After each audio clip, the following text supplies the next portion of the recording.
Sarutobi, we have received urgent intelligence from the land of the whirlpools. Uzumaki village has been attacked. Shall we dispatch aid? The bespectacled man directed his solemn gaze towards the middle-aged individual seated before him. Aid? How do you propose we provide it? Who shall we send? Since Master Tobarama's passing, Konoha has been beset by internal strife and external threats. Even Kirin has fallen in battle, and Danzo has also been lost. We have only just begun to mend the wounds inflicted by the Great Ninja War, bringing a semblance of stability to Konoha. Who among us could possibly be spared for such a rescue? You perhaps? Or are you intent on igniting a second Great Ninja War? The middle-aged woman beside the bespectacled man furrowed her brow and rebuked him sharply. Yen, you are being overly naive. Even the Sand Village's Suna has sent their elite, including Minzo and others, to the fray. Unless all four of us go to their aid, it is utterly impossible to safeguard Uzumaki village. Moreover, we cannot leave our own defenses vulnerable for the sake of a single ally. The other four great nations are all watching us with predatory intent. At that moment, a man with bandages wrapped around his head, obscuring his right eye, spoke in a low, gravelly voice. Are we truly to abandon Uzumaki village? That place belongs to Lord Mito. A portly man hesitated, his voice wavering. Silence. Konoha is our collective home, not the domain of any single individual. We must evaluate everything from Konoha's perspective. Dispatching a large force or a multitude of elite shinobi to provide aid is simply not feasible. Before the portly man could finish, the bandaged man interrupted him. Alas, Sarutobi, do you share this sentiment? Akito Torikase, although aware that the matter was largely settled, remained somewhat hopeful. A nagging feeling lingered in his heart. The decision to forsake an ally today could very well sow the seeds of betrayal in the future. After a prolonged silence, Sarutobi Hizashi remained mute, his gaze shifting back and forth among his four companions. Finally, he set down his pipe, exhaling a plume of white smoke. Just as Danzo has asserted, we cannot save Uzumaki village. I have also conferred with Lord Mito, and she understands our predicament.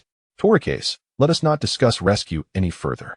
I will deploy all available Ombu to assist the surviving members of the Uzumaki clan.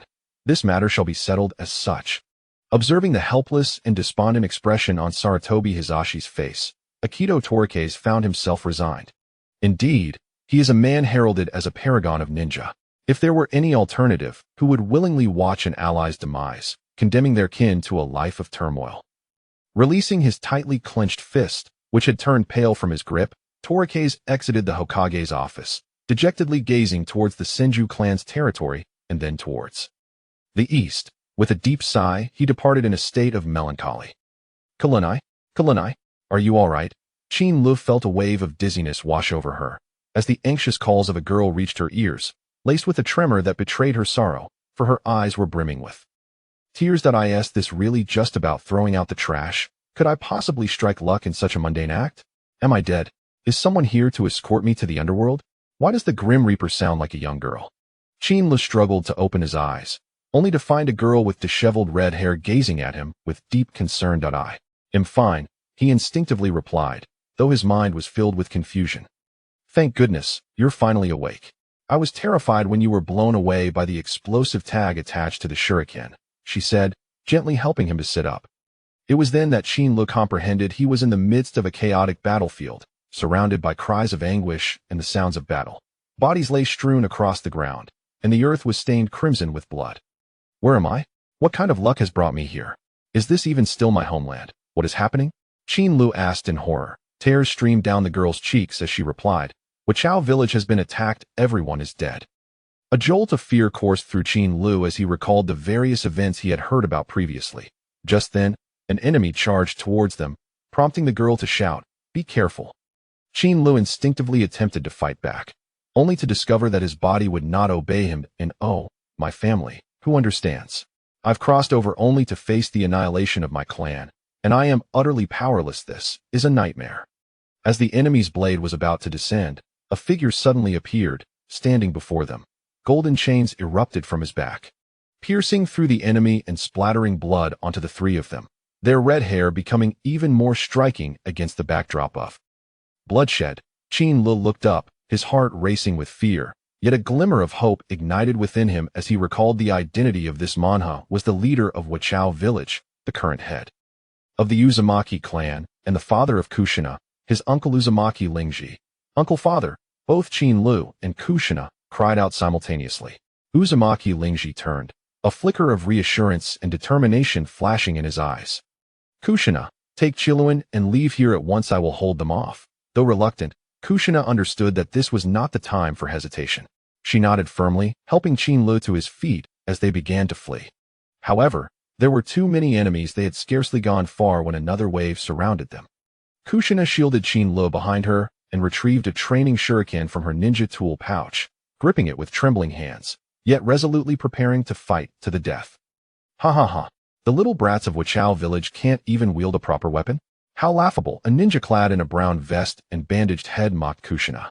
The little girl shows commendable courage, certainly surpassing the coward behind her who doesn't dare to resist, another similarly dressed ninja sneered, listening to the taunts of the enemy. Qin felt an uncontrollable surge of anger within him. Having finally merged the memories of his 2 lifetimes, he recalled that he was now Uzumaki Kushina, the most formidable genius of the Uzumaki clan in this generation. The bloodline of the Uzumaki clan was calling forth his instinct to fight. He took a deep breath, enduring the discomfort in his body, and stepped forth from behind Kushina. Do not be too complacent, you scum of Sunagakure. I am Uzumaki Kushina, remember my name. Qin shouted, his hands swiftly forming seals. The ninja from Sunagakure were momentarily taken aback, but soon erupted into laughter. You, a mere child, wish to resist. However, in the next moment, Kushina unleashed a torrent of water that surged fiercely toward the enemy. Water release. Water trumpet technique. Faced with the deluge, the ninjas of Sunagakure could only retreat, employing body flicker techniques to evade the oncoming assault. This, in turn, opened a path for Kushina to escape. Seizing the opportunity amidst the chaos, Kushina grasped Kushina's hand and continued to sprint forward, weaving through the tumultuous battlefield in search of an escape route. Meanwhile, in the distance, Uzumaki Lingji and Uzumaki Lingle engaged in a fierce battle with Sabaman and Manzawaman, their golden chains shimmering with radiant light, fighting for the survival of the Uzumaki clan. Chapter 1. Is this still our homeland? The zombie family's refrigerator. Spill, spill, spill. Good, stop. The minds of these esteemed readers are safely stored here. I, the zombie, shall keep a close watch and will not indulge myself. Sarutobi, the latest intelligence from the land of water has arrived. The village of Uzumaki has been attacked. Should we dispatch a rescue team? The bespectacled man turned to the middle-aged man seated in the chair and spoke in a somber tone. Rescue? How do we rescue? Who do we send? Ever since Master Tobarama passed away, Konoha has been beset by internal and external turmoil. Even Mirai has fallen in battle, and Danzo has also been lost. We have only just begun to heal the wounds inflicted by the Ninja World War, stabilizing Konoha temporarily. Who among us can be spared for rescue? You? Or do you wish to ignite a second Ninja World War? The middle-aged woman beside the bespectacled man furrowed her brow and reprimanded him. Yamato, you are far too naive. Even that Sand Village's shaman has taken the field personally along with Menma and others. Unless all 4 of us deploy for rescue, it is utterly impossible to safeguard the village of Uzumaki. Moreover, we cannot leave our own rear vulnerable for the sake of one ally. The other 4 great nations are all eyeing us covetously. At this moment, a man with his head bandaged, covering his entire right eye, spoke in a low, hoarse voice. Are we to simply abandon the village of Uzumaki? It is Lord Mito's legacy. A stout man hesitated. Silence. Konoha belongs to all of us, not to any one individual. We must approach everything from Konoha's perspective. It is impossible to send a large force or numerous elite shinobi for a rescue. The bandaged man interrupted the stout man's speech before he could finish. Sigh. Sarutobi, do you share this sentiment? Although Akimichi Torufu understood the situation was settled, he still clung to a glimmer of hope, a nagging feeling that the decision to forsake an ally today might one day lead to betrayal. After a prolonged silence, Sarutobi Hizashi remained mute, surveying the faces of his 3 companions back and forth. Finally, he set down his pipe and exhaled a plume of white smoke. As Danzo said, we cannot save the village of Uzumaki. I have also discussed this with Lord Mito. She understands our position. Torufu, let us cease further discussion of rescue. I will dispatch all available umbu to assist the surviving members of the Uzumaki clan. This matter is settled. Observing the helpless and despondent expression on Sarutobi Hizashi's face, Akimichi Torufu felt a sense of resignation as well. Indeed, he was known as the hero of shinobi, who would willingly watch their ally perish, leaving their kin to live in perpetual turmoil. If there were any other choice? Torafa loosened his tightly clenched fists, which had turned pale from the pressure, and left the Hokage's office with a heavy heart. Upon exiting the Hokage building, he glanced towards the Senju clan's territory, then towards the east, before letting out a long sigh and departing in disappointment. Kulanai, are you all right? Lu felt a wave of dizziness wash over her.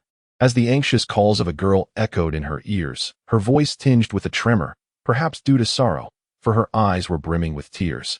Was it just throwing out the trash? How could this lead to such misfortune? Am I dead? Is this to take me to the underworld? Why does the Soul Reaper have such a lowly voice? Lu struggled to open his eyes and saw a girl with disheveled red hair looking at him with great concern. I'm fine, Lu instinctively responded, though his heart was filled with confusion. That is wonderful. You finally woke up.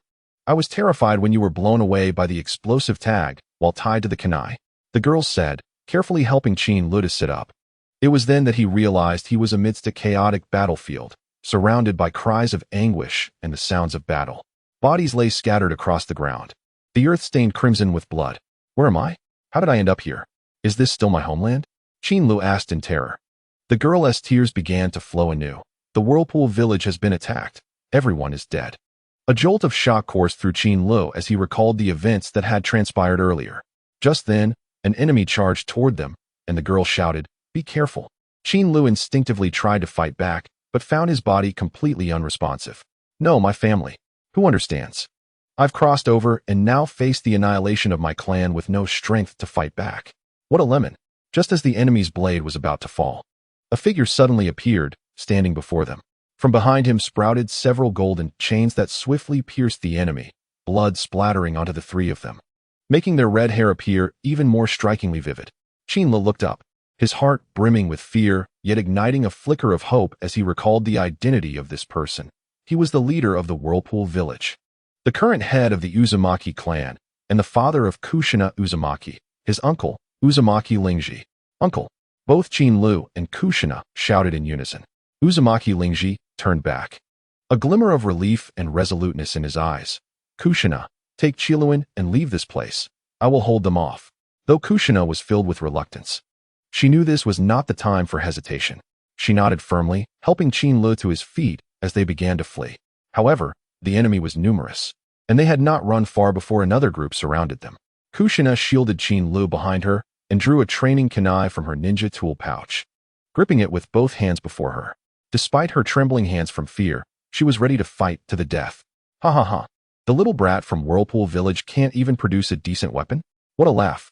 A ninja clad in a brown vest and wrapped in bandages mocked Kushina. The little girl shows remarkable courage. She is far superior to that coward hiding behind you. Another similarly dressed ninja sneered. Hearing their taunts, Lu felt an uncontrollable fury rise within him. Now fully integrated with the memories of his two lives, he remembered that he was Uzumaki Chiluan, the most talented genius of the current Uzumaki clan. The bloodline of the Uzumaki was calling upon him, awakening his instinct to fight. He took a deep breath, suppressing his physical discomfort, and stepped out from behind Kushina. Don't get too cocky, you scum from Sunagakure. I am Kazuna from the Uzumaki clan, remember that. Lu bellowed, swiftly forming hand seals. The sand-hidden villagers were momentarily taken aback, then burst into laughter. You, a mere child, think you can resist? However, in the next instant, Kazuna unleashed a torrent of water from her mouth, surging fiercely towards her foes. Water release, water trumpet technique. Faced with the deluge, the sand-hidden ninjas had no choice but to retreat, employing body flicker techniques to evade the oncoming wave. This diversion granted Kazuna a path to escape. Seizing the moment of chaos, Kazuna grasped Kushina's hand, and they dashed forward, weaving through the tumultuous battlefield in search of an opportunity to flee. Meanwhile, in the distance, Uzumaki Hyabara and Uzumaki Hyako were embroiled in a fierce battle with Saman and Manzawaman, their golden chains glimmering with resplendent light, embodying the last flicker of hope for the Uzumaki clan. Chapter 2. This is truly not domestic affairs. The fierce battle raged for 3 days and nights, and Kazuna, along with Kushina, evaded capture for the same duration. The relentless flames of war ravaged the Uzumaki village, each explosion and clash resonating like a hammer against their hearts. Kazuna tightly clasped Kushina's hand, her gaze filled with vigilance and determination as they navigated the ruins, dodging the chaotic flames and the relentless pursuit of their enemies. As the fire in the Uzumaki village gradually dimmed, the acrid stench of gunpowder lingered in the air. The surroundings fell into eerie silence, interrupted only by the crackling of lingering embers. It was then that they were discovered by the Leaf Village's Umbu. During this time, Kizuna had contemplated seizing the opportunity to reclaim the Uzumaki clan's most vital legacy, yet with their mere jin and strength, neither she nor Kushina stood a chance of approaching the Namiya Hall. The Umbu, donned in grayish-purple vests and adorned with various animal masks, could not hide their underlying sentiment of sorrow and pity for the Uzumaki village. Kizuna gazed at these unfamiliar yet somewhat familiar leaf ninjas, her eyes reflecting exhaustion and confusion. Kushina, hiding behind Kizuna, bore a face marked by fear and bewilderment.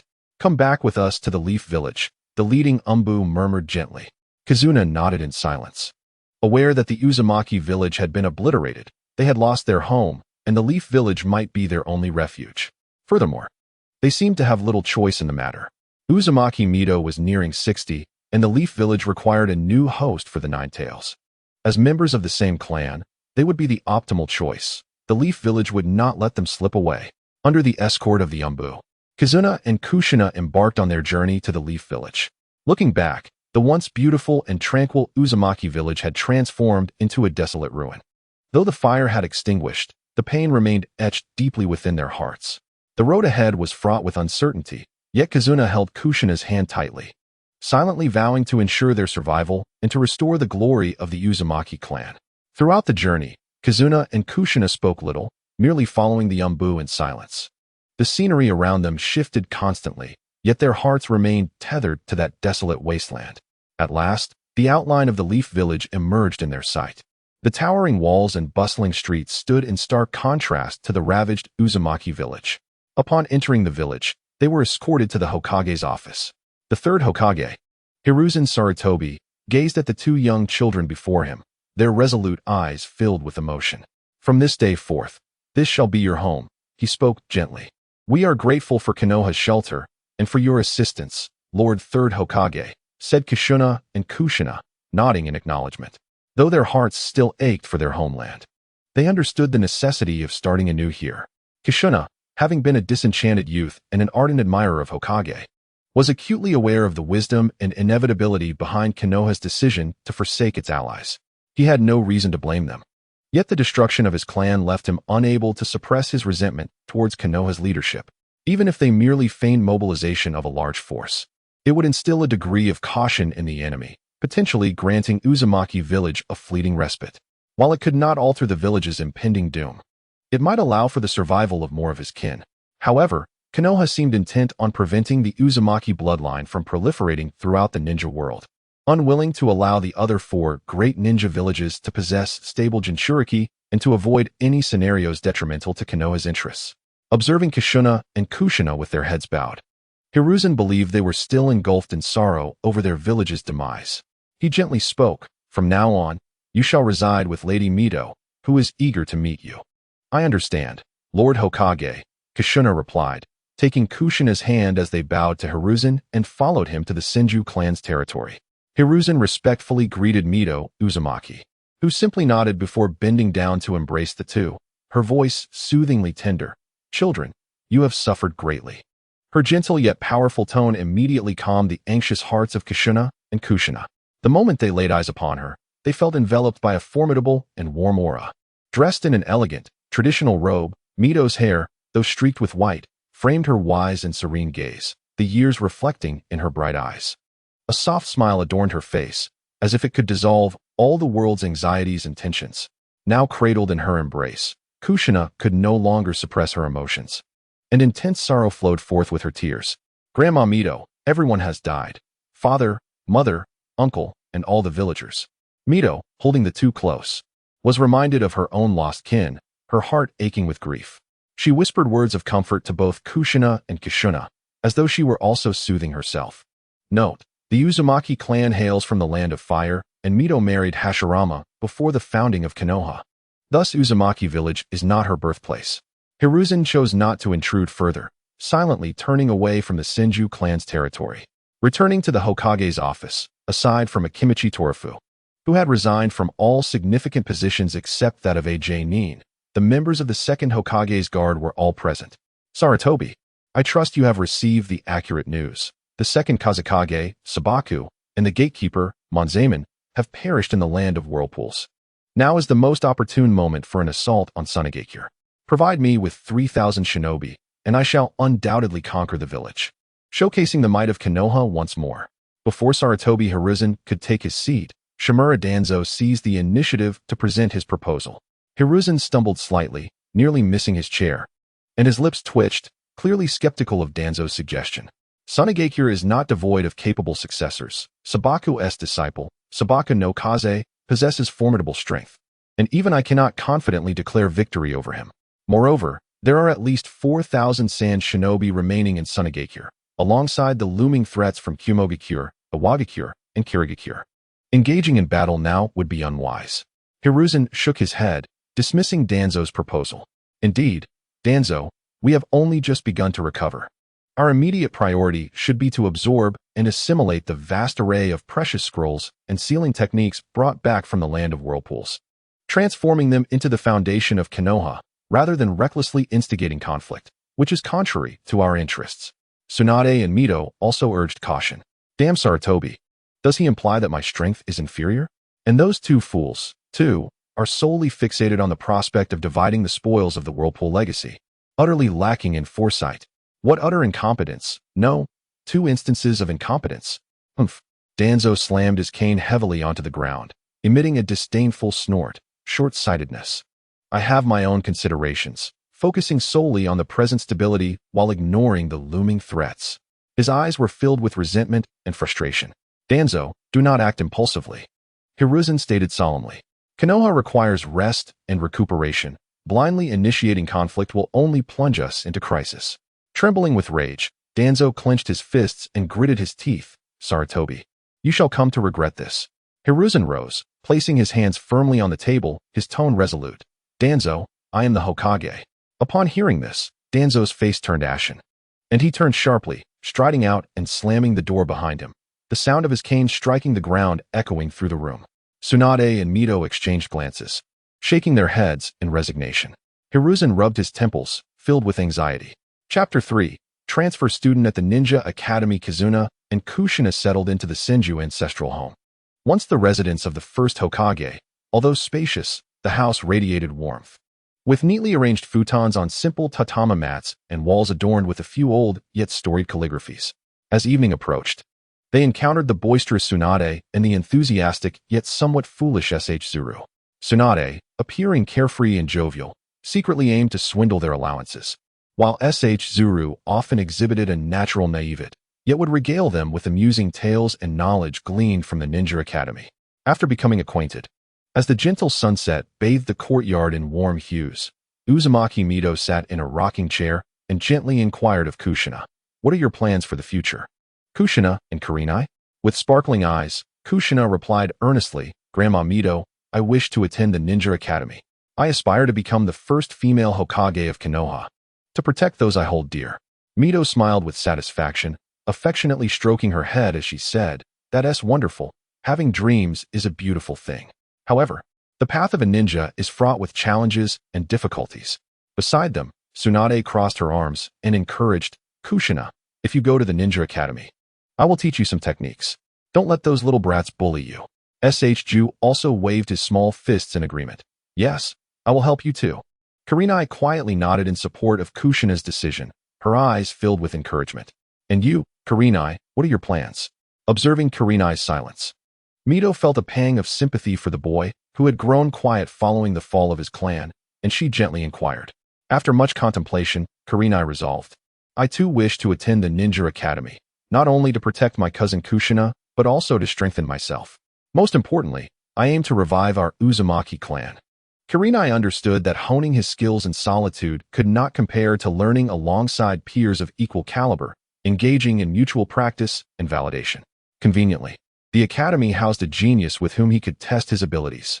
As for sealing techniques and bloodline jutsu, he could learn those from Grandma Mito after school. Reviving your clan? That aligns with your brother Ju's aspirations. What an admirable dream. Mito's heart stirred with waves of emotion as she regarded Kurenai, her eyes brimming with approval and hope. However, Realizing the arduous journey ahead, she added, achieving that dream is not easy. It will require immense effort. Tsunade approached and patted Kurena's shoulder earnestly, saying, since you have made this decision, I will support you. Feel free to ask me anything you do not understand. Ju chimed in cheerfully. If you have any questions about ninjutsu, you can come to me as well. In terms of the number of techniques, I know even more than my sister. Kurenai looked at everyone with heartfelt gratitude, warmth swelling within him. Thank you all. I will certainly strive to do my best. At that moment, the fading sunlight cast warm, resolute shadows upon them. Kushina grasped Kurenai's hand, her gaze unwavering. Let us work hard together. I believe we can realize our dreams and restore the Uzumaki clan to greatness. Everyone nodded in agreement, their spirits ignited with determination for the future of their ninja journey. That night, Uzumaki Mito sat in the quaint room, her gaze steady yet gentle. She summoned her attendant and spoke softly yet firmly. Go inform the monkey that Kurenai and Kushina wish to enter the ninja academy. The attendant acknowledged the command and hurried away, his footsteps stirring a gentle breeze. The news soon reached Sarutobi Hiruzen, who was seated in the Hokage's office, perusing a stack of documents. Upon hearing the matter, he set down his pen, a hint of satisfaction flickering in his eyes, and a slight smile graced his lips as he nodded in agreement. Subsequently, he swiftly took up a piece of paper and a pen, drafting an enrollment arrangement, and then summoned a ninja, solemnly instructing, ensure that Uzumaki Kurenai and Kushina are seamlessly integrated into the class. The following morning, upon receiving the news of their enrollment approval, Kurenai and Kushina were flushed with excitement. Kushina bounced around the room, her eyes sparkling with dreams of future ninja life. Kurenai clenched her fists resolutely, declaring, I will become a powerful ninja, not to be outdone. Kushina, hands on her hips, proclaimed loudly, I will also become the strongest ninja, to protect the village of Konoha. After a brief tidy-up, Tsunade escorted them to the ninja academy and entrusted them to their future homeroom teacher. As Kurenai and Kushina followed their teacher into the classroom, curious glances were cast their way by their classmates. The teacher then introduced them, saying, This is Uzumaki Kurenai, who has transferred to our school today. Kurenai replied calmly, I am Uzumaki Kushina. Kushina, feeling somewhat nervous, lifted her chin and exclaimed loudly. During their introductions, murmurs began to circulate among the students. Look at their hair color. Unbelievable. How can it be so red? Quite strange. Hearing the chatter, Kushina instinctively touched her hair, but despite the teacher's request for silence, the discussions persisted unabated. I will become the first female Hokage of Konoha. With this proclamation from Kushina, the classroom fell into an immediate hush. Then, a boy with golden hair stood up and slowly spoke. I also wish to be a remarkable Hokage recognized by everyone in Konoha. His face beamed with a confident smile, as though he were not merely expressing his aspirations, but rather earnestly stating a future certainty. Found you, Kurenai whispered to herself, glancing at the boy who radiated warmth like a little sun. The morning classes concluded swiftly, as Kurenai and Kushina were transfer students.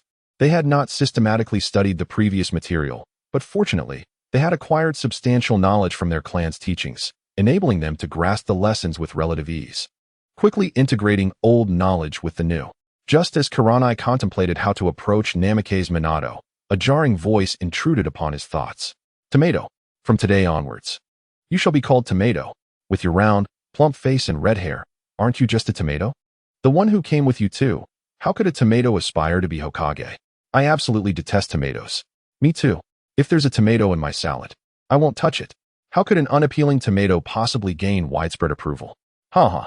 Amidst a group of boys, Kushina listened to their teasing banter and lowered her head slightly, perhaps feeling somewhat embarrassed by the nickname Tomato, which seemed all too fitting, causing her cheeks to flush.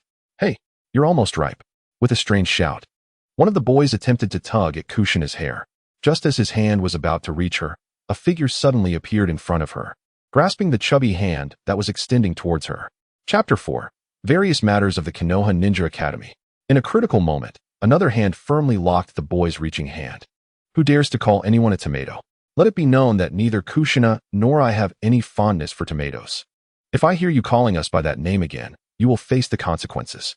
Kayokuna used the body flicker technique to shield Kushina, startling the boys who had been mocking her. However, one of them quickly summoned his courage to retort, My brother is a genin, so you better remember this. Next time, you'll be sorry. Kushina peeked from behind Kayokuna, her eyes filled with gratitude. Thank you, Kayokuna. But even without your help, I could have easily sent them flying. At that moment, her gaze landed on Minato Namikaze, who was watching them with a smile, mistaking his laughter as mockery directed at her. She clenched her fists in anger and exclaimed, "What's so funny?" Startled, Minato quickly turned away, but a few moments later, his curiosity got the better of him, and he stole a glance back. From then on, trouble often found its way to Kushina and Kayokuna in class. However, at Kushina's insistence, Kayokuna refrained from retaliating, as she herself found little interest in the skirmishes, and their adversaries were no match for Kushina. Thus, Kayokuna chose to ignore them. Days passed, with Kayokuna attending the ninja academy by day and returning home to learn the basics of sealing techniques from Mito in the afternoons, while spending weekends practicing taijutsu and refining chakra control. One afternoon, Kushina returned with red-rimmed eyes, her expression forlorn, and asked Kayokuna, "Can an outsider truly become Hokage? Just because I am from another village, they won't help me when I am bullied. I wish to make this place my new home, which is why I aspire to be Hokage." But, in response to Kushina's question, both Kayokuna and Mito fell silent. Wherever cherished individuals reside is home. Here, we have Kayokuna, Tsunade, and Shinsuke, and I am here too. Regardless of what others say, this is our home. Kushina and Kayokuna are not outsiders. Mito gently stroked Kushina's head and spoke softly. Upon hearing Granny Mito's words, Kushina felt her sadness dissipate, and she gently nestled into Granny Mito's embrace, gradually drifting into slumber. "Kalunai, it's best for you to rest early as well. We've learned enough for today." Mito gently lifted Kushina, preparing to carry her back to her room, and before departing, she reminded Kalunai to retire early too. "Sarutobi, these two young ones from the Uzumaki clan are exceptionally gifted. Entrust them to me, and I shall cultivate them into competent tools." In the Hokage's office, Shimura Danzo stood before Sarutobi Hiruzen, his gaze sinister. Looking at Sarutobi, he spoke in a low, unyielding tone. "Sarutobi, these children possess unique value for the village. Hand them over to me, and I will transform them into obedient instruments." Sarutobi furrowed his brow, his eyes resolute. "Danzo, that is out of the question. Kalunai and Kushina are vital members of the village. They are living beings with emotions. They should forge bonds with the village, not be molded into mere tools who obey commands." Danzo scoffed, his cane striking the ground with force. "Sarutobi, you are being overly sentimental. Their abilities could greatly enhance the village's strength. Everything I do is for Konoha, and this is a necessary sacrifice." Sarutobi rose, his gaze unwaveringly fixed on Danzo. "The power of a ninja is meant for protection, not for exploitation. As Hokage, my duty is to safeguard every villager in Konoha. Handing them over to you is out of the question." Danzo, teeth clenched in anger, retorted, "Sarutobi, you will come to regret this." Sarutobi inhaled deeply, responding with fury, "Danzo, I am the Hokage." Danzo shot him a fierce glare before departing with a disdainful huff. Sarutobi watched his retreating figure, concern etched in his expression. From the intelligence gathered by the Umbu, it appeared that Kushina and Kalunai were struggling to establish bonds with their peers. With the villages of Kumogakure and Iwagakure stirring with intent, it seemed time to devise a strategy. As the end of term approached, the atmosphere in the practical examination arena was tense, as if the very air were solidifying. Uzumaki Kalunai stood opposite Namikaze Minato, both forming opposing seals, their eyes filled with determination and fighting spirit. "Kalunai, give it your all. Defeat that pretentious fellow." Kushina cheered from the sidelines. Kalunai merely nodded slightly, and then the battle erupted. Minato moved like a specter, darting towards Kalunai, his kunai glinting ominously.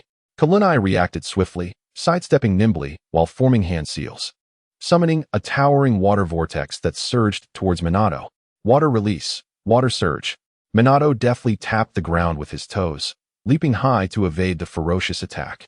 In an instant, he executed the body flicker technique, appearing behind Kalunai, ready to seize her. Anticipating his move, Kalunai swiftly turned, thrusting her kunai at Minato. Yet, the kunai struck only a wooden log with a resounding thud. Substitution technique. When did he?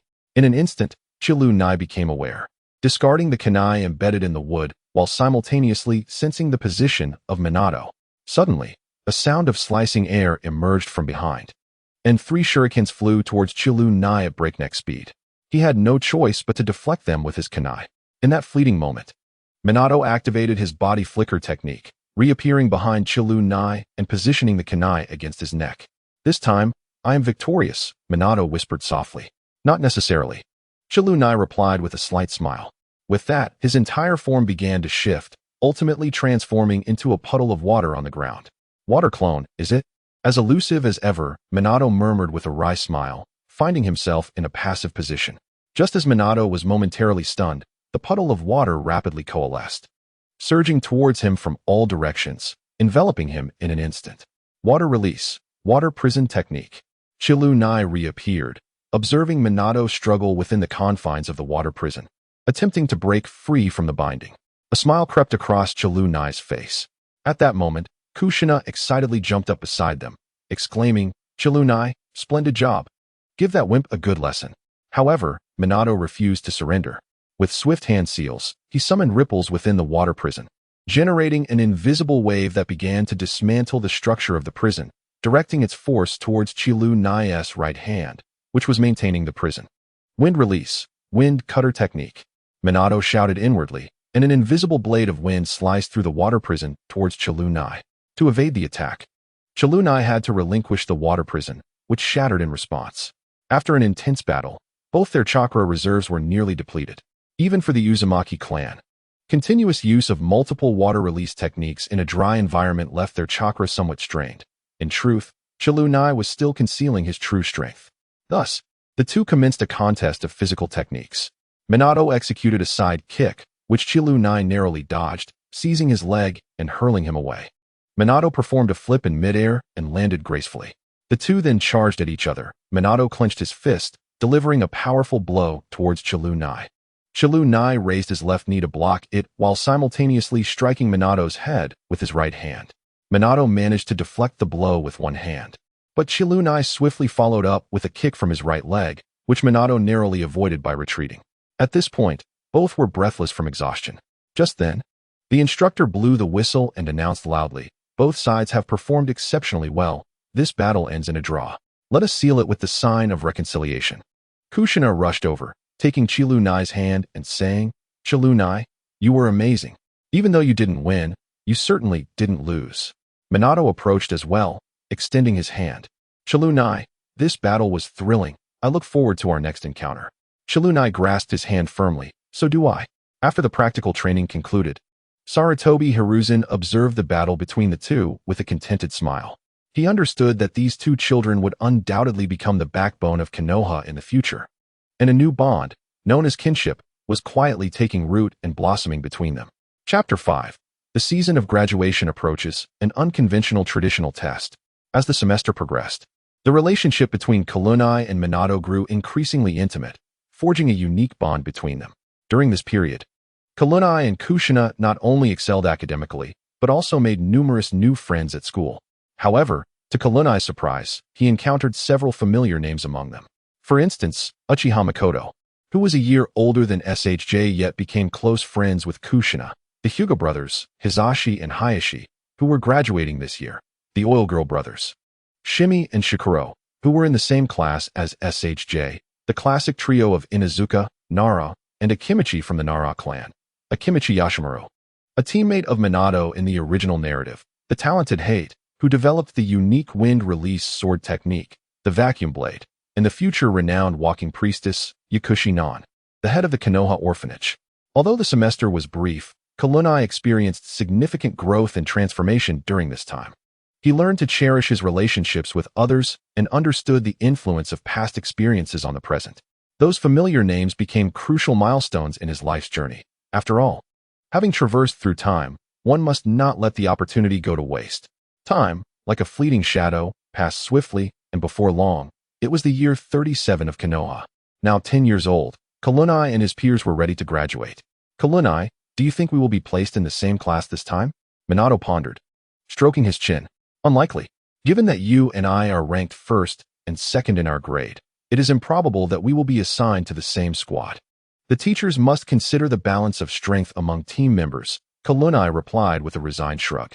At that moment, a tall man entered the room, his silver hair tied back, with red markings resembling tear stains at the corners of his eyes. "Those whose names I call, follow me." "Wow, it's Lord Jiraiya. I didn't expect him to be a leading jonin this year." I wonder who will be fortunate enough to become his student. Could it be me? A graduating student whispered to his companions, recognizing Jiraiya. However, Jiraiya paid them no mind and continued, Akimichi Yashimaru, Namikaze Minato, and Uzumaki Kushina. You three, come with me. After speaking, he turned and departed, indifferent to whether Minato and the others followed. Meanwhile, Kalunai pondered privately, recalling that in the original narrative, Minato's two teammates, aside from Akimichi Yashimaru, included a Uchiha boy with braided hair. Was this a change brought about by the butterfly effect?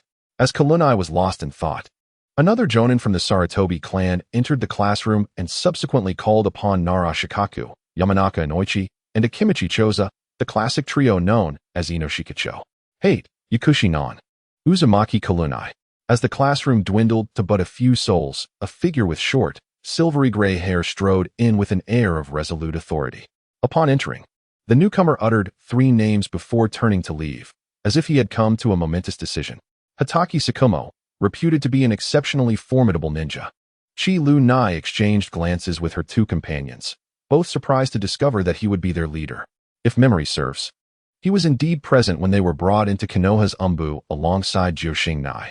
He appeared rather unapproachable, noted Yakushi Nanoyu in a hushed tone.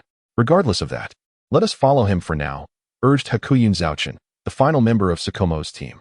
Without further hesitation, the 3 hastened to catch up with the already departing Hatake Tsukumo.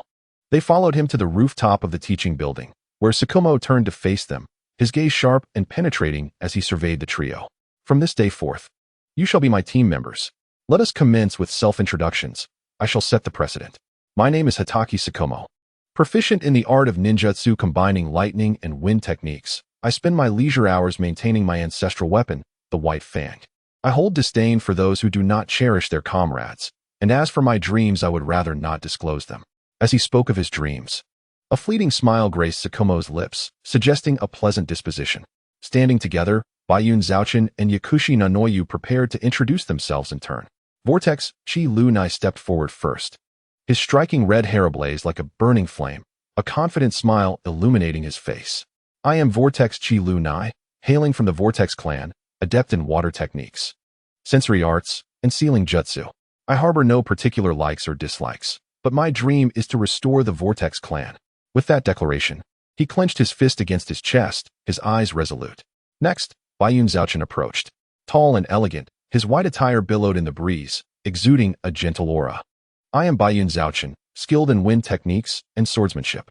I relish the practice of my craft beneath the morning clouds, feeling the power of the wind. Through my endeavors, I aspire to wield the wind as a blade that safeguards the peace of Konoha, contributing to the tranquility of our village. He concluded with a slight bow, his demeanor modest. Finally, Yakushi Nanoyu stepped forward gracefully, her countenance radiant, her gaze imbued with softness and resilience. I am Yakushi Nanoyu, a medical ninja, proficient in healing jutsu and stealth techniques. I cherish the peaceful life within Konoha, detesting war. And my dream is for all the children of the world to be spared from the ravages of conflict. Her voice, though gentle, resonated with strength. Excellent. The introduction segment concludes here. Now, we shall transition to the practical combat phase. Approach me with the intent to defeat me, and let me witness your true capabilities. With those words, Hatake Tsukumo's demeanor shifted dramatically, an intense aura of menace enveloping the trio, as if they were ensnared in a sea of corpses and blood. They felt their bodies betray them, cold sweat cascading down their brows, their faces pale and devoid of color. After a considerable amount of time, Kalunai finally came to her senses. She promptly pierced her palm with a kunai, using the pain to overcome her fear. Subsequently, she cast aside the kunai and swiftly pulled her 2 teammates back, striving to distance themselves as quickly as possible from the ominous aura surrounding them. Are you both all right? Can you still move? Kalunai gasped, her expression grave as she managed to speak. Bayun Zouchin gritted his teeth and replied, I can still fight. Yaoshi Yena also nodded in agreement. Kalunai took a deep breath and said, we cannot confront him head-on. We must devise a way to uncover his weaknesses. At that moment, Tsukumo appeared before them like a phantom, his white fangs glimmering with a cold light. Bayun Zouchin immediately drew his long sword and executed the wind release sword technique, unleashing several wind blades toward Tsukumo. However, Tsukumo nimbly evaded, swiftly lunging towards Kalunai. In response, Kalunai rapidly formed 6 hand seals, water release, Water Dragon Bullet Technique. A colossal water dragon surged towards Tsukumo, yet he effortlessly cleaved it into segments, causing the fierce water dragon to disintegrate into a mere puddle. Seizing the opportunity, Yaoshi Yena employed a stealth technique, attempting to flank Tsukumo for a surprise attack. Yet Tsukumo had already sensed her presence. With a quick turn, his white fangs nearly tore through her garments. Just as Tsukumo became momentarily distracted, Baiyun Zhaochen's wind blade struck once more, but again, they proved ineffective, being neutralized one by Tsukumo's white fangs. Chapter 6. The conclusion of the exercise. For years of endeavors, Kunai, Zhaochen, and Yena formed a triangular formation, encircling Tsukumo. Their gazes were vigilant yet resolute, fully aware that the strength of this Konoha white fang was unfathomable.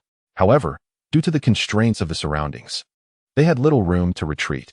Kunai took the initiative, her kunai glinting ominously as she charged towards Tsukumo like a specter.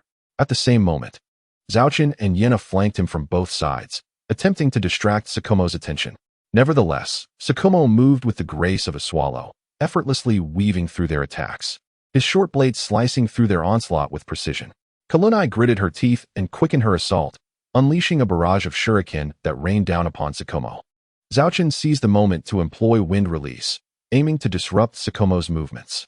Meanwhile, Yena sought the opportune moment to strike. Yet, it was as if Tsukumo had already anticipated their every strategy. He skillfully avoided the shuriken and effortlessly dodged the gusts of wind.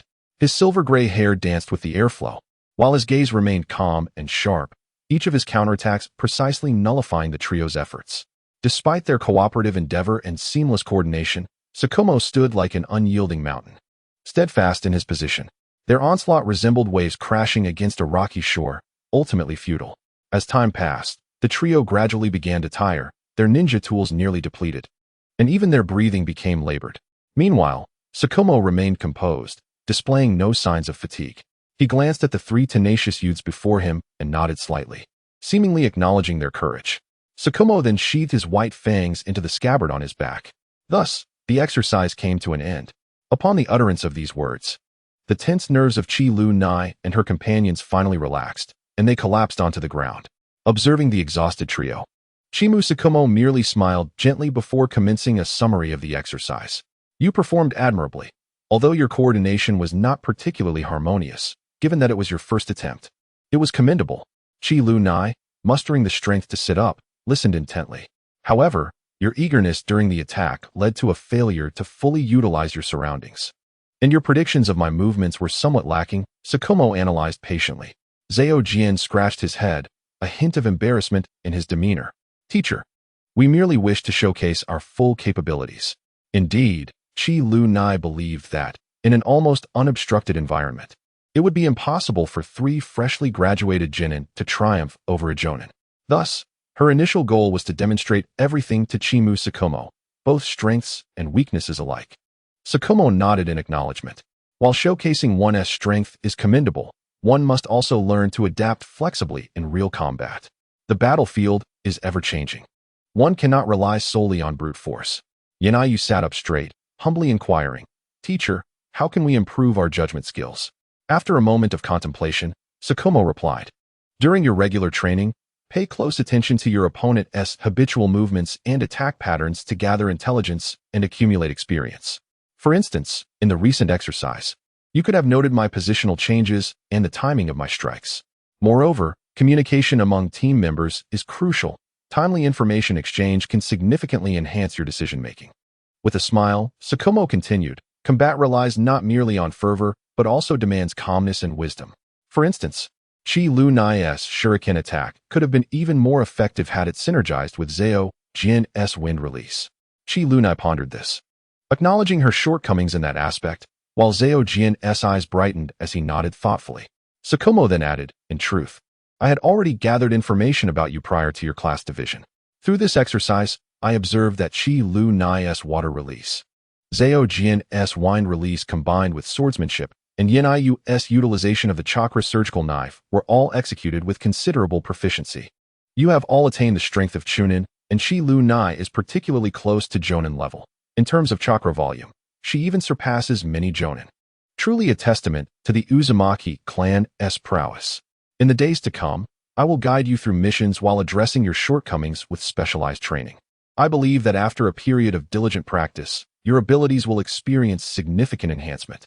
Upon hearing this, Chi Lu Nai and her companions felt a surge of determination. Recognizing this as a valuable opportunity for self-improvement, they promptly rose, bowing respectfully to Tsukumo. Teacher, we will strive diligently, they declared in unison, etching these words into their hearts. Very well, that concludes today's session.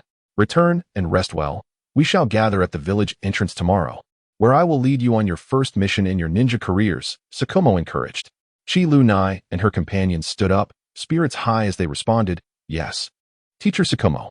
Subsequently, they departed from the school with hearts full of achievements, their steps resolute. As they traversed the path homeward, nearing the Senju clan's territory, Chi Lu Nai encountered Uzumaki Kushina and Namikaze Minato, who had similarly concluded their class placement tests and were also heading toward the Senju domain. Have you finished over there as well? Chi Lu Nai greeted them warmly. Uzumaki Kushina, hands on her hips and brimming with pride, retorted, of course. Are you not aware of my prowess? Snatching a bell was a mere trifle. Minato smiled in acknowledgement, though his expression bore a hint of awkwardness, suggesting that the test may not have been as effortless as Kushina claimed. Chi Lu Nai surmised the underlying truth, but refrained from pressing further. He affectionately draped an arm over Minato's shoulder and whispered, we just concluded our exercises with teacher Tsukumo, who remarked that my abilities are nearing that of a jonin. Minato, as the strongest beneath me in our grade, you must not lag too far behind. Kushina's eyes sparkled with curiosity as she tugged at Chi Lu Nai's arm, urging him to elaborate on the exercises. He vividly recounted the experience, captivating his companions. At that moment, Minato interjected. Our teacher also mentioned that we will soon embark on special training to enhance our abilities for future missions. Chi Lu Nai exclaimed excitedly, our teacher said the same. Tomorrow, we shall undertake our first mission. The trio animatedly discussed their prospective paths as ninjas. Unbeknownst to them, they arrived at the entrance of the Senju clan's territory. After promising to strive together, they exchanged brief farewells, and Minato headed toward his home. That night, upon returning to his chamber, Chi Lu Nai began to reflect on the 4 years he had spent in Konoha. He recalled the initial unfamiliarity he felt upon arriving in the village. Although he belonged to the Uzumaki clan, like the current strongest ninja, Uzumaki Mito, he endeavored to assimilate into the community, forming friendships with individuals such as Akimichi Yashimaru, and forging a close bond with the father of the destined child, the ninja often hailed as the epitome of perfection, Namikaze Minato. Upon returning home, he dedicated himself to rigorous training, mastering most of the ninjutsu documented in the water-style training manual left by the second Hokage, Senju Tobirama, and awakening the unique healing abilities of the Uzumaki clan, including the Kagaya's heart and the adamantine sealing technique under the guidance of Mito. Yet, he consistently felt that his spirit was out of place in this world. It was only today, amidst the harrowing fear experienced during teacher Tsukumo's exercises, that he achieved a profound awakening. Though he had concealed much of his strength, he came to recognize his own naivety. Oh, this is a world governed by the law of the jungle, a realm where the weak are devoured by the strong. No wonder Obito wishes to create a world of illusions. Those who claim that the spirits of the ninja world still thrive would likely find themselves the first to perish upon arrival here. Chi Lu Nai clenched his fists resolutely. However, I shall not evade like him. Having arrived in this world, one must strive with utmost determination to effect change. My timing seems unfortunate. The ninja realm remains as mundane as ever. If my presence does not alter this reality, have I come in vain? Chapter 7. The first mission of Team Shumo at dawn the following day, Kalunai arrived early at the village entrance, soon joined by Yano Yu and others. The three awaited their instructor, Shumo, with eager anticipation. Shortly, Shumo appeared, surveying the trio with a satisfied nod. Excellent, you are all punctual. This mission entailed traveling to a remote village to eradicate the bandits that frequently troubled its inhabitants. Although this task was classified as a mere D rank, its nature assured that conflict would ensue. During this mission, unless you face an imminent threat to your lives, I will refrain from intervening. Therefore, you must exercise utmost caution, he advised. In unison, the three responded, yes, Shumo-sensei. They then followed him on their journey. As they progressed, Kalunai activated his Kagura hard eye, absorbing the sights that diverged from the land of whirlpools. This marked his first departure from Konoha after a considerable time. Observing his companions marveling at the landscapes beyond the village, Shikaki Shumo imparted a sage reminder. While executing your mission, it is imperative to remain calm and focused. Should danger arise, do not succumb to panic. Swiftly assess the situation and act decisively. Equally important is teamwork. Maintain close communication with your comrades, supporting one another to accomplish the mission together. Additionally, cultivate the ability to observe and analyze the circumstances. Understanding the enemy's weaknesses and strengths is vital in formulating the best strategy. Lastly, never forget to protect yourselves. Life is singular and safety is paramount. The trio of Team Shumo listened intently to their instructor's wisdom, etching these principles into their minds. Kalunai understood that thorough preparation was essential for triumph in battle and genuine growth. After all, the adage of knowing oneself and one's adversary to emerge unscathed resonated deeply within him, even as he grappled with his perceived inadequacies.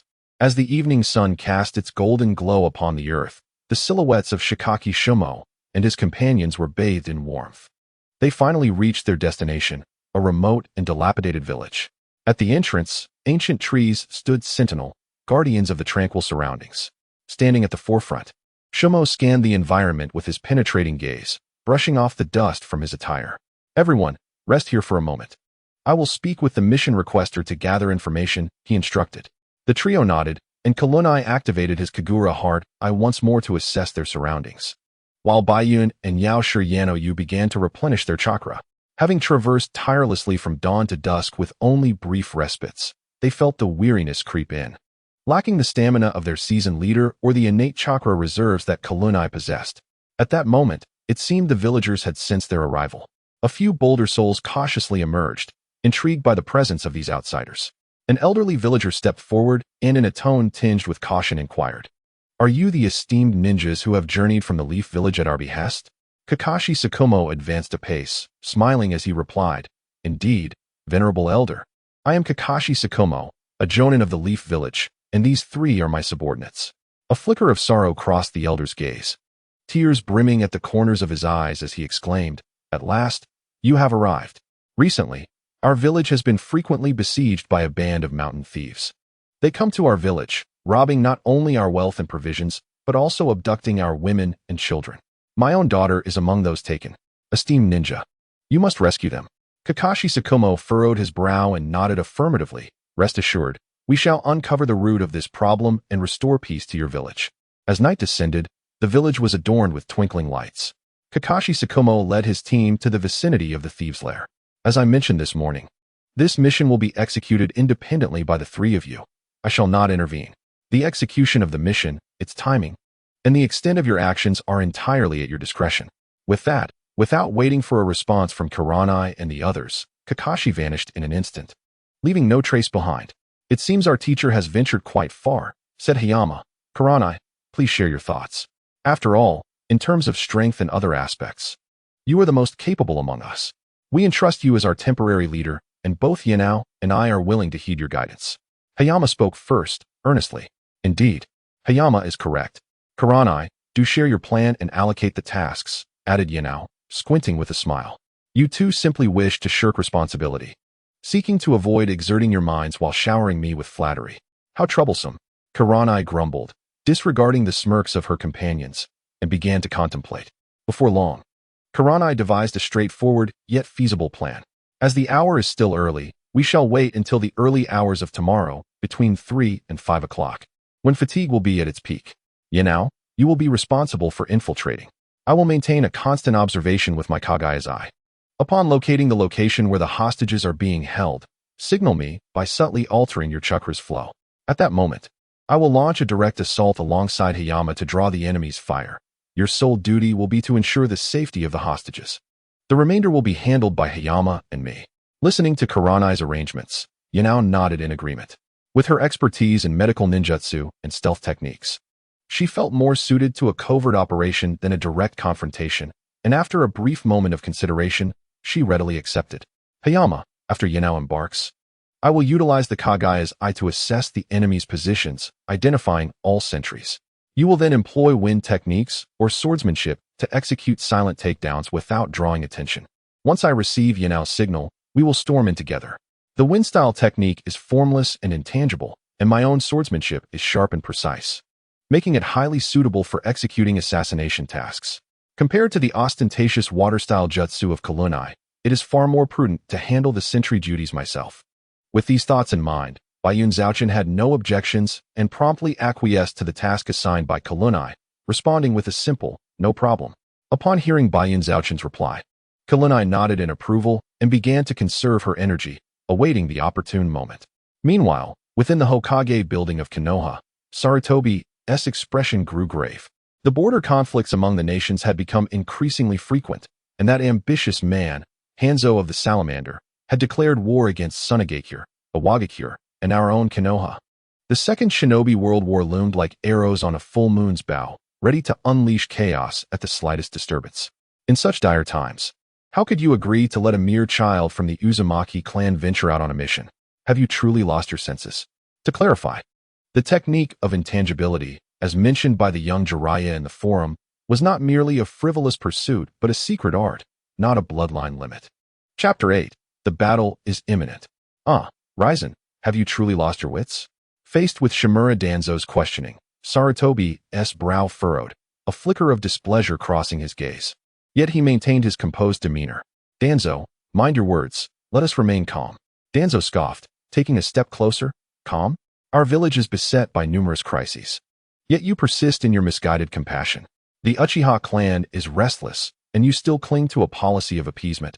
Is that not folly? You even released that rebellious fellow, Shana, whom our teacher had personally incarcerated in the dark confines of Konoha. Sarutobi's expression hardened as he responded resolutely. The Uchiha are also part of Konoha. Resorting to violence will only plunge the village into chaos. I have faith that the Uchiha's elder, Taijima, and his son, Fugaku, will lead their kin appropriately. Ultimately, as you stated, our immediate priority is to discuss how to guard against the impending assaults from the major nations. Danzo's anger turned to derision. Your blind trust in them will inevitably lead Konoha to ruin. And regarding the defense against major powers' assaults, what solutions do you propose? Just as Sarutobi was about to respond, an Umbu ninja hurriedly approached, kneeling on one knee. Report, Hokage-sama. We have just received word that the 3rd Kazekage has dispatched the elite shinobi team led by Orikes into the Land of Rain, currently advancing towards the borders of the Land of Fire, with intentions yet unclear. Danzo's gaze went cold. See, this is the consequence of your indecisiveness. It invites other villages to perceive Konoha as weak. Sarutobi ignored Danzo's mockery, swiftly contemplating a countermeasure. Immediately mobilize a portion of our shinobi to the borders for defense, and send someone to ascertain the exact circumstances of the Sunagakure team. Danzo crossed his arms. With just this, can we truly withstand the onslaught from Sunagakure? I believe we should take the initiative and strike back, teaching them a lesson and ensuring other villages think twice before underestimating us. Sarutobi Hiruzen furrowed his brow, internally weighing the advantages and disadvantages of taking the initiative versus adopting a defensive stance. A fervent debate concerning the future trajectory of Konoha seemed to have only just begun. 3rd Hokage, I believe Danzo's words hold merit. If we do not allow them to witness our prowess, the weakest of the great nations, Sunagakure, will flaunt their might before us. Other nations will perceive Konoha as weak and easily bullied, ultimately revealing their fangs and extending their claws. Stated Mito Kamen, adjusting his glasses with a serious demeanor. Sarutobi Hiruzen regarded Mito Kamen thoughtfully and began. While taking the offensive may indeed assert Konoha's dignity, it could also precipitate a full-scale war. Our village is currently unstable. Thus, it is unwise to ignite the flames of conflict. Tsunade Komura added from the side. 3rd Hokage. Sunagakure's advances are formidable. If we solely adopt a defensive posture, we risk bolstering their ambitions. Amid the ongoing heated discussion, the Umbu relayed urgent news. Hokage-sama. A team from Sunagakure has arrived at the borders of the Land of Fire, claiming it is in response to the declaration of war by Hanzo of the Salamander from Amigakure. Danzo scoffed disdainfully. Who can guarantee their intentions are pure? This could well be a scheme of theirs. After a moment of contemplation, Sarutobi Hiruzen resolved.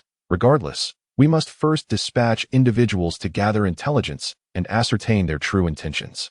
Furthermore, summon all ninjas currently on missions. Konoha shall enter a state of heightened alert. He then assigned several seasoned jonin to negotiate with the Sunagakure team.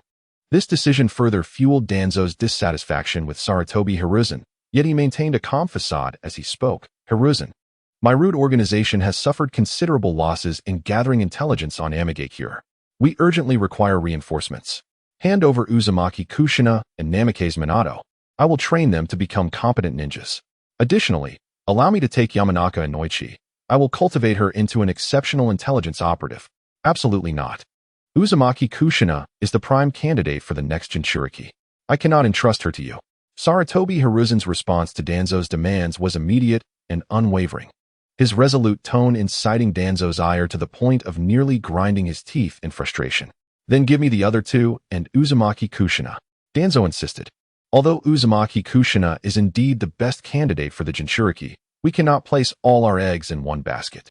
To mitigate risks, Kushina must remain untouchable, Hiruzen countered. At this moment, Mito came in and Tsunade Komura stepped forward to offer their counsel.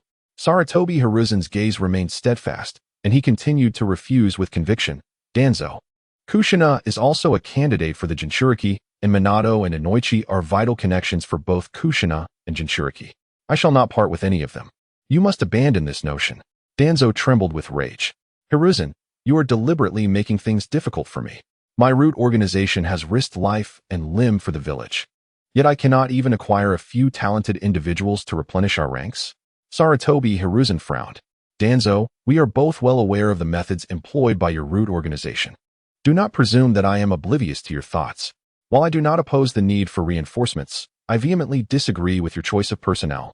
Shimura Danzo's left hand trembled with fury, his grip crushing the cane he held. Sarutobi, you shall regret this. Sarutobi Hiruzen, equally incensed, retorted. Danzo, I am the Hokage. Just as the two remained locked in their confrontation, a message arrived from the Jonin who had gone to negotiate with the Sunigakure team. Upon their initial contact, the Konoha and Sunigakure shinobi erupted into battle, revealing that their purported mission to suppress Hanzo of the Salamander in the Land of Rain was merely a pretext. Their true objective lay in the abundant resources and fertile lands of the Land of Fire. Meanwhile, Hirakuna and his companions were conserving their strength, awaiting the opportune moment. Suddenly, a shinobi hawk appeared above them, circling and calling out, seemingly conveying a significant signal. The dimly lit forest was steeped in an oppressive atmosphere, reminiscent of the calm before a tempest. Hirakuna, along with Asahi and Nanoyu, whispered amongst themselves, contemplating whether to abandon their mission and return to Konoha. Out of nowhere, a tall figure materialized before them, Kakashi Hitaki, who had departed earlier. Clad in dark-patterned attire, his silver hair danced in the breeze, and his expression remained unyieldingly stoic. The plan has changed. His voice resonated deeply, striking the trio with the weight of a hammer. We must complete the mission immediately and return to Konoha swiftly. Asahi's eyes sharpened instantaneously, and he grasped the sword at his waist, nodding without hesitation. Nanoyu, though a flicker of concern crossed her eyes, clenched her fists resolutely, understanding that there was no room for retreat at this juncture. Hirakuna, however, scratched his head in resignation. Wouldn't he that render my previous plan futile? The likelihood of success at this moment is rather slim. Nonetheless, upon witnessing the determination in his comrade's expressions, he resigned himself to fate. Yes, Sensei Kakashi. The three responded in unison, their voices echoing in the stillness of the forest. Kakashi nodded slightly, his gaze sweeping over them, imbued with both trust and a hint of apprehension. The task ahead is arduous. You must exercise utmost caution. With that, he turned and vanished into the thicket. Hirakuna took a deep breath and began to rearrange their operational strategy. The individual tasks remained unchanged, but the timeline had been accelerated, increasing the difficulty. Therefore, should any unforeseen circumstances arise, signal me immediately to transition from stealth to an all-out assault. Nanoyu meticulously checked the medical supplies, while Asahi stretched his limbs, readying himself for action. The trio exchanged glances and nodded in agreement, then swiftly set off towards their mission objective, their figures soon disappearing into the enigmatic forest. Chapter 9. Return to Konoha, the Second Shinobi World War. Hirakuna, Asahi, and Nanoyu moved like phantoms in the night, quietly executing their predetermined plan. Their goal was clear: to eradicate the bandits and rescue the imprisoned hostages. With exceptional stealth skills, Yanoyu cautiously navigated through the intricate architecture, each step taken with utmost precision, not a whisper of sound escaping his presence.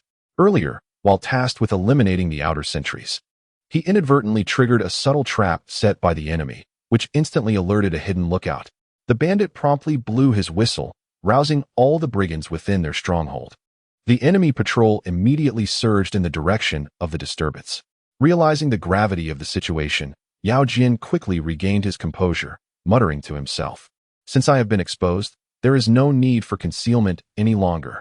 With that declaration, he gripped his longsword firmly and swiftly began forming hand seals. "Wind release, great breakthrough," he exclaimed, unleashing a powerful gust that sent the approaching bandits tumbling, creating chaos and effectively diverting their attention. Meanwhile, Yanoyu remained undeterred by the sudden upheaval, maintaining his focus on locating the hostages. In a concealed basement, he finally discovered the imprisoned captives. He hurriedly approached, unbinding their restraints, softly reassuring the terrified individuals, and then led them towards the extraction point. Qi Lunin observed the unfolding situation from a distance. Acutely aware of Yao Jian's perilous predicament, yet understanding the necessity of maintaining composure. Seizing the opportune moment, he launched a surprise attack from behind the enemy, sprouting several golden chains that swiftly reaped the lives of the bandits, bringing their wicked existence to a swift conclusion while disrupting the enemy's formation encircling Yao Jian. Capitalizing on the ensuing confusion, Yao Jian evaded his pursuers and reunited with Yanoyu and the hostages. The trio, under Qi Lunin's cover, rapidly distanced themselves from the battlefield, granting Qi Lunin the space to unleash his full capabilities. He quickly formed 7 seals, shouting, "Water release," exploding water shockwave. A torrent of water erupted from his mouth, transforming the battleground into a miniature lake, sweeping away the bandits. Some, unfortunate in their plight, met with jagged rocks or sharp tree branches in an intimate encounter during the chaotic currents. However, Qi Lunin had no intention of letting them escape so easily. Launching a signal flare, he summoned Yao Jian and Yanoyu back to commence the eradication of the remaining bandits. Yao Jian wielded his longsword, harvesting the lives of the brigands, while Yanoyu pierced the hearts of others with his shuriken.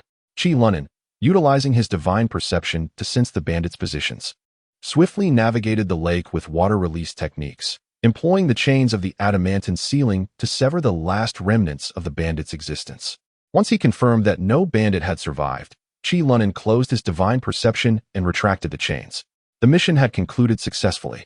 Flagwood Tsukumo reappeared, stating, "I have submitted proof of task completion to the client and received confirmation in return. Now, let us rest for 5 minutes. After that, we must hastily return to Konoha. War is approaching." The three exchanged glances, aware of the urgency, but they dared not linger. Yao Jian and Yanoyu each consumed a military ration pill before embarking on a new round of meditation to regain their energy. The members of the Shakubo squad, weary and worn, finally stepped through the gates of Konoha at dawn the following day. The sunlight bathed their dust-covered forms in a warmth that suggested a triumphant return from their arduous journey. Hastening towards the mission delivery center, they solemnly presented the mission scrolls. After a meticulous examination by the assigned ninja, they received a nod of acknowledgement. Standing at the forefront, Kakashi Shakubo spoke in a low yet resonant voice, "Dismissed."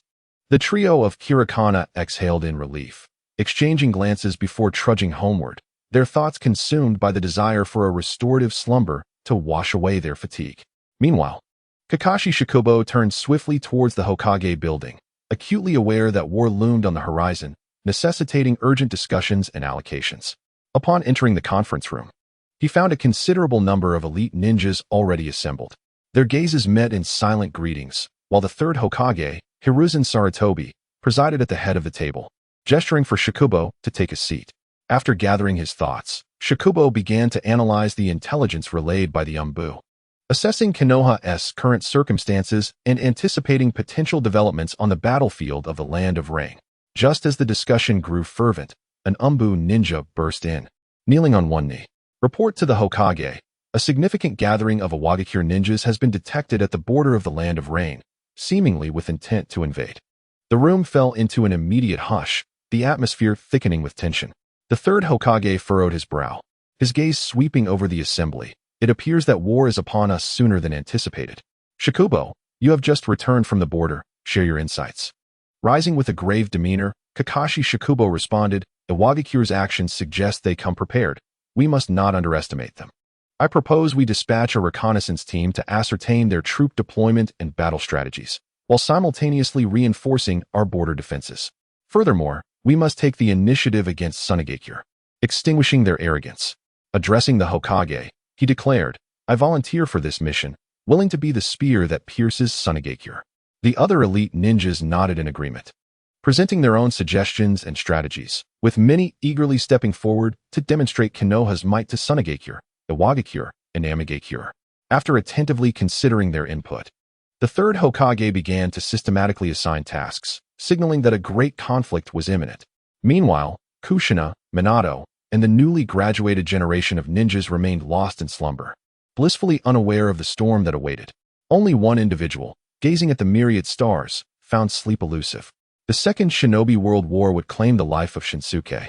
Tsunade would develop a phobia of blood, Nagato would become an orphan, and the Eye of the Moon plan devised by Uchiha Madara would take its first steps. With my current strength barely at the level of an elite ninja, what impact could I possibly make? Hirokana reflected on the knowledge of the Second Shinobi World War from her past life, a profound sense of helplessness and defeat welling within her. What should I do? At the inception of Konoha, the collective goal was to provide children with an environment conducive to happiness and growth. Thus, little Yasa need not fret over such matters. Even when the heavens seem to crumble, there remain adults like you, Granny Mito, to bear the weight. Yasa's sole responsibility is to grow up safely. Mito Uzumaki gently approached Kalunai, seated beside him, and tenderly stroked his head as she spoke softly. Kalunai lifted his gaze, his eyes filled with resolve. But Granny Mito, I do not wish to be merely an observer. I yearn to protect everyone in the village and contribute to safeguarding Konoha. Mito Uzumaki regarded his steadfast expression and smiled faintly. I am aware of your intentions, little Yasa. However, war is no trifling matter. You must still mature. Nevertheless, I can offer you an opportunity. Kalunai's eyes sparkled with excitement as he straightened his posture. You have already mastered most of the water release techniques left by Tobarama and awakened the unique Kagaya heart and diamond prison of our Uzumaki clan. Therefore, for the time being, I will personally teach you some new skills. But do not come crying to me about giving up. Kalunai nodded vigorously, a smile breaking across his face. All right, I am eager to see just how challenging it will be. I would never give up so easily. Do not underestimate me. Granny Mito. With laughter, she replied, Indeed, our little Yasa is the strongest. Now, let's share a fist bump.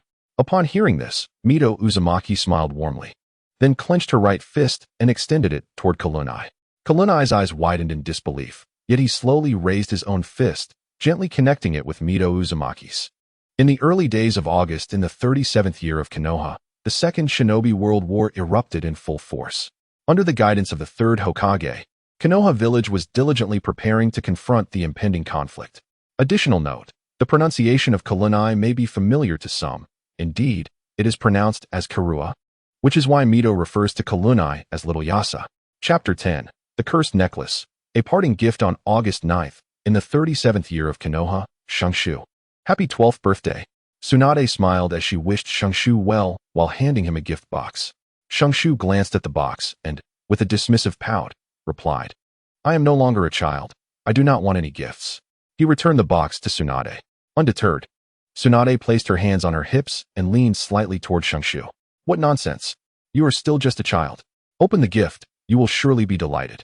With that, Tsunade leaned against the railing nearby. Shangshu ceased his objections and carefully unwrapped the box. Upon revealing the contents, he was momentarily stunned. Sister, could this be? Indeed. It is the necklace of the first Hokage, our grandfather's Hokage ornament. Hearing Tsunade's affirmation, Shangshu excitedly leapt into her embrace, exclaiming, Thank you, sister. You are my favorite. Tsunade embraced Rope Tree and, with a gentle smile, remarked, I merely feel that you are more deserving of it than I am. This is something you have long desired. Is it not? Cherish it well. Rope Tree stood tall and solemnly declared, Not just this ornament. The Hidden Leaf Village is my grandfather's treasure, and I shall protect it with all my might. As he spoke, Rope Tree adorned his neck with the necklace. He then leaned over the railing, gazing down at the Hidden Leaf Village, and proclaimed, For I am the grandson of the first Hokage who founded this village. How bold of you to say that. A man's word is his bond, so be sure to follow through. Tsunade placed one hand on her hip and the other affectionately ruffled Rope Tree's hair, smiling in response. One day, I too shall inherit the title of Hokage, just like my grandfather, for becoming Hokage is my dream. Rope Tree asserted with unwavering confidence. Rope Tree, remove your forehead protector. Though Rope Tree was somewhat fond of it, Tsunade did not provide an explanation, merely urging him onward. Enough of that. I have another gift for you. Noticing Rope Tree's lack of reaction, Tsunade took it upon herself to remove the forehead protector. This is a magic that can make dreams come true. With that, Tsunade kissed Rope Tree's forehead, and the two erupted into joyful laughter. Ah, there you are, Tsunade. Rope Tree and I. We've been searching for you. Just as Tsunade and Rope Tree were lost in merriment, a voice called out from a distance. They turned to see three youths, two with red hair and one with golden locks, running towards them, unmistakably Uzumaki Kyuka, Uzumaki Kushina, and Namake's Minato. My apologies for interrupting your moment, Minato said, a hint of bashfulness crossing his face as he assessed the atmosphere. Not at all, though you seem rather hurried. Is there something urgent? Tsunade inquired, one hand on her hip and the other thoughtfully tapping her chin as she regarded the trio. Indeed, today marks Rope Tree and I's 12th birthday as a newly promoted chunin. Such an important occasion calls for our congratulations. Kushina replied with her arms crossed over her chest, as if it were the most natural thing in the world. In this lifetime, due to Kyuka, Kushina had been residing with Grandma Mito, fostering a bond with Tsunade and Rope Tree that was far deeper than in the original narrative. Additionally, frequent invitations extended to Minato had cultivated a friendly rapport between him and Rope Tree. Thus, it was only fitting that Kushina and Kyuka, accompanied by Minato, came bearing birthday gifts for Rope Tree. Oh, is that so? While I am not particularly seeking gifts, as an older brother and mentor, I do wish to earn the respect of my younger siblings and juniors, Rope Tree said, tears of emotion welling in his eyes as he embraced his beloved younger brother. His voice choked with sentiment. Hockey Tree, don't get too sentimental. Get off me. Your snot is about to get in my hair. If it's too much, just hug Minato instead. Kyuka, adhering to the philosophy of a friend's misfortune is another's fortune, disdainfully pushed Rope Tree away, suggesting his friend Namake's Minato as an alternative. Shungshu extended his hands, glancing to the left at the resistant Kushina and to the right at the embarrassed Minato, before letting out a sigh.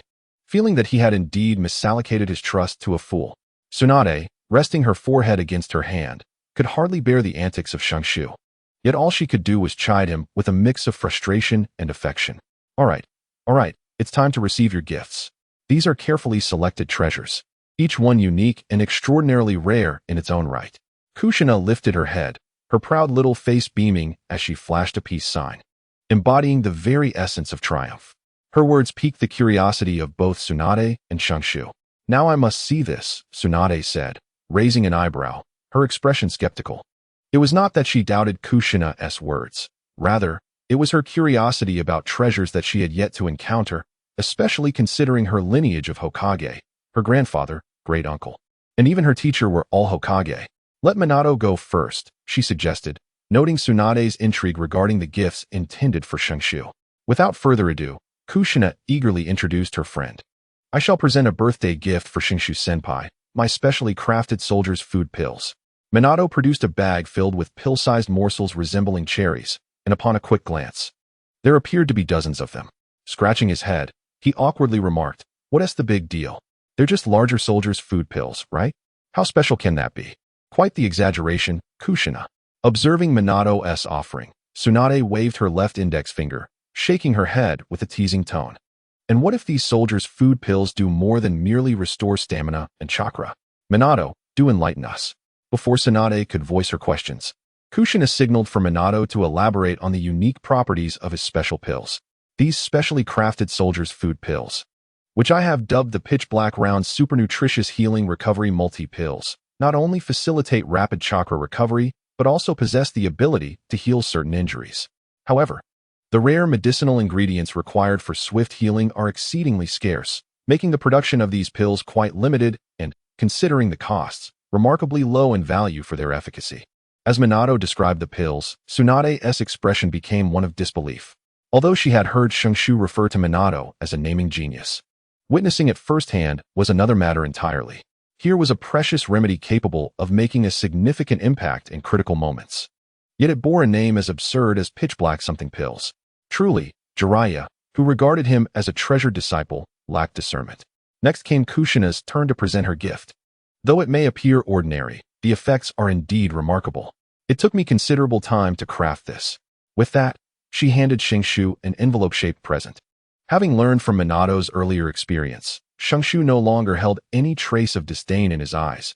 Instead, he accepted the gift with the utmost seriousness and carefully unwrapped it. A portable ninja tool for summoning, perhaps? But it seems too small to contain much. Understanding Kushina's abilities and personality, Shuki naturally would not expect her to engage in any trivial antics, such as presenting him with a love letter before his departure, as he was clearly not her preferred type. What is this? Just cartoon stickers? I am the elder brother after all. Kushina, like Tsunade, treats me as if I were a child. Gazing at the gift in his hands, Shuki felt an overwhelming sense of disappointment. However, he realized this was his sister's heartfelt gesture. While he outwardly expressed disdain, internally, he bore no resentment. Chapter 11. The gift concludes. Time to part ways. Tsunade furrowed her brow, examining the item closely, while Shuki indifferently muttered, what significance could this possibly hold? It might just be an ordinary trinket. Tsunade could not help but scoff lightly, playfully chastising him. You little rascal, what do you know? Don't act all coy after taking advantage of the situation. Redirecting her focus back to the stickers, she gently caressed them, her gaze intent and sharp. After a moment, Tsunade slowly spoke. These stickers are inscribed with numerous sealing techniques. The talismans intertwined in a complex web. Although I am not proficient in sealing arts and cannot discern their specific functions, you, my boy, have undoubtedly struck gold. Upon hearing this, Shuki's previously indifferent expression transformed into one of seriousness as he leaned in closer, his eyes wide with curiosity.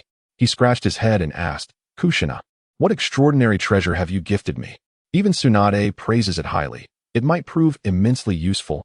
Is it not a waste to give it to me? Hee. Kushina beamed with pride, and rightfully so, given her skill in inscribing multiple sealing techniques. After basking in her moment of triumph, she noticed the curious, almost predatory glances from Tsunade and Shuki, prompting her to reluctantly explain. This sticker is called a life-saving talisman.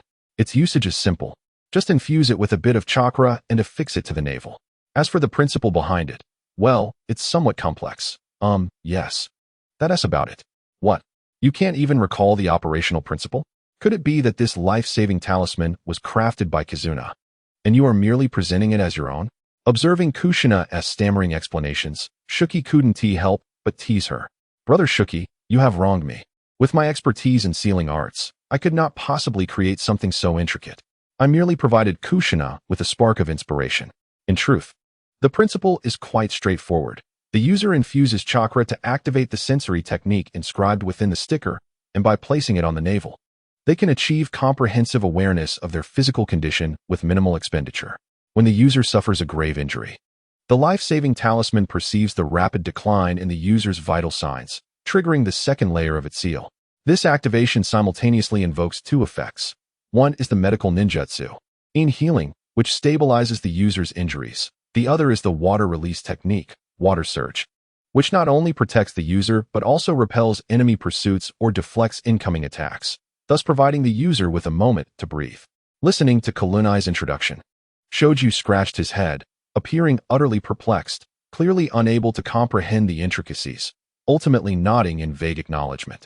Does this encompass sensing ninjutsu, medical ninjutsu, and water release? Furthermore, its autonomous triggering design does not require the user to actively release it, enabling the instantaneous activation of two ninjutsu techniques. Such a feat demands an extraordinary mastery of sealing techniques and an exceptionally creative mind to conceive. Tsunade could not help but marvel at Kushina's profound expertise in sealing arts, along with Kalunai's remarkable imagination. Even she, a master of medical ninjutsu, had to concede that the title of life-saving talisman was indeed well-deserved. Observing the uniqueness of Kushina's gift to Shoju, Tsunade grew increasingly curious about what Kalunai, a renowned genius, would present. Due to Kalunai's insistence on secrecy, not only Tsunade and Shoju were fixated on him, but even Kushina and Minato regarded him with intrigue. After all, they had all emerged together from Granny Mito's home and had yet to witness Kalunai prepare any items. All right, stop staring at me, Shoju, let us fist bump. Under the scrutiny of their gazes, Kalunai still refrained from revealing the nature of his congratulatory gift for Shoju's promotion to Chunin and his 12th birthday, instead proposing an enigmatic request. Driven by curiosity, Shoju, albeit skeptically, engaged in the fist bump with Kurenai. The moment their fists met, a semi-transparent orange-golden chakra erupted from Kurenai's body, the powerful air currents causing the garments of the five to flutter. Moreover, this chakra exhibited a tendency to gradually encroach upon Shoju. Trusting Kurenai, Shoju neither recoiled nor withdrew his arm. Instead, he grinned widely, emitting a hearty laugh. His smile alleviated the concerns of Minato, Kushina, and Tsunade. What fools they are, they thought. In merely a few seconds, the orange-golden chakra had completely enveloped Shoju. It arrived swiftly and departed just as quickly. This peculiar state lasted less than a minute, with the chakra retracting into their bodies at the point of contact. This is a gift from Grandpa Tobirama. Unlike Kurenai's calm demeanor, Shoju, having received Kurenai's unique gift, wore an increasingly radiant smile, clearly enriched by the experience, which aligned perfectly with his desires. What is this? As Chi Lunai suddenly radiated a golden light, a hum resonated, and soon after, the same luminescence enveloped Shoshugo. In an instant, it was as if nothing had transpired, and Shoshugo remained in a state of blissful laughter. What could have possibly occurred? Surely, a mere moment of being a light bulb would not warrant such exuberance from Shoshugo. Kushina stood bewildered, her expression a canvas of confusion. Her brows slightly furrowed and her lips unconsciously parted. She gazed at Chi Lunai, her eyes brimming with questions, her mind awash with uncertainty. Noticing Kushina's perplexity, a subtle smile graced Chi Lunai's lips, hinting at a secret. Clearing his throat, he began to elaborate. During this time, I have learned a great deal under Granny Mito's tutelage. However, there's no need for you to delve into the minutiae. Simply know that this is a capability that enables two individuals to share a profound connection. Kushina's eyes sparkled with intrigue as she inquired, what purpose does this ability serve? With excitement glimmering in his gaze, Chi Lunai replied, with this ability, one can harness their chakra more effectively. Just now, I shared all the water-style techniques I have mastered with Shoshugo. This is one manifestation of that ability. Kushina's eyes widened in astonishment as she exclaimed, wow, that is truly remarkable. I wish to learn it too. In response, Chi Lunai feigned regret, saying, that may not be feasible. Due to certain peculiar circumstances, this might be a unique ability that only one person can master. Since I have already learned it, I'm afraid you have missed your opportunity, Kushina. Really? Granny Mito is biased. We were completely unaware of such a technique, yet she quietly passed it on to you. How cunning, Chi Lunai. With her hands on her hips, Kushina intended to feign annoyance, but after her little tirade, she couldn't help but burst into laughter. The lightheartedness sparked by Kushina's antics soon spread, and the remaining individuals joined in the merriment. In the conference room of Konoha village, the atmosphere was somber and tense. Following several days of intense discussions, the tone for the impending grand conflict had been established. The portraits of the Hokage on the walls seemed to gaze down upon the assembly, their expressions imbued with a blend of hope and concern. Chapter 12. The Heir's Ailments. A call to encourage Sarutobi Hiruzen stood resolutely at the forefront of the plaza, his stature commanding and his gaze unwavering. Before him stood 5,000 elite ninjas, each with eyes ablaze with determination, exuding an aura of fearlessness. Clad in Konoha's battle attire, they were equipped and ever ready to embark on the battlefield. Wherever the leaves of Konoha fluttered, the flames of resolve burned ever bright, illuminating the village and nurturing the budding leaves of new life. Dear comrades, we are about to embark on a journey to confront our adversaries. May each of you return victorious. Sarutobi Hiruzen spoke of the will of fire, igniting the spirits of the Konoha ninjas. His voice resonated with depth and strength. The forces of Tsunagakure approach with great fervor, while Awagakure lurks menacingly in the shadows. And Amagakure, audacious and unyielding, dares to declare war against Tsunagakure, Awagakure, and our Konoha simultaneously. It is time to demonstrate our might. In this battle, we shall defend the honor of Konoha and safeguard our homeland. Protect our homeland. Protect our homeland. Protect our homeland. 5,000 ninjas raised their voices in unison, their fervent shouts resonating throughout the Hidden Leaf village, infused with the spirit of battle and the yearning for victory. Excellent. Prepare the troops for departure. In the early morning, sunlight bathed the gates of Konoha. Kakashi Hitaki took the lead, accompanied by Tsunade and 2,000 ninjas, as they set forth from the village towards the battlefront in the Land of Rain. Following closely behind, under the command of Danzo, Orochimaru and Jiraiya led another 2,000 ninjas, advancing in an orderly fashion along the planned route. In contrast to Kakashi's direct strategy towards the land of rain and the wind country, Danzo's faction intended to traverse the land of grass, aiming to seize the hidden rain village, embodying a tactical intent to capture the king before the thieves. The remaining elite 1,000, led by Mito Gate, were en route to guard against potential ambushes from the hidden stone. Simultaneously, Shoshin accompanied the main force to the battlefield. However, he did not follow his sister Tsunade but instead joined Danzo as one of Orochimaru's subordinates and disciples, heading towards the border between the land of grass and the land of rain. Upon their official arrival at the buffer zone of the land of grass and the hidden rain battlefront, Shoshin, as a member of the Konoha Vanguard reconnaissance team, surged ahead at the forefront of his squad. At that moment, as they prepared to infiltrate the enemy's temporary encampment, they unexpectedly encountered a surprise attack team from the hidden stone village, which was also traversing through the land of grass, but aimed to invade the land of fire. Engage. Earth release, flying gravel. Earth release, rock cannon technique. Earth release, earth spike. Earth release, stone staff. Without any form of communication, the rock ninjas, seemingly anticipating an encounter with Konoha's forces, launched their offensive without hesitation. A barrage of rocks hurtled towards the members of Konoha like cannonballs, while numerous conical earth spikes erupted from the ground, aiming directly at Shoshin and his companions. Earth release, earth flow wall. Shoshin quickly formed hand seals and pressed his palms against the ground, causing a towering wall to rise before him, effectively blocking the earth spikes and most of the rock projectiles. Frustrated by their failed assault, the rock ninja J-Nin, wielding a stone staff, erupted in fury and hurled his weapon at the earth flow wall. How audacious of this brat to employ earth release against us, the hidden stone. The stone staff shattered the earth flow wall's defenses and pierced through Shoshin's body. Truly just a child, attempting to imitate a mighty tiger but ending up as a lifeless dog. How laughable. Haha. As the rock, J-Nin reveled in the demise of the Konoha child. His face twisted into a grotesque expression. The battlefield was no place for arrogance. Hidden snake hands. It was Orochimaru, having utilized the body flicker technique to appear behind the rock J-Nin, unleashing a flurry of venomous snakes that ensnared the rock ninja. As the venom coursed through his veins, the J-Nin gradually succumbed to the loss of life. Just as he approached death, he beheld the Konoha child he had pierced with the stone staff transform into a cloud of smoke, revealing merely a wooden block. His eyes widened in realization. He had failed to eliminate even a single Konoha ninja. Ultimately, he departed from this world with unfinished business, heading to the Pure Lands. The battle rages on, with a myriad of stones, wind blades, fireballs, and lightning illuminating the forest as various elemental ninjutsu erupt in a dazzling display of secret techniques. Using his already impressive earth-style ninjutsu, along with the water-style techniques bestowed upon him by Chilunai and seamlessly integrated into his repertoire, Shenshu wreaks havoc on the battlefield.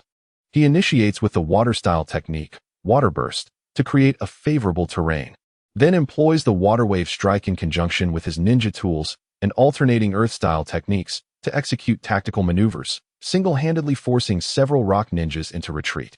The heat of combat swells in the air, and Orochimaru gazes upon his disciple's valiant figure on the battlefield, feeling an immense sense of satisfaction.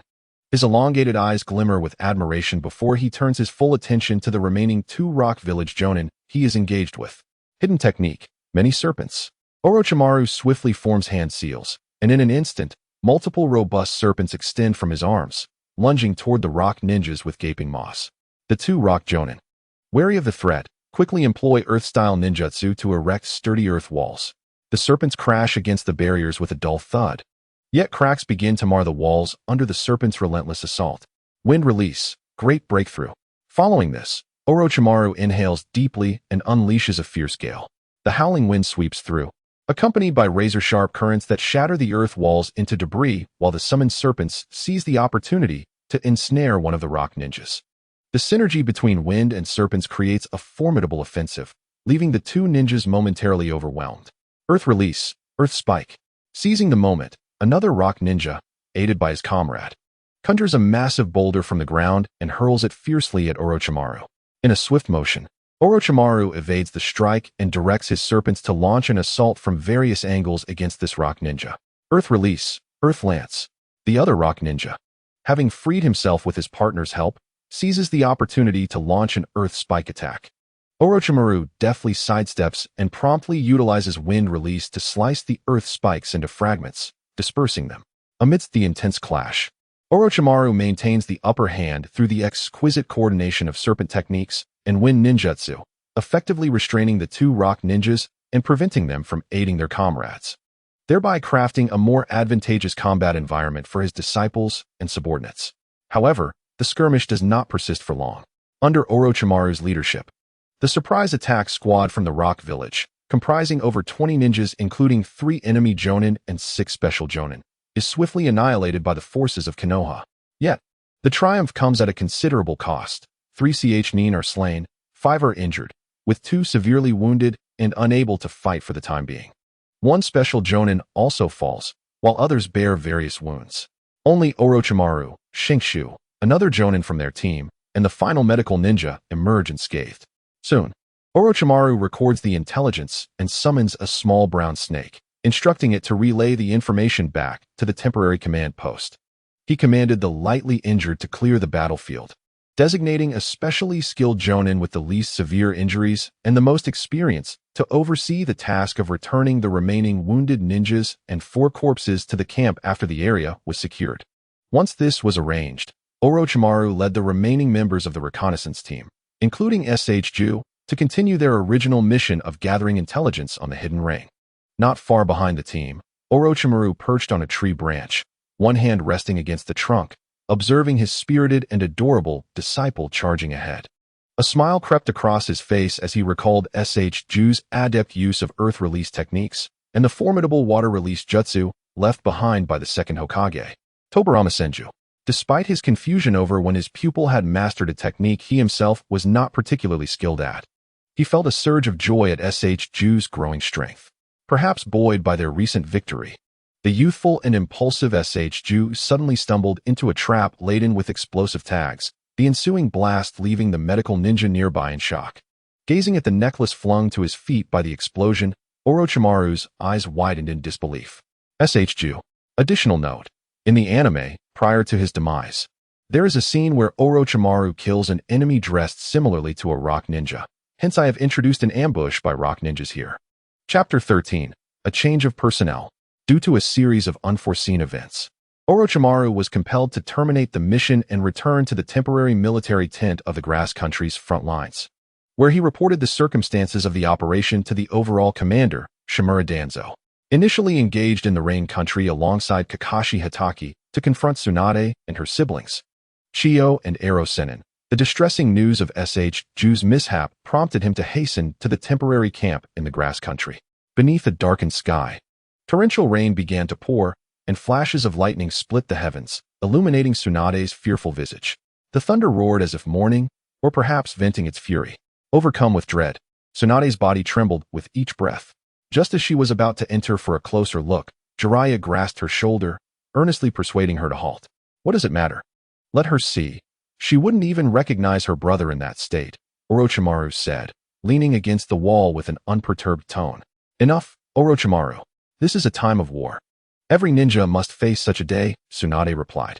After all, the battlefield is ever-changing, and no one can claim to handle every unexpected situation with ease. However, children are prone to becoming overly exuberant, especially the day after receiving birthday gifts. With that, Orochimaru produced the necklace Tsunade had given Ju the previous day. Sister, you've come.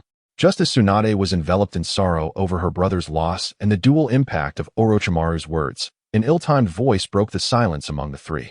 Jiraiya, standing nearby, could no longer suppress his laughter. As she watched the figure emerge from the temporary morgue, entirely swathed in bandages with only 2 eyes visible, Tsunade immediately grasped the situation. You three, how dare you conspire against me? Tsunade clenched her fists and struck Jiraiya on the top of his head, then seized Orochimaru by his clothing, hoisting him up. Especially you, Orochimaru. I never expected that beneath your typically serious demeanor, your acting could be so convincingly realistic.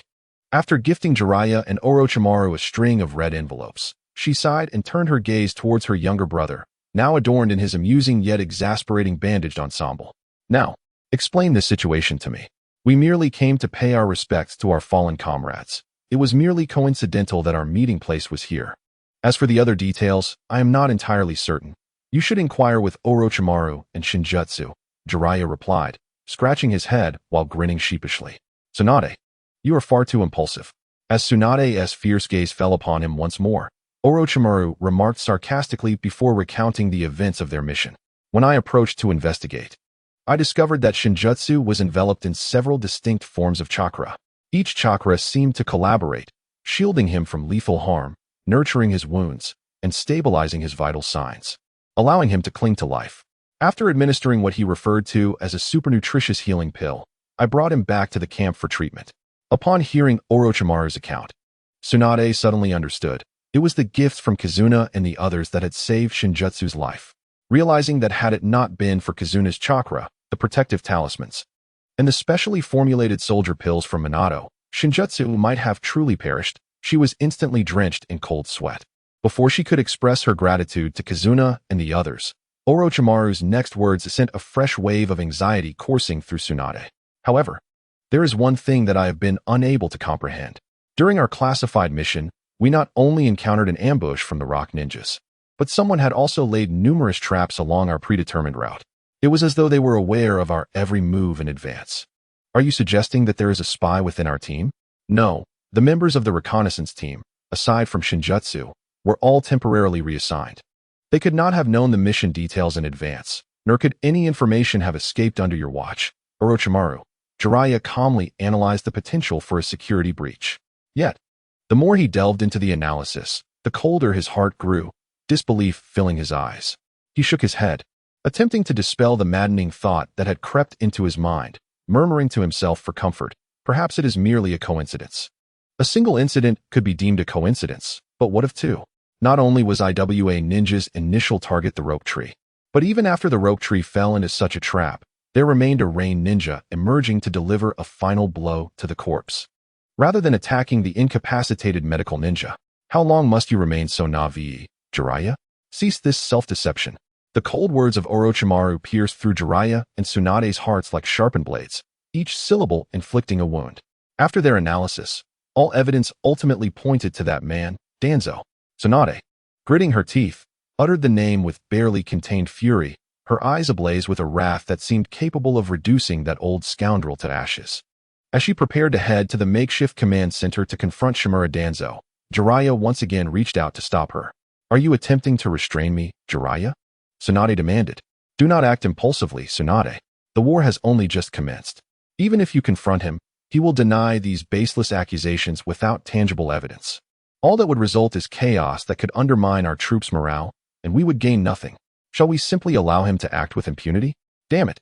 After much contemplation, Tsunade ultimately could not surmount Jiraiya's light, but firm obstruction. As she halted, loosening her clenched fists, she appeared to have lost all strength and means. Observing this, the rope tree stepped forward to offer gentle consolation. It's all right, sister. Look at me. I am still alive and well. Although I have sustained some injuries and will not be able to participate in battles for a while, after a few days, when I accompany the team escorting the fallen leaf ninja back to the village, I shall no longer face danger. The rope tree remained optimistic despite the failure of this mission. Even though he had slain numerous IWA ninjas, including 2 special jonin, it was still insufficient for him to achieve the merits required for promotion. Yet, he did not feel discouraged. He thought that at worst, he would return, recuperate, and then rejoin the front lines. As for the matter of Shimura Danzo plotting against him, whether true or false, it could only lead to a request for a battlefield reassignment, distancing himself from Danzo. Conveniently, the battlefield in the land of rain, with its incessant rainfall, was ideal for showcasing his earth and water release techniques. Days later, the rope tree successfully returned to the village with the team escorting the remains and the injured, encountering no significant dangers along the way. Following a succinct and precise report from the Umbu, Sarutobi Hiruzen decided to dispatch more ninjas to the battlefield, led by Tsunade, along with the Oil Woman clan, the Inuzuka clan, and the Sarutobi clan. Additional forces were sent to reinforce Mito Gate and others who were guarding against IWA in the Land of Grass. Meanwhile, Akimichi Torafu and the Hyuga clan leader would lead the Ino Shikicho and the Hyuga clan to join the confrontation against Suna. Clans such as Karasuma, Uezuki, Mitakashi, and Tsukikage would follow Uchiha Taijima to the border between the Land of Grass and the Land of Rain, prepared to respond to any summons from Shimura Danzo. However, unbeknownst to Sarutobi Hiruzen's plans, an additional slender figure lingered behind Uchiha Fugaku. Chapter 14. Come here. On the battlefront of the Land of Grass, Rain Hidden, the flames of conflict have raged for an extended period, and the air is thick with the acrid scent of gunpowder, sharp and suffocating. The battlefield reverberates with the cacophony of battle cries and the explosive sounds of ninjutsu, weaving a tragic symphony. The ninjas of Konoha exhibit unwavering determination in their gazes. They coordinate seamlessly, their offensive akin to a relentless tide. In previous skirmishes, they have persistently probed the weaknesses of their adversaries, seeking opportunities for a breakthrough. Meanwhile, Hanzo the Salamander finds himself embroiled in a fierce duel with Chiyo of Sunagakure, unable to divert his attention to the ongoing battlefield. This presents an unparalleled opportunity for the forces of Konoha. The ninjas of the Uchiha clan wield their razor-sharp kunai with precision, as enemies fall one after another beneath the glimmering blade. Shin Baojun, employing his formidable taijutsu, charges through the fray as if traversing uncharted territory, occasionally unleashing his signature technique, the Leaf Dragon God, rendering the rain-hidden ninjas utterly defenseless. The other ninjas of Konoha showcase their unique talents, unleashing wind and fire techniques in rapid succession, pushing the enemy ranks into disarray. The logistical and medical ninjas of Konoha work diligently in the rear, racing against time to tend to the wounded, ensuring that they can return to the battlefield as swiftly as possible. As time progresses, Konoha's advantage becomes increasingly evident. The defenses of Rain Hidden gradually crumble, and despair and terror mar the faces of the Rain ninjas. The ninjas of Konoha pursue their advantage with fervor, their battle cries growing ever louder. They understand that this is a once-in-a-lifetime opportunity. Seizing this moment with relentless momentum could grant them a significant edge, potentially pushing the front lines back into the territory of the Land of Rain, culminating in a triumphant return alongside the forces led by Kakashi Hitaki, thereby solidifying the foundation for victory in this war. On the cliffside, the wind howls ferociously, whipping the hem of Hanzo's garment as he stands resolute.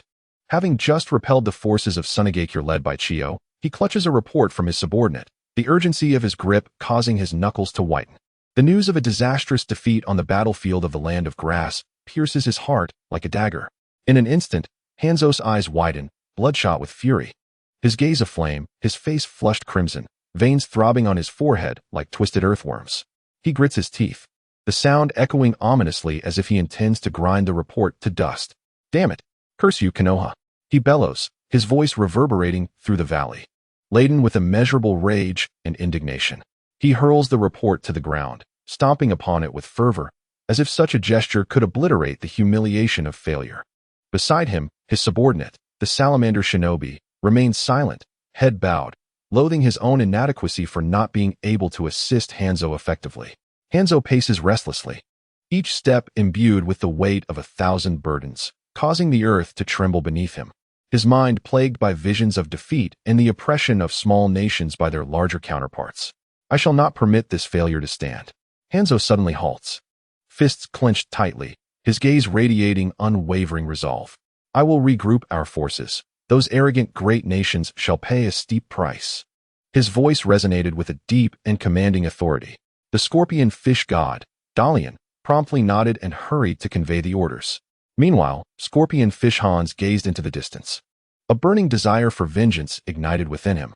With Hans no longer diverting the sand-hidden forces' attention away from Konoha, the dynamics of the battlefield shifted dramatically. Upon receiving news of Hans's departure, Chiyo and her brother, eyes, turned their keen, icy gazes toward the map, focusing on the location of Konoha's outpost in the Land of Rain, adjacent to the temporary encampment of the Sand-Hidden. The atmosphere grew palpably tense, as if the very air had been frozen by an overwhelming aura of impending doom. The following midday, amidst the incessant drizzle of the Land of Rain, the sounds of clashing metal reverberated through the air. Chiyo let out a cold smirk, her hands swiftly forming seals. In an instant, a multitude of puppets materialized beside her, each distinct in form, some wielding sharp blades, others concealing hidden mechanisms, standing in opposition to Tsukumo Hitaki. Eyes, not willing to be outdone, sent his puppets gliding like phantoms along the periphery of the battlefield, poised to strike. Tsukumo's expression grew grave. He was acutely aware of the formidable prowess of the sibling duo. Gripping his katana tightly, its blade gleaming with a chilling light, He quickly organized the Konoha ninjas into formation, readying them for the imminent onslaught. As the battle loomed, the puppets launched their assault first, unleashing a flurry of sunbon infused with a dark purple luminescence that sliced through the air, emitting a piercing whistle. Undeterred, the Konoha ninjas responded with their own ninjutsu. An explosion of techniques and metallic clashes intertwining, plunging the battlefield into chaos. Tsukumo led the charge, darting through the throng of puppets like a brilliant blue bolt of lightning, severing chakra threads with each strike, rendering one puppet after another temporarily incapacitated. However, the onslaught from Chiyo and Aiz intensified, their toxic weaponry incapacitating many Konoha ninjas who were merely suffering minor wounds, gradually overwhelming them. Amidst the smoke of battle, the cacophony of conflict remained deafening. Tsukumo astutely assessed the situation. Despite the enemy's numerical disadvantage, the number of poisoned Konoha ninjas was rising. If the Sand Hidden continued to prolong the confrontation, it would ultimately place his side at a disadvantage. Resolutely, he made a swift decision, his gaze cold and unwavering, issuing a retreat command to the Konoha forces. Although concern for his safety lingered in their hearts, the years of camaraderie prompted them to remain silent, hastily following the plan to evacuate the injured. Tsukumo stood alone, his blade shimmering with a frosty gleam, his posture as erect as a pine tree, steadfastly confronting the encroaching Sand-Hidden ninjas. I am Tsukumo Hatake of Konoha. Any Sand-Hidden who dares to advance shall face death. In response to Tsukumo's threat, Chiyo and her companions merely scoffed before resuming their attack. The Sand-Hidden ninjas surged forth like ravenous wolves from all directions, yet Tsukumo faced them without fear. In a flash, enveloped in a crackling aura of lightning, he weaved through the enemy ranks, his blade dancing, painting the ground with splashes of crimson. The Sand-Hidden ninjas pressed their assault, the clash of blades intertwining with the swirling dust of battle. Kakashi Tsukumo, with the swiftness of lightning released ninjutsu, the sharpness of wind released chakra, and his exquisite swordsmanship, repeatedly averted crises, dispatching any foes that approached him. Each strike he delivered was imbued with tremendous force, causing the bodies of sand shinobi to accumulate beneath his feet. Meanwhile, in the distance, his comrades from Konoha glanced back anxiously at Tsukumo, who was holding the rear.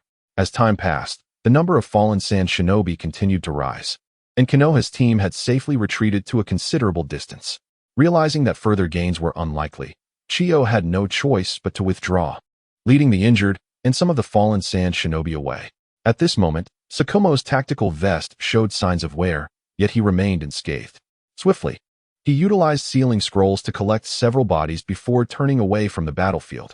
Ultimately, after both sides had left behind dozens of corpses, the clash concluded, marking a brutal confrontation that ended with the retreat of both Konoha and the Sand.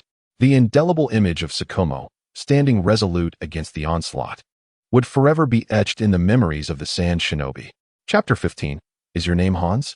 In the southern region of the Land of Rain, within Konoha's temporary camp, Tsunade was diligently studying the antidote using samples of the potent poison and the bodies of those afflicted brought back by Tsukumo.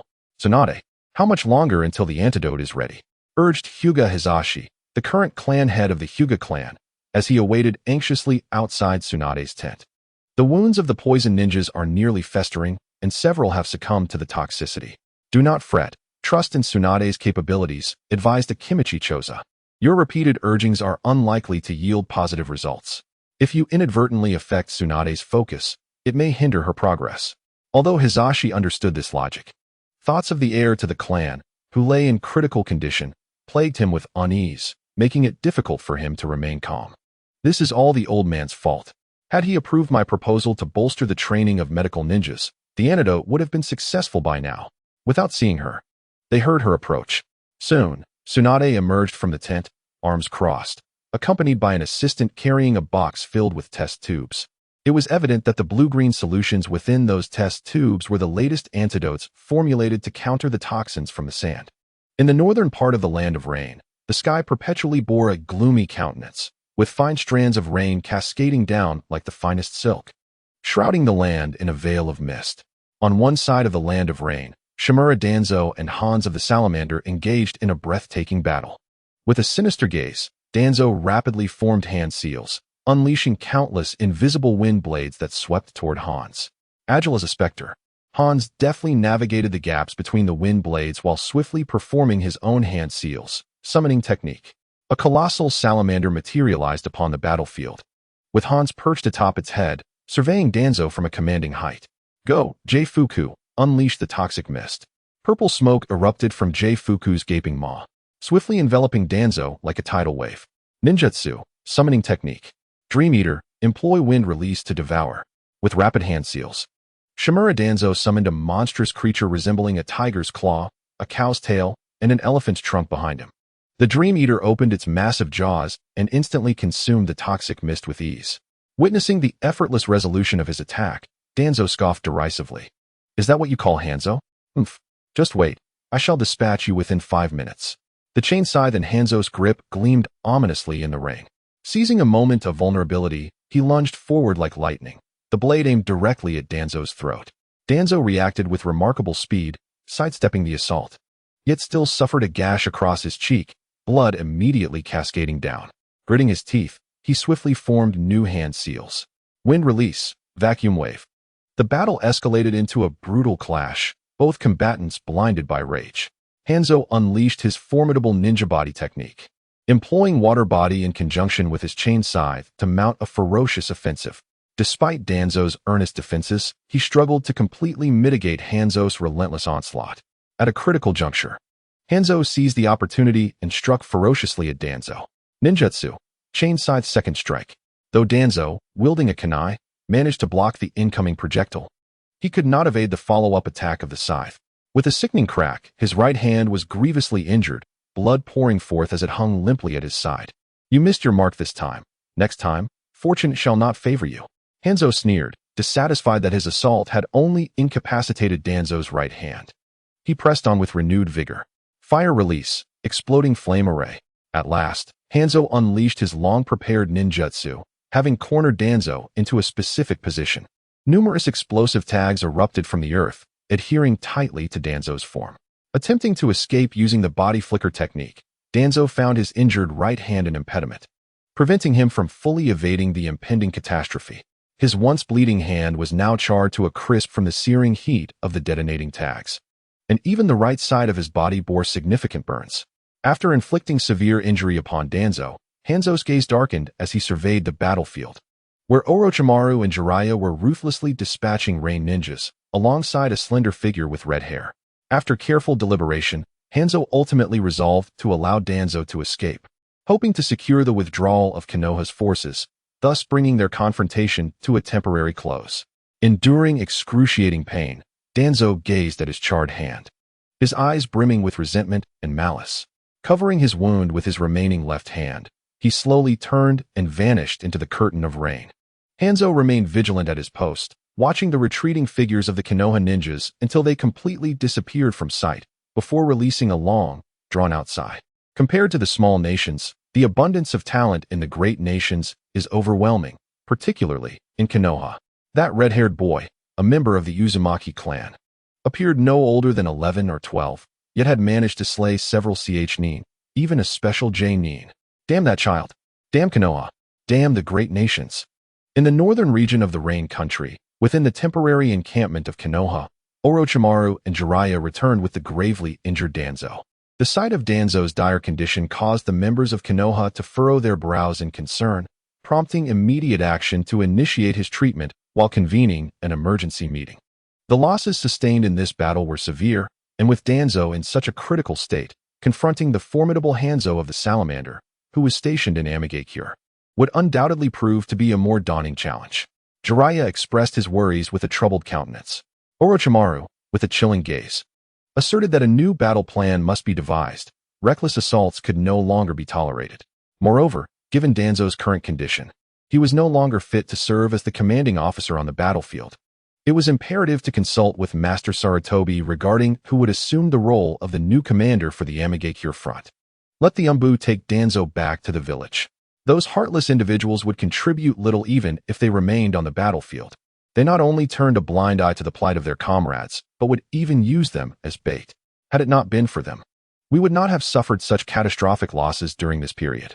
Uchiha Taizen spoke with palpable fury, especially when mentioning Danzo and the Umbu.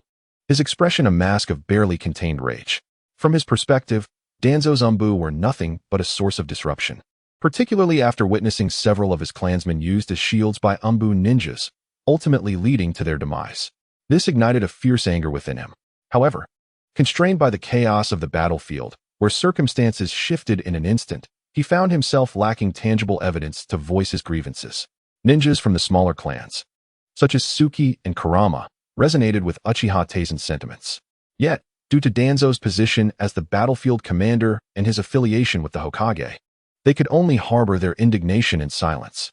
In fact, Taizen harbored deep suspicions regarding the mysterious disappearances of several of his clansmen, believing they were also linked to Danzo. Though he refrained from voicing these thoughts, it was critical to note that those missing clansmen were elite practitioners with the three-tomo Sharingan, having vanished without a trace. Uchiha Taizen would not entertain the notion that this had nothing to do with Danzo, who was responsible for issuing missions. Once Danzo's wounds were treated, he promptly set about gathering everyone for a meeting. Upon learning that all the J-Nin had assembled in the main tent, he felt a sense of satisfaction, appreciating their promptness in awaiting his directives. However, his expression darkened when he discovered they were discussing the replacement of the battlefield commander for Amigakure, transforming his previously content demeanor into one shrouded in shadow, as if it were about to rain. Chapter 16. Is a monkey bullying me? Uchiha is joining the fray. Within the central tent of the northern encampment in the Rain Country, the J-Nin of Konoha gathered around the table, each expressing their views on the strategic deployment for the ongoing Amigakure front. The atmosphere was intensely vibrant, filled with fervent discussion. Uchiha Tianshin passionately advocated for the reinforcement of troops, urging a decisive stance to swiftly turn the tide of battle. In contrast, Orochimaru calmly assessed the advantages and disadvantages, noting the absence of any formidable opponent capable of confronting Hanzo the salamander head-on in the camp. He suggested employing a flanking strategy to gradually diminish the enemy's fighting strength. The ensuing debate was heated, voices rising and falling in fervent discussion, all striving for the victory of Konoha in the Rain Village. Suddenly, the tent flap was thrust open with force, and Danzo strode in with purpose. His gloomy countenance and piercing gaze seemed to carry an intangible weight, instantly freezing the air within the tent. The once vibrant discussion came to a sudden halt, as if a pause button had been pressed, and all eyes turned in unison towards Danzo, rendering the tent eerily silent. The various clan leaders, led by Uchiha Tianshin, furrowed their brows in discontent at Danzo's abrupt intrusion. Meanwhile, Orochimaru and Jiraiya exchanged furtive glances, pondering the intent behind his arrival. Danzo stood firm, his left fist clenched tightly, knuckles whitening from the strain. His dark gaze, akin to a cold flash of lightning on a wintry night, fixated on the Konoha ninjas who had autonomously devised their battle plans, brimming with resentment and fury. His breaths grew rapid and labored, nostrils flaring as each inhalation seemed to stifle the impending eruption of rage. "What are you doing? I am the supreme commander of the Rain battlefield." Danzo's voice thundered. "Does Lord Hokage not know? The latest directive from Lord Hokage has temporarily assigned the position of Supreme Commander to Jonin Orochimaru, with Jonin Jiraiya and myself, Uchiha Tianshin, tasked with assisting him. Danzo, your role is merely to escort the injured and the remains of our comrades back to Konoha." Kenshin's tone was calm, laced with a hint of confusion as he questioned whether Danzo was truly unaware of the orders or merely seeking conflict. The other Jonin remained composed, finding no fault in Tianshin's statement, perceiving it as a mere declaration of an ordinary fact, while Tianshin's response and the demeanor of his peers appeared unremarkable to them. It metamorphosed into an entirely different matter within Danzo's ears. As anticipated, upon hearing these words, Danzo's heart jolted before seething with rage. The monkey uses the Hokage's authority to suppress me, and now the inherently nefarious Uchiha dares to join in. Those few are merely minor clan leaders and commoners. How dare they?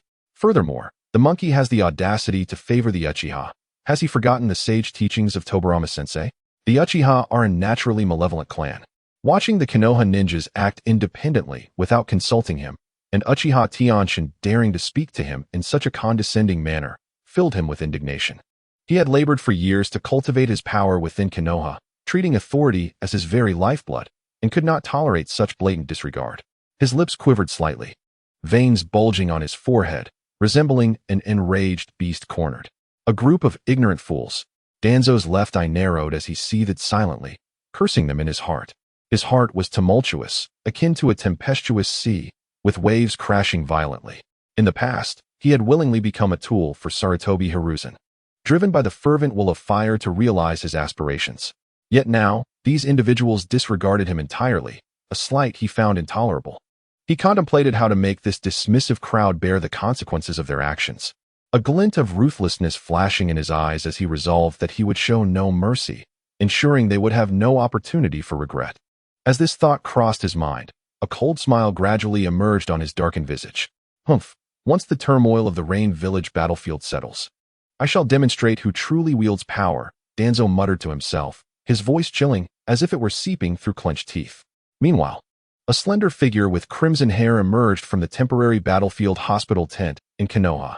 This individual was Uzumaki Kushina, a medical ninja who had accompanied Uchiha Taijima and Uchiha Fugaku to the front lines. Although she had learned medical ninjutsu from Tsunade and possessed a physique reminiscent of the future Shine, she still struggled to heal severe injuries as swiftly as Tsunade could. Kushina lamented her own inadequacies, reminiscing about her recent experiences, battling rain ninjas in the morning, tending to the wounded in the afternoon, and contemplating new jutsu in the evening. She felt a pang of sorrow for her life, which was not lacking in hardship, but rather filled with misfortunes. Keech, you've worked hard today as well. It's fortunate to have you here. Otherwise, many comrades would not have endured until the new batch of medical supplies arrived at the front. You are truly their savior. Should I find myself injured, I will surely rely on you, she said, preparing to head to the temporary training ground to practice her new ninjutsu when she unexpectedly collided with Uchiha Fugaku, who had just returned from a patrol mission. Since they had arrived together at the Rain Village battlefield and Kushina had treated many of her clansmen, including Uchiha, Fugaku held a favorable impression of her. After all, under Danzo's directives, the Uchiha clan's wounded were often the last to receive treatment, while Kushina treated all injured individuals with equal priority, regardless of their clan affiliation. This had earned her a commendable reputation within the camp, particularly among the Uchiha, leading Fugaku to often engage in friendly banter whenever they crossed paths. As for why Fugaku and the others referred to her as Keej, it was due to the current abundant strength of Konoha, resulting in a policy that kept children off the battlefield. To circumvent this restriction, Kushina had not only demonstrated her full capabilities to Uzumaki Mito, but had also presented a comprehensive set of innovative ninjutsu ideas suited for the Uzumaki clan. She even resorted to charmingly throwing herself into Mito's embrace, calling her grandma Mito while playfully weeping and pouting, which eventually led to Mito persuading Sarutobi Hiruzen to help fabricate an identity for her, thus allowing her to join the fray at the Rain Village battlefield. Perhaps to Kushina and Minato, this was profoundly embarrassing, yet what Kuranai wished to convey was, "This is not my dark history, but merely the path I have traversed." He was promptly reprimanded by Kushina, for Kuranai, among the trio, was indeed the youngest, being nearly 5 months junior to his brother, Yakaina. Truly, the pressure exerted by an elder sibling's bloodline is formidable. To this day, Kuranai still harbors a lingering trepidation. Returning to the matter at hand, Brother Fugaku, your praise is unwarranted. However, if it concerns treatment, you may place your trust in me.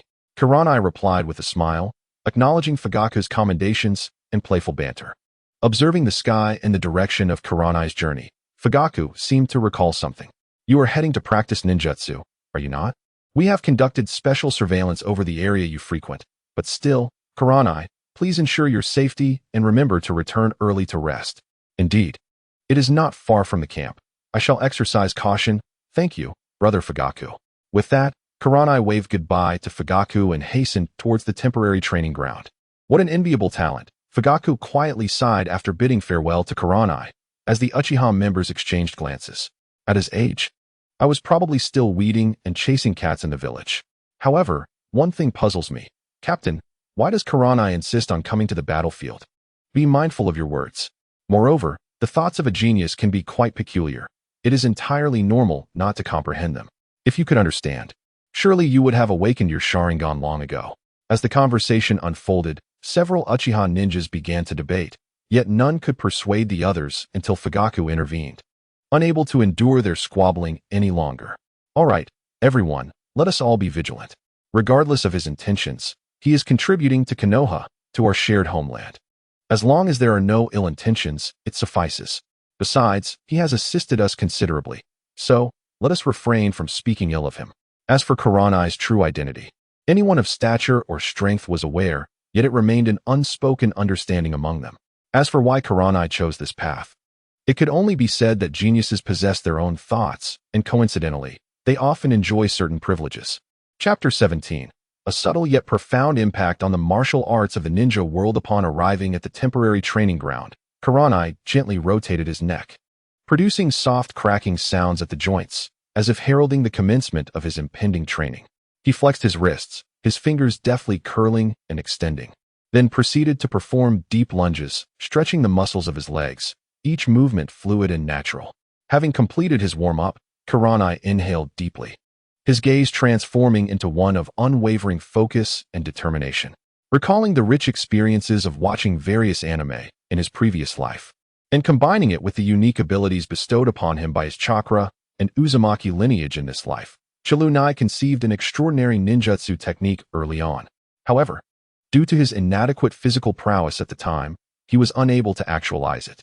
Now, after undergoing rigorous training under Uzumaki Mito, he is ready to embark on this path of cultivation. Originally, these special techniques required training under a myriad of extreme conditions to be perfected. Yet, with the advent of chakra, such prerequisites have diminished significantly. Nevertheless, substantial real combat experience remains essential to hone genuine lethal skills. This ambition is one of the reasons Chilunai has endeavored to reach the battlefield of the ring.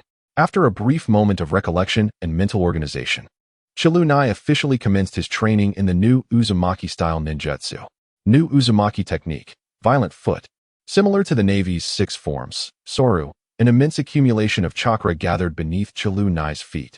With a surge of chakra, he vanished from his original position, only to reappear abruptly before a sturdy tree. New Uzumaki technique, sword flash. Comparable to a thrust, his right hand formed a distinctive shape as he bent his ring and pinky fingers, pressing his thumb against their joints while extending his index and middle fingers straight.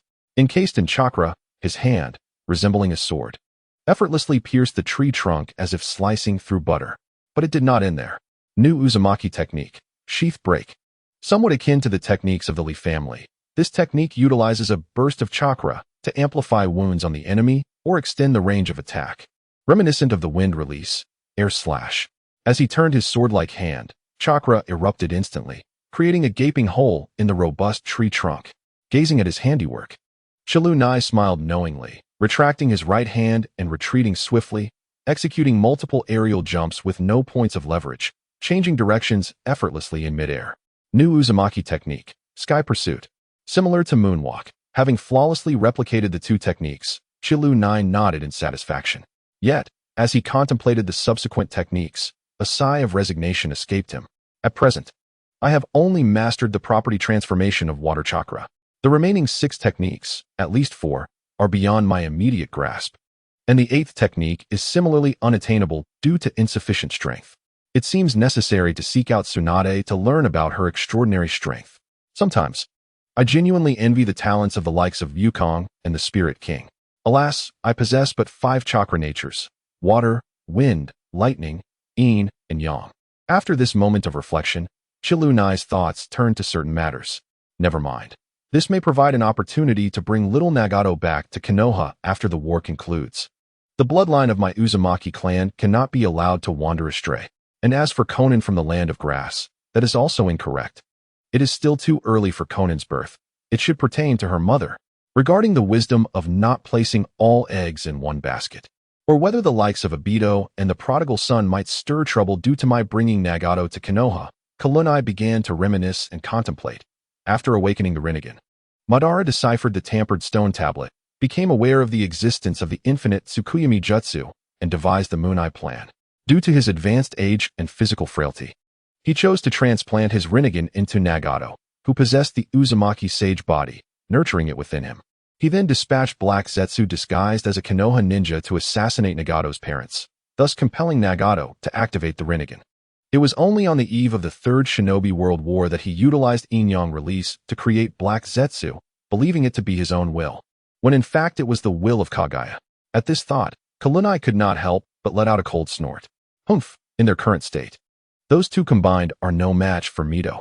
Before the Ninetales Jinchūriki is switched, Konoha village is absolutely secure. As for after the switch, if I let Obito and the prodigal son seize the Ninetales, I would. With that, Kalunai clenched her right fist, raised her thumb, then rotated it 180 degrees and pointed it downwards. After practicing the new Uzumaki-style ninja body technique and pondering the future narrative of the ninja world along with counter-strategies, Kalunai tidied up the makeshift training ground and, as usual, activated her Kagura hard eyes, prepared to sense her surroundings. Initially confirming that no one was nearby, just as she was about to turn to leave, an overwhelming malevolence entered her perception. This is bad. It's Black Zetsu. Damn it. Fortunately, I spoke in Sichuan dialect just now, not in Japanese. And my voice was quite soft, so the information should not have leaked. Breathing a sigh of relief, Kalunai could not help but feel grateful for her caution and for having Mito's Ninetales chakra by her side. Otherwise, she would have truly faced a grave predicament. Sensing that the malevolence from Black Zetsu lingered only for a brief moment before vanishing, Kalunai adhered to the notion of not delving deeper to avoid alarming the snake, and did not ponder why Black Zetsu would be present on the battlefield of the Rain Village. Suddenly, a thought struck her. Could it be that, if her memory served her right, Madara had stealthily transplanted his Rinnegan into Nagato during the Second Shinobi World War? That malevolent presence from earlier was likely a case of Black Zetsu mistaking her for Nagato and subsequently realizing the error. This implies that Madara's Rinnegan is currently residing within that Black Zetsu. Contemplating this, although she could not ascertain with complete certainty, Kalunai felt a 70% confidence that Black Zetsu was there to implant the Rinnegan into Nagato. There was still a 20% chance that Black Zetsu was disguising itself as a Konoha ninja to activate the Rinnegan already in Nagato's eye sockets. The remaining 10% possibility could only be that Black Zetsu was dispatched to gather intelligence. However, for Madara, who had already sent numerous Black Zetsus to infiltrate various villages gathering information, deploying another to the Land of Rain for intelligence collection seemed negligible, making this scenario highly unlikely. What to do? 70% certainty. Should I take the gamble? And if I succeed, what then? Without the strength of the Vortex Sage body, can I truly wield a power that is not rightfully mine, the Rinnegan? Even if I were to temporarily utilize just one eye to alleviate the burden on my body, how would I contend with the imminent threat of Madara, who, despite not fully losing his ability to act, might seize the Rinnegan? Even if I were to retreat to Konoha and seek refuge under Granny Mito's protection, how could I explain to her that the specter of the Uchiha clan is about to return and exact vengeance upon the village? A cascade of questions flooded Kalukai's mind, plunging him into a moment of existential doubt. After careful consideration, he ultimately opted not to take action, allowing White Zetsu to depart while he made his way back to the camp. What am I pondering? Why overcomplicate matters? Regardless, I have resolved to bring Nagato back to Konoha. So whether the Rinnegan is reserved for Nagato or borrowed for my own use is merely a matter of my own decree. Moreover, should I find myself bearing the eye, only to end up resembling the frail Nagato of later days, I would surely endure the consequences of my folly. No, no, no. Kalukai quickly shook his head.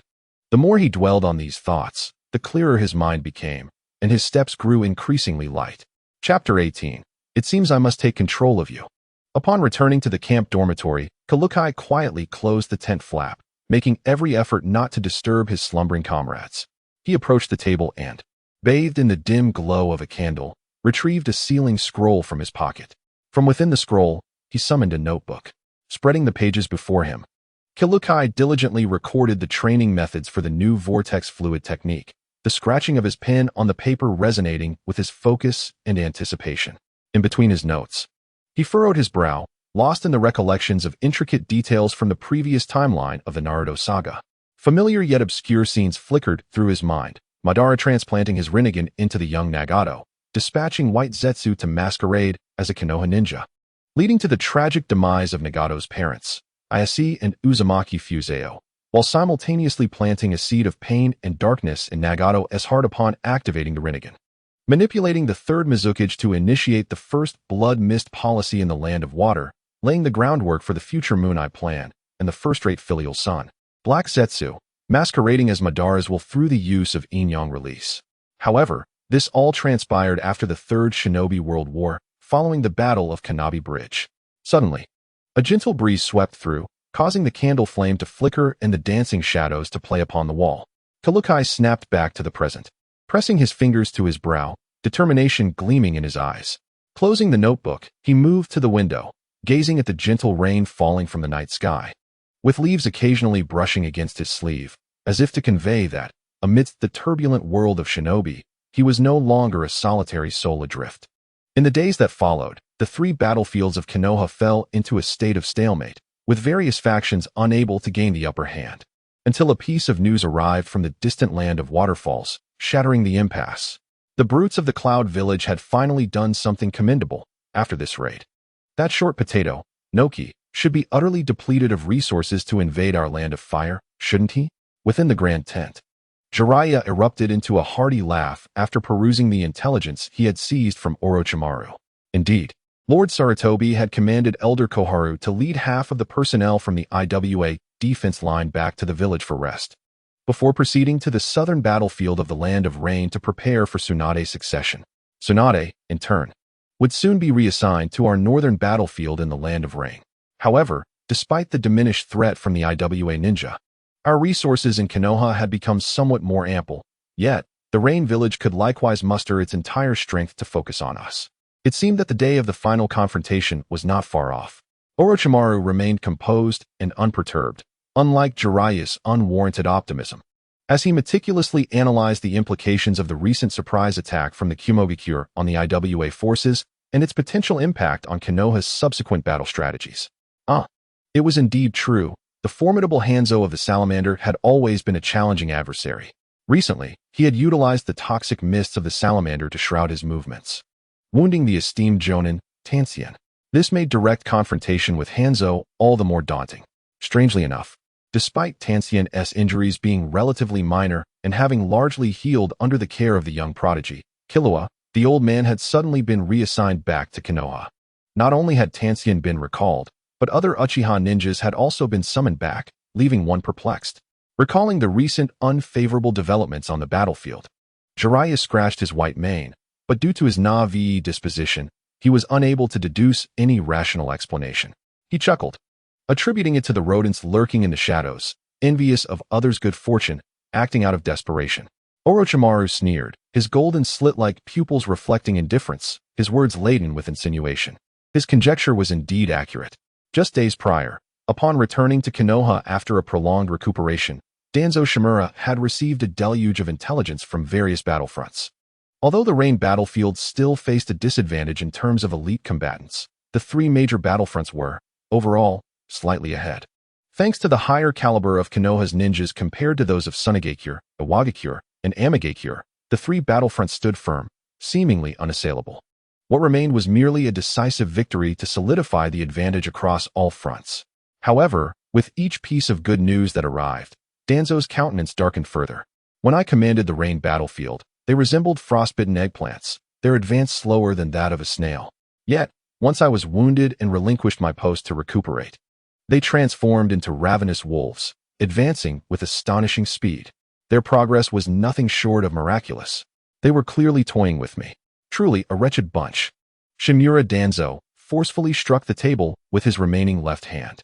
Within the depths of the root base, the already dim lighting flickered ominously in response to his chakra's surge, casting an even darker shadow over both the base and Danzo's expression. The more he examined the intelligence reports, the angrier he became. Upon witnessing the significant achievements of the Uchiha clan, his fury erupted, prompting him to rise and seek an explanation from Sarutobi Hiruzen. Bang. Sarutobi, I presume you have received the messages from various battlefields? The door to the office was violently thrust open, as if a wild beast had charged through, sending splinters flying and the hinges creaking in a painful protest. Sarutobi Hiruzen, without lifting his gaze, continued to attend to the documents before him, issuing a few instructions before dismissing the Umbu who had been kneeling at his desk.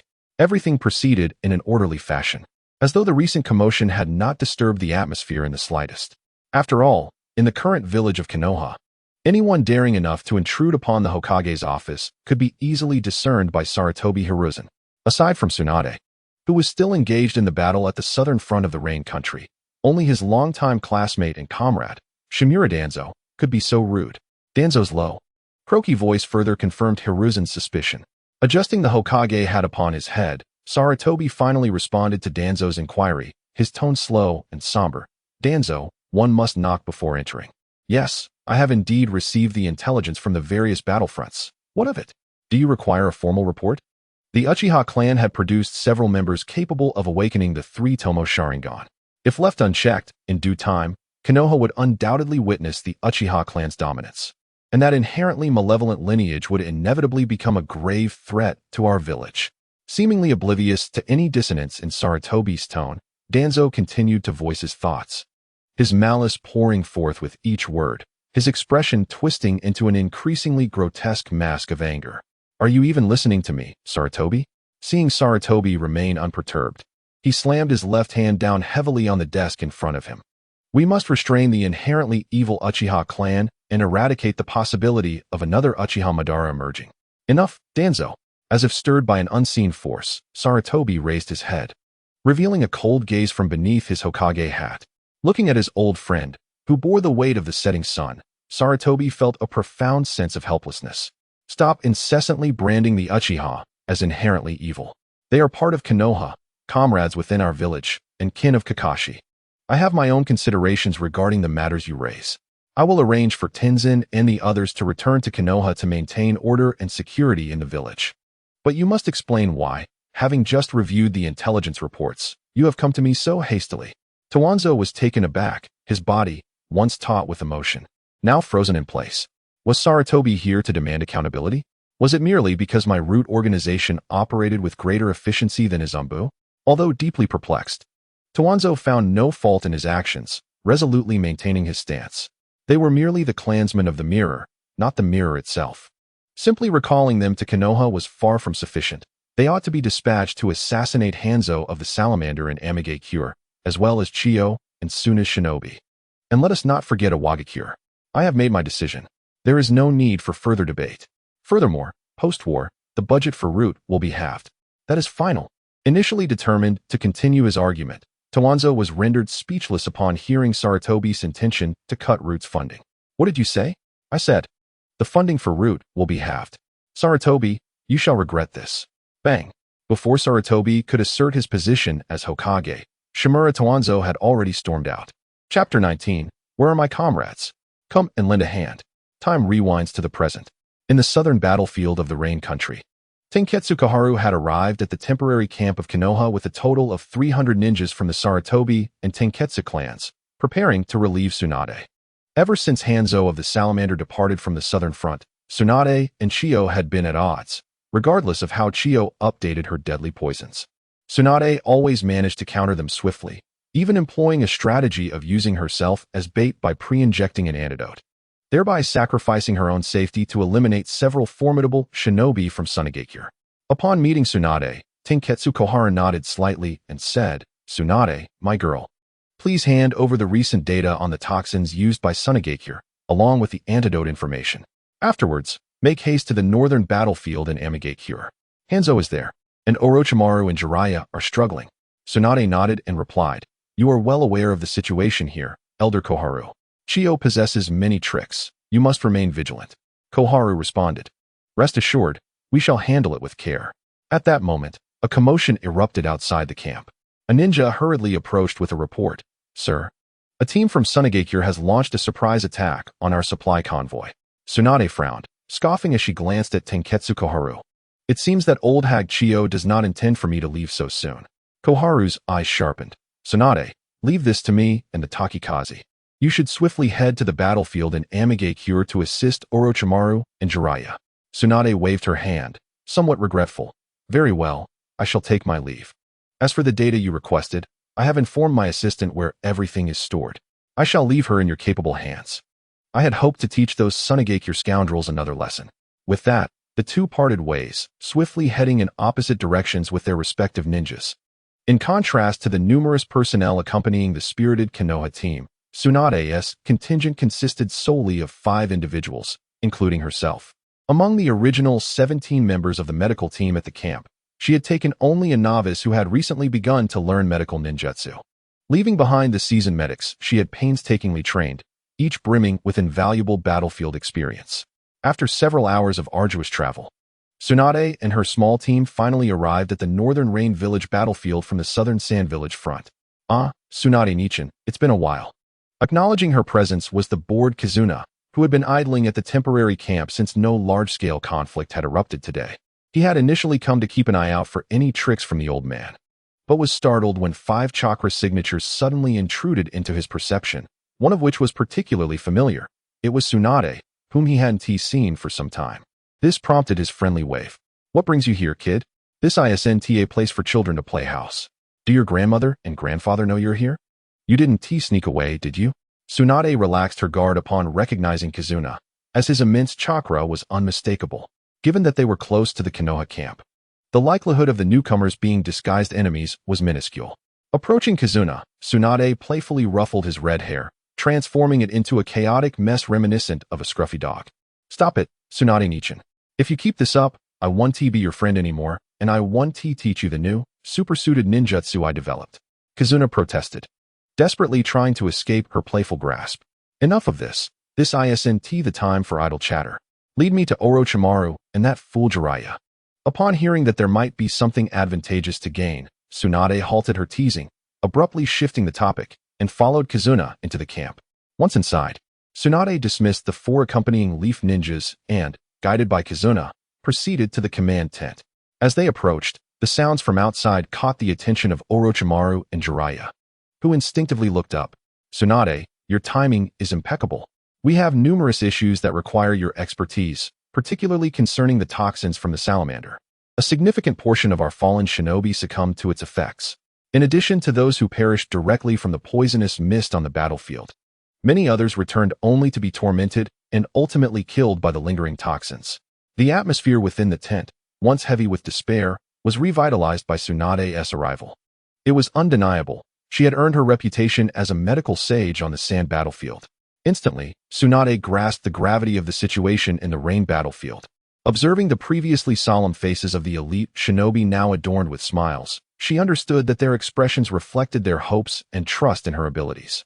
Time swiftly elapses like a fleeting shadow. Each passing moment is of immeasurable value. The burdens of duty weigh heavily upon her shoulders, akin to towering mountains.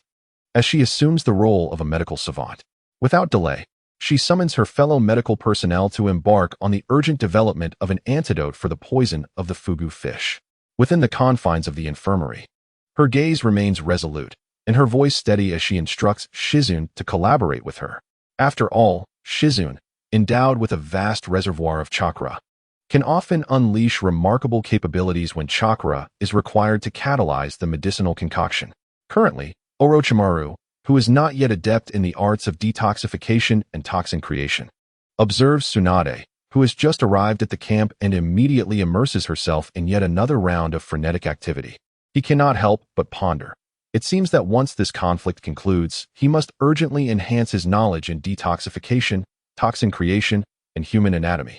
Strengthening the defenses surrounding the camp and assigning personnel for patrols, particularly along critical routes, is imperative. This is a pivotal moment for Tsunade's antidote development, and any errors are wholly unacceptable. Simultaneously, the intelligence team must intensify their efforts to gather information.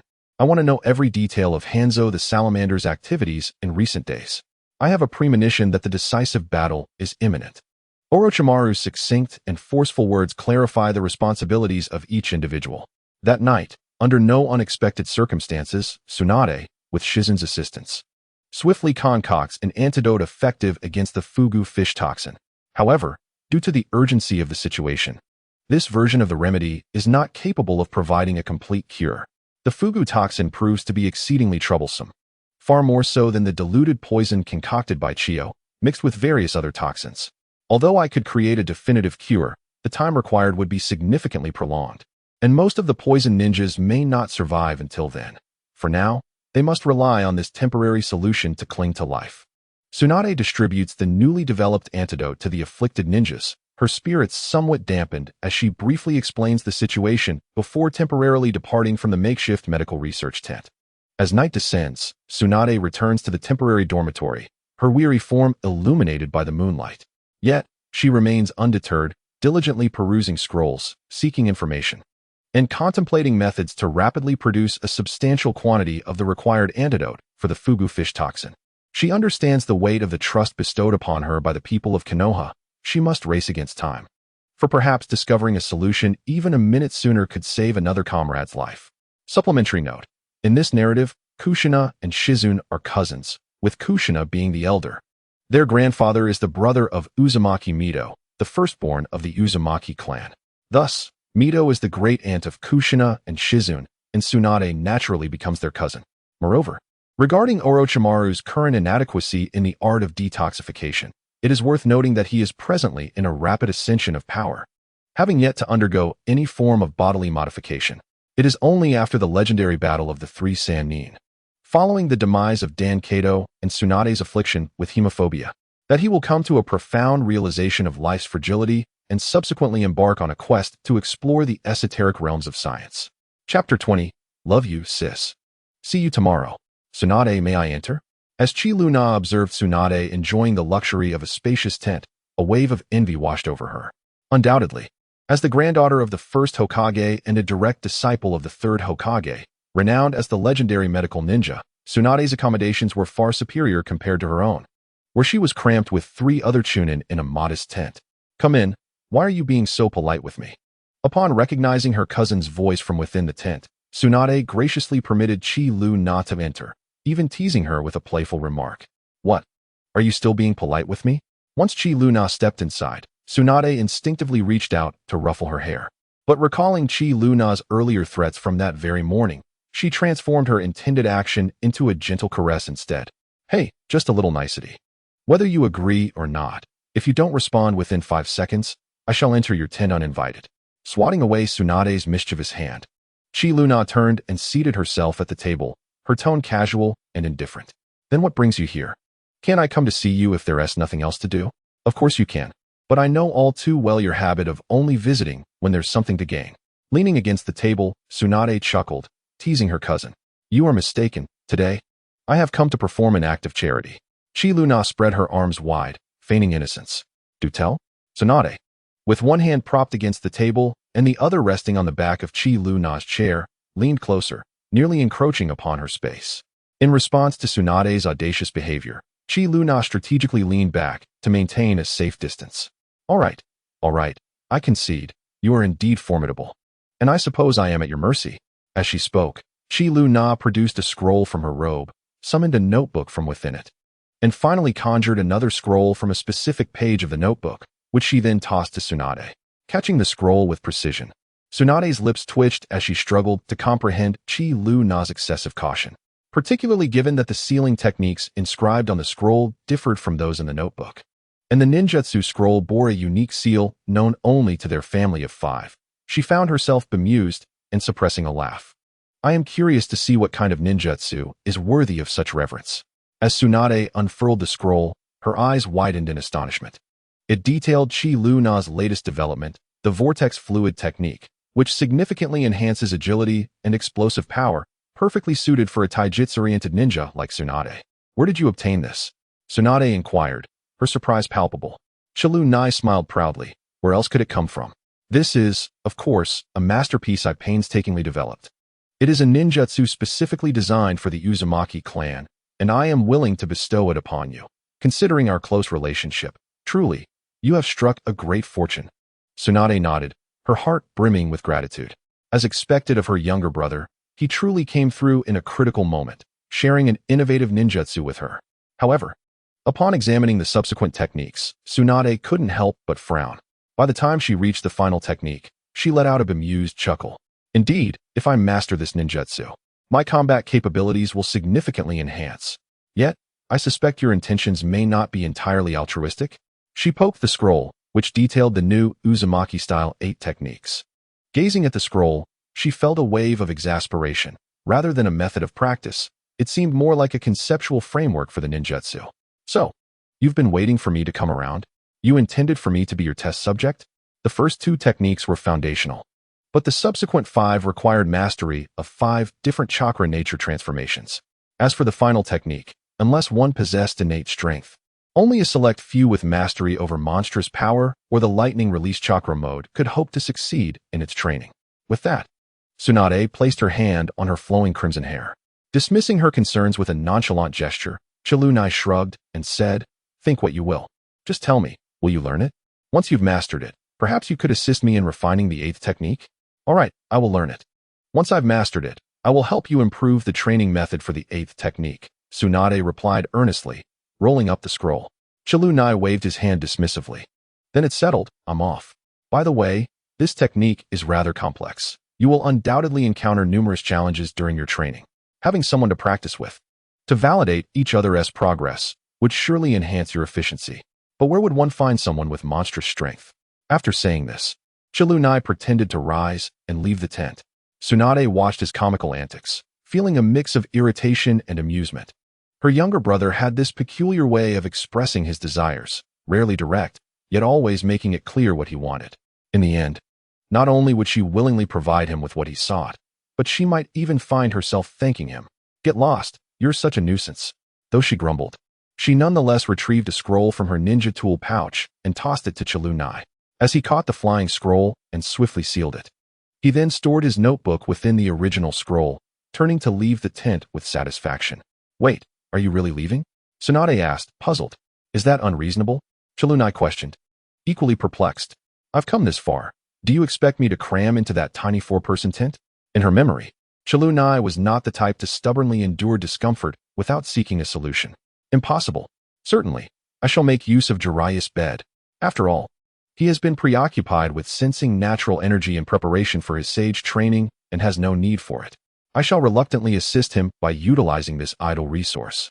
Tsunade found herself at a loss for words tonight, more so than the cumulative moments of silence she experienced during her time on the battlefield of Sunagakure. "I need not even inquire further," Tsunade murmured softly, as she observed Chilunai depart with a playful laugh, disappearing into the enveloping darkness outside the tent. A subtle smile graced her lips. Just then, a bothersome voice echoed from beyond the tent. "Haha, love you sis, see you tomorrow." Tsunade instantly lost her composure and retorted angrily, "Damn it, you little brat, you're utterly insufferable." Chapter 21. I offer you an opportunity, yet you prove useless? Jiraiya, are you practicing? Startled, he exclaimed, "What? Is that you, Chilunai? What brings you here? Have you ceased your charade?" Jiraiya, taken aback by Chilunai's sudden appearance, scrutinized the boy from head to toe before seemingly recalling something. "Do you think? No, don't even dream about it. Give up that thought." Without allowing him to finish, Chilunai outright rejected the notion. "Why is it so? I, a paragon of elegance and charm. Why does Tsunade not harbor any affection for me?" Hearing Chilunai's swift denial before he had even completed his sentence plunged Jiraiya into despair as he squatted in a corner, drawing circles. "Haha," Chilunai remarked, only granting Jiraiya a momentary glance before reclining upon Jiraiya's bed. "Ah, a grand bed is indeed a comfort. This war has persisted for half a year, and I have endured nearly 6 months upon that wretched single bed. During my sleep, I had to remain ever vigilant against potential assaults from Amigakure, compounded by the incessant rain that has rendered my meals unpalatable and my rest elusive. Truly, I have had enough." After a long day of toil, finally lying upon the bed he had longed for, Chilunai could no longer suppress his grievances about the trials of the past few days. "Did you not go to great lengths to arrive at the battlefield?" Jiraiya, who had been fruitlessly attempting to sense natural energy, found that there was no urgency in his training and decided to engage Chilunai in conversation. "I must be unwell, seeking trouble where none exists.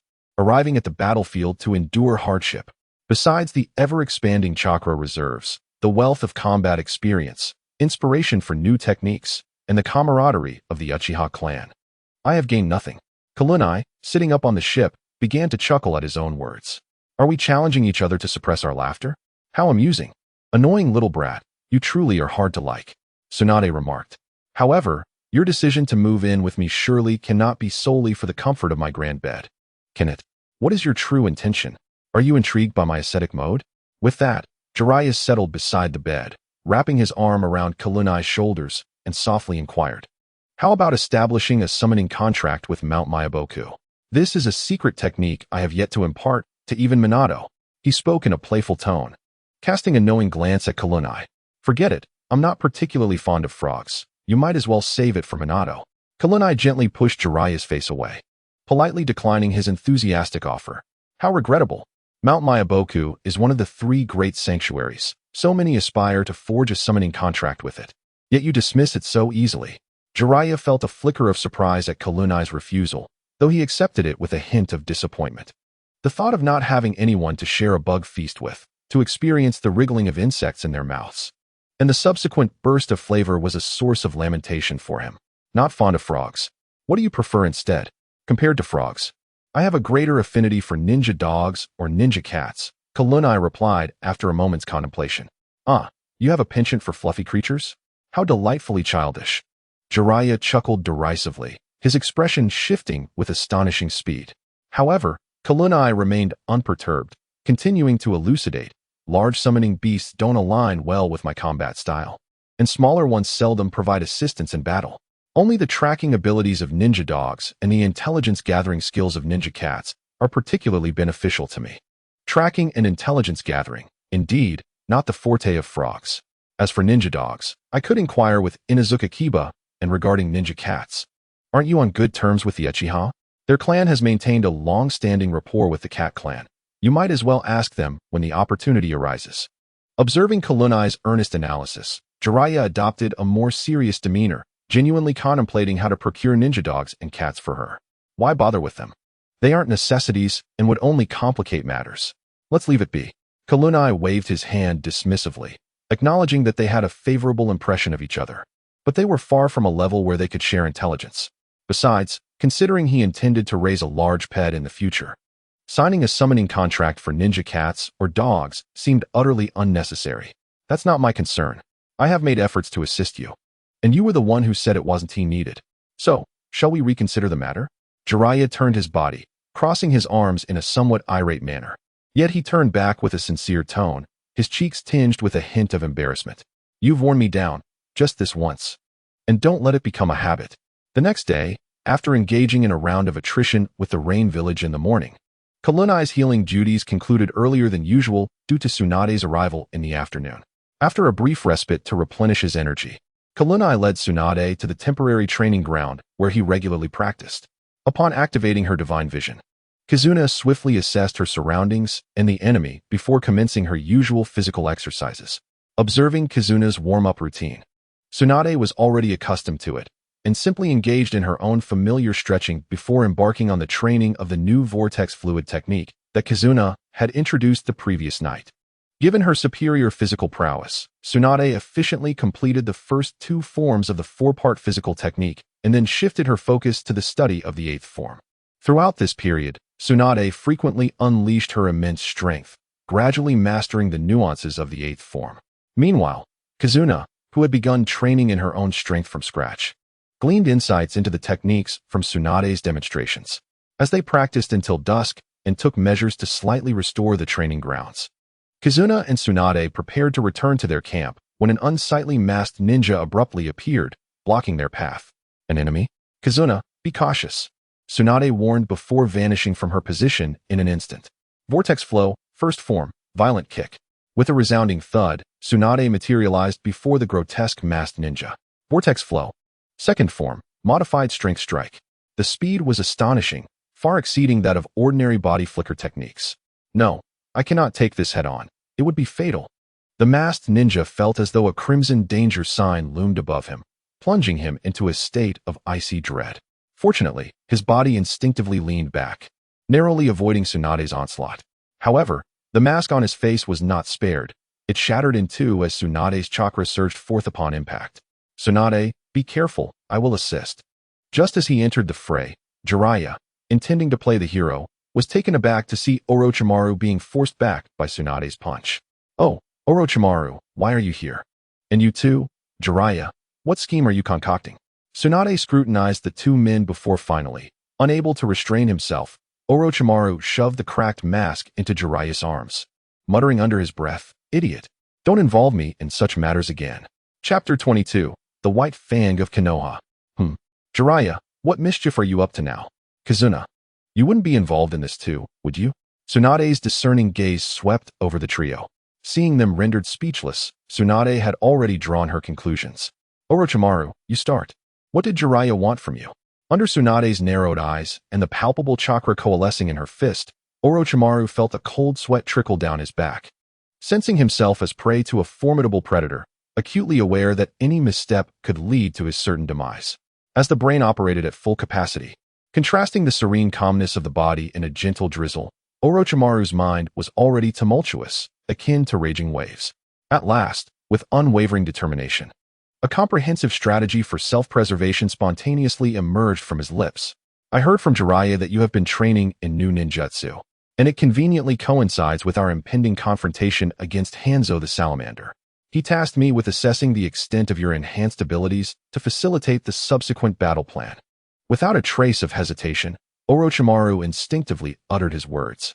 In safeguarding himself, he deftly employed Jiraiya as a scapegoat while steering the conversation toward the critical and unavoidable strategic focal point of the showdown with Hanzo. This reaction was nothing short of perfection, truly textbook. Even the innocent-looking Kuranai, who merely wished to observe the unfolding drama, couldn't help but commend, as expected of you. Then she turned her gaze toward the still bewildered Jiraiya, shaking her head in disdain. Brother Jiraiya, please do not blame us. Both Snake Uncle and I are equally pained. Is it as Orochimaru says, Jiraiya? In the fleeting moment when Jiraiya met Tsunade's gaze, he dared not look again, his eyes darting away while he spoke evasively. His hands behind his back fidgeting with secret signals, pleading for help from Orochimaru and Kuranai. Ah yes, it was Kuranai who mentioned it to me yesterday, indeed. That's right. Ahaha. After fruitless pleas for assistance, Jiraiya steeled himself to follow Orochimaru's lead. His words were a blend of truth and fiction, ultimately lacking in martial ethics as he implicated Kuranai as a scapegoat for the onlookers. Realizing that the spotlight had turned on her, Kuranai wore an expression of exasperation, casting a resentful glance at Jiraiya. Next time I trust you and assist you, I shall end up as Hokage, buried under a mountain of paperwork.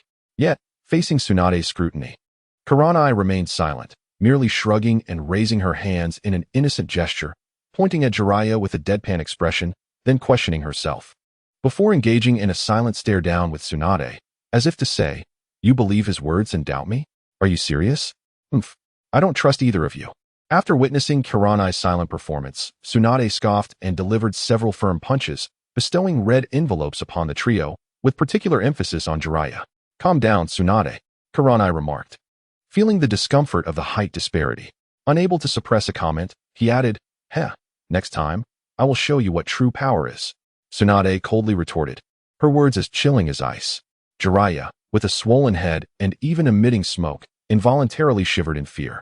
TCH. Kuranai, with a defiant expression, exhibited an attitude of contrition, yet determination to try again next time. Without allowing Tsunade a moment to respond, he swiftly vanished from sight. Just as Tsunade was about to speak, a sudden cry of an eagle echoed through the sky. Orochimaru, Jiraiya, and Tsunade exchanged serious glances before hastily making their way to the camp. Significant intelligence from the sand-hidden battlefield had arrived, and they hoped it would bring good news. Inside the large tent, the atmosphere was vibrant, illuminated by the warm glow of flickering flames that danced on the faces of those present, reflecting expressions of excitement and anticipation. The moment the intelligence from the sand battlefield spread, the previously quiet tent erupted into a cacophony of noise. The elite shinobi from the northern rain-hidden battlefield celebrated exuberantly, pounding on tables and cheering loudly, while other leaf shinobi engaged in animated discussions, the joyous atmosphere rapidly permeating the tent. Shikaku is truly a hero of the leaf. The reputation of the white fang of the leaf is indeed well-deserved, exclaimed a middle-aged shinobi, his face flushed with enthusiasm and his fists clenched, eyes gleaming with admiration. Slaying the son and daughter-in-law of the first wind shadow has dealt a heavy blow to the morale of the sand village. His voice trembled with barely contained excitement. Indeed, with Shikaku on our side, the sand village poses no threat. Victory is merely a matter of time. A young shinobi chimed in, a smile spreading across his face. The crowd gathered, fervently discussing the unfolding situation on the sand battlefield, as if the dawn of victory was already within reach. Some were itching to rush to the front lines and pursue the enemy relentlessly, while others began planning for post-battle celebrations. With Shikaku leading us, the outcome of the sand battlefield is already determined. Orochimaru flicked his long tongue across his lips, his eyes brimming with excitement. The sand village, having sustained such significant losses, will undoubtedly see a drop in morale. If we strike while the iron is hot, we can rout them completely. And with the antidotes developed by Tsunade, our morale will soar, ensuring our complete dominance over the rain battlefield. It all hinges on the upcoming battle. Outside the tent, the cold wind howled and rain poured down. Yet the individuals within were ignited with fervor by the good news. They understood that Shikaku's pivotal role had granted the Leaf an unequivocal advantage in this war. At this moment, they envisioned the Sand Ninjas retreating in disarray while the Leaf army celebrated their triumph. However, they did not succumb blindly to the euphoria of victory, for they held unwavering confidence in the imminent decisive battle in the rain battlefield. In the Hokage's office within the Leaf Village, Sarutobi Hiruzen reflected. The White Fang of the Leaf. Quite a resounding title. He is indeed an extraordinary young man. I recall he had a child born last year, named Kakashi. If I'm not mistaken, wherever the leaf flourishes, the fire of life continues to burn brightly, illuminating the village and nurturing new growth among the trees. Undoubtedly, Shikaku embodies the indomitable spirit of fire and will become a new pillar for the leaf.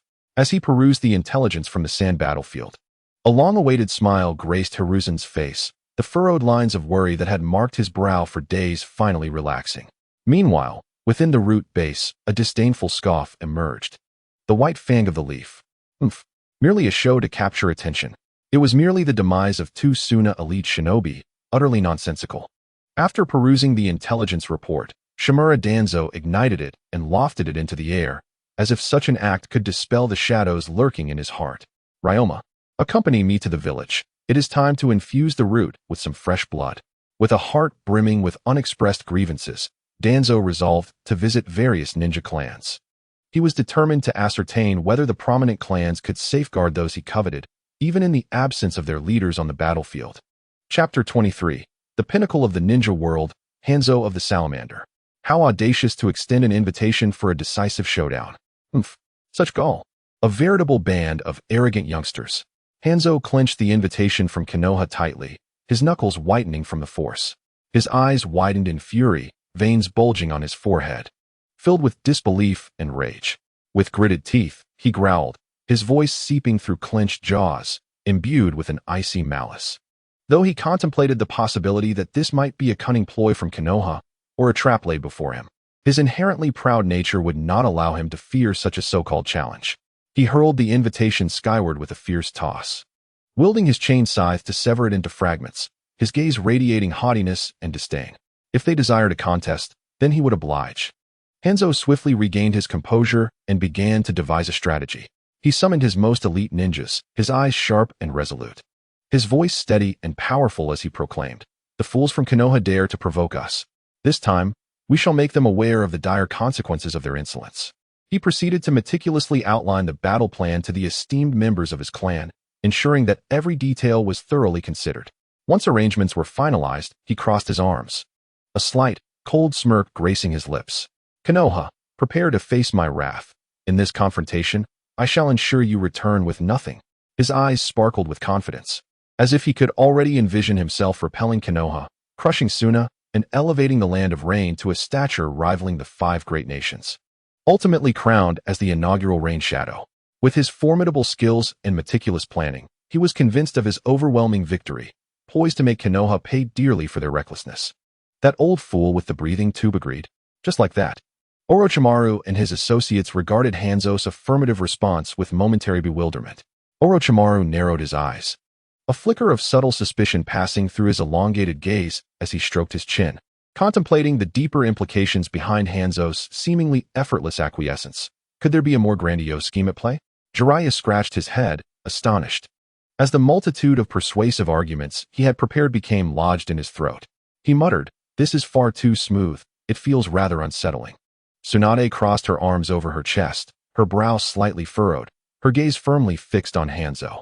She was acutely aware that Hanzo was far from benevolent, and such a straightforward agreement must surely conceal ulterior motives. The three fell into a contemplative silence, as if the very air around them had solidified. A gentle breeze wafted through, stirring their hair, yet it could not dispel the doubts lingering in their hearts. Days later, the salamander Hanzo stood quietly atop his summoning beast. The salamander J, a faint smile gracing his lips, his eyes betraying an inscrutable depth. After a prolonged silence, Orochimaru licked his lips and was the first to shatter the stillness. "Hanzo, Truly a man deserving of the title demigod in the ninja world. Your audacity is commendable. Hanzo chuckled softly but refrained from direct response, merely stating, there is no need for further words. As agreed, you may send anyone you wish. Provided it does not exceed 5, I shall accept them all. Orochimaru and the others exchanged glances, their apprehensions intensifying, yet the matter had reached this point, leaving no room for retreat. They steeled themselves to accept this challenge, each side dispatching no more than 5 elite combatants. Suppressing their unease, they nodded slightly to Hanzo before turning to depart. However, their steps felt heavy, for they understood that this seemingly simple agreement might harbor unknown conspiracies.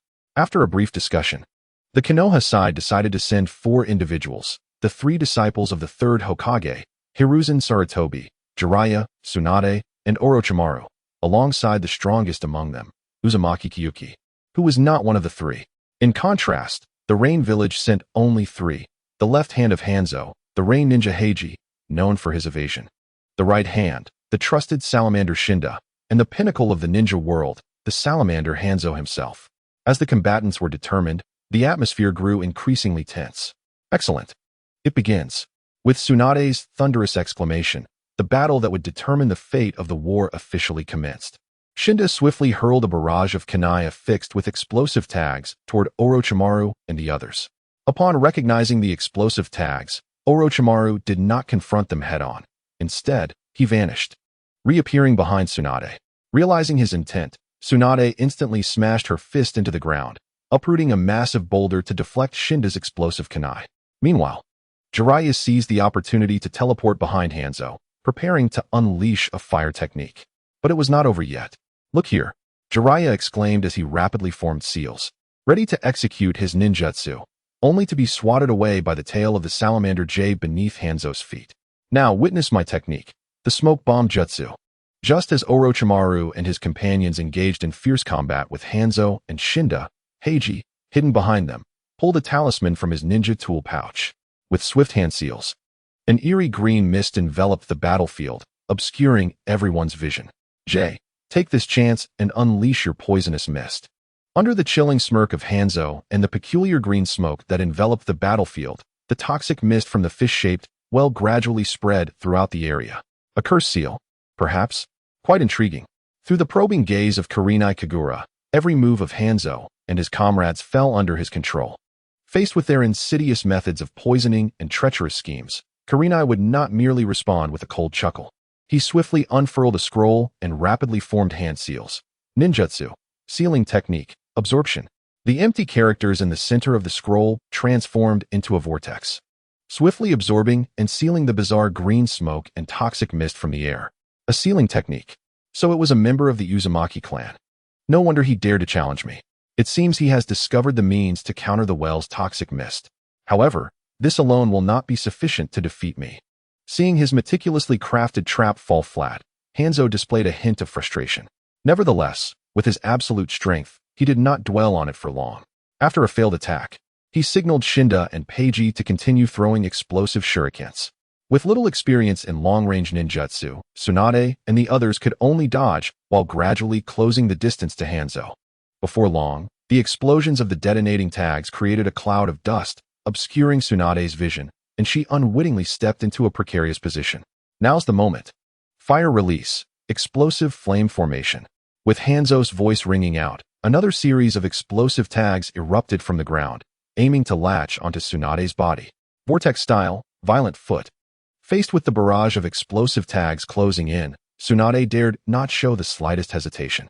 She immediately unleashed the vortex-style technique she had finally mastered over the past few days. Oh, did she actually evade it? However, soaring into the air without a point of leverage will render her a sitting duck. Didn't your teacher ever teach you that? Truly irresponsible. Watching Tsunade ascend into the air, Hanzo couldn't help but find it amusing. If it weren't for the battlefield, he might have succumbed to his disdain for folly.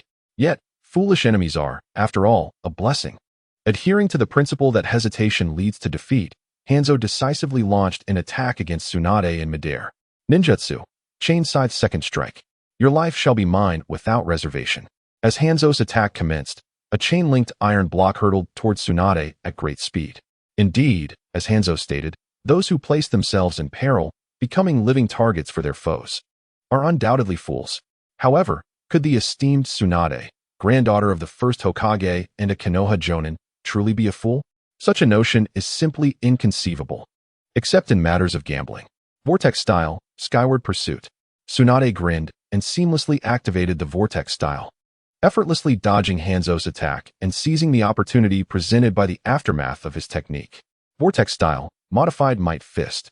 With a fist imbued with tremendous chakra, she struck down toward Hanzo. What? Hanzo's eyes widened in astonishment, not only surprised by Tsunade's ability to draw power from thin air, but also in awe of the formidable quantity and quality of chakra emanating from her fists. Faced with her dainty hands infused with immense chakra, even the formidable salamander Hanzo had no choice but to heed his instincts and temporarily evade her onslaught. Water release, body flicker technique. With a soft whoosh, witnessing his attack fail and fortune abandon him, Tsunade remained undeterred, instead modifying her chakra flow to amplify her output. Vortex flow, second form, unmatched strength. Her fist, charged with excess chakra, descended with a mighty force, instantly delivering a grievous blow to the salamander known as Fuku, who dissipated into a mist, returning to his resting place. A sense of dread washed over Hanzo as he realized he was left bereft of his ally. Tsunade's strike not only severed his connection to Fuku, but also stripped him of the ground beneath him. He plummeted from the sky. Ninjutsu, serpent's hand of concealment. Seizing this rare opportunity, Orochimaru, the opportunist, did not hesitate to strike while Hanzo fell. Lord Leader, Lord Hanzo, Konoha's peacekeeper, Hiruzen, gasped, desperate to assist, but held back by Kizuna, who firmly restrained him. Just as Orochimaru's attack was about to connect with Hanzo, he unexpectedly removed his mask and unleashed a thick cloud of poisonous mist from his mouth. The fog rapidly engulfed the surroundings, obscuring vision. Orochimaru furrowed his brow and retreated swiftly to avoid being poisoned. Tsunade, alert, concentrated her chakra in her eyes, attempting to pierce through the mist to locate Hanzo. At that moment, several kunai, equipped with explosive tags, shot forth from the mist towards Tsunade and Orochimaru. Ninjutsu, shuriken shadow clone technique. With quick reflexes, Orochimaru hurled a shuriken, splitting it into numerous projectiles to intercept the incoming kunai. Meanwhile, Hanzo seized the opportunity to maneuver swiftly under the cover of the fog, aiming to circle behind Tsunade and seek a new chance to strike. Just as Hanzo was about to flank Tsunade, Jiraiya, who had been lurking in the shadows, suddenly emerged, unleashing a barrage of white needles towards Hanzo. Ninjutsu, thousand needles of death. Caught off guard by Jiraiya's sudden appearance, Hanzo had no time to evade and was pierced by the needles, his body instantly riddled with holes and crashing heavily to the ground. As he lay there, Hanzo's form bizarrely transformed into a puddle of water, while his true self appeared a short distance away from Jiraiya and his companions. Water release, water clone technique. Clearly, Jiraiya's attack had failed to strike Hanzo's true body. Thus, the fierce battle continued unabated for an entire day. It was not until the dawn of the following day, when the first rays of light pierced through the shroud of night like sharp blades, that the battlefield fell silent. The air heavy with the scent of smoke and dotted with puddles of varying sizes, tokens of their relentless struggle from the previous day. In the heart of the battlefield, 7 individuals stood, 3 of whom were gasping for breath, appearing as though they might collapse at any moment. Another, while in a significantly better state than the first 3, still bore the unmistakable marks of exhaustion. Only one among them exuded an air of ease, seated comfortably atop the bodies of 2 men who were tightly bound. Let this be the end. Consider this battle a victory for you of the Leaf. I shall grant you a path to survival, declared Hanzo of the Salamander. Now fully healed and once again summoned by his spirit animal, standing upon the head of Jiraiya. His demeanor was one of arrogance, yet his voice conveyed a hint of weakness. Your sympathy is unnecessary. We are still capable of fighting, Jiraiya retorted vehemently. Indeed, the outcome remains uncertain, Tsunade added fiercely. Oh, you 3, along with that young member of the Uzumaki clan, are indeed formidable, to have forced me to this extent at such a young age. Remarkable, Hanzo acknowledged. Thus, I shall grant you a reprieve, a chance to grow stronger before challenging me again. In exchange for my concession, I request that you each reveal your names. With a calm expression, Hanzo, a legendary figure, accepted the reality of his defeat. Jiraiya, Tsunade, Orochimaru. The 3 supported one another, their resolve unwavering as they responded in succession. And you, the red-haired boy? Hanzo inquired, turning his gaze toward the youth who had single-handedly subdued his left and right hands. Me? I am Uzumaki Kushina, he exclaimed, initially taken aback, but upon confirming the absence of an eighth individual, he broke into a smile. Your names are now etched in my memory, Jiraiya, Tsunade, Orochimaru, and Uzumaki Kushina. From this day forth, I, Hanzo, shall refer to you as the legendary three ninjas of the leaf and the crimson peak of the leaf. You shall claim this honor earned through your own strength. With these words, Hanzo descended from Jiraiya's head, dispelling the summoning and sheathing his weapons. He walked away, a sense of melancholy enveloping him as he approached Kushina. Understanding the moment, Kushina swiftly retreated to the side of Jiraiya and the others, retracting the adamantine chains that had ensnared Shinda and Hiraku. Ultimately, this fierce battle concluded with Hanzo's voluntary concession, citing the need to preserve his own forces and the strength of the Hidden Rain village, thereby bestowing the titles of the Three Ninjas and Crimson Peak upon them. The curtain fell on this conflict, marking a significant victory for the Leaf in the Northern Rain battlefield of the Land of Rain. Simultaneously, during the Second Great Ninja War, the Leaf once again proclaimed its might to the world, emerging as a near victor. Note: the pivotal battle of the Second Great Ninja War essentially concludes here.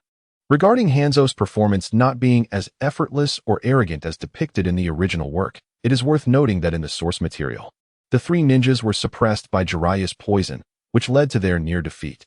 With the protagonist's assistance in dispelling the toxic mist, coupled with Tsunade's enhanced defensive capabilities, Hans found himself in a particularly challenging predicament. His change in demeanor stemmed from the shocking realization that his right-hand man had been captured by a mere 11 or 12-year-old boy, which caused his composure to falter. Chapter 25. The Little Shota? Bring him here.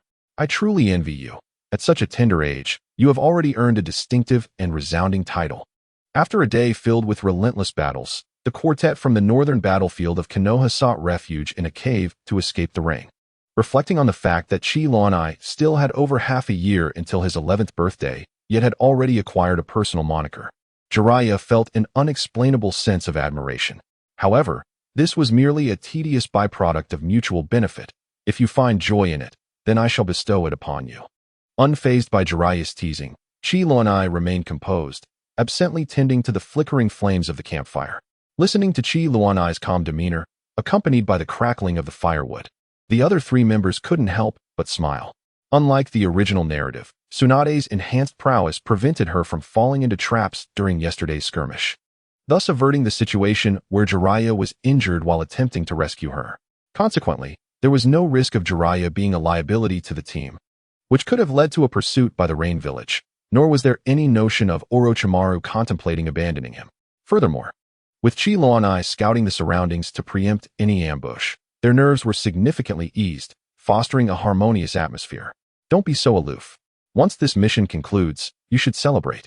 Just yesterday's battle alone is sufficient for your promotion to CH Nin, perhaps even to Special J Nin. Sitting cross-legged on the ground, Jiraiya leaned back, stretching lazily while gazing at the cave's ceiling, seemingly lost in contemplation of the perilous encounter from the previous day. Who is it? Who's there? Show yourself. Tsunade was about to voice her thoughts when Orochimaru abruptly raised his voice, commanding attention within the cave. Instinctively, Jiraiya and Tsunade adopted defensive stances, their eyes warily scanning the depths of the cave, prepared to react at the slightest provocation. Only Chi Luonai remained unfazed, devoid of any tension akin to that of Orochimaru and the others. Here they come. Uncle Snake, Brother Jiraiya, Sister Tsunade, there's no need for hostility. They are merely children without even a trace of chakra refinement. They must have taken shelter here before our arrival. Upon hearing Chi Luonai's words, the trio finally relaxed, though their grips on their ninja tools remained firm. Do not let your guard down. Even if they are just little mice, they are still from the Rain Village. Orochimaru cautioned, clutching a kunai, though the menace in his gaze had diminished. Stop hiding and come out. Tsunade lowered her guard as well, even crossing her arms in front of her chest. Sensing the shift in their demeanor, the boy hiding behind a stone pillar finally stepped into the open. It was a child, seemingly no older than 5 or 6, with short orange hair. Perhaps due to malnutrition, his tattered clothing hung loosely upon him.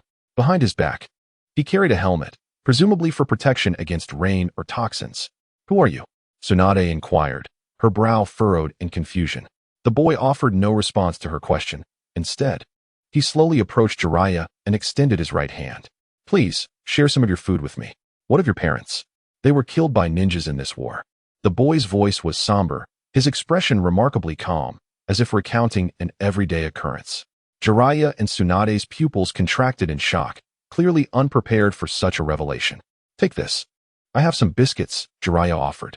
Yet, the boy did not immediately accept the biscuits, but turned to gaze behind him. Nagato, Conan, come out. They don't appear to be hostile. At the boy's call, 2 more children emerged from behind a stone pillar deep within the cave, 1 boy and 1 girl. Both seemingly aged 5 or 6. The girl had blue hair, while the boy's hair was red, his bangs hanging down to obscure his eyes. Their attire was nearly identical to that of the orange-haired boy, the only discernible difference being that the blue-haired girl wore clothing that fit better and appeared cleaner. Their cheeks were also rounder, suggesting they had been cared for by the orange-haired boy. In Tsunade's astonished gaze, the 2 children swiftly took the biscuits from Jiraiya and her, preparing to move aside with the orange-haired boy to share their bounty. Merely eating biscuits provides little nourishment. Come back. As the 3 children began to depart, Kalunai called out to them, tossing a package the size of a modern Chinese dictionary, sealed in oil paper. The orange-haired boy fumbled to catch the package Kalunai had thrown, but it ultimately landed softly on his head. Yet, he bore no anger. Rather, he cautiously unwrapped the parcel to ascertain its contents. It's jerky. Upon seeing what lay within, the orange-haired boy exclaimed in delight. Is this truly for us? The red-haired boy's tone was filled with disbelief. They had not tasted meat in quite some time. The last time they had come close to meat was when their companion, Little Bud, had starved. However, they could not bear to bury Little Bud's remains in their bellies.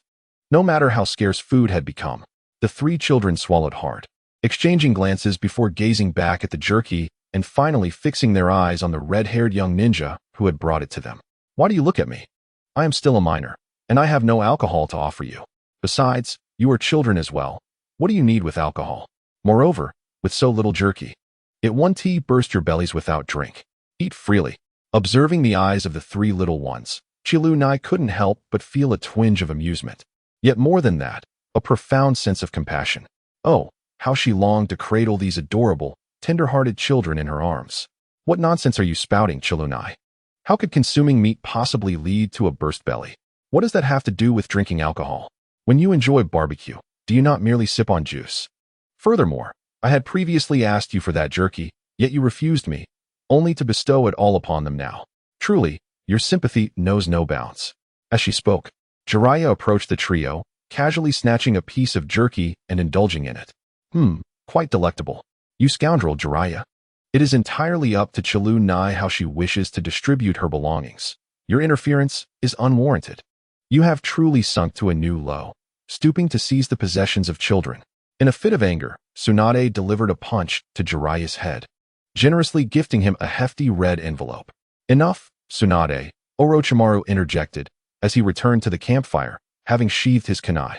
When Tsunade glanced in his direction, he subtly gestured with his eyes. It was then that Tsunade noticed the 3 little ones, who had been momentarily taken aback by the package, now began to share the jerky amongst themselves. Jiraiya's earlier actions had alleviated their concerns, assuring them that the jerky was neither poisoned nor tampered with in any way. Realizing this, Tsunade begrudgingly relented and dragged Jiraiya back to the warmth of the fire. To clarify, the segment where Orochimaru intended to kill the severely injured Jiraiya was originally set against the backdrop of a pursuit by the Iwagakure, which undoubtedly occurred prior to the legendary battle of the 3 shinobi. However, I had no desire to delve into that particular narrative surrounding Konoha's confrontation with Iwagakure. Hence the modification. Additionally, the notion that consuming meat without alcohol might lead to a burst belly was merely a jest by Xiaozi, referencing a tale from the spring and autumn period concerning Duke Mu of Qin. As for the specifics of the story, I encourage any interested parties to explore it independently. Chapter 26. In a moment's grasp, having already provided you with sustenance, why do you continue to follow us? Tsunade suddenly halted, turning to confront the 3 children trailing behind. In response to Tsunade's inquiry, the trio remained silent, save for the blue-haired girl who approached slowly, unexpectedly producing an object from behind her. Instinctively, Tsunade prepared to retreat in defense against the unknown threat. Yet, Jiraiya placed a reassuring hand on her shoulder, shaking his head in dissuasion. Upon regaining her composure and meeting the smiling gaze of the girl, Tsunade realized her caution had been excessive. Thank you. This is our token of gratitude. As Tsunade beheld the bouquet in the girl's hands, her worries dissipated entirely. Oh, origami. Did you craft this from the oil paper and biscuit wrappers we had earlier? How truly resourceful of you. It's a pity you didn't have finer paper. Your artistry deserves better. Accepting the bouquet from the girl, Chilunai produced a scroll to seal it away. This holds great sentimental value. I shall cherish it dearly. While praising the girl, Chilunai gently stroked her head, murmuring to herself, "No wonder Lady Tsunade enjoys patting my head. This sensation is truly delightful." Observing the harmonious atmosphere, the orange-haired boy stepped forward, requesting, "Please teach us ninjutsu. You are ninjas from Konoha, are you not?" Hearing his words, both Jiraiya and Tsunade were taken aback, while Orochimaru, on the other hand, retrieved a kunai, declaring, "I intend to eliminate these children." At this, the orange-haired boy and the blue-haired girl displayed expressions of fear, with the former instinctively shielding the other two behind him. I have witnessed countless orphans amidst the ravages of war, and yet their plight still evokes deep sympathy within me. Perhaps it would be merciful to end their lives here, thus sparing them from a grimmer fate. Enough, Uncle Snake. I sensed the chakra that had inadvertently leaked earlier. That child, the one with the crimson hair, belongs to the Uzumaki clan. Should you dare to act? As she spoke, golden chains erupted from behind Chilunai, manifesting the diamond lock. Hearing her words laced with threat, even Orochimaru, typically composed, could not conceal his astonishment. That child, indeed. Tsunade's eyes widened as she regarded the red-haired boy, who was shielded by the orange-haired boy, feeling somewhat astounded. Although red hair is a distinctive trait of the Uzumaki clan, the vastness of the ninja world means there are many with similar features.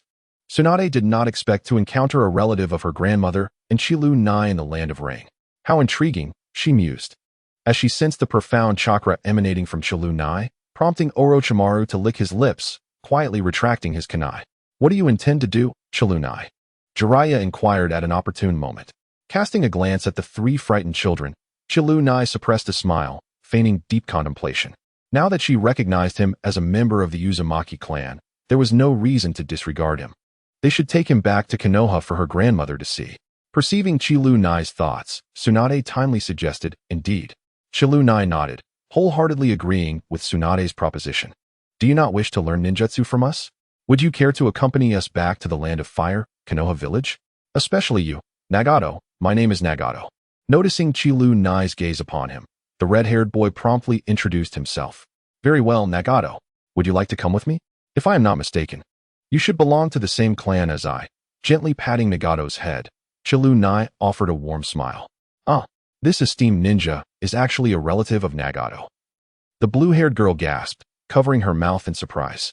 At this moment, both Nagato and the other two children felt a stirring interest in Chilunai's proposal. "Aye, Nagato, what are you hesitating for? This is a once-in-a-lifetime opportunity. Do we not see it from the hillside? This ninja single-handedly defeated Hanzo's most formidable allies. Moreover, there is a strong possibility that he is one of your kin." As Nagato hesitated, the orange-haired boy grew anxious, even going so far as to persuade him. "However, having witnessed the death of my parents at the hands of the Leaf Ninjas, I feared that under the pressure of the crowd, Nagato would ultimately reveal his inner doubts." Upon hearing Nagato's words, Tsunade became agitated. "Impossible. Our Leaf Ninjas have never even entered the residential area of the Hidden Rain village. Yet, that was something I had personally witnessed." Tears streaming down his face, Nagato attempted to argue further, but Chilunai embraced him first, gently stroking his head and whispering comforting words. "It's all right now. Regardless of what transpired in the past, I have found you. From this moment on, I will protect your safety. I will also investigate your parents' murderers. No matter who it is, I will ensure they pay in blood for their actions." Feeling Chilunai's warmth and chakra flowing into him, Nagato, who had not felt love since his parents' death, could no longer suppress the anguish that overwhelmed him as he wept in Chilunai's embrace. In a hoarse voice, he sobbed near her ear, "I will go with you. Sarutobi, I have heard that the young boy from the whirlpool you brought to the battlefield of the Hidden Rain has found another orphan from the Uzumaki clan and has even taken in 2 orphans from the Hidden Rain village. Hand them over to me. Even if they are spies, I will mold them into competent tools loyal solely to the Leaf." Naturally, such matters of adopting orphans from enemy nations must be reported to the Hokage. However, No one expected Danzo's hand to reach into the dark forces directly under the Hokage's command, even holding a significant position that allowed him to obtain information promptly. Kulinai did not anticipate that the three adorable little ones she had painstakingly taken in were already being watched on their way back to the leaf. Furthermore, the one observing them was none other than the notorious Danzo Shimura, which made matters worse. Danzo, I told you to knock before entering. Originally, Sarutobi Hiruzen was immersed in the joy of the Leaf's victory at the Hidden Rain battlefield, relishing the honor his three disciples had earned as the legendary Sannin. However, upon hearing Danzo's voice, especially when he came seeking individuals, all of Sarutobi's good spirits vanished in an instant. Not long ago, you just took several talented children from various clans, and your roots have already infiltrated my dark forces. What more do you want? Is it that in a few days you plan to replace me as Hokage? Sarutobi slammed his hand on the table in anger, nearly shattering it. Sarutobi, what do you mean by that? I merely wish to assist you. Besides, you already have 2 children from the Uzumaki clan. What harm is there in giving me one more? Danzo, ever the master of manipulation, showed no signs of remorse. In the future, he would be the type to carry out an assassination and, even after failure, act as if nothing had happened. Such a person would never waver due to a few words revealing his schemes. I shall no longer give you any of my kin, whether they be the esteemed clan of Mito or the children deeply entwined with them. They represent the future of Konoha.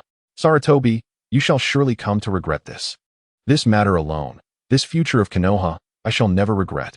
Danzo, it is I who shall be the Hokage. Boom. Today's outcome, Shimura Danzo suffers a crushing defeat, while Sarutobi Hiruzen emerges victorious. Kushina triumphs effortlessly. Chapter 27. I have a plan. Lately, I find myself rather bored. Indeed, a bit tedious. Everyone has ventured out of the village on missions, and my teachers have not returned for quite some time. I feel somewhat lost in my training direction. I wonder how that fellow is faring, having left us behind to venture onto the battlefield alone. How cunning. Ahaha. Observing the 4 individuals sprawled across the benches in various states of disarray, Minato is at a loss for words, managing only an awkward yet polite smile. Did not the 3rd Hokage announce yesterday that the outcomes on various battlefields have largely been determined? All that remains is the signing of detailed agreements. Some ninjas are already on their way back to the village, and I imagine Kushina and my teachers are also en route home. Speaking of Kushina, the 4 instantly perk up, chattering excitedly. I hear her contributions this time were significant. Could she possibly bypass the Chunin exams and be promoted directly?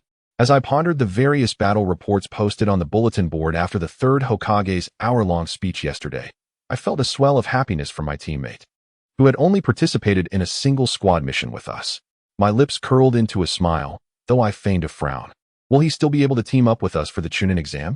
Even if it were just the 2 of us, Yamanaka and I could certainly succeed.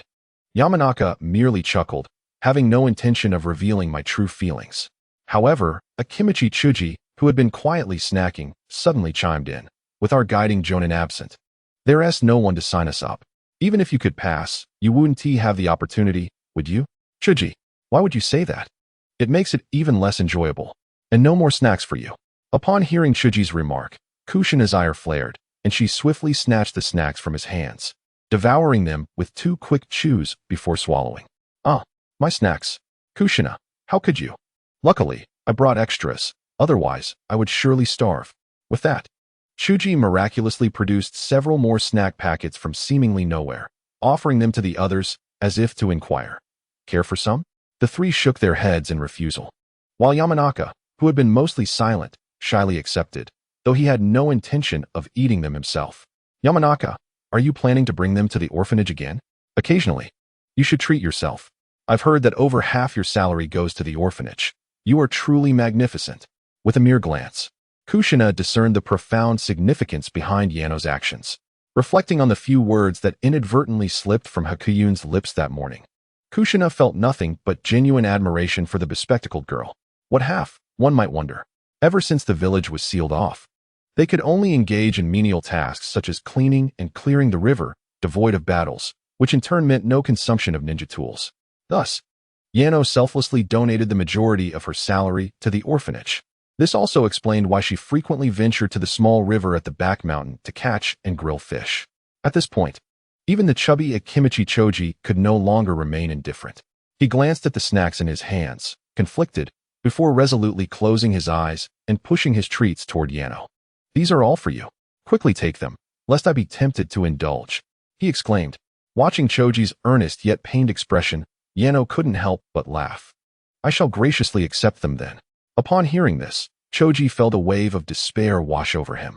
Nevertheless, as a reward for Choji's act of kindness, Yano decided to return a bag of his beloved salt and pepper chips to him.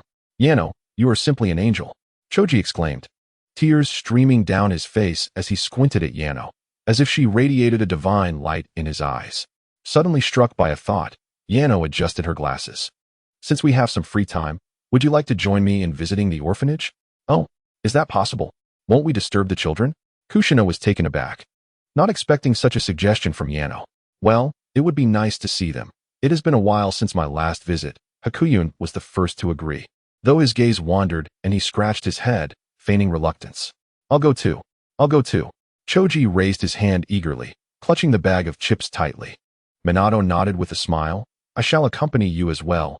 It's a perfect opportunity to see those children." Thus, the five of them set off towards the orphanage.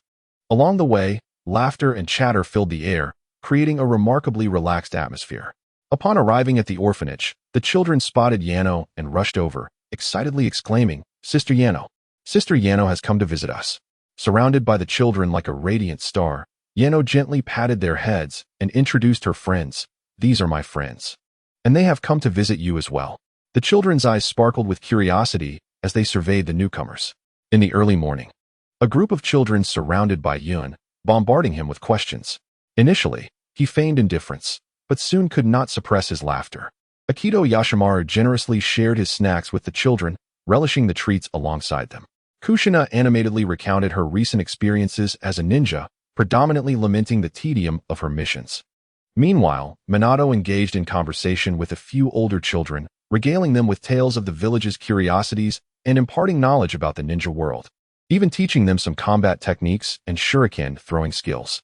As Yano observed the harmonious gathering, a faint smile crept onto his lips. As the sun began to set, the group reluctantly departed from the orphanage.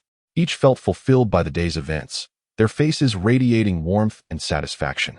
The only void was perhaps the emptiness of their wallets, which they willingly emptied upon finding the director, perhaps a moment of serendipity. After leaving the orphanage, the five passed through the village gates and spotted Kirikana returning to Konoha with a multitude of ninjas. "Hey, Kirikana, don't ignore me. Long time no see, welcome back," exclaimed Kushina, waving her hand in excitement. Hearing her call, Kirikana exchanged a few words with Nagato and the others before waving back in acknowledgement. "Everyone, I'm back. See you soon." After greeting Kushina and the others, Kirikana did not stray from her group, but pointed towards the Hokage building before following Orochimaru to report to the third Hokage. Orders were given to recall Kakashi to assume the role of Umbu captain and to instruct Konan to remain vigilant on the sand-hidden front, particularly since she had recently expressed difficulties encountering the lethal toxins developed by Chiyo. "I shall ensure Tsunade hastens to the front line to alleviate her urgent concerns." On the battlefield, Konoha's ninjas fought valiantly, making immense sacrifices to protect their homeland. Stationed at the rear base, the Hokage, Sarutobi Hiruzen, was far from idle. He was not one to merely enjoy the fruits of others' labor. In response to the rapidly changing dynamics of the various battlefields, Hiruzen made continual tactical adjustments. With Umbu members frequently entering and exiting, a stream of directives emanated from the Hokage building, each one crucial in influencing the outcomes of the battles ahead. "Master, old man, Hokage-sama." Orochimaru, accompanied by Kirikana and the trio of Nagato, Yahiko, and Konan, entered the Hokage's office. Unlike the simple greetings exchanged by the first four, Nagato, Yahiko, and Konan appeared somewhat apprehensive in the presence of the leader of Konoha, the strongest in the land of fire, who would significantly impact their destinies. "Oh, you have returned? Just a moment ago, I was speaking of you." Although the situation appears settled, various minor frictions and conflicts at the border are inevitable before the specific agreements and terms are signed. "I understand you have only just returned and have endured much during this time. Nevertheless, to minimize the sacrifices of our comrades from the Leaf, I must once again implore you." Upon hearing the voices of a few, Sarutobi Hiruzen put away his pipe, exhaling a cloud of smoke, his expression somewhat dejected. "I understand, old man. However, at the very least, allow me some time to rest. Just a few days ago, I fought with that old fellow sporting a breathing apparatus. And I am yet to recover. As much as I dislike admitting it, he truly lives up to the title of demigod. Tsunade did not dispute or argue. She merely spoke the truth. And indeed, among them, aside from Kurenai, the physical condition of the others was far from ideal. To expect them to return to the front lines immediately would be an unreasonable demand. Yes, old man, at least grant us 3 days to recuperate. It has been ages since any of us had a full night's sleep. Jiraiya slumped onto the nearby sofa, his tone tinged with a hint of melancholy. 3 days should suffice. Even Orochimaru, typically the most composed and level-headed among them, found himself in agreement with Jiraiya's sentiment, though he likely sought rest for reasons beyond mere fatigue. Observing the weary demeanor of his 3 disciples, Sarutobi Hiruzen could only shake his head in resignation. I have been too hasty. Very well, you may rest for now. After 3 days, you will join the rotation and head to the various battlefronts. Once the necessary arrangements were made, Sarutobi Hiruzen approached Nagato and his companions. You must be Nagato, Yahiko, and Konan, correct? Kurenai mentioned your names in his letter. Sarutobi Hiruzen bent down, ruffling Yahiko's hair. He could sense that among these 3 children, the other 2 subtly regarded the orange-haired boy as their leader. Yes, Lord Hokage. Although Yahiko's legs trembled and his voice was tinged with nervousness, his gaze was resolute. Do you understand what this entails, Kurenai? Sarutobi Hiruzen's voice was deep and steady. They hailed from the land of rain, the war orphans of an enemy nation. Furthermore, Sarutobi Hiruzen's gaze lingered on Nagato, whose eyes were obscured by his bangs. Kurenai stood tall, his half-tied crimson hair swaying like flames behind him. I fully comprehend the risks involved, yet I still wish to beseech you, to implore you, Lord Hokage, to grant them an opportunity, a chance to survive. He gently placed his hand atop Nagato's head. They should not have to pay the price of this war. Suddenly, Yahiko stepped forward, trembling as he spoke. We will undoubtedly become formidable ninjas. We will not be a burden to you. Kurenai? Konan clutched Kurenai's garment tightly, her eyes shimmering with unshed tears, yet she stubbornly held them back. Nagato stood silently to the side, his shadowed eyes betraying no emotion. Sarutobi Hiruzen took a deep drag from his pipe, allowing the acrid smoke to fill his lungs. His gaze swept over the reports from the Rain Ninja battlefield that had arrived days earlier, the list of Leaf Ninja eternally lost to that conflict. The seeds of hatred had long taken root between the 2 nations, and these children, who should have been the new sprouts of this great tree, were instead burdened with an indelible animosity. Do you know why I permitted you and Kushina to come to Konoha? Sarutobi Hiruzen inquired suddenly. Kushina paused for a moment. Is it because we are to succeed Granny Mito's responsibilities as candidates for the next Jinchūriki of the 9 Tails? No, Sarutobi Hiruzen replied, turning to the window to gaze upon the bustling streets of Konoha. It is not merely that. If I only needed a successor for the next Jinchūriki, one of you would suffice. I have always believed that only through the harmonious coexistence of everyone in the village can Konoha grow stronger. The Konoha established by the first Hokage was never meant to represent just one individual or a single clan. Turning back, the deep lines on his face were accentuated by the sunlight. I must also consider the safety of the village. You were right that you did not mention in your letter that power, one that is spoken of only in whispers in ancient texts. Who can guarantee its safety? Kushina knelt on one knee, tearing off the clan emblem tied to her sleeve and pressing it to her chest. I swear by the name of Uzumaki that I will instill in them the will of fire. If any among them betrays us in the future, her voice faltered momentarily, I will personally slay them, and then take my own life as penance. The office fell into a heavy silence, broken only by the ticking of the clock on the wall. Nagato suddenly looked up, a glimmer of purple light in his eyes that Kushina had never witnessed before. We do not wish to see any more lives lost. The boy's voice was barely audible. When my parents died, I could do nothing. Sarutobi Hiruzen's gaze wavered slightly as he recalled Jiraiya's mention of the prophecy that foretold a child destined to bring monumental change to the ninja world. Was fate entrusting this tattered war orphan before him with such a heavy burden? Gently tapping his pipe against the corner of the desk, Sarutobi Hiruzen made his decision as Hokage. Very well, Kushina. I consent to allow the 3 of them to remain. However, I have 2 conditions. He raised a finger. First, for the next 6 months, they will be under constant surveillance by the Umbu, especially Nagato. After 6 months, they must also undergo regular inspections by the Umbu, particularly Nagato. Until they graduate as ninjas, I will personally assess their capabilities, especially Nagato. He raised a second finger. Secondly, from this day forth, you shall be a chunin directly under my command in the Umbu. You will be responsible for their education and oversight, if any among them poses a threat to Konoha. I understand. Kushina bowed deeply, her red hair cascading like a waterfall. Thank you for your kindness, Hokage-sama. As Kushina departed the Hokage's office with the 3 children, Sarutobi Hiruzen reignited his pipe, lost in thought. Through the wisps of rising smoke, he seemed to glimpse an array of possibilities that the future held. I hope that my decision this time will not yield irrevocable consequences for Konohagakure.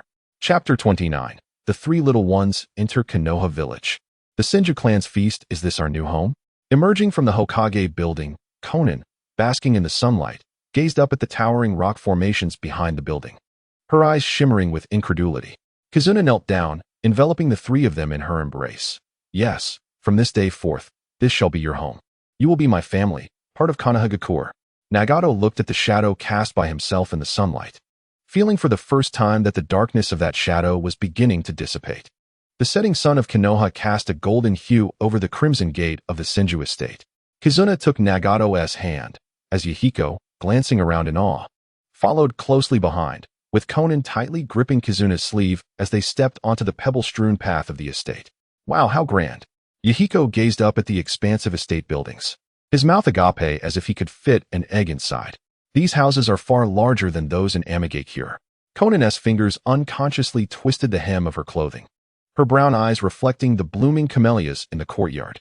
She had never seen such vibrant colors, for in the land of rain, everything was shrouded in the grayness of rain and smoke. Nagato silently observed the tidy stone path beneath his feet. With each step he took, memories of the muddy battlefields of the land of rain and the blood-stained puddles flooded back to him. The eyes beneath his bangs felt slightly warm, as if reminding him of his incongruity in this peaceful village. Do not worry. Kizuna sensed the boy's rigidity and crouched down to meet Nagato's gaze. This is my home, and it will be yours as well. No sooner had her words left her lips than a fiery figure dashed in from the end of the corridor. Kizuna, you have finally returned.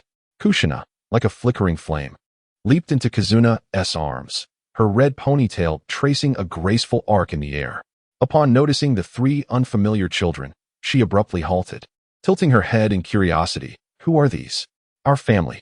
Kizuna offered a gentle smile, turning to the children. This is Uzumaki Kushina, my cousin. Kushina, these are Nagato, Yahiko, and Konan. Kushina blinked her large eyes, her gaze lingering momentarily on Nagato's slightly reddish hair, a remnant of malnutrition. It seemed she sensed a peculiar resonance. Like her past self and Kizuna, he too was an orphan who had lost loved ones to war. Is he also of the Uzumaki clan? Kushina inquired directly. Nagato instinctively touched his red hair and shook his head. We are merely orphans from the land of rain. Not anymore. A voice, both authoritative and warm, emanated from the tatami room. Uzumaki Mito stood beneath the eaves, the sunset casting a golden sheen over her red hair. Despite her advanced age, the elder's stature remained as upright as a pine. Kizuna immediately greeted her, Grandma Mito. The gaze of Uzumaki Kushina slowly swept over the 3 children, lingering momentarily on Nagato. Her eyes, steeped in the wisdom of experience, narrowed slightly as if perceiving hidden truths, yet she merely gestured gently. Come in, children. I have just prepared some snacks.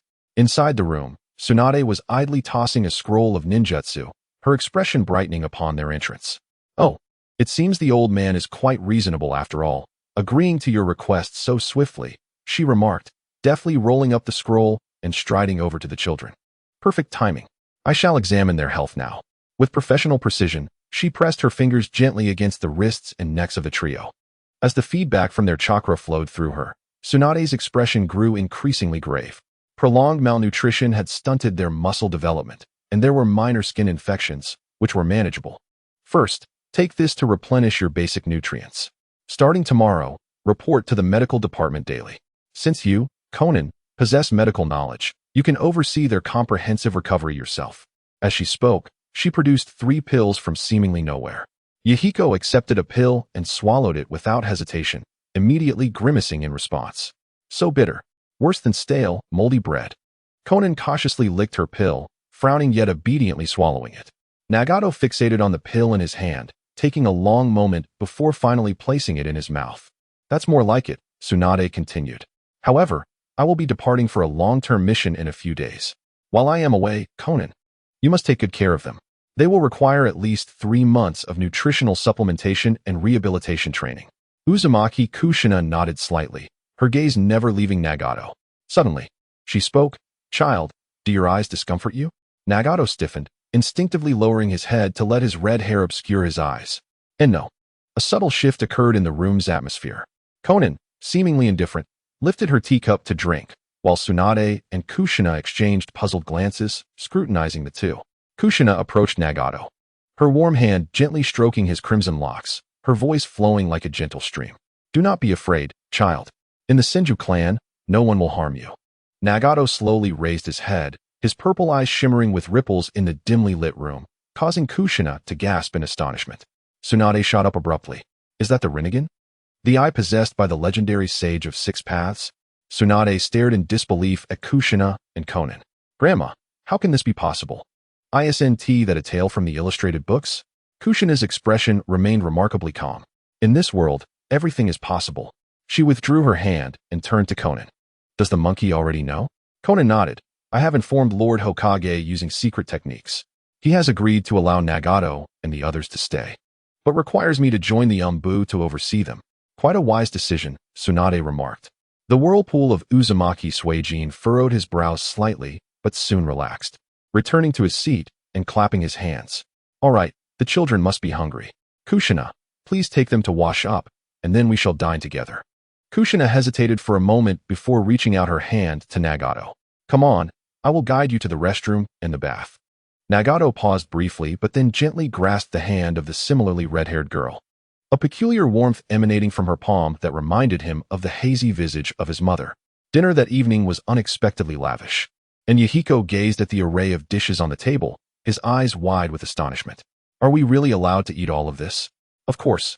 Tsunade exuberantly transferred a fried egg from her plate to Yahiko's bowl. "Eat more. You are as thin as a bean sprout." "Yahiko, no picky eating." Uzumaki Suijin feigned annoyance. "What does it matter?" "It's fine," Tsunade chuckled. Conan, with her reserved demeanor, nibbled delicately on her rice until Uzumaki Suijin served her a bowl of miso soup, kindly remarking, "A sip of hot soup is good for your stomach." Nagato quietly chewed his food, occasionally glancing at Kushina and Conan across from him. Whenever the 3 red-haired children's eyes met, Kushina and Nagato would swiftly avert their gazes, while Conan would merely offer a warm smile when meeting Nagato's gaze.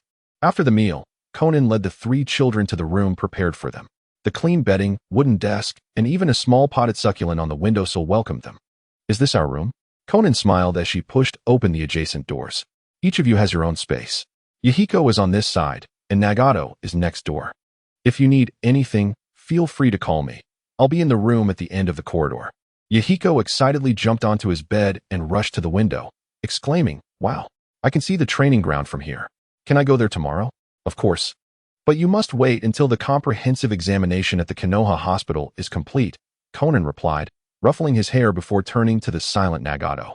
"What about you? Is there anything you would like to do?" Chapter 30. The Origin of the Rinnegan, the Chosen Children. Nagato gazed out at the night scenery of Konoha, where countless lights flickered in the darkness, devoid of explosions or screams, only the chirping of summer insects and laughter drifting from afar. "Is there really nowhere here?" Conan felt a pang in her heart, involuntarily recalling the future depicted in the original story. Setting aside Orochimaru's plans for Konoha's destruction, the invasion by Pain was orchestrated by your own hand.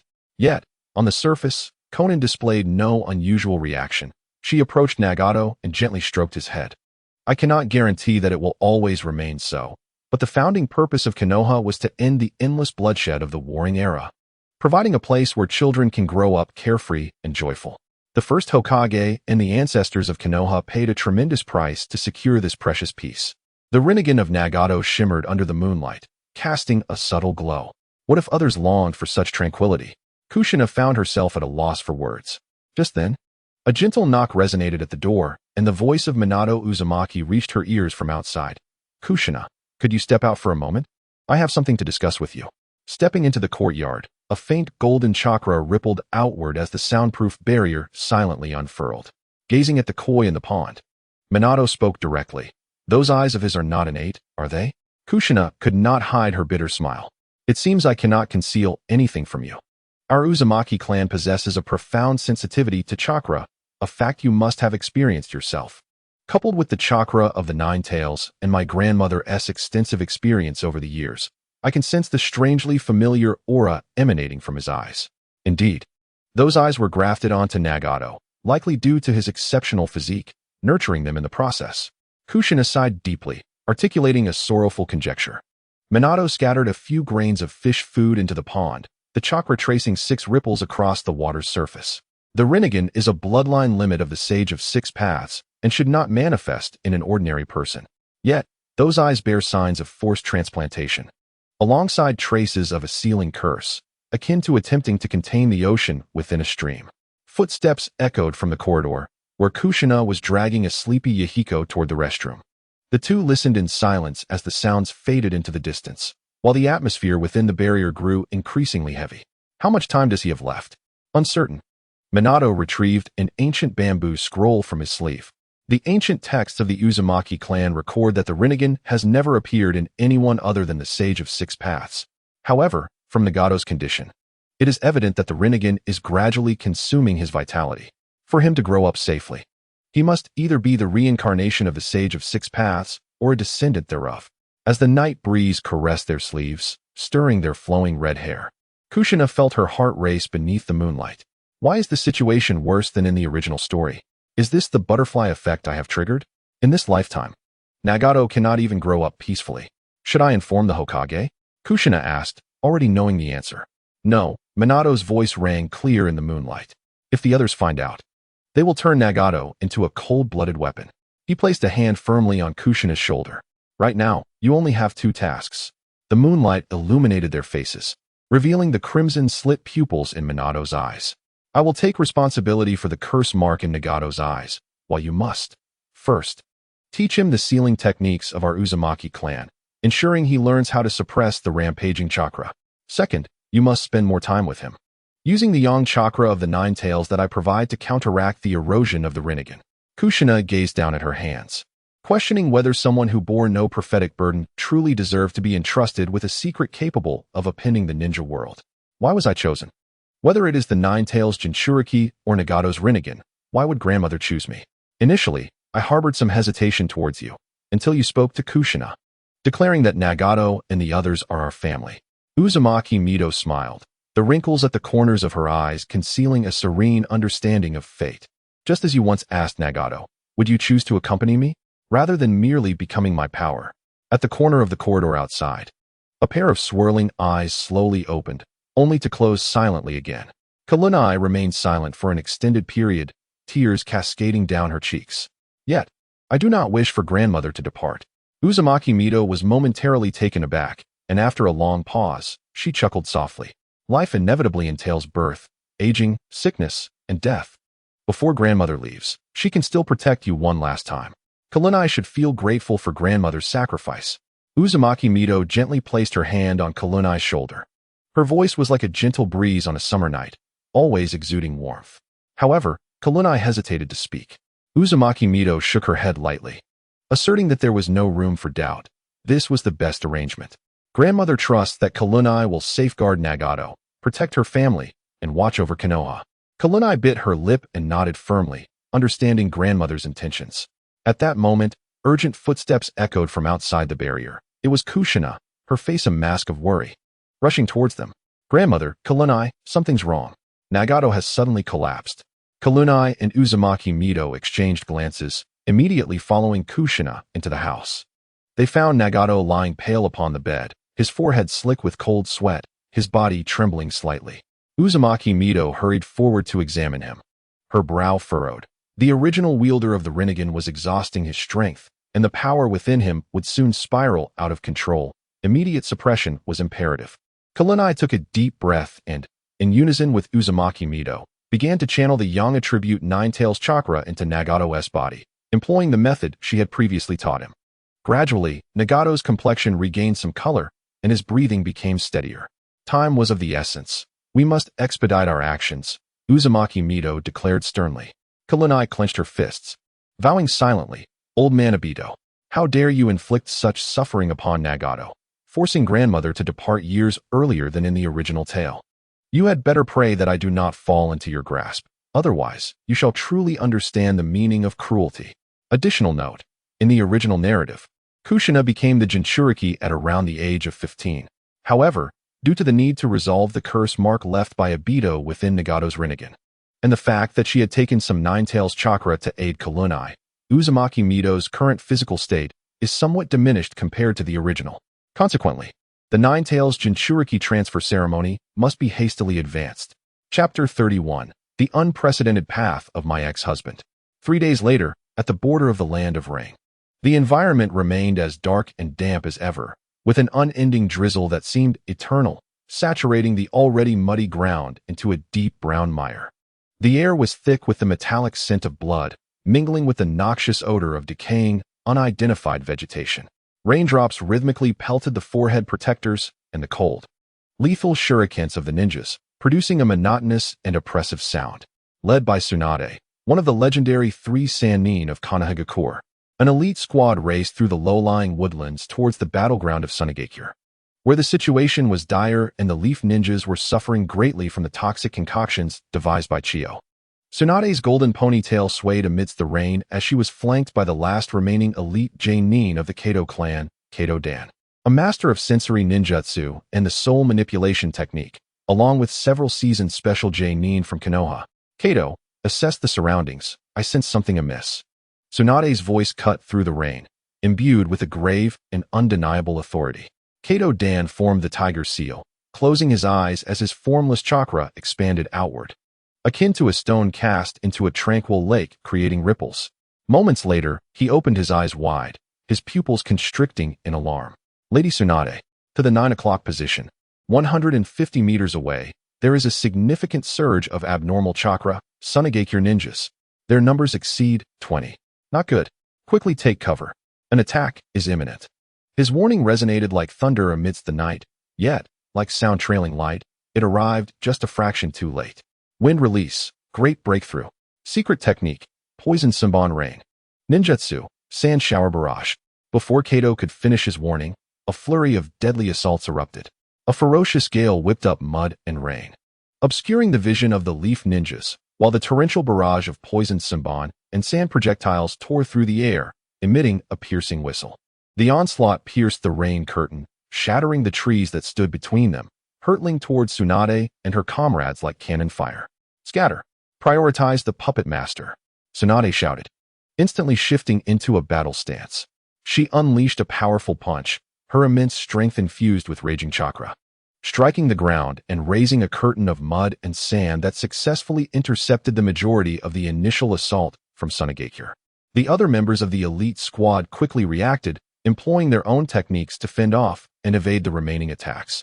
However, with the careful planning of Sunagakure's ambush, the situation was far from straightforward. Noticing the disarray among the leaf ninjas, a dozen figures swiftly divided the battlefield, surrounding Tsunade with numerous puppets that effectively severed her connection to her allies. The puppets, each uniquely crafted, bore weapons at their joints that glimmered with a dark, violet aura, poisonous.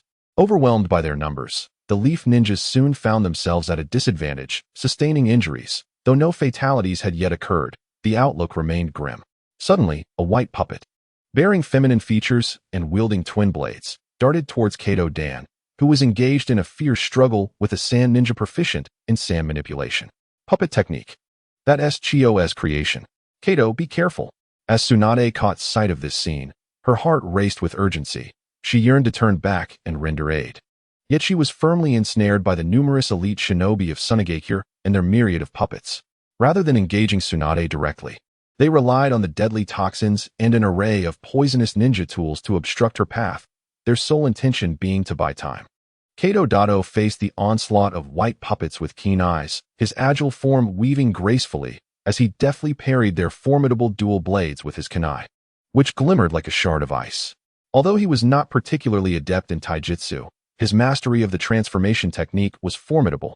However, in this close combat skirmish, or when ambushed, it proved nearly impossible to execute.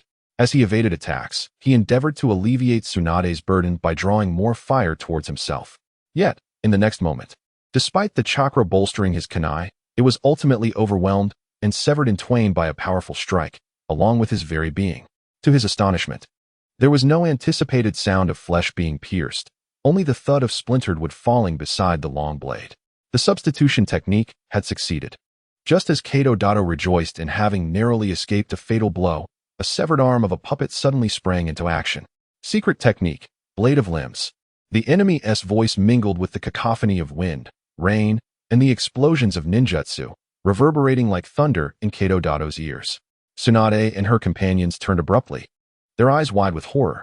Before them, a sharp spike, coated in a viscous purple-black liquid and gleaming with a metallic sheen, erupted from the end of a puppet's arm. Moving with a velocity far surpassing that of its earlier actions, akin to a beast breaking free. Just as Kato Dato had completed his substitution technique. Feeling fortunate to have evaded death, the lethal spike struck with precision and malice, plunging deep into his abdomen. Time seemed to freeze at that moment. Kato Dato's body stiffened. Disbelief etched across his features as he gazed incredulously at his abdomen, watching the spike embedded within him, from which oozed blood tainted a sinister purple-black by the potent poison. Even as his skin began to pallor from the wound, the intense pain was swiftly masked by a surge of adrenaline, a wave of paralysis engulfing his entire being, robbing him of all strength. With a gasp, Kato Dato could no longer contain the torrent of blood erupting from his mouth, his body swaying uncontrollably as if on the brink of collapse. Kato! Tsunade roared in fury, her chakra erupting violently as she combined it with the vortex fluid technique into a devastating strike, shattering all the puppets that surrounded her. The sounds of their destruction ringing clear. She charged towards Kato Dato with reckless abandon. However, the assault from Tsunade did not relent. Chiyo, manipulating the crows and several puppets, flashed a cruel smile of triumph, her fingers curling sharply. Secret technique, crisis emergence. The 3 scattered puppet arms and 2 puppet thighs, just like the earlier arm, unleashed their toxic spikes, driving into Kato Dato's body. Kato's body resembled a kite severed from its string, collapsing under the assault of 5 sharp spikes. Dark purple poison oozing forth. No. Tsunade rushed to Kato's side, methodically extracting and shattering the puppet limbs affixed to him.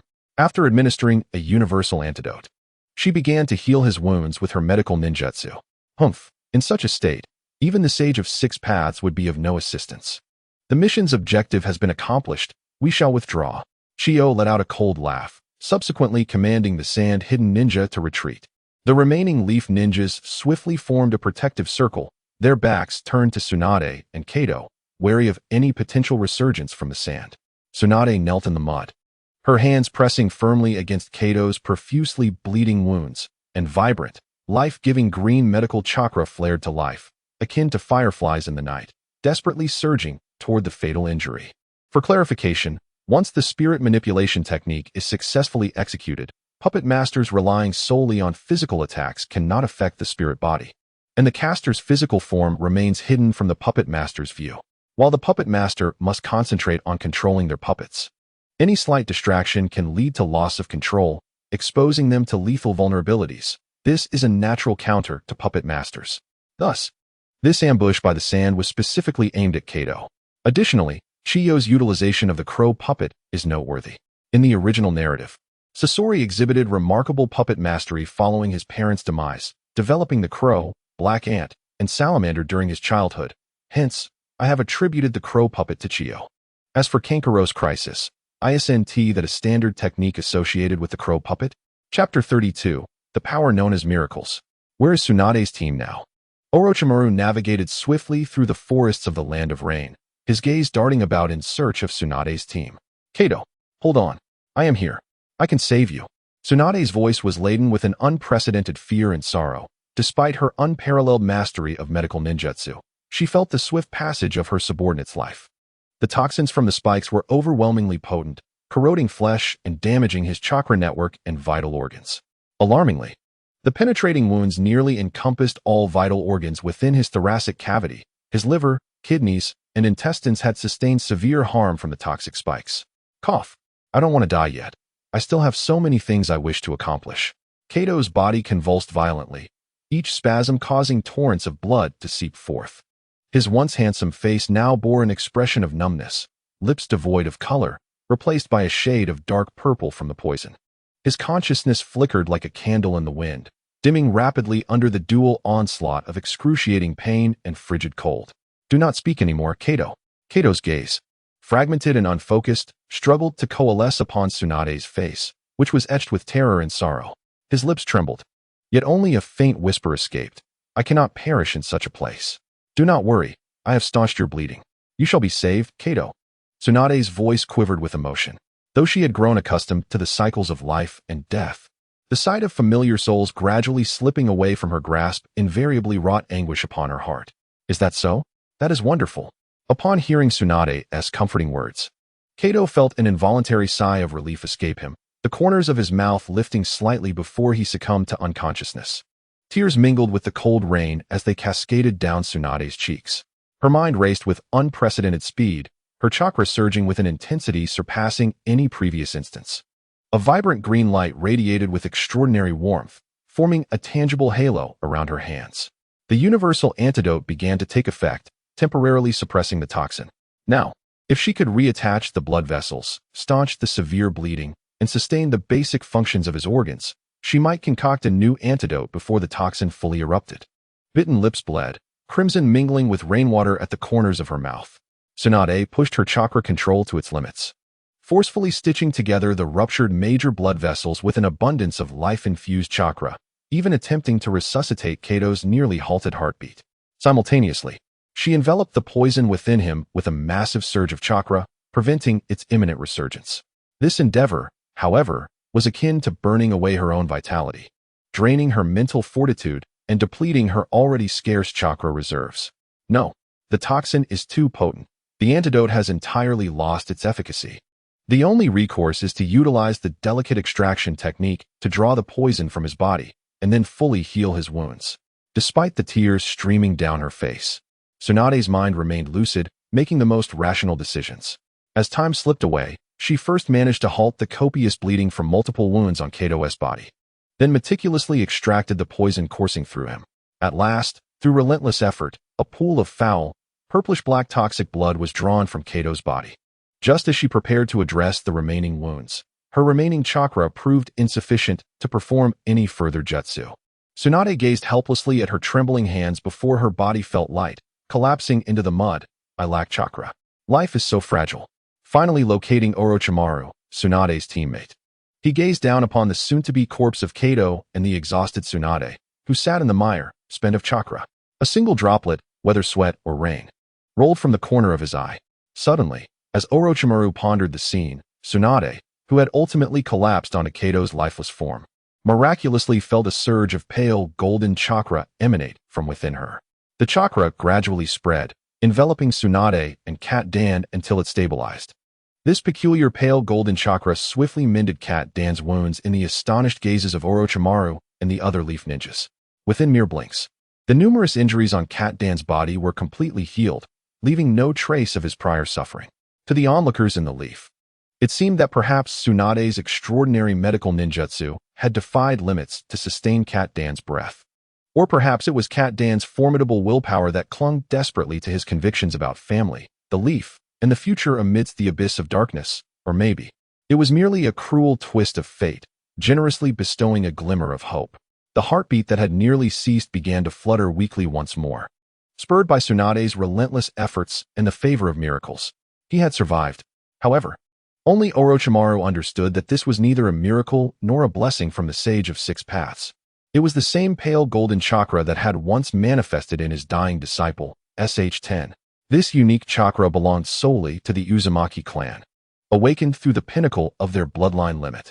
It was the chakra possessed by Mito Uzumaki, or perhaps by Kizuna Uzumaki, as Orochimaru beheld Tsunade, who was encased in the pale golden chakra and showing signs of awakening. His golden slit pupils brimmed with astonishment. A yearning surged within him, a fervent desire to delve into the unique bloodline of the Uzumaki clan. His hands instinctively clenched into fists, his eyes sparkling with a frenzied light. At that moment, Cat Dan slowly opened his eyes, gazing around in confusion, as if struggling to comprehend the reality of his return from the brink of death. "Am I still alive?" he weakly uttered. Tsunade, too, gradually regained her senses. Seeing Cat Dan safe and sound, she wept tears of joy, Feeling that her efforts had not been in vain, Orochimaru, suppressing his inner impulses, stepped forward and said, "Tsunade, Cat Dan's survival is not merely a miracle. I am far more intrigued by this pale golden chakra. Might you allow me a sample for research?"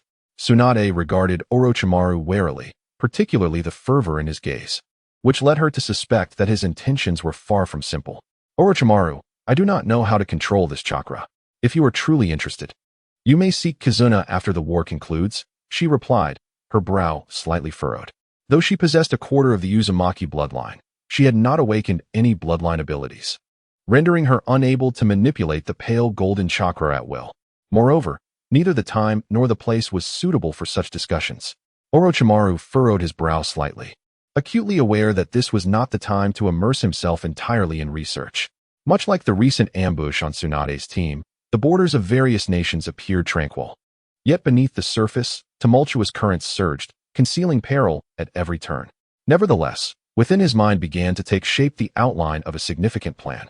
Chapter 33: The conclusion of the Second Great Ninja War. The war had drawn to a close. The smoke of battle gradually dissipated. The ninjas of the Rain Village were compelled to withdraw from the battlefield, their figures becoming increasingly indistinct amidst the swirling dust. The shadow of war began to lift with the complete retreat of the Rain Village. Simultaneously, at the southern battlefield of the Land of Rain, the ninjas of the Sand Village laid down their arms as a delegation for peace negotiations was dispatched, signifying their choice to surrender. On the streets of Konoha, jubilant cheers echoed to the heavens, with villagers pouring into the streets to celebrate this hard-won victory. The weary yet proud ninjas of Konoha marched in the procession, their bodies adorned with the marks of battle, symbols of honor. The Hokage stood upon a raised platform, gazing down at the ecstatic crowd, his heart brimming with reflection. This war had exacted a tremendous toll on Konoha, yet ultimately, it solidified the status of the five great nations. The victory in war elevated Konoha's prestige to unprecedented heights. Other ninja villages hastened to send envoys, expressing their desire for friendship and cooperation, even entering into treaties of alliance. Within the village, merchants organized a celebratory festival to commemorate the triumph, while children laughed and played on the reconstructed playgrounds, as Konoha regained its former vitality. However, Sarutobi Hiruzen understood that peace was a fragile gift. He convened a meeting of the elite shinobi to discuss strategies for defense and development in the aftermath of the war. The atmosphere in the conference room was solemn yet fervent. Sarutobi Hiruzen sat at the head of the table, his gaze exuding authority and satisfaction. He rose to address the assembly, commencing the awarding of honors. Shikamaru Nara, as a pivotal figure on the southern battlefield of the Sand Village, delivered a decisive blow by slaying the son and daughter-in-law of the first Kazekage, inflicting a heavy blow to the morale of the Sand Village. Henceforth, I bestow upon him the privilege to select one forbidden technique from the sealing arts as a reward and appoint him as the head of the Umbu. Jiraiya, Tsunade, and Orochimaru, as the principal leaders in the northern battlefield of the Land of Rain, faced off against Hanzo of the Salamander on numerous occasions. Ultimately, they joined forces to earn the title of the legendary Three Ninjas, laying the groundwork for victory in the Rain battlefield. I hereby grant each of them the opportunity to freely select a forbidden technique from the sealing arts for their training. Furthermore, I appoint Jiraiya as the leader of the elite shinobi team, Orochimaru as the head of the research department, and Tsunade as the deputy head of the medical department and vice president of Konoha Hospital. Once the awards were conferred, Sarutobi Hiruzen resumed his seat, his demeanor turning grave. He spoke again, slowly. "Esteemed colleagues, the great nations have dispatched negotiation delegations, prepared to sign a non-aggression pact with us. This is the culmination of our long-standing efforts. The dawn of peace has finally arrived. Yet, with dawn yet to break, no one could ascertain whether their arrival at Konoha was born of genuine intentions for dialogue or masked ulterior motives. Thus, all remained vigilant, ever wary of the potential crises that loomed on the horizon." Upon hearing this, a solemn expression washed over the crowd, as if they beheld the boundless darkness that envelopes the world before the arrival of dawn. Subsequently, Sarutobi Hiruzen proclaimed, in pursuit of fostering further communication and cooperation, and to promote the growth of our ninjas, the great nations have resolved to host a joint Chunin exam, to be held in Konoha. This exam not only serves as a litmus test for the prowess of our young ninjas, but also presents an opportunity to showcase the spirit of Konoha and it is a significant factor in determining our advantage at the negotiating table. I hope everyone can exert their utmost effort in recommending talented and exceptional genin, who will embody the spirit and strength of Konoha during this examination.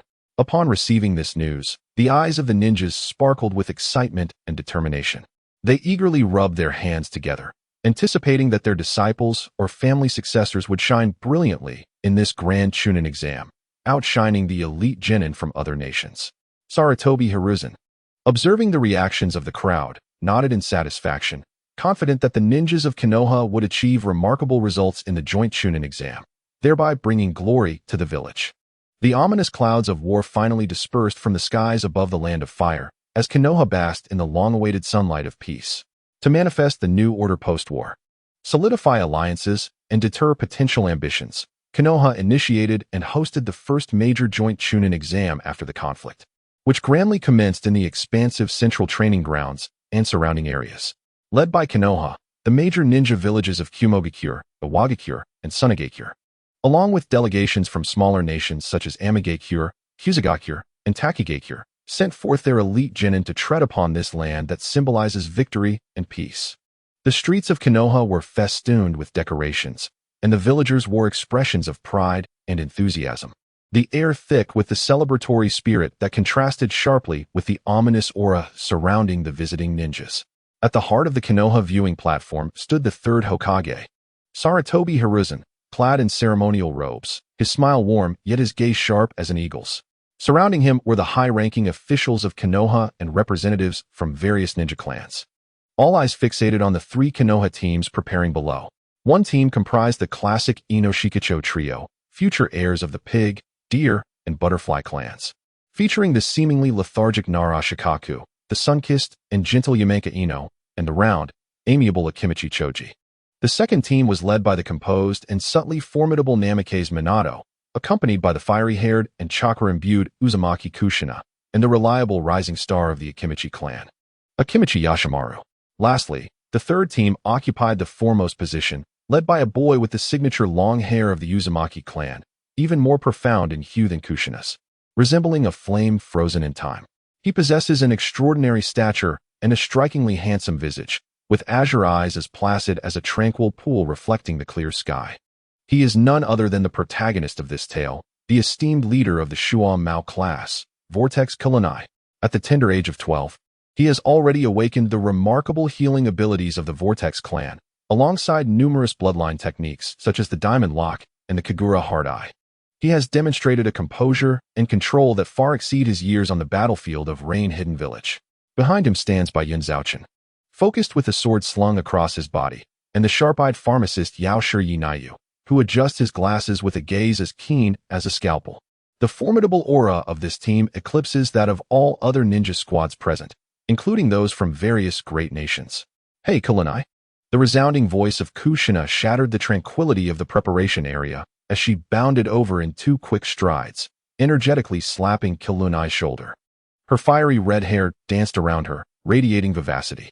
"We're right in our own backyard this time. Don't embarrass your sister." Kulanai slightly tilted his head as a thought crossed his mind, and a barely perceptible smile graced his lips. He surveyed the varied expressions of the representatives from different nations in the stands and the elite youth poised at the entrance of the training ground, his voice steady and imbued with a calm understanding of worldly affairs. "Kushina, I am now known as the Red Peak of Konoha. The more we are on home turf, the more we must remain composed. The winds here are far more elusive than those on the battlefield. Ugh, you're still as unlovable as ever. Clearly, I'm the older sister, yet you always speak with such an air of seniority." Chapter 34. The Joint Chunin Exam of the Opening Assessment Konoha Ninja Academy. Chunin Exam Venue. This is the site of the first assessment of the Joint Chunin Exam, a grand tiered classroom. The space is bright and immaculate, with sunlight streaming through the expansive windows, illuminating the pens of young elite genin from various hidden villages. However, the questions on the exam paper are akin to invisible smoke, fraught with tactical traps from wartime scenarios, intelligence mazes, and the cold calculations of strategic maneuvers. Kulanai gazed at the exam paper, which presented questions far beyond the knowledge level of a mere genin. Although these queries posed no challenge for him, he refrained from rushing into writing. Instead, He slowly closed his eyes, his hands naturally overlapping beneath the table, forming the tiger's seal. Kagura Hard Eye activate. Simultaneously, his chakra and mental energy coalesced with great precision, sending forth several fine threads of chakra, akin to invisible spider silk, which quietly extended in 8 directions. Yamanaka Kaichi, can you hear me? Yamanaka Kaichi, initially prepared to employ the mind-body switch technique to extract information from the 3 chunin embedded within the examination room, was taken aback by this sudden transmission, momentarily halting his actions. How may I assist you? Although his plan was disrupted, Yamanaka Kaichi remained composed. Employing sensory ninjutsu and an alternative application of the mind-body switch technique to locate and communicate with Kalunai. I seek collaboration. What do you propose? I possess the answers, and I can connect you and your teammates through chakra threads. This way, you can relay my answers to your comrades, ensuring a smooth passage through the exam. And the conditions? Similarly, my teammates require my answers, so I must trouble you, my esteemed senior, to relay the solutions to my 2 companions and the other 3 partners. 7 individuals, is it? Regardless, the majority of the chakra expended is yours, and I have no objections. I concur. May our collaboration be enjoyable. Shortly thereafter, Kalunai and Yamashiro Hachi reached an agreement, while 7 additional strands of chakra successfully connected to Minato and the others. Through Kalunai's vast chakra reserves, meticulous chakra control, and Yamashiro Hachi's unique clan techniques, the 9 members of the 3 teams swiftly completed the sharing of intelligence. Under the silent yet efficient collaboration of Kalunai and Yamashiro Hachi, those 9 who garnered the correct answers rapidly consolidated their information, their process of answering flowing seamlessly and achieving a remarkable level of completion without a sound. In the reception room of the Hokage building, the 3rd Hokage, Hiruzen Sarutobi, observed through the crystal ball as Kalunai focused intently, the camaraderie among comrades evident in their cooperative efforts. He tapped his fingers lightly on his pipe, his gaze revealing unreserved admiration in the peaceful sunlight. This keen perception and subtle guidance are far more precious than on the battlefield. Uzumaki Kalunai, this child is a naturally exceptional ninja. Beside him, Tsunade and Mito Minya nodded slightly in agreement. Meanwhile, the observers from other ninja villages wore expressions that grew increasingly profound and complex. The first exam was indeed quite simple. One could achieve full marks with minimal effort. Was it not simply a matter of having hands? Kushina was the first to dash out of the examination room, exhilarated by her first perfect score, especially as this was a chunin exam. She felt an overwhelming sense of joy, thanks to Kalunai and Hachi-senpai. Had she been required to write alone, she likely would have struggled with even a single question. Kushina, observing her unrestrained delight. Akimichi Jayamaru unceremoniously doused her enthusiasm with a bucket of cold water, his expression rife with mockery. Jayamaru, are you feeling mischievous again? Upon being exposed, Kushina's fury ignited instantly, her vibrant red hair swirling with the outburst of chakra, emanating an oppressive aura that evoked fear in those around her. Women can indeed be quite formidable, Narashikaka thought to himself, swallowing hard. We are all comrades from the same village, friends. Let us refrain from quarreling, Watergate said, somewhat at a loss, offering a nervous smile in an attempt to placate them. This time I will let it slide for Watergate's sake. Should there be a next time? Upon hearing Watergate's voice, Kushina finally moderated her anger, albeit still clenching her fists, casting a warning glare at Jayamaru. Well, we should be on our way. The second exam is about to commence. Kalunai's voice, though softly spoken, resonated clearly in the ears of all present as he turned to depart, his red hair tracing a steady path through the dappled sunlight. Hayano and Yano immediately fell into step beside him, the trio moving with an unspoken harmony, akin to a well-oiled machine, quietly heading towards the venue of the 44th exercise. Before leaving, Yano waved to the group. We shall take our leave now. See you all shortly. In our locale, we too hope to collaborate once more during the second examination. After politely greeting one another, Yamashiro Hichi departed alongside Nara Shikahisa and Akimichi Choza. As everyone moved forward, we should hasten to follow suit. In half an hour, the rules for the second examination will be announced, and it would be prudent to arrive early and familiarize ourselves with the details, suggested Minato Namikaze earnestly. Kushina and Yashimaru nodded in agreement. Although they frequently bickered for reasons unknown, when faced with significant matters, they could unite, particularly under Minato's leadership. Soon, the successful genin from the first assessment arrived at the 44th training ground, ominously known as the Forest of Death. It was a lush forest, where sunlight illuminated the edges, yet failed to dispel the inherent darkness that lingered deep within, as if countless unknown dangers lay in wait. Kizuna keenly sensed that this forest was unlike any other, not merely due to the layers of intricate ceiling barriers above, but also because of the multitude of traps buried within, integral to the examination. This forest emanated a unique chakra. Would release? Yano Yuki murmured, following Kizuna's gaze. This forest carries a distinctly different essence compared to others. Beyond the sense of sealing and barrier techniques, as well as residues of explosive tags, there are at least 3 distinct biological toxins intermingled within. As a medical ninja and intelligence analyst, she was exceptionally attuned to abnormal changes in her surroundings. Grasping the hilt of her sword, her gaze sharpened. It seems the ceiling, barrier, and trap teams have exerted considerable effort. Even with our home field advantage, we must remain vigilant. Let us first proceed to the assembly point to receive our tasks. I believe I can surmise the nature of this examination, Kizuna declared, turning towards the gathering site. He did not look back, having glimpsed the future script. This familiar scene felt merely like a fleeting moment to him. Upon their return to the assembly point, the examiners responsible for the second round of the Chunin exams were already counting participants. Should they arrive any later, they would likely be deemed to have forfeited, and their entire team would lose the opportunity to partake in the examination. As a side note, the author recalls that the Forest of Death was likely shaped by Hashirama's wood release. Although time has rendered the trees devoid of their original wood release properties, they remain sturdier than ordinary trees. Chapter 35. An anticipated turn of events as Kizuna had foreseen. The content of the second examination involved the competition for the 4 elemental scrolls in teams. 17 teams in total participated, each initially receiving 1 scroll from the 4 elements: blue, white, red, and black. In addition to these 17 scrolls, the forest concealed a total of 15 distinct elemental scrolls scattered throughout its depths. The teams participating in the assessment must, without losing a single member, arrive at the central building within 72 hours, bearing 4 distinct scrolls representing the 4 symbols, and submit the complete set to the examiner. This implies that, theoretically, a maximum of 8 teams could pass this evaluation, although this remains merely theoretical.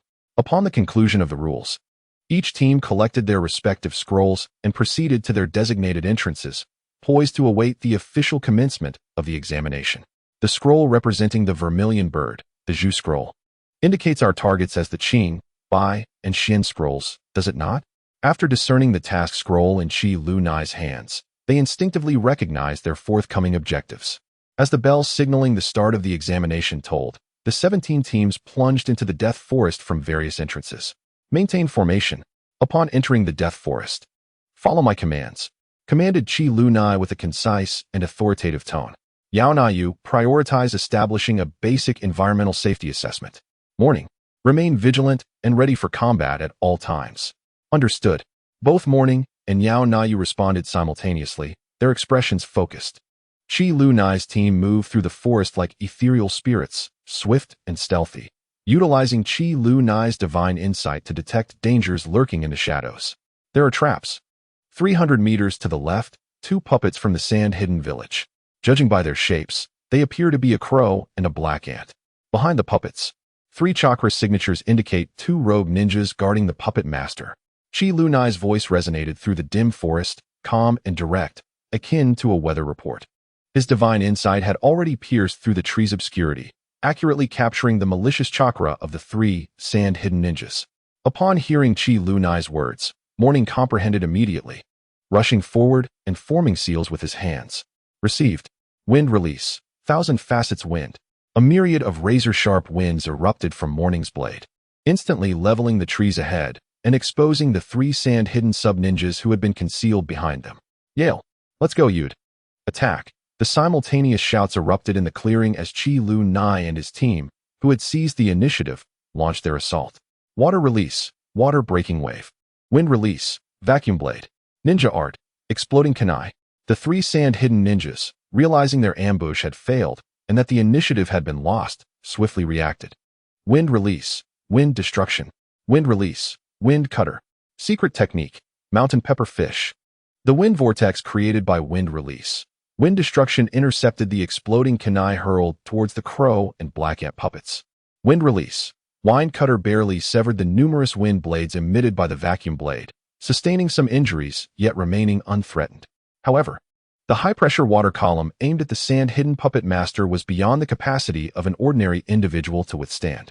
Even though the puppet master summoned the defensively renowned mountain pepperfish puppet, he could not escape the grim fate of having his heart pierced by Chi Lu Nai. The impossible transpired as the Sand Village puppeteer suddenly spurted forth a mouthful of blood, collapsing heavily to the ground with unblinking eyes. Such a level of ninjutsu was far beyond the grasp of a mere genin.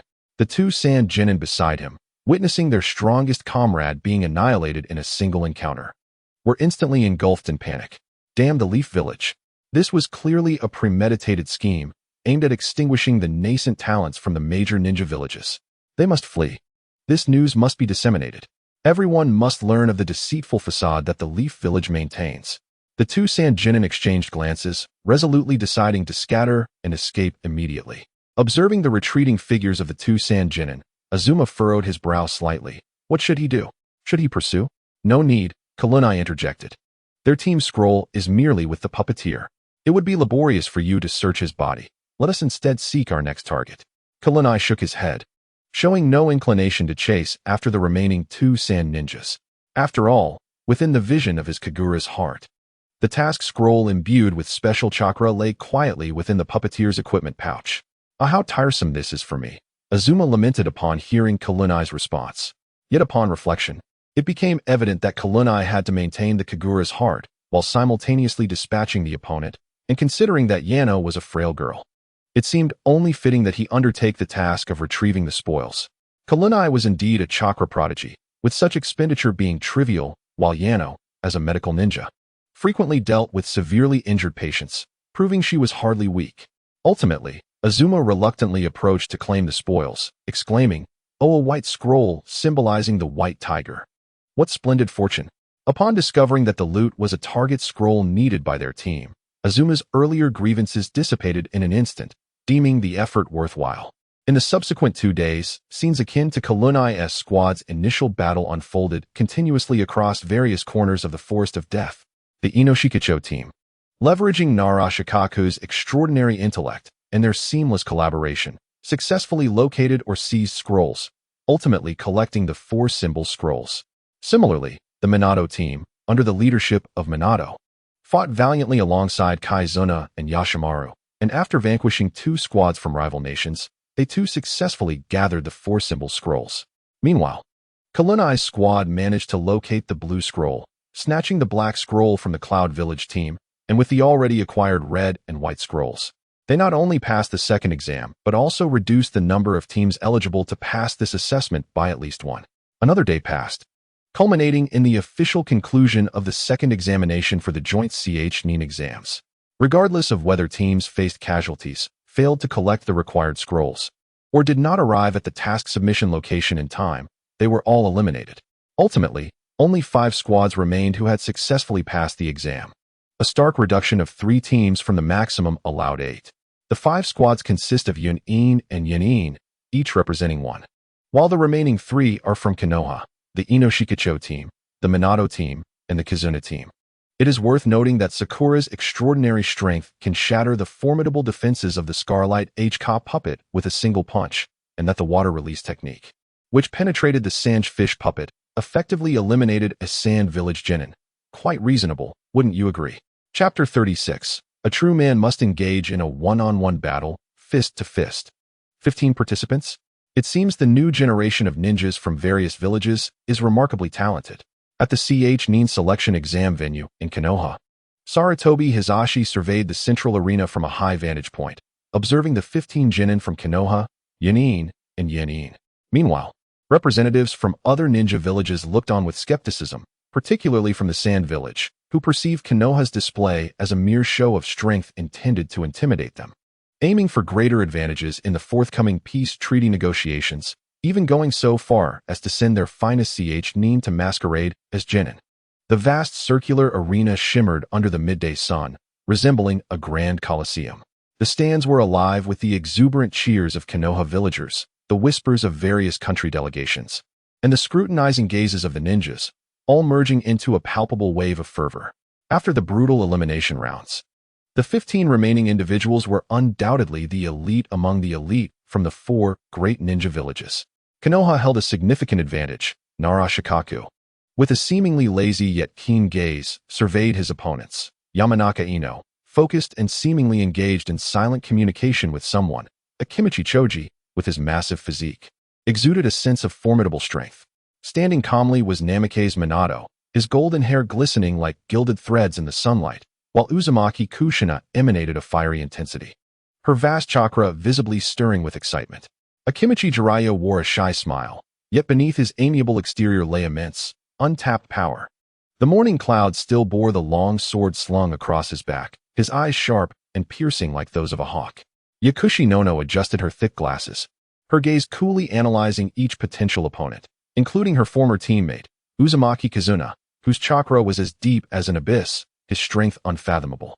Kazuna calmly observed the arena, acutely sensing the tension, the battle fervor, and the glaring hostility directed towards Konoha. The drawing of lots concluded swiftly, and following the announcement of the results, all but the 2 combatants of the first match retreated to separate waiting rooms. The first battle was between Namikaze Minato and a genin from the Yenin village. Upon the command of the proctor, Inuzuka Kaku, both participants sprang into action.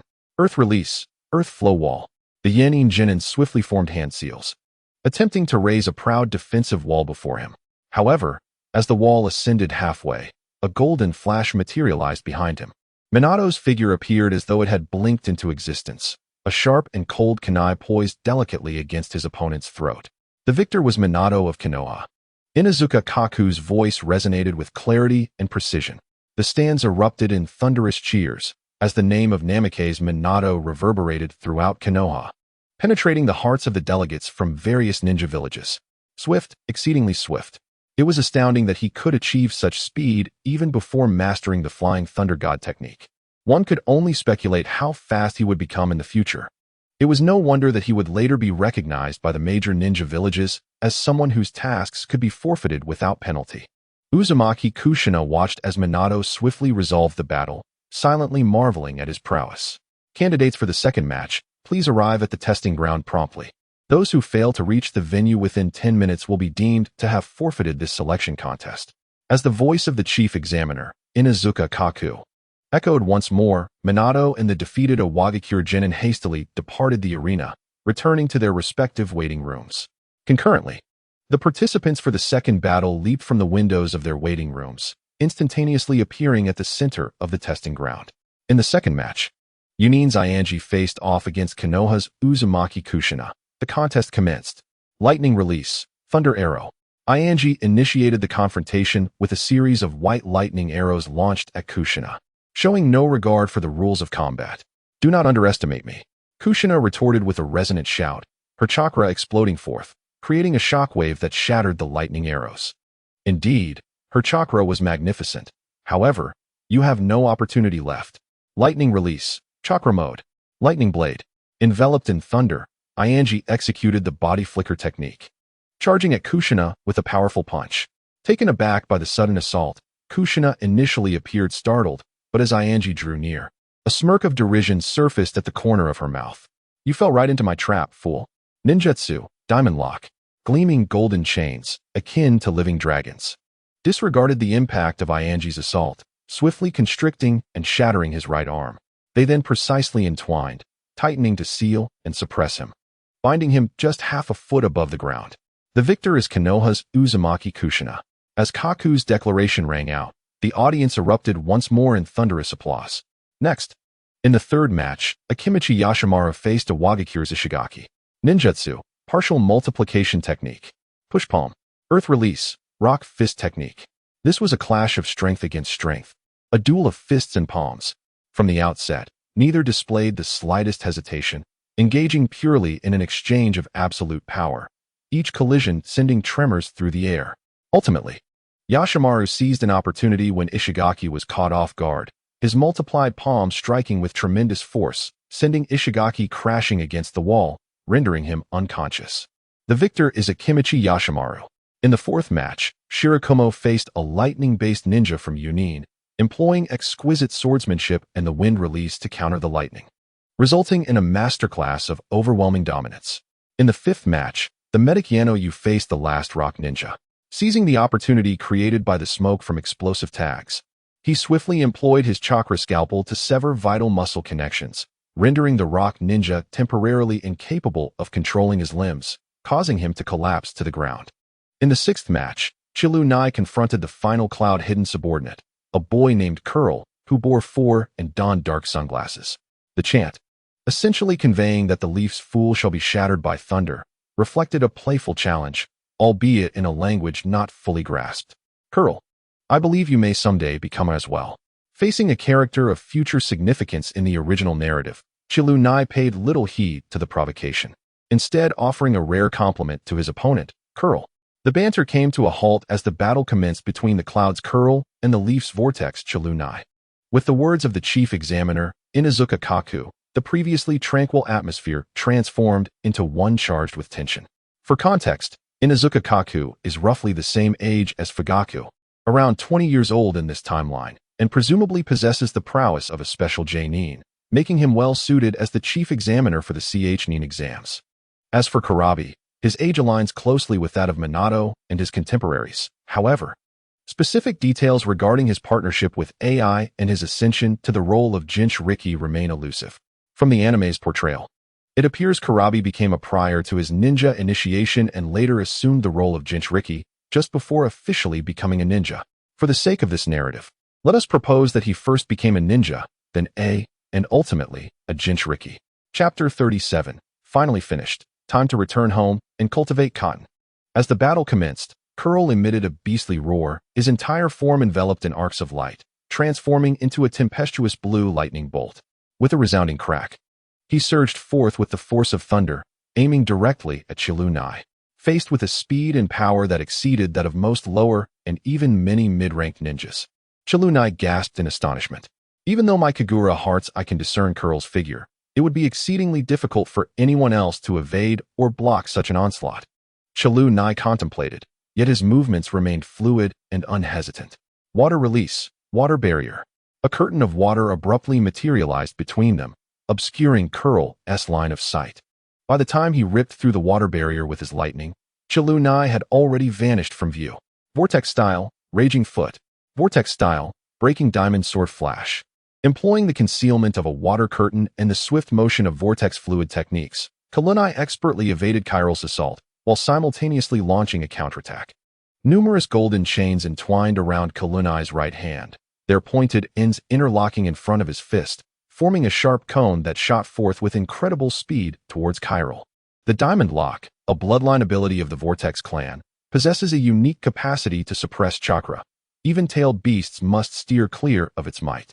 Consequently, the lightning chakra enveloping Chiral offered no defensive advantage, as it was effortlessly torn apart by the golden chains. The sharp cone aimed directly at Chiral's head. Although the lightning chakra failed to provide protection, it did seem to be suppressed to some extent.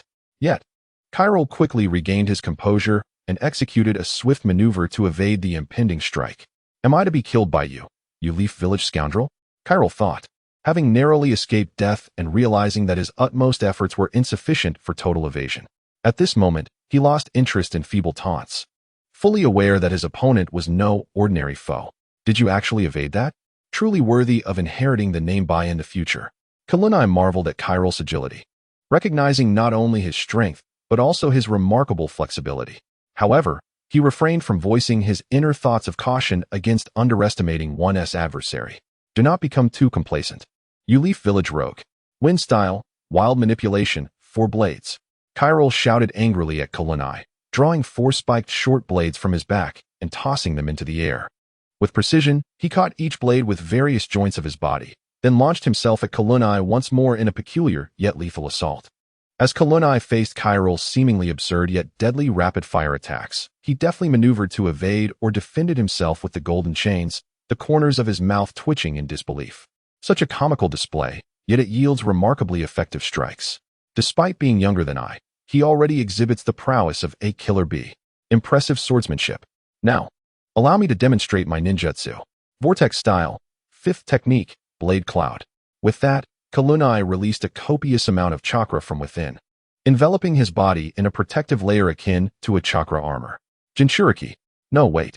This is merely water-style chakra with a change in nature. Similar to the lightning armor technique. Has he developed this on his own? What a genius. Not only were Chiral and the members of various nations' delegations in the stands astonished, but even the third Hokage, Sarutobi Hiruzen, was equally taken aback by Kalunai's innovation in ninjutsu. This child resembles me. He must not be allowed to live.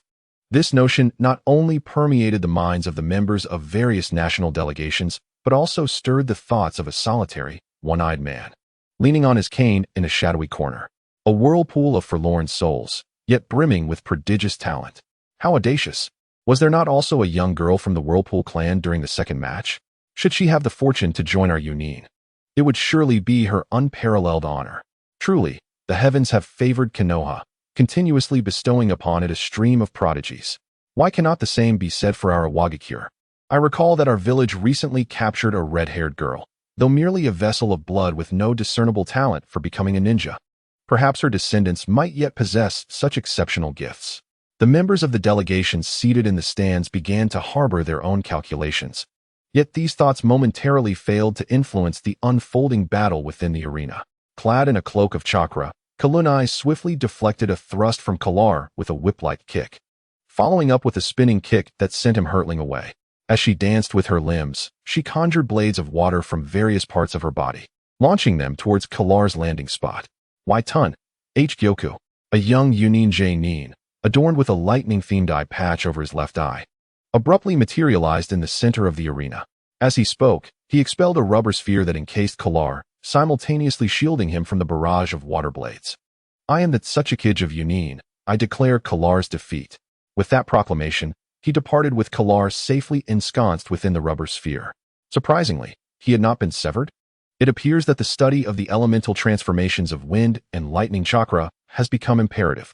Observing the intervention of the rubber-clad Tsuchikage to protect Kalar, Kalunai felt no surprise, yet she was slightly dissatisfied that her whirlpool-style ninjutsu had failed to breach his defenses.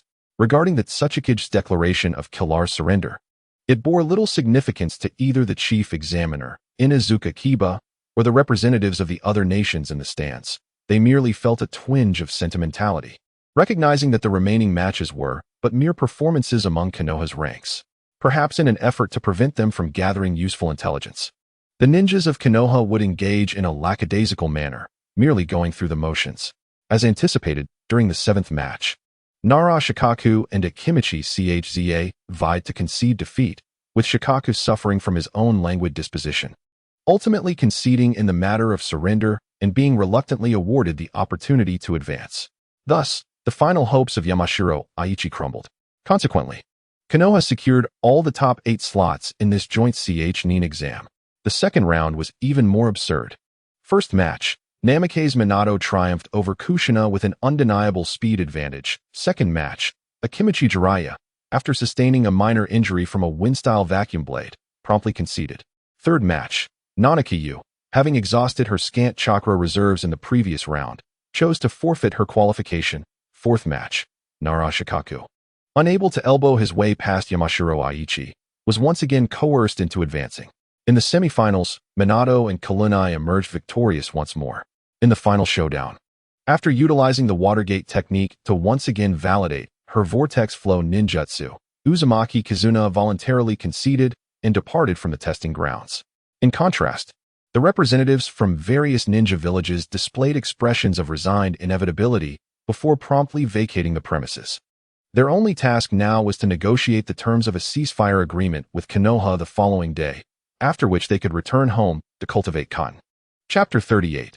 The prematurely approaching plot. The Grand Joint Chunin exams concluded. The echoes of the clash between Konoha's Golden Sun, Namake's Minato, and the Crimson Peak of Konoha, Uzumaki Kushina, lingered in the air, while most villagers remained enraptured by an illusion of glory and peace. Yet, beneath this surface, a tumultuous undercurrent had long been brewing. It seemed that Kuzuna's formidable performance had instilled a sense of doubt among those who might have sought to abduct her stealthily. Consequently, the Cloud Village, which had long coveted the vast chakra and sealing techniques of the Uzumaki clan, shifted its avaricious gaze toward the blood-red pepper, Uzumaki Kushina. Under the cloak of night and the celebratory atmosphere's laxity, a special operations team composed of elite jonin and specially designated chunin infiltrated the heart of Konoha, targeting the Senju clan's domain. Their objective was clear: to abduct Uzumaki Kushina, one of the last remaining members of the Uzumaki clan. Disregarding their knowledge of the Senju domain, the Cloud Village's plan was meticulous: to employ a specialized barrier ninjutsu to mask their presence and swiftly subdue their target. However, just as their plan was elaborate, the notion of directly infiltrating the Senju domain, where the Nine-Tails Jinchūriki, Uzumaki Mito, was stationed, and attempting to obscure the abilities of both the Kagura's heart eye and the Nine-Tails moral perception with a barrier technique was nothing short of folly. Had Kazuna been aware, she could only have remarked that those who seek their own demise will invariably find it. As they penetrated the Senju domain, no fewer than 3 individuals detected their presence. First, the current Nine-Tails Jinchūriki, Uzumaki Mito, sensed the malevolent intrusion within her perceptual range. Second, Nagato, who, under Mito and Kazuna's guidance, had managed to tenuously wield some of the Rinnegan's abilities. Lastly, Kazuna herself, who frequently employed the Kagura's heart eye to survey the Senju domain, ever wary of the old man's schemes to reclaim the Rinnegan. However, upon their discovery, the trio did not act immediately. Mito and Kazuna instead informed a retainer to report the situation to Sarutobi Hiruzen. What transpired next was reminiscent of the original narrative. After the Chunin exams concluded, Kushina, feeling unburdened and having let down her guard, fell victim to an ambush orchestrated by several elite Cloud ninja.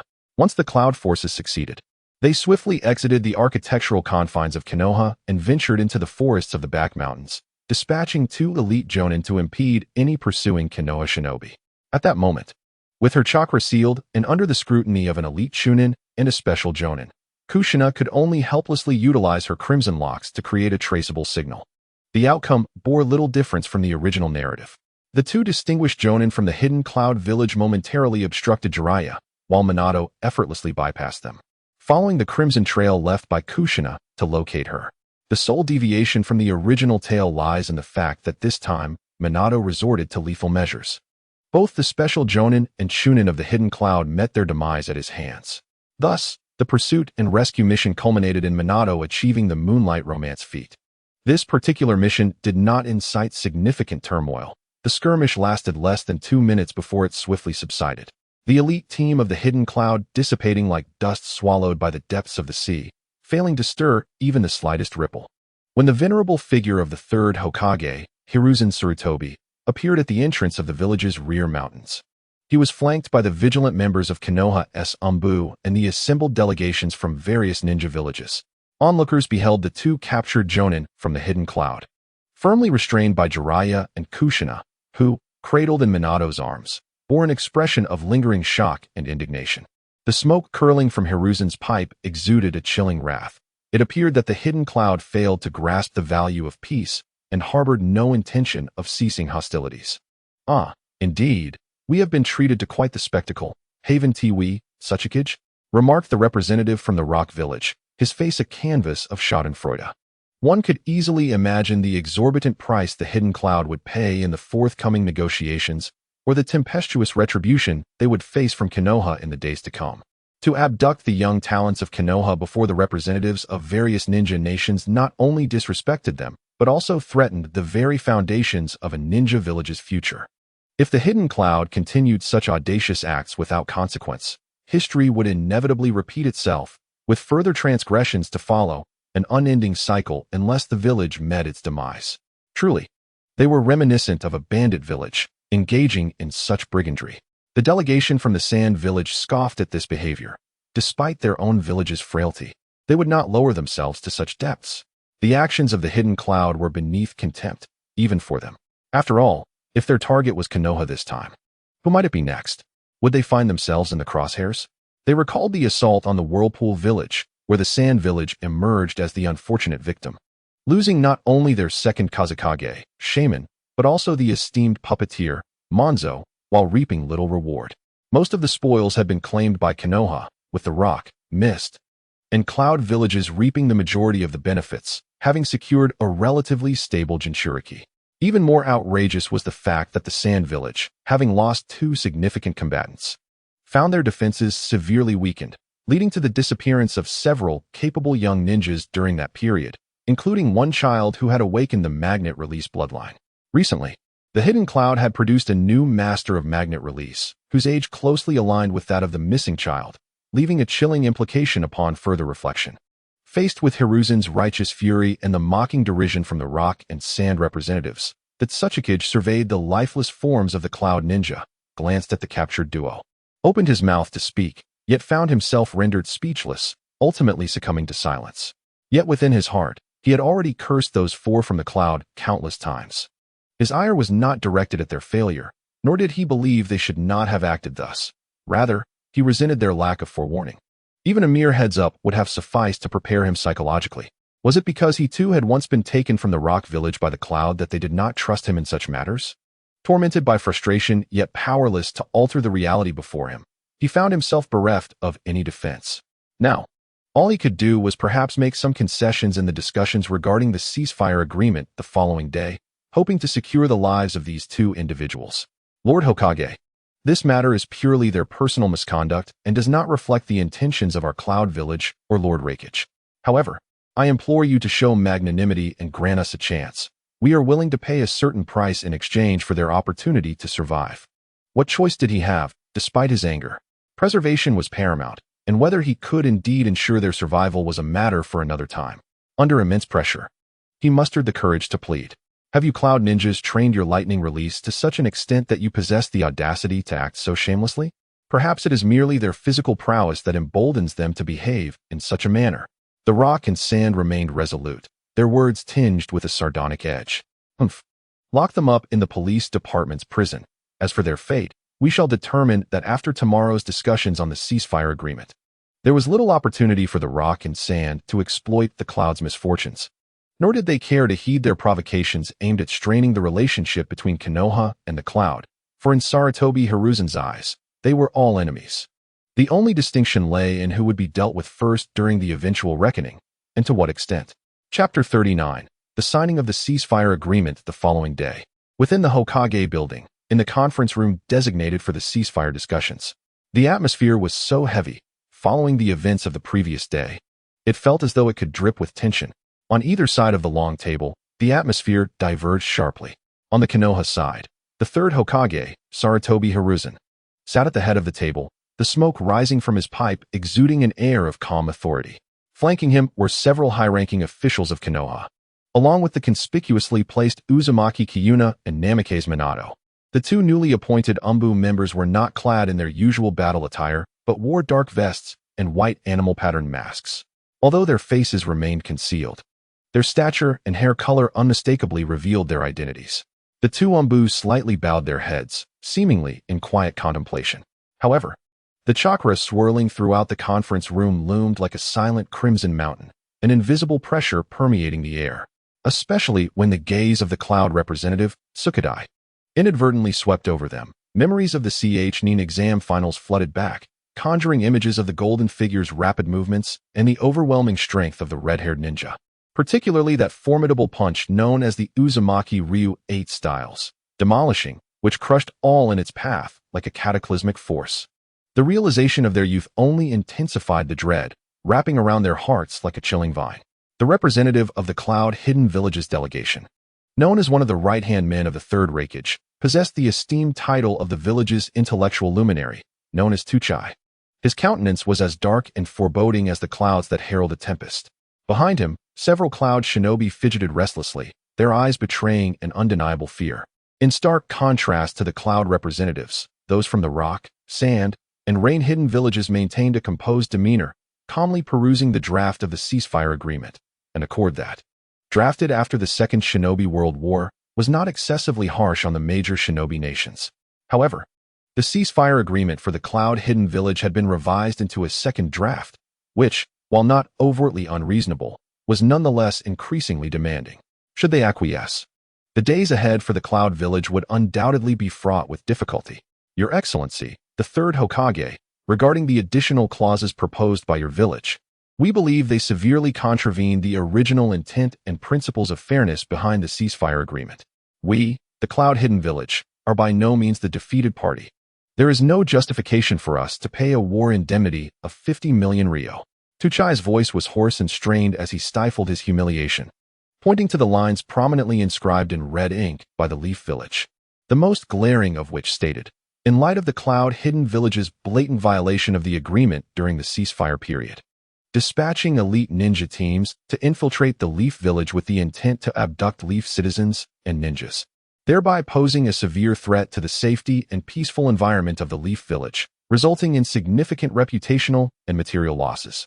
The Cloud-Hidden Village is required to pay an additional compensation of 50 million ryo to secure the release of the two captured elite Cloud Shinobi, Uri and Dekue, and to ensure their safety. This sum must be paid in full within 30 days of the agreement's enactment, in the form of convertible gold notes. Until payment is made, Uri and Dekue shall remain in the custody of the Leaf Village. 50 million ryo. This sum was nearly equivalent to the total military expenditure of a small nation for an entire year. Moreover, during the Second Shinobi World War, the Cloud Village had not launched any direct military actions against the Leaf Village. This so-called war indemnity was nothing short of an unwarranted disaster. Sarutobi Hiruzen exhaled a slow puff of smoke, his eyes glaring with fury amidst the swirling mist. His words cut like a blade, contravening the original intent, principles of fairness.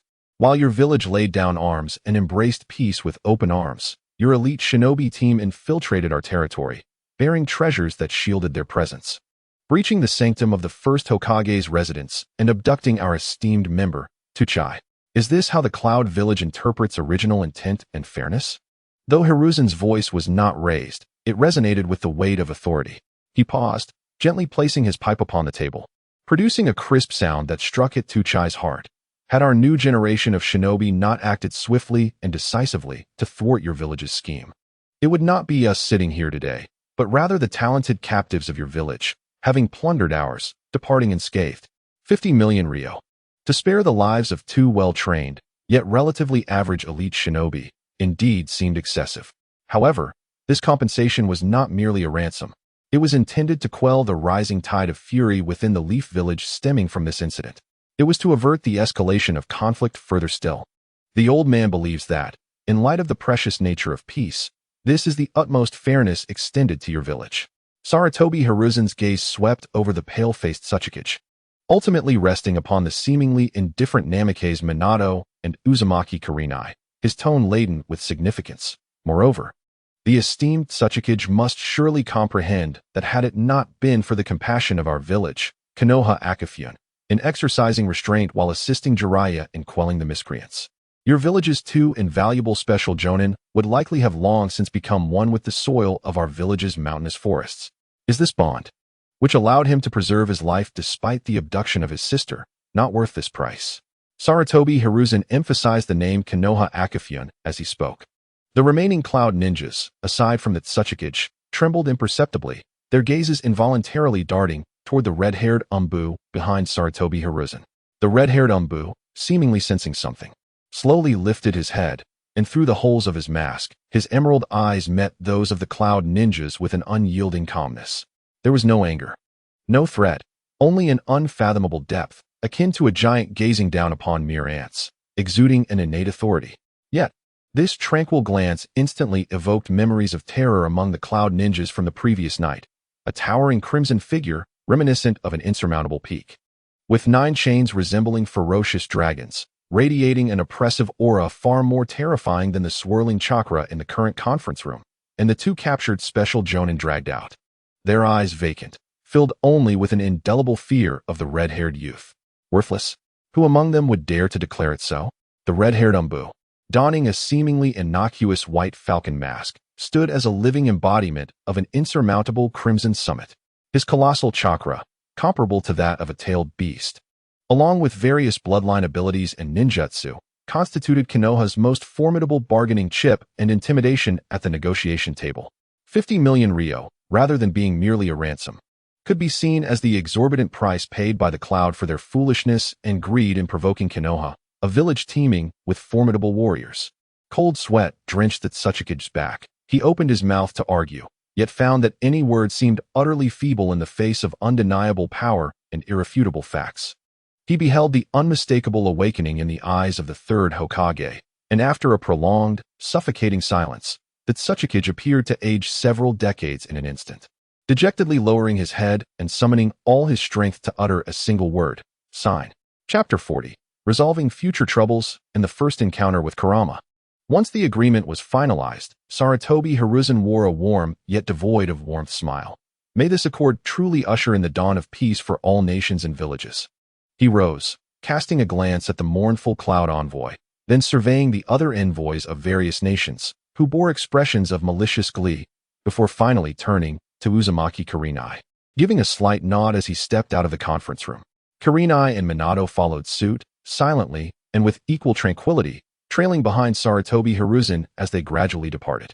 As the chakra swirling within the conference room dissipated along with his figure, the delegates from various nations finally exhaled a sigh of relief, slumping wearily into their chairs. The same sentiment enveloped the Tsuchikage, who gazed at the agreement in his hands, his eyes clouded with profound bitterness and dread. A staggering ransom of 50 million ryo. This not only imposed immense financial strain on the Hidden Cloud village, but also dealt a severe blow to its reputation. Once this news spread, the entire ninja world would be aware. The Hidden Cloud had suffered a significant setback before the Hidden Leaf village. Not only had their mission failed, resulting in casualties, but they had also been compelled to sign humiliating terms under duress from Konoha. Nearly a year passed after the tumultuous talks. Uzumaki Mito, drawing upon her waning vitality and employing the secret techniques of her clan, successfully eliminated the curse mark left on Nagato's Rinnegan by the old man without inflicting any harm upon him. She safeguarded this child, endowed with the Uzumaki bloodline and marked by a tumultuous fate, ensuring that Nagato would no longer have to fear being manipulated by others and destined to become a mere puppet.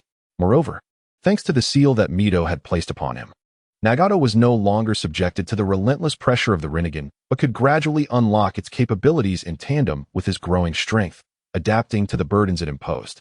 However, the price she paid for these deeds was steep.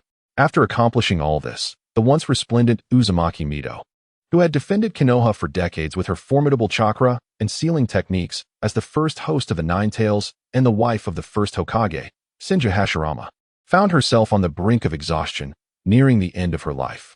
Deep within the Senju clan's domain lay an ancient shrine, enveloped by layers upon layers of intricate barrier techniques. Inside the shrine, the aged and weary Mito sat solemnly at the center of the altar. Her visage appeared gaunt and fragile, reminiscent of a flickering candle in the wind, yet her emerald eyes remained as clear and bright as a pristine spring. Before her stood the imposing figure of Uzumaki Kushina. Time had molded him into a more statuesque presence, his half-tied crimson hair flickering like flames behind him. His tranquil green eyes radiated a calmness, and the chakra that once swirled around him had settled, his demeanor now imbued with warmth and gentleness. "Come closer," Mito's voice, though hoarse, rang out clearly, carrying a warmth tinged with the melancholy of twilight. Kushina complied, kneeling before Mito, acutely aware of the immense, volatile chakra within her, a chakra reminiscent of the Nine-Tails fox, which seemed to sense Mito's thoughts and its own impending fate, growing restless and exuding an unsettling pressure. With a slow, frail hand, Mito tenderly caressed Kushina's cheek, her gaze imbued with utmost seriousness and resolve. "Child," she intoned, "my time draws near. The weight of safeguarding Konoha and the duty of sealing the Nine Tails shall henceforth rest upon your shoulders. I understand this may seem unfair to you. However, though we are vessels for the Nine Tails, even as a Jinchūriki, there exists a path to happiness. First and foremost, it is essential to fill the container with love. Thus, even as the Jinchūriki of the Nine Tails, one can attain happiness. However, such fulfillment cannot be achieved merely through passive waiting. The members of the Uzumaki clan have long since scattered to various corners of the world. Although we have lost everything we once held dear, we have integrated into the ninja world, much like the whirlpool of nature itself. As a clan renowned for vitality and sealing techniques, our powers, once exploited in warfare, have also ushered peace to the ninja realm. In my view, Naruto is an exceptional ninja. Much like a spiral staircase, the whirlpool represents a static plane. Yet the spiral embodies a three-dimensional essence. Though they may appear to be merely rotating entities, by following the ever-changing steps of the staircase, the scenery continually transforms. We may find ourselves at the heart of the whirlpool. However, if we actively strive to ascend, we will undoubtedly discover love. Thus, the whirlpool will ultimately become a spiral. Uzumaki Mito gently caressed the cheek of Kushina with her weathered hand, her smile remaining as warm and benevolent as ever. The grandmother hopes that Naruto will, in time, find his own love. Kushina bowed her head deeply, tenderly grasping the elder's hand, tears cascading from the corners of her eyes like a broken dam. The love that Naruto knows encompasses Tsunade, Shikamaru, Jiraiya, Minato, Nagato, Yahiko, Konan, Asuma, and Ino. Those who care for him are indeed his love. Upon hearing Kushina's response, Uzumaki Mito finally exhaled with relief and smiled. Roar! The furious and resentful roar of the Nine Tails echoed through the void, its frenzied struggles within the four-symbol seal tearing at its chains. The crimson chakra burned like molten lava, scorching the spirits of Uzumaki Mito and Kushina, along with the adamant chains. A trickle of blood escaped Mito's lips, yet her gaze remained as steadfast as rock. The 9 golden chains, under her absolute control, not only held firm but tightened further, beginning to draw steadily into Kushina's being. For symbol seal, the voices of Kushina and Mito seemed to harmonize at that moment. Mito's hands formed the necessary seals, and all the golden runes upon the altar surged toward Kushina like rivers returning to the sea. Simultaneously, the 4 symbols sealing technique within Kushina's abdomen, bolstered by Mito's guidance and her own immense chakra, suddenly illuminated, forming a whirlpool-shaped seal surrounded by 4 incantations. The torrent of crimson chakra was instantly devoured by this seal, wildly pouring into the sealing technique within Kushina's abdomen. The Nine Tails roar and phantasm were forcibly dragged, compressed, and ultimately absorbed into the newly formed 4-symbol seal. Cursed Mito, how dare you seal me within this brat's body? One day, I shall make you pay dearly for this. Heh, Nine Tails, do remember to coexist harmoniously with Naruto. After completing the final ritual, the figure of Uzumaki Mito seemed to lose all support, akin to a candle flame extinguished, slowly leaning back. Her facial wrinkles unfurled, accompanied by a smile that radiated relief and profound contentment. She gazed tenderly at Kalunai, whispering, "The future of Konoha is entrusted to you." Her voice was barely audible, akin to a dandelion's sigh, drifting away with the wind. In her cerulean eyes, the last glimmer sparkled like a star meeting its demise. A legendary figure, the first Jinchūriki of the Nine Tails, Uzumaki Mito, had abruptly departed from this world. Her body was ensconced in layers of sealing inscriptions upon the altar, ultimately transforming into a stone coffin, where she would quietly rest within the shrine. Chapter 41. The First Conversation, a distant call beneath the clear sky. As Uzumaki Mito departed this life, the sealing of the Nine Tails was successfully completed. Before sorrow could take hold, Kalunai felt a dizzying sensation as he was forcibly drawn into a peculiar space. It was a dark, damp prison, with water barely covering his ankles. Behind him lay an emptiness, while the boundless blackness at the corridor's end devoured the light. Before him stood a pale golden iron door, the very prison formed by the 4-symbol seal. As Kalunai approached the sealing door that confined the mightiest of tailed beasts, sharp claws suddenly pierced through the gaps in the iron, viciously striking towards him, halting perilously close to his nose, within mere centimeters. The creature was bound by several golden chains, immobilized and unable to advance further. Roar! The Nine Tails roar unleashed a wave of rancid air. Its gaze fixed furiously upon the diminutive Kalunai beyond the iron bars, suffused with decades of pent-up resentment and rage. It bellowed like a creature from the depths of hell. Cursed Uzumaki Mito, even in your final moments, you dare to play tricks on me. Cursed brat. Cursed Uzumaki clan. And these damn chains. I shall slay you. I will surely tear you to shreds. Your wretched Uzumaki bloodline will be utterly extinguished from the shinobi world. The overwhelming intent to kill and hatred surged like a tangible tidal wave, battering against the pale golden iron door and Kalunai's spirit. The Nine Tails' colossal claws struck the door with ferocity, causing the golden sealing chains to tauten under the immense force. Amidst the cacophony and swirling runes, Kalunai remained steadfast, as unyielding as a mountain. At the eye of the storm of hatred, Kalunai's crimson hair danced in the unseen currents, his azure eyes unwavering as he gazed upon the legendary beast. He felt neither fear nor rage. Instead, a hint of sorrow graced his expression. I am sorry, Nine Tails. Disregarding the soul-rending vortex of animosity, Kalunai traversed past the Nine Tails' claws and the iron door's barrier, step by resolute step, advancing toward the roaring beast until he stood upon the nine-tailed shoulder, beside its blazing gaze. He tilted his head slightly, peering through the boundless hatred, locking eyes with the nine-tail's blood-red vertical pupils, which burned like molten lava. His voice, though soft, resonated with an extraordinary clarity, a stabilizing anchor amidst the sea of rage. Your anger is justified. Imprisoned in a lightless cage for decades, wielded as a weapon, and surrounded by boundless terror and hatred. I may not fully grasp the extent of such suffering, yet I can comprehend it to a certain degree. Chi Wanai's voice was soft, almost imperceptibly tinged with fatigue and confusion, yet his tone resonated with sincerity. I apologize for binding you here in this manner, allowing the whirlpool of resentment to drag you into the abyss of darkness. He slowly raised his hand, gently placing it beside the eye socket of the nine tails, his gaze earnest as it met the turbulent soul of the beast. What I wish to convey is that we are not enemies. This cage is not our eternal fate. One day, I shall restore your freedom, freeing you from the mire of despair, hatred, and fear. Will you trust me, Kaibai? For the first time, the nine tails roar, capable of shaking the very fabric of space, abruptly ceased. Chi Wanai's heartfelt words echoed within the dim consciousness, that long-forgotten name, Kaibai, reverberating like ice crystals plunged into molten lava, momentarily stalling the tumult of hatred. Its enormous vertical pupil, the size of a lantern, suddenly constricted, fixating incredulously upon the diminutive figure standing beside its eye socket.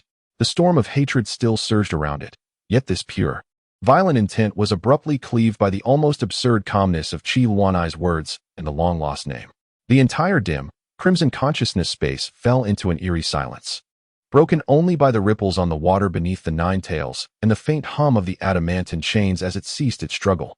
The immense body of the nine tails froze in place, for the first time, revealing a bewilderment that transcended anger within its eyes, which had burned with loathing for millennia. Kaibai, absurd, foolish wretch, who grants you the right to address me as such? I am the nine tails, the strongest tailed beast that brings devastation to the ninja world, an existence that you despicable humans must forever fear. The voice of the nine tails thundered like suppressed lightning, rife with mockery and frenzied denial. It thrashed violently once more, the chains clattering, attempting to drown Chi Wanai's tranquil demeanor with a deafening roar and an overwhelming tide of hatred. Freedom? Trust? A delusion. Since the time of Senju Hashirama, you Konoha have perpetually used the Uzumaki clan as my prison. With the death of Uzumaki Mito, you merely replaced her with this wretched child, and when you grow old, another will take your place. As long as the hatred and desire within your hearts endure, this imprisonment shall be eternal. You are nothing but a boastful little brat. Begone. Get away from me. The torrent of hatred surged forth again, more frenzied than before, violently shaking the consciousness space, causing Chi Wanai to fall from the nine tails, enveloped by the accumulating water on the ground, ultimately losing consciousness. When Chi Wanai awoke once more, he found himself in his own room within the Senju clan's domain. Recalling the tumultuous and intense emotions of the nine tails, it was no longer merely pure hatred. Rather, it resembled a furious embarrassment, as if the facade had been pierced, and the deepest memories had been touched. In his emerald eyes, there was no sign of retreat, but rather a hint of understanding. Truly, he was an arrogant fellow. Was he really shifting his attitude simply because of a name? How utterly vexing. Meanwhile, Tsunade and the others, who stood guard by the unconscious Kizuna, found a glimmer of solace upon witnessing her awakening, their eyes swollen from tears. Subsequently, Kizuna and the villagers of Konoha participated in the memorial service for the fallen ninjas of the Second Shinobi World War, as well as for Uzumaki Mito. Standing atop the spiral tower of the Senju clan, Kizuna gazed at the three faces of the Hokage carved into the stone wall, reflecting on the village that Mito had devoted her life to protect. He recalled the last roar of Kurama, which, although seemingly tempestuous, bore no real malice. And a smile crept onto his lips. Ah, I understand now, Mito. I shall surely be able to coexist amicably with Kurama. Through the cracks of the seal, the nine tails sensed the world beyond. Within the confines of his sealed space, he lowered his head slightly.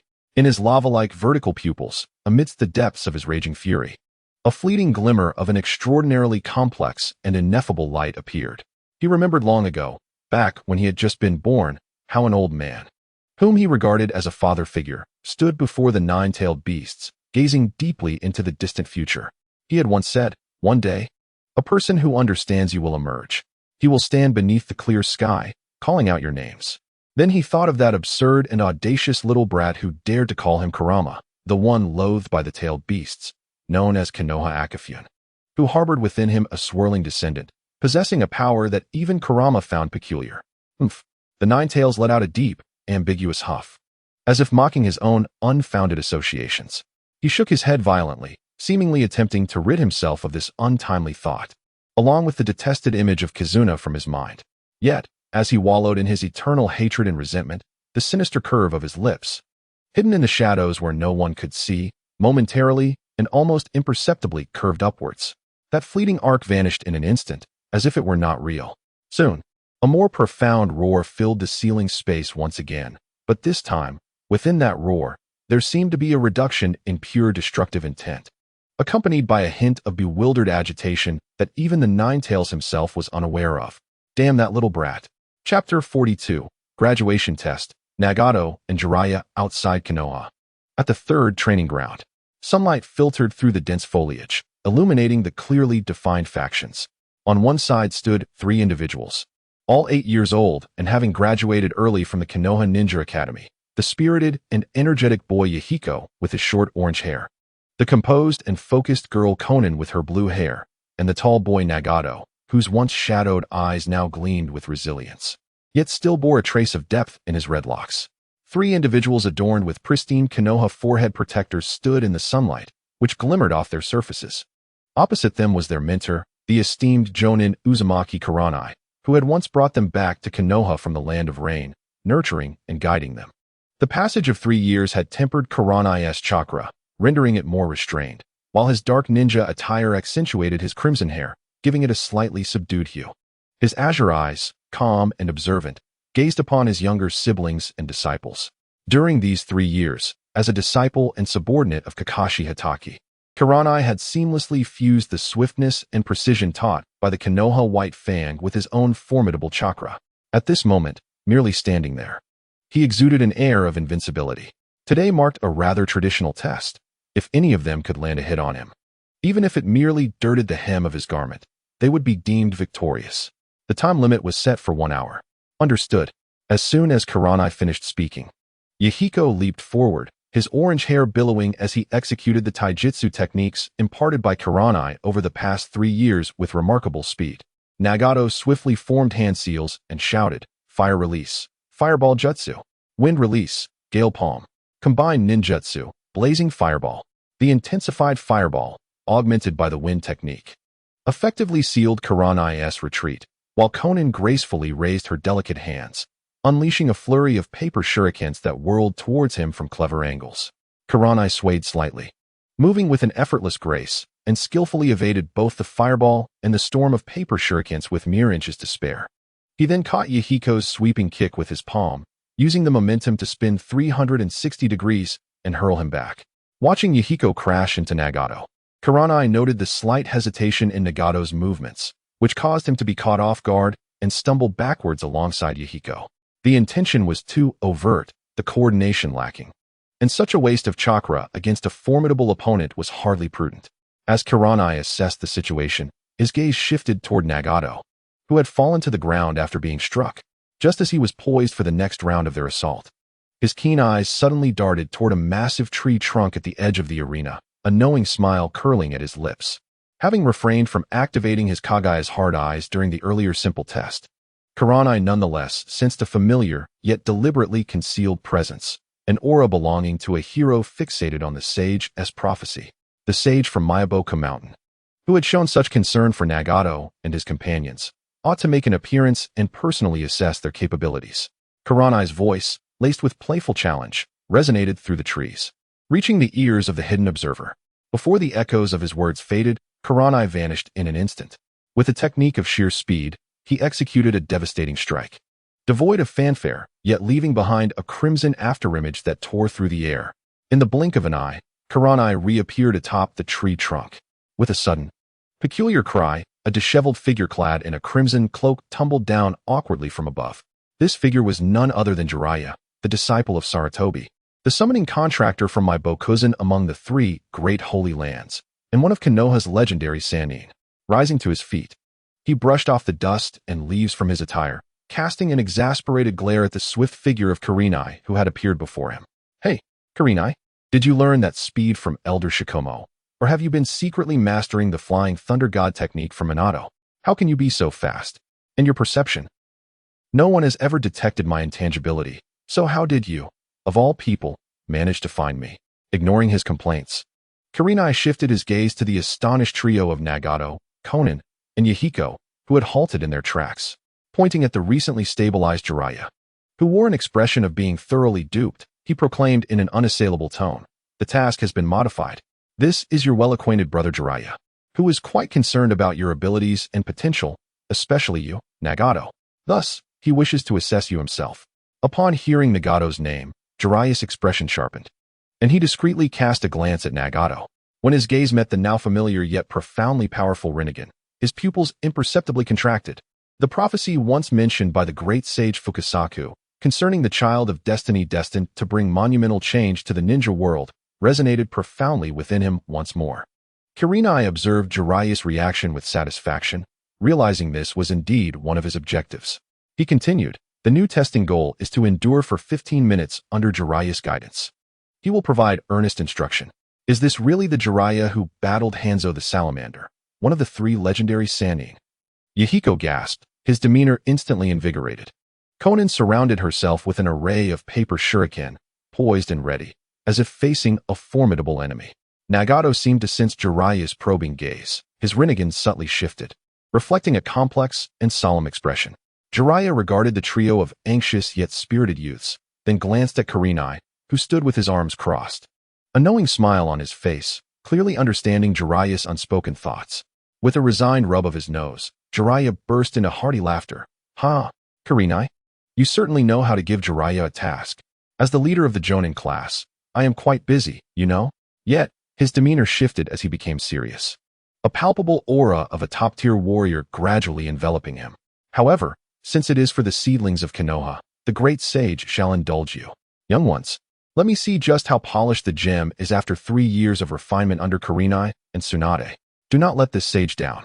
With that, Jiraiya swiftly formed hand seals, and a powerful surge of chakra radiated outward. Nagato, Yahiko, and Konan exchanged glances, their unspoken understanding honed over 3 years of camaraderie. Faced with this legendary figure, a powerful being summoned by their elder brother and mentor, Uzumaki Nagato, whose strength even surpassed that of Nagato, their tension transformed into fervent determination. Quietly, Nagato retreated to the sidelines, his azure eyes calmly observing the training ground. By allowing Jiraiya to step in on his behalf, he not only facilitated a rare demonstration of guidance, but also aimed to showcase that Nagato was no longer the orphan they encountered in the Land of Rain. Under the warm sunlight of Konoha, and through the collective mentorship of Tsunade, Kushina, Minato, and others, he was diligently mastering his powers, striving for a new future as a new generation of shinobi. The child of destiny? He was never one to be, nor would he ever be a puppet to anyone. At this moment, Nagato was primarily a shinobi of Konoha, a disciple and subordinate of Uzumaki Nagato, and one of the few whom he wished to protect as family. This was the message that Uzumaki Nagato intended to convey through this graduation test, to Jiraiya, to Sarutobi Hiruzen, and indeed to all of Konoha. As a supplementary note, before the conclusion of the Third Shinobi World War, the standard for enrollment in the Konoha Ninja Academy was typically at the age of 5, with graduation at 10. Early graduation was relatively straightforward. For instance, Obito and his peers graduated around the age of 8 and became Nin by 9. Given that Minato passed away less than 17 years ago, and that Nagato and Konan died at the age of 35, we can deduce that they were approximately 6 years younger than Minato. Currently, it is the 41st year of Konoha, with Minato and the protagonists being 14, while Nagato and his peers are 8, and Kakashi is 4, nearing enrollment. Chapter 43. The Trial of the Frog Team. Jiraiya's boisterous laughter echoed through the forest, his figure suddenly becoming indistinct. "Be careful."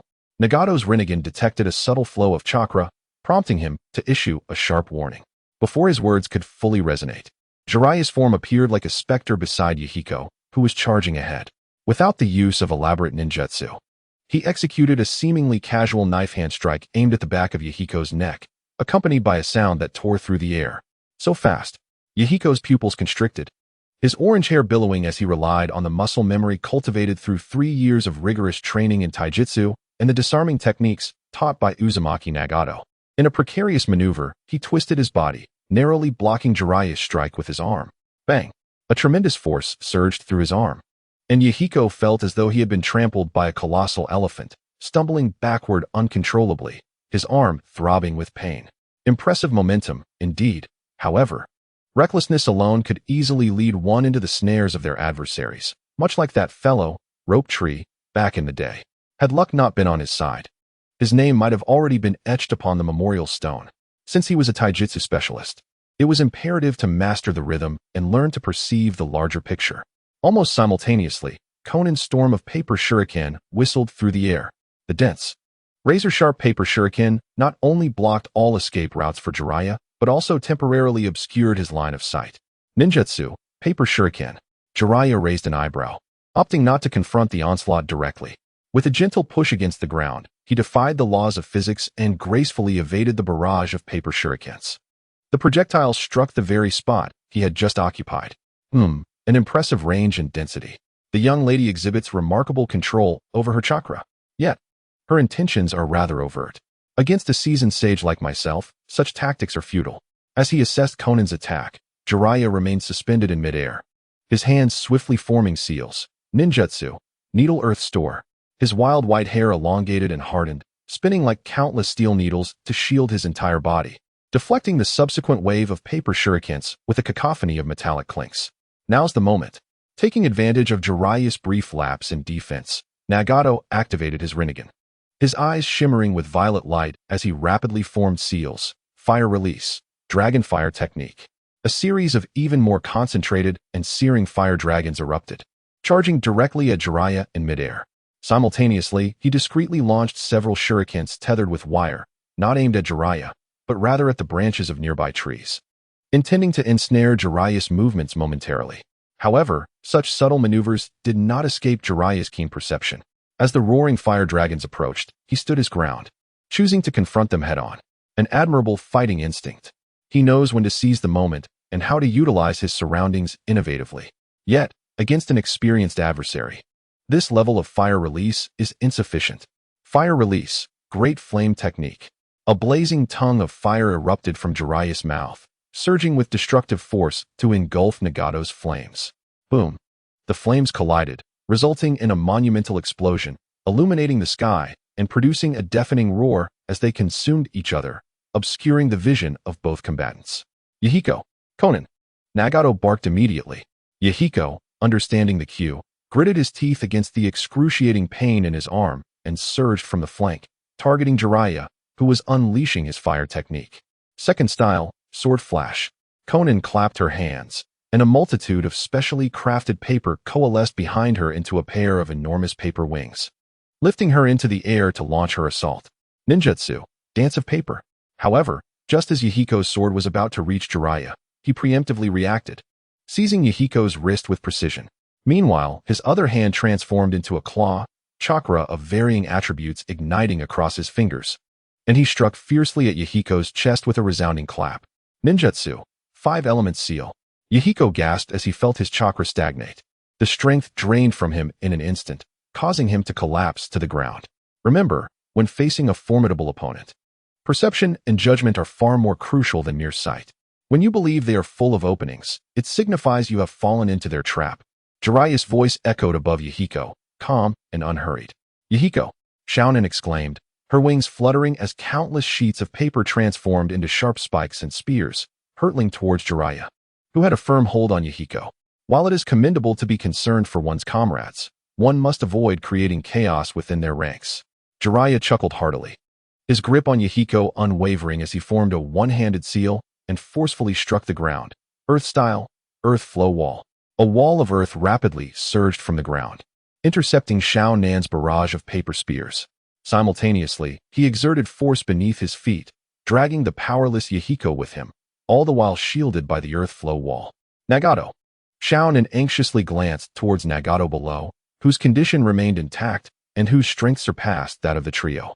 Nagato's Rinnegan spun rapidly, attempting to lock onto Jiraiya, who was swiftly maneuvering behind the earthen barrier amidst the swirling dust. He sensed that Yahiko's chakra was being suppressed by some sealing technique, disrupting Xiao Nan's rhythm of attack. The pressure, an unprecedented weight of pressure. Their opponent's dexterity far exceeded that of any classmates they had encountered at the Ninja Academy, eclipsing all the training sessions over the past 3 years with Chilu Nai and Tsunade. Can you feel the pressure? Sweating profusely, perhaps? Jiraiya's voice, laced with a hint of seriousness, resonated from within the smoke, its exact direction indiscernible, yet seemingly omnipresent. This is the harsh reality of the ninja world. Once you become a ninja, you may invariably face adversaries beyond your capability to contend with. Regardless of your efforts, it is often futile to shake them even slightly. In such a scenario, how will you choose to act? Will you fight individually, striving to escape before being picked off one by one? Or, before Jiraiya could finish his thought, a figure erupted from the smoke, targeting Xiao Nan in midair. The speed was so astonishing that Xiao Nan had no time to react. Xiao Nan. Nagato's eyes widened in fury, the purple light of his Rinnegan blazing. With scarcely a moment for deliberation, his body instinctively reacted, his physical form surpassing his very soul. He thrust his right hand towards Jiraiya, gripping the air vehemently, unleashing an immense and murky chakra. Universal pull. A powerful, suffocating force emanated from Nagato's palm. The air rippled visibly as the ground cracked and debris flew. Jiraiya, the target of the attack, felt his pupils jolt in shock, attempting to evade the jutsu's grasp, but it was too late.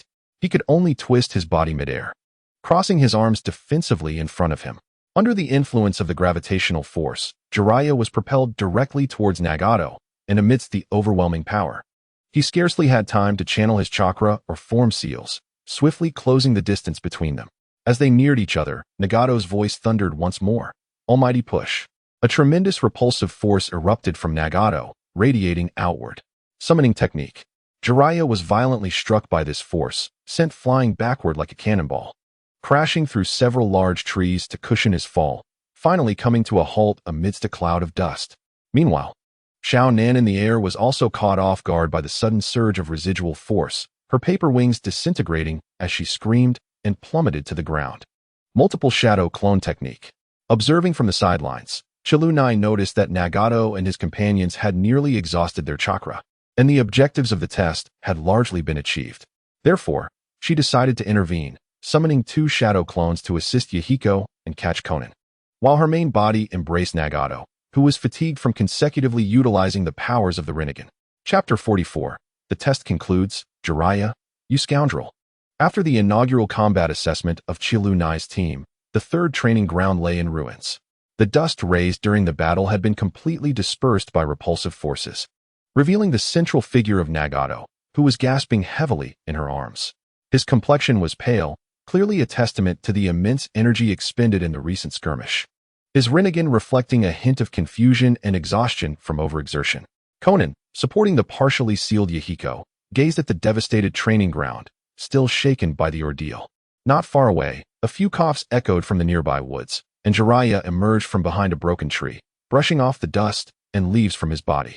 He appeared somewhat disheveled, his crimson coat torn by branches, yet his eyes sparkled with an unusual brightness, even tinged with excitement, as they fixated on Nagato.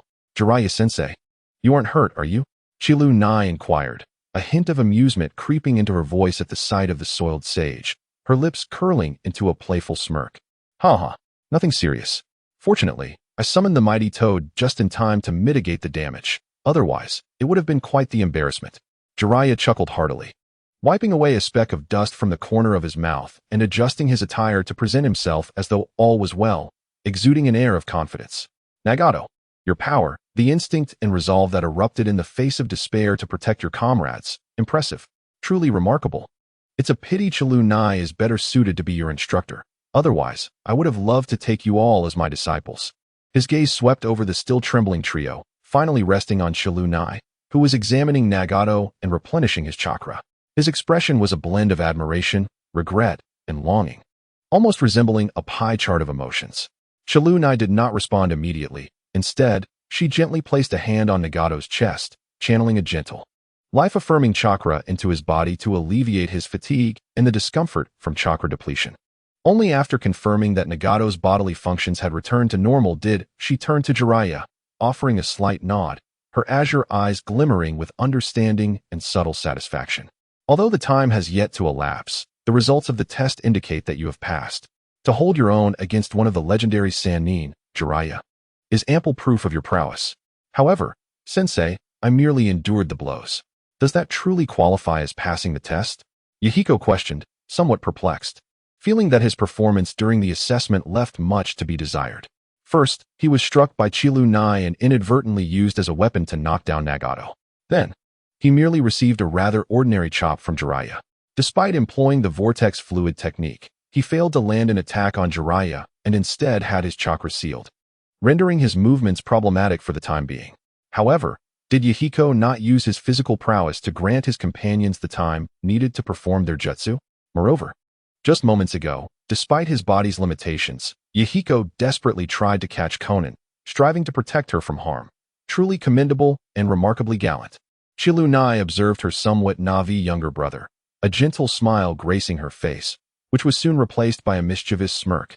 So, Yahiko, you must endure like a true man. With that, Chilunai summoned the 5 elemental chakra in her palm and forcefully struck Yahiko's body. With a sudden, indescribable discomfort coursing through him, it felt as though 1,000 horses were galloping within his stomach.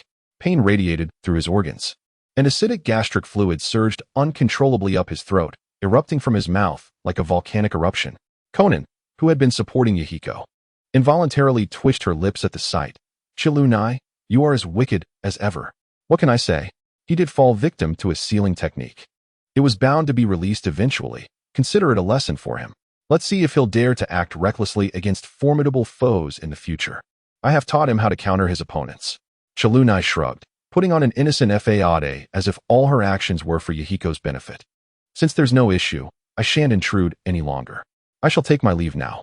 As the leader of the Jonin class, I am quite busy, Jiraiya declared, turning to depart, as if resolute in his decision. Are you leaving already?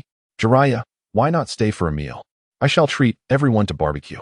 As Jiraiya prepared to leave, Chilunai, having absorbed the memories from the shadow clone that had observed Jiraiya earlier, suddenly called out to him. However, her face bore no sincerity, only a calculating demeanor. No, you all go ahead and eat. It would be quite disruptive for an outsider like me to intrude on your team gathering. I shall pass. Perhaps next time. Jiraiya did not linger for even a moment at Chilunai's invitation. His brisk pace gradually turned into a hurried jog, and he even employed the body flicker technique, hastily exiting the training ground as if he had pressing matters to attend to. Why is Jiraiya leaving in such haste? Is something happening in the village? Have we delayed him too long? Yahiko inquired curiously, feeling a twinge of gratitude as he watched Jiraiya's rapidly fading figure. He thought to himself how remarkable it was that Jiraiya, despite his busy schedule, still took the time to assist them with their team assessment. Truly, he was a great man. There is nothing of the sort. However, you, Yahiko, are indeed quite naive. Kurenai pondered for a moment. Recalling the memory from the shadow clone where Jiraiya was flung away by Nagato's almighty push, his face contorted in a comical grimace, which brought a chuckle to her lips. To maintain a magnificent image in the eyes of his juniors, he must endure pain and smile in the face of Nagato and his companions. Oh, Jiraiya, you old fool. Is it because of my renegade abilities? Has Jiraiya-senpai been injured? Nagato inquired bluntly. We must not speak of what we see. Life must go on. Your Jiraiya-sensei is quite concerned about his image, as long as you are aware. It need not be spoken of elsewhere. When we meet again, let us strive to avoid mentioning it. Now, let us tidy up and go for some barbecue. You all look so thin. We cannot have others thinking our household cannot afford a meal. Kurenai waved her hand, chuckling lightly. Upon hearing this, Konan felt a tinge of confusion. But aren't ninjas supposed to maintain their physique for the sake of executing missions? Kurenai retorted earnestly, not at all. Isn't your brother Jiraiya a bit plump? Hasn't he become a special J-nin nonetheless? Moreover, his mission success rate is remarkably high. Yahiko frowned, sensing something amiss. Isn't brother Jiraiya this way because he is training in the Akimichi clan's secret techniques? Let us not dwell on this matter further. Kurenai began to redirect the attention of Yahiko and the others. Igara, enough. Let us not concern ourselves with such trivialities. We must hurry to the barbecue. The last one to arrive shall be responsible for grilling. Thus, Kurenai and the trio of Nagato engaged in lively banter as they playfully chased one another, heading back toward the village hidden in the leaves beneath the warm glow of the setting sun. Chapter 45. The Teaching Assistant Mission. Kurenai's sincere efforts. This is Yahiko. I have arrived at the designated location. Received. I have also reached my position. All is well on my end. Action. With the command given, 3 figures swiftly emerged from behind corners or utility poles, lunging towards a sleeping cat beneath the eaves. The blazing sun cast a golden sheen over the village hidden in the leaves, and on a bench in the park, Yahiko slumped down, utterly devoid of vigor, even his orange hair seeming to lose its luster. He held a cage containing a squirming, fluffy tabby cat, whose claws angrily scratched at the iron bars of the cage. The cat of the feudal lord's wife is named Little Tiger, but that is the one captured by Naruto and his companions, a cat from 20 years hence. Thus, this tabby is a predecessor to Little Tiger, not the same feline. Once again, this tedious D-rank mission. This time to retrieve the runaway tabby of the feudal lord's wife. Last time it was weeding the medicinal herb garden. The time before that cleaning the refuse from the Konoha River, and the time before that, Kurenai's brother. When shall we undertake some higher rank missions? We are already exceptional ninjas capable of sparring with Jiraiya-sensei. To be perpetually engaged in such monotonous D-rank tasks feels like a gross underutilization of our talents. The fervor of our youth seems on the verge of being submerged beneath the strewn feathers of inconsequence. Beside me, Xiaonan cautiously retracted the specially crafted paper used for capturing the elusive tiger cub. Her azure hair danced gently in the evening breeze, and her delicate brows knitted together slightly. Her tone, though calm, carried an undercurrent of dissatisfaction. Indeed, we have squandered a considerable amount of unnecessary energy, and the tiger cub frequently escapes, displaying a vigilance that surpasses that of ordinary felines. Yet, the process of capturing him appears to yield no significant enhancement to our capabilities. Chongmin silently tidied the disheveled forehead protector that had been disturbed during the tiger cub's struggles. Beneath his crimson hair, the Rinnegan in his eyes reflected a hint of resignation. He refrained from voicing complaints, but the slight pursing of his lips and the fleeting look of confusion in his gaze undoubtedly cast doubt on the necessity of undertaking such tasks. Before them stood the vortex of Kurenai, hands clasped behind his head. Observing his disciple's dejected demeanor, a flicker of understanding passed through his eyes, soon followed by a subtle, enigmatic smile. Do you feel aggrieved? Do you believe your time and strength have been squandered? Do you think that ninjas ought to devote more time and energy to enhancing their prowess? His gaze swept over the trio, ultimately resting upon the still grinning tiger cub. A mission is a mission, irrespective of its rank, content, or merit. Accurate intelligence gathering, meticulous environmental observation, patiently awaiting the opportune moment, and analyzing the myriad possibilities of differing targets, along with strategizing responses to various scenarios. These are indispensable foundations for any ninja. A true ninja is one who can endure what others cannot, possessing an unwavering tenacity and steadfast belief. Before you fully grasp the essence of what it means to be a ninja, the accumulation of such experiences is utterly essential. He paused, casting his gaze toward the Ninja Academy basking in sunlight, where the joyous sounds of children engaged in outdoor lessons resonated.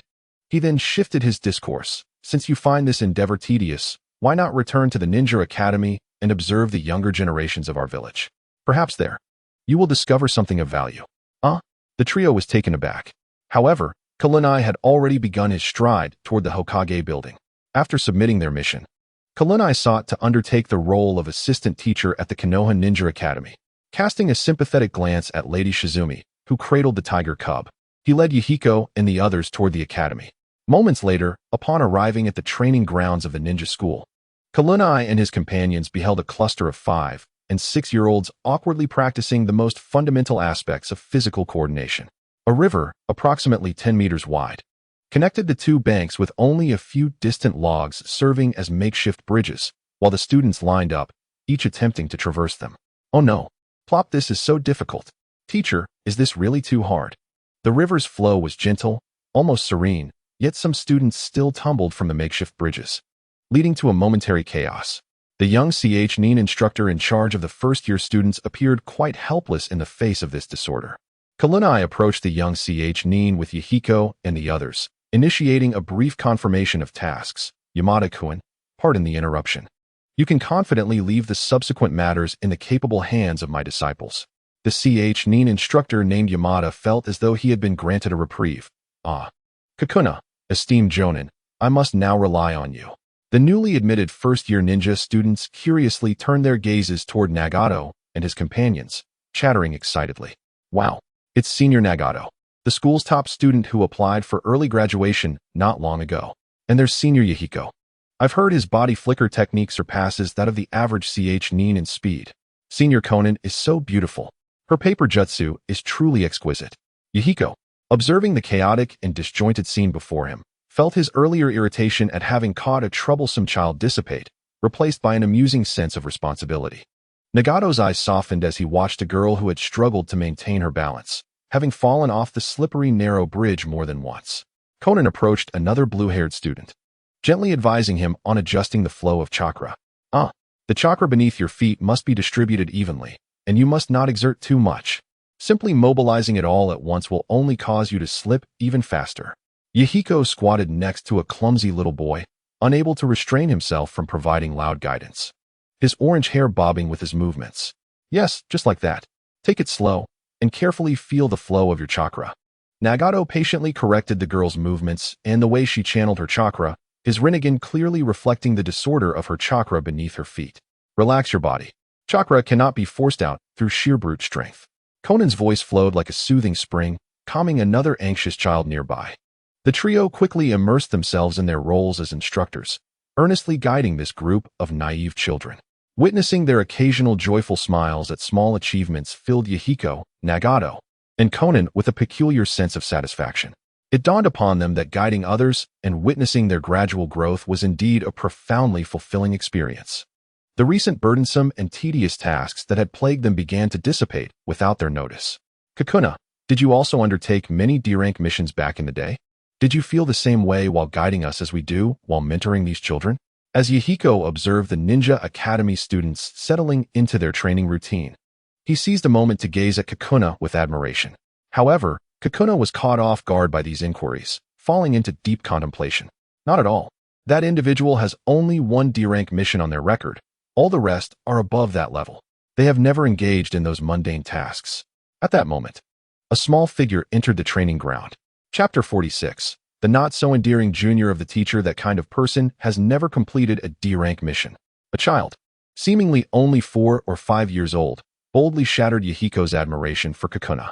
The child, with striking silver hair and a small mask obscuring the lower half of his face, revealed only a pair of dark, listless eyes. He carried himself with a demeanor that belied his age, exuding an air of indifference, even bordering on coldness. He donned a somewhat casual ninja training outfit, complemented by a matcha-colored scarf adorned with deep green patterns around his neck. Although he had yet to become a ninja, or even enroll in a ninja academy, his composed demeanor set him apart, like a crane among a flock of chickens amidst a cacophony of boisterous children. Ignoring the surrounding clamor, he strode directly to an unoccupied wooden bridge. The Nin instructor, Yamada, responsible for observing and recording the student's performance, promptly approached him. Kakashi, what brings you here again? Haven't I told you that you are not yet of age to enroll? Kakashi lifted his gaze and calmly replied, his voice notably youthful yet devoid of inflection. I am merely engaging in some routine physical training and familiarizing myself with the surroundings in advance. Yamada had no retort, recognizing that this was a semi-open venue, and it was not uncommon for individuals outside the Ninja Academy to train here. Just as Kakashi prepared to traverse the wooden bridge with a series of spins, leaps, and acrobatic flips, a mischievous hand seized his collar, hoisting him aloft. What did you mean by that remark earlier? You seem quite familiar with Kurinai. Kakashi offered no resistance, allowing Yahiko to lift him effortlessly. Hey, you imbecile. Aren't you going to rein in your foolish subordinate? Well, you remain as unappealing as ever, came the reply, despite Go-sensei's usual busyness. Such a level of training hardly necessitated guidance. So what brings you here? Are you questioning my presence? Kakashi retorted. Kurinai observed this less than adorable junior and felt a mixture of ambivalence towards this future 6th Hokage, finding no affection for him whatsoever. What did you mean when you said Kurinai has never undertaken a rank mission? Yahiko redirected his scrutiny towards Kurinai's mission history, seeking answers from anyone who might know since Kurinai himself was uncooperative. Kurinai's first instinct was to prevent any information leak, but recalling that he had already exited the Yumbu, He deemed there was little need for secrecy regarding past information and chose to remain silent. Kakashi contemplated briefly, then recalled precise data. This rascal had completed only one rank mission after becoming a ninja before joining the Leaf's follow-up forces to the front lines during the Second Shinobi World War, where the mission record indicated 37 rank missions and 11 D-rank missions. Turning his gaze towards Kurenai, his expression bore an unprecedented seriousness. Moreover, he was classified as having undertaken a top-secret mission once. Upon utterance of this revelation, the atmosphere seemed to freeze. Yahiko's mouth hung agape, his orange hair appearing to stiffen, nearly dropping his jaw in disbelief. Super. An astounding 100% completion rate. This is utterly absurd. Konan halted her origami, her amber eyes wide with astonishment. Even Nagato, who had remained silent, widened his Rinnegan slightly, gazing at Kurenai with eyes filled with disbelief. They were aware of their teacher's formidable prowess.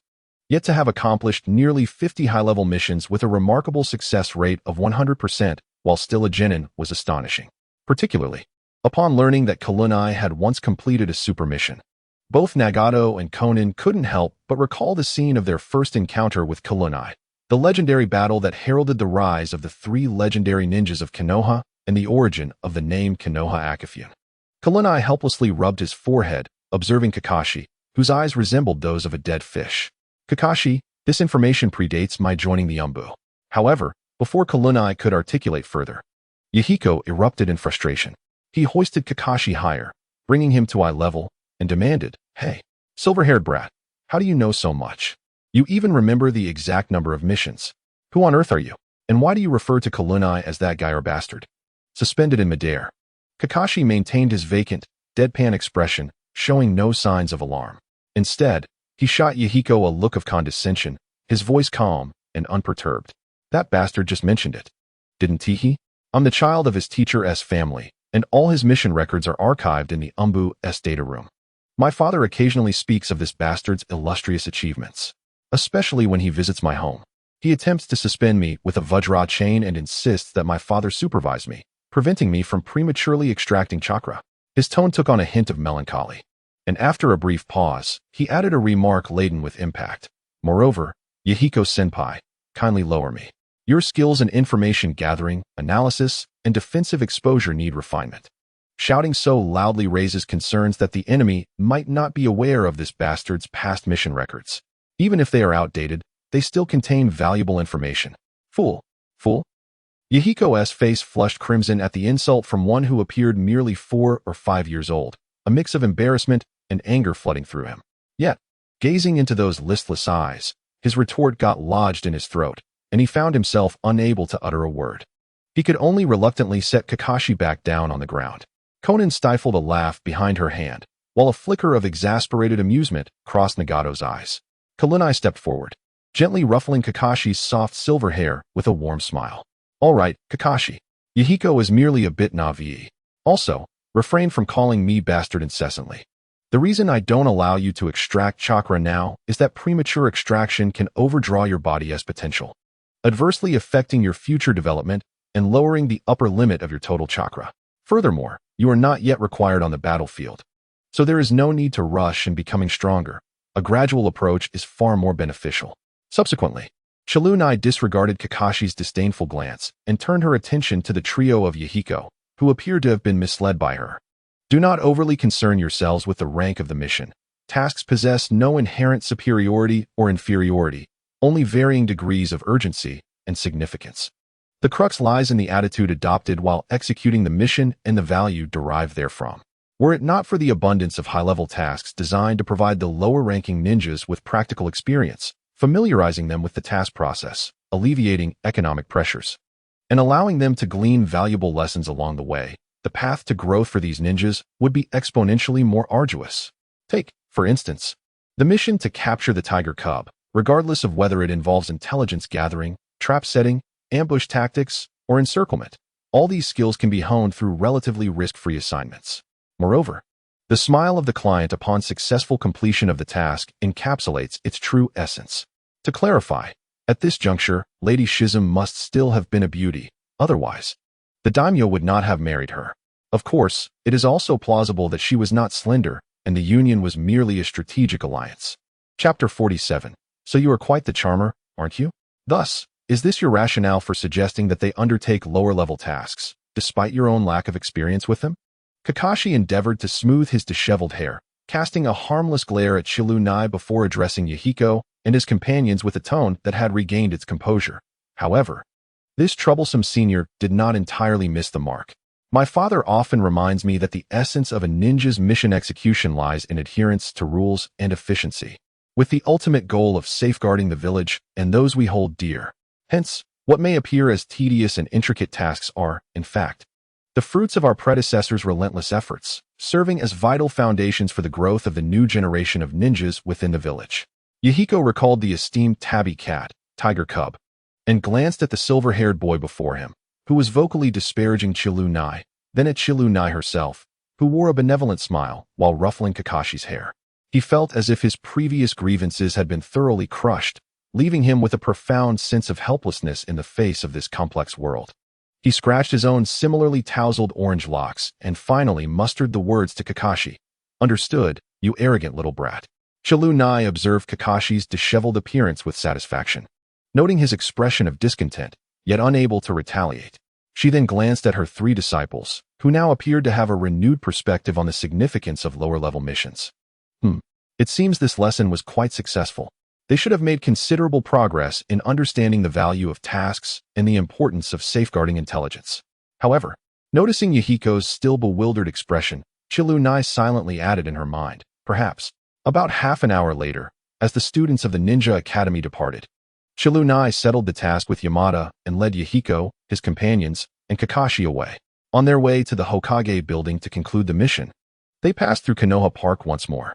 Chilunai found a bench to sit upon and gestured for the others to join her. Once everyone had settled beside her, Chilunai spoke with a measured calmness. After today's mission, I trust you have all gleaned valuable insights. While this may not immediately enhance your current prowess, it shall serve as an invaluable experience throughout your ninja careers. Furthermore, starting tomorrow, I shall no longer accept those mundane D-rank missions. Prepare yourselves for a year of rigorous training under my stringent regimen. Kakashi, too, would no longer be restricted from refining chakra, yet moderation was paramount. He could cultivate for no more than an hour daily, with the remainder of his time dedicated to physical and sword techniques. The esteemed title of Konoha's White Fang, held by his mentor, Shumo, would rest upon his shoulders to inherit. Upon hearing the term hellish training, the faces of Yahiko, Konan, and Nagato turned ashen, albeit with a glimmer of excitement in their eyes. Those four words evoked memories of the harrowing experience Chilunai had subjected Kushina to during her special training. Though Kushina had fully awakened her Uzumaki bloodline abilities as a result, she had endured an onslaught of brutal chakra that enveloped, eroded, and annihilated her entire being. Truly a case of being left with not a single intact part.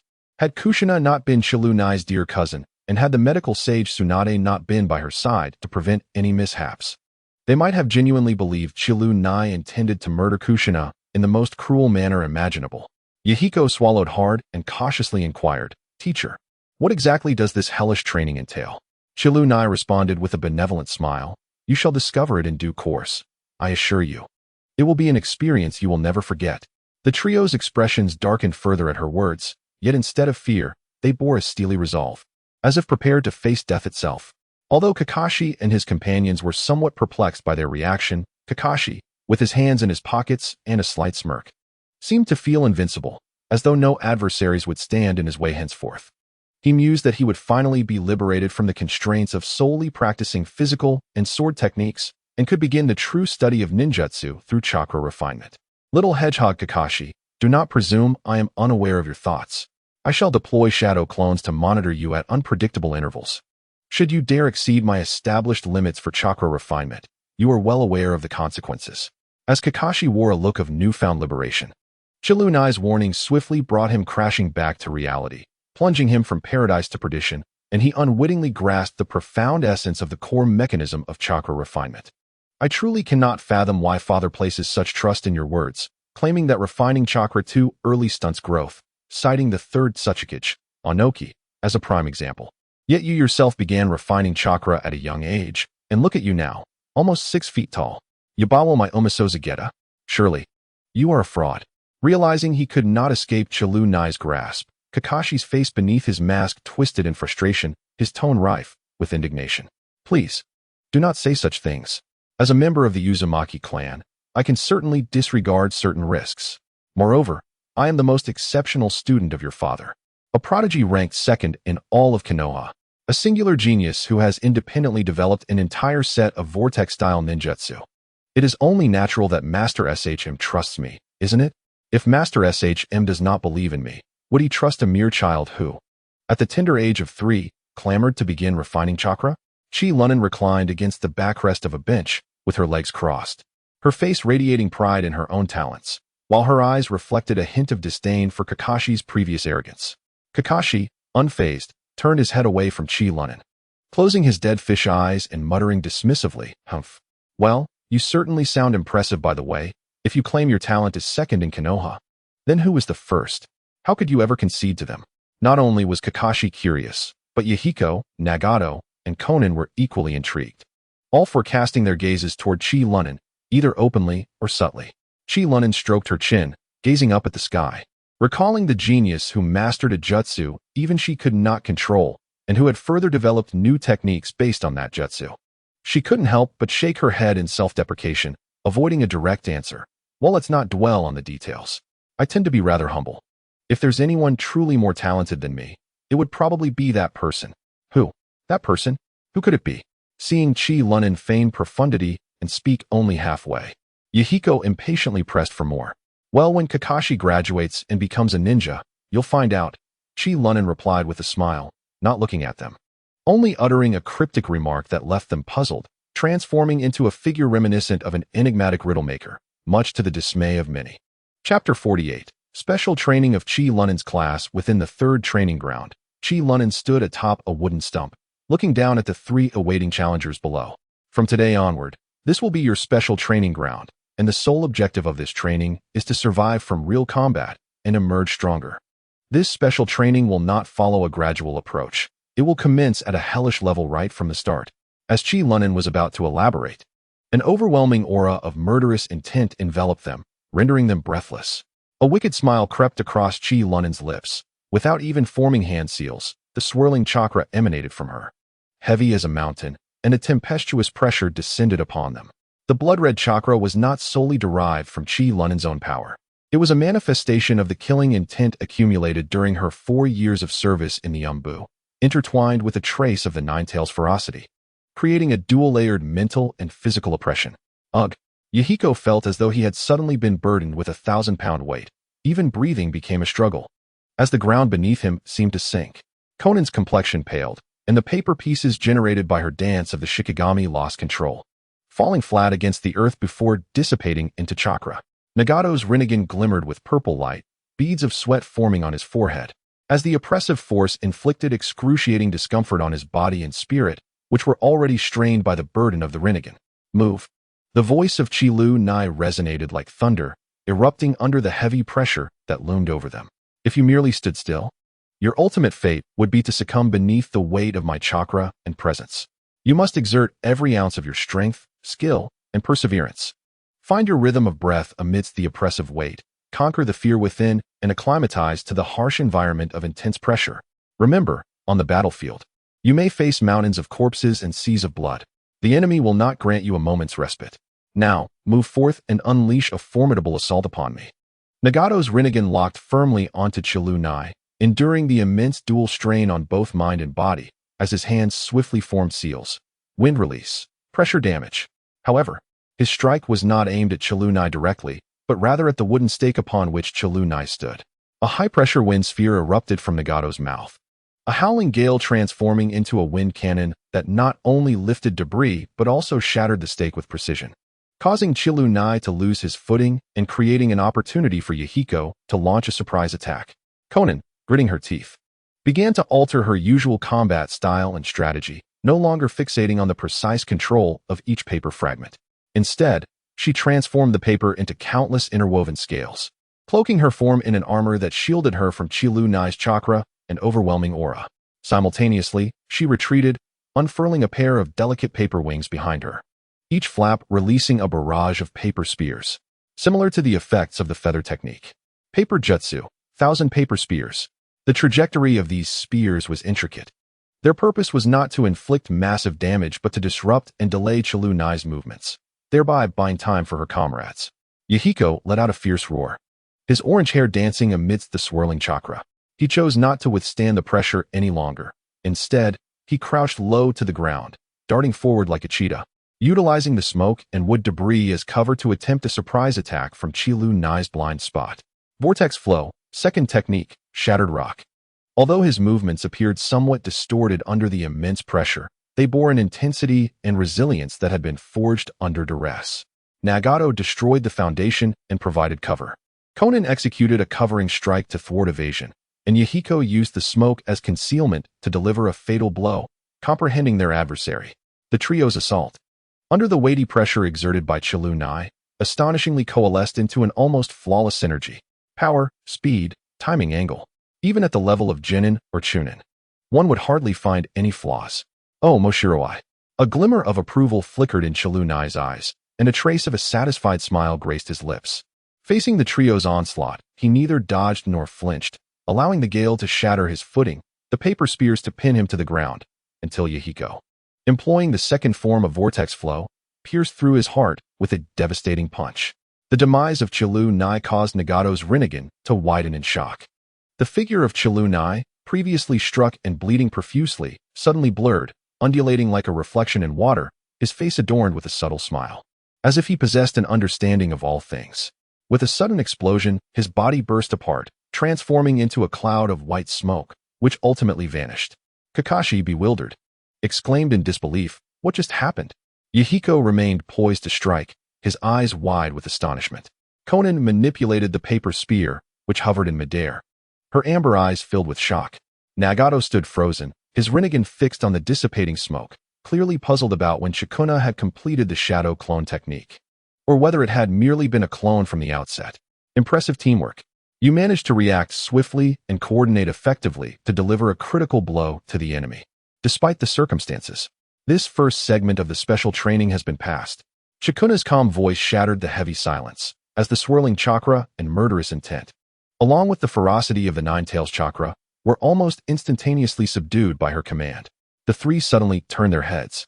Unbeknownst to them, Shikuna's true self had quietly appeared on a tree behind them. She sat casually on a thick branch, hands supporting her weight, her striking turquoise eyes surveying them with unabashed approval. With the pressure suddenly lifted, a profound fatigue washed over Yahiko, Konan, and Nagato. Yet they were also overwhelmed by an indescribable exhilaration and sense of accomplishment. Yay! Yahiko cheered, pumping his fist in excitement. Konan smiled softly, and after a celebratory exchange of high fives, Nagato looked at Shikuna with a gaze of recognition, a warm feeling blossoming within him. However, Shikuna's tone shifted, her gaze sharpening, signaling that she had a clear and long-term plan for the forthcoming training. This is merely the beginning. You have now begun to adapt to the pressures of a high-intensity environment. In the future, I will conduct periodic assessments. For the next lesson, I will tailor specialized training to address your strengths and weaknesses. I will first outline your attributes and deficiencies, and then devise a training regimen that will teach you how to leverage your strengths while mitigating your weaknesses. First, you, Yahiko. Shikuna turned to him. Yahiko, your chakra reserves are vast, and your physique is robust. However, your elemental affinity is singular, leading to explosive bursts but insufficient adaptability. If you encounter an opponent skilled in long-range ninjutsu, your inability to close the distance swiftly will leave you at a severe disadvantage. Yahiko nodded, fully aware that his chakra affinity was solely water. Although he had mastered several water techniques, in an arid environment, their effectiveness would diminish significantly. Additionally, water techniques consumed a considerable amount of chakra, causing him to refrain from using them, as they hardly proved formidable. Next, you, Konan. Shikuna shifted her attention to her. Konan, your paper techniques are distinctive, and your talent is remarkable. However, when faced with extreme conditions, the inherent offensive capabilities of your paper remain a considerable issue. Konan lowered her head in silence, acknowledging that whether it was the slicing of her paper shurikens or the piercing impact of her paper spear, they often fell short against truly formidable adversaries. Lastly, you, Nagato. At last, Chilunai cast his gaze upon Nagato, his eyes reflecting an extraordinary depth. Although the Rinnegan is immensely powerful, it imposes a tremendous burden upon you, resulting in a weakened physical constitution. The chakra you can typically wield is limited. Fortunately, you possess an innate talent for all 5 elemental chakra types. Therefore, it is imperative that you strengthen your body, breaking the vicious cycle in which the Rinnegan detracts from your physical prowess.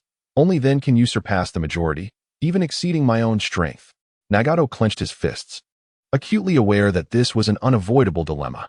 The Rinnegan necessitates a vast reservoir of chakra and vitality for its sustenance. And without nurturing the chakra and vitality that sustain the Rinnegan, his progress in gaining strength would inevitably decelerate. As time progresses and the seals on the Rinnegan gradually lift, the demand for chakra and vitality will escalate, further hindering his cultivation speed. Should this endure, his strength would stagnate, rendering advancement nearly impossible. Chapter 49, Tailored Instruction. I do not develop forbidden techniques, I merely transport them. Chi Lunai surveyed the resolute trio before him, his satisfaction reaching its zenith. He retrieved the original scroll from his ninja tool pouch and summoned a notebook from it. From various pages of the notebook, he conjured a note and 2 ninjutsu scrolls. He handed the note to Yahiko and the 2 ninjutsu scrolls to Konan and Nagato respectively. Yahiko, what I present to you is the water release technique developed by the second Hokage, along with his insights on the nature transformation of water chakra. Yahiko's eyes widened in astonishment, his breath quickening. The water release of the second Hokage? You have 6 months to master all the techniques within and to complete the transformation of water chakra. This will compensate for your lack of mid to long-range attack capabilities while preparing you for the 5th technique of the Vortex Flow Ninja Body Art. Should you fail, you will come to understand what true despair feels like. Chi Lunai's tone was resolute, and his final threat radiated immense malice and murderous intent, causing Yahiko to swallow hard. Yes, I will ensure the task is accomplished. Despite the fear of the consequences of failure, the prospect of success invigorated him. He eagerly accepted the note, as if it were an extraordinary treasure. To Konan, Chi Lunai presented a black scroll adorned with sealing runes, which, despite multiple layers of protection, had been further reinforced with additional seals, indicating its exceptional nature. Konan, this is the Forbidden Technique scroll for the Mutual Explosion Tag technique. Developed by the second Hokage, it is a reward from the third Hokage for my outstanding contributions during the Second Shinobi World War. Chi Lunai's voice took on an unusually grave tone. This technique wields immense power, yet also poses significant dangers to the user, as it instantaneously summons a multitude of explosive tags. The user will find it exceedingly difficult to escape the blast radius, thus categorizing this technique as forbidden. Since the era of the second Hokage, no one has chosen the path of cultivation. This presents a double-edged sword. While it poses a considerable threat to oneself, it may also become the ultimate technique of the paper dance.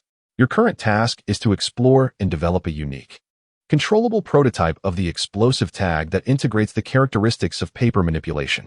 Whether it involves using paper clones to carry explosive tags, triggering forbidden techniques at a safe distance, or employing alternative methods, each approach holds promise.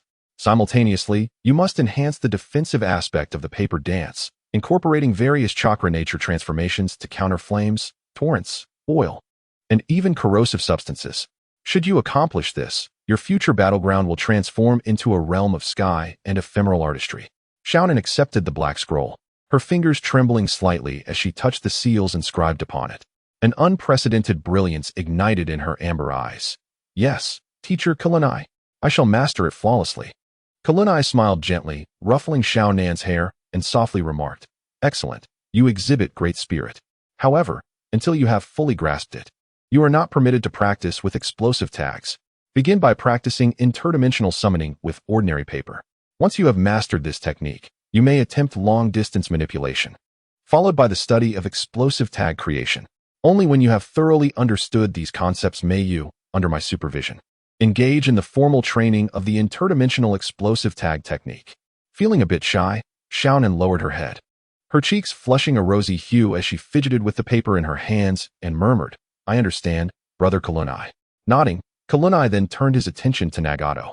He handed a blue ninjutsu scroll, inscribed with the character for armor, to Nagato, speaking gravely. This is a trophy I acquired during a mission in the Umbu. Although it is merely a rank B lightning release technique, it is a powerful ninjutsu meticulously developed by the second Raikage of the Cloud Village. The lightning armor, also known as the Raijin armor, may sound somewhat unfamiliar, but it bears another well-known name: lightning release chakra mode.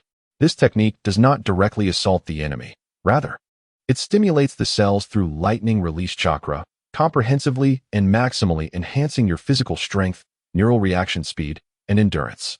The cultivation process is excruciating, akin to being subjected to 1,000 cuts, and for you, Nagato, the consumption of your chakra and vitality by the Rinnegan makes this endeavor even more arduous. Nevertheless, this is the best method for you to escape your current predicament, and the choice to pursue it lies solely with you.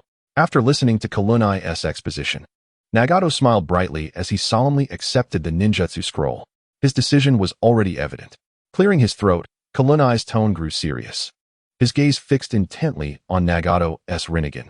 Now that you have made your choice, I will fortify the seal on your Rinnegan while you practice the lightning release body refinement, infusing the seal with Ninetales chakra and a portion of my life force, temporarily freeing you from the burdens of the Rinnegan.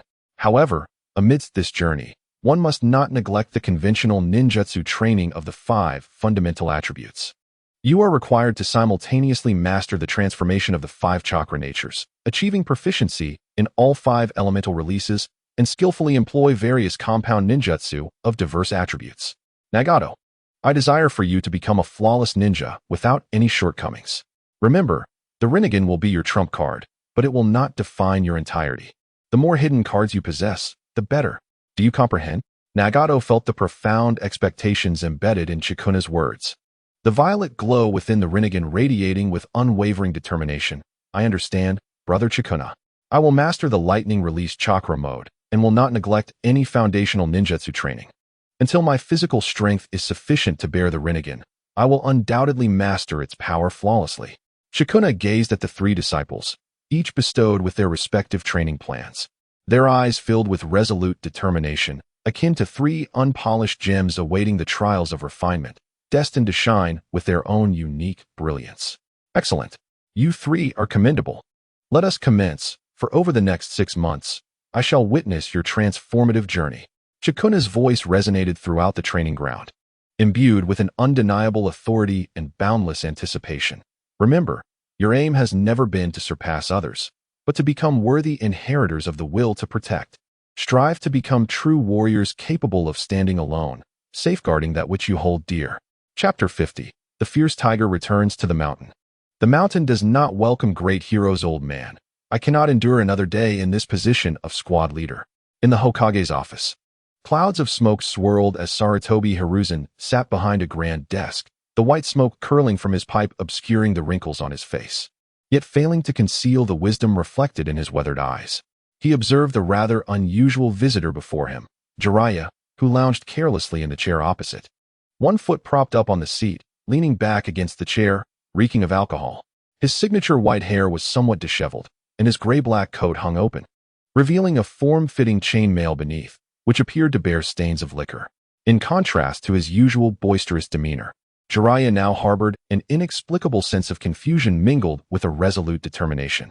Old man, I have come to bid you farewell. I intend to leave the village for a while to wander the lands of the ninja world. His voice, tinged with the raspy after-effects of drink, remained remarkably clear. Sarutobi Hiruzen did not immediately raise his gaze to Jiraiya.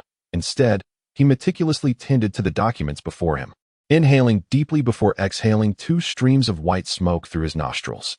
Only then did he cease his tasks, calmly directing his gaze at Jiraiya. What is your reason? A reason, you say? Jiraiya exhaled a breath heavy with the scent of alcohol, a self-deprecating smile gracing his lips. If I must provide a reason, it is simply that I feel as though I am trapped in a cage. He rose and approached the window, flinging it open, and perched himself on the ledge, casting his gaze over the streets of Konoha. Konoha is splendid, truly splendid. In the village resides an elder, supported by the esteemed Ma and Tsunade. Alongside the nearly perfect Jinchūriki, Nagato, there is a new generation of Inoshikacho, as well as rising stars like Minato and Kushina, and a multitude of prodigies. Some freshly graduated from the Ninja Academy, others currently studying, and even those yet to join. These talents are flourishing, heralding a bright and promising future for Konoha, one that does not necessarily require my presence as a carefree wanderer. At this juncture, his voice faltered, withdrawing his gaze from the window to turn towards his mentor, Sarutobi Hiruzen, his tone deepening. However, old man, some matters are known to you as well. The prophecy of the great sage Toad lingers like a thorn in my heart, foretelling that the child of destiny will bring monumental change to the ninja world. I have remained in the village, listening to reports, perusing documents, managing trivial matters that yield no answers and provide no direction. Sarutobi Hiruzen remained silent, the glow of his pipe flickering, fully aware of the dedication his disciple had invested, especially after validating the strength and potential of Nagato and his companions. Jiraiya's obsession had nearly transformed into a mental affliction. Moreover, he passionately continued, I yearn to traverse the entire ninja world, to witness diverse cultures, to embrace various adventures, and to uncover the hidden secrets nestled in the corners of obscurity.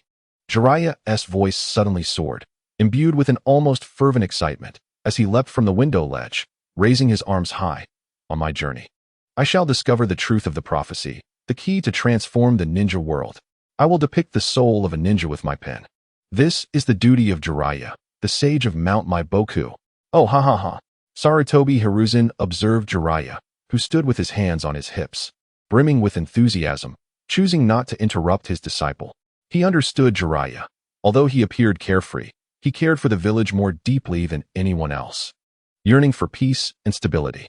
This seemingly impulsive journey was not an act of evasion, but rather a quest for an alternative means of safeguarding the village. He reminisced about the time when Jiraiya brought back Nagato, recalling the discreet intelligence conveyed to him by Jiraiya, a secret known only to him, Jiraiya, and Tsunade.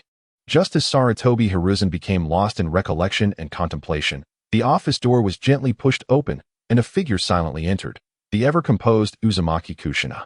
Lord Hokage, Kushina greeted. Her gaze tranquil, resembling a still surface of water, devoid of ripples, merely nodding slightly to Sarutobi Hiruzen before standing quietly before the desk. Upon seeing Kushina's arrival, Jiraiya momentarily halted, tempering his fervor, his expression shifting to one of complexity and seriousness as he regarded her. Kushina, regarding what you shared with me about Nagato, I have pondered it extensively.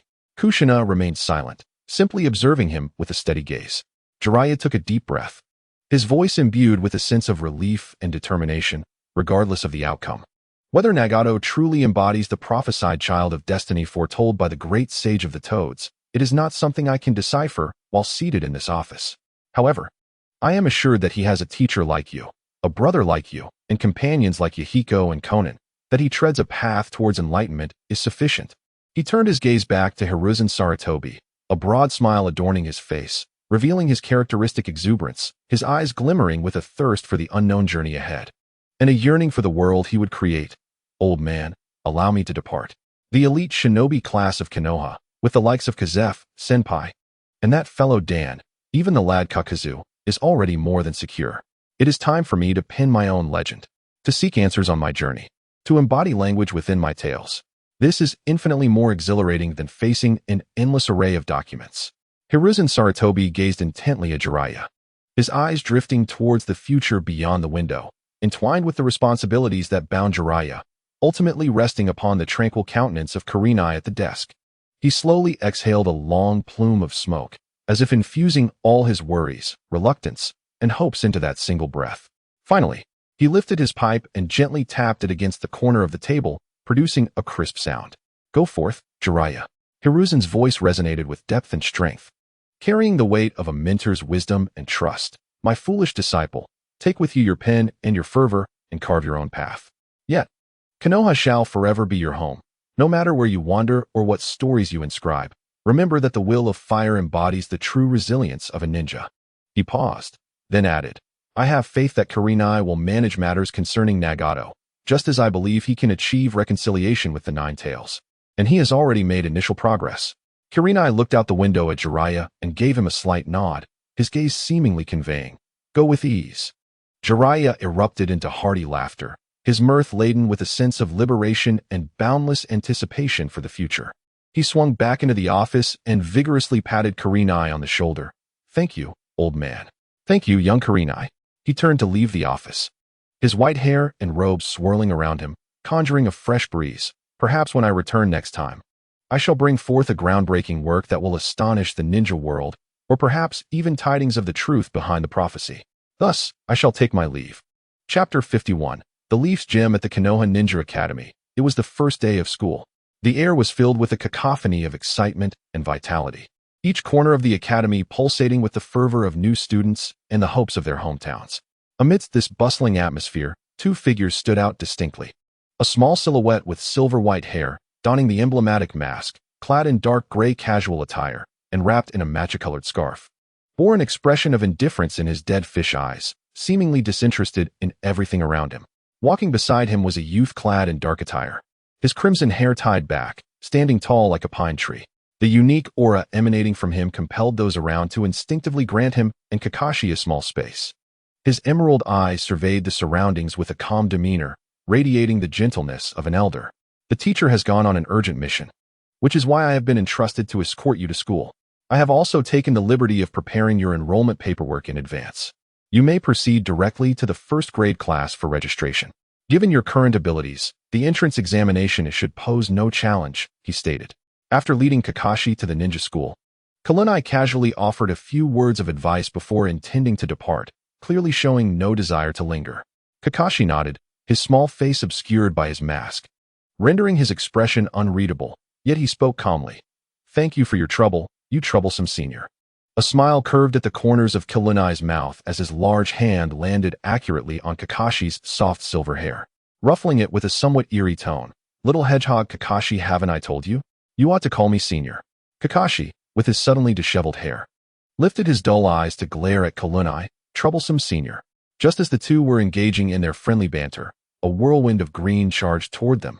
Hey, the bond between seniors and juniors. This is the fervor of youth. Mike Guy, with his thick eyebrows, bright eyes, and hair reflecting the light, donned in a sleeveless green jumpsuit and a red scarf, struck an exaggerated pose before Kakashi, laughing broadly, his teeth gleaming with an almost blinding whiteness. Silver-haired guy. My name is Mike Guy. Let us engage in a youthful duel. Let it be this entrance examination. Kakashi regarded the overly enthusiastic green beast with a blank expression, his eyes clearly expressing rejection. Is this the future Mike Guy? I remember Kakashi mentioning he was a little acorn, quite a contrast indeed. Kurenai mused with a flicker of amusement in his eyes. At that moment, a commotion emerged from another direction. Make way, I'm going to be late. It seems I need to hasten my pace when helping old ladies cross the street next time. A boy with a hedgehog hairstyle and goggles, looking somewhat disheveled, hurriedly pushed through the crowd, giving off an impression of being somewhat unkempt. Upon noticing Kurenai and Kakashi, particularly the unique hair color of Kurenai, the boy instinctively halted, his eyes sparkling as he gazed at Kurenai. Are you the parent bringing someone for enrollment? What beautiful hair!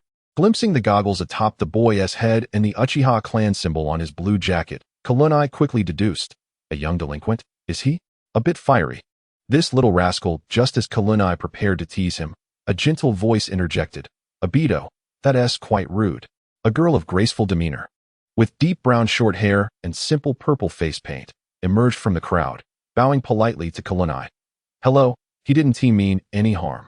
Perhaps surprised by the gentle and intelligent friend of the clumsy boy, Kakashi's gaze lingered momentarily on Abito and Rin, the moonlight of the villain, the catalyst for the fourth great ninja war. Indeed, she is an exceptional young lady. Kurenai smiled as she nodded at Rin and Abito. Hello, little ones. I am Kurenai Uzumaki, the guardian proxy of Kakashi. I hope you will become good friends with him. Kurenai Uzumaki. Abito's eyes widened beneath his goggles. Rin, is she the one from Konoha's Red Peak? However, he was gently pulled back by Noera Rin before he could finish his thought. Kurenai maintained her smile. There is still ample time, no need to rush. Seemingly recalling something, Kurenai crouched slightly to stroke the spiky black hair of Uchiha Abito, who assisted you with your enrollment procedures. Did you come to report by yourselves?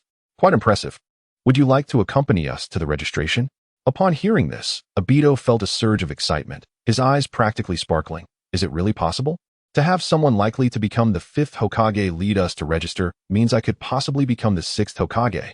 Rin, still a bit shy, was unable to say much, merely nodding in agreement at Abito's enthusiasm. Kurenai paid little heed to Abito's words, taking hold of their small hands, and then glancing at Kakashi. Let us proceed. Without uttering a word, Kakashi walked past Guy, who was rambling about youth, passion, and battles, towards the classroom for the first-year students. Abito scratched his head and flashed a silly grin at Rin as they followed Kurenai, who was leading them in Kakashi's wake. Guy, observing their departure, hurriedly followed suit and approached Obito. Hey, why did you say Kurenai is most likely to become the 5th Hokage? Shouldn't it be the 4th Hokage? Guy was puzzled by Obito's statement since, to his recollection, the 3rd Hokage was still in power. What do you mean by that guy and this guy? My name is Obito, Uchiha Obito. Remember it well. As for why he asserted that Kurenai was the most likely candidate for the 5th Hokage instead of the 4th. It was because the individual most likely to become the 4th Hokage was, of course, the esteemed Shikaku Hatake, known as Konoha's White Fang, alongside the legendary Orochimaru, one of the 3 legendary Sannin. Although Kurenai was renowned and powerful, she was still too young to bear the title of Hokage. After hearing Obito's explanation, Guy pondered for a moment, yet found himself at a loss, ultimately nodding as if he understood, though lacking comprehension. Unlike Guy, whose mind was consumed by thoughts of fervor and youth, Kurenai was suddenly reminded of some unfortunate events. I recall that in the original story, it seems that teacher Shikaku committed suicide around this time, does it not? Realizing that trouble might be imminent, Kurenai hastily crouched down and gently grasped the small hand of Obito. Little Obito, who told you these things? Startled by Kurenai's sudden movement, Obito was momentarily taken aback, but promptly recounted the hearsay he had gathered. I heard everyone in the clan say so. Even the newly appointed Lord Fayake, who handled my enrollment procedures, believes the same. Kurenai affectionately patted Obito's head, smiling with a sense of pride. So my teacher has become so renowned now? Well, we are not far from your classroom. I have matters to attend to, so I must take my leave. Kakashi, remember to get along well with your classmates. I will come to pick you up after school this afternoon. With that, Kurenai waved goodbye and swiftly departed from the ninja school. Dear readers, could you perhaps spare a few tokens of appreciation? It seems I am on the verge of hardship, having made this decision that goes against my ancestors, and become a beggar in the digital realm. Chapter 52. The first Hokage prepares to strike. The reputation of teacher Shaw Mao has grown so immense that even the proud Uchiha clan has acknowledged it. As Kurenai made his way towards the Umbu headquarters after leaving Konoha Ninja School, he silently reflected on his memories from a past life, recalling events mentioned in the original Naruto series that were soon to unfold. Due to the unparalleled acclaim of Hatake Shuamao, he was destined to assume the role of the 4th Hokage, a choice embraced by the villagers of Konoha. This, however, inadvertently touched upon the vested interests of Sarutobi Hiruzen, Mito Gate-in, Nara Shikaku, and Shimura Danzo, who had long coveted the position of Hokage. It is no wonder that in the original narrative, he would be ensnared in a plot. This could be seen as a case of overstepping one's bounds. With formidable strength, remarkable achievements, exceptional leadership, and a genuine concern for nurturing capable juniors, yet lacking a prominent background and the wisdom to withdraw gracefully, coupled with the inherent warrior spirit passed down through his family, encountering malicious intent would indeed be perilous. Reflecting on this, Kurenai shook his head in self-deprecation and quickened his pace towards the Umbu base. Upon arriving, as he was about to open the door, it unexpectedly swung open from the inside. A member of the Umbu, adorned with a mask bearing the emblem of a hawk, looked at Kurenai's hand suspended in midair, then gazed up at him, a flicker of confusion crossing his mind. Yushun, I recall you had withdrawn from the Umbu some time ago. What brings you here today? If there's nothing of significance, this would be a breach of protocol. Observing the Umbu before him, Kurenai offered a wry smile. You mentioned that I have already withdrawn from the Umbu, so why call me by my Umbu codename? If we are discussing violations, then Minato's direct leak of information regarding former Umbu members constitutes a far more serious infraction. Wouldn't you agree? Wolfing Shuemin shook his head helplessly, realizing he had no means to deal with his friend and future brother-in-law, Chalunai. I am still on duty, during work hours. You should refer to me by my codename, Black Hawk, he stated. Chalunai casually draped an arm over Shuemin's shoulder and replied nonchalantly, in the entire Konoha Umbu, you are the only one with golden hair. If you were going to be exposed, it would have happened long ago. Just like when I was on a mission for the Umbu, my enemies referred to me as Konoha Akifune, right? If my file hadn't recorded me as Yuzan, our own people might have thought my codename was Akifune. Only you call me Yuzan. Enough about that. What brings you here today? Are you looking for someone? It seems you aren't here for me. So is it for Fonjian? Or perhaps for Senior Baya? Or could it be the Miko? None of those. Chalunai waved his hand, dismissing Shuemin's speculation. I intended to find Teacher Xuanhua, but he must be on a mission now and won't be back anytime soon. How do you know? Wolfing Shuemin inquired, surprised. He instinctively wanted to probe further, but quickly stopped, perhaps recalling something, and then smiled wryly. Chilu Nai's indiscretion in inquiring about Umbu operations could be seen as treason against the village. As soon as Shuemin uttered those words, Chilu Nai laughed. And even he couldn't suppress a chuckle. Not to mention the contributions Chilu Nai had made to Konoha over the years. Even Sarutobi Hizashi had consented to the reconstruction of the Uzumaki clan in Konoha, granting them a substantial piece of land despite their current count being merely 5. Or 8 if including distant relatives. The notion of Chilu Nai defecting was utterly absurd. Moreover, as a nearly perfect Jinchūriki, who in their right mind would label him a rogue ninja? Insanity. Ha ha ha, Shuemin laughed at himself. All right, enough of this frivolity. I want to know who assigned teacher Xuanhua's mission. Who are the members involved? Whose subordinates are they? As the conversation progressed, Chilu Nai's tone turned serious, and a flicker of concern crossed his eyes. This mission was assigned by Elder Danzo. The members executing it are those who frequently team up with Senior Baya for missions. Surely, you don't doubt that? Shuemin noticed the worry in Chilu Nai's heart, especially after the mention of Danzo's name, which caused Chilu Nai to furrow his brows tightly, his expression darkening ominously. Chilu Nai swiftly formed hand seals, casting a small soundproof barrier, then spoke in a low, agitated tone. That man is still harboring dreams of becoming Hokage. Over the years, he has never abandoned the idea of recruiting members of my Uzumaki clan into his root organization. Except for Hanai, who lacks ninja talent, he has never given up on any of us, whether it be Hinata, Kushina, or me. Particularly with Nagato and the Rinnegan. He possesses an almost maniacal obsession. Had it not been for the protection of the third Hokage, Master Shuamao, Lady Tsunade, and Brother Jiraiya, our freshly re-established Uzumaki clan might have been obliterated by that old curmudgeon. Now, the towering reputation of Master Shuamao has become the greatest obstacle to his ascent to the position of Hokage. If he were to become Hokage, he would forever lose the prospect of both obtaining that title and influencing the Uzumaki clan. Therefore, he will undoubtedly devise schemes to tarnish Master Shuamao's reputation and thwart his rise to Hokage. Listening to Chilu Nai's analysis, Feng Shuemin's expression grew grave. However, even if he harbored such suspicions, he could not definitively ascertain that this mission was a conspiracy of that nature. Chilu Nai let out a cold laugh. While he might not fully comprehend Danzo, he understood the essence of Kage. Whenever misfortune befalls Konoha, and the perpetrator remains elusive, one can be certain that the culprit is undoubtedly Danzo. The old man's intentions are not difficult to decipher. This mission has been entirely orchestrated by him.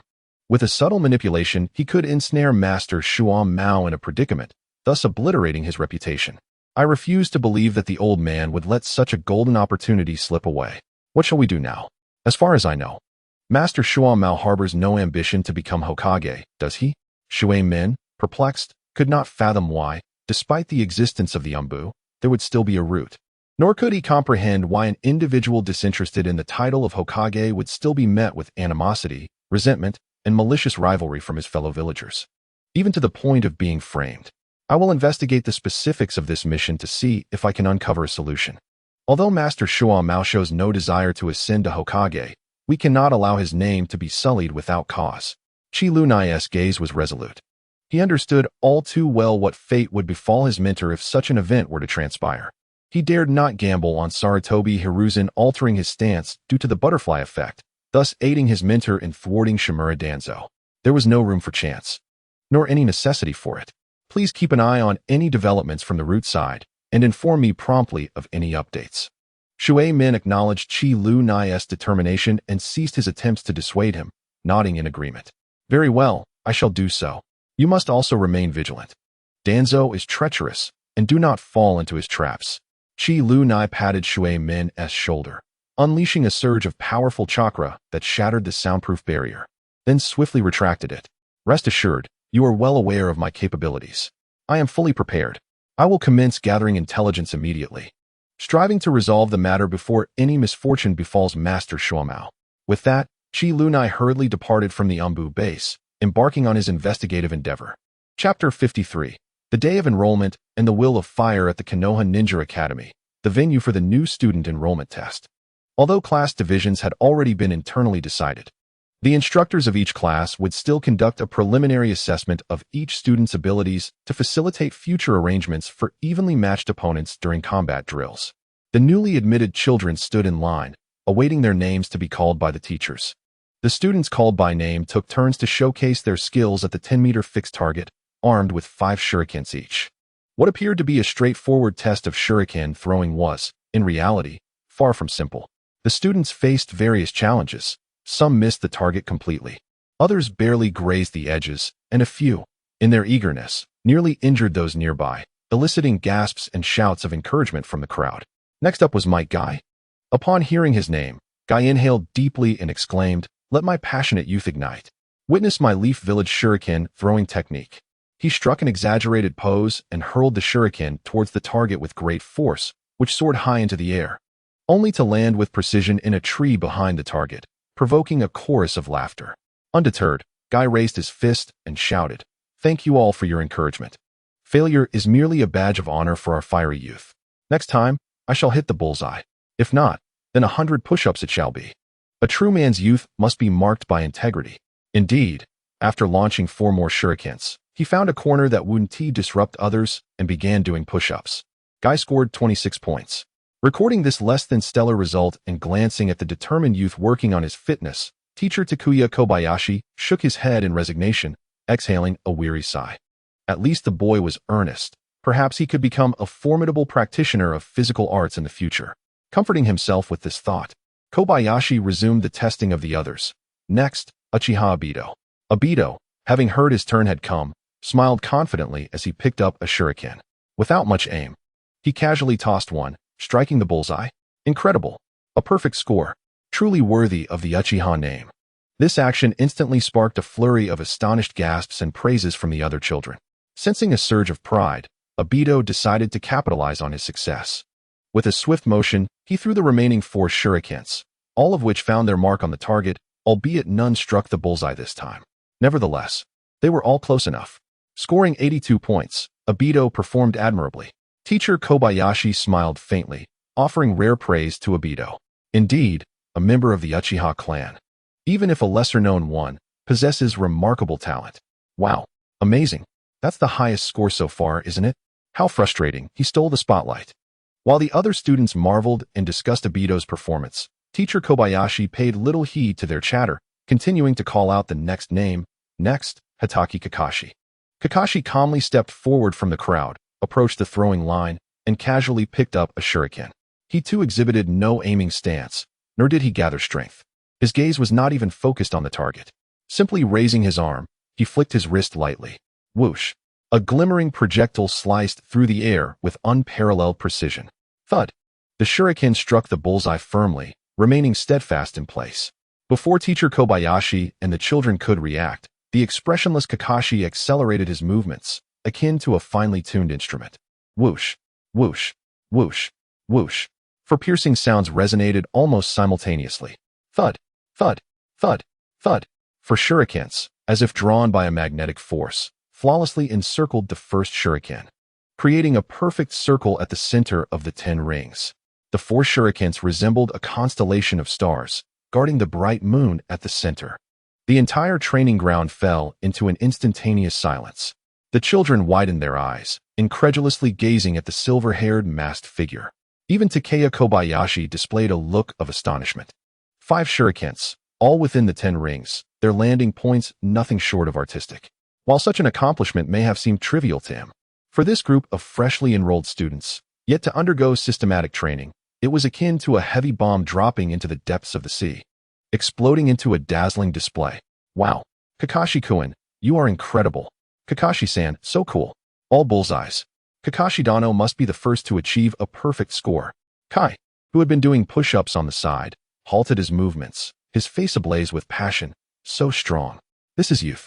Truly worthy of being my eternal rival. Kakashi, I acknowledge you. However, Obito remained unimpressed, adjusting his goggles and muttering under his breath, "TCH, what's so great about it? Always wearing a mask. He might just be an ugly weirdo with sausage lips or buck teeth. Obito, it's not right to speak ill of others behind their backs." Rin gently tugged at Obito's sleeve, reminding him in a hushed tone. "All right, Rin, I admit my fault." Upon seeing Rin's slightly annoyed expression, Obito quickly capitulated, lowering his head in apology, though his expression suggested he might dare again next time. At that moment, The previously silent teacher Kobayashi returned to his senses and announced loudly, "Hatake Kakashi, perfect score. The best result in this entrance examination." The scene erupted in enthusiastic applause. Kakashi remained expressionless, simply brushing off his sleeves before returning to the ranks, departing as quietly as he had arrived, leaving no trace behind. Truly the child of Lord SHBU. I recall it was Lady Kirin who assisted with his enrollment procedures. No wonder he possesses such formidable strength. Following this brief interlude, Kobayashi continued to assess the performances of the other students. If Kirin were present, she would undoubtedly recognize these familiar names. Ebisu, 86 points. Shinobi Ginma, 92 points. Kakuzu, 80 points. Uchiha Itachi, perfect score. Noera Rin, 68 points. The testing continued, with children stepping forward one after another. Suddenly, a commotion erupted outside. It was the third Hokage, Sarutobi Hiruzen, arriving for an inspection. He watched the students' performances with great interest, and upon seeing Kakashi's record, he nodded slightly and murmured, "Wherever the leaves of Konoha dance, the fire shall continue to thrive, illuminating the village and nurturing the budding new leaves. These children are the sprouts, the future of Konoha." The entrance examination concluded by noon, and following the lunch break, the third Hokage, Hiruzen Sarutobi, commenced a lengthy 2-hour discourse on the will of fire. It wasn't until the afternoon that the day's enrollment ceremony finally came to a close, with Sarutobi having departed early to attend to his duties at the Hokage office.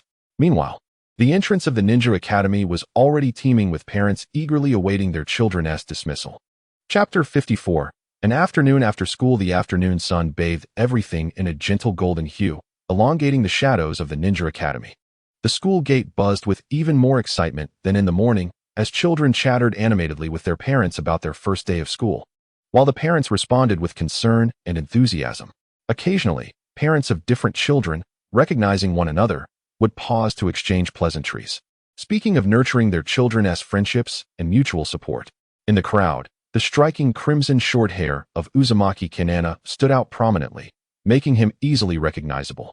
He stood with his arms crossed, leaning against the trunk of a large tree beside the school gate, a habitual, slightly lazy smile gracing his lips as his gaze swiftly identified a silver-haired boy among the throng of departing children.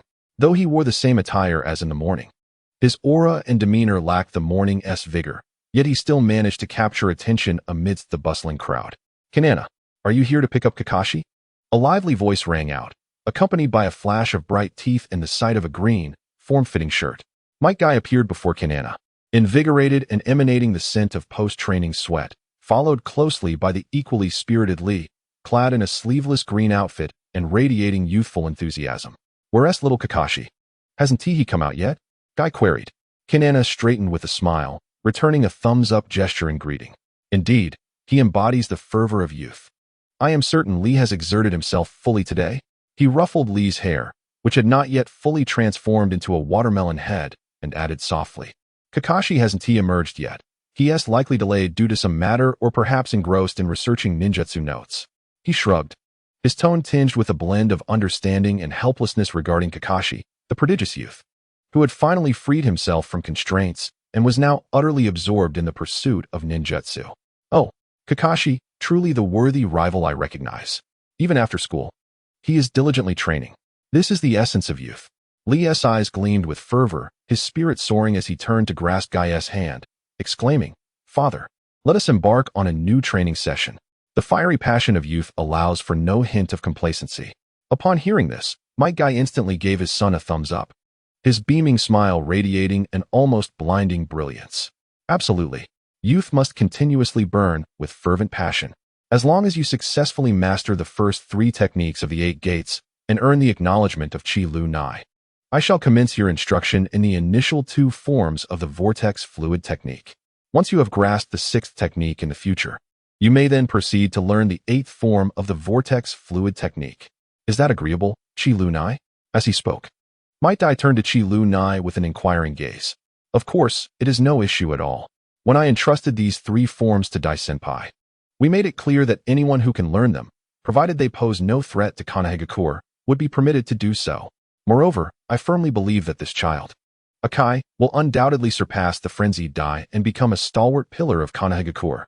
Chi Lu Nai readily consented, a smile gracing his face. This time, however, It bore a resolute conviction rather than a casual demeanor. How truly moving. This is the essence of youth.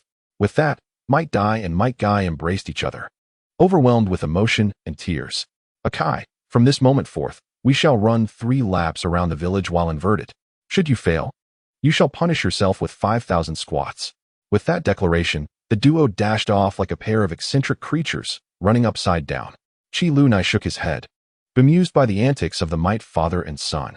At that moment, a gentle-looking middle-aged man clad in a Chunin vest approached, holding the hand of a sweet-faced young girl with short brown hair, adorned with 2 purple markings on her face. The girl excitedly chattered away to the man. Daddy, today I've made several new friends. Although Kakashi-kun seems a bit aloof, he is remarkably powerful. Akai-kun may be a tad overly enthusiastic, yet he truly puts in the effort. And Obito-kun, while he may appear a bit daft, has a kind heart. The girl's voice was bright and melodious as she joyfully introduced her newfound companions to her father. It was evident that Rin had enjoyed a delightful day. The middle-aged man affectionately ruffled his daughter's hair, then turned his attention to Chi Lunai, offering a warm nod of acknowledgement. Hello, you must be the parent of my daughter's classmate. Rin just mentioned you to me. Chi Lunai composed himself, returning the smile. Greetings, I am Uzumaki Chi Lunai, the temporary guardian of Kakashi, your daughter's classmate. His father, Hataki Sakomo, is unable to be present due to some matters, so I, as his apprentice, have come to take Kakashi in his stead. You must be Mr. Noera. I have heard of you from Tsunade-san, who spoke highly of your prowess as a medical ninja. I spent some time with Rin this morning. She is a well-behaved and thoughtful child. Chi Lunai's smile was sincere and infectious as he knelt to meet Rin at eye level. How has Kakashi been performing in school? I hope he hasn't caused you any trouble. If he dares to bully you, just inform your brother Chi Lunai, and I will ensure he receives a lesson he won't forget. Yahira Rin was charmed by Chi Lunai's radiant smile and warm demeanor, causing her cheeks to flush slightly as she chuckled. No, Kakashi-kun is quite remarkable and very reserved, though perhaps a tad too solitary. Is that so? Chi Lunai rose to her feet, smiling at Yahira Rin's father. That boy Kakashi is rather like a little hedgehog, somewhat solitary. Thus your dear Rin will need to look after him. Not at all. Children learn from one another, Mr. Yahira responded gently, evidently favorably impressed by Chi Lunai, though somewhat taken aback, for it is indeed surprising to suddenly encounter someone who refers to your superior as sister. After bidding farewell to the Yahira father and daughter, the once bustling atmosphere at the school gate abruptly quieted. The crowd instinctively parted to form a path, and from the midst of this pathway emerged 2 youths adorned with the emblem of the ping-pong paddle clan. The taller Uchiha Tekai wore a serious expression, his steps steady and gaze unwavering, exuding an air of arrogance. In contrast, the shorter Uchiha Obito appeared somewhat dejected, his goggles drooping, his face seemingly marked by regret, frustration, and discontent. At the end of the passage stood a tall figure, his countenance stern and his demeanor imposing, clad in the distinctive attire of the Uchiha clan. His gaze was sharp as an eagle's, his strides deliberate, emanating an aura of authority that commanded respect. As his eyes swept over the gathered parents and children at the entrance, they paused momentarily upon Chi Lunai, and the previously icy poker face finally softened with a hint of warmth. Clan leader, Uchiha Tekai approached the man respectfully and bowed. Obito meandered over, his voice low. Clan leader. The man merely nodded slightly, his gaze not lingering on Tekai and Obito for long, instead returning to Chi Lunai. Chapter 55. The Whirlpool clan of Konoha. Chi Lunai was acutely aware of that weighty gaze upon him. Yet his smile remained unyielding, and rather than shying away, he met the other's eyes with fortitude, raising his hand in a casual wave as if greeting a long-lost friend. It has been a while, Brother Fugaku. Congratulations on becoming the clan leader. I also heard about your engagement to Mikoto. If it weren't for Mikoto and Kushina's foresight, we might never have known. Fugaku's gaze lingered on Chi Lunai's face for a couple of seconds, his mouth opening as if to speak, yet nothing emerged. He simply nodded at the Yahira father and daughter before departing silently with Tekai and Obito. Tekai promptly followed suit. Before Obito left, he waved goodbye to Rin. A temporary farewell, and couldn't he help but steal a glance at Chi Lunai, his eyes brimming with curiosity. He then scanned the crowd, seemingly in search of a certain silver-haired figure, ultimately departing with a hint of reluctance as he hurried to catch up with his clan leader and elder brother. Chi Lunai watched the retreating figures of the Uchiha trio, particularly noting Obito's drooping demeanor, and raised an eyebrow in contemplation. What could he be pondering so deeply? That troublesome senior? At last, the small figure of Hatake Kakashi appeared at the school gate, his mask still in place, and his silver hair glimmering in the golden light of the setting sun. His youthful face betrayed no emotion as he walked steadily towards Kalunai. He disregarded Ebisu, who waved goodbye beside him, as well as the likes of Inuzuka Kiba and Nara Shikamaru, seemingly oblivious to the friendly gaze of Noera Rin. As if the surrounding clamor bore no significance to him, Kalunai smiled widely and strode forward, instinctively reaching out to tousle his hair. Hey there, little hedgehog Kakashi. How does your first day feel? Are you bored to the point of wanting to doze off? Kakashi adeptly ducked away, his tone remaining flat, yet betraying a slight furrow of his brow. It is indeed rather dull. But that shouldn't be your excuse for using a shadow clone to deceive me. Where is your real body? He positioned himself beside Kalunai's shadow clone, his gaze sweeping over Ebisu and the Noera family, offering only a subtle nod as a gesture of the most basic courtesy, maintaining an air of aloofness that aligned with his usual persona. What's this? Are you feeling a bit sad that your real self didn't come to pick you up from school? I apologize for that, but what can I say? I am, after all, an elite jonin. Besides, I have my own students to attend to. In response to Kalunai's explanation, Kakashi displayed his indifference, though his ears flushed slightly. Not at all. And for someone like you, even when teaching seniors like Yahiko, you probably rely on shadow clones, right? At most. You just create a few more to keep an eye on them. Turning his head away, he chose not to regard Kalunai's shadow clone any further. Such a tsundere. Kalunai's shadow clone remarked, unfazed by his attitude. With a smile, it nodded apologetically to Mr. Noera before waving goodbye. Mr. Noera, Rin, we're off now. See you another day. Come on, Kakashi. Teacher SHM will be on a mission for the next few days and won't return soon. So you should stay with me at the Uzumaki clan for a while.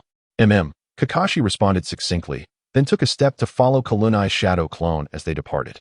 Noera Rin also waved cheerfully. Goodbye, Kakashi-kun, Kalunai. As Kakashi matched Kalunai's pace, the two figures, one tall and one small, melded into the throng of homeward-bound pedestrians, the setting sun casting elongated shadows behind them. The pair engaged in casual conversation as they made their way towards the Uzumaki clan's territory. Suddenly, Kalunai's expression brightened with a smile. Hey, little hedgehog, did you see that Uchiha kid Obito? He looked so downcast, like a frostbitten eggplant. Did he perform poorly on his entrance exam and get discouraged? Kakashi continued walking, his voice muffled beneath the mask. Although his tone remained cool, his eyes seemed to flicker with a hint of interest. I don't know. I didn't pay attention to that kind of straggler. Not paying attention, yet still calling him a straggler? As Chilunai gazed upon Kakashi's feigned indifferent profile, she let out a hearty laugh, her large hand descending playfully upon his head, ruffling his smooth hair into a disheveled mess akin to a nest of chickens. You rascal, senior. At last. Kakashi's facade crumbled as he angrily swatted her hand away, his face flushed with irritation as he attempted to tame his unruly hair. The tips of his ears peeking out from beneath his mask, slightly reddened. Now that's the spirit of a child. Chilunai's cheerful laughter echoed through the street. The last rays of the setting sun fell upon the tips of her fiery red hair and Kakashi's tousled silver locks, marking the end of their first day of school with a unique flourish from her mischievous senior. As they approached the entrance of the Uzumaki clan, Chilunai's shadow clone suddenly erupted into a cloud of white smoke. Surprised, Kakashi pondered whether such a meager allocation of chakra had truly been given to this shadow clone. While he understood the demanding duties shared by Chilunai and her father as elite ninjas, a tinge of disappointment lingered in his heart. With a sigh, he gently pushed open the grand door to the Uzumaki clan. Upon entering, Kakashi kept his head down, oblivious to any peculiarities around him. Suddenly, a cacophony erupted. Pop, pop, pop, pop, pop. Congratulations, little Kakashi, on your successful enrollment and becoming the top of your first-year class. The jubilant sounds of confetti and fireworks resonated from either side, accompanied by cheerful congratulations. Kakashi lifted his gaze to the figures flanking him, deeply touched. Hanai, Hinoka, Kyukina, Nagato, Yahiko, Konan, and of course, Chilunai. Thank you. Just as tears of gratitude brimmed in Kakashi's eyes, an ill-timed explosion of a massive confetti firework erupted, showering him with an avalanche of ribbons and disrupting the heartfelt atmosphere. I messed up again. My apologies. Kyukina sheepishly stuck out her tongue, discreetly hiding the oversized firework tube behind her back. Kyukina. I told you not to choose such a large one. This was a blunder. Hanai scolded her with exasperation before kneeling in front of Kakashi, diligently untangling the ribbons that adorned him. What does it matter? Just look at him, draped in ribbons. Doesn't it look far more appealing than his usual drab-gray attire? Don't you agree, little Kakashi? Kyukina, feeling a tad guilty, stealthily passed the firework tube to Yahiko and began assisting in removing the ribbons from Kakashi. However, her comical antics did not escape the sharp eyes of those around them, eliciting laughter from everyone. Even Nagato, who typically maintained a serious demeanor, chuckled behind his hand. Well, since you've caused such a monumental blunder, Kyukina, a punishment is in order for you. Kalunai rested her chin on her hand, her expression grave. As punishment, you shall not enter the kitchen for a week. During this time, the culinary duties shall be entrusted to Hanaine. Indeed, Kalunai's reasoning was sound. Kushina, you cannot refuse. Once concerned for Kushina's plight, Uzumaki Onoka swiftly shifted her allegiance upon hearing Kalunai's decree, resolutely supporting her proposal. Yes, quite right. Yahi's eyes sparkled with enthusiasm as he nodded vigorously in agreement. Very well, leave the cooking to me for the next few days, Uzumaki Hanai added, smiling in acquiescence. Observing the unanimous approval of Kalunai's punishment, Kushina, aware of her transgressions, bowed her head in resignation. Fine, for this week, I shall refrain from entering my beloved kitchen. Seeing the expressions of the group, Kakashi felt a sense of helplessness and couldn't resist murmuring under his breath. They clearly just don't want to eat Kushina's cooking, yet they use me as a scapegoat. What a bunch of rascals. What did you say, little Kakashi? Kushina's keen ears immediately caught his soft mutter. Kakashi stiffened, forcing himself to respond, and nothing at all. Kalunai burst into laughter. Oh, little hedgehog dares to critique us? Yahi, here. Konan, present. Excellent. Onward. With that, Kalunai commanded, and Yahi and Konan gleefully transformed into blurs. Rushing to Kakashi's side, commencing a tickle assault, Kakashi erupted into laughter, and soon, everyone joined in the merriment. Chapter 56. The Uzumaki family meal. Noticing Kakashi struggling to endure the playful torment, with tears forming at the corners of his eyes, Uzumaki Hanai decided to intervene. She approached, separating the trio and taking Kakashi's hand. All right, everyone, let us not tease Kakashi any further. Let us hurry inside. The food is nearly cold. Upon hearing the matriarch's words, the group ceased their antics and, with laughter, entered the house. The dining table was adorned with an array of mouth-watering delicacies. Kalunai smiled at Kakashi, saying, "Come now. Our little genius Kakashi, eat well to celebrate your enrollment and your position as the top student." Kakashi gazed at the feast before him, feeling a warmth in his heart. Halfway through the meal, Kalunai suddenly spoke in a conspiratorial tone. By the way, Kakashi, I have prepared a little surprise for you. With that, she summoned a beautifully wrapped box from a scroll. Curious, Kakashi opened it to reveal a pristine short blade, reminiscent of his father's famed white fang, its blade glistening coldly. Is this for me? Surprise lit up Kakashi's eyes. Indeed, much like the blade of Sensei Tsukumo, it has been crafted by the renowned blacksmiths of the Tool Ninja Village. It is imbued with chakra metal, perfectly suited for the conduction of lightning and wind chakra. You must diligently practice the techniques Tsukumo Sensei taught you. Do not squander it, and strive to become a remarkable ninja in the future, Kalunai said with a smile. Kakashi solemnly nodded, gripping his short blade tightly. Does it have a name? He inquired. Your blade, naturally. It is you who shall bestow a name upon it, came the response. Kakashi caressed the blade's surface, pondering for a moment before declaring. Let it be called Silver Moon. Chi Lunai nodded in approval, the silver crescent inheriting the will of Konoha's white fang. A splendid name. I believe this silver moon shall shine brightly in the shinobi world in the days to come. At that moment, Jio Shingnai suddenly recalled something, exclaiming, Oh dear, I nearly forgot. I have prepared a gift for Kakashi as well. With that, she dashed back to her room and soon returned with an exquisite headband strap. The strap appeared quite ordinary, one side adorned with a red swirling pattern, while the other was intricately woven with complex sealing techniques and spell characters. If Tsunade or SH Mitsu were present, they would undoubtedly recognize the peculiar marks interlaced upon the strap. This was the very life-saving talisman that had once saved SH Mitsu's life on the battlefield of the Rain Village from explosive traps and the strikes of rain ninjas. However, the sealing techniques on this strap were far more refined, imbued with a larger yet subtler chakra, unless actively infused with chakra to activate it. One would scarcely discern anything unusual while merely holding it. I crafted this by hand, adorned with the Uzumaki clan's emblem. Wearing it is akin to having us by your side, protecting you, she explained. And mine, interjected Uzumaki Hanaka, producing a scroll from her bosom and presenting it to Kakashi. This is a ninja tool summoning scroll, currently blank. You merely need to seal a weapon within it and sign a contract. Thus, should that weapon ever be lost or seized, as long as it is not sealed away by a higher level technique, you can summon it back. Sister Hanaka continued, I am not a ninja and cannot offer anything grand, but I noticed your fondness for scarves, so I knitted one for you. I hope little Kakashi won't find it lacking. As she spoke, Uzumaki Hanaka revealed a matcha-colored scarf, similar in style to the one Kakashi wore, save for its distinctive red swirling pattern instead of deep green. And ours. Yahiko, Konan, and Nagato had also prepared gifts for Kakashi's enrollment. Yahiko gifted a leather shoulder strap that could secure the silver Fangchi Lu Nai had given him, allowing Kakashi easy access to the short blade.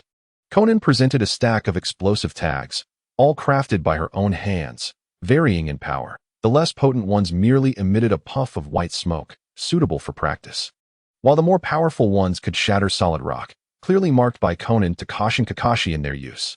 Nagato offered a training manual on chakra nature transformation, which included methods for the transformation of 5 conventional elemental chakra types. This was the culmination of his training over the past few months under Chi Lu Nai's rigorous guidance. Kakashi's eyes glistened with unshed tears as he softly expressed, "Thank you, everyone."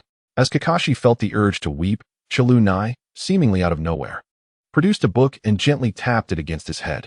"What are you crying for, you big boy? It's as if we VE bullied you," she teased. "Here, this is a gift from Teacher Tsukumo to celebrate your enrollment. Your father prepared it for you long ago, but he has been called away on a long-term mission and won't return for several days, perhaps even a month, so he couldn't deliver it himself." Kakashi accepted the book, its cover showing signs of wear, and he delicately opened it. Inside were the familiar characters of Hitaki Tsukumo, containing not only his insights on ninja training and improved sword techniques, but also a sealed letter from home. "My dear son, as you read this, it feels as if we are face to face. Recently, my missions have been urgent, and in gratitude to Konoha for their recognition, I must travel day and night without pause. Alas, the ceremony for your enrollment has become merely an empty promise. I bow my head in apology and hope you can forgive me. The attached Hitaki sword technique contains my lifelong insights into swordsmanship. The newly created technique, Intercepting Blade, harnesses chakra to form lightning on the blade, capable of piercing 3 feet through the air. Chi Lu Nai shall deliver this at the hour of the dog. This child has received my true teachings and may take my place in instructing you. Remember this, my son, the light of the blade is like snow, and your heart should be as still as water when you wield the sword. Observe your heart as you would an ancient mirror. Do not act hastily due to personal desires, and do not judge a hero by momentary successes or failures. When I return in victory, we shall surely enjoy the blooming flowers of Konoha together. With love, Konoha." Spring of the 42nd year. Upon reading his father's letter, tears streamed down Kakashi's face like droplets of rain. Everyone watched in silence, their warm gazes offering him comfort. After a while, Kakashi lifted his head, his tear-streaked face now bearing a resolute expression. "I will become a powerful ninja like my father. I will not let his expectations down. I will protect Konoha and everyone here." He clutched the book and letter tightly, as if holding on to his father's love and the will to protect. Then, the group resumed their cheerful meal, the room once again filled with laughter and joy. Chapter 57. The hidden hand is in position. The lights of Konoha intertwined outside Kakashi's window, forming a warm sea of stars. As she gazed at the silver-haired boy on the bed, Chi Lu Nai's eyes softened. It was only after she sensed Kakashi's breathing become long and steady, his small body completely relaxed, that she quietly exited the room, transforming into a wisp of white smoke that dissipated silently. Meanwhile, near the border of the land of rain and the land of wind, the relentless cold rain battered the muddy mountain paths and dense rainforest. The true form of Uzumaki Chi Lu Nai was enveloped in a specially designed dark waterproof cloak, moving like a ghost through the rain-soaked night, silent among the treetops. Rainwater trickled down the corners of his tightly closed mouth, and his usually cheerful azure eyes now glinted like blades, sharply focused on several concealed presences within the curtain of rain ahead, nearly blending into their surroundings. It was the Umbu squad led by Hitaki Tsukumo. He stealthily tracked their movements, relying on the Ninken adopted by Kakashi from the Inuzuka clan and deducing their potential path of travel based on previous tracking routes, along with the extensive range of perception granted by his divine eye. This time, Hatake Tsukumo was undertaking a top-secret mission for the village, and under normal circumstances, Kalunai should not, and could not, follow him. However, a vague sense of malice emanating from the Nine-Tails chakra, coupled with his understanding of Danzo's character and the unfolding narrative, as well as his concern for his mentor who was under immense pressure, compelled him not to remain idle within the village, awaiting the impending crisis. Just as Kalunai utilized his divine eye to maintain a considerable distance from the Umbu squad, an unexpected turn of events transpired in a concealed valley ahead. The Umbu squad, like phantoms in the night, silently maneuvered past the enemy's sentries. Just as they were about to completely exit the enemy's perceptual range, a powerful surge of chakra abruptly erupted from an inconspicuous thicket on the side of the valley. Immediately, a blinding flare shot into the sky, tearing through the rain with a piercing wail. "Damn it! Have we been exposed?" A member of the squad hissed in fury, his voice nearly drowned by the rain. Yet the shock and anger resonated with Kalunai from a distance. Something felt profoundly amiss. There was an unmistakable sense of foreboding. Kalunai's brow furrowed, his heart gripped by a chilling hand. He perceived clearly, in the realm of his divine eye, the location from which the signal flare had been launched was entirely outside the sentry's watch, as if someone were deliberately diverting the attention of the Sunagakure sentries. Moreover, the chakra that had suddenly surged forth carried an air of premeditated release rather than the hasty explosion of an ambush. The signal flare illuminated the desolate valley like a lighthouse on a dark coast, igniting the stillness. A sharp whistle sounded from the enemy's stronghold, and a horde of foes, far exceeding the numbers of the Umbu squad, surged forth like a disturbed swarm of bees, unleashing various jutsu and weapons upon the area where the Umbu squad had taken refuge. "Alter the combat plan. Retreat first." Hatake Tsukumo's voice, calm and composed, cut through the downpour with decisive clarity. In an instant, his white-fanged short blade was unsheathed, gleaming coldly as it sliced through the rain, accurately deflecting and sending flying several poisoned kunai and shuriken aimed at his comrades. His movements were swift as lightning, amidst the flashing blade. Two of the Sunagakure ninjas charging forward became victims of his lethal prowess.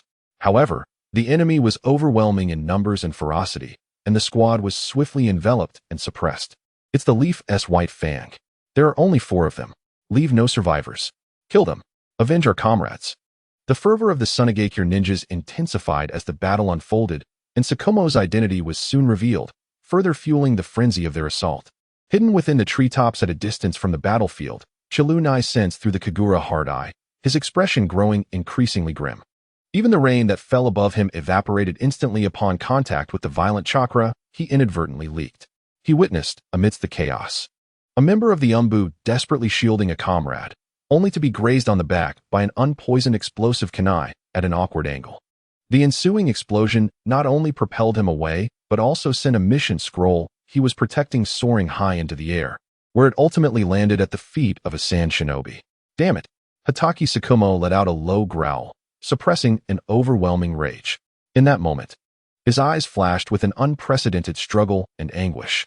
Should he risk the annihilation of his entire unit to seize the mission scroll that had fallen into enemy hands, and then find a way to continue the mission after breaking through? Or should he abandon the task, protect his comrades from Konoha, and return alive with those who trusted him? There was no time to hesitate. With a decisive resolve, Hatake Tsukumo executed the Hatake sword technique, transforming into a white flash that tore through the rain, swiftly eliminating the sand shinobi who had seized the scroll. Retrieving the scroll, he quickly appeared beside another Umbu member, who was being cornered by 2 sand shinobi amid the explosion's aftermath. Earth release, earth flow wall.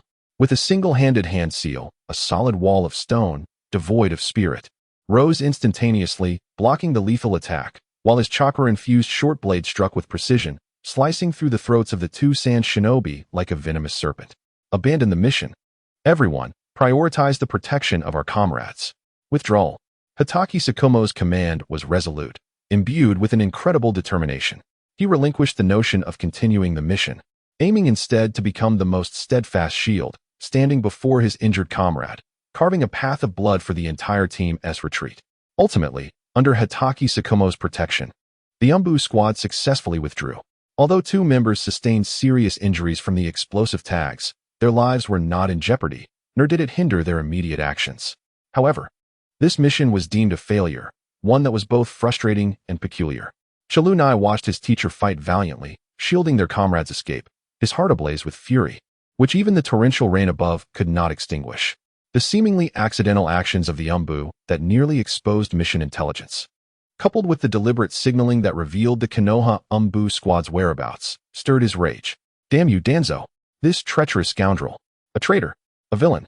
Chalunai spat out the name through gritted teeth, his eyes boiling with an unprecedented murderous intent. He had just restrained himself from rushing out to fight alongside teacher Tsukumo, knowing that his presence would not only be futile, but could also solidify certain individuals' accusations against Tsukumo for disregarding the rules. He needed substantial, compelling evidence. Chapter 58. Who will bear the blame? Deep within a secluded corner of Konoha village, in the underground depths, lay the base known as the Umbu Training Department. The shadow clone of Chalunai resembled an ethereal mist, seamlessly blending into the intricate loopholes of the sealing barrier at the entrance of the root base. With his mastery of sealing and barrier techniques, coupled with an astute understanding of the Konoha defense system, infiltrating this obscure location, known only to the root ninjas, was utterly effortless for Chalunai. The interior of the base was dim and damp, illuminated only by the flickering candlelight casting weak glimmers on the walls, while a peculiar amalgamation of potion, rancid odors, and earthy scents pervaded the air. The passageways were labyrinthine, replete with fatal traps and sensory barriers. Chalunai activated the 3rd mode of the Kagura's hard eye, adopting a godlike perspective akin to a patient hunter, deftly evading the relentless waves of root ninjas, who were as cold and mechanical as machines on a mission. His objective was crystal clear: the direct office of Shimura Danzo and the confidential archives. Utilizing the insights provided by the Kagura's hard eye, Chalunai swiftly assessed the architectural structure and the intensity and flow of chakra, ultimately focusing on a heavy stone door deep within the base, engraved with intricate seals. Behind that door, he sensed 2 formidable chakra signatures, the strongest within the root. Silently, Chalunai approached the shadowed recess of the stone door, condensing his chakra into strands that slipped through the gap beneath the door, culminating in the creation of a thumb-sized miniature shadow clone inside. It had been confirmed that Konoha's White Fang had abandoned this mission. Although he had provided cover for 3 other Umbu members during their retreat without revealing their objective, his mission indeed ended in failure. A voice, cold and devoid of emotion, reported this, belonging to Otanishi Ryoma, a valued subordinate of Danzo and an elite member of the Root, hailing from the Oil User clan. Truly a worthless individual who understands nothing of what it means to be a ninja. A deeper, hoarse voice, laced with authority and a hint of satisfaction, responded, the owner of which was none other than Shimura Danzo, whose right eye chakra exhibited peculiarities. Have all traces been eliminated? The evidence has been disposed of, and the chakra at the exposure point has been redirected towards the Sand Village's patrol squad. One member, who nearly compromised the mission's objective, has been severely injured and requires treatment. His family has been apprehended, and a curse mark has been inscribed upon him to ensure that Hatake Tsukumo's failure in this mission is solely attributed to his poor leadership. Excellent. Danzo nodded in satisfaction, yet his voice remained devoid of emotion. Ultimately, Hatake Tsukumo chose the mundane bonds over the interests of the village and the mission. Konoha does not require such a weak hero, unable to make the right sacrifices. His existence will only mislead the younger generation into believing that comradeship outweighs the mission and the village's welfare. This failure has shattered his impeccable mission success rate and inflicted significant losses upon the village, sufficient to tarnish his reputation henceforth. What of the public opinion? Danzo's icy voice inquired once more. Several skilled ninjas, adept in the art of disguise, have been dispatched to subtly manipulate the villagers, inciting those dissatisfied with the White Fang and those who have lost loved ones in the war to question and express their anger. Even the comrades he saved may turn against him, branding his decision to forsake the mission for the sake of his allies as the greatest blemish of his life. Oil Woman Ryoma's tone was flat and his pace measured, as though recounting a trivial matter. It is clear that Konoha cannot accommodate a blade swayed by its own emotions. Danzo's voice resonated with a chilling authority, tinged with the satisfaction of a scheme nearing fruition.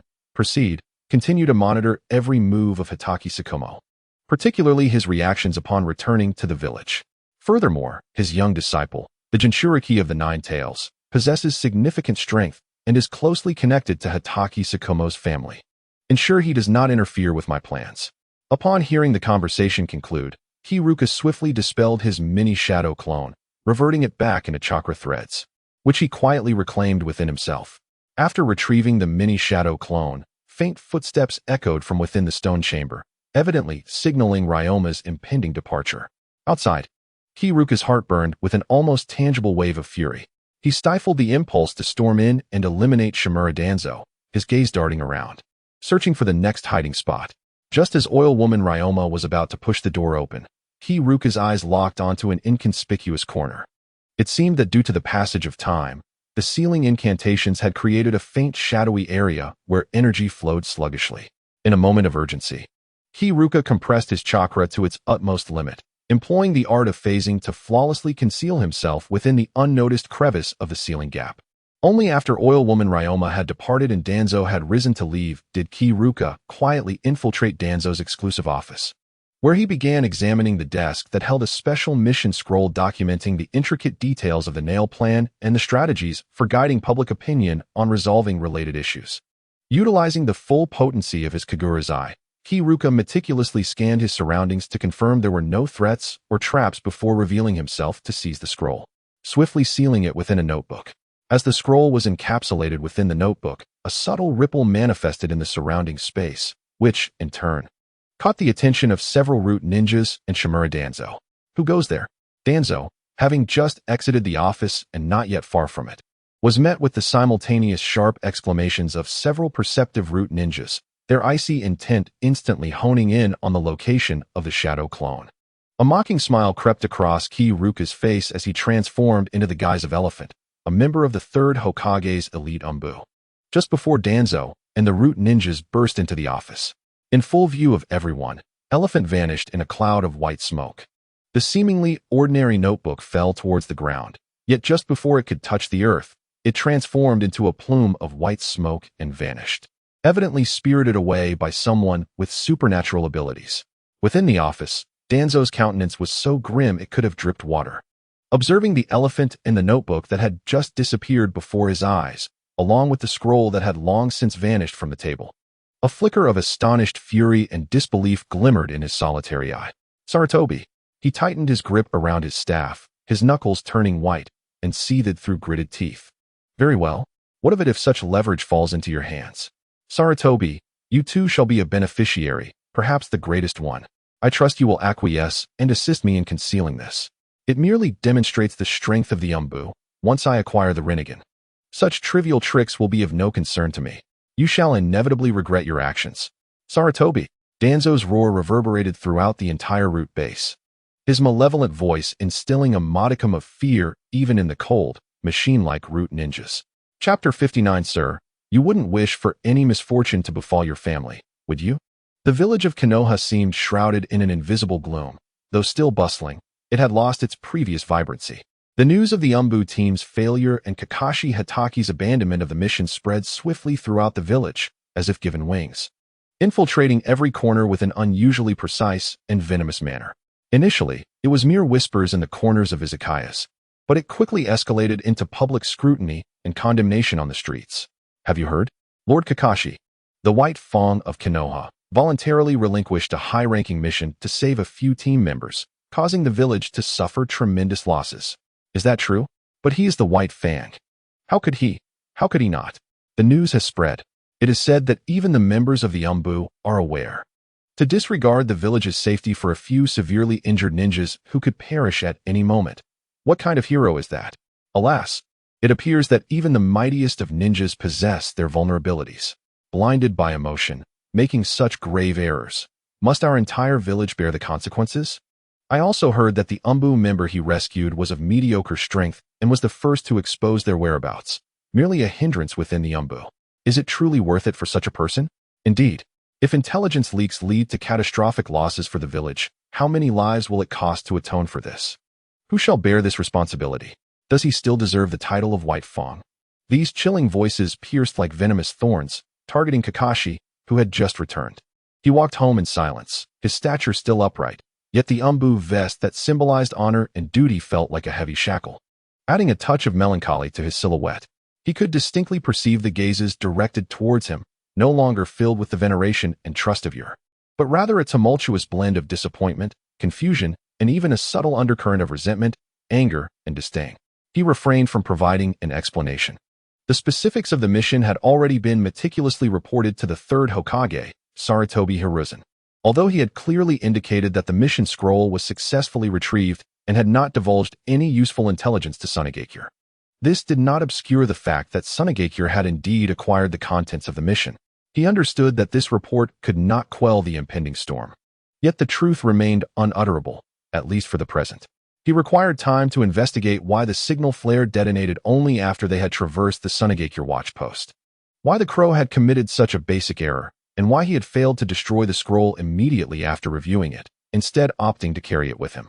It is crucial to note that the Umbu only execute tasks assigned by the village, all of which are directly delegated by the upper echelons of Konoha, and do not accept commissions from outsiders. Therefore, upon clarifying the mission objective, the Umbu would typically destroy the mission scroll to prevent the enemy from acquiring vital intelligence. The failure of this operation, along with the myriad blunders of the crow, was riddled with flaws and raised numerous suspicions. However, lacking evidence, and with the crow being one he had personally nurtured, Hatake Tsukumo could be said to know the crow inside and out. There was no possibility of him being a spy or an infiltrator. Yet, the one ensnared is often blind to the truth, while the observer remains clear-headed.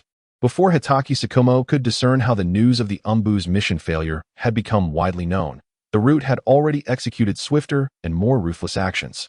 Days later, a petition orchestrated in secrecy by root ninjas, meticulously selecting the families of victims to participate, erupted in the square near the Hokage building.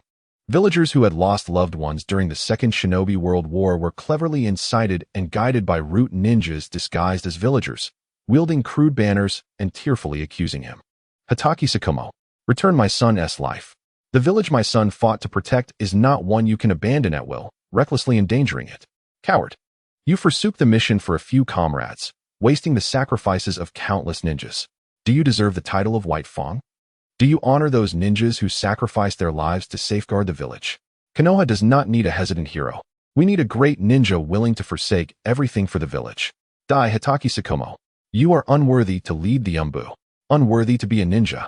The anguished cries and sharp accusations melded into a surging tide of malice. The surrounding crowd was infected by this atmosphere, their murmurs growing louder, their questioning gazes more intense. Hatake Tsukumo stood at his window, gazing down at the throng in the square beneath the Hokage building, and at the walls of his home, now defaced with venomous graffiti. His pallid face, akin to parchment, bore witness to the tremors of his tightly clenched fists, which emitted a faint creaking sound as his knuckles rubbed against one another. The anguish of losing loved ones is undeniably real, yet this suffering is distorted and exploited by others, transforming into daggers that pierce his heart. At that moment, an unexpected figure, accompanied by two individuals clad in ordinary attire yet exuding a chilling demeanor and vacant gazes, approached the crowd of petitioners. It was Grey Crow.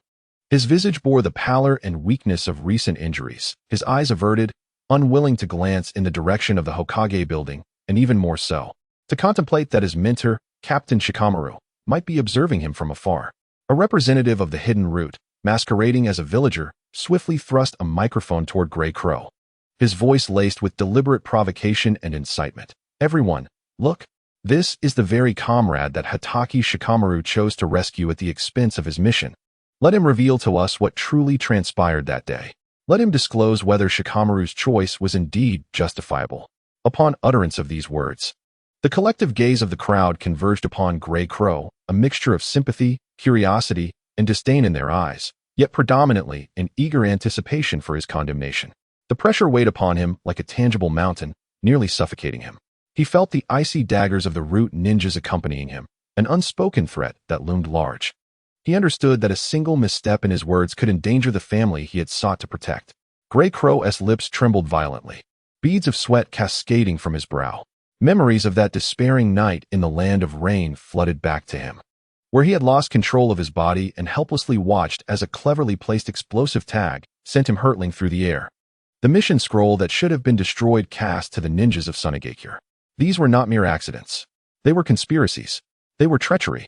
He recalled the image of his captain, who had decisively slain the Sanjanin, reclaimed the mission scroll and stood before him, shielding him from the lethal threat of chakra-infused blades. It was Captain Shikamaru who had saved his life. His conscience screamed in agony, weeping blood. He yearned to shout the truth, that this was a conspiracy, that someone sought to frame Captain Shikamaru, who had sacrificed his mission to save him. He had divulged no intelligence regarding this undertaking. He was a true hero, yet his throat felt as if it were constricted by a blazing iron, searing pain rendering him mute. Among the crowd, he discerned familiar figures, the root ninjas tasked with safeguarding his family's security. Their eyes were cold and hollow, as if to say, think of your wife and children.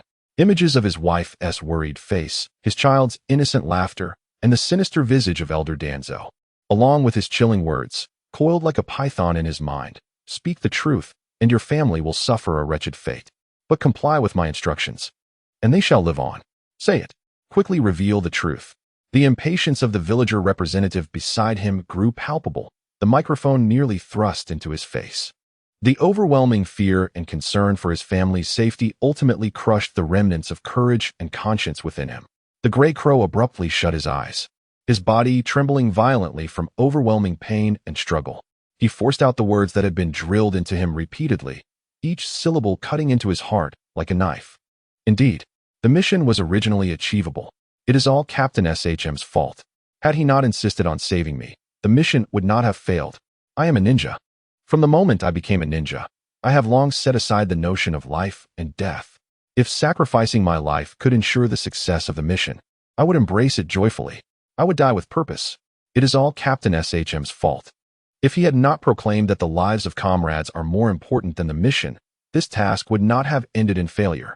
Why did he have to save me? Rather than survive, I would prefer them to step over my corpse, carrying my will, and successfully complete this mission. With that, the gray crow's body crumpled to the ground, as if all strength had left him. Boom. The crowd erupted in chaos.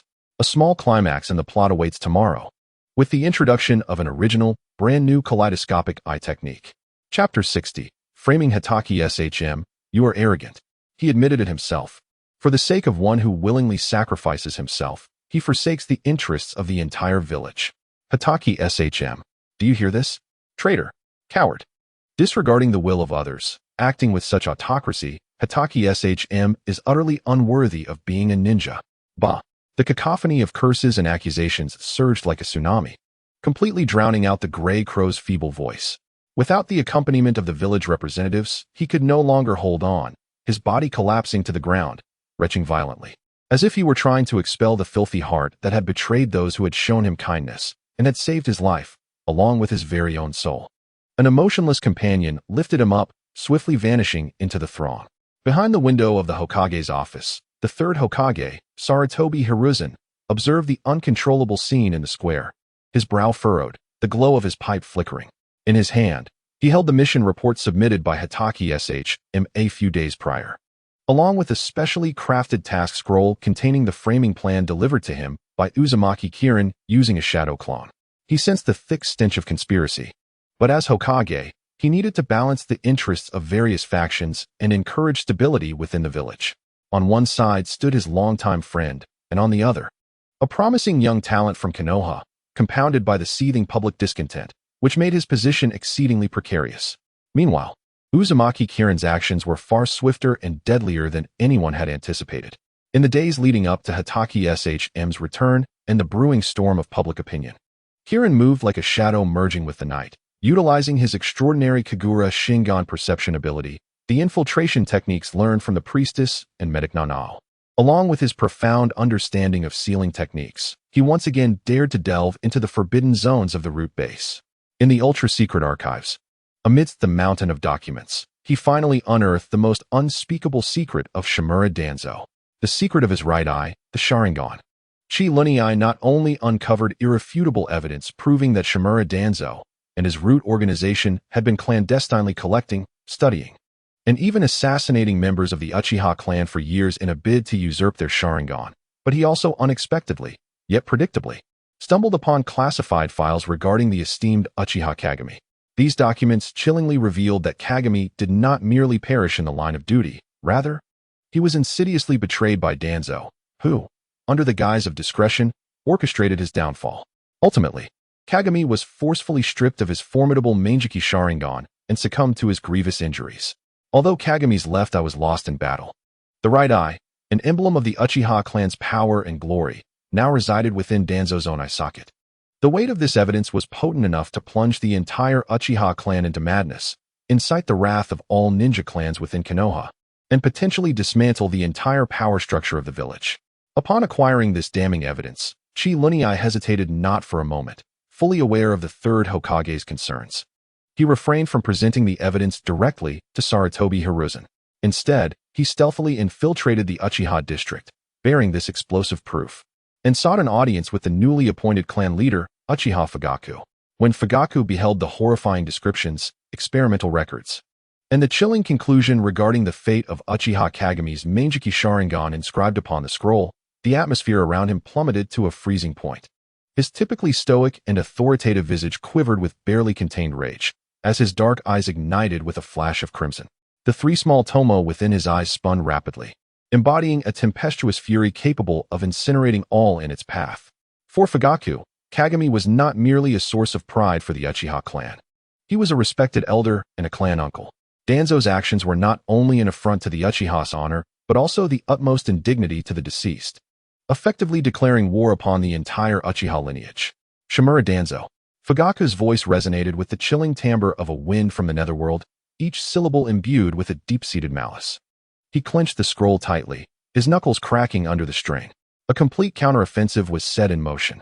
Uchiha Fugaku's fury was channeled into decisive action. Rather than confronting the threat alone, he wielded this ironclad evidence as a weapon to unite with the formidable Inuzuka, Nara, and Akimichi clans, along with the Oil clan. The Inuzuka and other ninja clans such as the Hyuga and the Kurama, who also belonged to bloodline families and shared grievances against Danzo and his rude organization. The leaders of these ninja clans convened, and Fugaku unveiled the damning evidence brought forth by Chi Lunai, detailing Danzo's assassination of Uchiha clan members. His attempts to seize their Sharingan, particularly the Manjiki Sharingan of Uchiha Kagami, and the mountains of incontrovertible proof implicating him in the framing of Hatake Tsukumo. The resentment harbored by clans skilled in secret arts against Danzo's frequent abductions of their children had long simmered. While bloodline clans were incensed by Danzo's attempts to usurp their Kekkei Genkai, leaving them feeling vulnerable and enraged. The fury and pressure of this temporary alliance among the ninja clans surged like a tsunami, swiftly obliterating the carefully crafted narrative Danzo had sought to establish. The once boisterous square, filled with fervent petitions, was supplanted by a declaration from the major ninja clans, demanding a thorough investigation into Danzo and the root organization. In an instant, accusations aimed at Shikamaru were hurled. Meanwhile, the root ninjas, masquerading as ordinary villagers, were swiftly apprehended by the Konoha police force. Within the confines of the root base, Shimura Danzo reveled in the success of framing Hatake Shikamaru. Suddenly, the tranquility was shattered by hurried footsteps. A panicked root ninja burst into the room, exclaiming, "Lord Danzo, we have grave news. The major ninja clans have united unexpectedly, calling for a thorough investigation into our root. They have produced evidence, seemingly from an unknown source, regarding your assassination of Uchiha clan members and your scheme to seize the Sharingan, along with our plan to frame Hatake Shikamaru." Danzo's countenance darkened immediately, and the teacup in his hand shattered upon the floor. "Sarutobi, have you lost your wits?" In his view, the only person capable of uncovering such extensive dirt on him was Hiruzen Sarutobi. Yet, he could not fathom why Sarutobi would take such drastic measures. Was he truly resolute in abdicating and passing the Hokage title to Hatake Shikamaru? He had not anticipated such turmoil at this critical juncture. Nor could he believe that Uchiha Fugaku could rally so many clans to mount a coup. Cursed Uchiha. They are indeed a clan born of malevolence. Calm yourself. Danzo coldly scoffed at the root ninja, feigning composure as he commanded, "Gather all root ninjas and, if necessary, undertake a cleansing operation at any cost." However, before he could act, an order from the Hokage's office arrived, summoning him to explain the situation in the office, where the clan heads of the major ninja clans and 3 others of his generation awaited. He realized the tide had turned against him. Yet he steeled himself to approach the Hokage building. In the emergency meeting convened in the Hokage building's conference room, Shimura Danzo, who had been concealed within the root base for days, finally emerged. Confronted by Fugaka's icy gaze, Hyuga clan leader's sharp scrutiny, and the silent yet palpable presence of the Oil Woman clan leader, alongside the ire of the clan heads from the Inuzuka, Nara, and Akimichi clans, who had all been extorted for talent by Danzo, his demeanor grew increasingly somber. Faced with the collective onslaught from nearly all ninja clans of Konoha and the irrefutable mountain of evidence, Danzo found himself in an unprecedentedly passive position. Aware that conventional evasion would no longer suffice, he knew it was time to deploy some hidden cards. The bandaged eye on his right began to whirl, the Sharingan, originally belonging to Uchiha Kagami, spinning wildly beneath the bandages. Suddenly, it focused, evolving into a magnificent four-pointed star pattern concealed from the spectators. A subtle yet profoundly unsettling wave of ocular power instantaneously radiated outward, not as a physical assault, but as an invasive intrusion into the deepest recesses of every individual's psyche present.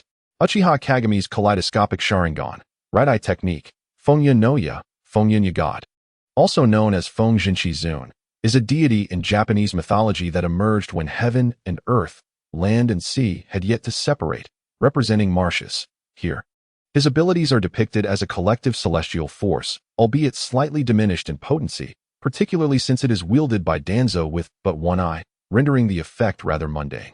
This technique does not fabricate direct illusions, but instead weaves a nearly tangible cognitive filter and emotional guide. It quietly amplifies the listener's trust in the positive aspects of the speaker's words while simultaneously suppressing and obscuring negative perceptions, thus making it easier for the afflicted to accept the truth the speaker seeks to instill. Shimura Danzo spoke in a hoarse, pained voice, articulating a carefully crafted statement regarding Uchiha Kagami's kaleidoscopic Sharingan. I confess that I concealed this information. However, this is by no means an act of treachery. Kagami was once my dearest friend. During a top-secret mission, he sustained life-threatening injuries. In his dying moments, he entrusted this eye to me, saying, Danzo, the power contained within this eye is too perilous to fall into the hands of outsiders. We must prevent the Uchiha clan and the village from descending into internal strife. Thus, I bequeath it to you, for it may serve its rightful purpose in safeguarding Konoha in the future. My decision to withhold this matter was solely to avert unnecessary turmoil and covetousness within the Uchiha clan and to fulfill the will left behind by Kagami. Under the intangible influence of Fongya no Ya, the overwhelming murderous intent and skepticism that had surged within Fugikage began to wane, supplanted by an inexplicable sense of understanding and foresight regarding his predecessor Kagami. Although reason still screamed absurdity, emotions wavered with uncertainty. Perhaps this truly was Kagami's legacy. The Hyuga clan leader's immaculate Byakugan discerned the unusually potent, chilling chakra of the kaleidoscope swirling within Danzo's right eye socket. Yet the power of Fongya no Ya instinctively led him to interpret this scenario as the entrusted strength of Uchiha Kagami being utilized judiciously. The Oil User clan leader and other prominent clan heads felt a wave of disquiet. Yet this unease was directed towards the potential unrest that revealing secrets could incite within Konoha.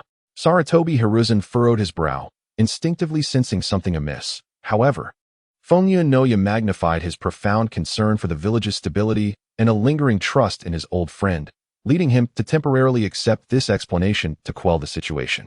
Danzo's flimsy justification, enhanced by the formidable influence of Fongya no Ya, momentarily stifled the most damning accusations, causing the tense atmosphere within the conference room to falter. The fury and resolve of the clan leaders were supplanted by a cloud of confusion and hesitation, just as Danzo internally sighed in relief. Preparing to cast a scapegoat to address the entrapment of Hitaki Tsukumo, a sense of absurdity enveloped the room. A voice, laden with fury and disdain, erupted like thunder, shattering the eerie atmosphere cultivated within the Fongyan wilderness. It was Kalunai of the Whirlpool clan. Having remained seated in a corner of the conference room as the clan leader, he now stepped forth, his azure eyes transforming into blazing golden slits of fire. Within him, the chakra of the Nine Tails surged forth like boiling lava, erupting with tremendous force. Little brat, what I detest most is this chilling chakra, and the one with the singular, bloodshot eye exudes a nauseating aura. You must harness the power I lend you to tear him to shreds. The voice of the Nine Tails resonated alongside its chakra, which, typically ferocious, now enveloped Kalunai in a serene golden coat. As Kalunai moved, the chakra of the Nine Tails tore through all illusions, incinerating the essence of all malevolence. akin to the searing rays of the sun, instantly obliterating the twisted perception within the Fomyun wilderness.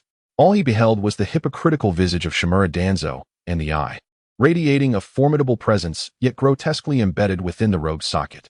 Is it true that the esteemed Kakashi would entrust the Sharingan to a maggot like you, Danzo? Your web of lies spun with that stolen eye ends here. Kalunai's voice, resonating with the weight of the Nine Tails chakra, reverberated through the assembly, shaking the very souls of those present. Before his words could fade, Kalunai transformed into a streak of light, shrouded in golden, beastly chakra, darting toward Shimura Danzo's right eye with blinding speed, surpassing all limits of human reaction. Damn it! Danzo, filled with rage and disbelief, had never anticipated that Kalunai had reconciled with the Nine Tails, gaining immunity to most Jinjutsu, even the Fomyun wilderness of his Sharingan. Instinctively, he sought to evade with a body flicker technique, but Kalunai's speed was akin to that of the flying thunder god. The attack was too sudden, too resolute, leaving no room for response. A sickening sound echoed through the silent conference room, the sound of flesh being forcibly torn away. Time seemed to freeze. Kalunai's fingers, wrapped in the razor-sharp golden chakra of the Nine Tails, pierced deeply into Danzo's bandaged right eye socket, akin to the most precise surgical scalpel or the cruelest claw of vengeance. Before Danzo's anguished scream could escape, Kalunai's fingers, with unwavering resolve, violently pried outward. A bloodied orb, connected by remnants of nerves and tissue, displayed the four-pointed shuriken pattern, was wrenched from Danzo's eye socket. Warm blood surged forth, cascading down Kalunai's fingers and gushing from Danzo's now sunken and grotesque eye socket. The late, heart-wrenching agony elicited a low, mournful scream from Shimura Danzo, his body convulsing violently as he pressed his remaining left hand against the empty socket where his Sharingan had once resided. He staggered backward, on the verge of collapsing to the ground. Chapter 62, a solid position, the resurrection of would release Kalunai did not even glance at the Mangeki Sharingan in his hand, stained with the blood of a former friend turned foe, Uchiha Kagami. He gently cradled it in his palm, allowing the viscous blood to drip, while the four-pointed shuriken design on the eye gradually devolved into the three-tomo pattern, ultimately leaving behind only a pitch-black orb. Kalunai's icy gaze swept over the stunned leaders of the shinobi clans, who were left in shock from the abrupt upheaval and the collapse of the field of abundant clouds technique, before resting upon the twisted visage of Shimura Danzo, now contorted in agony from both the excruciating pain and the loss of his greatest trump card. At this juncture, do you still wish to argue? Kalunai's voice was as frigid as a specter returning from the Pure Land. This eye serves as irrefutable evidence. If your words hold any truth, then why unleash the ocular techniques housed within this Mangeki Sharingan? With his bloodied eye, temporarily nurtured by Kurama's chakra, he gently tossed the eye to the side, where Uchiha Fugaku, now awakened from the illusion, was engulfed by an overwhelming fury and sorrow. Fugaku trembled as he caught the eye belonging to a clan elder, a symbol of supreme glory now so profaned, feeling the residual ocular power and the chakra of his uncle, Uchiha Kagami, mingled with Danzo's tainted blood. The murderous intent radiating from him was almost palpable, and his Sharingan spun wildly. Ultimately, tears of blood streamed down Fugaku's cheeks, his three-tomo magnifying, hollowing out, while the central black dot expanded, intertwining with the three large tomo, giving birth to an exquisite pattern of three smaller black dots between them. At the age of 23, Uchiha Fugaku awakened his Mangeki Sharingan, the newly awakened eye of Fugaku fixated intently on the writhing Danzo below, a burning desire to confront him in a battle to the death, yet he refrained from acting due to the circumstances at hand. Danzo, you deserve to die 1,000 deaths. Fugaku's deep voice resonated, like a funeral bell tolling from the depths of hell. The conference room fell into a heavy silence, save for Danzo's labored breaths, heavy with pain. Cursed Danzo. Sarutobi Hiruzen observed the scene spiraling out of control, the impending eruption evident in Kalunai's resolute figure and Fugaku's unabashed murderous intent. He understood that no words could amend this situation. Danzo's foundations, reputation, and honor had crumbled completely the moment his Mangeki Sharingan was plucked from its socket, and the field of abundant clouds technique was shattered. What awaited him now was not merely the constraints of power and status, but the relentless wrath of the Uchiha clan seeking vengeance, as well as the ultimate judgment of Konoha's higher echelons for his transgressions. At that moment, even though Sarutobi Hiruzen had ascended to the position of the third Hokage, he could at most spare the life of Shimura Danzo, allowing him to linger in a state of mere existence. Ultimately, under irrefutable evidence, Danzo was stripped of all his duties and authority. Following the vehement demands of the various clan leaders, including Uchiha Fugaku, who had recently awakened his Mangeki Sharingan, the higher echelons of Konoha imposed severe penalties on Danzo. Firstly, he was sentenced to lifelong imprisonment in the deepest, most heavily guarded cell of Konoha prison. With his chakra sealed, elite members of the ANBU, directly under the Hokage, would take turns to guard him, stripping him of all contact with the outside world, ensuring he would never be released. His dark, hollow eye socket, once flowing with tainted blood, would stand as a testament to his ambitions and sins, an eternal mark upon his soul. Secondly, the Root organization was officially ordered to disband. All members of Root were required to undergo rigorous scrutiny and psychological evaluation. Those who were not fully brainwashed and still possessed a clear sense of self were to be returned to their respective clans. If they were not from a ninja clan, they would be integrated into the ranks of the ANBU or ordinary ninja. Members who had been completely brainwashed but had committed lesser or no crimes would be assigned to border defense units, subjected to long-term monitoring and re-education, serving as expendable assets for the most perilous missions. Those with blood on their hands, having participated in the harm of innocents or fellow comrades, would be imprisoned, receiving the same treatment as Danzo. As for the vast resources, intelligence networks, and secret techniques amassed by Root, they would be confiscated and placed under the direct management of the Hokage. Finally, Konoha would conduct a thorough investigation into all past actions of Root. A joint investigative team, led by the third Hokage Sarutobi Hiruzen, with ANBU Minister Kakashi Hitaki and team leader Minato Namikaze as deputies, alongside representatives from various clans, would commence the unearthing of the heinous crimes concealed behind the numerous justifications made in the name of the village. However, as the investigative team delved into the most secretive core experimental area of the Root base, even known only to Danzo's close confidants, a peculiar stench mingled with the scent of decaying organic matter and potent life energy assailed their senses. The scene before them, even for the most battle-hardened ninja, evoked a chilling dread and overwhelming fury. In the vast underground chamber, over 100 cylindrical incubation pods were arranged, constructed from thick reinforced glass and metal. The pods were evidently of considerable expense, filled with a viscous liquid emitting a ghostly green glow. Within each pod, without exception, floated an infant.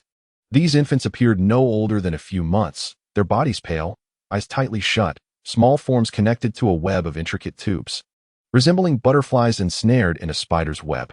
They should have been crying or peacefully sleeping in the embrace of their parents, yet now they lay submerged in this frigid liquid, silent and still.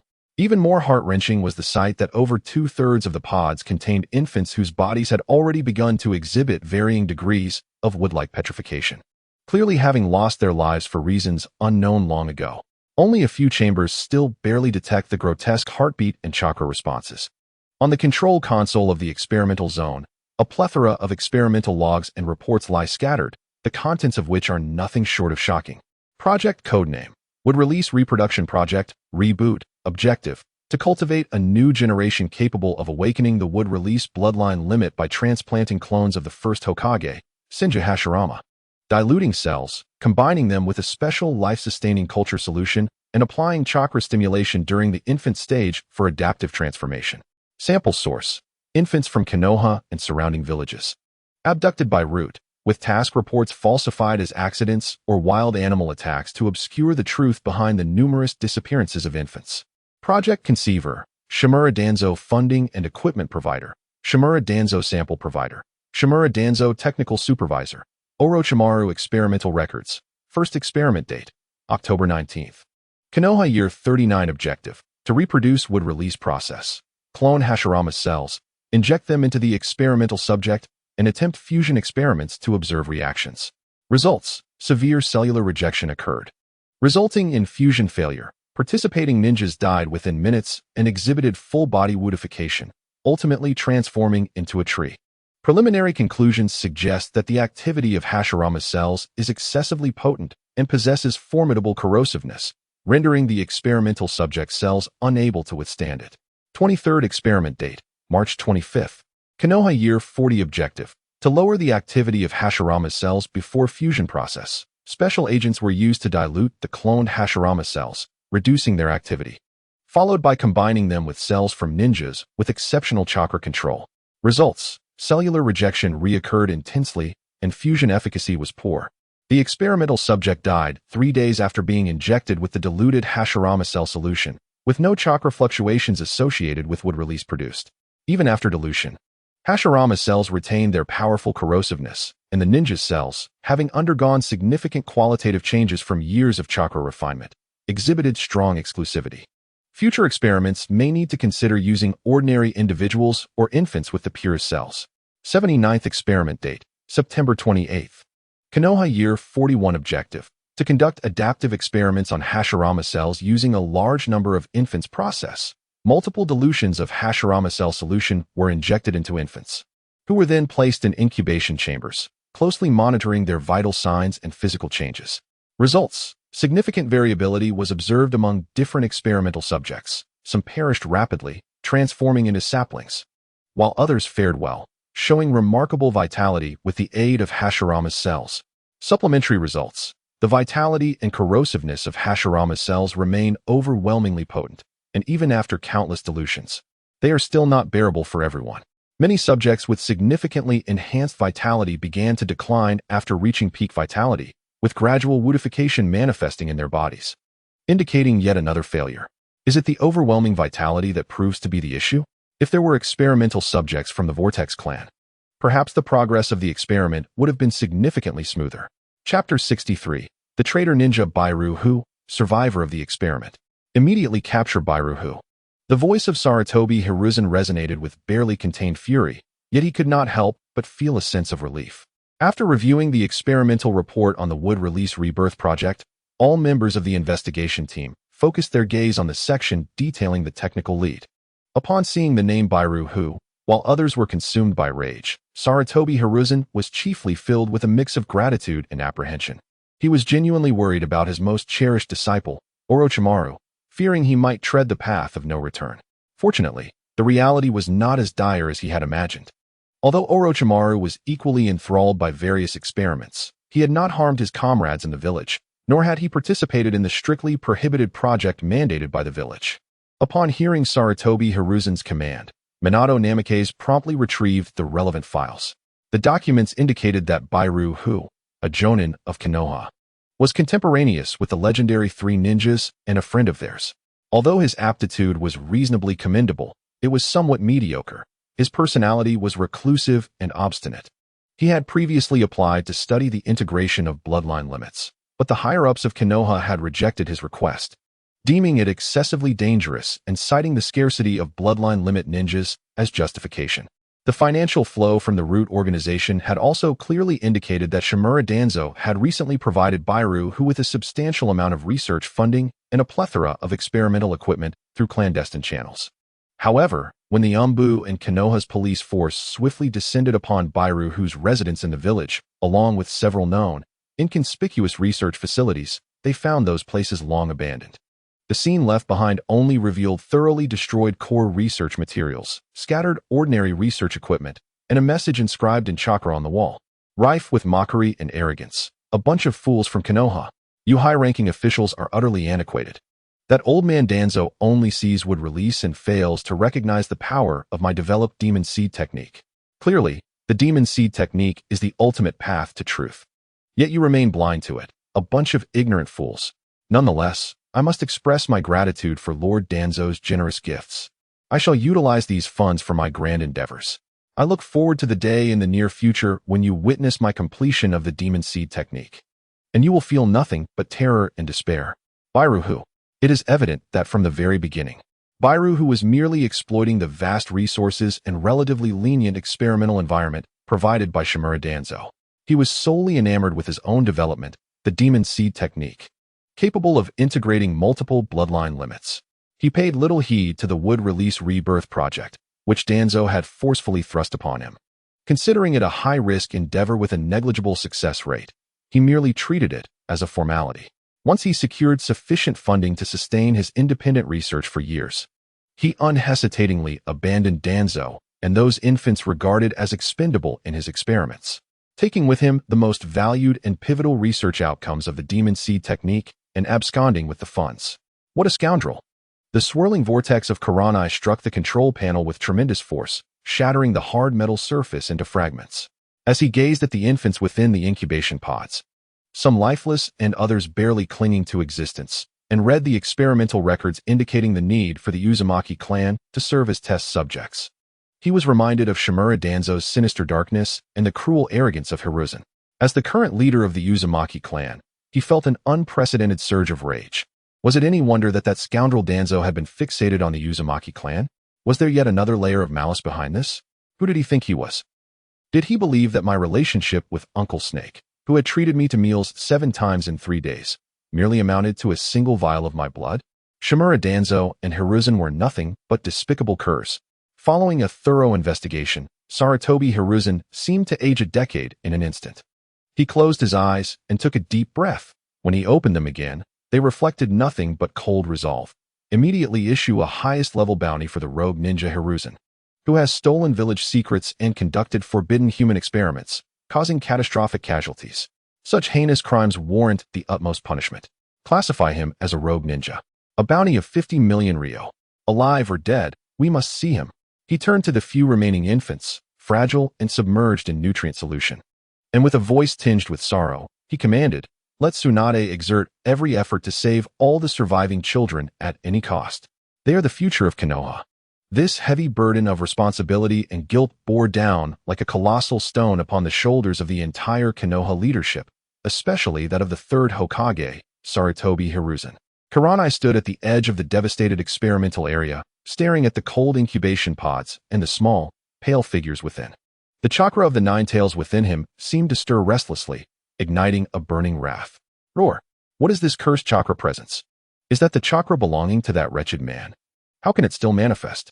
Within the ceiling space, the 9 tails, through Kuranai's vision, precisely locked onto one of the incubation pods, releasing a roar tinged with confusion and fury. He could never forget the man who had once effortlessly overpowered him with a single hand, claiming he was too powerful and must be sealed away.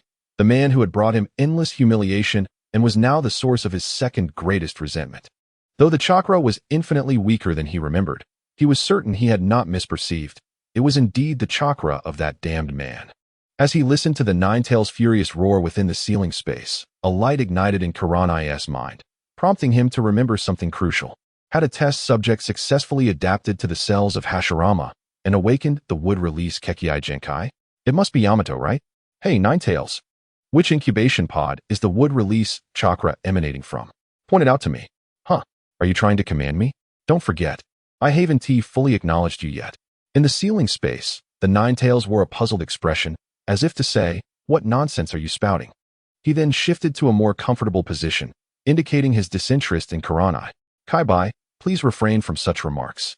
This is the second known individual in the entire shinobi world to awaken the wood-release Kekkei Genkai, akin to being the successor of the first Hokage, Hashirama Senju. If we raise him by our side, we shall have the means to bully him at will. Just the thought of it brings me immense joy. The enticing words of Kurenai penetrated Kaibai's ears like a siren's song, ensnaring the Hachibi fox in an instant, a sinister smile creeping across his lips. Yet, he retorted defiantly, "Humph, do not utter that name in my presence." Moments later, a golden chakra sphere erupted from the fissures of the 4-symbol seal, soaring directly towards an unassuming incubation chamber. Following the guidance, Kurenai approached the chamber, revealing a slightly larger infant boy within. His chest rose and fell weakly, and even through the cold glass and nutrient solution, Kurenai distinctly sensed the ordinary life force and unique chakra emanating from the child. Live on, striving to survive for the sake of those companions who can no longer open their eyes. One day, the debts owed to you by Konoha will be repaid. His voice was hoarse, words left unspoken, yet his eyes sparkled with unwavering determination. The darkness of Konoha had been exposed, but the price was unbearably steep. It is worth noting that Yamato was born in the 41st year of Konoha and was used as a test subject for Orochimaru's would-release experiments during infancy, aligning perfectly with the timeline. As this narrative diverts Orochimaru's interest towards the Uzumaki clan, he did not partake in this experiment, necessitating the involvement of Bairu to mend the storyline. Finally, esteemed readers, a humble request for your support and engagement. Chapter 64. Tsunade, I need you to become a mother. The investigation team bore expressions of tension mixed with compassion as they cautiously lifted each infant from the incubation chamber. The chamber, once shrouded in eerie green light, now appeared less ominous due to the rescue of these fragile lives. Kurenai moved with tenderness, his gaze filled with pity as he cradled one infant in his arms. The tiny face, wrinkled and with eyes tightly shut, emitted faint cries, as if expressing the unease of recently escaping confinement. The group hurried towards Konoha Hospital, attracting curious and concerned glances from villagers along the streets. Some villagers approached to inquire about the situation, and upon learning of the rescued infants, their expressions softened with sympathy, while others willingly cleared the path for them. Upon arrival at Konoha Hospital, the medical staff, already informed, quickly greeted them, carefully receiving the infants and placing them in designated wards. Kurenai followed into the ward, watching the healthcare professionals busily examine the infants and measure their vital signs. His heart remaining anxious, a nurse smiled reassuringly at Kurenai, saying, "Rest assured, though these little ones have faced unfortunate circumstances, with Lady Tsunade here, they will surely be all right." Kurenai, well aware of Tsunade's medical prowess, finally breathed a sigh of relief. He quietly approached the observation window of the intensive care unit. Gazing at these fragile lives that had just entered the world, their tiny forms nestled within incubators, connected to intricate life support systems. Medical ninjas, led by Tsunade, were diligently monitoring various data with intense focus. Chiluan's gaze involuntarily settled on a particular male infant within one of the incubators. The child appeared slightly larger than the other survivors. Although equally frail and pale, the rise and fall of his chest seemed more vigorous. Chiluan recognized him. He was the infant that Kurama had mentioned, one who had adapted to the diluted cells of Hashirama and awakened a degraded version of would release.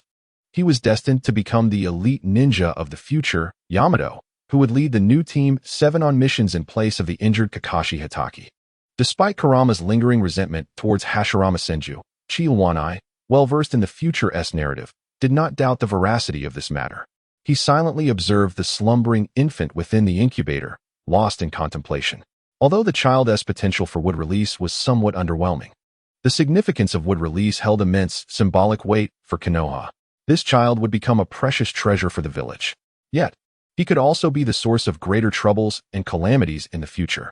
If successful cases emerged, it was inevitable that some would entertain the thought of resuming such experiments. Even though Danzo's shadow had been eradicated, as long as he remained alive and unclassified as a rogue ninja, the possibility of his resurgence lingered. Moreover, those who coveted the power of wood release, lurking in the shadows, would eventually reveal their grotesque fangs. In that instant, a thought flashed through Chiluan's mind. This child must not be entrusted to an ordinary family or welfare institution. He required the most secluded environment for growth, the finest medical care, and a haven capable of guiding him and harnessing his internal power and protecting him from threats. Without a moment's hesitation, Chiluan strode into the intensive care unit, purposefully seeking out one of the legendary Sannin of Konoha, known as the god of healing, Tsunade, the granddaughter of the first Hokage, Hashirama Senju. "Hey, don't bother me. Can't you see I'm busy?"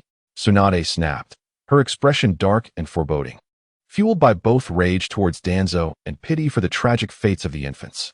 Damn that Danzo. How dare he desecrate Grandpa's body and create such a mess? If we don't act swiftly, the chances of survival for these 31 infants are almost non-existent, and even if they do survive, they will suffer a drastically shortened lifespan due to the depletion of vitality from Grandpa's cells. I understand, Tsunade. Therefore, use my blood. I am now the one with the most robust life force among the Uzumaki clan and indeed the entire ninja world. My blood can surely replenish the vitality these infants have exhausted. As long as we can resolve the issue of the erosion caused by Hashirama's cells, combined with the immense life force contained in my blood, these infants should grow up without significant issues. Kalunai's voice was resolute, and a subtle smile graced her lips, exuding a sense of composure. Her words startled Tsunade, causing the test tube in her hand to slip unnoticed. Had it not been for Kalunai's quick reflexes in catching it, Tsunade's efforts over the past several minutes would have been rendered futile. Upon regaining her composure, Tsunade turned her gaze to the test tube in Kalunai's grasp. Realizing her own lapse in decorum, she fell into silence as she regarded her cousin, who spoke with such calm assurance, fully aware of the predicament at hand. Tsunade understood that her primary concern was the simultaneous invasion of the Hashirama cells into the infant cells, which paradoxically provided life force while acting like a slow poison that gradually deteriorated the infants' bodies. By nightfall, without the Hashirama cells sustaining them, these infants would perish at an accelerated rate. Thus, the urgent question arose: where could a substantial life force be sourced for these infants? Kalunai's proposed solution seemed to be the optimal approach to address the immediate crisis. With Orochimaru's assistance, the issue of the invasive Hashirama cells was far from insurmountable for Tsunade. However, I have a condition, Kalunai continued with a smile. Perhaps it was due to Tsunade's lingering feelings of guilt, or perhaps her genuine affection for her cousin.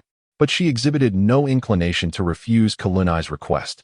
With one hand on her hip and the other resting on Kalunai's shoulder, she adopted a bold demeanor.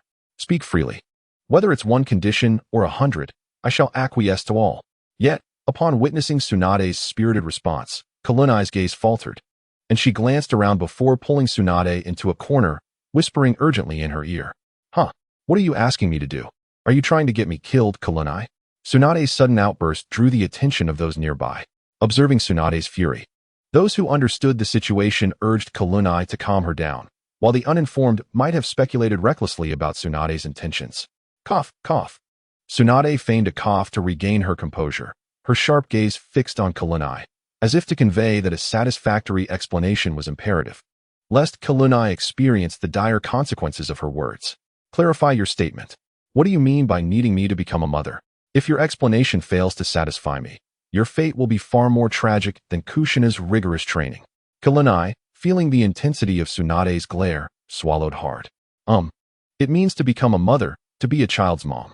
Chapter 65. What is surprise? Surprise is becoming a mother without pain.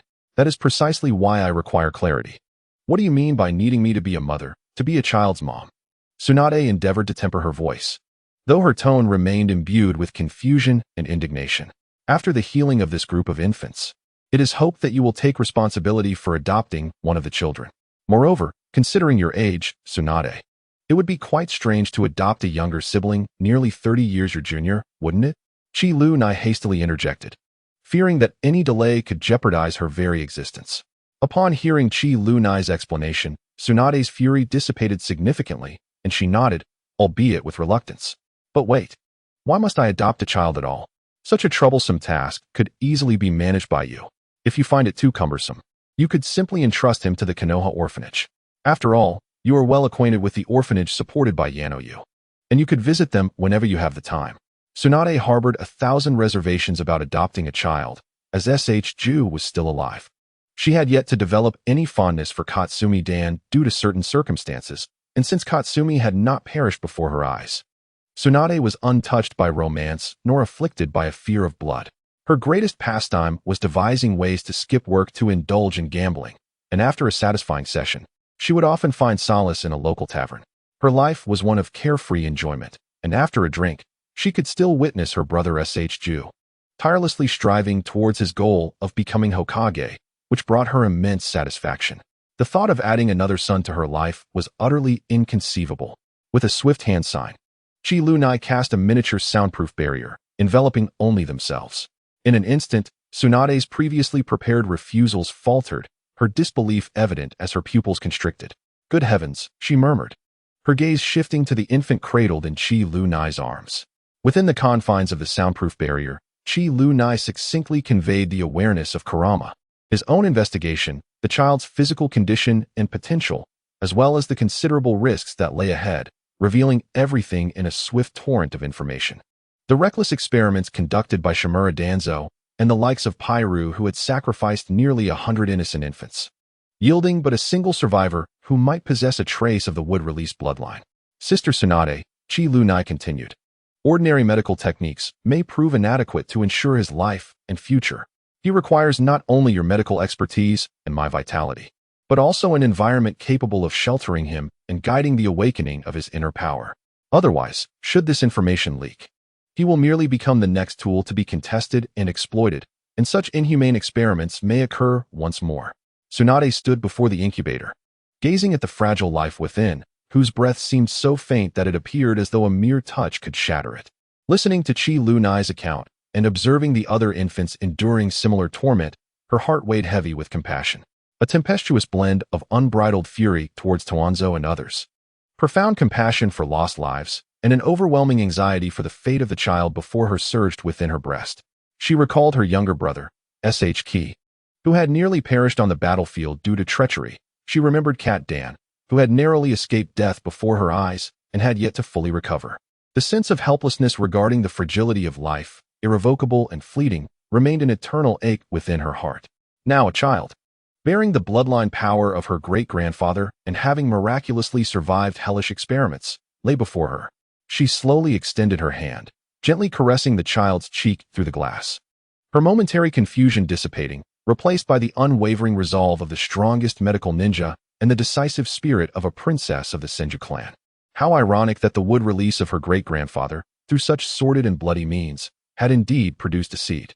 Suddenly, she lifted her gaze to Kalunai. Her eyes resolute.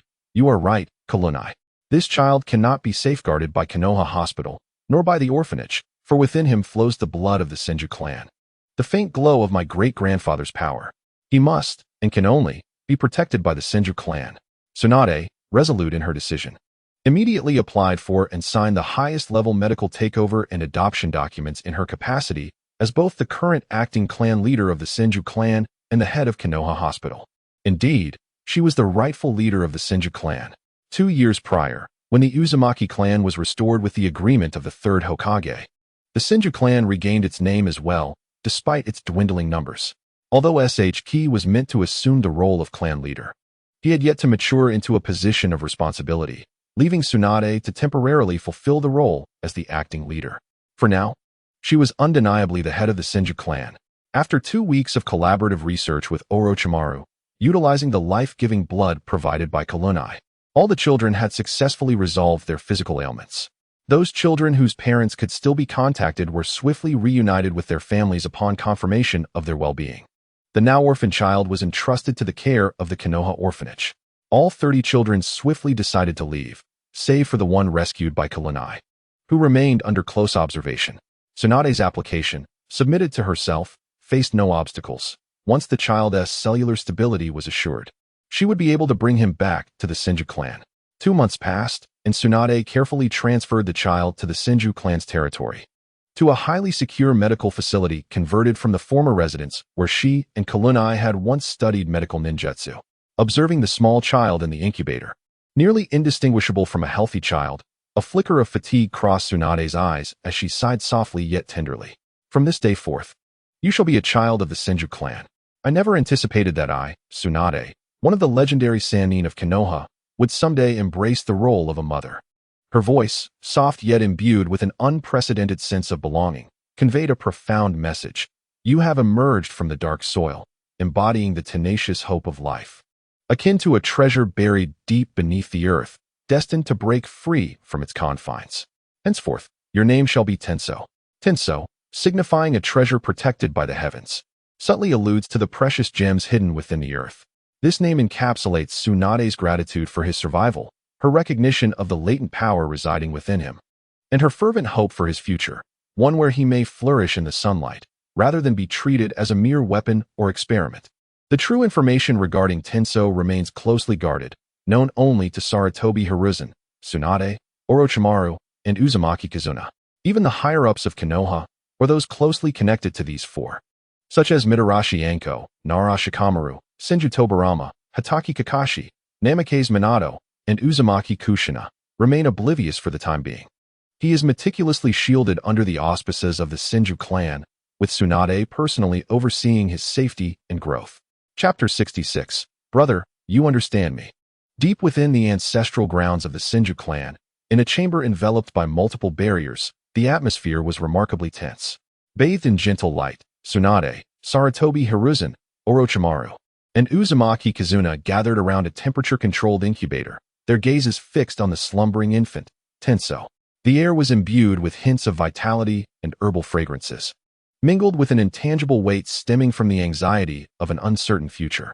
The cellular activity was stabilizing, and miraculously, the rejection response had been minimized. It appeared that the cells of the first Hokage had reached a delicate equilibrium with the child's body. Orochimaru's raspy voice shattered the silence, his golden, mesmerizing slit pupils glimmering with an almost obsessive brilliance as he manipulated slender strands of chakra, connecting to the sophisticated instruments beside the incubator. This outcome seemed far beyond the crude experiments of Danzo or Kabuto. It resembled a serendipitous miracle of life. Sarutobi Hiruzen inhaled deeply from his pipe, the swirling smoke accentuating the complexity and depth of his gaze. So, this is merely a coincidence, beyond human control? Orochimaru lifted his head, directing his gaze towards Tsunade and Sarutobi Hiruzen, a glint of cold, fervent scrutiny evident in his eyes. Indeed, at present, it certainly appears that way. Moreover, although a unique chakra fluctuation indicative of Mokuton exists, it is exceedingly faint, akin to a seed buried deep in the ground. Whether it can take root and flourish remains uncertain. Sarutobi Hiruzen remained silent for a prolonged moment, his mind racing with myriad thoughts. The survival of this life was undeniably a source of solace, yet the weight of the latent power, the risks of the future, and the potential catastrophic consequences should this secret be divulged were daunting. This information must be confined within this room. His voice, now low and devoid of the casual tone he typically employed with his disciples or juniors, resonated with resolute determination. The very existence of Tens, along with the potential latent would-release bloodline within him, has been classified as the highest secret of Konoha. There are no code names, nor will there be any written records. And it is absolutely imperative that no one else is privy to this information. Sarutobi Hiruzen's gaze swept across the three individuals present. Tsunade, the current acting clan head of the Senju clan, Ten's nominal medical supervisor and mother, as well as the granddaughter of the first Hokage, entirely trustworthy and his own disciple.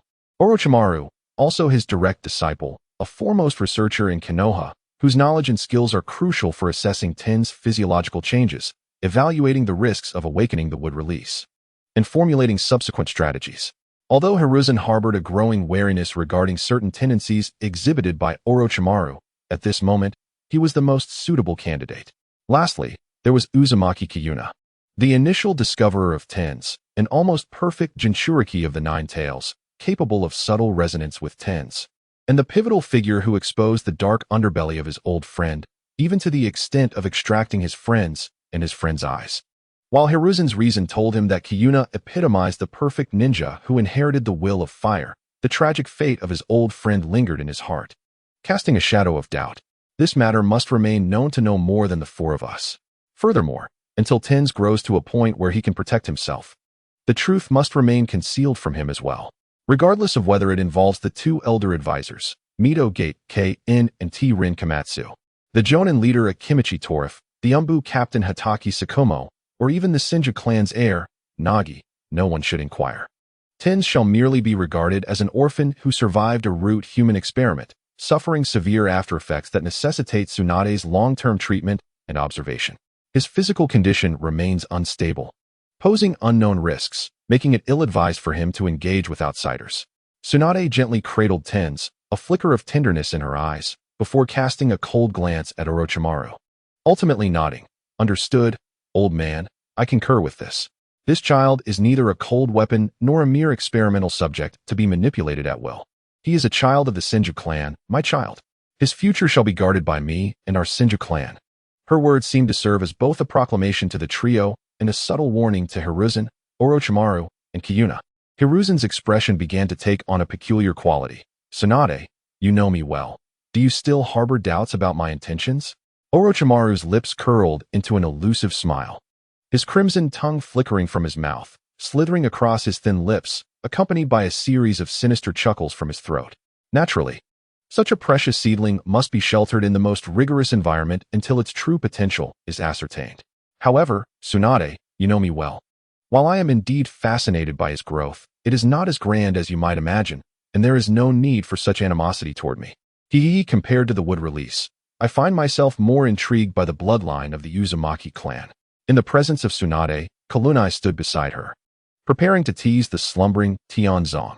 However, upon sensing the waves of malice emanating from Tsunade's gaze, his hand was swiftly swatted away. With an innocent flutter of his eyelashes and a slightly awkward smile, he remarked, "Sister Tsunade, you know me well. My lips are tightly sealed. Before I ever act, no one even realizes that I have gathered such extensive intelligence on the roots. Do you still doubt me?"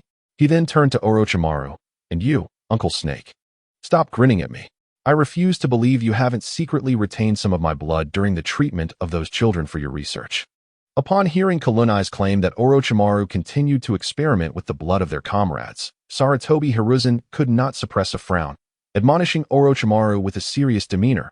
Orochimaru, it would be wise to refrain from fixating too much on the study of our companions' bloodlines. You are currently at the pinnacle of your strength's growth. This is the time to focus on enhancing your own abilities.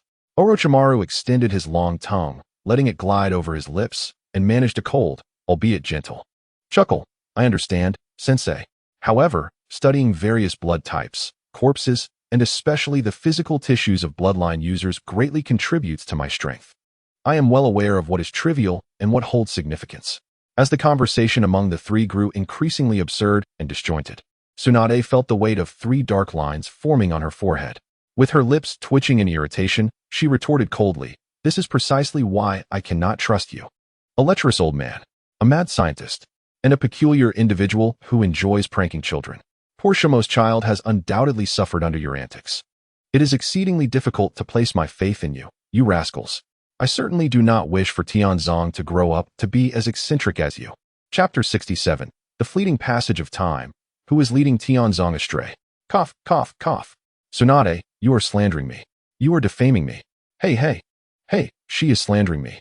Sarutobi Hiruzen coughed heavily, unsure if it was due to the smoke or Tsunade's words.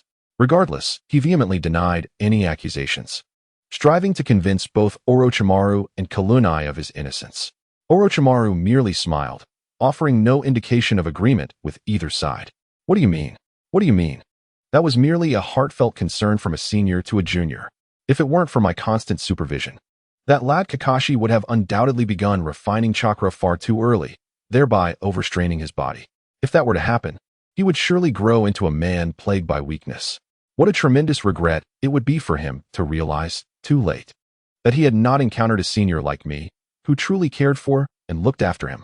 Kalunai then cast a miniature soundproof barrier around Tianzang's sleeping form, allowing him to slumber undisturbed by their raucous banter.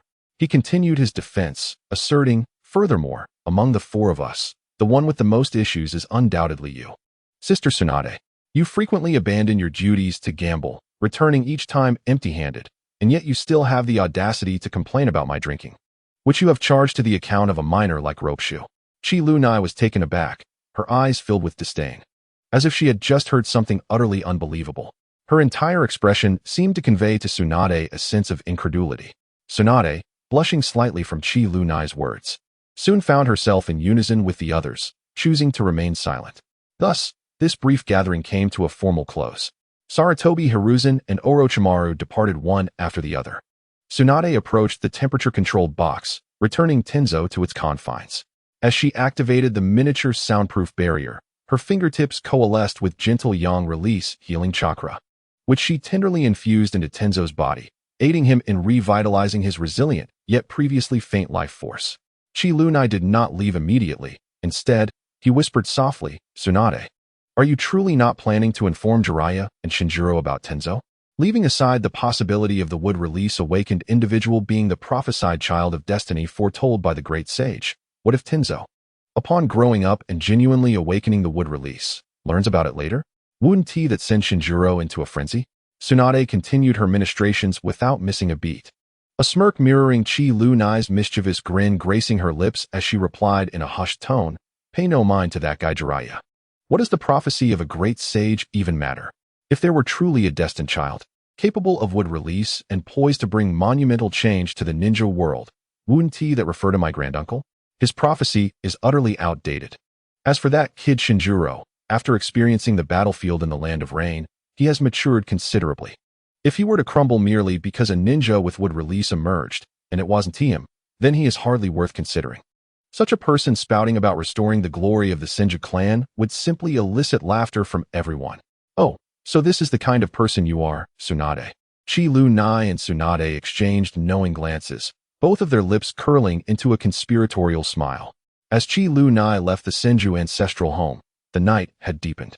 Konoha village basked in a serene tranquility under the starlight, yet Chi Lunai was acutely aware that beneath this calm, numerous unknown enigmas and the lingering fires of the earth lay concealed. The secret of Tenzo was akin to a diminutive root, buried deep within the most essential soil.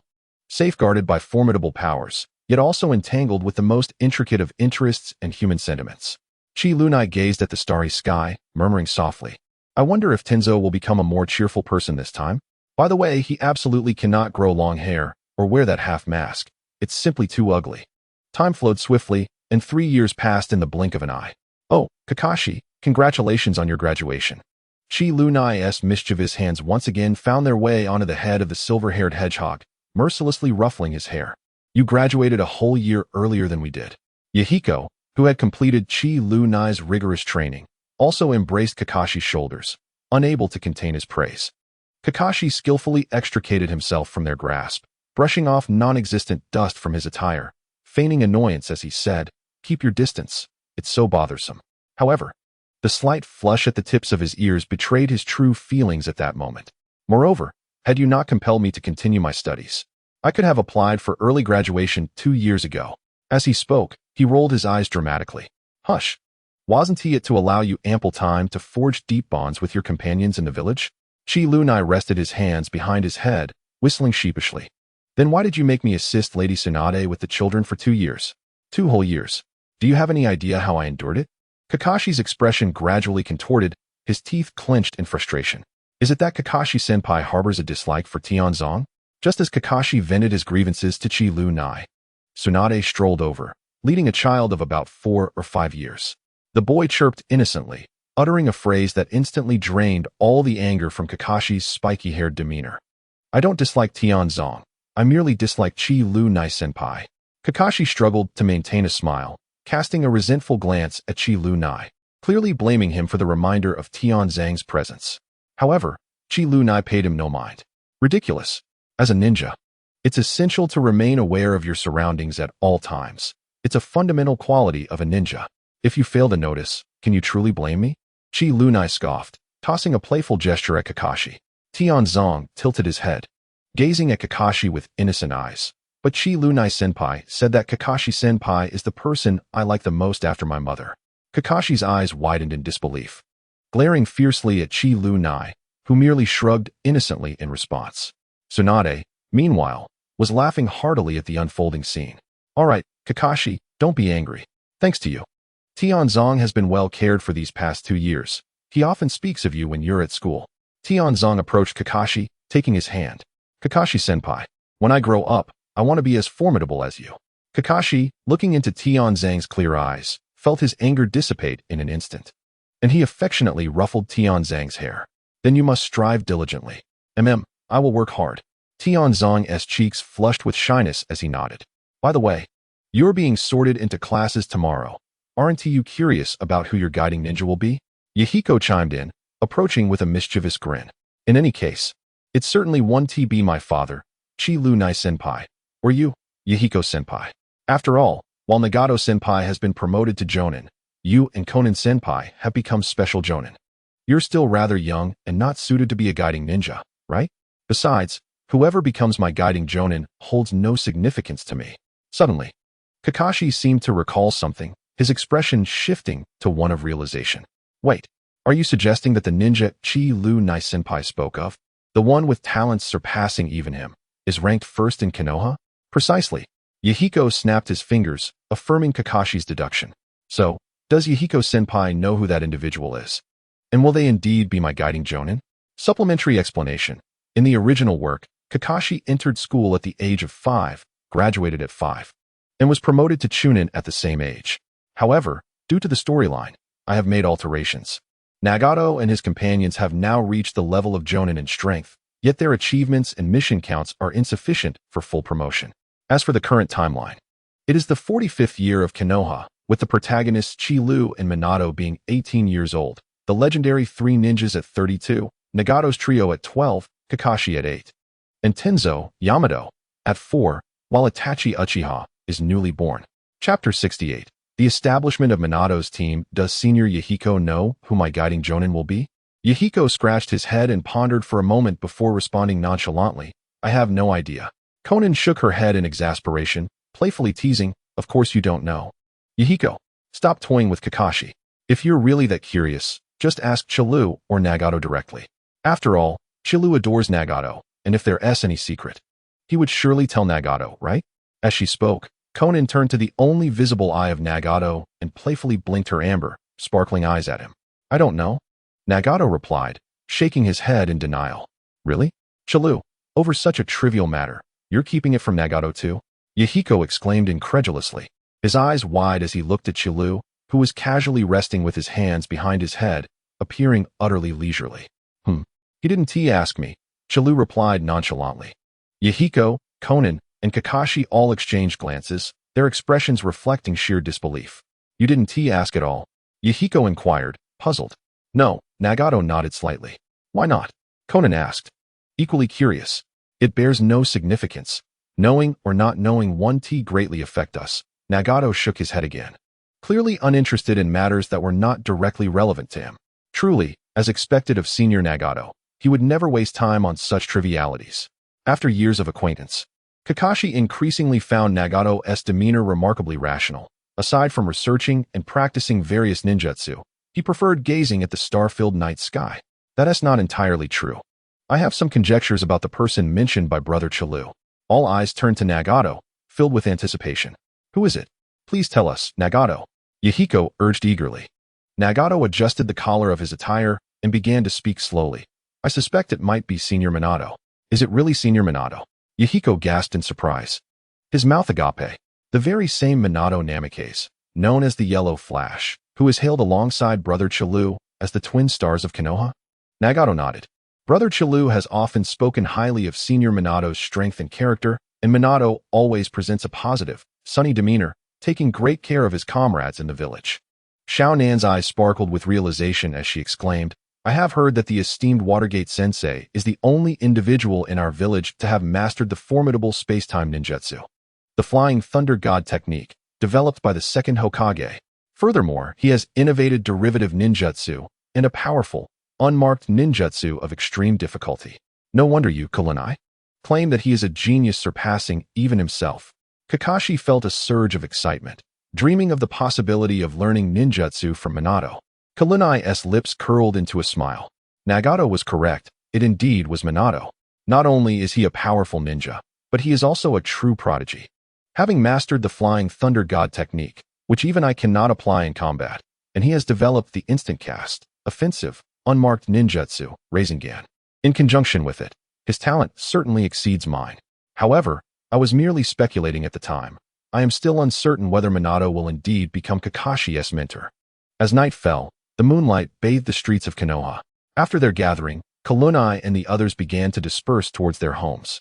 Kakashi, with one hand in his pocket, waved goodbye to Tenzo, who was being led away by Tsunade, and leisurely made his way home. His mind preoccupied with thoughts of who would be his guiding Nin the following day. He turned into a familiar alley, where the moonlight was fragmented by the surrounding buildings. Upon returning home, he casually tossed his headband onto the table and collapsed onto the tatami mat. The shadows of ninja tools on the wall swaying in the light, as if recounting tales of past battles. Kakashi closed his eyes, striving for tranquility. Yet his thoughts grew ever more fervent. He envisioned the potential appearance of his guiding Nin. Would they be calm and rational like Nagato-senpai? Or passionate and impulsive like Yahiko-senpai? What would their personalities, talents, and dreams be like? Perhaps they would be a rogue like Kulanai-senpai. Or perhaps as kind and gentle as Xiaonan-senpai, someone worthy of respect. He rose and approached the window, gazing out at the tranquil street. A gentle breeze stirring the curtains. His heart was filled with both anticipation and concern, and eventually, the image of Minato, the most assured candidate to become his mentor, materialized in his mind. He often visited the Uzumaki clan's residence, and had crossed paths several times with the golden-haired Nin, who seemed to be the boyfriend of Jixingnai, always wearing a sunny smile. His strength was comparable to that of Kulanai-senpai, yet Kakashi wondered about his ability to teach others. Hoping he would not turn out to be another rogue senpai, Kakashi took a deep breath, slowly closed his eyes, and silently vowed to himself, regardless of who arrives tomorrow, I shall do my utmost to become an exceptional ninja. He then turned and returned to his bedroom, preparing to greet the new day in the best possible state.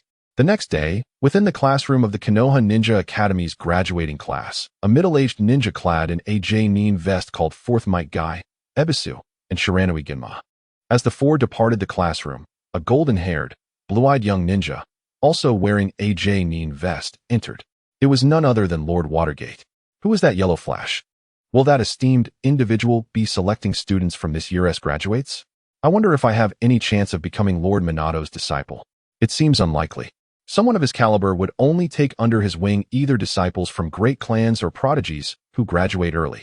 It's hard to believe that ordinary individuals like us would ever be considered. As soon as Minato made his entrance, a stir ensued, igniting fervent discussions among the newly minted genin. Some optimistically fancied themselves the chosen ones destined to be taken in by the illustrious Minato, while others contemplated the qualities he would seek in a disciple. Listening to the chatter, Minato couldn't help but chuckle awkwardly. After all, the selection of the three genin to become his subordinates was not entirely his decision, but rather predetermined by the third Hokage, Hiruzen Sarutobi. Kakashi Hitaki, Minato announced as the first name. A silver-haired youth with a spiky hairstyle rose, revealing a face obscured by a mask, and Minato nodded at the boy. Obito Uchiha. He continued with the second name. A black-haired boy with goggles stood up, looking dejected and muttering to himself, "What? I'm on the same team as that arrogant Kakashi."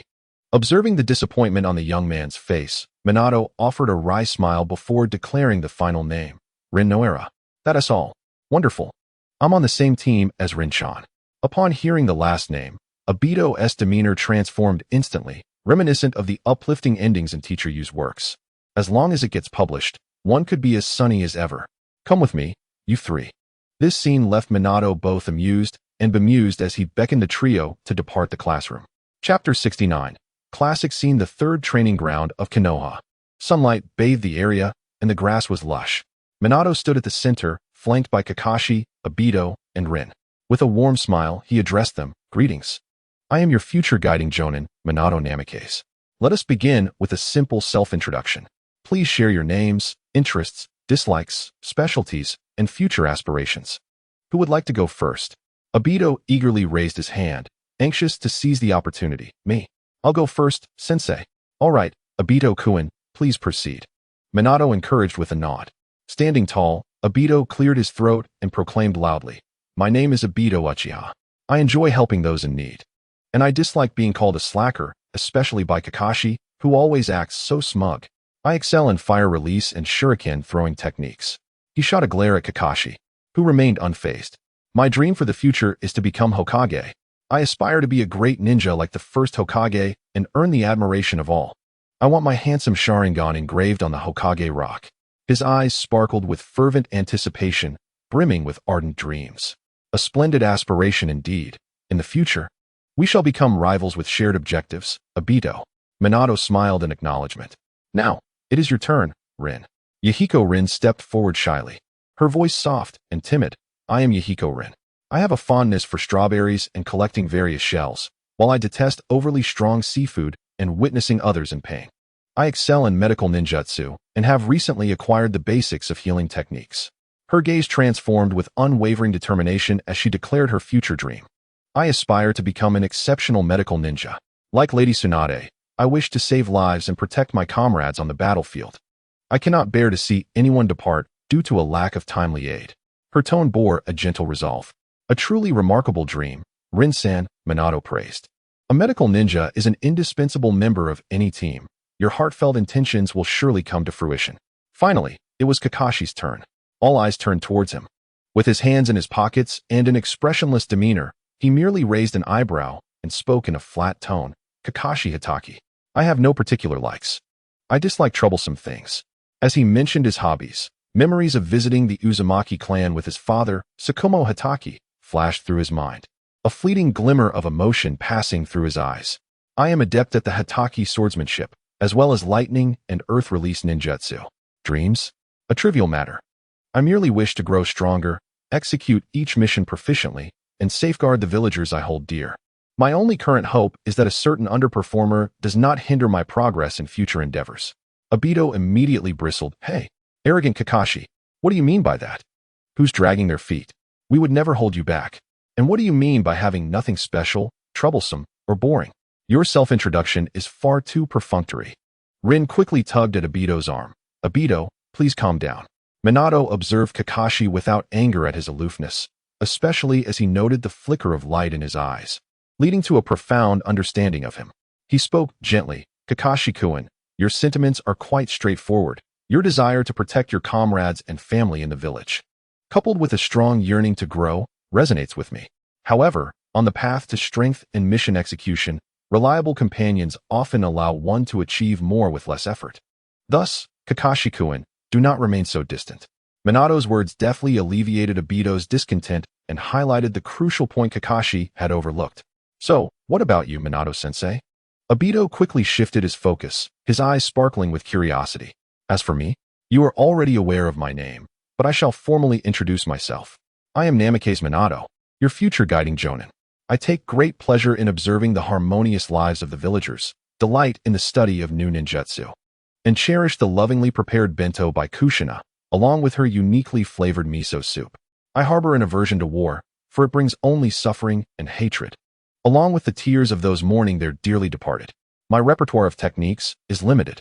I possess only the Flying Thunder God technique developed by the second Hokage and the spiral sphere that I created myself.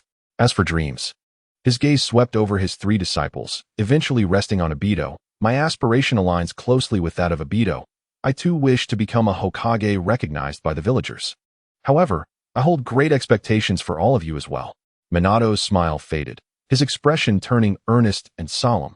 "Therefore, before we officially embark on our mission, I must subject you to a test." With that, Minato retrieved 2 bells from his ninja tool pouch and hung them at his waist. "The rules are simple. Whoever manages to seize a bell from me before sunset shall pass the test. Those who fail will not only be sent back to the Ninja Academy for a year of re-education, but will also be tied to a wooden post behind me." No sooner had he finished speaking than Kakashi launched the first attack, moving with incredible speed like a shadow rushing toward Minato. Minato effortlessly dodged his assault. Seeing Kakashi make his move, Obito eagerly rubbed his hands together, his excitement palpable, while also taking the opportunity to boast to Rin about his forthcoming prowess. Rin, with a gentle smile, cheered Obito on, unwilling to be outdone, as she keenly observed the situation, searching for an opportunity to flank from the side. Minato nimbly maneuvered between the three of them, always managing to evade their attempts just as they thought they were about to grasp the bells. The training ground was soon engulfed in dust as the battle intensified. Kakashi, utilizing his exceptional lightning techniques and the Hataki sword style, continuously sought a flaw in Minato's defense. Obito shouted slogans, employing his mastery of fire techniques and shuriken to disrupt Minato's rhythm. Rin seized the moment, swiftly closing in from the side, while Minato evaded Obito's onslaught.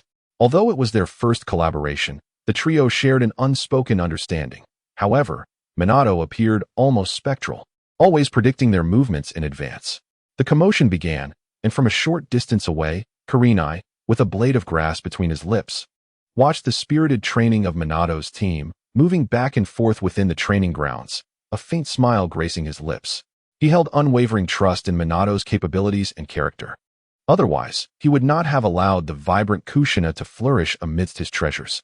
In both the original narrative and reality, having Kakashi follow Minato seemed to him the best arrangement. Minato's sunny disposition and his regard for his comrades might gradually soothe Kakashi's reservations about the darker aspects of Konoha. Chapter 70. The Traditional Festival Bell Snatching Training. "Hey, kid, are you hiding here to spy on those youngsters? You're acting like a creepy stalker." A deep, gravelly voice echoed in Kurenai's mind, laced with scorn and mockery towards his peeping behavior. "Be quiet, Kurama. What constitutes peeping? Such a harsh term. I am merely concerned for the tender shoots of Konoha's future," Chi Luni retorted in her mind.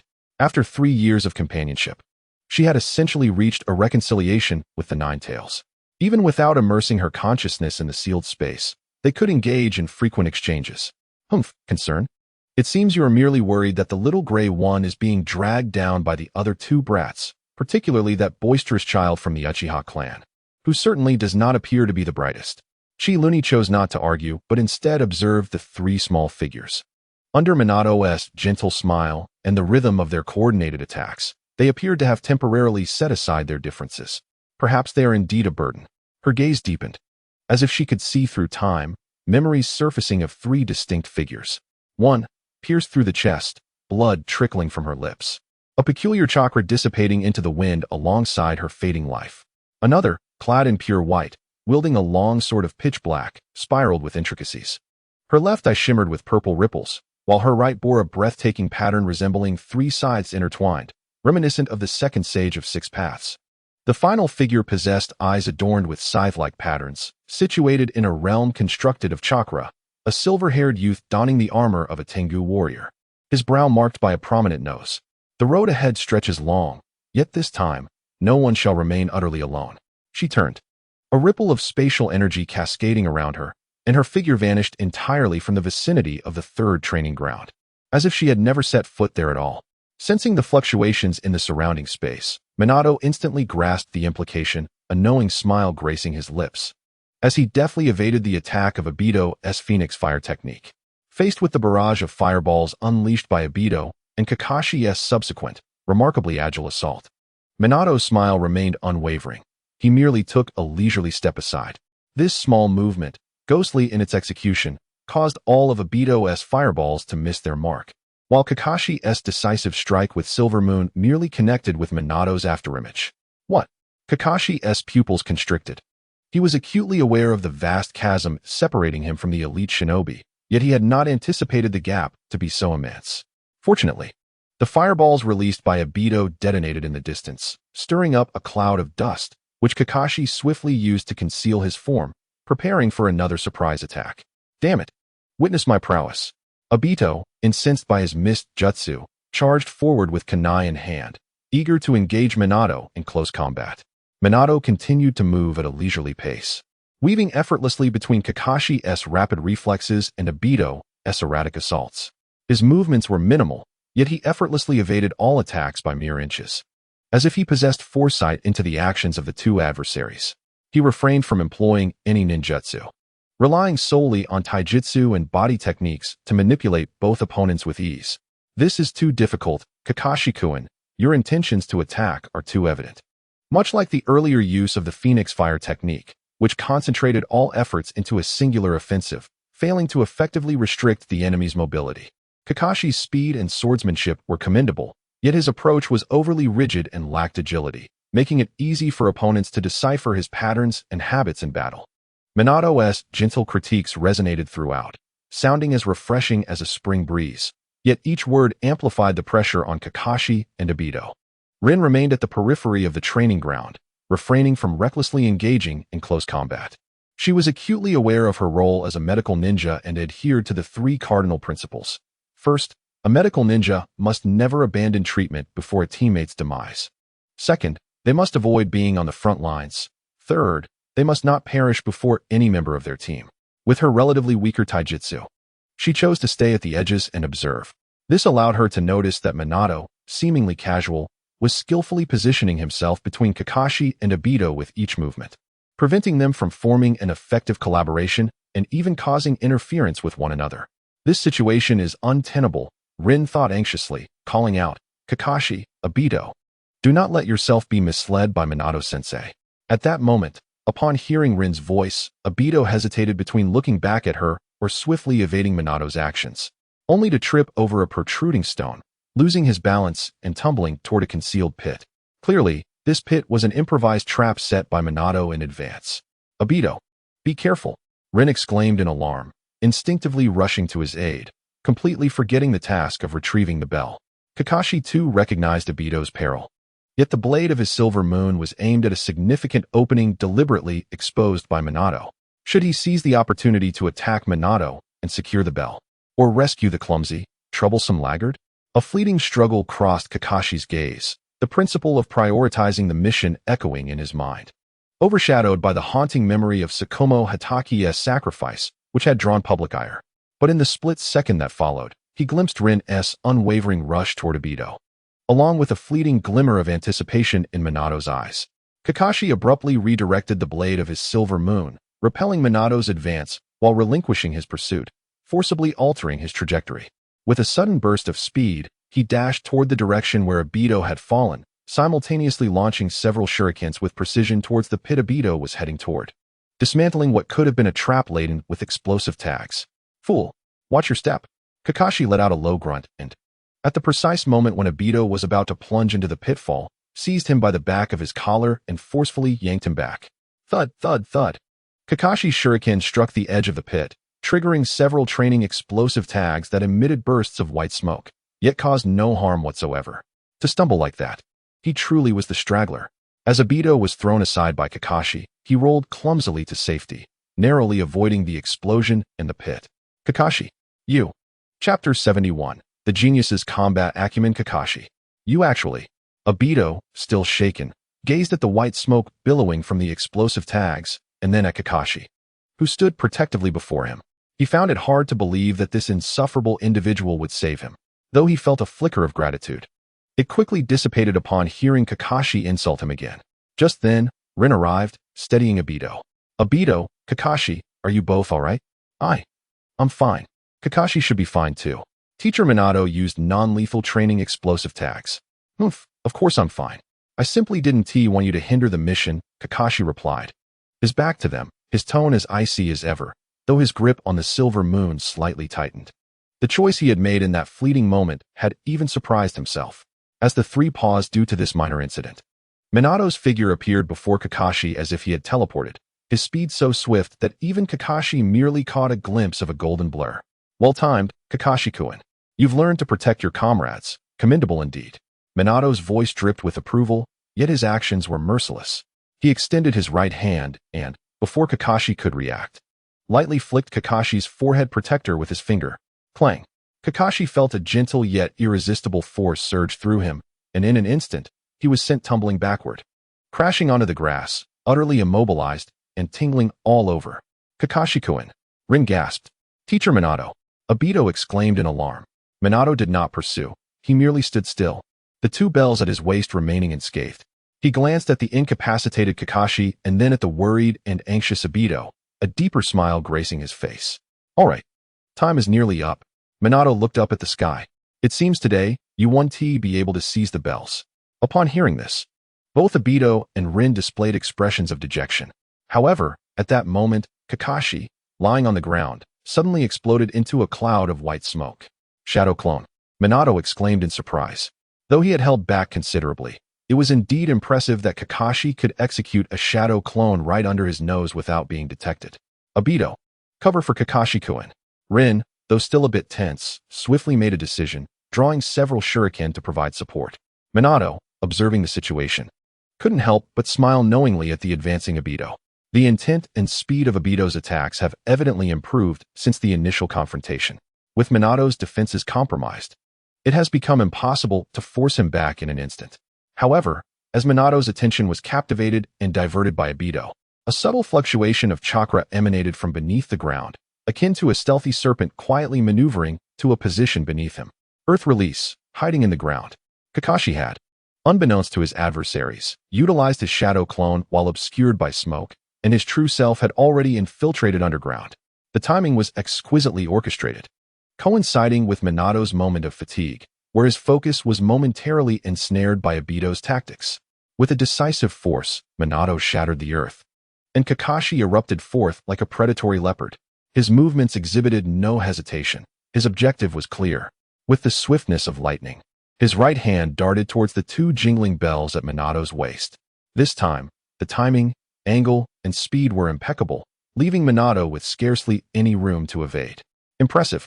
Minato's eyes gleamed with admiration. Kakashi's tactical acumen and execution far exceeded his expectations. The maneuver, a clever facade masking a deeper strategy, flowed seamlessly. Yet, the yellow flash was not one to be underestimated. Just as Kakashi's fingertips were poised to touch the bells, Minato's chakra erupted explosively.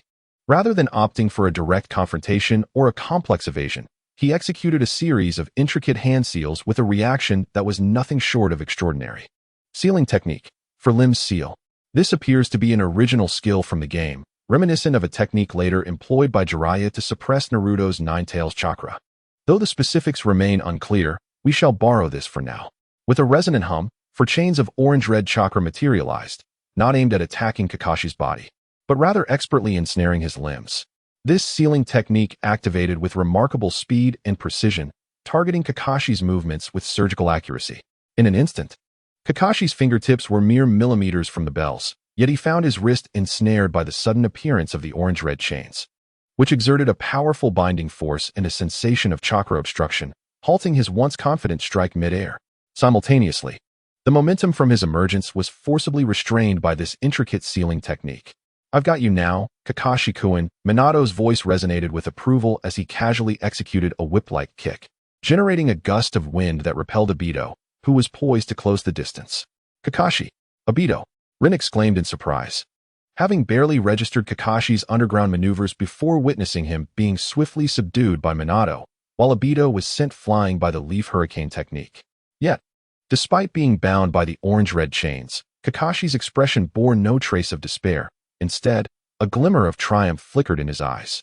In that fleeting moment, as Minato's attention was successfully drawn to the sealing of his wrist, Kakashi's restrained right wrist suddenly twitched with intent. A hidden shuriken, discreetly concealed within the sleeve, was propelled forth with a flick of the wrist, akin to a viper striking its prey, targeting the rope that still hung from Minato's waist, adorned with bells. This was entirely a premeditated move by Kakashi. He was acutely aware of the chasm between himself and the elite shinobi, particularly one of Minato's caliber. The notion of confronting his teacher directly was sheer folly. Therefore, his true gambit was to exploit the momentary lapse in his opponent's vigilance when captured, utilizing a concealed mechanism to sever the rope.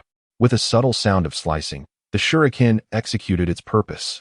Just as Minato realized this was Kakashi's ultimate objective and prepared to react, the shuriken, tethered with wire, had already deftly severed the resilient rope connecting the two bells. The bells jingled melodiously, glimmering in the sunlight as they broke free from their crimson tether and began their descent towards the ground. "Now," Kakashi exclaimed. Disregarding the rigidity imposed by the sealing chains, he lunged forward with determination. Simultaneously, Noira Rin, who had been lurking at the periphery for an opportunity, sprang into action the moment Kakashi severed the rope, anticipating the bell's trajectory. Her petite figure shot forth like an arrow released from a bow. With a thud, Kakashi crashed to the ground, his limbs ensnared by the orange-red chains, yet he valiantly stretched forward, executing a roll to catch one of the descending bells just in time. The other bell, however, was deflected by the collision of the two bells, ultimately landing securely in Rin's grasp as she arrived just in time. Time seemed to freeze in that moment.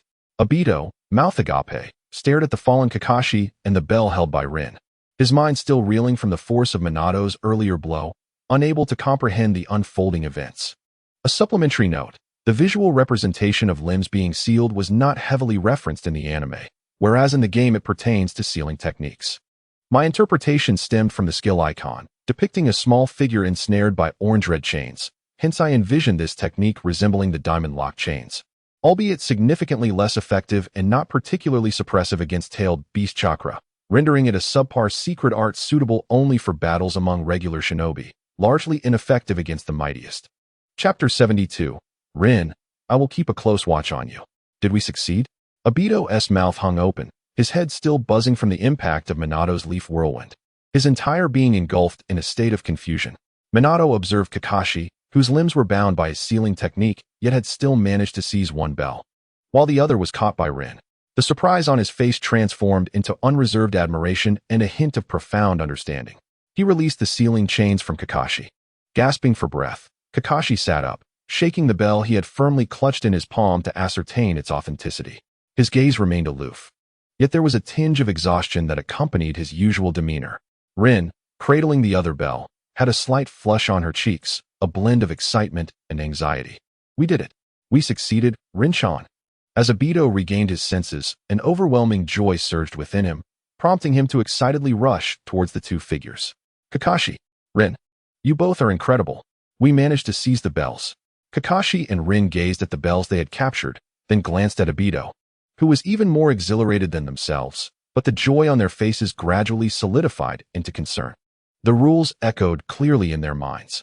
Only those who possessed a bell could be deemed qualified. Those who failed to acquire one would not only be bound to a log, watching as their peers indulged in Kushina's specially prepared bento, but would also be sent back to the academy to repeat a year. The atmosphere shifted, becoming awkward and heavy. Obito's excitement faltered as he looked at the bells in Kakashi's and Rin's hands, then down at his empty palms. His gaze dimmed, and he instinctively took a step back. Forcing a smile, "It's all right. As long as you both are qualified, that's what matters. I will strive even harder next year. With my talent. Perhaps it will only take 6 months, or even less, for me to reapply for graduation. If the opportunity arises, we can team up again. Rin observed Obito's forced smile, then glanced at the bell in her hand, her eyes filled with conflict and compassion. She recalled how fiercely he had defended Kakashi, providing support despite the odds. Although he often acted recklessly, he possessed a heart that was always eager to assist those in need. Ultimately, Rin inhaled deeply, as if resolving to make a firm decision, and unhesitatingly approached Obito, grasping his right hand and placing her bell into his palm with a gentle yet resolute smile. Obito, this is for you. Once you become a ninja, remember to carry out your missions diligently. Rin. Obito was taken aback, holding the bell that still bore the warmth of her touch, momentarily at a loss.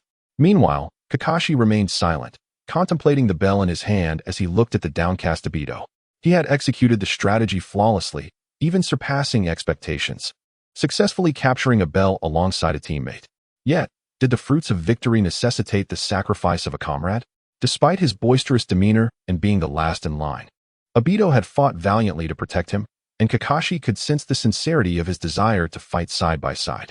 But to give him the bell and become a failure bound to a log, Kakashi instinctively resisted this outcome, uncertain if some despicable senior might be lurking nearby, secretly capturing this moment to mock him in the future. After much hesitation, Kakashi sighed and ultimately tossed the bell towards Obito. The bell struck Obito on the head, causing him to react in surprise, clumsily catching it as he stumbled. Kakashi? Obito was utterly bewildered, one bell in each hand, his expression resembling that of a fool. Idiot. Just take it, Kakashi said. Kakashi's voice remained remarkably steady, yet his gaze no longer bore the icy chill it once did. You risked everything to shield me, providing an opportunity for a surprise attack. Though it proved futile, I still owe you my gratitude. Kakashi's final words were uttered softly, yet both Obito and Rin caught them. Obito glanced at the weighty bells in his hands, then at Rin's gentle smile, and finally at Kakashi, who averted his gaze. A torrent of indescribable warmth surged to his eyes, and a bitter sting filled his nose. You all. Just as Obito seemed poised to embrace him, Kakashi quickly evaded, placing a hand on Obito's face to keep him at bay. Don't come any closer. I merely believe that among the three of us, my strength is the greatest. Since I did not succeed this time, I can swiftly reclaim my status as a ninja. I simply made the most rational choice. Minato observed the trio's reactions, remaining silent and allowing them to express themselves, patiently awaiting the conclusion of their exchange. Upon witnessing their decisions and the scene before him, Minato's smile finally blossomed, radiating like the warm sun in winter, dispelling all shadows. He applauded, exclaiming, "Marvelous, simply marvelous. Kakashi, your tactical acumen, on-the-spot responsiveness, and final resolution are nothing short of flawless. Rin, your keen insight, courage, and devotion to your companions are equally commendable. Obito, though you did not directly seize the bells this time, your earnest desire to protect your comrades is genuine, and you have thereby garnered the most crucial treasure, the trust and recognition of your peers." Minato's tone grew solemn as his gaze swept across the three. This survival exercise was never merely about who could grasp the bells. In the course of a ninja's duties, danger is ever present. The higher the mission's rank, the greater the peril. This often places ninjas at a crossroads of critical choices. 2 bells must be shared among 3 individuals, presenting a challenge from the outset. It tests how you will choose between your duties and your comrades in extreme circumstances. Kakashi's brilliant strategy secured the bells and achieved the mission's objective, showcasing his capabilities. However, what brings me greater solace is his decision, upon achieving success, to share the fruits of victory and acknowledge Obito's intentions. Rin, too, unhesitatingly relinquished her bell for her companion. While the mission holds significance, a failed endeavor may present another chance or a means to atone. Yet, a comrade's life and trust, once lost, are irretrievable. A person who only comprehends the completion of tasks while forsaking their comrades is worthless. A being incapable of safeguarding and earning the trust of their companions is unworthy of the title of ninja. Minato's words resonated with the weight of a tolling bell, profoundly impacting the souls of the three. Obito clutched the 2 bells tightly, tears finally streaming down his face, yet a radiant smile illuminated his countenance. Rin's eyes were also tinged with red as she nodded vigorously. Kakashi gazed earnestly at Minato, then glanced at Obito and Rin beside him, beneath his mask. The corners of his mouth seemed to twitch ever so slightly upwards. Thus, Team 7, under Minato's guidance, achieved full qualification. With a smile, Minato produced an enormous bento box. Let us celebrate this momentous first lesson. Chapter 73. The current state of the Uchiha clan. The Uchiha clan's territory was aglow with lights this evening. A long-awaited sense of peace and joy radiated from the hearts of the Uchiha people throughout the clan grounds. This was not due to any grand celebration, but rather a warm and solemn gathering taking place in the courtyard of the clan leader, Uchiha Fugaku's residence. Invited were those who shared amicable relations with the Uchiha clan from Konoha village, as well as prominent figures of the village. Among them were Minato Namikaze, a close friend of Fugaku, and Kushina Uzumaki, Mikoto's dear friends, including Kiyomi Uzumaki, Hanami Uzumaki, and Hinoka Uzumaki, the third Hokage, Hiruzen Sarutobi, representing the village, Tsunade, the director of Konoha Hospital, and one of the legendary Sannin, Shikaka Nara, who, although retired from combat, remained a figure of renown, along with representatives from various ninja clans, esteemed elders, and members from smaller families. Additionally, a group of children from various clans had been brought along to foster connections among the younger generation. Included in this gathering were Asuma Sarutobi, Kakashi Hitaki, Anko Mitarashi, Kurenai Yuhi, Kiba Inuzuka, Yuki Uzumaki, and Tenzu from the Senju clan. In the heart of the courtyard stood a lush cherry blossom tree, its clean mat laid beneath it.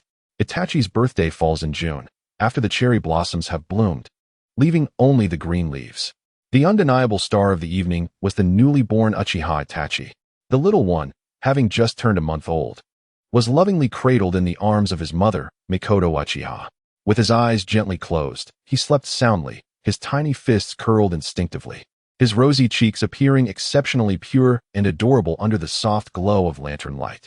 Standing beside his wife, Uchiha Fugaku maintained his poker face, still exuding an air of authority, yet the weight and coldness that usually characterized his brow had softened, revealing a gentler demeanor of a new father, coupled with a profound sense of tranquility and fulfillment. As it was a gathering, he was not clad in his usual police department uniform, but rather donned a more casual, dark kimono. However, the most captivating aspect was the fleeting glimpse of a deep crimson hue that occasionally flickered within his penetrating gaze as he looked down upon his infant son, an intricate pattern unique to the Sharingan. Powerful and enigmatic, the awakening of these eyes did not stem from the despair of losing loved ones, but rather from the fervor of vengeance and the unwavering resolve to protect. 3 years ago, when Shimura Danzo's nefarious plot was unveiled, and when Fugaku personally received the cursed Mangeki Sharingan, tainted with the blood of enemies, from the hands of Kizuna, a sense of overwhelming fury and sorrow at the tarnished honor of his clan, coupled with the dread of their descent into darkness, shattered the shackles binding his heart like molten lava. Although the evidence was provided by Kizuna, it was publicly perceived as intelligence acquired by Fugaku, thus attributing the merit to the Uchiha clan. In that moment, to safeguard the honor and future of the Uchiha, and to avenge the blood debt of his uncle, the late mirror, the ardent desire to protect and the fervor for revenge ignited within him, ultimately kindling his own Mangeki Sharingan, an emblem of strength, glory, and responsibility. The ocular technique housed within his left eye, Ten no Ritsu, allows him to deduce the myriad possibilities of the future based on his understanding, a capability that has enabled him to meticulously manage the Uchiha clan over the past 3 years. Now, with Danzo permanently imprisoned in the darkest recesses of Konoha's dungeons and the roots of his malevolence thoroughly eradicated, the oppressive clouds that had shrouded the Uchiha clan for years have finally dispersed. Under Fugaku's robust leadership, bolstered by the revelations of Danzo's schemes and the stabilization of Konoha, the Uchiha clan's standing within the village has ascended significantly, ushering in an unprecedented period of détente with the Hokage and other prominent clans. The faces of the clansmen no longer bear the weight of suppressed discontent or arrogance. Instead, they radiate the tranquility of a secure existence, diligent training, and a steadfast commitment to assist the villagers, along with boundless hopes for the future. This evening's gathering in honor of Itachi serves merely as a fitting excuse for a jubilant celebration, epitomizing the flourishing atmosphere. Congratulations to clan leader Fugaku and Lady Mikoto. Minato, accompanied by Kushina, was the first to extend his heartfelt congratulations, his smile warm and sincere. Kushina gazed at the sleeping Itachi in the cradle, her eyes sparkling. What an adorable little fellow. Mikoto, he will surely resemble you as he grows. Shikako nodded slightly, a rare softness gracing his typically stoic visage. Congratulations, Fugaku. Kazuna, with a curious expression, leaned in closer to examine the slumbering Itachi, playfully poking his tiny hands and pinching his cheeks, only to be gently swatted away by Mikoto's laughter. Perhaps when Itachi matures, he could become Nagato's disciple. How amusing it would be for him to call me his grandmaster. Kazuna remarked with a grin. The prospect of nurturing a healthy Itachi was undeniably enticing for someone like him, a former fan of the Hokage, although not a devotee of Itachi, who could disregard the resolve he displayed for his brother, despite having ruthlessly slaughtered the defenseless elders and children of his clan. Even personally taking the lives of his own parents, he is referred to as a paragon of filial piety among Hokage enthusiasts. However, that event has yet to transpire, and it might never occur. Hence, should he not make early investments in nurturing him, ensuring he does not stray from the right path in the future? How naive of you to think you could become our elder in such a malicious manner.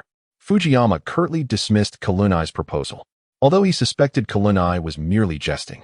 Given his notoriously unpleasant disposition, there lingered the possibility that he was quite serious. Recognizing that his cunning scheme would not come to fruition, Kalunai refrained from further folly and instead whistled as he made his way to observe the younger generation. Soon after, several elders of the Uchiha clan, along with representatives from various ninja factions, approached to offer their blessings, their words imbued with hope for the Uchiha clan's future. As the crowd gathered around Itachi, engaging in soft conversation, the atmosphere grew increasingly warm and harmonious. At that moment, a neatly dressed boy, approximately 5 years of age and adorned in attire bearing the Uchiha clan crest, emerged quietly from the shadows of the corridor. He possessed the Uchiha's signature spiky black hair, a delicate face, and eyes resembling exquisite obsidian. Despite his adorable button nose, his demeanor was strikingly serene for one so young. This child was none other than Uchiha Shursui, the youngest prodigy of the Uchiha clan. Chapter 74. Uchiha Shursui and the future Shursui did not gravitate towards the lively throng of children, nor did he cast his gaze upon the slumbering infant. Instead, his eyes, imbued with an unsettling calm beyond his years, were intensely focused on the red-haired Kalunai, who was engaging in playful banter with Kakashi and the others. The tales of his grandfather, Uchiha Kagami, particularly the legends surrounding the stolen, yet ultimately reclaimed, Manjiki Sharingan, had left an indelible mark on Shursui's heart. He had envisioned that scene countless times, the figure emerging from the depths of darkness to restore his grandfather's dignity. Now, that legendary figure stood merely a short distance away, exuding an air of normalcy yet distinctly remarkable. Shursui leaned slightly forward, almost unconsciously hiding in the shadow of the corridor's pillar, intently observing Kalunai's every movement, seeking to uncover the thrilling echoes of the stories he had heard. In his fervent concentration, he remained unaware of the subtle changes in his own eyes. "Hey kid, there's a little rascal over there with red-eye disease staring at you." A voice echoed in Kalunai's mind, accompanied by a bout of laughter from Kurama, prompted by Kurama's words. Kalunai soon noticed Shursui's gaze fixated upon him. While stroking Kakashi and Obito's heads, his peripheral vision casually swept in Shursui's direction, a hint of understanding curling at the corners of his mouth, though he chose not to reveal it. Simultaneously, Fujiyama's gaze inadvertently drifted towards the corridor, catching sight of Shursui, who was hidden in the shadows, intently observing Kalunai with his Sharingan. As he gazed upon the single Tomo Sharingan of Shursui, awakening at an unknown moment, the visage and laughter of his esteemed uncle, Kagami, resurfaced in Fugaku's mind. The weighty responsibility of guardianship intertwined with a complex gratitude towards Shursui. The kaleidoscopic patterns within his eyes stirred gently, ultimately transforming into a profound softness. The bloodline of Kagami was flourishing, and that individual who had once waved and called him Big Brother Fugaku was now a legend in the hearts of the children. Mikoto also noticed Shursui, her face briefly displaying surprise, which was quickly replaced by a tender smile. She gently cradled Itachi and approached him, softly calling out, "Shursui, is that you?" Shursui snapped back to reality, his eyes reverting to a deep, obsidian hue.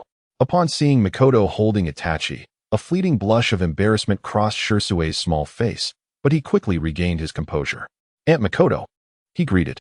Mikoto knelt, seemingly oblivious to the earlier incident, and gently inquired, "Would you like to see your little brother?"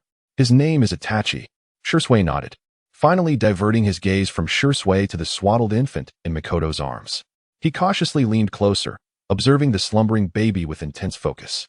Feeling as though he might activate his Sharingan once more, he extended his tiny finger, delicately touching Itachi's even smaller fist. His actions imbued with a caution and tenderness far beyond his years, clearly superior to the antics of a certain mischievous red-haired youth. At that moment, as if sensing the warmth of his brother's fingertip, Itachi's long lashes fluttered before he slowly opened his eyes. They were pure and clear, resembling polished lacquer, filled with innocent curiosity as he gazed at the unfamiliar cousin before him.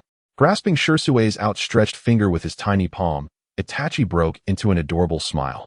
Clearly enchanted by Shirsue. Observing Itachi's joyful expression, Mikoto's heart swelled with happiness as well.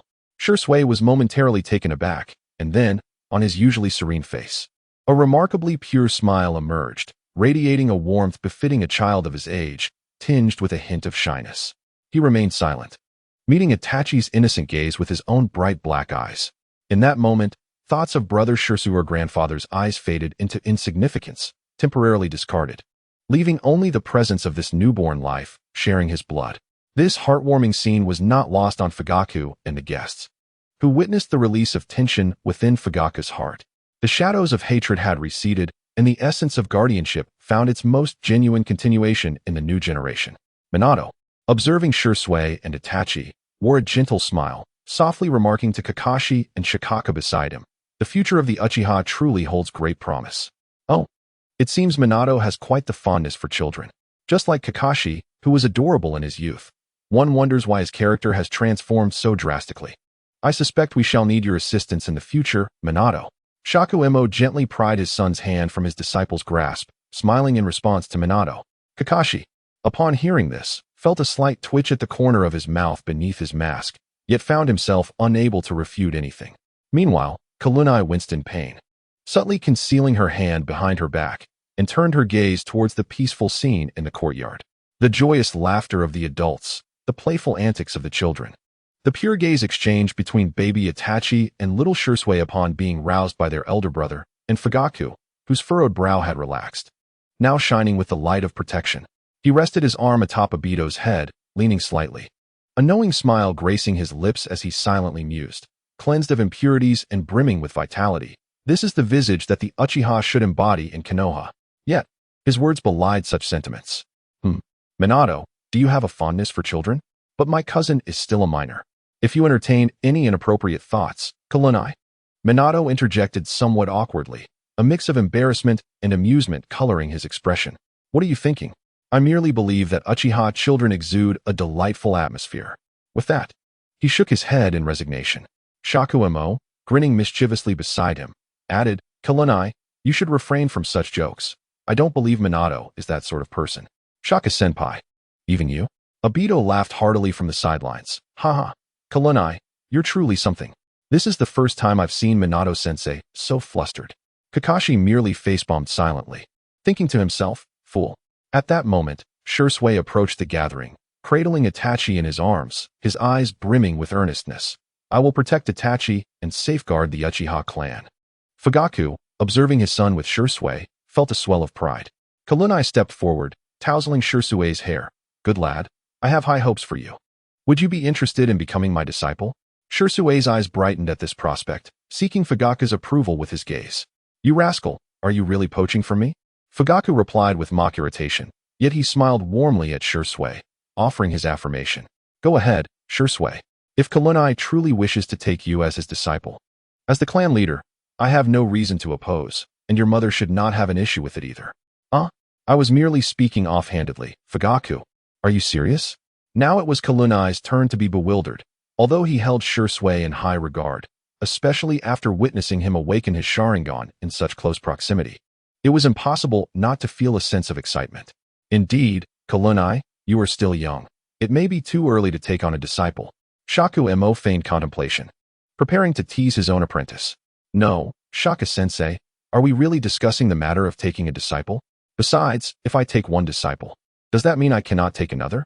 Isn't it acceptable to have multiple disciples? And even if I gather my closed-door disciples, wouldn't I still need to consider those who come through the open door? Kalunai remained unperturbed, unconcerned with the intricate rules surrounding the acceptance of apprentices. Observing the whimsical demeanor of Chilunai, Shuaemo could not help but exhale a sigh. It seemed that his most exceptional disciple could not shed the quirky and cunning traits that defined him. Meanwhile, Fujitake, who had initially promised to allow Shirzue to become Chi-Lu Nai's apprentice in honor of Shirzue's mother, Asuka, now found himself in a state of hesitation. Chapter 75. I don't want it, yet they insist on giving it to me. I truly do not wish for this. Kushina erupted into laughter. Chi-Lu Nai? You are utterly hilarious. A locked door disciple? Shall we also have a door-wiping disciple in the future? Minato could not help but chuckle, shaking his head in resignation. The expressions of several Uchiha elders were rather nuanced. Although Chi-Lu Nai was a benefactor of their clan, her words felt somewhat implausible. However, after deep contemplation, Uchiha Fujitake resolved to take her words seriously. His profound gaze ignited with determination, akin to stars igniting in the night sky.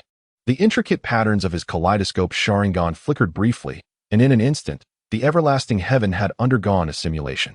He turned sharply to Chi-Lu Nai, his voice steady yet imbued with exceptional seriousness. Chi-Lu Nai-kun, do you genuinely wish to take Shirzue as your disciple? Huh. Chi-Lu Nai was momentarily taken aback by his overly solemn reaction, retracting her arm from Obito's head and standing up straight. No, Fujitake-kun, I was only joking. You know me well. A joke? Fujitake's brow furrowed as he stared intently at Chi-Lu Nai. His voice, though soft, resonated throughout the courtyard. Carrying the weight of his authority as clan leader, Uzumaki Chi-Lu Nai, I still vividly remember your valiant act of reclaiming the relic of Elder Kagami from that fellow Shimura Danzo. Your strength, audacity, and contributions to Konoha and the Land of Fire are universally acknowledged throughout the village. Shirzue is the sole bloodline of Elder Kagami, possessing exceptional talent and wisdom beyond his years. I have long sought a true master capable of guiding him, expanding his horizons beyond the confines of our clan. Fujitake's gaze swept over the slightly bewildered Chi-Lu Nai and then to the astonished Minato and Shuoemo. In the entirety of Konoha, I cannot envision anyone more fitting for this significant responsibility than you. Fujitake shook his head, his words resonating with conviction. This was far from a mere response to jest. It was a calculated maneuver to solidify Chi-Lu Nai's playful remarks into reality. Chi-Lu Nai was genuinely taken aback. Hey, Fujitake-kun, do not jest with me. You know I am accustomed to a free-spirited life. How could I possibly take on a disciple? Besides, Shirzue is still so young, just having entered school. In merely 3 years, you have nurtured a 12-year-old jonin and 2 12-year-old special jonin. To say such things, Chi-Lu Nai-kun, is indeed an excessive display of humility. Nagato, due to his birthday, has yet to reach 12 years of age. Moreover, age is not an impediment. Fujitake asserted emphatically, a true master is hard to find. What Shirzue requires is a broad perspective and a grand vision, and you, Chi-Lu Nai-kun, are precisely the person capable of exposing him to the tumultuous world of shinobi, unconfined by convention. As he spoke, he turned to Minato Namikaze and said, Minato, you are the closest friend of Kurenai, and aside from him, the one who understands Kurenai the best. What are your thoughts on this?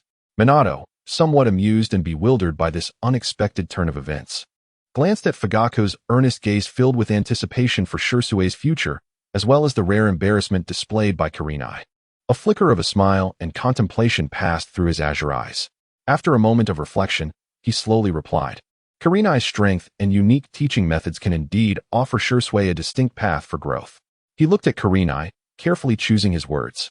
His gentle smile tinged with a hint of mischief. Moreover, given Kurenai's connection with Elder Q, guiding his grandson feels like a form of inheritance, does it not? Kurenai, I believe Fugaku's proposal holds significant merit. You cannot disregard Elder Q's spirit, can you? What? No way. Even you. Kurenai exclaimed incredulously, feeling as if he were being roasted over an open flame. Shikumo Hatake interjected again, his voice as cold and concise as when he had once instructed Kurenai. Yet carrying a weighty authority, Kurenai, accept him. What you can teach him, no one else can. This affirmation not only recognized Kurenai's abilities, but also underscored his unique qualities. Kushina perked up, adopting a sisterly demeanor, her hands on her hips as she declared, Aya, a man must keep his word. You just promised in front of all these people to take on a disciple. No backing out.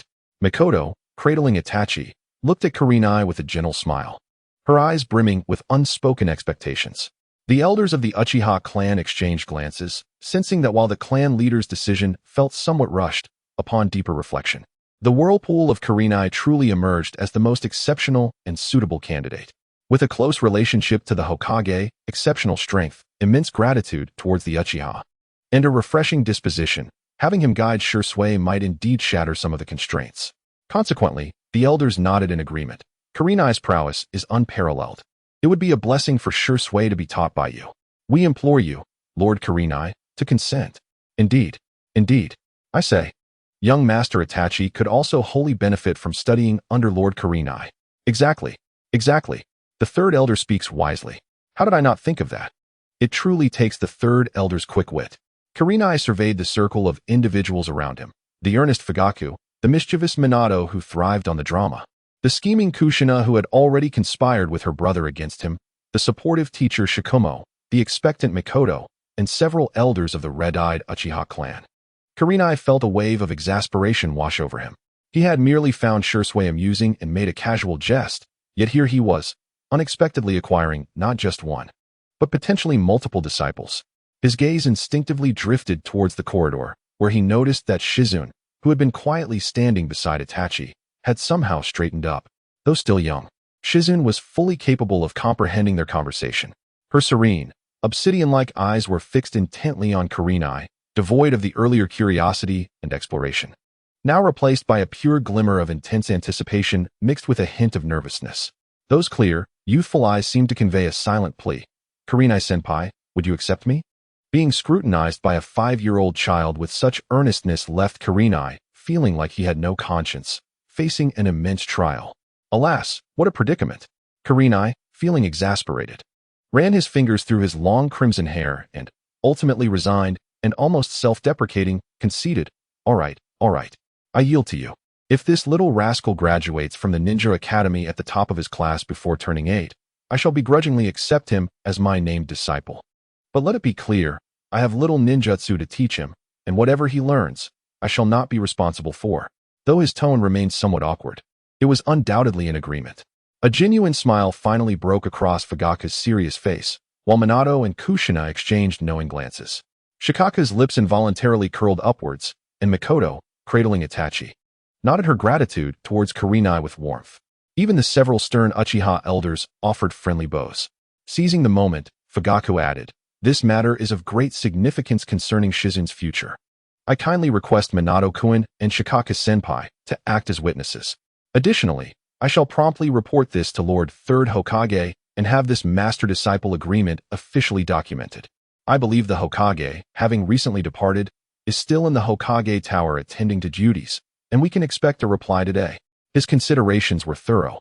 With the Hokage and these two influential figures as witnesses, the bond of master and disciple would be firmly established. In the future, the Uchiha clan would have Obito, and the Uzumaki clan would have Shizune, with Obito's teammate being Kakashi of the Hitaki clan, and Shizune's future ally possibly being Tens of the Senju clan. Wouldn't the Uchiha clan then soar to new heights? Minato and Shikaku nodded in agreement, and Fugaku was filled with elation. Kurenai wore a look of reluctant acceptance. While everyone felt that Kurenai had inadvertently stumbled into a situation where the Uchiha clan would profit immensely. Yet, amidst the cheerful chaos, one fox and one person wore expressions of profound understanding. This child clearly had an interest in Shizune, intending to take her as a disciple, yet he feigned disdain, ultimately making it seem as though everyone was pushing her onto him. Truly, he was a master of contradiction, unwilling to show any signs of loss. Kurama, within Kurenai's consciousness, openly criticized him. Tsunade, who had known Kurenai's character since childhood, found his coyness utterly disdainful, for she had never succeeded in coaxing money from others in such a manner. At that moment, Kurenai's thoughts were, I do not wish to take on a disciple. They are the ones insisting upon it. What choice do I have? Chapter 76. The disappearance of the third Kazekage in the Hokage office within the towering structure of the Leaf Village. The night had deepened, with a few twinkling stars visible outside, painting a serene picture of tranquility. However, the atmosphere within the office was as heavy as if it were encased in concrete. Sarutobi Hiruzen sat behind his desk, his brow furrowed, the smoke from his pipe swirling thicker than usual, almost obscuring his contemplative visage. Originally, Uchiha Fugaku, Uzumaki Kurenai, Hitaki Sakumo, Tsunade, Minato Namikaze, and the two elder advisors, Orochimaru and the heads of various ninja clans, had gathered to report on Kurenai's intention to accept Shursui as a disciple. Now, they all stood together in a tense silence, as if the very air had solidified. The source of this tension lounged nonchalantly on the windowsill, one leg dangling lazily, cradling a thick stack of freshly inked manuscripts like a prized possession. This individual was Jiraiya, who had just returned from his travels. His face bore the marks of his journeys, yet he radiated an undeniable vigor, his trademark spiky white hair appearing even more disheveled. He eagerly waved the manuscript in front of him, ready to promote it. "Old man, look. This is my first major work, the tale of grit and determination. It's a labor of love, inspired by the myriad experiences I encountered during my years traversing the ninja world. The protagonist, Naruto, embodies me." Sarutobi Hiruzen's voice, laden with unprecedented gravity, interrupted Jiraiya's literary pitch. "We are not here for your book launch. The news you have brought back is far more pressing than your novel. Can you confirm the accuracy of your intelligence?" As key figures of the village gathered, Jiraiya's jovial demeanor faded, replaced by a serious expression. He carefully tucked away the manuscript, leaped down from the windowsill, and stood tall. "Old man, how could I jest about something like this? I lingered at the border of the land of wind for over a month. The atmosphere has grown increasingly tense. The Sand Village is in utter disarray, primarily due to the complete disappearance of their third Kazekage, Sandaime Kazekage. The Kazekage had not been seen for over a month, effectively vanishing without a trace. They dispatched a search team to locate the Kazekage, and it is likely they will soon cross into the Land of Fire. He surveyed the varied expressions of those present in the office, emphasizing his words. "It cannot be a retreat, nor could it be a secret mission. It is a total, inexplicable disappearance. The Sand Village has mobilized all its resources and even diverted their scant operational funds to issue a secret bounty, yet after a month, they have found not a single lead. The prevailing sentiment within the Sand is that this was orchestrated by the Leaf. They believe only the Leaf possesses the motive and capability to eliminate their strongest Kazekage without a sound." Absurd. Mito Kaze could no longer contain himself and slammed his hand on the table. "How could we possibly commit such an act? Not to mention whether Danzo has the strength to do so." He paused, suddenly aware of his own indiscretion. As the meeting convened, the expression on Sarutobi's face turned ashen. "Is this a provocation?" he questioned. "Sunigakure clearly covets the resources and territory of our Land of Fire, seeking any pretext to reignite conflict with us." The azure eyes of Minato shimmered with a calm, yet insightful brilliance. Deep-seated discord has always plagued Sunigakure, and the iron-fisted rule of the third Kazekage has undoubtedly created numerous adversaries. His disappearance may not necessarily be the work of outsiders. However, shifting his tone to one of gravity, Minato continued, "For Sunigakure, this undoubtedly serves as an excellent rationale to divert internal strife and even expand outward. Indeed, Sunigakure now resembled a disturbed hornet's nest, extremely sensitive and highly aggressive." Kakashi, arms crossed, nodded slightly in agreement with Minato's assessment, his voice sharp as a blade. "With the Kazekage missing, Sunigakure finds itself leaderless, rife with suspicion internally, while external pressures mount relentlessly. In such circumstances, launching a war to bolster cohesion and distract from various internal conflicts is undoubtedly their best course of action, and their target is, without question, our Konoha." Uchiha Fugaku's Sharingan spun slowly in his eyes, the crimson light flickering momentarily, embodying a calm understanding of the situation. Although the accusations from Sunigakure are merely a pretext, the fuse for war has already been lit, and other great nations will certainly not remain passive.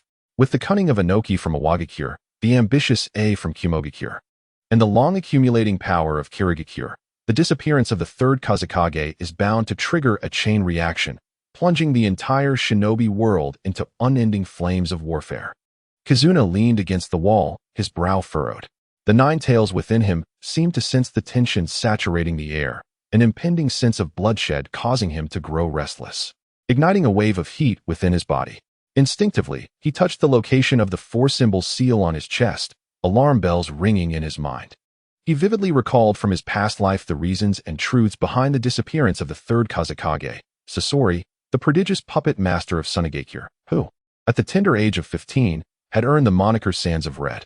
Angered by the unreasonable missions assigned to his parents by the Kazekage, which ultimately led to their demise in battle, Sasori sought vengeance and executed a covert assassination, ultimately transforming the Kazekage's corpse into a puppet.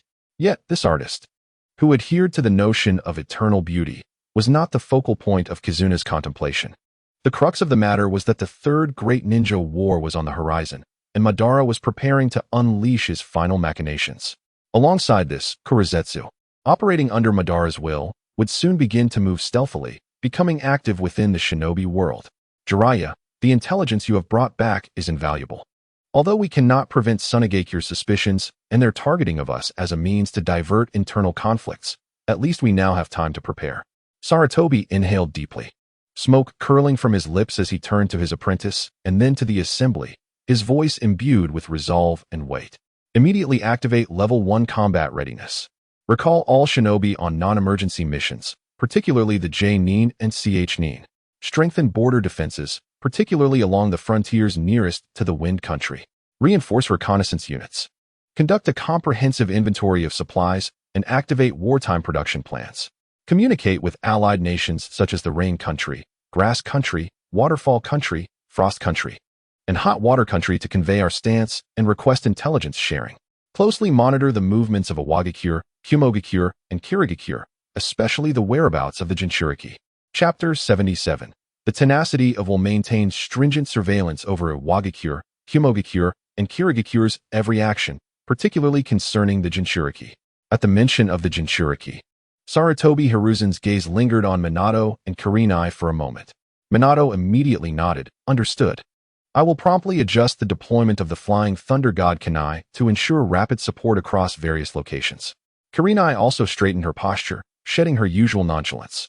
Her eyes sharpening with intensity. I will utilize the Flying Thunder God technique to traverse the borders, enhancing the sensory barriers and focusing on any abnormal chakra fluctuations, especially those of Bija-level chakra. Fugaku spoke in a grave tone. The Uchiha clan will oversee the internal security of Konoha and the Western Front. The Sharingan can effectively discern infiltrating spies. Orders were issued one by one, filling the office with the palpable tension of impending war. Jiraiya observed the sudden aging of his mentor's face and the heavy burden reflected on the faces of former comrades. He sighed. Old man, is there anything else you need me to do? Should I investigate further in the Wind Country? Hiruzen shook his head. No need, Jiraiya. Your timely return has already brought critical intelligence. Konoha may face multi-front warfare, and we require your strength. War is now unavoidable. His gaze turned to the seemingly tranquil village of Konoha. Inform all nearing graduation classes at the Ninja Academy to undergo graduation assessments early. The requirements for early graduation should be suitably lowered, and an additional Chunin exam will be introduced and expedited with reduced passing criteria. We need to replenish our fighting forces swiftly. This early graduation and lowered standards imply that children like Kakashi, Obito, Rin, and possibly even younger ones will be sent to the battlefield, ensnared in the forthcoming storm. The atmosphere in the office grew even heavier. Yet all understood that the third Hokage's decision was one born of necessity. Kurenai broke the silence first, patting Jiraiya on the shoulder. Come on, Jiraiya. Let us go grab a meal. Also, tell me what other intriguing information you've gathered during your travels. After the defection of Beirut, Kurenai and the others had relayed pertinent intelligence to Jiraiya, requesting him to keep an eye out, as Beirut had once been a friend from their earlier days, and they believed Jiraiya would be concerned about him. In truth, Kurenai was not particularly worried about Beirut causing any trouble. Her primary interest lay in the stitched monstrosity he had created, though she was curious about its current state. Jiraiya observed the worry reflected in Chilunai's eyes, which conveyed not only concerns about the impending war, but also hinted at deeper issues. Nevertheless, he nodded and exclaimed, Ah, splendid. I was just lamenting my lack of earnings. Since you are treating, I shall not hold back. Thus, Jiraiya led Chilunai and Minato away from the tense atmosphere of the Hokage's office, while others dispersed to prepare for the looming conflict. As they reached the door, Jiraiya suddenly turned back and whispered to Chilunai, Hey, Chilunai.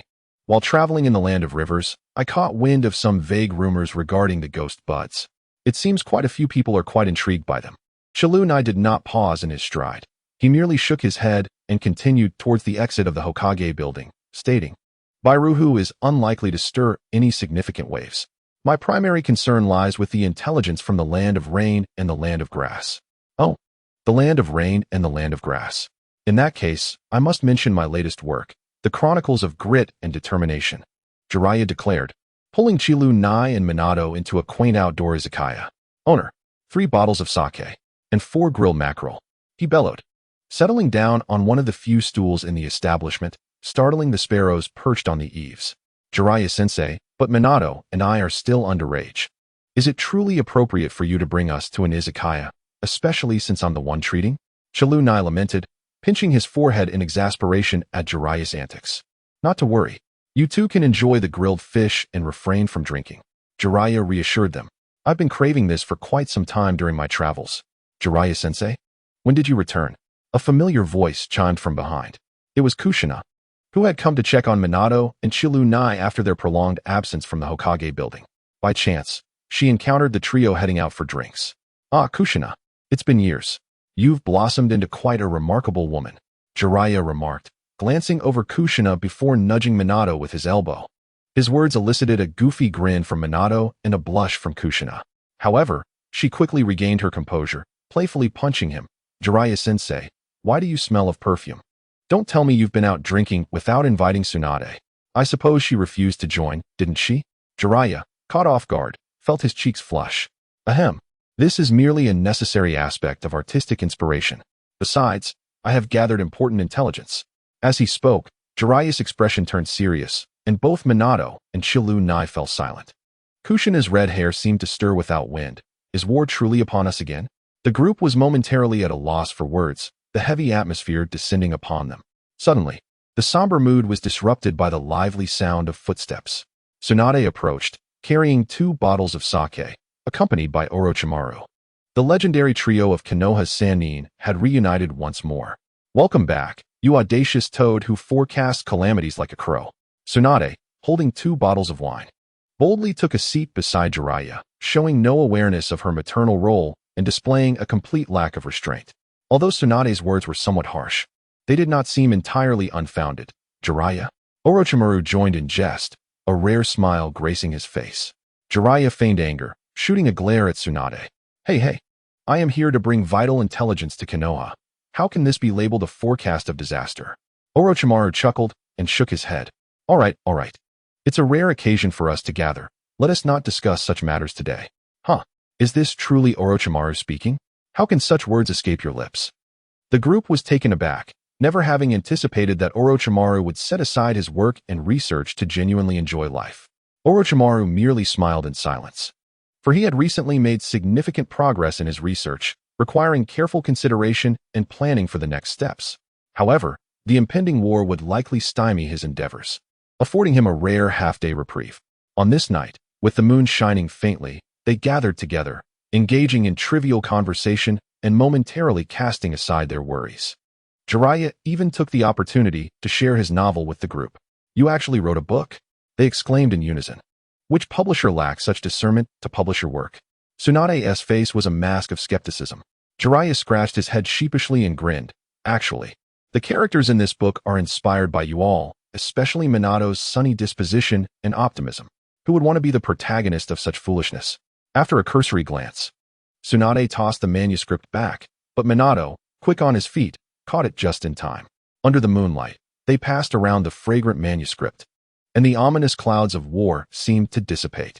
Suddenly, Kira pointed to a particular page and exclaimed, "This description of peeping in the women's bath is rather explicit." I assent it. Jiraiya, brother. Truly, art must embody reality. Jiraiya's defense was drowned out by the laughter and playful jeers of the group. The izakaya's lights remained aglow until the deep hours of the night, casting a rare warm glow before the storm's arrival. Chapter 78. Old Purple and Han. The setting sun bled into the rugged rocks and sparse woodlands of the land of grass, painting the landscape a haunting crimson. The air was thick with the acrid scents of gunpowder, blood, and charred earth, while distant echoes of explosive ninjutsu and the clash of ninja tools heralded the tragic eruption of the Third Great Ninja War, ignited by the disappearance of the Third Kazekage. 5 ghostly figures darted swiftly between the jagged rocks, leaping, vanishing, and reappearing. They were the elite mobile squad from Konoha. Captain Jiraiya, his long white spiky hair tied back, clad in a billowing red coat. The jovial expression that usually adorned his face was replaced by a grave demeanor, with the 2 sages, Fukasaku and Shima, poised at his shoulders, the vast chakra of sage energy swirling around him. Beside him stood the dazzling blonde with piercing blue eyes, sharp and perceptive. Wielding the specially crafted kunai inscribed with the sword of forbearance, Minato Namikaze. His imposing figure moved with remarkable agility, exuding a sense of steady power. As he took on the role of sentinel and rear guard, accompanied by a Kimichi CHD. Alongside them was Inuzuka Kiba, low and stealthy with his black ninja dog, Shino, keenly capturing every unusual scent in the air with his acute sense of smell. Suddenly, Jiraiya's figure appeared unexpectedly atop a massive boulder. Raising his hand in a gesture of caution, he pointed downwards to a relatively concealed valley entrance, encircled by colossal rock columns. An abnormal chakra response was detected, 2 immense and chaotic surges of chakra. Position confirmed. Inuzuka Kiba's voice resonated through Shino's low growl. Directly below in the valley, approximately 300 meters away, one surge is as searing as volcanic lava, the other restless like a storm of steam. It unmistakably belongs to the tailed beasts of Awagakure. Lava release and boil release. Jiraiya's expression darkened, his sage mode frog eyes flashing with intensity. The lava release of the 4 tails Jinchūriki, Sutsuki, and the boil release of the 5 tails Jinchūriki, Han, along with Han's steam armor crafted from chakra metal. I never expected that old man Noki would deploy the Jinchūriki so swiftly, and now these troublesome foes have gathered together. This is not good. Target locked. CHD, Senpai. Secure the left high ground and seal off the valley's retreat, applying terrain suppression. Kiba Senpai, maneuver to the right flank, coordinating with Shino to create disruptions. We must divide the battlefield. As for the 4 tails and 5 tails Jinchūriki, leave them to me and Master Jiraiya. Move out. The moment the orders were issued, the 4 of them scattered like arrows released from a bow. Boom. The silence was shattered as Jiraiya leaped boldly from the top of the rock column, hands swiftly forming seals before his chest, his diaphragm expanding as he gathered sage chakra infused with natural energy in his throat. Sage art, fire release, great fireball. A colossal fireball, several times larger than the usual fireball, ablaze with intense sage flames, plummeted towards the valley's core like a descending sun, carrying with it a devastating heat that illuminated the dim valley in an instant. Leaf trash, seeking death. A furious roar erupted from the valley floor. A stout figure, entirely cloaked in a dark crimson hue resembling molten lava, abruptly raised his head to confront the descending fireball. Instead of retreating, he clenched his fists tightly, unleashing a torrent of ferocious chakra. Lava release, flower fruit mountain. The ground beneath Sutsuki transformed into boiling red magma, erupting upward like a volcanic explosion. Massive columns of lava surged skyward, crashing violently into Jiraiya's great fireball. Boom! The searing sage flames clashed violently with the crimson lava mid-air, consuming and exploding. A terrifying shockwave, accompanied by a rain of fire and scalding lava fragments, erupted outward, sending debris flying in all directions. The entire valley trembled. Rocks melted under the extreme heat, and trees were instantly reduced to charred remnants. Amidst the cataclysmic explosion, a figure cloaked in heavy crimson steam armor, resembling a humanoid steam locomotive, surged forward with a piercing whistle, swiftly piercing through the veil of smoke created by the detonation. Its target, Jiraiya, who had just executed a ninjutsu and appeared to suffer from a brief cooldown.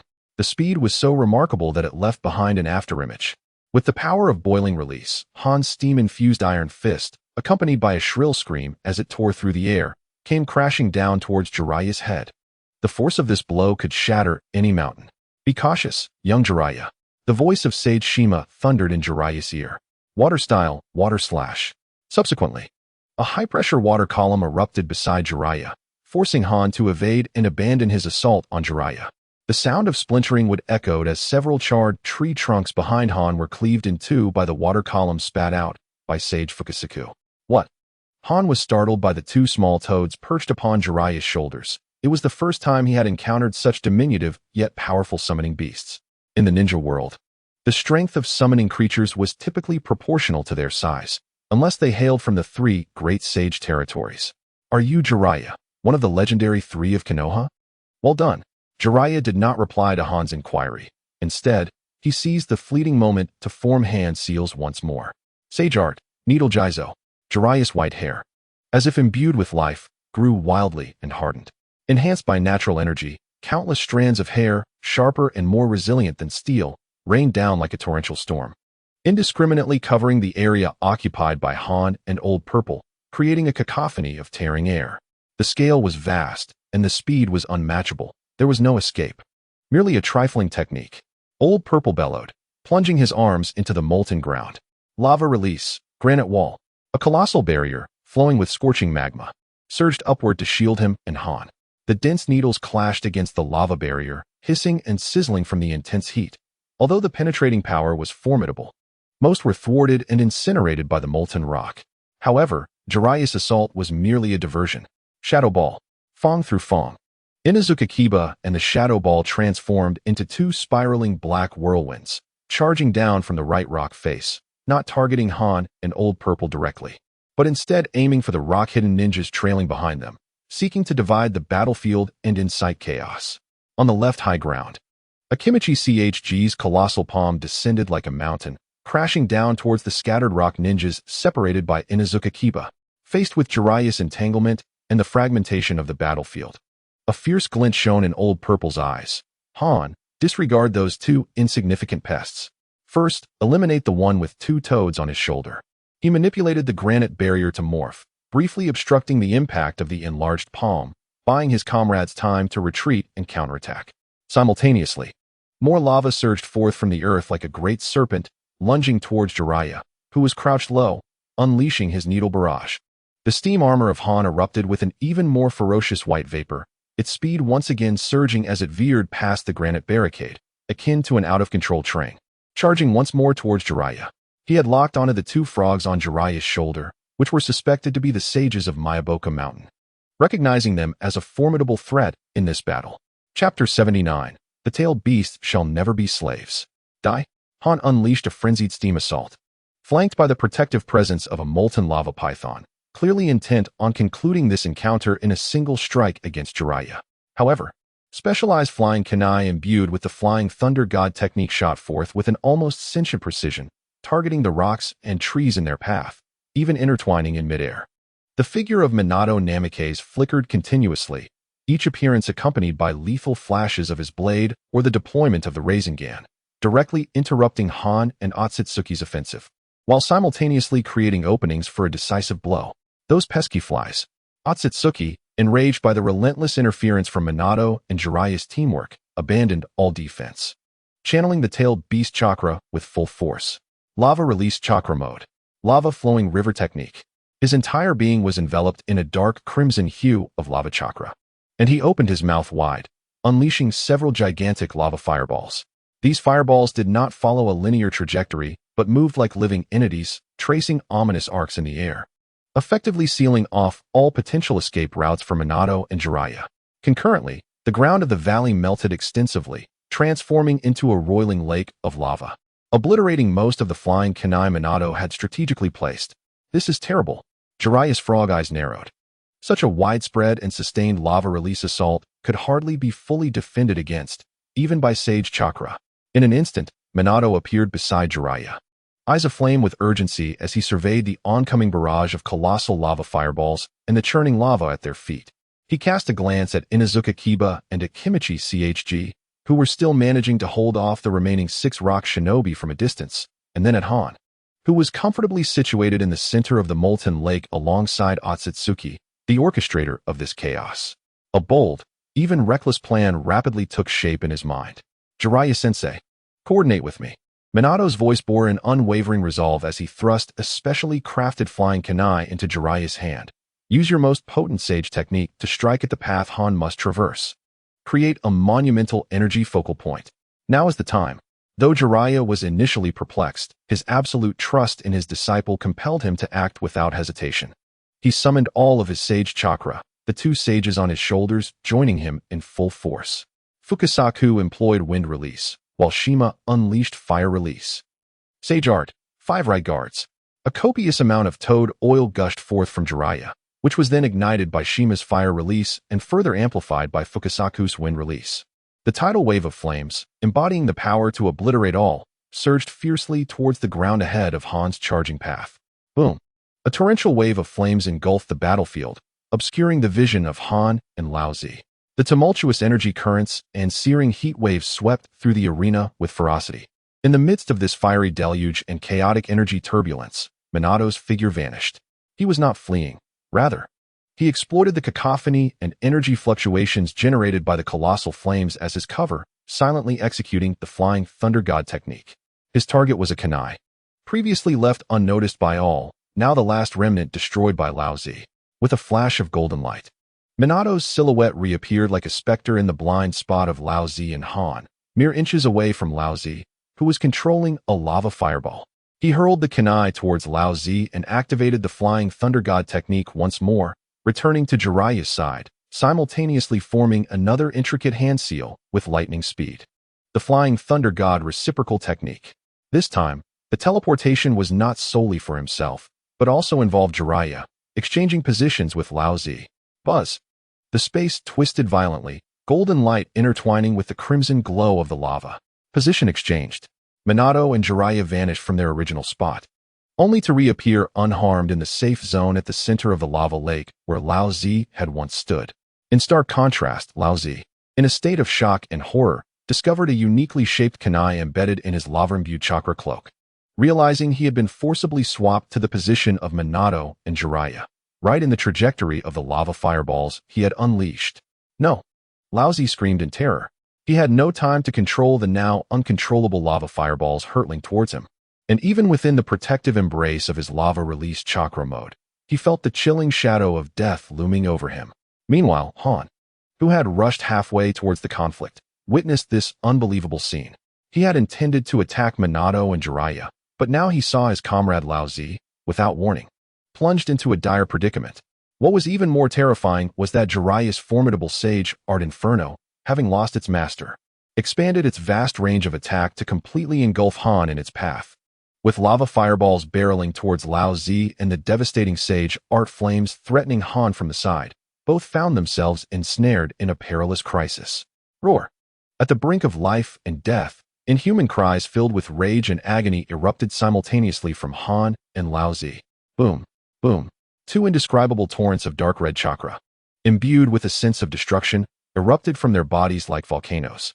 Laozi's skin, darkened and cracked like molten rock, revealed a colossal head of a fiery ape, forged from pure lava and raging chakra, manifesting behind him, roaring in fury. Simultaneously, four enormous tails, also composed of pure lava, lashed out, instantly intercepting the incoming lava fireballs. The heavy steam armor of Han was instantly enveloped by crimson chakra, forming a grotesque visage reminiscent of a fusion between a dolphin and a horse. Adorned with four massive horns, composed of white steam and ferocious chakra, it emitted a piercing, shrill whistle. The surging steam erupted like a tsunami, creating a formidable steam shield that braced against the oncoming flames of the sage technique. The earth trembled with a thunderous roar. The uncontrollable lava fireballs from the scorching river, the overwhelming flames of the sage technique 5 right guards, alongside the fully beastified Old Purple and Han steam behemoth, collided violently. The world was suddenly cast into darkness. The entire valley seemed to have been plunged into the sun's core. The blinding light rendered all present momentarily sightless. The devastating shockwave of energy spread chaotically in all directions, akin to a tsunami. Inazuka Kiba and Akimichi CHG, along with the 6 rock ninjas they restrained, were violently hurled away, causing massive collapses on the valley's rocky walls, while the ground undulated like waves. Even Minato was compelled to activate the Flying Thunder God technique, teleporting himself and Jiraiya to safety. Dust, lava, steam, and flames intertwined, creating a chaotic death zone. Vaguely, 2 colossal, inhuman figures could be seen in the energy storm, howling in agony and struggling. Chapter 80, Depart at once, or you shall all perish. The valley at the border of the land of grass had now completely devolved into a hellish landscape, akin to the wrath of deities. When the half-beastified heads of the 4 tails and 5 tails emerged, the Leaf Village's members already felt an oppressive weight akin to suffocation. Yet, this was merely the onset of calamity. Roar! A terrifying howl, transcending human comprehension and brimming with pure destructive intent, struck down upon the valley like a colossal hammer, shattering the last vestiges of sanity. This was not the voice of Old Purple or Han, but rather the roar of a tailed beast that had existed for millennia, emanating from the depths of the soul, fully beastified, out of control. This was the essence of the tailed beast. Minato stood at a safe height, his golden hair swirling in the turbulent air. His gaze fixed sharply on the heart of the death zone, cold and piercing. Was this the monster sealed within Kira's body? It was utterly unimaginable. Jiraiya appeared grave, his frog eyes wide with shock and sage mode, murmuring to himself, to be pushed to such extremes. A viscous stream of dark purple chakra, akin to molten lava, completely engulfed Old Purple's stout form. His body swelled and twisted wildly under the astonished gazes of the onlookers. The skin cracked and peeled away, evaporating to reveal a body coursing with lava, as four massive tails, forged from pure lava and chakra, ignited with hellfire, tore through the air.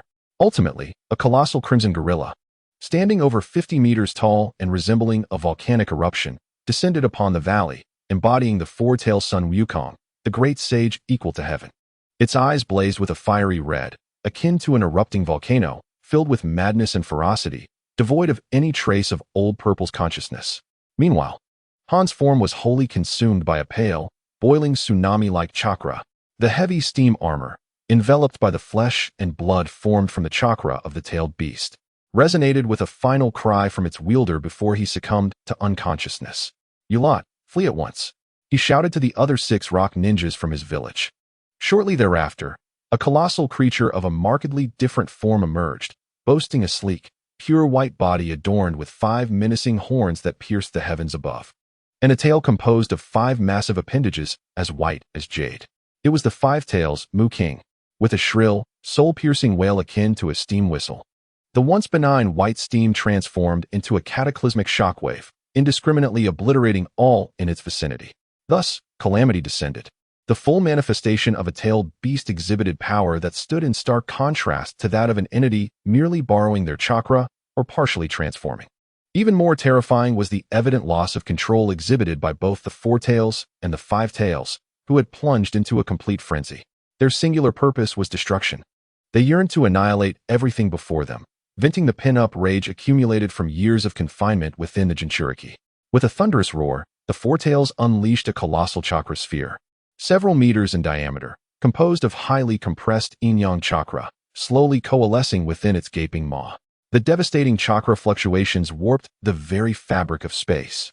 It did not target any specific individual, but instead unleashed its fury haphazardly against the rocky wall of the valley. Boom! The heavens trembled and the earth quaked. The entire rock face appeared to be wiped away by a divine hand. The shockwave and storm of debris erupted, engulfing the entire battlefield in a cloud of dust and chaos. With a thunderous stomp of its 4 hooves, the 5 tails surged forward, the ground beneath it collapsing and undulating like waves. It transformed into a torrent of pure white destruction, heedless of its path, charging violently ahead. Its speed was so great that it broke the sound barrier in an instant. Wherever it passed, the air was compressed into lethal steam, and rocks were reduced to dust. "Look out! Move aside!" a rock ninja shouted in desperation to his companions, but it was too late. With a swift motion, 2 figures were swept away by the supersonic steam shockwave unleashed by Mu King, their screams silenced as they were crushed beneath its colossal form, erupting into clouds of blood mist, leaving no trace behind. They had been 2 of the elite rock ninjas accompanying Old Purple and Han, one of whom was a close friend of Han. Yet, they could hardly fathom that their demise would come at the hands of a tailed beast that had once been their comrade. Damn it, this is cursed. The remaining 4 elite rock ninjas felt their hearts shatter as they watched the 2 dissipating blood mists, their eyes filled with terror, rage, and disbelief. At that moment, they were compelled to abandon their assault on the Konoha ninjas, desperately evading the indiscriminate destructive onslaught of the 2 uncontrollable tailed beasts. The valley had devolved into a chaotic purgatory. Meanwhile, Jiraiya's team from Konoha found themselves ensnared in a dire predicament. The valley lies within the borders of the Land of Grass, adjacent to the edge of the Land of Fire. If these 2-tailed beasts are left unchecked, they will soon plunge into the Land of Fire, bringing unimaginable calamity upon it. Thus, retreat is no longer an option. The battlefield has shifted dramatically, and the pressure on Jiraiya's team has escalated exponentially, even by several tens of times. Faced with the ever-changing terrain wrought by the tailed beast's movements, the flying thunder god Kanai marks laid by Minato have either been swallowed by molten lava, obliterated by steam shockwaves, or completely buried beneath collapsing rock walls. Minato's chances of teleporting to a safe location have dwindled to nearly zero. Moreover, against the overwhelming attacks such as the tailed beast spheres, lava tsunamis, and supersonic shockwaves, evasion through sheer speed or technique is no longer feasible. While Minato might manage to use the last few flying thunder god kunai to teleport himself to a relatively safe spot, it is evidently impossible to evacuate his entire team and then return to restrain the tailed beasts, compounding the situation. The chaotic chakra of the tailed beasts has manifested as a tangible storm within the valley, utterly disrupting the flow of chakra. Minato's sensory abilities have been unprecedentedly suppressed, rendering him nearly blind despite his open eyes, forcing him to rely solely on his vision and experience to predict the next target of the frenzied tailed beasts. At this moment, Inuzuka Kiba, Yagura, and Akimichi Chuji, after contending with 6 rock shinobi and evading the rampaging attacks of the 2-tailed beasts, are nearly depleted of chakra, their bodies battered and their stamina nearly exhausted. In the depths of their despair, Jiraiya takes a deep breath and shouts, "Minato, take the injured and retreat. I will find a way to hold off these beasts." It is important to note that both Aji and Han have not been portrayed as perfect Jinchūriki. It is unlikely that they have even established a mutual understanding with the tailed beasts, let alone exchanged names. Thus, the premise here is that they can only momentarily achieve full tailed beast transformation, utilizing 1 or 2 standard tailed beast spheres before needing to revert to prevent losing control. Currently, they are enduring intense attacks, rendering their complete tailed beast transformation a passive response, which justifies their descent into a state of uncontrollable rampage. Chapter 81. Is it vocal technique? It places a considerable strain on the throat. Minato, take Chuji and the others and leave. Get out of this valley. I will buy you the last moments.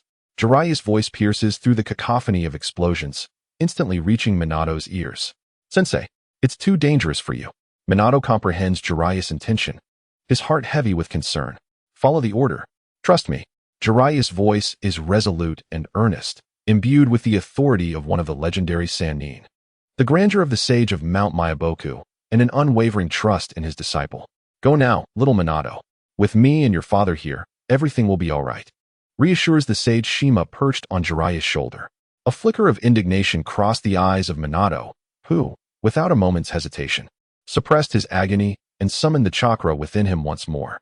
In an instant, his form transformed into a streak of golden light, vanishing from sight. He first materialized beside the gravely injured Akimichi Chr, seizing his ample frame and activating the Flying Thunder God technique.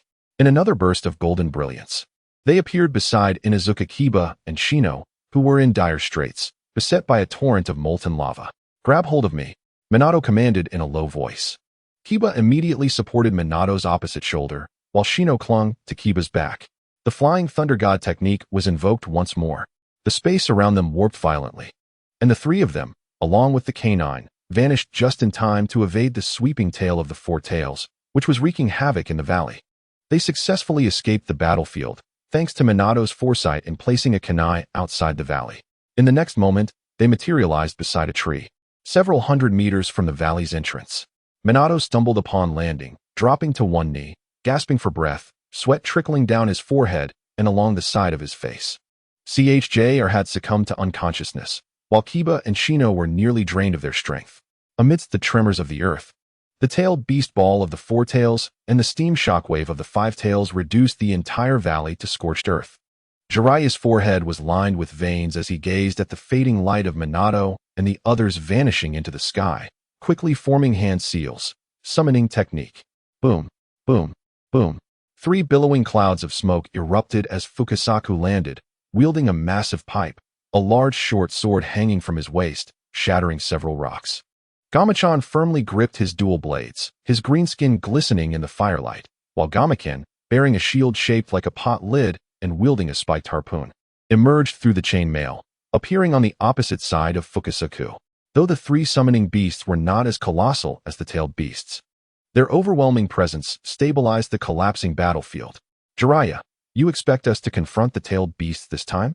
And simultaneously deal with 2? Fukasaku exhaled a cloud of smoke, the embers from his pipe falling to the ground. What a bother. Stop the chatter.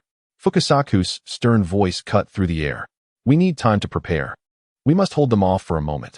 Come on, don't be harsh on the kids, said Shima, offering a warning to Fukasaku, though her expression was equally grave. What? Turns out mom and dad are here. Looks like there's no slacking off this time, Fukasaku grumbled, puffing out a plume of white smoke. I will do my utmost, despite my clumsiness, Gamaken declared, taking his shield and positioning it in front of himself with resolve. Before his words could fully resonate, the Four Tails roared and swung its flaming tail. Gamachan stepped forward to block with his sword, the blade clashing against the tail and sparking brightly. Leave the left flank to me. Gamaken, with shield and harpoon in hand, leaped fiercely toward the Five Tails, his enormous pot-lid shield colliding with the Five Tails' massive horns, momentarily staving off its assault. Fukasaku let out a battle cry, his formidable form surprisingly agile. Directing his pipe towards the mouth of the Four Tails and unleashing a torrent of water release. Iron Cannonball.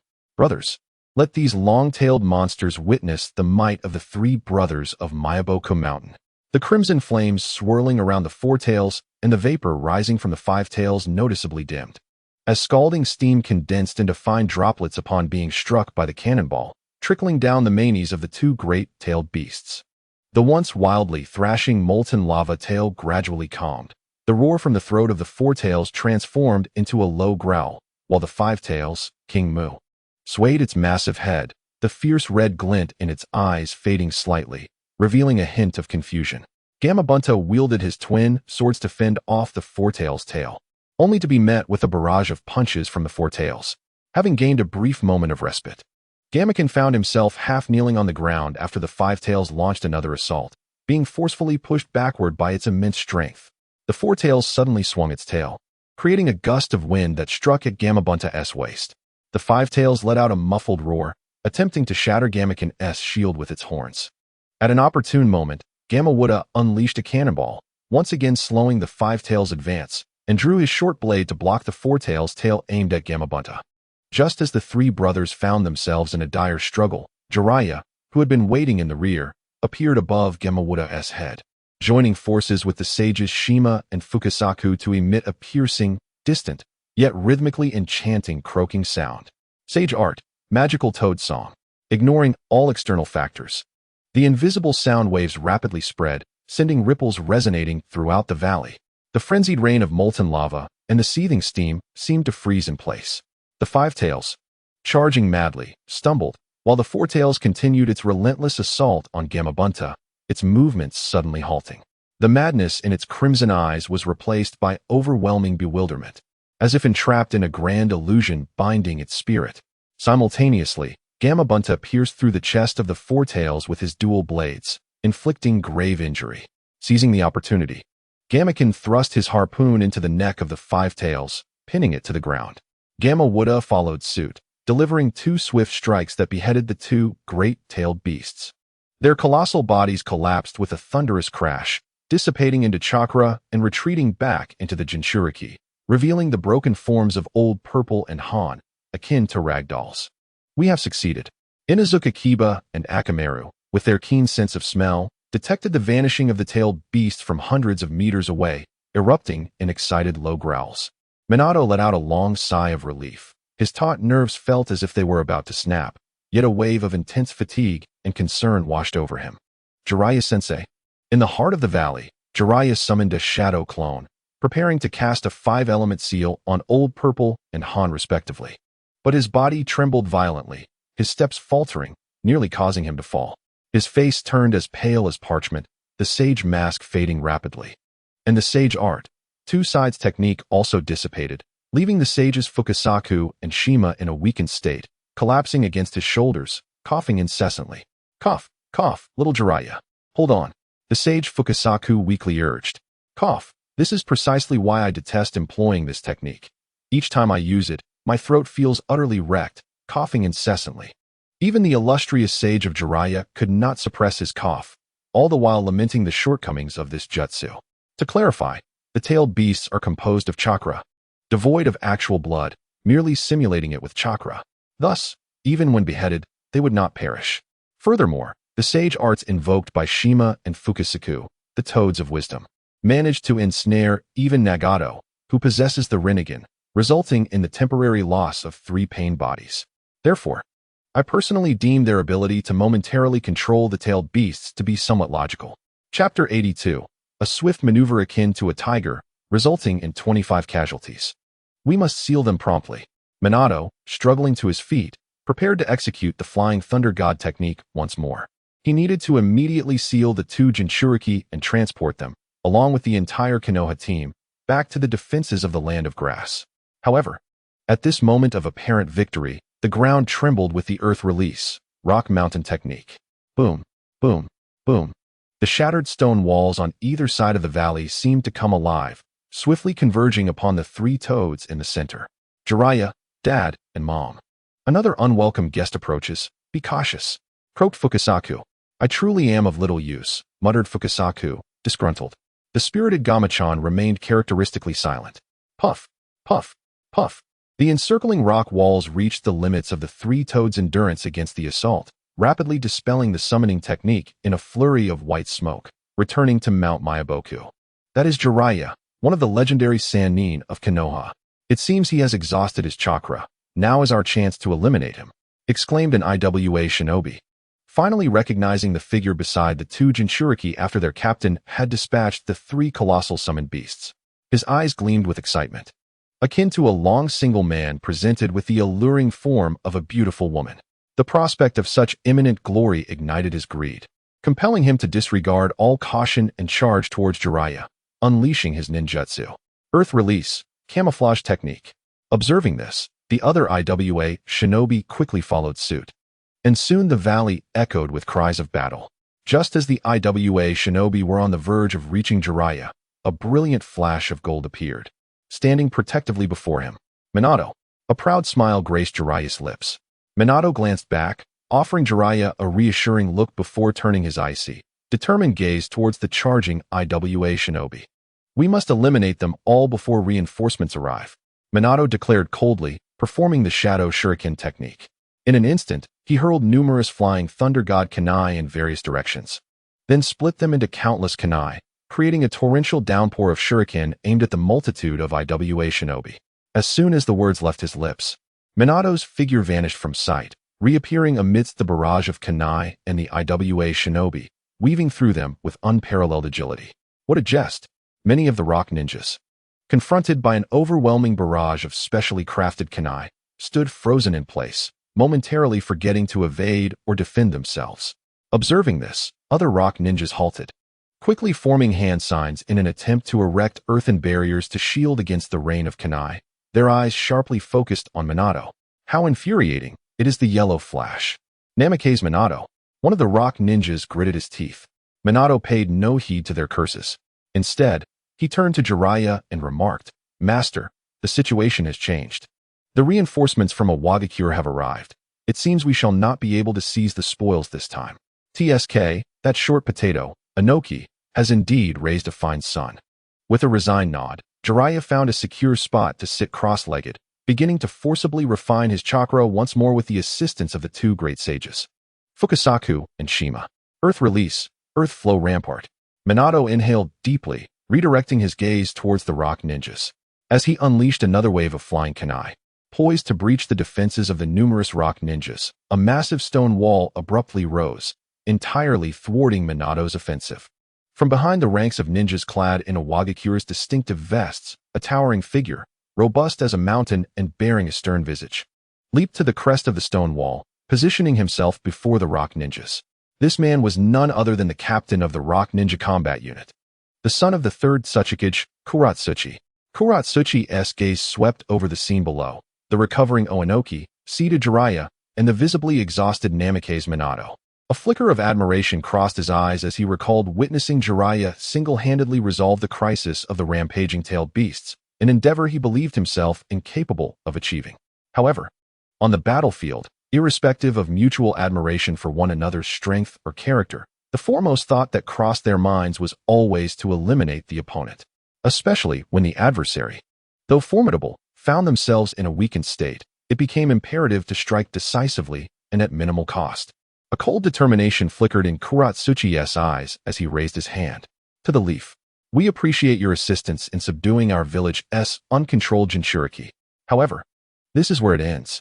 His voice thundered, reverberating through the valley, transformed by his earth mountain technique into a narrow passage. Ninjutsu team. Provide long-range ninjutsu cover. Target Jiraiya. One of the legendary three. Prevent Namikaze Minato from approaching Jiraiya. Do not allow him the opportunity to seal Oinoki and Han. Explosive Team. Dismantle all potential Flying Thunder God seals, especially those bothersome Kanai. Disrupt his teleportation space. Medical Team, stand by. The moment I reclaim Oinoki and Han, administer aid immediately. Whoosh. Whoosh. Whoosh.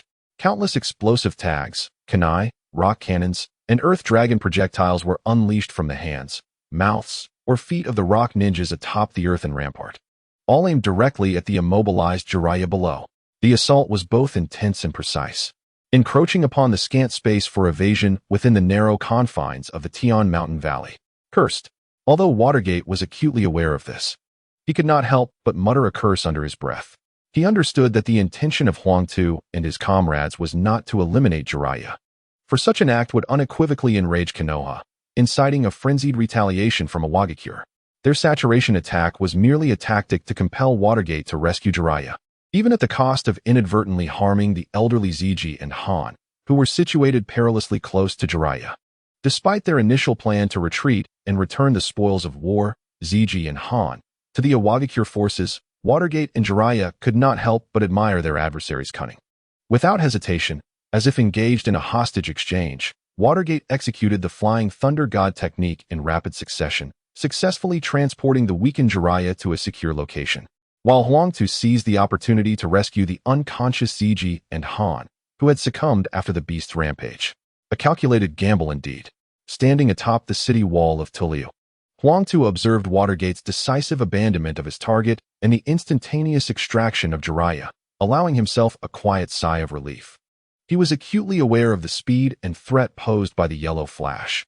Had Jiraiya not been so evidently exhausted, the outcome of the day would have been uncertain. Even if they managed to hold off the Konoha team with their numbers, potentially slaying the two remaining members, they would undoubtedly suffer significant casualties, leaving Watergate and Jiraiya unscathed. Amidst the descending dust, two young titans exchanged glances through the narrow passage of the valley. Chapter 83. How is this different from what was agreed upon? Truly, the yellow flash of Konoha lives up to his reputation. This decisiveness and regard for his comrades is truly commendable. Huang Tu's voice resonated through the valley. Imbued with respect for Watergate, you flatter me, Lord Huang Tu. Though adversaries, your own prowess is commendable. The timing of your reinforcements was impeccable, and the strength of your village's Jinchūriki is formidable. A few simple words exchanged, devoid of insincere pleasantries, merely an acknowledgement of each other's strength and differing positions. Yet, even with hearts intertwined, the understanding between individuals remains elusive. As his words faded, a flash of golden light illuminated the scene, as Watergate, alongside Jiraiya and the others, vanished in an instant, leaving behind only the residual chakra fluctuations in the air. Huang Tu gazed toward the direction of their departure, fell silent for a moment, and with a wave of his hand commanded, task modification. Prioritize the safety of Ziji and Han. This location is no longer tenable. Immediate retreat. Soon. The news of the tailed beast-level battle erupting in the valley, now renamed the Tian Mountain, would return to the village alongside the arrival of Jiraiya and Watergate. This news struck like a boulder cast into a tranquil lake, stirring tumultuous waves within Chi Lu Nai's heart. No, how could I have missed such an enthralling event? Damn, I completely forgot that Watergate and Jiraiya had once confronted Ziji and Han during the Third Shinobi World War, accompanied by the Nine Tails. The thought of confronting his former comrades, the Jinchūriki, is indeed amusing. How could I have missed such an opportunity? Bang! The heavy door of the Hokage's office was forcefully thrust open, causing the frame to tremble. Kira, with his golden slit eyes gleaming with ferocity, strode into the Hokage's office, emanating a formidable chakra. His signature red hair swayed behind him like flickering flames, animated by his turbulent chakra. Beneath his previously composed demeanor lay a newfound intensity, while his reckless movements betrayed the urgency within his heart. Third Hokage, did we not agree that I would handle the tailed beasts and Jinchūriki from enemy nations? How is it that the nameless valley of the Land of Grass has been reduced to a mere crevice? Yet you still do not permit me to step outside the village. Jiraiya, exhausted, and Minato, forced to retreat, had seen two significant assets slip through their fingers, snatched away by the people of Iwagakure. Such a waste. You should have consented to my joining Minato and the others. Although my Flying Thunder God technique lacks flexibility in battle, I could enhance our team's mobility, reduce Minato's fatigue, and efficiently seal and retrieve spoils. With my presence, the battlefield's dynamics would have been vastly different. In a series of swift movements, he arrived at Sarutobi Hiruzen's desk, placing his hands firmly on the surface, leaning forward slightly. His golden-slit eyes, infused with the chakra of the nine tails, now resembled sharp claws, fixated on Sarutobi.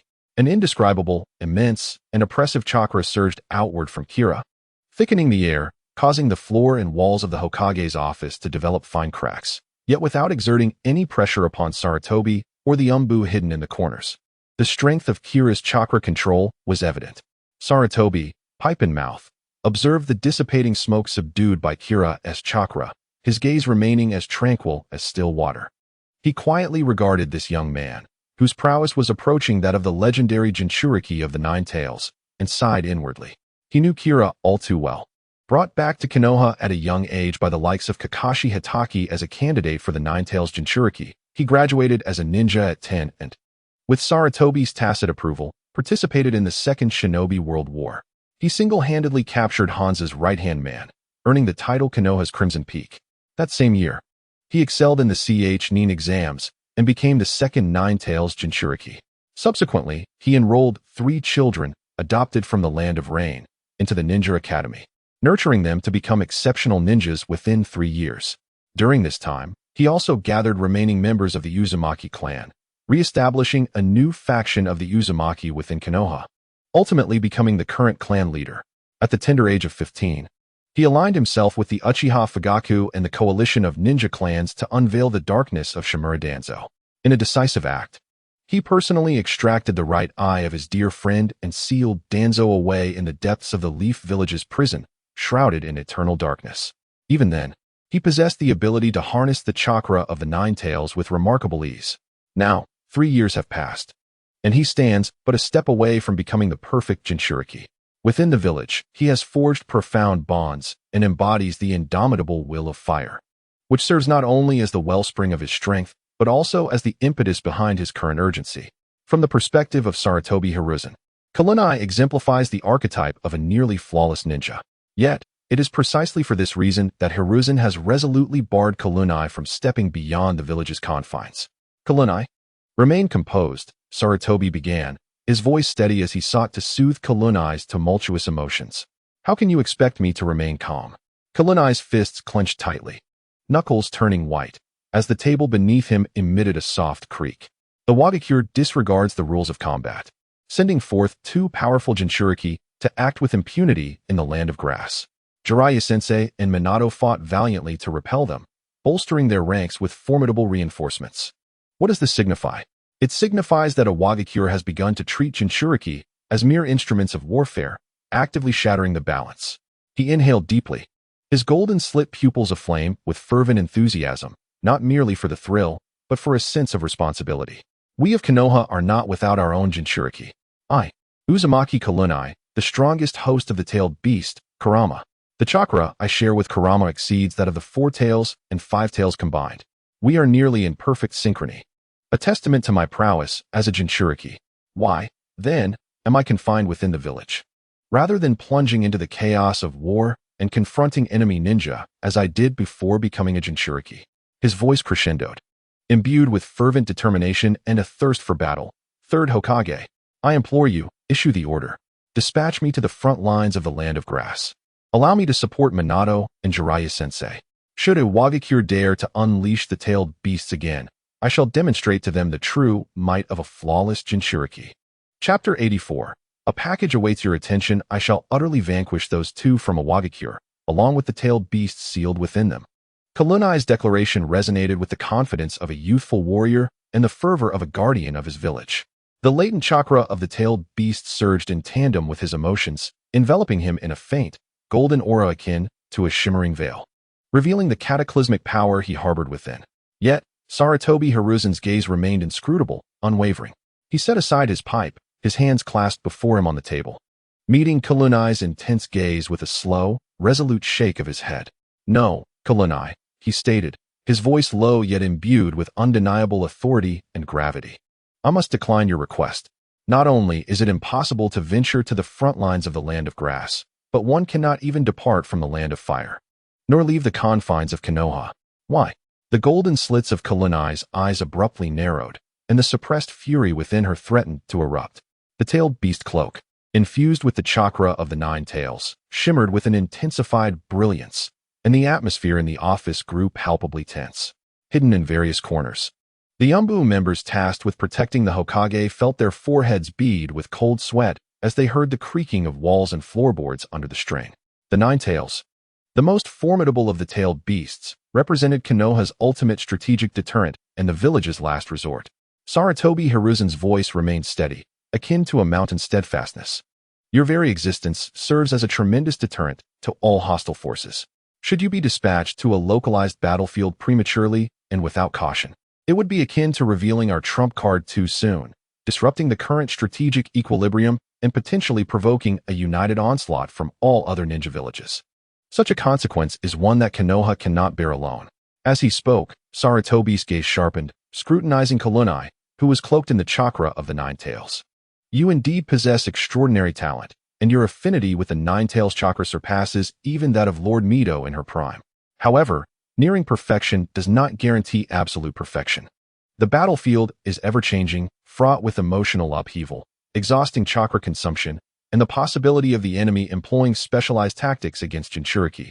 Any of these factors could tip the scales. Should the nine tails seize the opportunity during your moments of emotional turmoil or exhaustion, the ensuing chaos would be unimaginable. The outcome would not be victory, but rather a catastrophic disaster for your comrades, for the village, and indeed for yourself. Jiraiya's fate serves as a cautionary tale, no matter how powerful he was. Even with the assistance of the toad sages from Mount Myaboku, he faced a dire predicament after suppressing two rampaging tailed beasts. While Kushina and Hinata's adamant seals greatly aid in subduing the tailed beast, sending you to the front lines, far from Konoha's heart, is undeniably a significant risk. Should the front lines falter, leaving the village vulnerable, who will safeguard our homeland? The safety of Hanabi, Kushina, Nagato, Kakashi, and all those dear to you ultimately hinges on the stability of the village. Your role is crucial at the moment when the village most requires your strength. In protecting the essence of our home, Hiruzen's words fell like a chilling waterfall upon Kurenai's fervent spirit. Each reason appeared irrefutable, filled with the Hokage's foresight and profound sense of responsibility for the village's welfare. Kurenai could not help but gasp, as the golden-tailed beast cloak flickered violently before she drew all the chakra enveloping the office back into her being. The golden-slit pupils transformed back into deep blue eyes, yet they still contained traces of dissatisfaction and helplessness. He understood that Sarutobi Hiruzen was correct, as the nine tails Jinchūriki. He was not just a ninja of Konoha, but also a vessel and weapon that bore the village's safety. His actions could no longer be dictated by mere whims. Lord Third Hokage, I comprehend your previous concerns. Kurenai inhaled deeply, her chest rising and falling, her eyes glinting with a sharp confidence, her tone imbued with an unprecedented certainty. However, Lord Third, you should place a bit more trust in me. You must believe in my flying thunder god technique. With a sudden flourish, Kurenai raised her hand and retrieved a specially crafted dagger from her ninja tool pouch, driving it into Sarutobi Hiruzen's desk. This dagger, capable of being used as a throwing knife, though resembling a conventional blade, possessed a streamlined and slender form, clearly designed for throwing. The inscription East Wind Express, a unique sigil of Kurenai's flying thunder god technique, further attested to its extraordinary nature. As Sarutobi Hiruzen observed the four seemingly enchanted characters, he felt the corners of his eyes and mouth twitch involuntarily, infusing the previously serious and oppressive office atmosphere with an air of awkwardness. Have you mastered the flying thunder god technique? Sarutobi Hiruzen inquired tentatively. Absolutely. I have grasped it comprehensively. Kurenai's voice brimmed with pride and confidence. Yet Sarutobi Hiruzen detected little persuasive quality in her assertion. Noticing the persistent skepticism etched on Sarutobi Hiruzen's face, Kurenai could no longer contain herself and asserted loudly. This was personally taught by Minato. I, Uzumaki Kurenai, not only possess the vast chakra and sealing technique talents of the Uzumaki clan, but also boast significant spatial perception abilities and commendable neural reaction speeds. Although I still fall short of Minato's level of effortless mastery, I have no issues with sensing spatial positions and executing stable, pinpoint teleportations. Moreover, in terms of the number of individuals I can transport and the distances covered, I surpassed Minato decisively. Stepping forward, she grasped the flying thunder god dagger and presented it before Sarutobi Hiruzen, her speech quickening as she began to outline her vision. Imagine. I could leave a flying thunder god dagger at the Hokage Rock, the Hokage Building, the Uzumaki clan's location, and with those I cherish. Whenever the front lines require me, I could instantly appear on the battlefield, wielding the power of the Nine Tails to utterly vanquish our foes. And should any disturbances arise within the village, as long as you channel chakra into the flying thunder god dagger, I can transport back immediately. Balancing both the front lines and the village is not an issue for me at all. At that point, I would no longer be merely a deterrent confined to one location. I could materialize at any critical point, altering the tide of battle. Is this not far more valuable than keeping me confined within the village? Chapter 85. Is your technique reliable? To deploy a Jinchūriki proficient in the Flying Thunder God technique onto the battlefield holds far greater value than confining me within the village. Yet, Sarutobi Hiruzen remained silent. The vision of Chilunai is audacious and alluring, portraying a battlefield transformed by the strategic mobility that a perfect Jinchūriki can bestow. Gazing upon Chilunai's windswept, flame-like crimson hair, and the layer of golden chakra, reminiscent of a tailed beast's cloak, which once again materializes and solidifies upon his skin. Sarutobi Hiruzen appears to be swayed by his words. Feeling the immense chakra capacity capable of supporting long-range, consecutive space-time jumps, he refrains from immediate rebuttal, instead taking a deep draw from his pipe. Enveloped in swirling smoke, his gaze becomes somewhat elusive, as if lost in recollection. Indeed, he recalls not the impressive execution of the Flying Thunder God technique by Chilunai, but rather the amusingly absurd scenes from his training. During his initial attempt to teleport a mere 10 meters, Chilunai successfully appeared at the designated mark. Yet his posture was misaligned, resulting in a collision with a wooden post on the training ground. While his head bore the brunt of the impact, the post, subjected to his formidable physique and vast chakra, cracked under the force. On the 66th attempt to master the Flying Thunder God technique, aiming to land atop a tree, Chilunai miscalculated his position, narrowly avoiding a fall by frantically grasping at branches. Had it not been for the chains of the adamantine ceiling, he would have surely plummeted, leaving a sizable crater in the ground. An even more ludicrous incident occurred when, despite the dagger of the Flying Thunder God being within his immediate vicinity, he inadvertently teleported underground, leaving only his head and right hand, clutching the dagger, visible above the surface, as though ensnared by an execution technique pulling him into the depths. Given the countless instances of chakra mismanagement leading to erratic teleportation, distorted movements, or being disheveled by turbulent spatial currents, Sarutobi Hiruzen finds it exceedingly difficult to believe in the battlefield blueprint Chilunai so fervently describes. Minato Namikaze had privately reported to him, acknowledging Chilunai's remarkable innate talent for spatial perception, yet also humorously characterizing his attempts at the Flying Thunder God technique as fraught with unpredictability and potential hazards to both the environment and himself. Clearly, to Minato, Chilunai's mastery of the technique is far from the realm of stability and reliability. His self-proclaimed grasp of the technique pales in comparison to the expertise of a master like Minato, scarcely qualifying as anything more than a novice. Thus, in light of Chilunai's assertions, Sarutobi Hiruzen remains reluctant to place any trust in his words. Observing Hiruzen's contemplative silence, Chilunai's eyes spark with hope, believing his bold declarations have resonated, that at last, he might have the opportunity to venture forth for the village's glory. His heart races with excitement as he eagerly inquires. What say you, Lord Third? The flying Raijin dagger shall remain in your possession. If you require assistance, simply call upon me. Thus I can support the front lines while safeguarding the village, an arrangement most advantageous. Sarutobi Hiruzen exhaled a thick cloud of smoke, his gaze once more fixating on Kurinai, whose expression bore a complexity of contemplation, concern, and even a trace of a reluctant smile. After a prolonged silence, during which Kurinai's confidence began to solidify into uncertainty, leading Hiruzen to suspect that his inability to effectively utilize the flying Raijin technique had been unveiled, beads of nervous sweat began to form on his brow. At long last, Sarutobi Hiruzen resolutely shook his head. Your idea is indeed creative, and its feasibility is high. The potential of the flying Raijin technique is undeniably vast. However, Kurinai, I cannot consent to your immediate deployment to the front lines. The light in Kurinai's eyes dimmed instantaneously, his fists clenched tightly. knuckles turning pale as an even stronger surge of chakra threatened to erupt. I do not comprehend.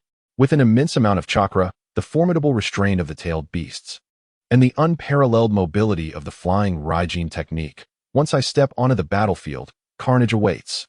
The advantage is mine. How could this be? The reasoning remains unchanged. Sarutobi Hiruzen's voice rose slightly, infused with the authority of the Hokage and the robust chakra unique to a leader of shinobi, quelling Kurenai's impending chakra outburst. The strategic significance of the Nine Tails, the relative uncertainty of your current state, and the fundamental mission of protecting the village. These paramount considerations will not be altered for an immature and perilous technique. He fixed a piercing gaze upon Kurenai. You claim to have nearly mastered the flying Raijin technique? Kurenai, I fear the training facilities at the third training ground would silently refute your assertion. Hiruzen's words carried a hint of subtle mockery. Yet they landed upon Kurenai like a bucket of cold water, awakening memories of his past failures, being stuck in the ground, caught in trees, or losing balance and face-planting. Such embarrassing blunders caused Kurenai's cheeks to flush with heat. Hiruzen's tone softened slightly, yet his stance remained unwavering. In the rapidly shifting, life-and-death realm of battle, even the slightest deviation in executing a jutsu could yield unforeseen and dire consequences for oneself or one's comrades. When confronting tailed beast-level combat, a single misstep in teleportation could not only jeopardize your safety, but could also lead to the Nine Tails power unleashing at the wrong place and time. Such a risk is one that Konoha cannot afford, nor can you. Kurenai opened his mouth to retort, but found every word from the elder resonated with undeniable truth, directly addressing the crux of his unrefined mastery of the flying Raijin technique. No wonder he became Hokage, with chakra nearly on par with the tailed beasts, a silver tongue, and an unwavering commitment to protect Konoha.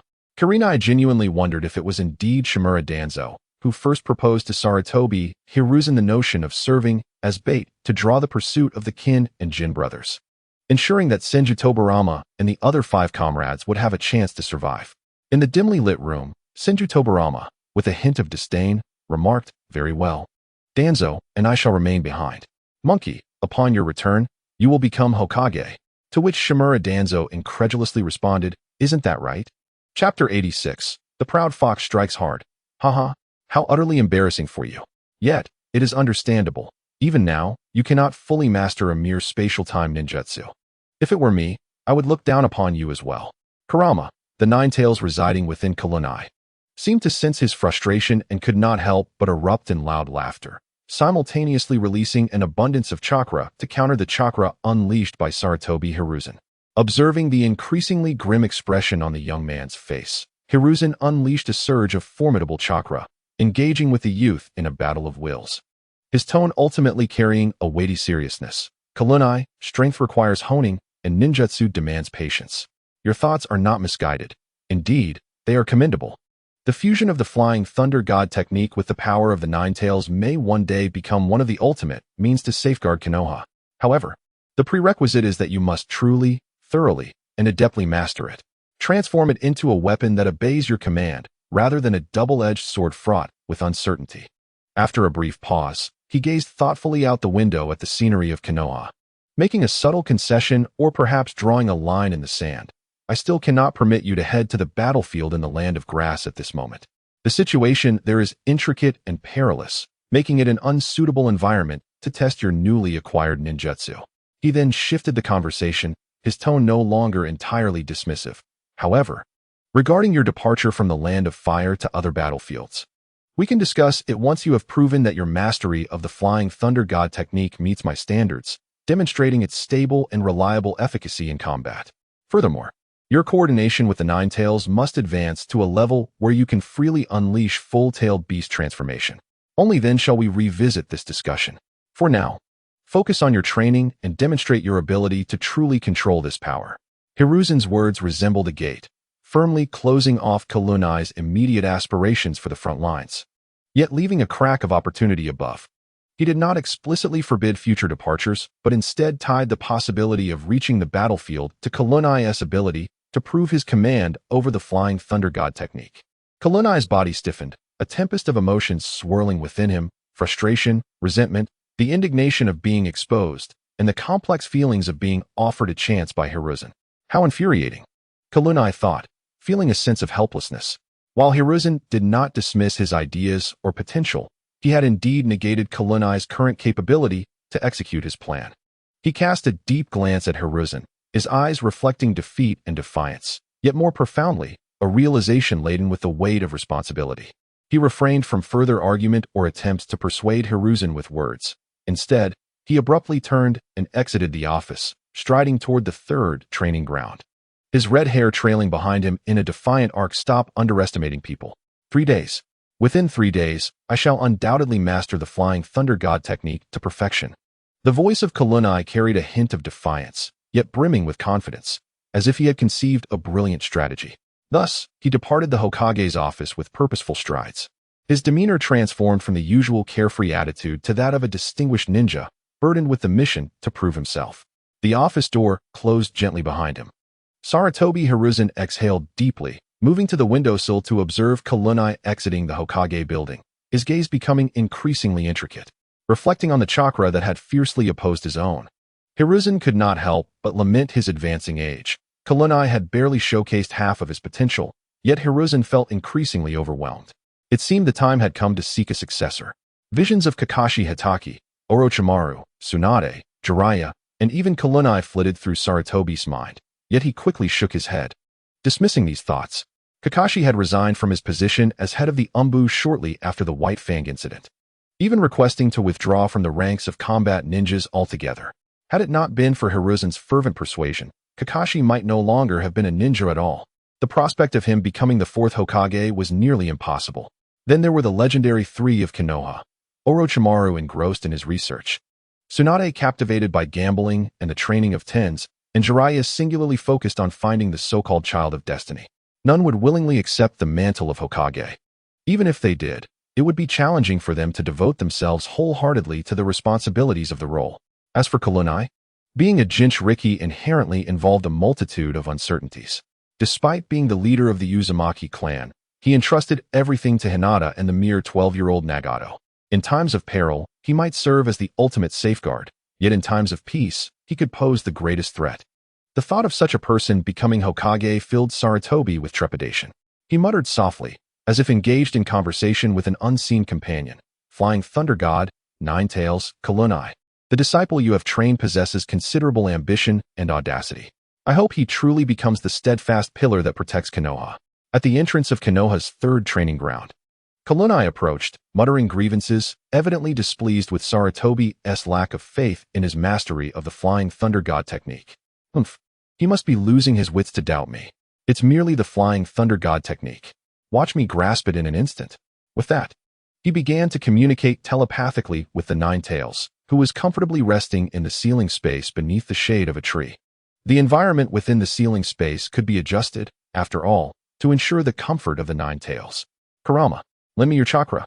The massive head of the Nine Tails slowly turned away, emitting a low, drawn-out growl from its throat, akin to a belch or perhaps a dismissive huff.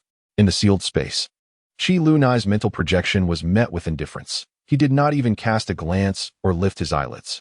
Oh, our exceptionally gifted Vortex Clan leader has finally recalled my existence. The voice of Kurama resonated like distant thunder within the confines of the seal, imbued with a deliberate, languid cadence. Suddenly, he unleashed a fierce roar. You desire my chakra? Absolutely not. Chi Lunai was taken aback, blinking in confusion. What is wrong with you? It would have been better to remain silent, Kurama retorted, his crimson, beastly eyes snapping open.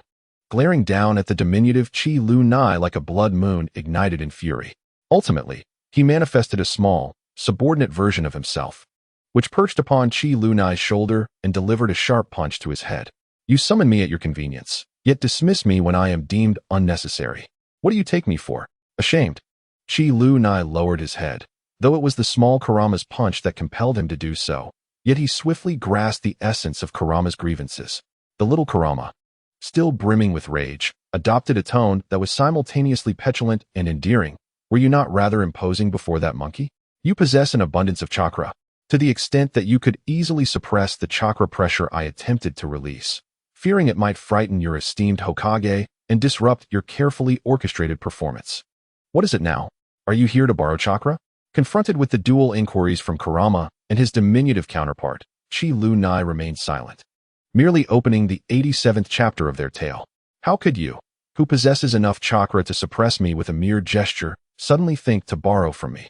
Kurama's enormous claw struck the sunlit grass with a thunderous clap, shaking the very fabric of the space around them. His 9 tails writhed behind him like furious crimson serpents. You fear that my power might disturb that old monkey. You worry that my strength, if revealed, would render your requests as mere threats. You dread that I might tarnish your reputation as a lover of reason. The little Kurama pushed and pawed at Chi-Lu Nai, his tone rife with the indignation of betrayal and the humiliation of being undervalued. You care only for your own plans, for your own feelings. You thwarted me, suppressed me, and now you have the audacity to seek my chakra. Did you ever consider my wishes? You are indifferent. Your only concern is yourself. Chi-Lu Nai, undeterred, continued to lavish attention upon the little Kurama in his embrace, whether by petting his head, squeezing his tiny paws, or rubbing his little belly. A disturbingly joyful smile etched across his face. Still playing around. What are you doing here? Seeing Chi-Lu Nai remain unperturbed, Kurama bellowed in frustration before transforming the little Kurama back into chakra and withdrawing him. As she watched the 9 tails vanish from her embrace, Chi-Lu Nai felt a surge of melancholy and slowly spoke. It is not that I fear disturbing the 3rd Hokage. Rather, I dread the possibility that you might inadvertently bring about his demise. The last time I allowed you to step outside for some fresh air, do you recall what transpired at the 3rd training ground? You first roared, drawing the attention of the entire village, followed by 2 blasts of tailed beast bombs, nearly inducing panic among the villagers. The 3rd Hokage merely fears your potential to rampage or unleash your wrath upon the village, prompting Himawari and Kushina to fortify their defenses. Yet, you shouted insults at him, directly attacking him with your claws. I advised you to temper your behavior, but you paid no heed, insisting that after finally being allowed out, you must enjoy yourself thoroughly and that anyone interrupting your leisure should be punished. Tell me, should I not restrain you? If I continue to wander with you around the village, I fear we may never escape the confines of the Uzumaki clan's territory again. Finally, we have an opportunity for you to frolic outside the village, so should I not exercise caution around the 3rd Hokage? Do you think my efforts are for anyone other than you, to afford you more chances to breathe freely? What is it? Do you wish to remain within me for eternity? Upon hearing Chi-Lu Nai's words, the 9 tails swayed his 9 tails slightly less vigorously and replied in a deep, resonant tone, "Humph, who would desire to spend a lifetime within your womb? Yet, it is that old monkey who seeks to reseal me the moment I step out for some air. Moreover, he wishes to alter the 4-symbol seal into a dual 4-symbol seal of the 8 trigrams, closing off the very portal that allows me to manifest smaller clones for fresh air. If not me, whom should I strike? Furthermore, you cannot always suppress me in such a manner. As the leader of the tailed beasts and the mightiest of them all, I too possess my own temperament." Chi-Lu Nai chuckled softly. "I understand, which is precisely why I have come to borrow chakra from you. Once I master the Flying Thunder God technique and venture beyond the Land of Fire, you shall have the freedom to breathe as you wish, provided you refrain from annihilating our enemies." The 9 tails scoffed. "At least you possess a modicum of conscience. Very well, considering your earnestness, I shall lend you my chakra one last time. However, should you dare to irritate me again, it will not be so easy next time." With that, the chakra within the 9 tails surged. An immense, blazing torrent of brilliant golden chakra erupted forth, akin to sunlight piercing through dark clouds, instantly shattering the barriers of the 4-symbol seal and flooding into Chi-Lu Nai's spiritual projection and physical form. Ultimately, as Chi-Lu Nai gradually formed a chakra garment resembling a divine robe, she transitioned from the state of 9 tails chakra to 9 tails connection. Clenching her fist, she reveled in the overwhelming power coursing through her, her golden slit eyes gleaming with confidence. With your chakra, mastering the humble Flying Thunder God technique will be effortless. The advantage lies with me. This victory is assured. With a confident smile, Chi-Lu Nai felt the surging, seemingly boundless chakra within him, and immediately set to work on realizing the audacious and daring plan that danced in his mind. The technique of multiple shadow clones. Bang, bang, bang, bang, bang, bang, bang, bang, bang, like the most intense drumming, akin to countless balloons bursting simultaneously. The 3rd training ground was instantly engulfed by a brilliant golden figure. 1 person, 10, 100, 1,000, ultimately, nearly 10,000 shadow clones of Chi-Lu Nai, adorned in the golden aura of the 9 tails chakra, densely filled the entire training ground. Each clone radiated a formidable presence, their eyes ablaze with the same will and the luminous glow of the Nine-Tails chakra. Excellent. Let the training commence.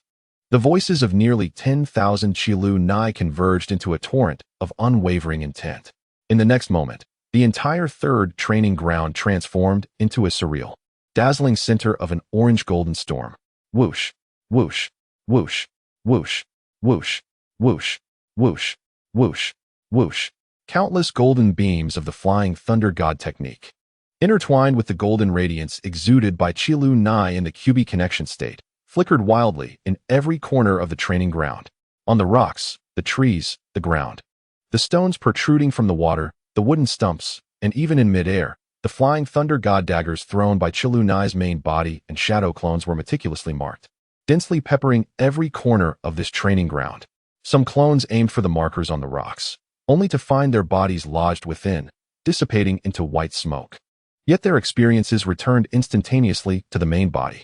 Others successfully appeared atop the trees, but upon landing, overexerted their chakra, breaking branches and plummeting from great heights. Some clones attempted long-distance spatial transmission, only to collide with another clone using the same marker, both dissolving into white smoke simultaneously, each becoming Qilu Nai's training experience. Despite the chaos within the training ground, every instance of success or failure flowed like rivulets, ultimately converging into the ocean of Qilu Nai's memory. The localization of spatial coordinates, the circulation and control of chakra during spatial leaps, the balance and adjustment immediately upon completion of the transmission. These vast and intricate pieces of information were analyzed, understood, absorbed, and optimized by Qilu Nai at an unprecedented speed. Time flew swiftly in this frenzied training process. 1 day, 2 days. Qilu Nai's main body sat upon a wooden stump, his body trembling slightly as he endured the relentless influx of memories brought by the countless dissipating shadow clones. His mind, while highly concentrated, also bore an unimaginable weight of pressure. Countless images of failures, moments of success, subtle differences in spatial coordinates, and minute changes in chakra flow surged through him as if he were the most precise instrument, rapidly computing and integrating this information in his mind. Chapter 88. Is it not enough to have hands? Madman. The consciousness of the Nine-Tails was deeply immersed in this unprecedented spectacle of cultivation. Although he usually exuded an air of pride, even he could not remain unmoved by the almost masochistic fervor with which Qilu Nai practiced. It is no wonder that the assurance of my chakra was necessary. Had it been anyone else, even with my chakra available for recovery, they would likely have succumbed to the overwhelming force of such vast memories, reduced to a state of idiocy. As the Nine-Tails reflected on this, he could distinctly perceive Qilu Nai's spiritual projection, which, under the repeated feedback of memories from the dissolution of shadow clones, began to show signs of fatigue.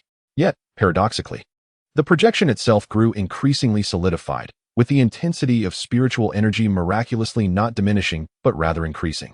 At last, on the evening of the third day, the setting sun bathed the entire training ground in a golden red hue, with nearly 10,000 shadow clones in a relentless cycle of consumption and replenishment. Qilu Nai's physical form suddenly opened its golden slit eyes. Those eyes, which had taken on an eerie golden hue due to the profound connection with the Nine-Tails chakra, now reflected neither the calmness nor confidence of before. Instead, they were imbued with a profound depth, resonating with the difficulty of mastering the flying thunder god technique. A voice, seemingly as tranquil as a still pond, yet bearing the inexorable authority of the blazing sun, resonated within the third training ground. In an instant, the multitude of shadow clones dissipated like ephemeral dreams into white smoke, leaving no trace behind. A torrent of memories surged into Qilu Nai's mind, the immense mental impact causing him to stagger momentarily. Fortunately, the past 3 days of relentless mental fortification had strengthened his resolve. Otherwise, barring those with extraordinary abilities like Naruto, anyone else would have been utterly overwhelmed. Despite the arduous nature of the process, the accumulation of experience at a staggering rate transformed the fruits of 3 days of hardship into mastery of the flying thunder god technique. Akin to rivers returning to the sea. Steadying himself, Qilu Nai raised his hand and cast a calm gaze toward the sky, allowing his thoughts to take flight. With a swift motion, his figure vanished from its original position without a trace or warning. In the next moment, he appeared with pinpoint accuracy beside the flying thunder god kunai he had initially thrown, landing with precision and stability. even as he tossed the kunai into the air again. He effortlessly executed the second phase of the Flying Thunder God technique, catching the kunai mid-air with ease. Then, in quick succession, his figure flitted through the training ground like a specter, vanishing and reappearing at various angles with impeccable precision. Each transition was flawless, each teleportation smooth, as if space itself had become an extension of his being. Ultimately, he activated the Flying Thunder God technique once more, teleporting directly to the heart of the Whirlpool clan territory, returning to his own room.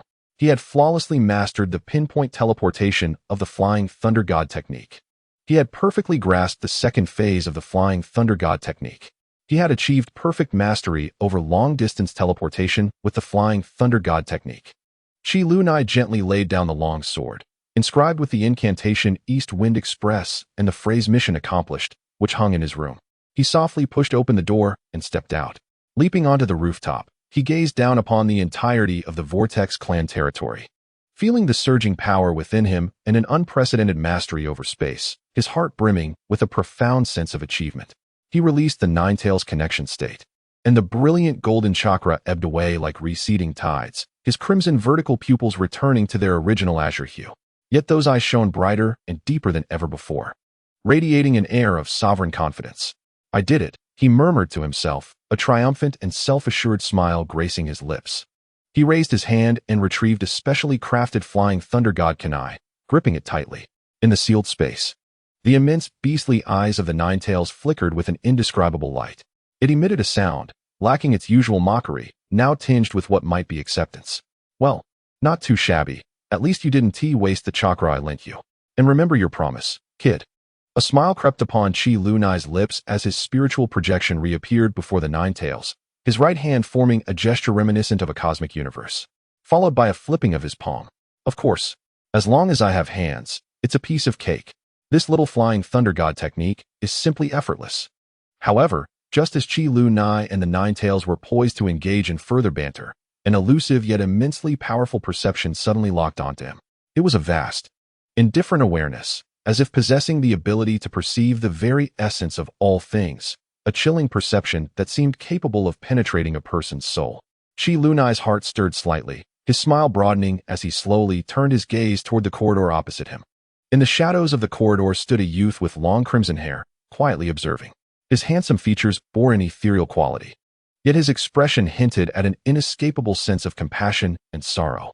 However, what captivated the eye most was the pair of eyes adorned with concentric light purple patterns, swirling like a cosmic vortex, seemingly capable of consuming all light. The Rinnegan, Nagato of the Vortex. Indeed, Nagato. As Chi Lunai had rebuilt the Vortex clan, individuals like Nagato, Hanabi, and Hinata now bore the surname of Vortex, regardless of their previous lineage. Yet, at that moment, Nagato was clearly taken aback by Chi Lunai's sudden and unannounced appearance. A faint ripple passed through his Rinnegan, and the perception that had locked onto Chi Lunai swiftly receded like a tide, though his gaze remained deeply inquisitive. "Brother Chi Lunai?" Nagato's voice was soft, tinged with uncertainty as his eyes flitted between Chi Lunai and his room. "Brother, what was that just now? Have you already mastered that technique?" Chi Lunai slightly nodded, employing a swift body technique to rapidly reach Nagato's side, a smile gracing her face as she admired his mastery of the Rinnegan. "Well done, Nagato. In such a brief span, you managed to perceive my presence and precisely lock onto me with your ocular powers. It appears your control over the Rinnegan has indeed become increasingly adept." Chi Lunai stepped closer to Nagato, patting him on the shoulder with satisfaction. "You truly are remarkable, Nagato, a true genius of our Uzumaki clan." Chapter 89. A tribute to a beautiful new world. "You flatter me, brother." Nagato humbly shook his head, the inquisitive glint in his eyes fading to be replaced by a subtle understanding and faint admiration. "The Flying Thunder God technique, though I have long known of its existence and witnessed it numerous times through Lord Minato, the sensation of perceiving no chakra flow, only the abrupt distortion of space, remains astonishing no matter how often one encounters it. Congratulations, Chi Lunai, on mastering such a formidable ninjutsu." Chi Lunai pondered for a moment before sighing. "It is merely a clever trick, and in comparison to Minato, I still have much to learn. However, I finally possess the leverage to persuade Lord Third to allow me to the front lines. Recently, although the two Jinchūriki from the Rock Village were repelled by my brother Jiraiya, The absence of our Konoha Jinchūriki on the battlefield has incited the other major ninja villages, who are now restless and poised to deploy their own Jinchūriki to the front line, significantly impacting the battle's dynamics. Nagato listened quietly, his Rinnegan gazing beyond the clan's territory, as if penetrating through the fabric of space to witness the distant ravages of war. After a moment of silence, he finally spoke. "Will you also be heading to the battlefield, Brother Chi-Lunai? The ninja world is engulfed in flames of conflict. It is uncertain how long this great war will endure and the extent of its repercussions, leaving countless innocent orphans in its wake." Retracting his hand from Nagato's shoulder, Chi-Lunai gazed at the setting sun and the rising moon, thoughtfully murmuring, "War is indeed brutal. However, wherever humanity exists, disputes will inevitably arise, leading to conflicts and ultimately evolving into war. This has been an unresolved dilemma in the ninja world for millennia. All we can do now is ensure the stability of our small corner of this world. To alter the entire ninja realm, one must either wield absolute power like the first Hokage, compelling all to bow their heads in fear of war, or a common adversary must emerge to shift the internal conflicts outward against a shared foe. Yet, neither of these options is within our reach at present, so Nagato, you must hasten to grow stronger. War, protection, and the transference of conflicts." Nagato softly echoed these phrases, complex emotions flickering within his pale purple Rinnegan, confusion, doubt, and the lingering pain from experiences of his youth. He recalled his deceased parents, but after an arduous investigation alongside Kalunai, they made a startling discovery. The two Konoha ninjas, who had been slain by Nagato's awakened Rinnegan in a fit of rage, had, astonishingly, already been documented as having fallen on the battlefield of Sunagakure long before their encounter with Nagato. Their names were inscribed on the memorial stone, yet their bodies remained unfound. Reflecting on his tumultuous childhood, he remembered the struggles he faced with Yahiko and Konan as they endeavored to survive amidst the chaos of the various nations' battlefields, consistently managing to escape peril against all odds. Moreover, having secretly overheard a conversation between Kalunai and Mito, he came to realize that his Rinnegan was not a naturally occurring bloodline limit. This revelation filled him with profound uncertainty about his own existence and the future that lay ahead. However, gazing into Kalunai's clear eyes and appreciating the unwavering care of his three older sisters, along with the steadfast support and companionship of Yahiko and Konan, Nagato ultimately nodded resolutely. "I understand, brother. I shall strive with all my might, for I wish to see an end to war in the ninja world, to eliminate the existence of innocent war orphans, and to create a beautiful world where everyone can live in comfort and abundance." Kalunai, observing the lingering shadows of the past in Nagato's heart, felt a wave of relief as he noted Nagato's newfound determination to confront the future. At that moment, a shadowy figure adorned with an animal-painted mask, an Umbu ninja, silently materialized at the far end of the corridor. "Jonin Kalunai, Jonin Nagato, the Hokage has summoned you. Please accompany me to the Hokage's office." The Umbu's words were delivered plainly, devoid of any emotional inflection. "Additionally, please summon Jonin Yahiko and Jonin Konan to join us in the Hokage's office." Kalunai's spirits lifted, having recently mastered the Flying Thunder God technique. It was remarkable that Sarutobi Hiruzen was already aware of their progress. It seemed the third Hokage possessed skills beyond merely using his telescope to spy on the women's baths. Kalunai's expression shifted, and he exchanged a knowing glance with Nagato, who promptly understood and nodded slightly before making his way to the training room within the Uzumaki compound. Clearly, he was off to find Yahiko and Konan. In a brief moment, Nagato returned with Konan and Yahiko, and Kalunai greeted them with a mysterious smile. "Hold on tight. Prepare for what may very well be the most challenging mission of your ninja careers." Yahiko and Konan were filled with curiosity, yet instinctively trusted Kalunai's words, following his direction as they grasped his shoulders or sleeves. In an instant, the four vanished from the Uzumaki compound, leaving an Umbu behind, staring blankly at the air. Utilizing the Flying Thunder God technique for long-distance teleportation, Kalunai effortlessly transported Nagato and the others to Sarutobi Hiruzen's side. Upon arrival, Kalunai swiftly picked up the Flying Thunder God kunai from Hiruzen's desk and then returned it to him. "In just 3 days, you have remarkably mastered the Flying Thunder God technique, even managing to transport your entire team over great distances. Truly, you are a prodigious talent, Kalunai." Upon the unexpected appearance of Kalunai and his 3 companions, Sarutobi Hiruzen exhibited no signs of panic.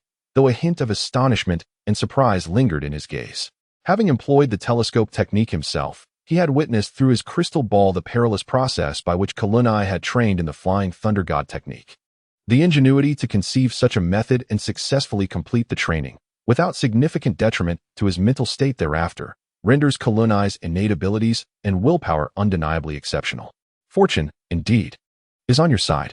Noticing Sarutobi Hiruzen's silence, Kunai began to idly twirl a dagger, its graceful dance between his fingers starkly contrasting with his modest words. Oh, it appears that the youth possess remarkable ambitions, unlike an old man like myself, who can hardly keep pace with your endeavors. However, the purpose of my summons today is not to engage in such discussions. Sarutobi Hiruzen extended his palm, and Kunai, understanding the cue, tossed the Flying Thunder God dagger into his hand. With a deft motion, Sarutobi Hiruzen pinched the dagger between two fingers and continued, slowly articulating the operational directives. Nagato, Yahiko, Konan, you three are to promptly set forth to the Land of Rain, where the Sand-Hidden Village's forces have been notably active, likely indicating signs of a large-scale assembly. Your mission is to contact the Rain-Hidden Village, led by Hanzo of the Salamander, to coordinate defensive efforts against the Sand-Hidden Village's troops.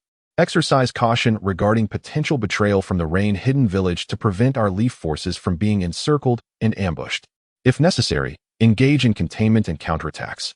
And if the situation becomes untenable, assist Tsunade and others in retreating, striving to preserve our remaining strength while falling back to the borders of the Land of Fire.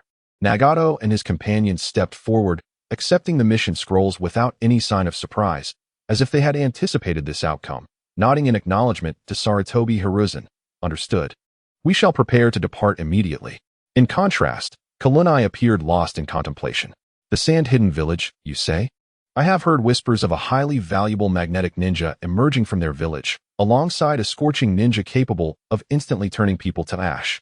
The remaining threats seem to be Chiyo, that old hag, and her brother, HZ, who may prove quite challenging.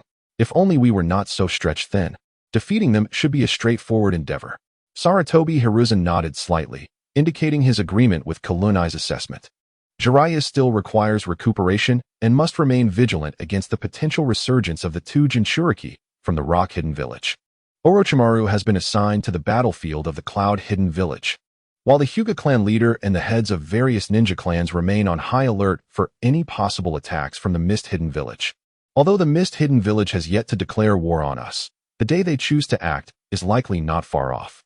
It is my fervent hope that Nagato and his companions, during their expedition to the Land of Rain, will be able to assist Tsunade in stabilizing the situation in Sunagakure.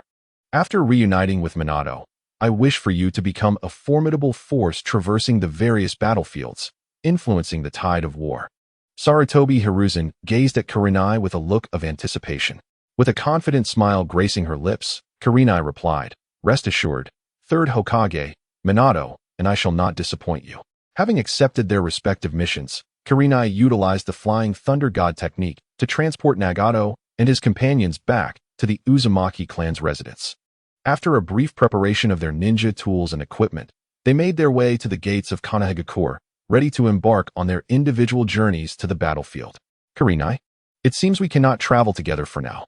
I wish you prosperity on your path as a ninja, Nagato said, accepting the 4 Flying Thunder God kunai that Kunai offered. After performing a gesture of respect, he set off with Yahiko and Konan. Brother, we are departing, Yahiko declared, clutching one of the kunai Nagato had distributed, while waving farewell to Kunai. Kunai, I know you have no need for this, and may not even utilize the explosive tags, but it is a token of my sincerity. Remember to take care of yourself, and eat well on the battlefield. Paper slips fluttered from Conan's hands, landing gently in Kunai's grasp. Observing the sweet smile on the young girl's face, Kunai smiled back and solemnly accepted the explosive tags she gifted him. Be wary of those cunning puppeteers and poison users in Sunagakure.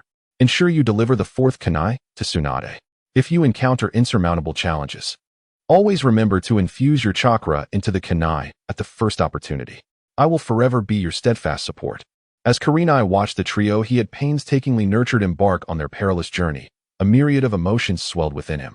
He could only hope that Hanzo of the Salamander, devoid of Danzo's instigation, would remain content as a wealthy recluse, avoiding exploitation by others. Simultaneously, He hoped that the old Uchiha would continue to feign death as before, ensuring that his sinister plots remained undiscovered. Otherwise, Kurenai would not hesitate to disregard the code of ninja ethics and confront the nearly 80-year-old veteran. As he observed Nagato and his companions gradually diminishing from view until they vanished, Kurenai lifted his gaze to the resplendent moon illuminating the night sky. In that moment, a brilliant golden light erupted from within him, propelling him into the Kai by connection state, as he dashed toward another direction where Nagato and his companions had headed. Minato and the others should still be in the land of grass. Never mind. I shall see if I can encounter Sun Wukong and King Mu. If that does not pan out, I can always accompany Minato. Eventually, I shall cross paths with that fellow, Nyogue. Kurenai's figure zipped through the land of fire like a streak of light, swiftly traversing the terrain. Within mere hours, he arrived at the camp established by Konoha in the land of grass. When he materialized with a flash of golden light at the entrance of the makeshift command post, he immediately drew the heightened vigilance of numerous Konoha ninjas within the camp. However, when they beheld Chi Lu Nai, who had withdrawn the Nine-Tails chakra, revealing his iconic crimson hair and the Leaf Village headband, the previously tense atmosphere began to ease, especially as Jiraiya and Minato swiftly appeared by his side. Chi Lu Nai? Minato's warm smile, reminiscent of sunlight, instantly graced his face as he stepped forward, patting Chi Lu Nai's shoulder with vigor, his eyes radiating unmasked delight and astonishment. I knew you could do it. Just a few days ago, I received intelligence from Lord Third, stating that once you mastered the Flying Thunder God technique, you would promptly rush to our aid. I never anticipated that less than 3 days would pass before you succeeded. Jiraiya approached as well. Despite the lingering fatigue from their recent battle, upon seeing Chi Lu Nai, especially sensing the calm and formidable presence he had just emitted, a unique chakra that harmoniously coexisted with the Nine-Tails power, his eyes flickered with a glimmer of admiration. Oh my, you young lad. It seems your efforts over the past 3 days were not in vain. You have even surpassed the old man's test. It appears your bond with the Nine-Tails has deepened, and with your adept mastery of the Flying Thunder God, truly remarkable. Jiraiya scrutinized Chi Lu Nai, reminiscing about the days when he had considered him a younger brother, now transformed into a powerful ninja who stood shoulder to shoulder with him, even surpassing him, his gaze brimming with pride and contentment. Hey, Jiraiya-sensei, what else with that expression? Don't think that just because I call you big brother, you can treat me like your little brother. Chi Lu Nai feigned a look of disdain, yet soon succumbed to a grin, exclaiming, Jiraiya-sensei, Minato, I've arrived. It's been too long. Chapter 91. The numbers are countless, yet the advantage lies within me. The three entered the temporary command post. Jiraiya pointed towards the strategy map that covered the table, his expression grave as he outlined the dire situation in the land of grass, under the command of the Iwagakure. Bolstered by their numerical superiority and 2 Jinchūriki, who have largely regained their combat effectiveness, they are relentlessly pressuring the defenses of Konoha. They are fragmenting their forces, utilizing the intricate terrain to execute frequent small-scale infiltrations, sabotaging our supply stations, and attacking our strongholds, leaving us overwhelmed. The front lines are further burdened by occasional feigned assaults from the 2 Jinchūriki, causing us immense pressure and confusion, stretching our resources thin. Were it not for Minato's intervention, employing the Flying Thunder God to redirect the tailed beast bombs back to their launch sites, compelling them to hesitate, the current situation would likely be even more dire. Jiraiya rubbed his temples, then continued, this is roughly the current state of affairs. As the supreme commander on the battlefield, I must remain at the center, coordinating all parties to respond to a Wagakure's potential frontal assault. Simultaneously, I must guard against the possibility of Old Purple and Han being thrown back into the fray. At this moment, I can no longer maneuver as freely as before. He then turned his gaze towards Minato and Chi Lu Nai, his tone resolute. Therefore, Minato, Chi Lu Nai, I need you to form a special operations team. A duo comprised solely of you two, endowed with unparalleled mobility and formidable striking power. Akin to a sharp blade. Watergate instantly grasped Jiraiya's intention, his gaze sharpening. Master Jiraiya, are you suggesting that we deviate from the conventional operational mode of the main forces, utilizing the mobility of the Flying Thunder God technique to form a surprise attack unit, specifically targeting the dispersed Iwagakure forces that are infiltrating and sabotaging our strongholds? This includes their supply nodes and command points, and even executing decapitation missions? Precisely. But that is not all. Jiraiya marked several key areas with his pen, encircling them, and then highlighted other locations of battle. You need not fixate on attacking a specific direction or stronghold. Your battlefield encompasses the entire land of grass, and indeed, beyond it. You must act like the sharpest daggers, piercing into the enemy's most unexpected locales, striking swiftly and retaliating in kind, using your speed and strength to swiftly disrupt the enemy's deployments, sever their claws, and extract their venomous fangs, thereby alleviating pressure on the front line. He gazed intensely at Kalunai. Kalunai, how long can your current strength sustain you in high-intensity continuous combat? Kalunai flashed a wicked smile, raising a single finger. An hour? No, considering your rush from the village, even with maximum speed, it certainly cannot be just an hour. Perhaps a day? After a brief contemplation, Watergate offered his relatively conservative estimation. Yet Kalunai shook his raised finger, denying Watergate's conjecture. Neither an hour nor a day, but indefinitely. The chakra of Kurama is said to be inexhaustible. Moreover, my recovery speed is no slouch, allied with Kurama. Unless faced with the first Hokage or a reincarnation of Uchiha Madara, no one could force me into a corner. As long as I refrain from continuously unleashing tailed beast bombs to fish, my energy will exceed your imagination. A confident smile curved upon his lips, and a glimmer of golden light danced in his eyes. Excellent. Jiraiya slammed the table with fervor. This is an order. Watergate and Kalunai immediately formed the Flying Thunder God Surprise Attack Unit. Mission objective: freely hunt down the infiltrating forces of a Wagakure, disrupt enemy supply lines and communication nodes, and maximally disturb the enemy's rear. Mission authority: absolute. There is no need for constant consultation or reporting. Rely on your own judgment. I will arrange for your specially crafted Flying Thunder God tools to be delivered to various battlefronts. You need not linger solely in the battlefield of the Land of Grass. Remember, your advantages lie in speed and unexpected assaults. Strike and retreat without lingering in battle, especially you, Kalunai. You must complete this mission while minimizing the exposure of your Jinchūriki identity to avoid being targeted by a Wagakure, Sunagakure, and Kumogakure in unison. Understood. Watergate and Kalunai responded in unison, their eyes filled with unwavering determination. The Flying Thunder God Surprise Attack Unit is now officially established. In the days that followed, the Wagakure forces in the Land of Grass faced an unprecedented nightmare. A highly skilled team of 2 rock shinobi stealthily infiltrated a secluded valley, intent on sabotaging a supply depot of Konoha.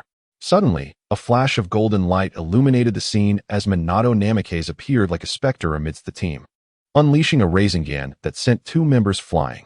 The rock shinobi were struck with terror, and just as they sought to retaliate, another crimson glow flickered, revealing the presence of Kurinai, who, with his chakra-laden sword fingers, pierced the throat of a rock jonin attempting to form hand seals. The battle commenced amidst the shock of the rock shinobi, but it concluded in mere seconds, leaving behind chaos, the lifeless bodies of 3 ninjas, and expressions of incredulous fear on the remaining rock chunin. Days later, at a concealed rock supply point, strategic resources piled high amidst stringent defenses and numerous traps. However, 2 figures disregarded all outer vigilance, materializing in the heart of the stronghold. Minato wielded a specially crafted kunai, akin to the scythe of death, precisely reaping the guards who dared approach. Kurinai, gripping his wrist with his left hand, swiftly condensed a colossal, highly compressed Rasengan exuding an aura of destruction, which he forcefully drove into the resource warehouse. With a thunderous roar, the warehouse erupted, engulfing the supply point in flames, while the golden and crimson lights vanished in the chaos of the explosion. At the temporary command post of the Rock Village frontline, Auto scrutinized the dire reports that had arrived over the past few days, preparing to devise the next course of action. Suddenly, the air was shattered by violent explosions and cries of agony from outside the command post. A beam of golden light surged into the tent, accompanied by a specially designed kunai, illuminating the interior instantaneously. Enemy attack. It's the yellow flashing Konohagakure's crimson peak. The rock shinobi shouted in terror. Yet, the 2 paid no heed to their cries. The moment Minato appeared, he unleashed a Rasengan aimed directly at Auto's face. Reacting swiftly, Auto roared as he activated the Earth Release, Rock Fist technique, a massive stone fist colliding fiercely with Minato's Rasengan. The violent impact sent a shockwave that toppled the tent. Minato, unperturbed by the failed strike, vanished in a flash of golden light. Meanwhile, in a tent adjacent to the command post that housed vital documents, Kurinai stealthily emerged. executing a sweeping motion with a golden chain spear that cleaved a guarding rock shinobi in two. He rushed into the tent, and moments later, disappeared with a stack of important scrolls, leaving only crimson light in his wake. The entire sequence unfolded with the swiftness of lightning, rendering Auto powerless despite his strength, as he could only pound the ground in frustration. Additional note, the color of the flying thunder god's flash varies from person to person. Minato's is yellow. Tobirama's leans towards blue, while Kurena's is normally red. When utilizing Kurama's chakra, he is enveloped in a golden-tailed beast cloak, causing his flying thunder god flash to turn golden in such a state. This narrative contains several personal interpretations, though they are largely inconsequential. So I believe there should be no significant issues. Chapter 92. Transitioning to the cloud-hidden battlefield. The duo, Chilunai and Minato, though only two in number, possessed the extraordinary capability to upend the rules of warfare. Like the most lethal phantoms, they deftly navigate the mountains and valleys of the land of grass, appearing and disappearing between the strongholds of both sides. Their assaults strike with the swiftness of the wind, the subtlety of the forest, the fervor of fire, and the elusiveness of shadows, leaving their adversaries no time to react. The meticulously crafted barrier defenses and counter-infiltration networks of Awagakure seem as fragile as paper in their presence. During this period, the pair has been sporadically active within the land of grass, effectively annihilating the minor infiltration units of Awagakure, while frequently severing their supply lines. The command structure has faced severe disruptions due to their relentless interference, resulting in a significant decline in the morale of Awagakure's forces. In the temporary command post of Konoha, Jiraiya gazed at the continuous stream of good news, a long-lost smile gracing his face. Observing the densely marked regions on the map that indicated the areas where Minato and Chilunai had been active, it was as if he beheld two razor-sharp blades relentlessly tearing through the enemy lines. Well done. Jiraiya exhaled heavily, a glimmer of cunning and satisfaction sparkling in his eyes like a wily old fox. Now, it was time for the Awagakure fellows to feel the pressure. That short potato, Noki, had even established a rule allowing his subordinates to abandon their missions without penalty upon encountering the yellow flash or the crimson shadow, clearly demonstrating his desperation. Indeed, Chilunai had received the same treatment as Minato, along with a new title and a substantial bounty in the black market.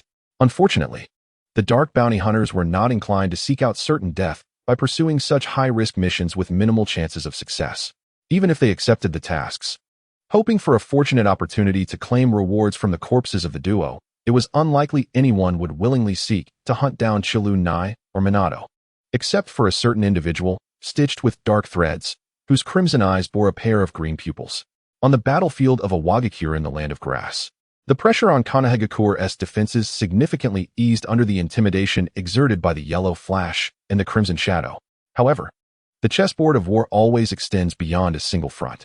An urgent dispatch, transmitted through special channels, traversed 1,000 miles to reach Jiraiya's hands. As he unfurled the scroll, an expression of anticipated understanding crossed his face, as if the contents had long been foreseen. Truly, the old man is astute. It appears our thoughts are aligned. With a serious tone, Jiraiya handed the scroll to Minato and Chilunai beside him. Nodding slightly as he spoke, the offensive from Awagakure has suddenly intensified. A distinguished force led by A, the son of the third Reikage, in conjunction with his adoptive brother Killer B, has formed the renowned combination of Awagakure, successfully breaching two of our defensive lines.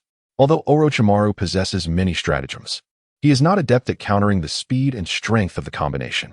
Faced with the ferocious onslaught of Awagakure's taijutsu units, our forces are under immense pressure and urgently require reinforcements. Especially, we need top-tier combatants capable of matching their unparalleled speed and destructive force. As Watergate and Kurenai exchanged glances, they perceived the mutual understanding and unwavering combat spirit reflected in each other's eyes. The moniker of combination resonated throughout the ninja world, much like the previous generation's formidable alliance between the Third Reikage, A, and Barubi. Even the youthful Sarutobi Hiruzen had to momentarily retreat from their brilliance. Had it not been for Barubi's mental instability as the Eight Tails Jinchūriki, which ultimately led to his uncontrollable demise, the outcome of the Second Great Ninja War between Konoha and Kumogakure might have remained uncertain.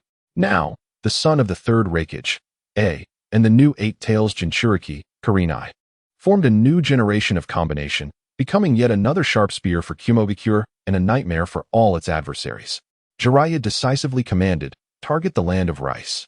Reinforce Orochimaru and curb the offensive of Kumogakure. Time was of the essence. Conventional means of travel would not suffice. Watergate and Kurenai were to utilize the Flying Thunder God technique to hasten their arrival.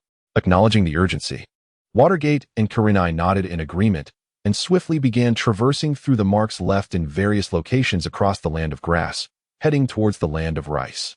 Jiraiya had previously dispatched someone discreetly to deliver their markers to Orochimaru, ensuring that once they reached the land of rice, accessing the temporary camp would be considerably easier. The duo darted through the fabric of space, the scenery around them flashing by like fleeting shadows. Soon, they arrived within the borders of the land of rice. Kurenai activated his Kagura Hard Eye, effortlessly locating a small white snake used by Orochimaru for reconnaissance purposes.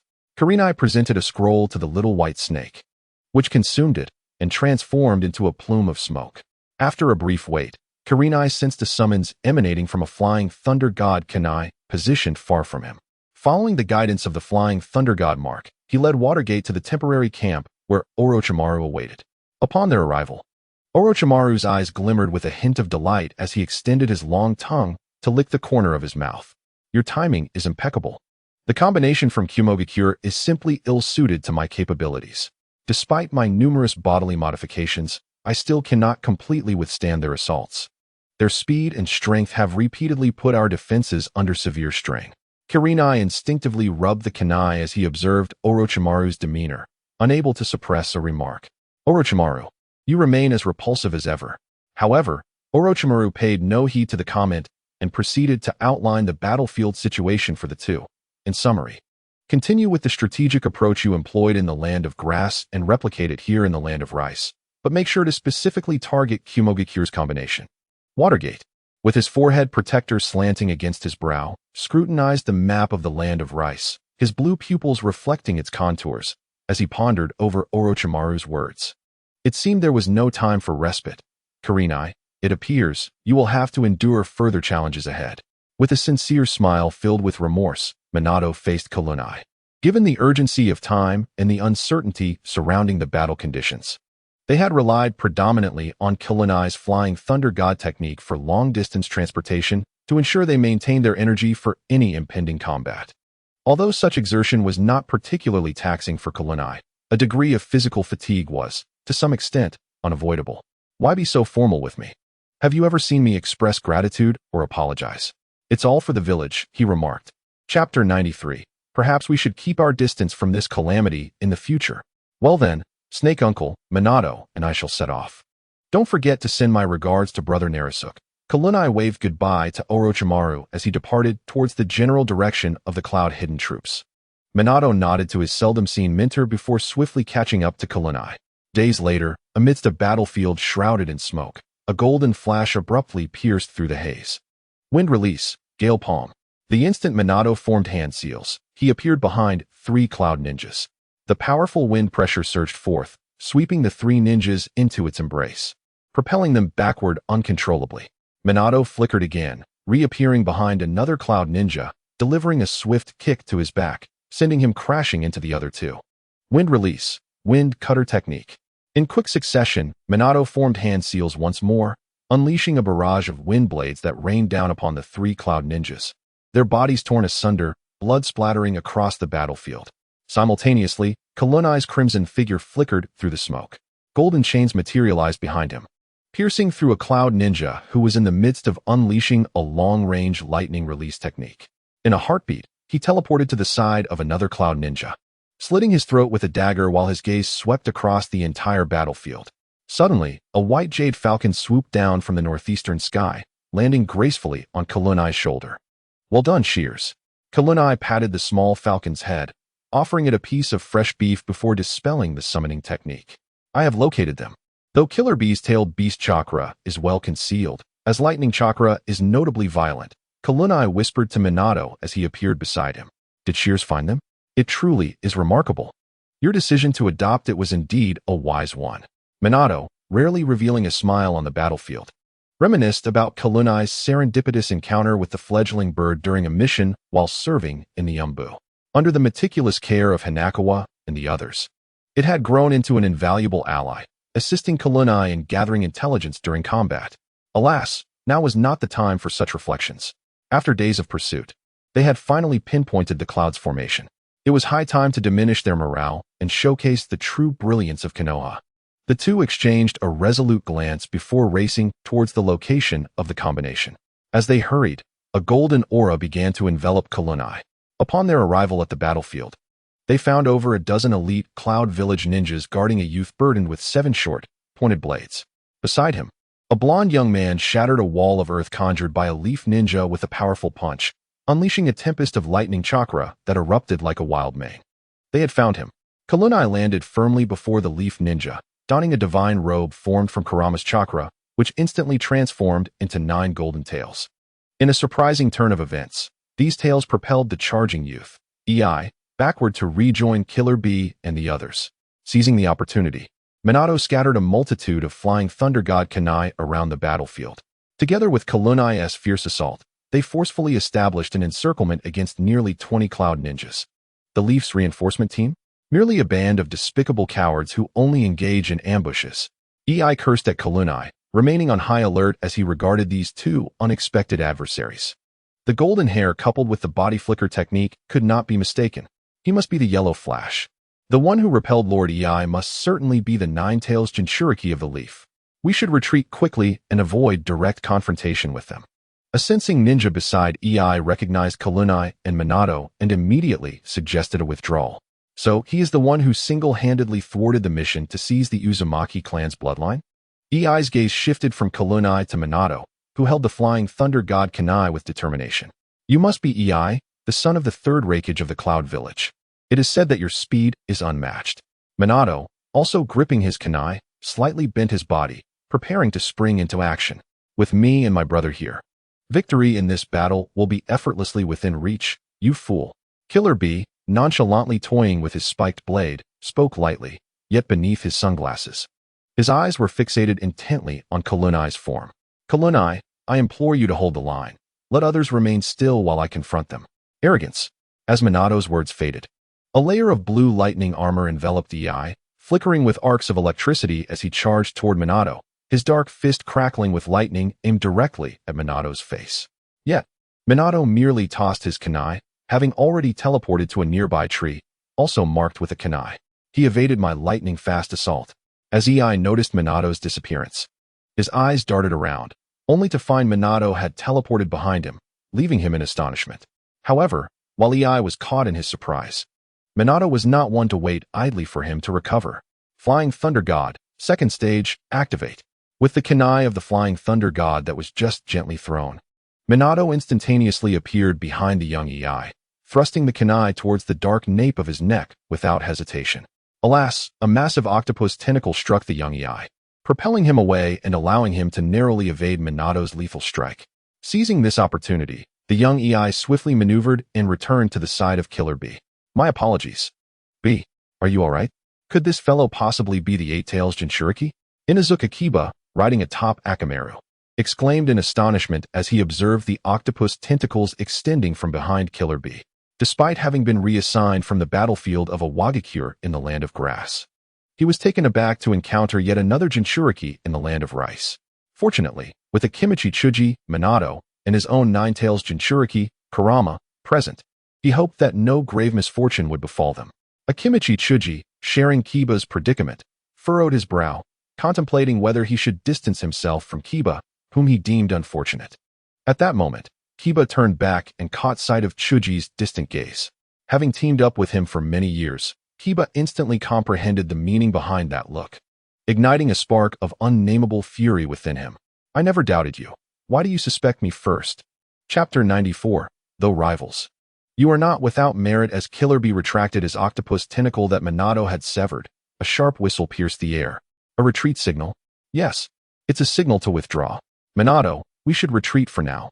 Kurama added, let us head back this time. Upon hearing the signal, the Leaf villagers urged Minato and Kurama to strategically withdraw for a while. Hesitation filled Minato's heart, after days of effort to corner the combination. Who knew when they would have another opportunity to encounter them again? Yet bound by the retreat order from above, Minato reluctantly prepared to turn away. You're gravely mistaken. The Eight Tails is indeed me, Killer Bee, he retorted, beads of sweat forming on his brow, yet he stubbornly countered the Leaf Villager's assertions. Minato, somewhat surprised by Killer Bee's perception of his identity as a Jinchūriki, turned back and praised, your bravery is commendable. You do not identify merely as the Eight Tails Jinchūriki, but as a ninja in your own right. It appears you harbor something truly remarkable within you. Hearing Minato's commendation, the young EI proudly pointed to his adoptive brother, stating solemnly, in terms of talent, he surpasses even me. To this, Minato merely smiled, recognizing that EI had misunderstood his intent. No, that is not what I meant. He possesses something far more precious than mere ninja skills. Confused yet visibly moved, young EI felt a rare emotion wash over him. EI, you have an exceptional partner, and so do I. In any case, let us believe that when we meet again, we shall engage in a contest in the name of the shadows. What holds the utmost significance for your brother? If you fail to perceive it early on, he may well cease to be a Jinchūriki, and perhaps even lose his humanity. With that, Minato turned to leave. Oomph. Young A let out a disdainful snort, utterly disregarding Minato's words, even scoffing at them. Do you think I would allow you to escape with such nonsensical rhetoric? Immediately, young A began to observe the scattered kunai of the Flying Thunder God technique nearby, meticulously memorizing their positions. Do not waste your breath on them, Minato. This haphazardly assembled brotherhood could never hope to match the bond we share, rooted in a mutual spirit of protection. Slowly, Kurenai approached Minato, gently patting his shoulder, signaling him to appreciate his opponent without meddling too much. At that moment, Minato recognized his misstep and nodded in apology to Kurenai. My apologies. I do not mind. But I fear your kindness may be misconstrued as folly. Kurenai shrugged nonchalantly beside Minato, adopting an air of indifference. Young A, however, paid little heed to their exchange. Consumed with thoughts on how to overcome Minato, he could teleport to any kunai's position. I have already mastered the locations of all marked kunai. If he reappears at any of those spots, I will triumph through sheer speed. With this thought, young A transformed into a blinding blue lightning bolt, shooting towards Minato and Kurenai as if teleporting. We too bear countless significant burdens. In the face of young A's fierce assault, Minato and Kurenai did not flinch in immediate evasion. Instead, they remained composed, their voices harmonizing as they expressed their resolve. Move. Let me see which kunai you will choose. And while you're at it, dispose of this bothersome foe. Young A's attack was a punch, certain that Minato would teleport away, while his true target was none other than Kurenai, glowing with golden light, clearly the Jinchūriki of the Nine Tails. I shall not fail. Observing Minato teleporting behind his brother Killer Bee and Kurenai also leaping away, even stepping in midair, young A's eyes betrayed the first signs of panic. Meanwhile, the previously hidden Cloud Ninja had also uncovered Minato's secret. He had inscribed the teleportation seal on the foot of the Eight Tails in an instant. Sweat began to bead on young A's brow as he recalled the moment Killer Bee had pushed him away with his tail to save him, nearly losing his appendage to Minato's swift strike. Was it then? Yet, Minato, with kunai firmly gripped in hand, did not immediately plunge it into Killer Bee's head. In a stalemate where both sides would suffer, I had already come to terms with the reality that a head-on clash might lead to unforeseen consequences. It was not out of mercy, but rather because Kurabi also wielded a sharp dagger. Should Minato dare to pierce Kurabi's head, his abdomen would surely sustain grievous injuries. Though he was my adversary, I held a certain admiration for him. Your movements are reminiscent of a ninja assassin. At the height of this tense standoff, Kurenai, leaping gracefully through the air, suddenly began to rap. Yo, yo, yo, let us not rush into battle. Appreciation is in order. Let us both take a step back. Today we shan't fight. As he rapped, he produced a flying Raijin kunai, summoning Minato to his side with a swift shunshin. Seeing this, the young EI recognized that reckless aggression was no longer an option. He lowered his stance, keeping a wary eye on Minato and Kurenai above.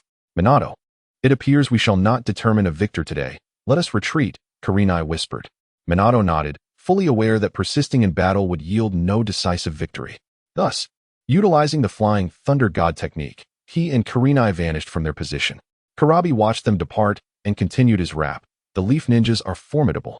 We shall continue our battle upon our next encounter. That red-haired rascal is quite impressive. His rap skills only half measure up to mine. Young EI patted Kurabi on the shoulder and remarked, well done. However, next time, We shall not allow them to escape so easily.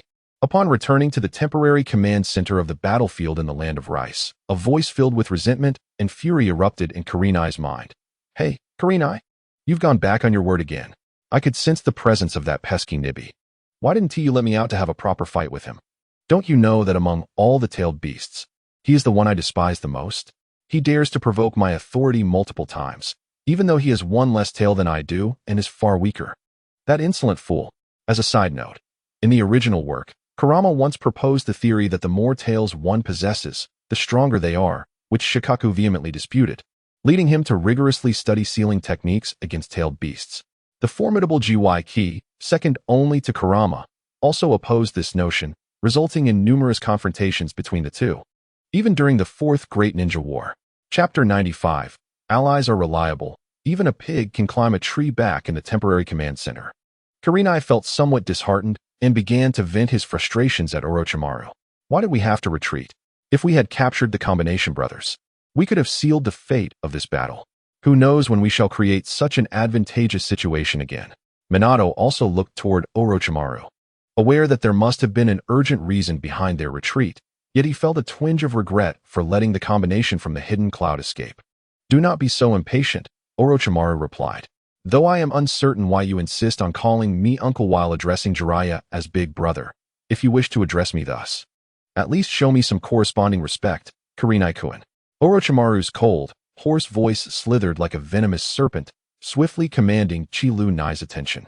After all, Orochimaru was not one to jest. When he did, it invariably heralded events that were far from humorous.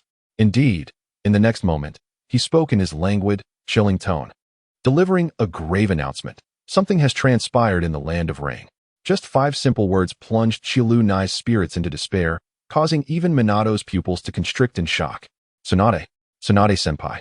Both Chi-Lu-Nai and Minato exclaimed in disbelief, their voices laced with palpable panic. It is said that an elder sister is akin to a mother. To Chi-Lu-Nai and Jioxing-Nai, Tsunade was not merely their leader, but a maternal figure in their lives. Orochimaru's golden-slit pupils surveyed their aghast expressions, the corners of his mouth curling into a barely perceptible, almost mocking smile. Tsunade is not gravely injured, but the battlefield she occupies, or rather, the entire situation in the land of rain, has unraveled. He picked up an emergency scroll, recently conveyed via a summoning serpent, still slick with serpentine mucus, and recounted the grim tidings that could alter the very landscape of the Western Front.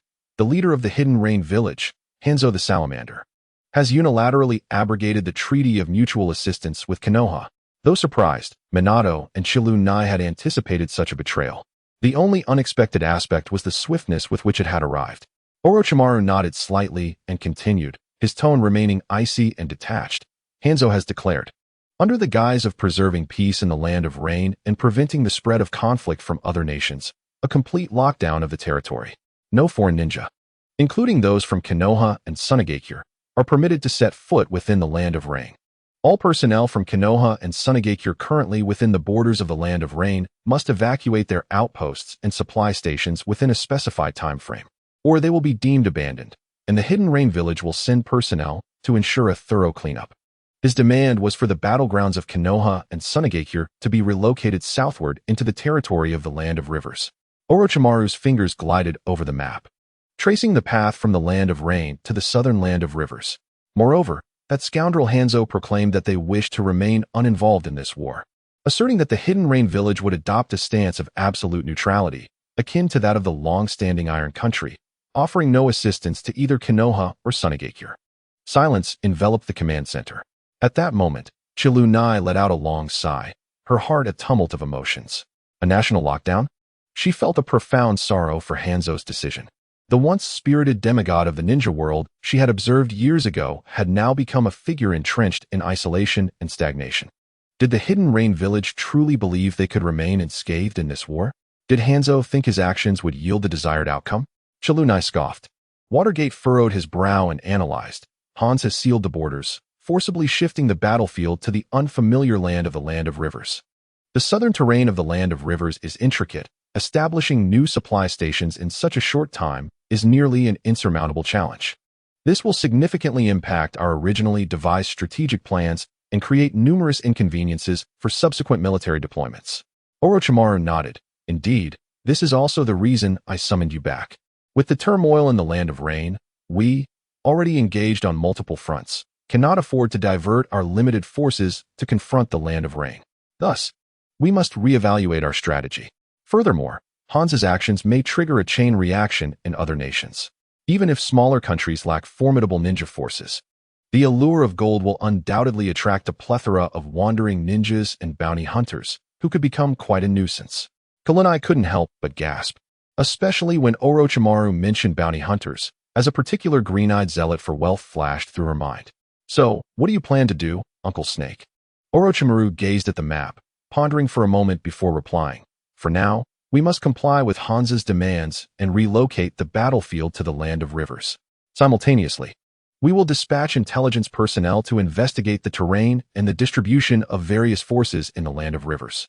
Watergate frowned, raising a concern. However, relocating the battlefield in such a short time will inevitably cause significant issues with logistics and personnel management. Orochimaru let out a cold laugh. Thus, we must strive for a swift resolution.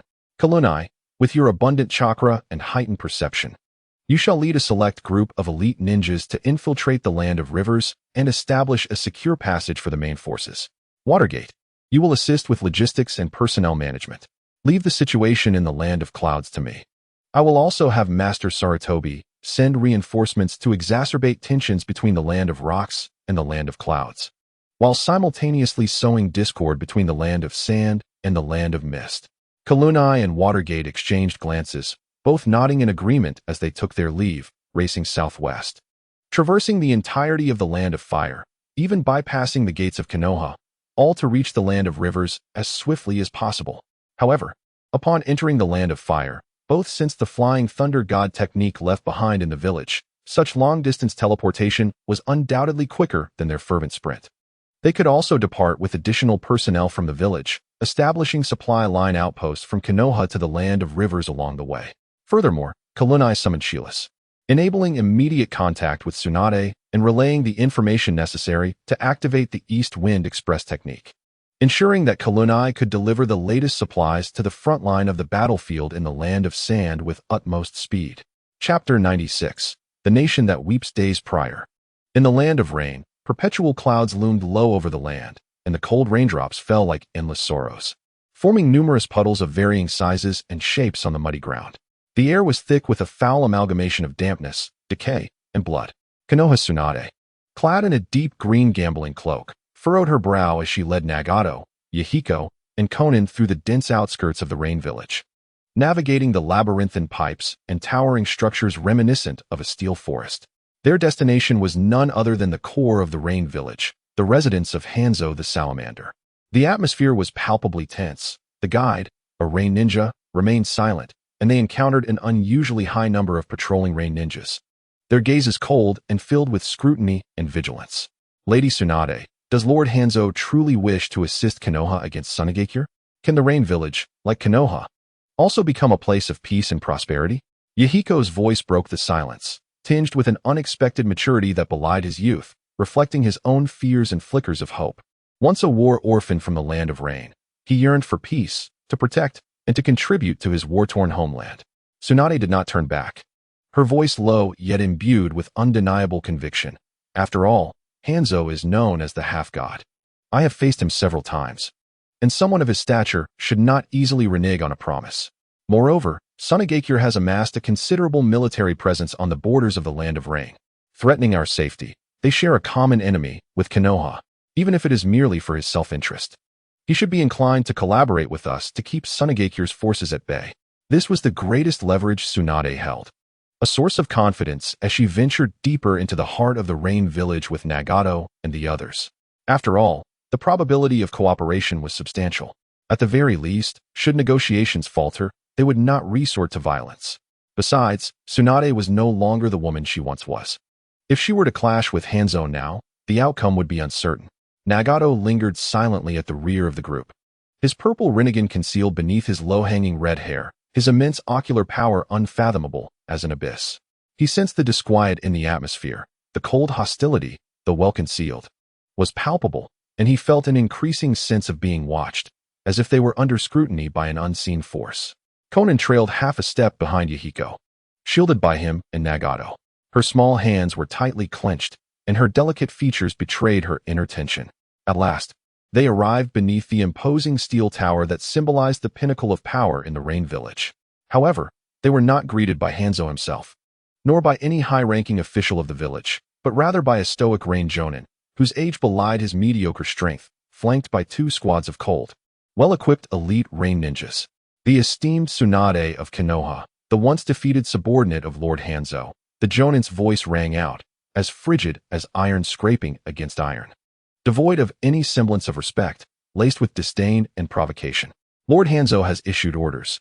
He is unwell today and cannot meet with guests. You may return. Upon hearing these words, Tsunade's expression instantly darkened. Is he unwell today? Humph. I am undoubtedly the most exceptional medical ninja in the entire ninja world. Does he require my assistance? I received his message just yesterday, and today he claims to be unwell. What? Is he frightened by those Sand Village scoundrels?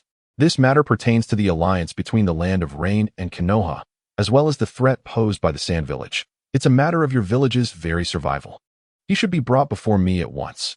In stark contrast to Tsunade's fury, Yuya Zakawa merely smiled coldly, maintaining an air of indifference. I apologize, Lady Tsunade. Lord Hanzo's orders are not to be defied. Furthermore, how could Lord Hanzo be intimidated by mere sand ninjas? He merely deems the collaboration with Konoha to be of no benefit.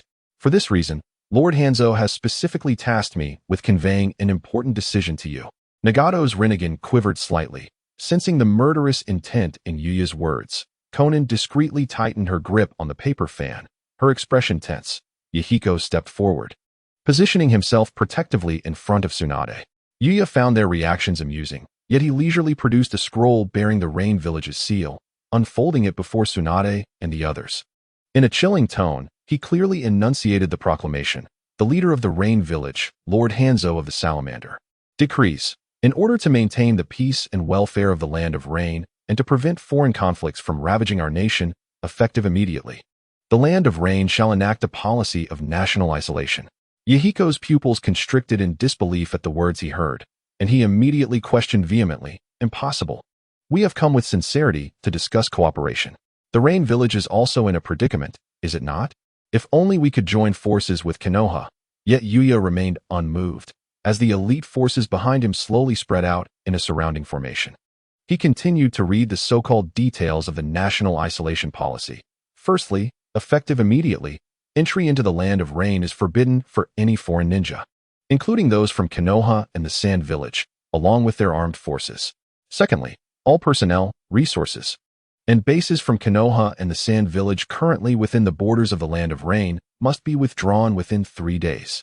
Thirdly, any form of military conflict from foreign nations is prohibited throughout the entirety of the Land of Rain. The war between Konoha and the Sand Village must be resolved in another nation, preferably the Land of Wind, the Land of Fire, or the Land of River. The fourth and final point states that if Konoha and the Sand Village agree to withdraw from the Land of Rain, the Rain Village will maintain an absolutely neutral stance in this conflict, choosing to disregard the disputes of other nations. Furthermore, if either party disagrees with this proposal, the Rain Village will lend its full support to the side that agrees, attacking the opposing side. Should both parties refuse, Lord Hanzo would not mind if the Second Great Ninja War were to repeat itself. Every word Yuya uttered fell like a chilling hammer, striking heavily upon the hearts of Tsunade, Nagato, and the others. The policy of national isolation. Banishment. A coercive demand for relocation of the battlefield. To agree means mutual non-interference. To disagree means war. This is no longer an alliance. It is a blatant act of betrayal. It is a betrayal of the exemption from the war reparations imposed on the Rain Village following its defeat. It is a treachery against Konoha, which has devoted years to fostering goodwill and assisting the Land of Rain. Furthermore, it completely dismantles the strategies that Konoha has meticulously devised to confront the Sunigakure, casting aside the hard-earned results of our efforts in the Land of Rain and placing our comrades, who are bravely battling the Sand Shinobi, into dire straits. Hanzo of the Salamander. Tsunade seethed with uncontainable fury, her formidable chakra erupting uncontrollably, radiating chaotically around her, causing the water at her feet to splatter in all directions. How dare he act so treacherously? What talk of maintaining peace and protecting the populace amounts to mere pretense? Intending to drive us and the sand shinobi to slaughter each other in the land of rivers, only to seize the opportunity for himself. That scoundrel. Tsunade-sama, please remain composed. Yahiko and Konan were equally stunned by the sudden betrayal of the Rain Village. Yahiko clenched his fists in anger but restrained his emotions, urging Tsunade not to act impulsively. Words are futile. If you have any sense, you should leave the Rain Village at once, or else, before he could finish. Yuya Zakawa swept his gaze over Tsunade and her three companions once more. Chapter 97. The true master appears. Why are you so impressive? Moreover, Tsunade-hime, it appears that these three youngsters by your side are not shinobi from Konoha, are they? At that moment, Zakawa's voice echoed again, laced with a chilling intent. His icy gaze passed over Yahiko and Konan, ultimately lingering on Nagato for a moment, particularly drawn to his striking red hair and the peculiar aura he emanated. Even though Nagato's Rinnegan was obscured by his long hair, his unique presence was unmistakable. A flicker of insight crossed Zakawa's eyes, suggesting that this red-haired youth was indeed the individual Lord Hanzo had mentioned, one who warranted special attention. Tsunade's heart tightened as she suppressed her wrath. They are shinobi of Konoha. They are vital members of our village. Konoha? I beg to differ, Zakawa replied, his lips curling into a cold smirk. According to the intelligence we possess, these three youngsters, particularly the one with red hair, seem to be children of the Land of Rain, who have merely been displaced by the ravages of war and subsequently abducted by some despicable individuals from your Konoha. Yahiko and Konan were momentarily taken aback, while Nagato furrowed his brow beneath his long bangs. Although Zakawa spoke the truth and they occasionally felt that their elder brother and mentor, Jiraiya, could be a bit overbearing, his tone irked them, leaving them puzzled as to why he would bring this up at such a moment. According to Lord Hanzo's explicit directive, it is the responsibility of the Rain Village to ensure the safety of all its citizens, regardless of their location, especially during times of conflict. And they should be returned to the embrace of their homeland. Zakawa smiled coldly, his voice slithering like a venomous snake. He then suddenly gestured with his hand, commanding the elite Rain shinobi behind him to advance, encircling Nagato and his companions with an oppressive force. There is no need to linger in this wretched place. Yahiko, Konan, Nagato, we shall depart. Let us see who dares to impede our way today. Tsunade abruptly turned, her gaze sweeping over Yahiko and Konan like a flash of lightning. Her tone resolute, imbued with an unparalleled majesty and authority. Yes, Lady Tsunade. Yahiko and Konan responded in unison, their eyes brimming with fury towards Amigakure and disappointment for their long-lost homeland. Nagato nodded in silence, his purple Rinnegan glinting with a cold light beneath his crimson hair, his body subtly tensing, prepared to engage in battle at any moment. Stop! Yutaka Zakawa, suppressing his fear of Tsunade's formidable presence, shouted loudly. At that moment, more elite Rain shinobi surged forth from the shadows, their kunai and ninja blades glinting menacingly, sealing off all escape routes for Tsunade and her companions. Drawing courage from the elite Rain shinobi around him, or perhaps from Liang Moru, Yutaka straightened his demeanor and declared sternly, Lord Hans has issued a mandate. These three orphans of the Land of Rain must remain here under our protection. Lady Tsunade, I implore you to leave at once. Utter nonsense. Tsunade retorted with a fierce laugh, taking a step forward, causing the ground to shatter beneath her feet. Protection? I see it more as detaining potential talent. Do you wish to enhance the top combat capabilities of Amigakure using them? Or are you intent on studying Nagato? Regardless of where you obtained your information or what kind you received, today I shall take them with me, and I challenge anyone who dares to stop me. Her piercing gaze locked onto the fleeting greed in the eyes of her adversaries, uncertain whether it was for the Uzumaki bloodline or the Rinnegan that they coveted. However, regardless of their motives, she could not allow Nagato and the others to remain in Amigakure. They were, after all, her cousin's direct disciples and kin. If she allowed any harm to come to them, how could she ever face her cousin, Kazuna? Move. Take them away. Tsunade commanded without further ado. She had no faith in Hanzo's protection. It was merely an excuse. 12 or 13-year-old jonin, with such immense talent and potential as shinobi. If they were to be kept by Hanzo, it would truly be akin to sheep entering a tiger's den, representing a grave loss for Konoha. Understood. Nagato's eyes flared with purple light as the power of the Rinnegan coalesced instantaneously. Yahiko and Konan promptly formed hand seals, preparing to break through. The Rain Shinobi braced for a fierce confrontation, sensing that a bloody conflict was on the verge of erupting. Just at that critical moment, an indescribable and oppressive force, as heavy as a towering mountain and as chilling as the depths of a dark abyss, inexplicably surged from the mansion behind them, enveloping the entire area in an instant. Time seemed to freeze at that moment. The cold raindrops hung suspended in the air. The atmosphere thickened palpably. All the Rain Shinobi were as if held down by an invisible hand, instantly kneeling, trembling, too afraid to lift their heads even slightly. The violent chakra emanating from Tsunade collided with what felt like a massive wall, initially achieving a balance, but gradually, she found herself at a disadvantage, the tide turning against her by a mere fraction. Humph! Tsunade let out a cold snort. If there was anyone in the Hidden Rain village who could match her prowess, or even surpass it slightly, it was undoubtedly that old man with the breathing tube. Has Hanzo of the Salamander finally decided to reveal himself?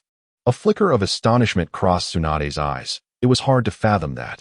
Despite her inheritance of the Senju and part of the Uzumaki bloodlines and her years of relentless effort, she would once again find herself outmatched in chakra capacity by an old man with a breathing tube.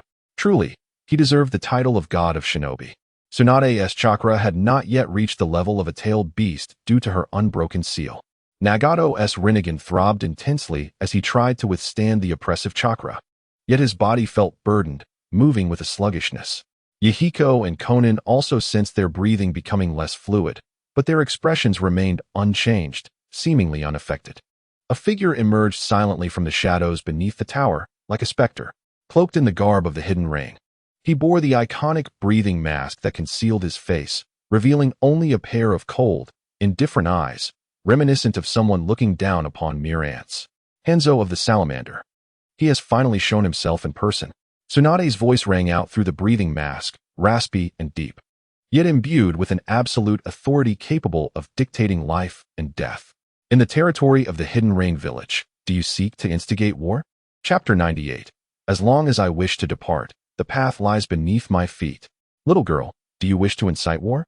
Hanzo's words were delivered in a flat tone, yet carried a more terrifying pressure than Tsunade's furious shout, a weightiness unique to those who have long held power. His icy gaze swept over Tsunade before landing on Nagato, lingering for a moment on those purple Rinnegan eyes with a hint of inquiry and unprecedented significance. That was the ocular technique of the Sage of Six Paths. Though he did not know who had intruded upon his abode the previous night or what clandestine secrets they held, at least the intelligence they provided was undeniably genuine. Tsunade turned to glare at Hanzo, her eyes devoid of fear, filled only with unbridled fury and indignation. You betray the covenant and still wish to detain our Leaf Village members. Is this what you call the conduct of a demigod? Covenant? Humph. Hanzo let out a barely audible, scornful snort. The so-called covenant is but a means for you Leaf Village to secure a relatively familiar battlefield and a group of disposable pawns to shield you from the Sand Village. Little girl, do not speak of the exchanges of interests between nations and villages with such lofty ideals.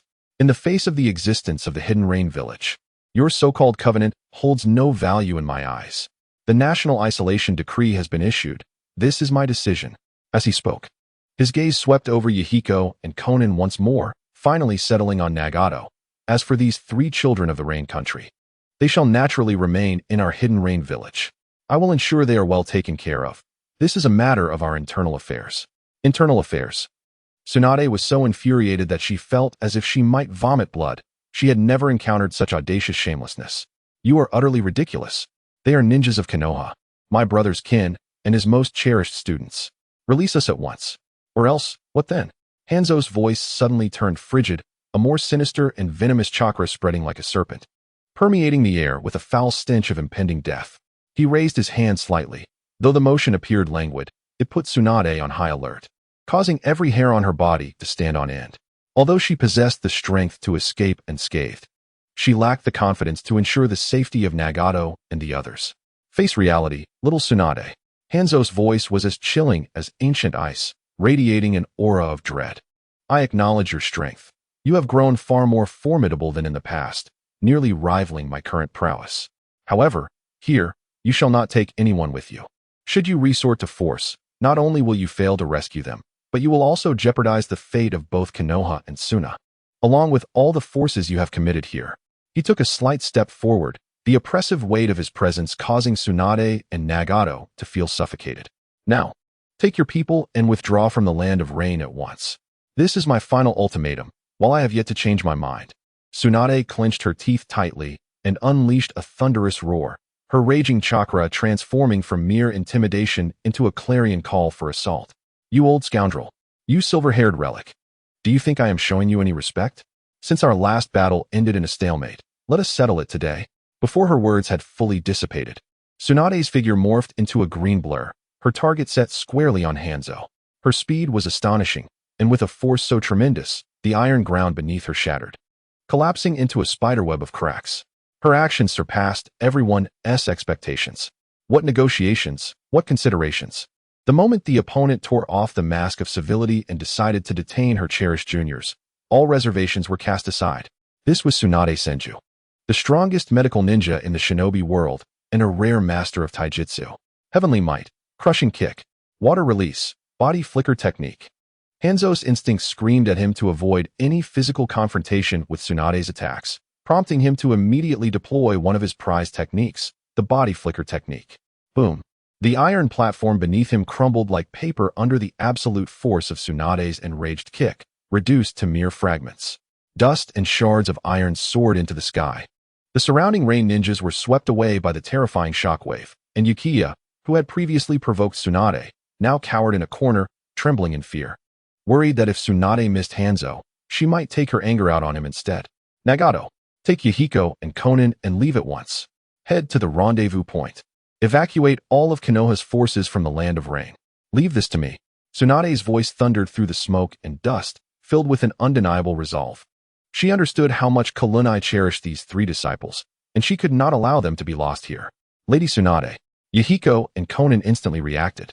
Originally intending to assist Tsunade and join the fray, they were abruptly halted by Nagato. Such a level of combat was beyond their current capabilities. Recklessly advancing would only become a burden for Lady Tsunade. In that moment, Nagato's purple Rinnegan erupted with astonishing ocular power. He hesitated not for a moment, fully aware that each passing second was critical to their lives and those of many others. The chakra within him surged wildly, an invisible repulsive force abruptly exploding from his center. Shinra Tensei. Buzz. The powerful repulsion force instantly pushed back the encroaching rain shinobi, scattering them like leaves in an autumn gale, forcefully tearing a gap in the dense encirclement. Yahiko, Konan, we must flee, Nagato roared, his voice imbued with an unprecedented urgency and strength. Grasping Yahiko with one hand and pulling Konan with the other, he activated the body flicker technique with the power of his Rinnegan. Stop them. Amidst the chaos, Hanzo the salamander, filled with rage and confusion, bellowed. A barrage of sharp ninjutsu and shurikens rained down upon Nagato and his companions. You shall face me. Tsunade's figure appeared like a flash of aurora, instantly standing before Nagato and the others. Her fists, enveloped in finely honed chakra, swung out like two mighty hammers. The force of her blows was unparalleled. Boom! The fierce wind generated by Tsunade's punches shattered the incoming ninjutsu and shurikens, sending them flying. She stood as an insurmountable wall of defiance, blocking all attacks aimed at Nagato and his companions. Where her fists swept, any rain shinobi who failed to evade in time were left with broken bones and anguished cries. Run now! Tsunade yelled over her shoulder, her golden hair dancing wildly in the turbulence of chakra. A little gift perhaps, and maybe a rating? Chapter 99. I have a reason I must not lose. Nagato cast one last glance at Tsunade's solitary figure facing nearly 100 elite rain shinobi. A complex emotion flickering in his Rinnegan, but predominantly resolute determination. He hesitated no longer, channeling a vast amount of chakra into his legs, propelling Yahiko and Konan forward. Violent foot instant. The three of them blurred into motion, racing toward the rendezvous point designated by Tsunade. Not so fast. Water release, water body flicker. A voice, cold as if emerging from the depths of the abyss, resounded. With a terrifying pressure that felt as dark and frigid as a toxic swamp, it descended once more. Emerging from the dust, Hanzo the salamander executed the water body flicker technique again, unexpectedly appearing in front of the path the three were attempting to escape. Masked and unreadable, his eyes revealed an icy coldness reminiscent of eternal frost.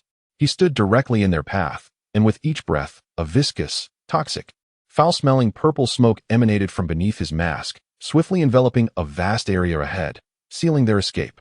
It is precisely the characteristics induced by the venom sac of the highly toxic black pufferfish implanted within him during his youth that manifest now. This toxin not only progressively paralyzes the nerves of those who inhale its noxious gas, but, intertwined with the chakra of Hanzo, it also impedes perception to a certain extent. Hanzo. Tsunade's eyes blazed with fury. She absolutely could not allow Hanzo to obstruct Nagato and his companions. Get out of my way. Tsunade erupted with unprecedented speed.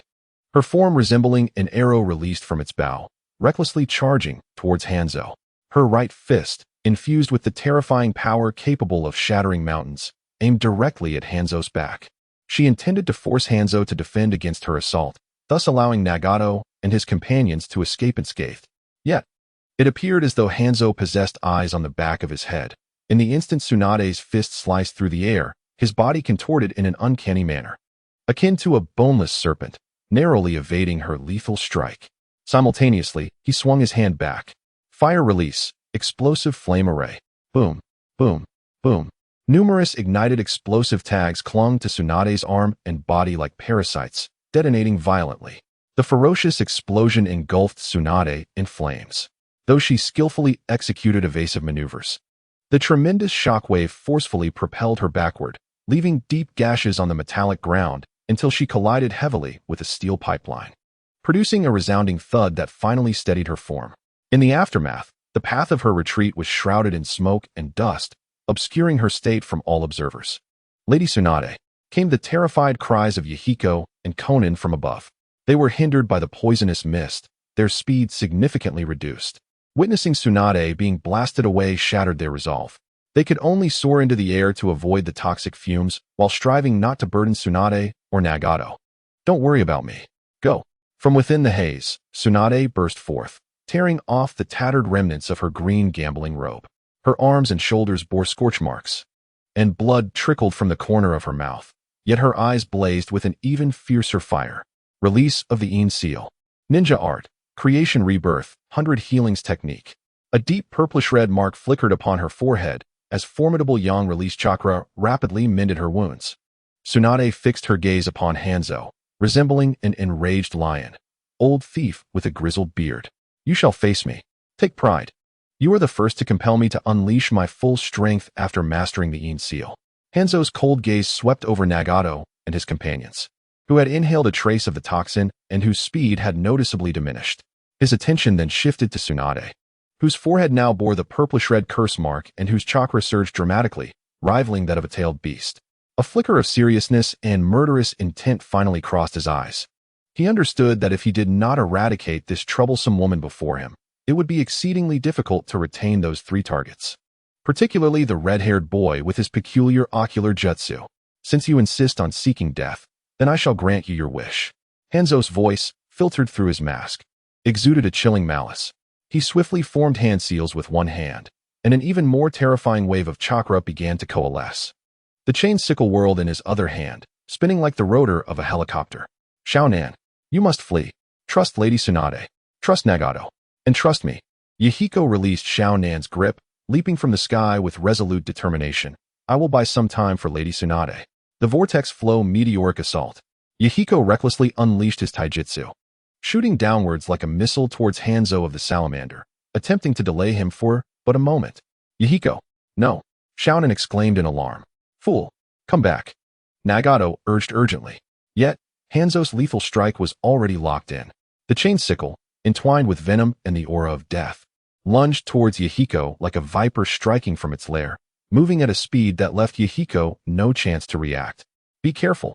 Tsunade's pupils constricted as she, disregarding the discomfort of employing the Byakugan technique for the first time in battle, endured the intense chakra surge threatening to incinerate her meridians, rushing between Hanzo and Yahiko.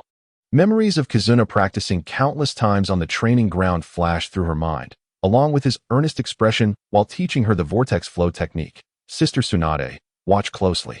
Vortex flow second style, sword flash. This technique, compressing chakra to its utmost limit, culminated in a strike that could pierce through the very fabric of reality. Its power rivaling that of the third Reikage, renowned as the strongest spear, the Hell Stab. A subtle smile graced Tsunade's lips. Kazuna, I'll borrow your technique. A radiant brilliance erupted in Tsunade's eyes. She forcefully directed the immense chakra released from the Yin seal, not allowing it to disperse, but instead compressing it with astonishing control, ultimately coalescing it upon the tips of her outstretched index and middle fingers.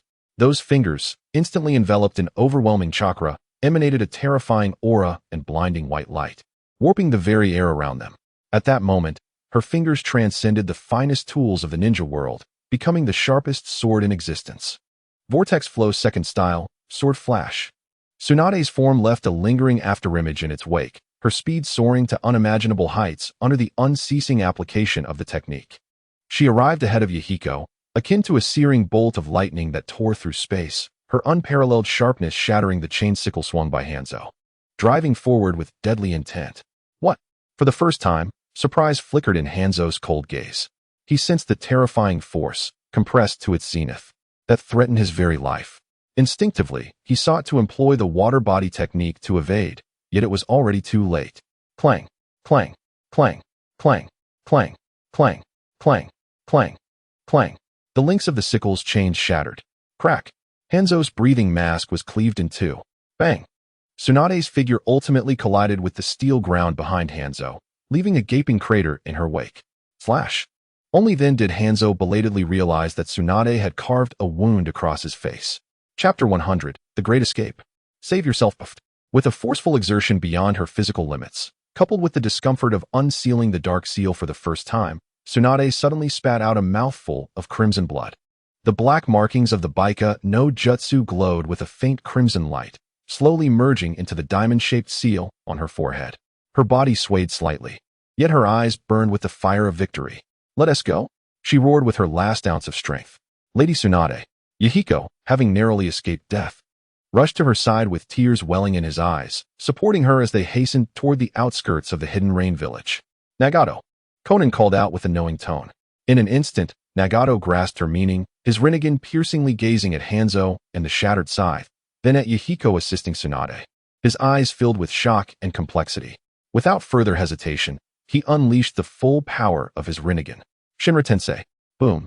A repulsive force, magnitude stronger than before, erupted from Nagato's center. It not only dispersed the toxic mist, but also sent flying any rain ninjas who had regained their senses and attempted to pursue Tsunade and Yahiko. Like cannonballs, even Hanzo took a step back, not merely to avoid Nagato's overwhelming force, but also to quickly don a new breathing mask to avoid his own poisonous toxins. Although Hanzo possessed a toxin pouch, he too would be affected by his own poison, hence the constant use of a breathing mask, as mentioned in the original work. Not a personal addition. The repulsive force granted Tsunade and the trio a precious moment. My apologies, Lady Tsunade. Conan maintained her Shikigami no Mai technique, cradling Tsunade from behind, soaring through the air at a moderate altitude toward the predetermined rendezvous point. Yahiko, we must move quickly.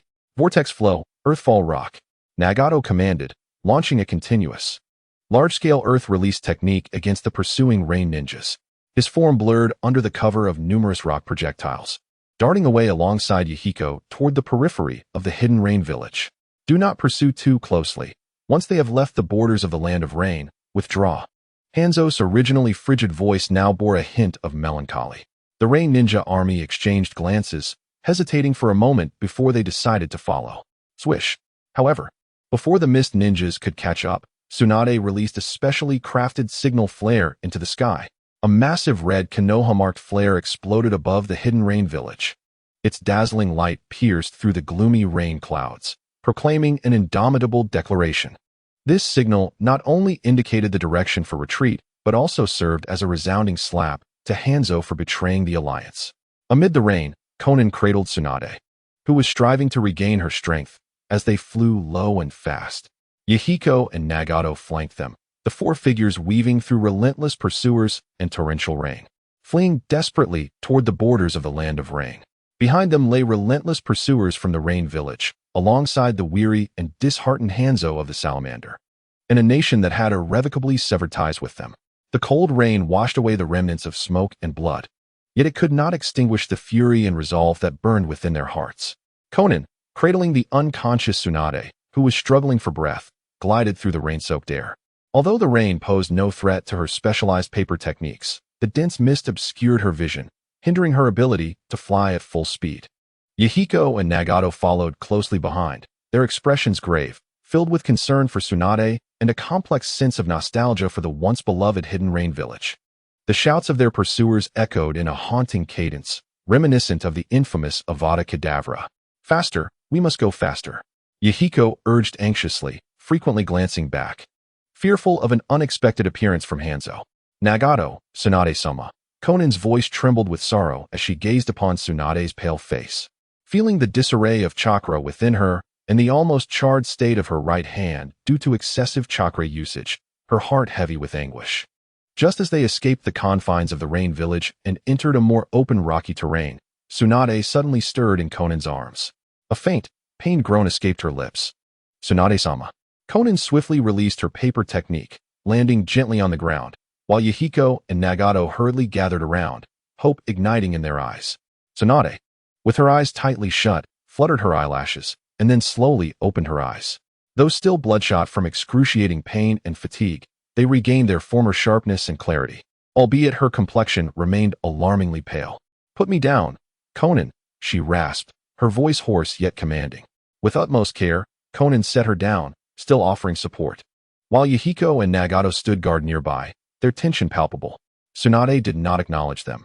Instead, she immediately pressed her left hand against her right, which had nearly succumbed to the ravages of excessive chakra. She muttered curses, lamenting, "That brat was right. Compressing all my chakra in a regular state to execute this technique was already beyond my limits. After releasing the seal, forcing out the excess chakra could leave me crippled, if not dead. Thankfully, I developed the creation rebirth technique. Otherwise, my right hand would be truly lost. Alas, it was my first time using this technique, and it was rather hasty. Otherwise, that old man would have been my next victim." Suddenly, a gentle yet profoundly pure emerald green chakra radiated from her left hand, exuding a rich life force. Her movements were precise and stable, betraying none of the weakness one would expect from a person in such turmoil. Healing jutsu. The radiant light swiftly enveloped her entire right arm, which had turned pitch black and even displayed signs of charring. In a matter of moments, the skin began to mend and heal at a visibly rapid pace. Within just a few minutes, aside from a layer of dead skin remaining on the surface, her right hand was entirely revitalized. Nagato, Yahiko, and Konan collectively exhaled in relief. They were aware that Tsunade was the most formidable medical ninja in the ninja world. They had witnessed Kushina's body torn and scorched by an excess of chakra, only to be restored to perfection through her healing abilities. Thus, seeing Tsunade still possessing the strength to heal herself allowed the weight of dread in their hearts to finally lift. After mending her right hand, Tsunade commenced healing her body, which had been shattered by the explosive tags and an overwhelming influx of chakra. Utilizing the separation of subtle afflictions technique, the formidable yang released chakra under her absolute will, functioned like the most dexterous needle and thread, extracting the necrotic cells lodged within her organs, capillaries, and chakra pathways. Subsequently, the chakra of the creation rebirth technique further accelerated cellular division, rapidly repairing the damaged organs, fractured capillaries, and the delicate pathways ravaged by the violent chakra. Her complexion regained its rosy hue at an astonishing rate, and her previously labored breaths gradually stabilized as her injuries healed. Approximately a mere 10 minutes later, Tsunade expelled a breath laden with congealed blood as the verdant glow surrounding her began to recede. Beneath Konan's waterproof paper umbrella, she stood up with a mix of slight hesitation yet unwavering resolve. Although her breath still held a hint of unsteadiness, the fire of indomitable will had reignited in her eyes. "Tsunade-sama, are you all right?" Konan exclaimed, overwhelmed with joy as tears streamed down her face. "Wonderful," Yahiko echoed, equally exhilarated. As Nagato observed Tsunade rising once more, a flicker of relief and profound admiration crossed his Rinnegan. "It's nothing serious. I must admit, the techniques developed by your teacher truly possess an impressive upper limit. Even with such formidable physical prowess, I still cannot completely withstand the accompanying side effects." Tsunade wiped the blood from the corner of her mouth, flexed her somewhat sore arms, and cast a sharp gaze back towards the direction of the Hidden Rain village. Gazing at the rain shinobi who were watching her group from afar, a cold hatred surged within her. "Hanzo, that bearded, old scoundrel. I shall remember this debt." She then turned her attention to the three youths, her tone resolute. Now is not the time to rest. The signal flare has been launched. To avoid further conflict with the hidden rain village, we must swiftly regroup with the others. Nagato, assess the surrounding situation and locate the position of our Konoha main force. Conan, please take to the skies for reconnaissance. Yahiko and I will bring up the rear, remaining vigilant for pursuers. Let us move. Yes. The three responded in unison. Invigorated and resolute. Though Tsunade's injuries had remarkably stabilized and healed considerably due to her astounding regenerative abilities, the forcible activation of the 100 healing seal and the exertion of her body beyond its limits through the sword flash had inflicted tremendous strain upon her. Rather than opting for rapid movement, she summoned a small slug, maintaining a relatively steady pace while allowing the creature to heal her. The slug utilized pure yang release chakra to stimulate her cells to divide, thus mending her relatively minor wounds. Her very presence served as a banner, compelling her to uphold the best possible condition before the ninjas of Konoha, instilling a sense of reassurance in those who had accompanied her onto this battlefield. Ultimately, before reuniting with the main force of Konoha, Tsunade successfully healed all her injuries, and the incessant cold rain of the land of rain washed away the blood and grime from her body. Upon witnessing the return of Tsunade and her companions, the Konoha ninjas sighed in relief, noting that aside from the absence of her green gambling robe, she appeared just as she had before their departure. Connecting this to the signal flare they had seen in the sky above the rain village, the Konoha ninjas swiftly comprehended the situation. Rushing towards the familiar figure standing tall before them, they beheld her striking golden hair glistening in the rain, illuminating their spirits as if a light had been ignited within them. Lady Tsunade has returned. She is unharmed. How wonderful. Indeed. We saw the signal she sent and feared something had gone awry. Impossible. With Lady Tsunade's strength, how could anything have happened? Exactly. And with the presence of the Uzumaki Jonin, of course, everything would be fine. Cheers erupted from the crowd. The anxiety and shadows that had loomed over their hearts dissipated like clouds parting to reveal the sun, banished in an instant by the appearance of Tsunade and her companions. Although her complexion remained somewhat pale, Tsunade straightened her back, her gaze sweeping across the familiar faces, still tinged with a hint of blood, yet brimming with hope. And she offered a weary but resolute smile. Yes, I have returned. Her voice, though soft, resonated clearly in every ear, imbued with a peculiar magic that brought comfort. Thank you all for your hard work.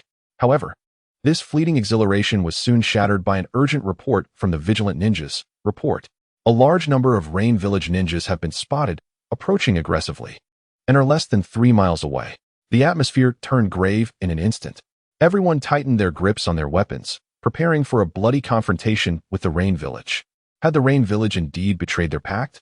Damn that Hanzo of the Salamander. Konoha had provided them with so much assistance, and yet, not only did they fail to express gratitude, but they also dared to raise arms against them.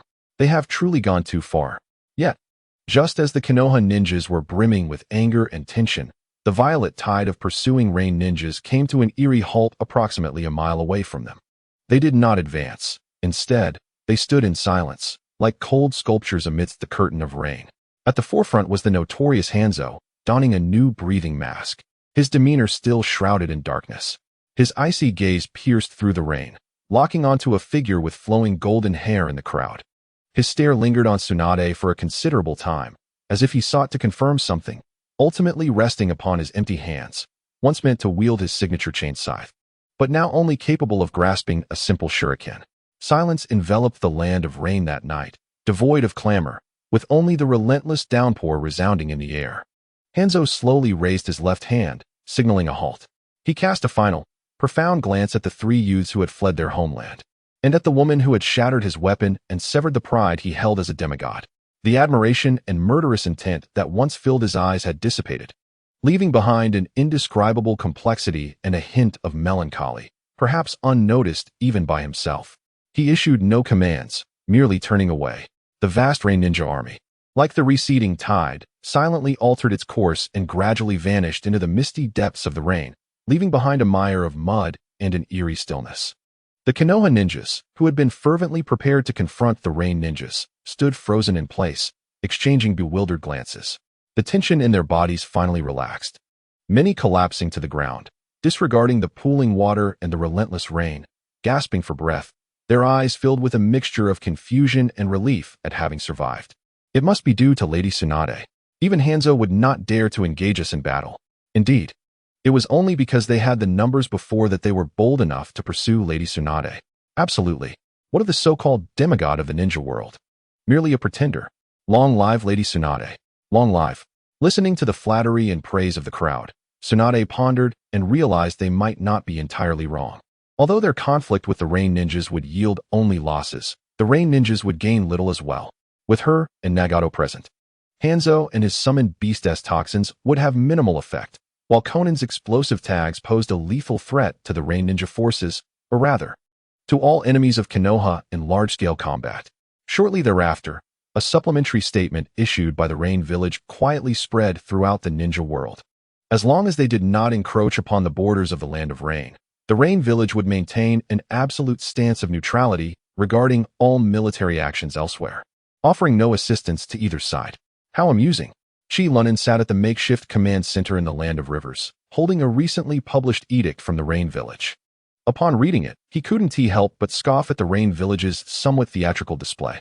This declaration, rather than proclaiming neutrality, resembles a once mighty demigod, stripped of weapons and pride, desperately attempting to salvage the last remnants of dignity in the glaring eyes of the public.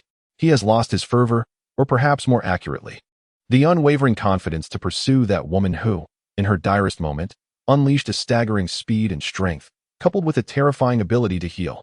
Alongside the group of Konoha ninjas driven to the brink, displaying a formidable unity, the isolation decree of the Land of Rain, thus, quietly incorporated a clause of self-restraint the moment Tsunade severed the chains. Ahem, Kalunai. The most pressing matter at hand is to devise a means to provide logistical support for our comrades who are valiantly fighting for the village. We must ensure the stability of the defenses in the Land of Rivers and compel Sunagakure to pay the price it deserves. Minato's gaze swept over the fatigued and battle-scarred Konoha ninjas outside the command post, lingering on the scarce supplies rendered inadequate due to the cessation of resupply. Finally settling on Kalunai, he patted Kalunai, who was lounging with his feet on the table, signaling him to temper his exuberance, yet the effect was surprisingly negligible. Moreover, aside from being forced to relocate the battlefield, we Haven T suffered significant losses. The supply stations within the Land of Rain were largely emptied during our withdrawal. Although Tsunade-senpai has shortened her lifespan by hastening cell division, she has utilized the Crimson Spiral Elixir of Rejuvenation crafted from the materials you provided to recover. Thus, our strategic focus should now shift to Sunagakure. Otherwise, we risk incurring greater losses and losing sight of our priorities. Minato's words doused Kalunai's intentions for mischief like a bucket of cold water, yet they did not deter him from jotting down his grievances in a small notebook. You are right, Minato, Kalunai's voice brimmed with agreement, but he skillfully retrieved a small notebook from his ninja tool pouch, its cover emblazoned with the words Grudge Ledger. As he flipped through the initial pages, they were filled with meticulous records of grudges, both trivial and solemn. For instance, one entry read, "A group of brutes from Kumogakure dared to attempt to abduct my beloved cousin, offering nothing more than a handful of gold and a few ninja lives. I shall remember this transgression." An addendum noted, "My cousin, Jioshingnai, believes her weakness led to this incident, thus imploring me to subject her to hellish special training, during which she nearly faced death multiple times. This is clearly the fault of that bunch from Kumogakure. I will make them pay dearly." Such slightly distorted accounts of grievances filled the pages, and as he turned to a new one, he documented the betrayal by Amigakure. The old windbag from Amigakure audaciously dared to violate our alliance treaty, even attempting to detain my disciple, which ultimately caused Tsunade to overload her body and nearly lose her right hand. I, Kalunai, shall not rest until this vendetta is avenged. Observing Chilunai diligently recording the misdeeds of the mountain pepper fish Hans with meticulous strokes, Tsunade, the party involved, could not help but chuckle first. Isn't this reminiscent of the grudge book you had as a child? I recall an instance when SHJ provoked you, only to be sent flying by your infamous 1,000 years of pain, landing directly before that girl from the Kazafuri family. Poor SHJ was utterly humiliated. So, are you now chronicling such events in your grudge book with the intention of elevating it to a death list? At this, Chilunai paused, his pen momentarily halted, before he tucked the small notebook and pinned back into his ninja tool pouch. With a slight pout, he replied, "That's none of your concern. After I render the Sand-Hidden Village into despair, I will undoubtedly pay a visit to the Rain-Hidden Village." Tsunade nodded, casually shooing Qilu Nai away from the conference table, and then unfurled a map of the land of rivers. The reconstruction of logistics is our lifeline. We must eradicate the Sand's minions. It is time for you to showcase your true skills. Ensure that the riffraff from the sand-hidden village experience the wrath of the yellow flash and the crimson shadow. Qilu Nai, unconcerned, crossed his hands behind his head. His tone leisurely, remarked, it seems I must return to my old profession. How mundane. However, Minato suddenly grinned mischievously. Then, Qilu Nai, you need not bother with the sand. I shall handle it alone. You take charge of the logistics and supply line reconstruction here. With that, Minato vanished in an instant, leaving no room for Qilu Nai to retort. What? Minato, you can't possibly handle such a task alone. Qilu Nai's desperate roar echoed throughout the Konoha camp, prompting laughter from his 3 disciples, who could no longer contain themselves. Despite their rigorous training, witnessing their teacher, brother, and clan leader falter before Minato was simply too amusing for even the most disciplined of ninjas to withstand. I am Uchiha, the captain of the escort team responsible for transporting supplies. The young girl with cascading purple hair bowed respectfully to Qilu Nai.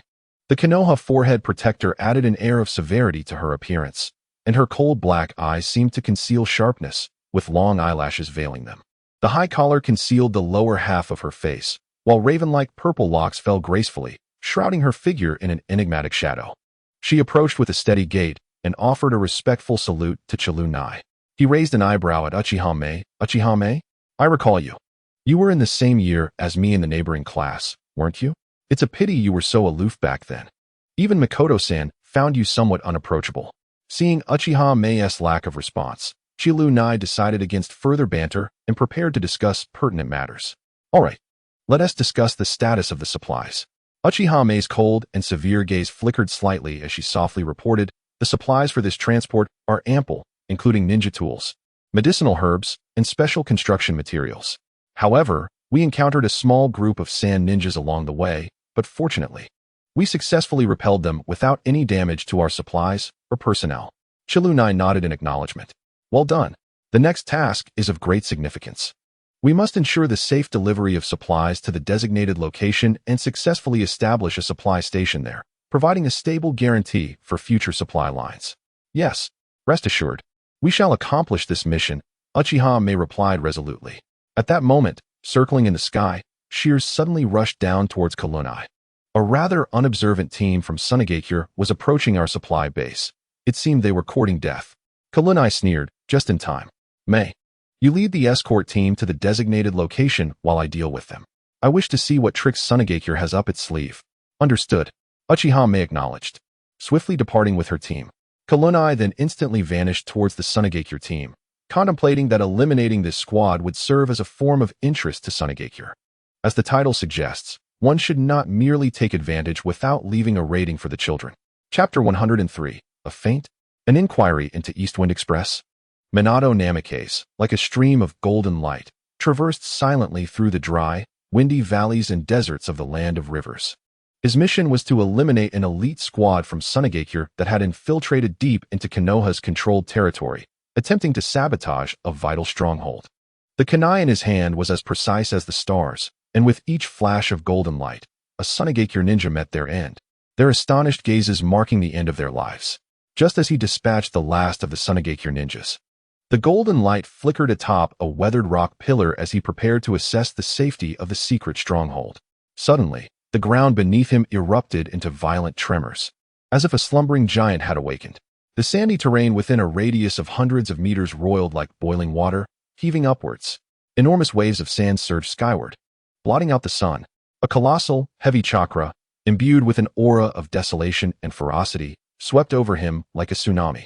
Though this chakra was wild, it bore an uncanny sense of stability, not a chaotic rampage, but rather a power that was precisely guided and poised to strike. Was this the Shikaku? Minato's pupils constricted, his expression turning grave. He immediately locked onto the epicenter of the chakra explosion, which was the very secret stronghold he intended to inspect.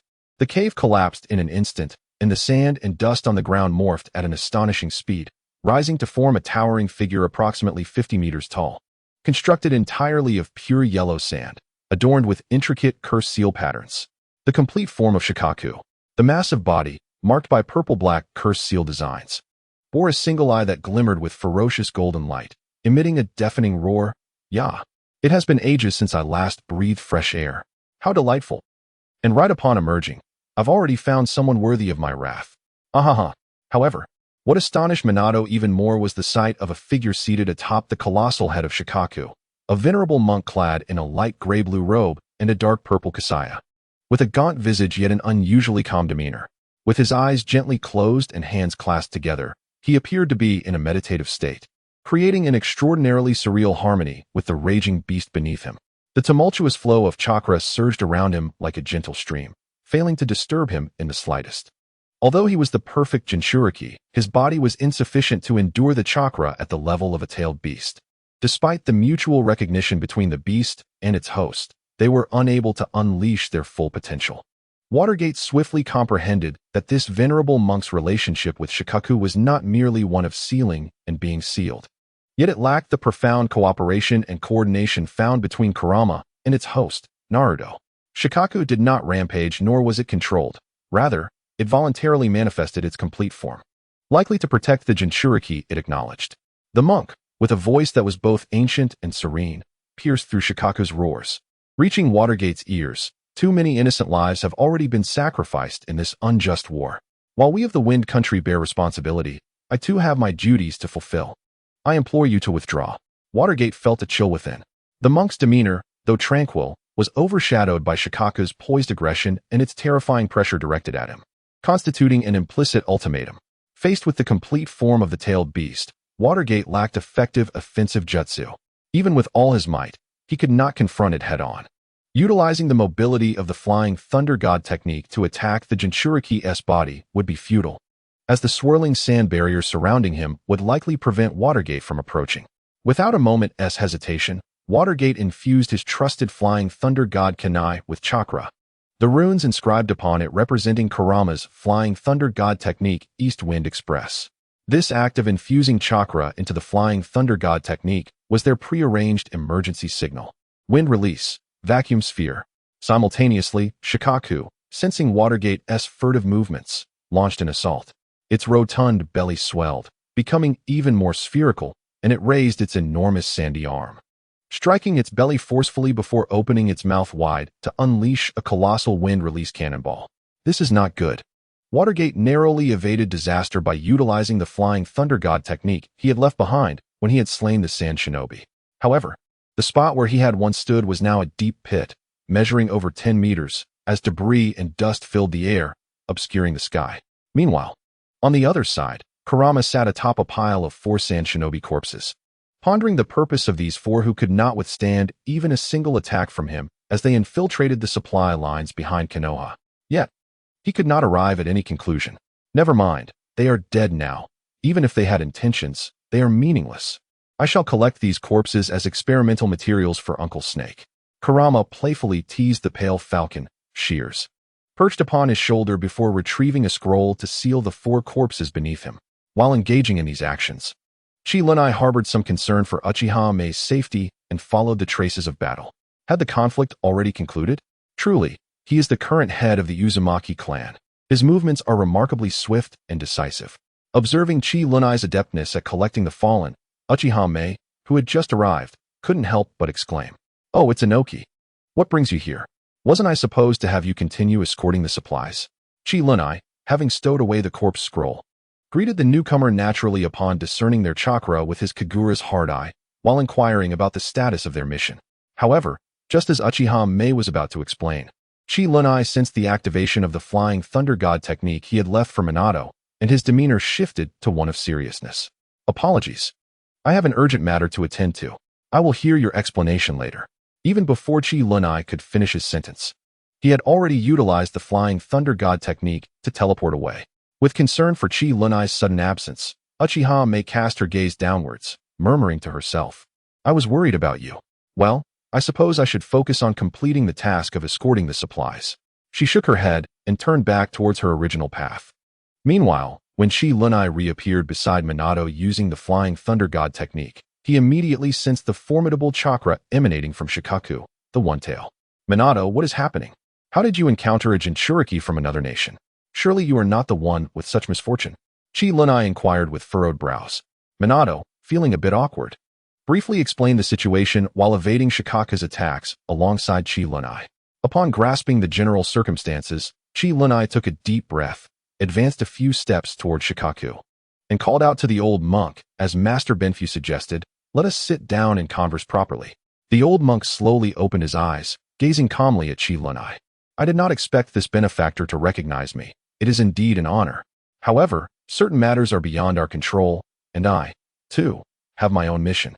In Chapter 104, a person of similar character to the Sage of Six Paths, Benfu sat atop Shikaku's head, and for the first time, his withered face displayed a noticeable expression.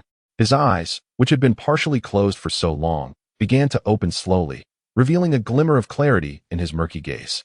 How many years had it been since he had heard his own name? He recalled the era of the second Kazekage. As a child, he had been implanted with Shikaku, and through years of diligent training, he had finally forged a harmonious relationship with the beast. However, following the demise of the second Kazekage, the higher-ups of Sunagakure, fearing Shikaku's rampage within him, had imprisoned him. As time passed, he aged, and people forgot his original name, only referring to him as Shikaku, the tailed beast within him. Now, hearing his true name once more from the lips of a younger adversary from a foreign village, how could his heart remain unperturbed? It seemed that Master Benfu had not fared well in these years. Even among the people of Sunagakure, few remembered his name. What do you think? Would you consider joining us in Konoha? Or perhaps find solace in the Temple of Fire during your twilight years? I believe you and Master Zhongjue would have much to discuss. Zhongjue, a mentor in terrestrial culture among the 12 guardians of the Land of Fire, was once summoned to the battlefield during the Fourth Great Ninja War by Orochimaru in a failed reincarnation. Chi Luni steadied her form, her golden slit-like pupils fixated on the elderly monk, Finfu, perched atop Shikaku's head. Her voice, imbued with the resonant chakra of the Nine Tails, forced the swirling sand barrier surrounding Finfu, clearly reaching his ears. Was that the condensed essence of a tailed beast, the Nine Tails host from Konoha? How astonishing that it had attained such a level of power. In stark contrast to Finfu's astonishment, Shikaku beneath him immediately sensed Kurama's provocation. The entire raccoon became increasingly agitated, its massive tail of yellow sand thrashing wildly against the ground, stirring up a new sandstorm. "It's that foul fox. And you wretched little brat. I shall crush you both. Old monk, I am ready to strike. Do take care." Yet, Finfu slowly raised his emaciated hand and gently placed it atop Shikaku's head. A serene yet remarkably resilient wave of spiritual energy emanated, calming the furious beast. Although Shikaku continued to snarl and glare at Chi Luni with hostility, its movements ceased. "Shikaku, please remain calm." Finfu spoke with unwavering tranquility, his voice imbued with an astonishing clarity and strength. He turned his gaze towards Chi Luni and Minato, and spoke softly. "The two hosts from Konoha, masters of spatial ninjutsu, your formidable prowess has not gone unnoticed by me. However, the bloodshed here has already been excessive. It is unwise to instigate further carnage. I urge you both to depart swiftly, as long as you do not set foot here again. Neither Shikaku nor I shall pursue you." Finfu's words carried a unique Zen quality and persuasive power, resembling a heartfelt admonition. Shikaku emitted a disgruntled roar, but showed no signs of launching another attack. Chi Luni exchanged glances with Minato. Finfu's stance was unequivocal. He was disinclined to engage in battle and was unlikely to be a match for either Chi Luni or Minato.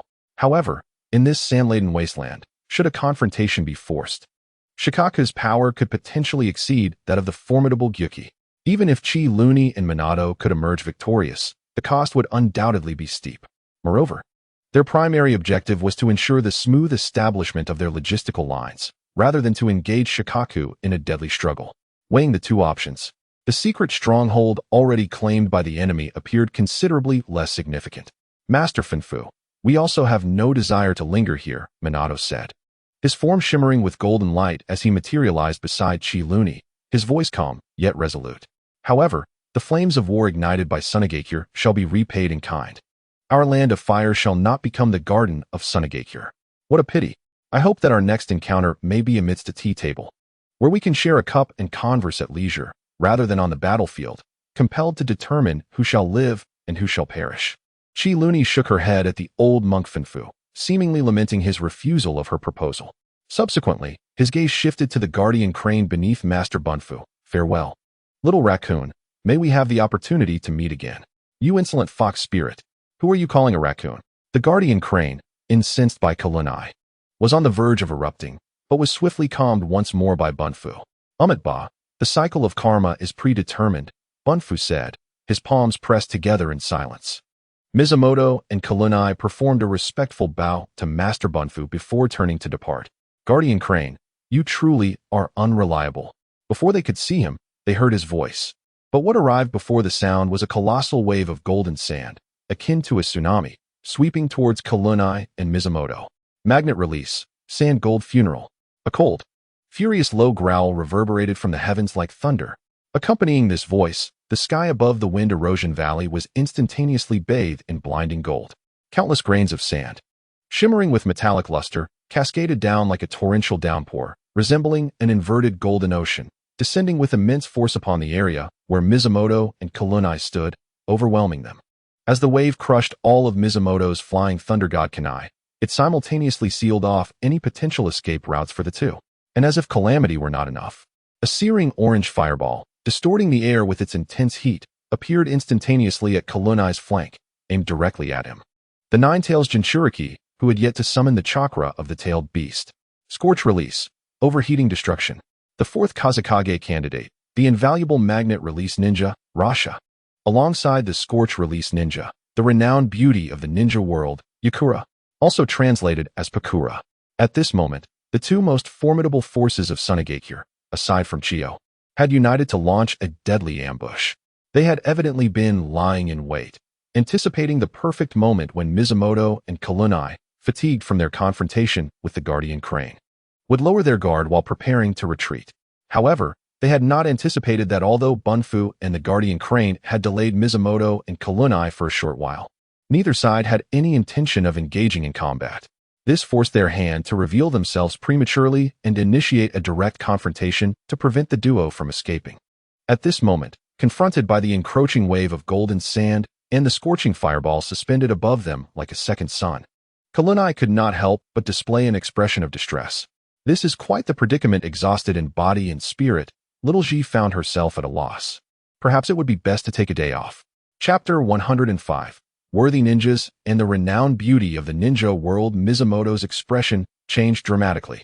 The range of Rasha's sand gold funeral was vast, and its compressive force was immense, instantly obliterating all the marks left by Mizumoto's previous flying thunder god techniques, while severely disrupting the stability of space, rendering Kalunai unable to execute long-distance teleportation. Meanwhile, Yakura's descent with scorch release was lethal. That extreme heat could instantly evaporate all moisture within a person's body, completely sealing off their path to escape into the sky. Kurama, the long-awaited moment of respite has arrived. Faced with an unprecedented threat of death, Chilunai's body shimmered with a flash of golden light. As an immense chakra erupted forth like a volcano, in an instant, the beastly exterior solidified into the form of a divine robe. Following this transformation, a colossal golden fox had materialized behind him, accompanied by a massive golden fox paw. The beasts had lifted Chilunai and Minato into the sky, distancing them from the engulfing sands of the golden burial, while the paw disdainfully swatted away the searing fireball directed at Shikaku. Not only did Kurama effortlessly defuse the crisis faced by Chilunai and Minato, but he also launched a retaliatory strike against Shikaku. You wretched raccoon. With but a single tail, you are the weakest among us, yet you dare to challenge me. You seek your own demise. Shikaku crushed the fireball with a single hand. Although his palm was seared to glass by the intense heat, he swiftly restored it using the ubiquitous sand around him. Ugh, damn filthy fox. The strength of our tailed beasts is not measured by the number of tails we possess. And you pesky insects, you are truly insufferable. A thunderous roar filled with rage and extreme impatience erupted from the side. Shikaku, already seething with anger from Chilunai's provocation and the calming words of F, was further incensed upon seeing the diminutive Rasha and Yetsong audaciously attacking those he had spared. The blinding sandstorm obscured his vision, and the scorching heat had melted his palm. Though no substantial harm was inflicted, his temper was ignited. Indeed, the main catalyst was the appearance of Kurama, no longer heeding F's attempts at pacification. A fierce glint ignited in his enormous and peculiar golden eyes. He raised a gigantic sandy arm, disregarding the mental signal to halt, and with an overwhelming fury, he swung viciously at Kurama's golden fox head. Die, you filthy fox. Boom! An indescribable force erupted. Shikaku's colossal paw, composed purely of grit, surged through the air with a force akin to a natural disaster, enhanced by his unique ability to seal chakra within a tempest of sand. The sound of sonic booms echoed as it descended heavily upon Rasha's golden burial. Crack! Crash! The seemingly indestructible ocean of magnetic sand shattered like fragile glass under Shikaku's furious strike. Countless grains of sand flew apart, bursting forth like golden fireworks in the sky. The terrifying shockwaves formed visible rings, violently colliding with Rasha, who stood atop the magnetic sand platform. Magnetic sand cube. Rasha immediately manipulated the sand to create a cube as a barrier before him. However, the hastily formed sand cube was swiftly dispersed, and Rasha let out a muffled groan. His body uncontrollably propelled backward as if struck by a gigantic hammer, blood oozing from the corner of his mouth, his eyes filled with disbelief and horror. Although caught off guard, it was merely the residual force of the attack. His sand gold magnet release proved utterly feeble in the face of Shikaku's overwhelming might. The tempestuous sand waves conjured by Shikaku surged forth towards Yaozong like a tsunami. Yaozong's expression shifted dramatically, disregarding the vanished Kuranai and Minato. He hastily maneuvered to conjure a wall of flames using his scorch release, propelling himself swiftly out of the attack's range. Boom!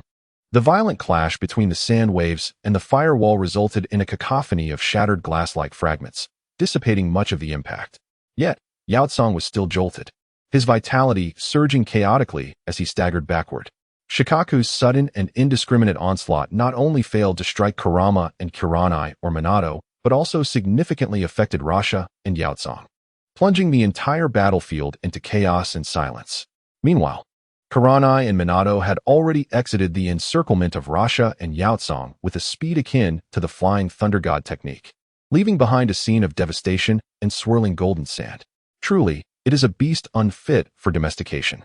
High above, Rasha steadied himself on a sand mat, trembling with rage as he gazed at the giant tanuki that had disrupted his meticulously crafted plan, his eyes ablaze with fury and frustration.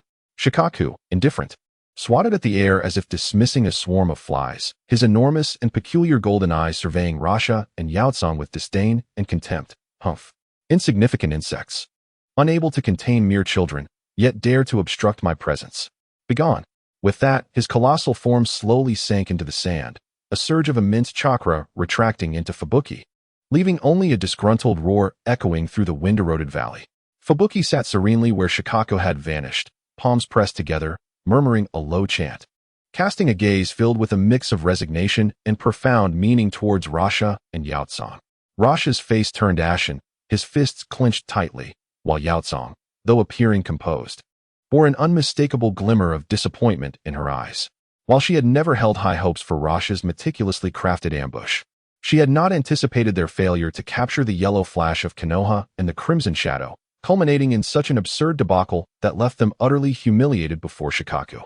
Meanwhile, Minato and Kuranai, having successfully extricated themselves, appeared at a safe distance from the wind-eroded valley. Kuranai released the Kurama Link state, her lips curling into an enigmatic smile, seemingly recalling something that brought her joy, perhaps the notion of a fully realized tailed beast in a rational state. Fortunately, you were present, otherwise, my troubles would have escalated significantly. Minato, calming his breath, reflected on Shikaku's ability to effortlessly alter the terrain with its offensive maneuvers, his expression growing more grave. The wretched tanuki merely exploited the advantages of its environment. Should a true confrontation arise, I could easily incapacitate it with a mere whim. Suddenly, a small fox, completely crimson in hue, appeared on Chi Lu Nai's shoulder. Remarkably, this little fox possessed 9 tails. Undoubtedly, it was the chakra clone that the 9 tails usually utilized to observe the world and breathe. Chapter 106. Rushing to face a beating. A request I have never encountered in my life. Go ahead and boast. I am well aware that Shohei has diligently researched sealing techniques to battle you, and in a sandstorm environment, your chances of victory are likely less than 70%. Am I right? Chi Lu Nai brushed off the dust from her shoulders and playfully flicked the head of the little 9 tails. The little 9 tails shook its head in discontent and retorted, 70%? I believe that Stinky Raccoon has less than a 10% chance. My strength has significantly improved compared to before. With her arms crossed and a skeptical expression, Chi Lunai challenged, "Oh really? Then enlighten me on how you've grown stronger."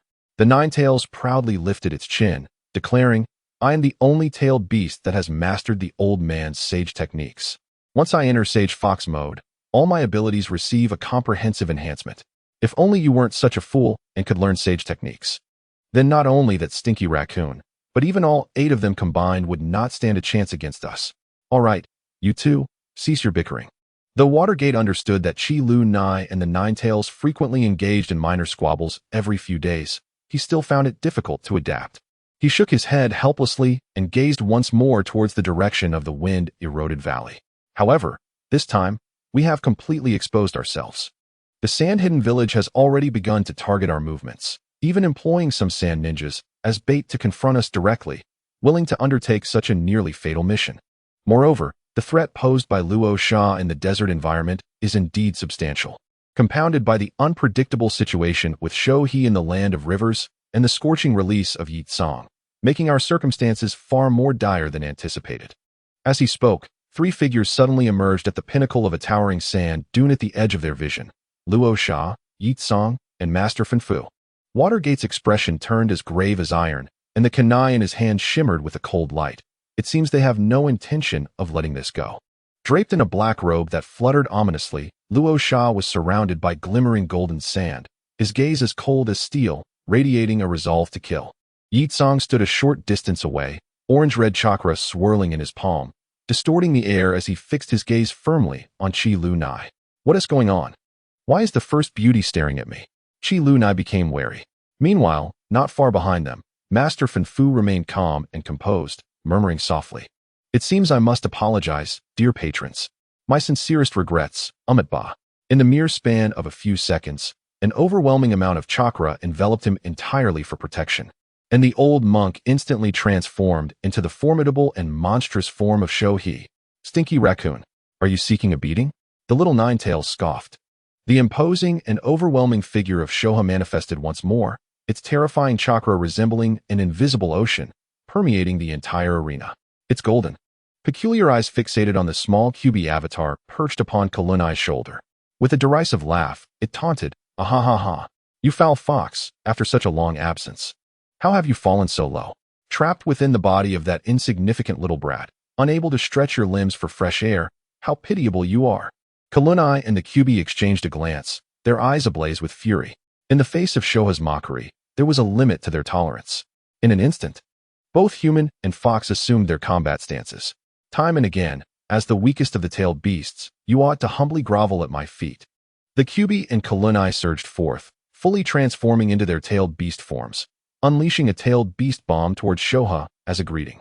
One tail as a greet. "We shall allow you to have a proper fight with the Ninetales, but do not act recklessly this time."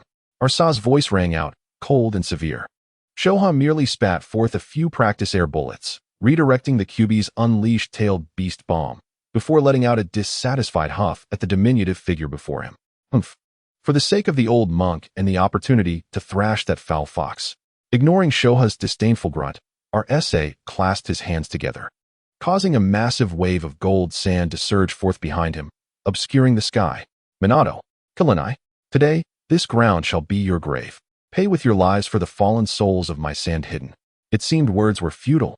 "Then let us engage in battle." With a fierce roar, Kalunai's fighting spirit ignited.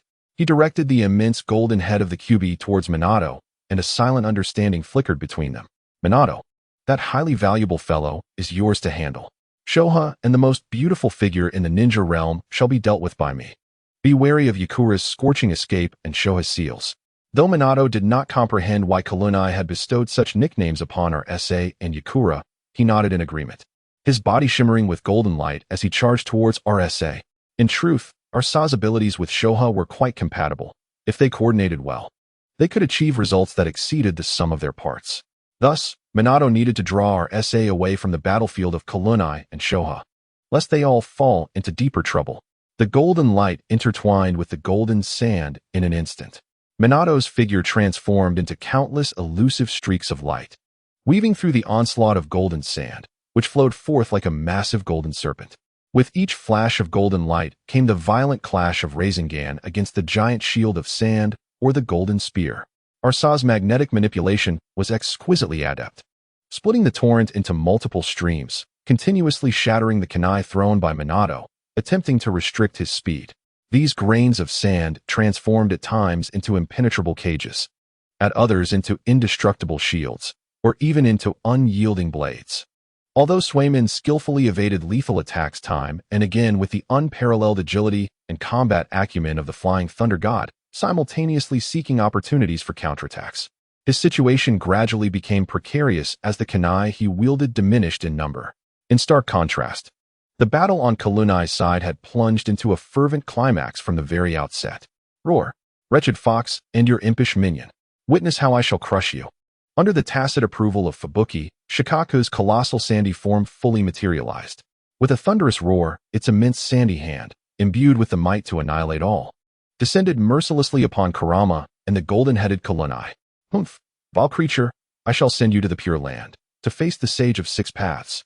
Yakura clearly heard the moniker Kalunai had bestowed upon her, a blush of indignation rising on her fair visage, as atop her head, a blazing sphere of scorching fire, comparable in size to a typical tailed beast ball, began to coalesce. Hey, this jest is far from amusing. Chapter 107, Your worthy praise ends here. Kurama, let them witness our might. Oh, Kalunai did not flinch. Rather, he let out an exultant roar. The chakra unique to Kurama erupted forth without reservation. A blinding golden radiance soared into the heavens, solidifying the already completely tailed beast form even further. An ancient chakra, akin to Shikaku's, yet more ferocious, saturated with a sense of destruction, suddenly manifested. Boom! A nine-tailed fox, towering over Shikaku and wreathed in golden flames, with 9 colossal tails thrashing like a tempestuous inferno, emerged defiantly from the sea of sand. Shikaku stands approximately 50 meters tall, while Kurama measures around 70 meters. Although Shikaku is more rotund, he lacks the height of Kurama. Kurama's golden-red slit eyes glinted with disdain and contempt toward Shikaku. Damn you, wretched fox. Do not become too arrogant. Witnessing Kurama's gaze, Shikaku's fury intensified as the claws of sand clashed violently with the massive claws enveloped in golden chakra. Boom! A thunderous roar resonated, as a terrifying shockwave flattened the sand dunes for miles around. The earth groaned and rent asunder beneath the titanic struggle of these two colossal beings. Scorching blaze. Seizing the moment when Kurama and Shikaku collided, Yakura unleashed a massive orange fireball, akin to a radiant sun, hurtling towards Kurama's flank like a meteor. Imbued with searing heat capable of incinerating all, she understood that her attack would hardly inflict any substantial damage upon a fully formed tailed beast. But as one of the most elite ninjas of Sunigakure, she was compelled to exert her utmost effort to assist Shikaku in swiftly overcoming the 9 tails of Konoha. However, Kalunai, now fully transformed, had heightened perception and strength, and with merely 3 tails resembling towering pillars, he struck forth with a piercing howl, effortlessly swatting away the enormous blazing fireball. Bam! With a resounding crack, the fireball was propelled by the terrifying force contained within the colossal tail, exploding violently upon impact with the barren sandy expanse. Scorching heat and fiery fragments scattered in all directions, while the grains of sand melted into a glass-like substance under the intense temperature. Yet, even such a fierce assault failed to inflict any tangible harm on the massive tail enveloped in the refined chakra of the 9 tails. Instead, Yekong found herself helplessly tumbling through the air, buffeted by the explosive flames and the whirlwind generated by the 9 tails' colossal tail. Yekong's expression shifted dramatically as she desperately manipulated the chakra of her fire release, attempting to stabilize her uncontrollable flight, but to no avail. By the time the aftermath subsided, she was left in a disheveled state. Damn pests! Roared the 9 tails, its 9 tails thrashing like whips against the ground, stirring up towering waves of sand. As they lunged viciously toward Yekong, who was being sent flying. Do not be so harsh. Facing the mightiest tailed beast with a mortal body is commendable courage. Albeit it deserves little more than that, Chi Lunai remarked, a smirk gracing her lips as she observed Yekong struggling to adjust her posture in the air, teasing her nonchalantly. Watching Yekong unleash her fire release, propelling herself strategically to narrowly evade the seemingly erratic, yet lethally threatening strike of the 9 tails. And noticing her retreat from the core battlefield, Chi Lunai and the 9 tails redirected their focus back to Shikaku. Utilizing the cover of the sandstorm, Shikaku opened its massive jaws, a terrifying chakra gathering at an astonishing rate, forming a colossal purple-black sphere before it. Stinking fox. Perish. Shikaka bellowed, as the destructive energy radiated from the enormous sphere, nearing completion. Now, Nine Tails, Chi Lunai exclaimed, a fierce grin spreading across her face as she roared from within the golden visage of the Nine Tails. Umph, I have been prepared. A glint of cunning and understanding flashed in the eyes of the Nine Tails. In the instant that Shikaku was about to unleash the tailed beast ball, the massive body of the Nine Tails executed an unexpectedly agile maneuver, plunging its enormous forepaws into the sand to anchor itself. Simultaneously, what had appeared to be the casually driven golden tail of the Nine Tails suddenly stiffened, resembling 9 golden pillars piercing through the heavens. With a resonating hum, numerous chains of chakra, gleaming with golden light and inscribed with ancient runes, erupted from the tips of the Nine Tails' tails like dancing golden serpents. These chains disregarded Shikaku's sandy defenses, wrapping around its massive limbs, neck, and gaping maw with astonishing precision, as if imbued with a life of their own. Ninjutsu, Super Adamant Sealing. The Adamant Sealing, a unique bloodline ability of the Uzumaki clan, proved exceptionally effective in suppressing tailed beasts. In a state of complete tailed beast transformation, the collaboration between Chi Lunai and Kyubi unleashed the formidable Diamond Lock, reaching unprecedented heights in terms of quantity, intensity, and power. What on earth is this? Gaara was caught off guard, his massive form ensnared by a multitude of golden chains, tightly binding him like a rice dumpling. The tailed beast ball he had gathered was forcibly interrupted, the purple-black orb beginning to shatter, ultimately descending to the ground and transforming into a tempestuous surge of chakra that slowly dissipated. Gaara struggled with fury, a sandstorm swirling around him as the earth fractured.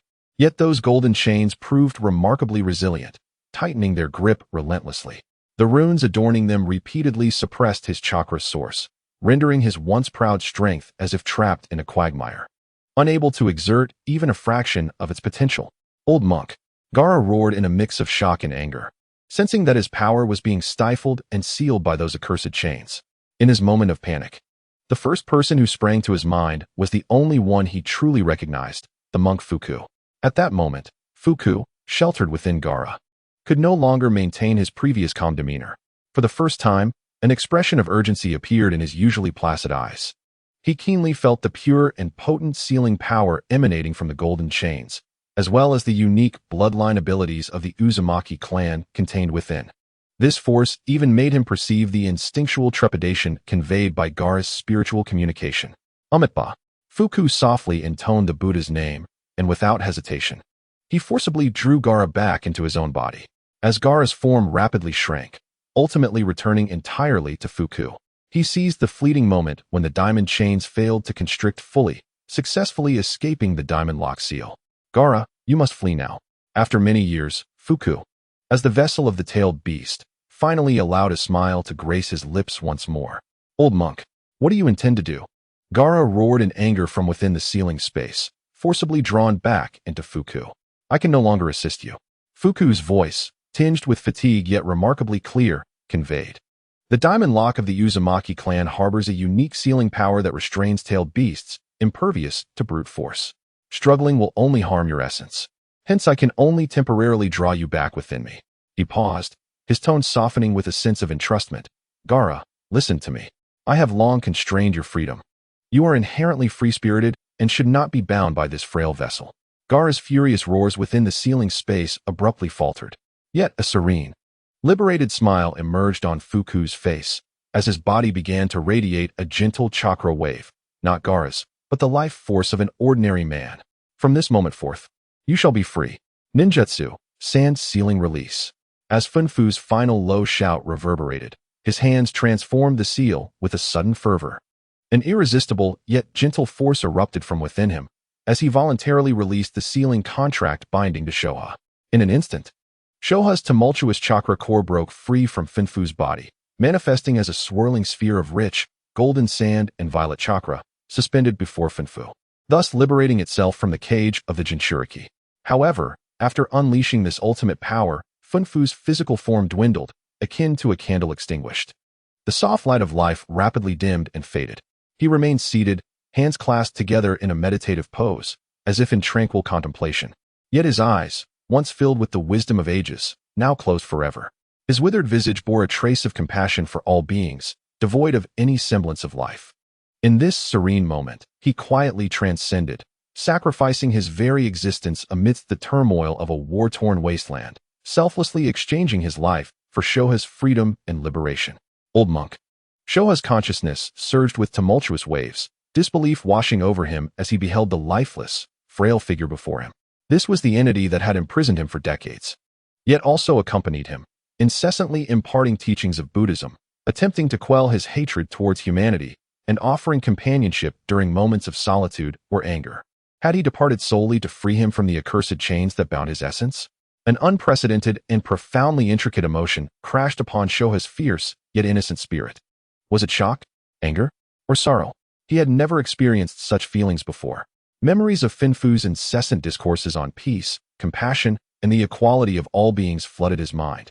Recalling the monk's gaze, which never truly harbored resentment, even during Shoha's most tempestuous moments. Finfu. Shoha's consciousness pulsated with confusion and an ineffable stirring. He finally comprehended Finfu's actions. They were not motivated by a desire to control or absorb his power, but rather a profound commitment to guardianship he had never grasped before. Protecting him from being wholly consumed by hatred, safeguarding his power from exploitation by malicious intent, and guarding the lives of those humble, yet striving people upon the land he called home. Shoha's consciousness flickered intensely, as a thought he had never entertained, one he had previously scorned, broke through the surface like a sprouting seedling, resolutely flourishing amidst the chaos of his mind, ultimately manifesting as a deep, complex sigh that echoed within his own consciousness, seemingly a final response to the meditative figure. Finfu, you old monk, indeed. You were the human most akin to the essence of that elder. Shoha finally acknowledged it. He recognized the weight of this companionship. He embraced the significance of this sacrifice. And at that moment, Finfu's body, which should have been devoid of life, surprisingly shed tears brimming with solace and emotion. The desolate silence of the wind erosion valley was shattered by the roar of Shikaku, a sound imbued with complex emotions, which was swiftly transformed into a colossal sandstorm, laden with boundless sorrow and fury, sweeping away the remnants of his grief. This tempest was not an act of vengeance against the Nine Tails, but rather an attempt to escape from the heart-wrenching location that had cost him his sole companion. On the battlefield, the fleeting stillness was pierced by the cold, wrathful growl of Rasha. Worthless. Rasha glared at the vanishing form of Shikaku, then cast a contemptuous glance at the lifeless body of Fubuki, who sat motionless, devoid of all vitality. His eyes bore no trace of regret or respect, but rather a stark disdain and loathing.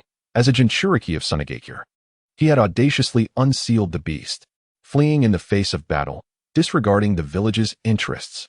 Shikaku, you truly are an unreliable outsider, a complete waste of Sunagakure's resources. His words struck the hearts of the onlookers like poisoned icicles, piercing through the sorrow recently stirred by Fubuki and Shikaku. Anger ignited in Kalunai's eyes.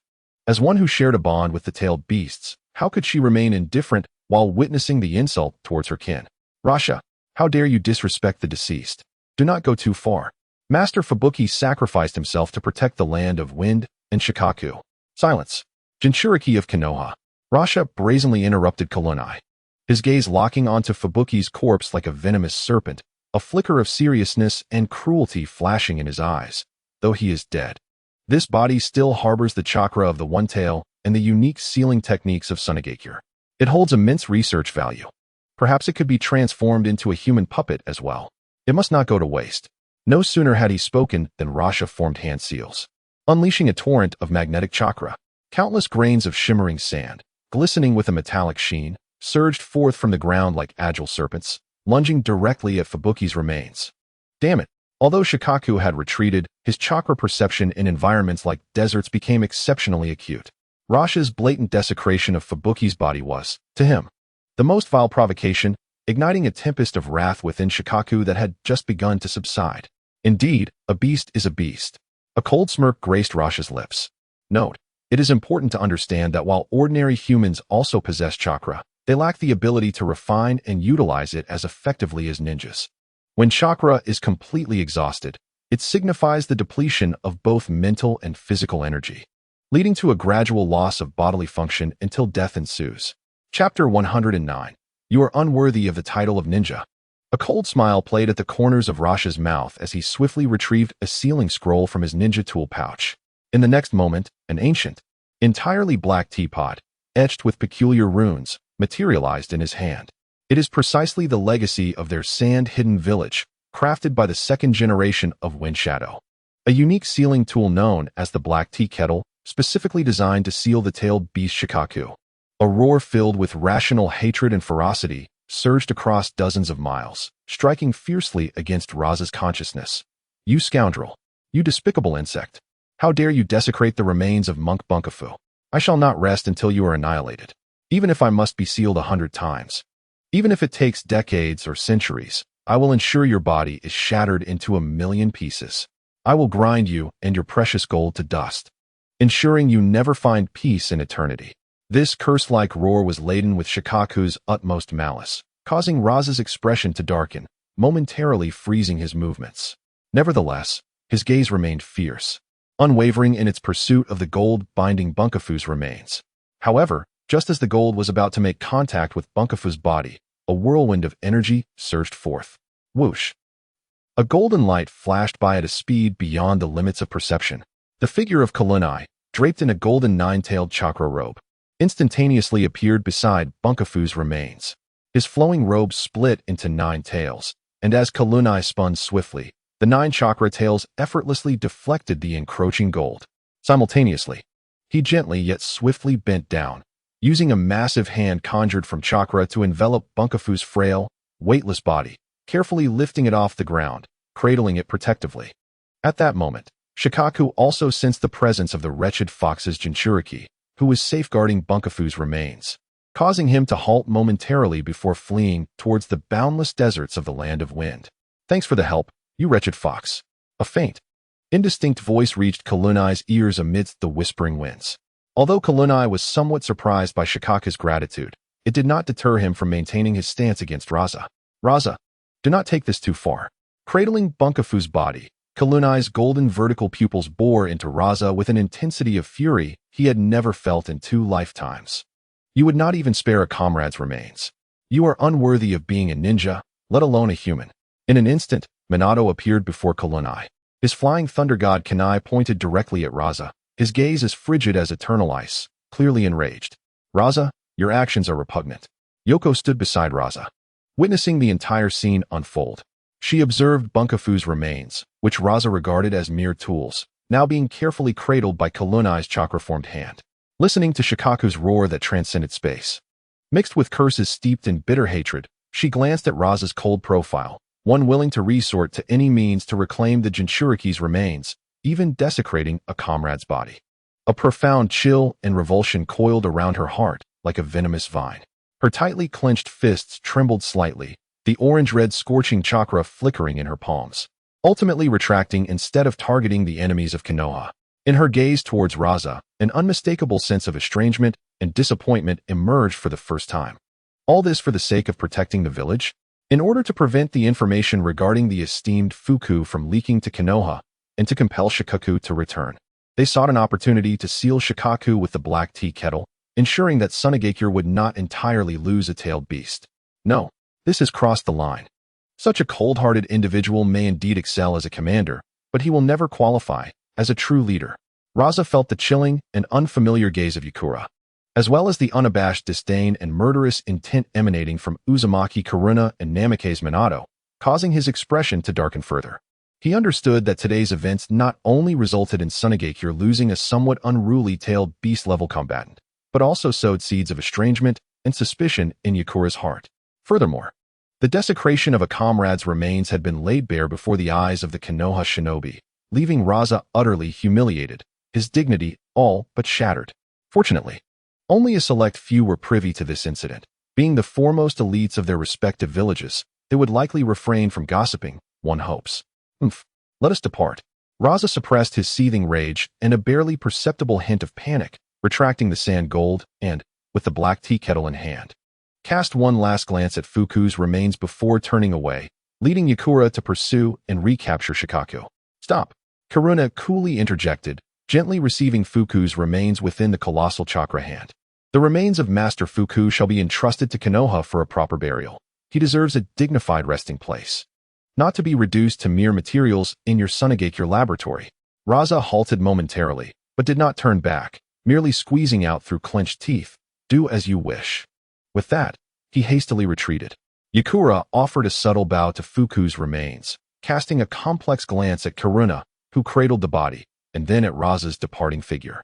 Ultimately, he remained silent and followed suit, though the grace of his posture bore a weight of somber detachment. Observing the two top-tier shinobi from Sunagakure departing to reseal a tailed beast, Minato began to harbor concerns. Karuna, shall we not stop them? Karuna gazed down at the emaciated, tranquil visage of the old monk Fuku, gently sighing. There is no need. The cultivation of a Jinchūriki is not an endeavor that can be accomplished overnight. Even if they successfully retrieve and seal Shikaku, it will take Sunagakure a decade or more to nurture a new Jinchūriki, so there is no cause for excessive concern. It would be more prudent to take advantage of the fact that Sunagakure's elite are preoccupied to refine our own supply lines. Minato stepped forward, solemnly paying his respects to Fuku's remains. Indeed, reaching the caliber of you or Master Fuku is not something that can be achieved in a short span of time. This will only plunge Sunagakure into a significant dilemma. Karuna nodded in agreement, preparing to utilize the Flying Thunder God technique for a long-distance transfer back to the temporary camp in Konoha.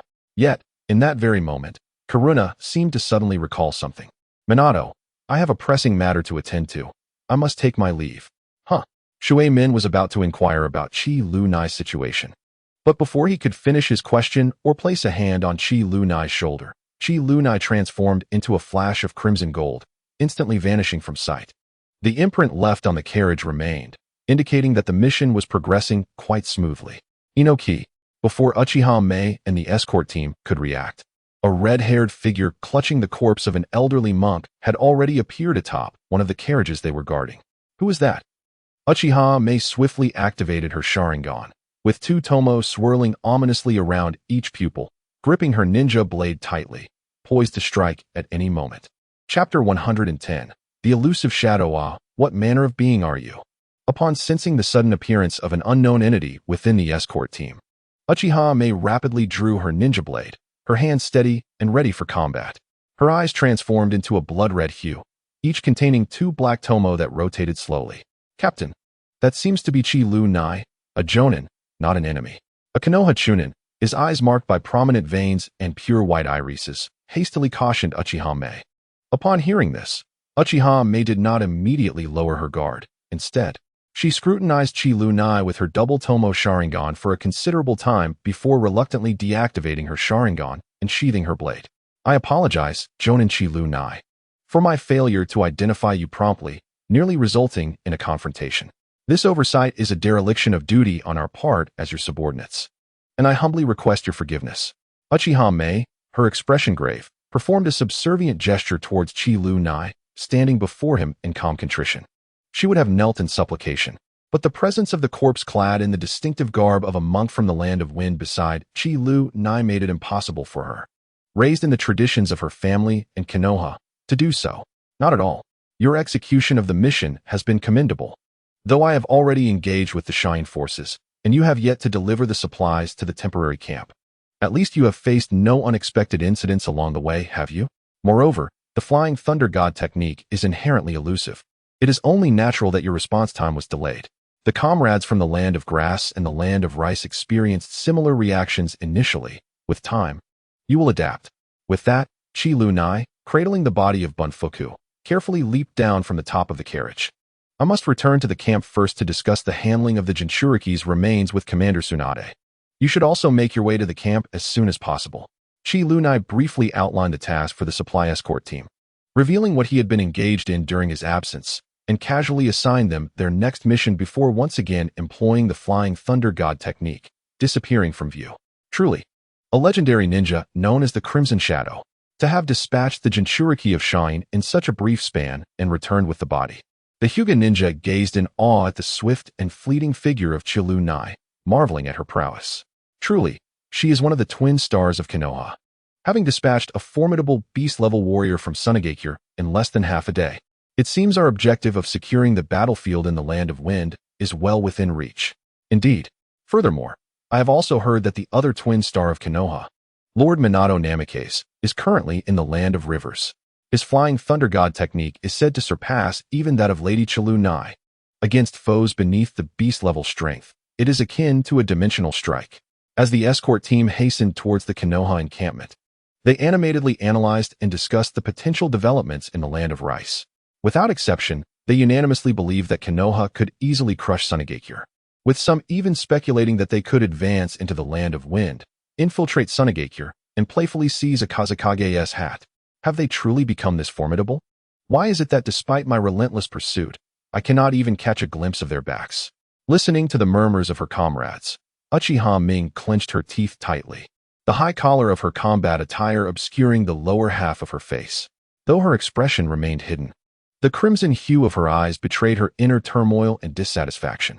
Upon returning to the temporary Konoha camp in the Land of Rivers, Chilunai exchanged greetings with Minato, who had just arrived as well, before they both entered Tsunade's command center together. Have you completed your task? Minato casually inquired. Thanks to you. The supply escort team managed their mission without incident, despite my absence for most of the duration. It appears that Konoha is indeed blessed with talent.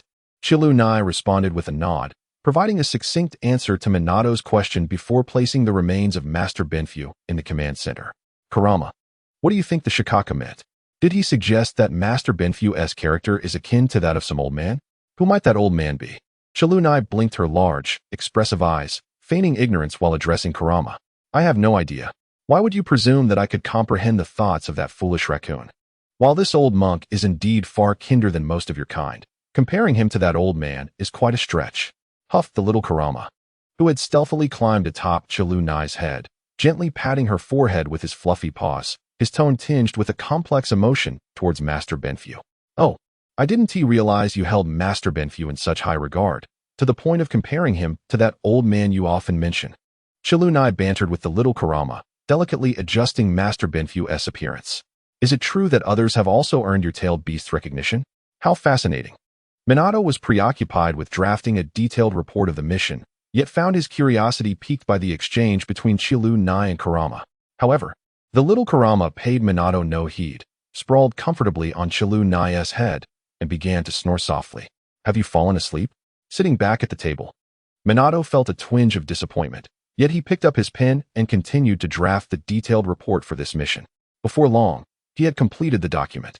Simultaneously, Kurenai meticulously arranged the appearance of Master Bunfu, even going so far as to use the unique chakra of the Whirlpool clan, imbued with a certain vitality, to mend the injuries on Bunfu's body, restoring a hint of color to his complexion. Ultimately, Kurenai employed multiple layers of seals, the sealing technique to prevent the body from decaying, the protective barrier to deter malicious tampering, and the trigger-type Vidra chain storage seal to avert future tomb raiding. Kurenai, have you perhaps gone a bit overboard? Minato, who had also studied a considerable amount of sealing techniques, couldn't help but twitch his lips at the sight of the extensive protections Kurenai had set upon Bunfu's remains. Even his typically composed demeanor faltering momentarily.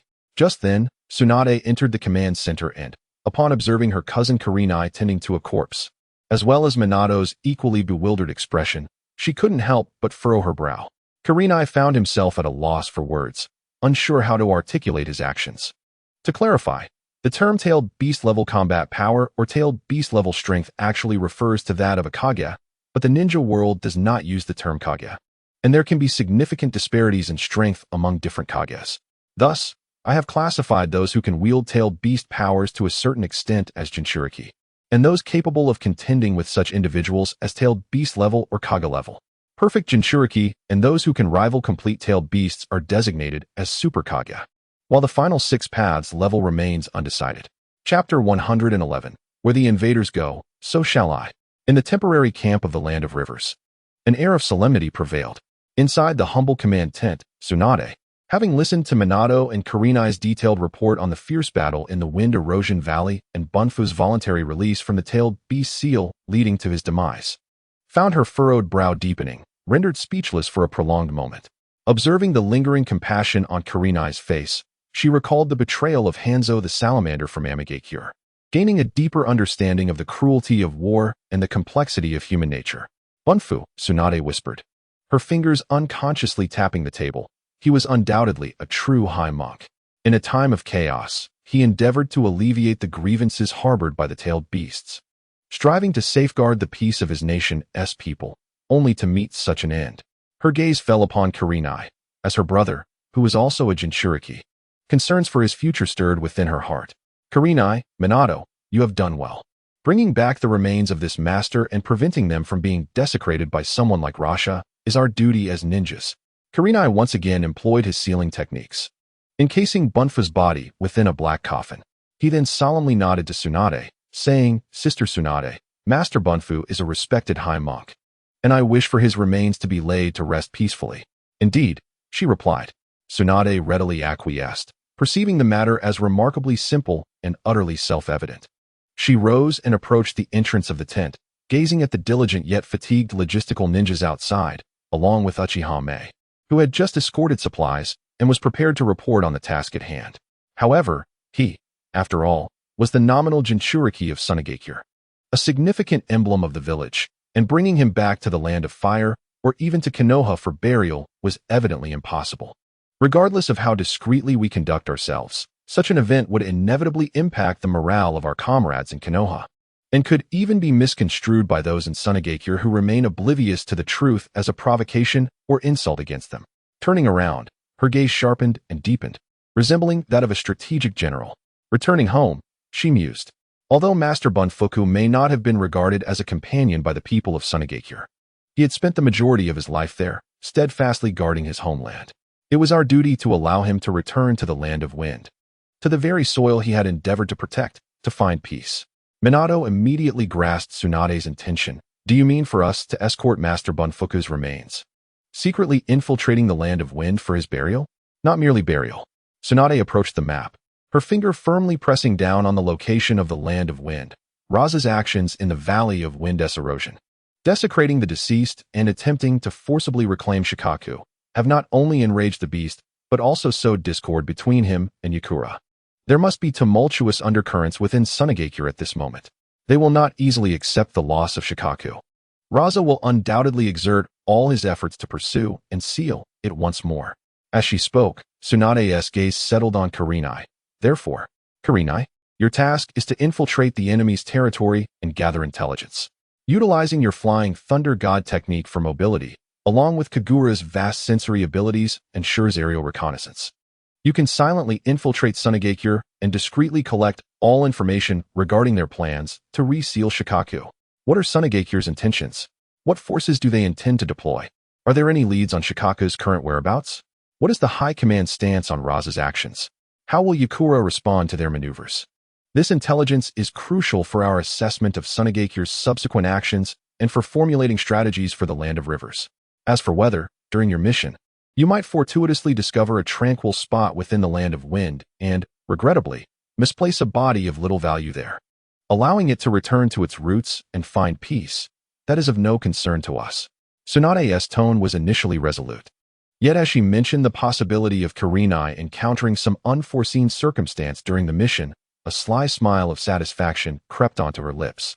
As for Minato, you are tasked with monitoring the establishment of the logistics supply line during this period. Remember, it is imperative to create several more discrete backup supply stations around each primary station, ensuring that if one is compromised, the logistics of transporting supplies to the front lines will not be directly affected.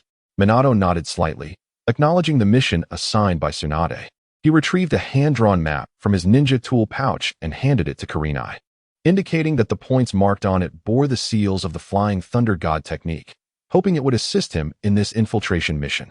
Kurenai briefly examined Minato's hand-drawn map, cross-referenced it with the larger map on the table, and, satisfied, tucked it away into the hidden pocket of his sleeve. Kurenai, exercise utmost caution. Although the Land of Wind is not home to many strong warriors, Sunagakure remains one of the 5 great ninja villages. Raza's magnet release is particularly formidable in the desert, effectively countering our Flying Thunder God technique. Do not take this lightly, Minato solemnly reminded him. In his eyes, Kurenai was not only his best partner, having grown up together, but also a younger brother whom he had once taken care of amidst the trivialities of life. Despite Kurenai's usual calm demeanor in any situation, his personality had increasingly revealed a childlike, mischievous, and immature side, akin to that of an eternal youth. This mission marked Kurenai's first solo infiltration into the enemy's stronghold. While Minato was aware of Kurenai's strength as an older brother, he couldn't help but feel a tinge of concern. Indeed, as Minato had stated, gathering intelligence was secondary. Ensuring the proper burial of Master Fuku's remains was merely an ancillary task. You must act within your means, prioritizing your safety above all else. Should you encounter insurmountable risks, you must retreat at once. I do not wish for you to end up like that fool, Ju, all wrapped up in bandages, leaving others to think you are playing the part of a mummy. Tsunade patted Kurenai on the shoulder, reflecting on the fact that he had now grown almost a head taller than her.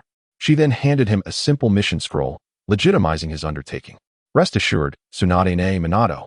Kurenai replied as he accepted the pristine mission scroll, a confident smile gracing his lips. With Kurama and my Kagura Shinto, they won't detect me unless I confront them directly. Furthermore, with our Uzumaki-style taijutsu and the flying thunder god technique, even if they do catch a glimpse of me, they will not discern my true abilities. Besides, if Sunagakure can invade our Konoha, why can't I counter-invade them? Have you not heard? The enemy may advance, and so can I. Tsunade smiled brightly in response. Yes, I believe in you. Supplementary explanation. Personally, I hold the belief that true ninjas are devoid of any sense of morality or righteousness. The so-called ninjas depicted in anime are merely adventurers cloaked in the guise of ninjas, aligned with different nations and guilds, which leads them to engage in conflict for the sake of their interests. Only a small fraction of individuals, who are ruthless in their methods, can be considered true ninjas. Take Shimura Danzo, for instance. His ambition to become Hokage drives him to resort to any means, albeit with a lack of wisdom in his approach. Another example is Rasha, who prioritizes the interests of his village above all, willing to sacrifice everything, even his own kin, including his wife and son. These are merely my personal insights and hold no significant weight. Chapter 112, Sage Mode Loading, failed to load. A black coffin enveloped the remains of Bunpuku. As the coffin sealed completely, it shrank rapidly, effectively sealing Bunpuku's body within. Reanimation, coffin of rest. Hirokana carefully stowed away the shrunken black coffin and softly remarked, Master Bunpuku, it appears we shall not have the opportunity to share tea together again. Hirokana turned and walked towards the tent exit, where she encountered Uchiha Mei, who had just completed her escort mission and was on her way to report to Tsunade. They exchanged a brief glance and a nod of acknowledgement before returning to their respective tasks. Lady Tsunade, Jonin Minato. Upon entering the tent, Uchiha Mei performed a subordinate bow to Tsunade and Minato, then knelt before Tsunade to report on the details of the escort mission. Understood. You have done well. However, you must continue to exert yourselves. Not only will you need to transport the severely injured back to Konoha, but you must also ensure the swift delivery of the new batch of supplies to the front lines. Rest assured, Minato will oversee the security of the supplies throughout their journey within the land of rivers. He is considerably more dependable than that fellow Hirokana, Tsunade said. Her expression one of satisfaction as she reviewed the supply list in her hands. This batch of supplies was precisely what she needed, particularly the medical instruments and herbs, which would aid Konoha in saving numerous lives or help many injured individuals regain their combat readiness, thus compensating for the manpower shortage caused by the multi-front war. This is our duty. However, with Jonin Minato now responsible for the logistics department, what of Jonin Hirokana? Is she off on a mission? Apologies, Lady Tsunade, I misspoke. Uchiha Mei was initially curious about the sudden change in the logistics department's leadership, but upon recalling Hirokana's formidable prowess, she speculated that Tsunade had likely dispatched her on a confidential mission. The realization of her indiscretion in prying into secrets sent a chill down her spine. There is no need for such anxiety. I trust that your escort team has already received word of the demise of the Jinchūriki from Sunagakure. However, the one tail has yet to be resealed and retrieved, which is why I have sent Hirokana to gather intelligence. Tsunade casually waved her hand, signaling Uchiha Mei to be less restrained in her presence. She deliberately mentioned that Kalunai's journey to the Land of Wind was to gather intelligence, rather than for any other purpose. Once this news quietly spread through the Konoha camp, Kalunai's mission to lay Fubuku to rest would not only uplift the spirits of the villagers, but could also ignite their fighting zeal.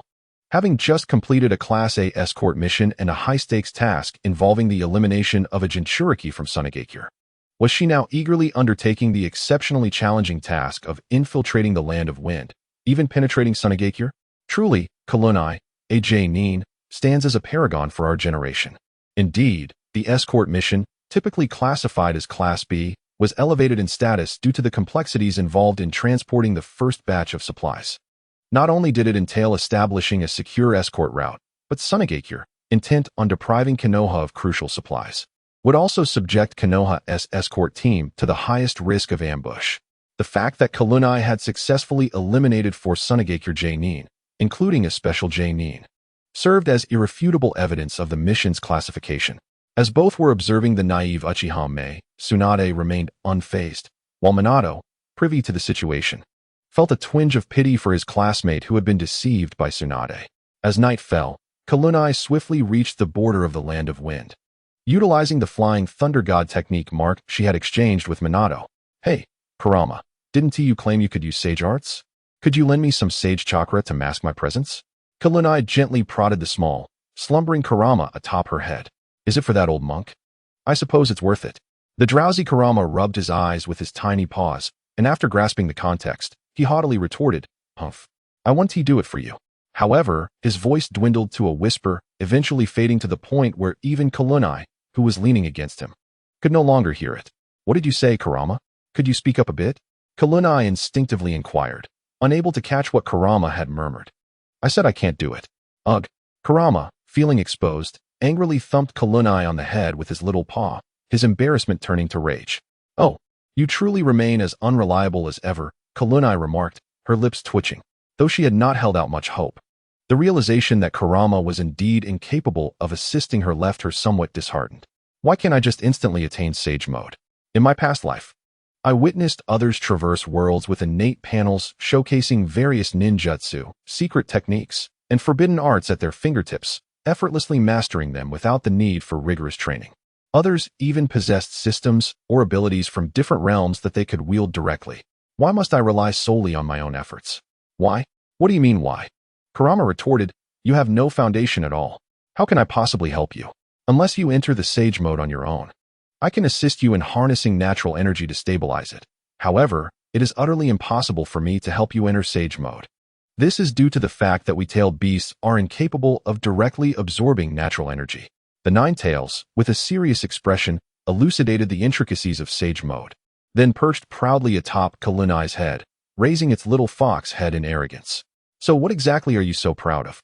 What is it that inspires such arrogance in you?" "It seems I have no choice but to utilize the technique of intangibility. Nine-Tails, please help me suppress my chakra presence. You can manage that, can't you?" To reiterate, intangibility is not a bloodline limit but rather a secret technique, one that is not exclusive to the Moonlight Gale. It has been noted in the anime that Jiraiya and Hiruzen Sarutobi also employed it, classifying it as a form of advanced invisibility. With that, Kalunai, along with the Nine-Tails atop her head, vanished from sight, the reluctant Nine-Tails helping to conceal her chakra presence. Together, they crossed the border, heading towards the Land of Wind, and directly towards Sunagakure. A brief note, the technique of Edo Tensei is an original creation of the author, utilized as a forbidden jutsu by Orochimaru. Its effect is to summon a large coffin from which countless ghostly hands emerge to pull enemies inside, ultimately sealing them underground. This is not a technique conceived by the author alone.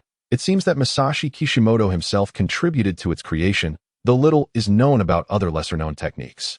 Chapter 113. Encountering Yi Tsung again. Who truly is the transmigrator? Kalunai glided like a phantom through the deserts and gobi of the Land of Wind. Utilizing the perception of the Kagura's heart, he skillfully evaded the patrol teams of Sunagakure, relying on his formidable sensory abilities and the technique of intangibility. Along the way, he left behind marks of the Flying Thunder God technique while steadily approaching an oasis.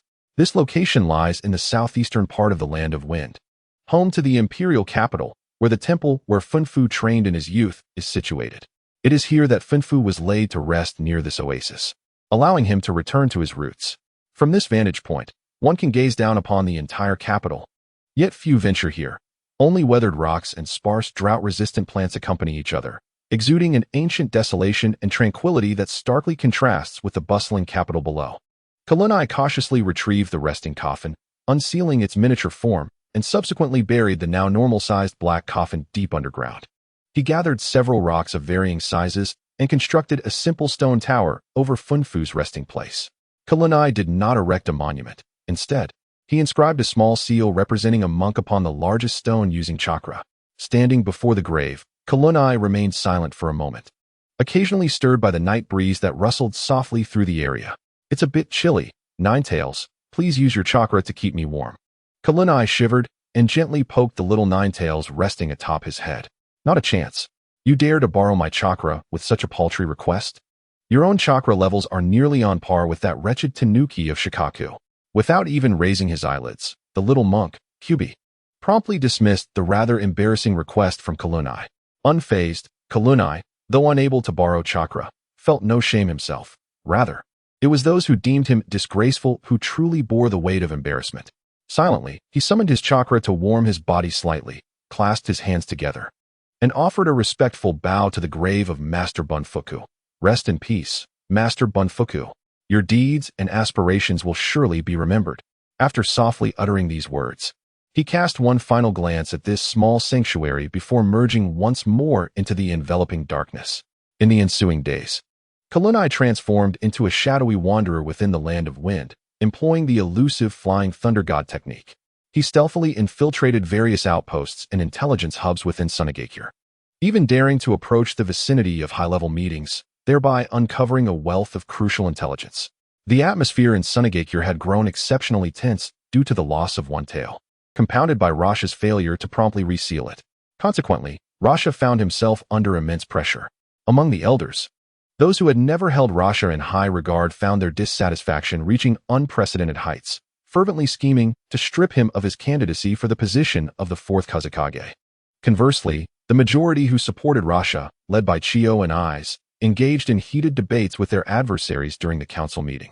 Remarkably, they managed to reach a consensus regarding the resealing and recovery of One Tail.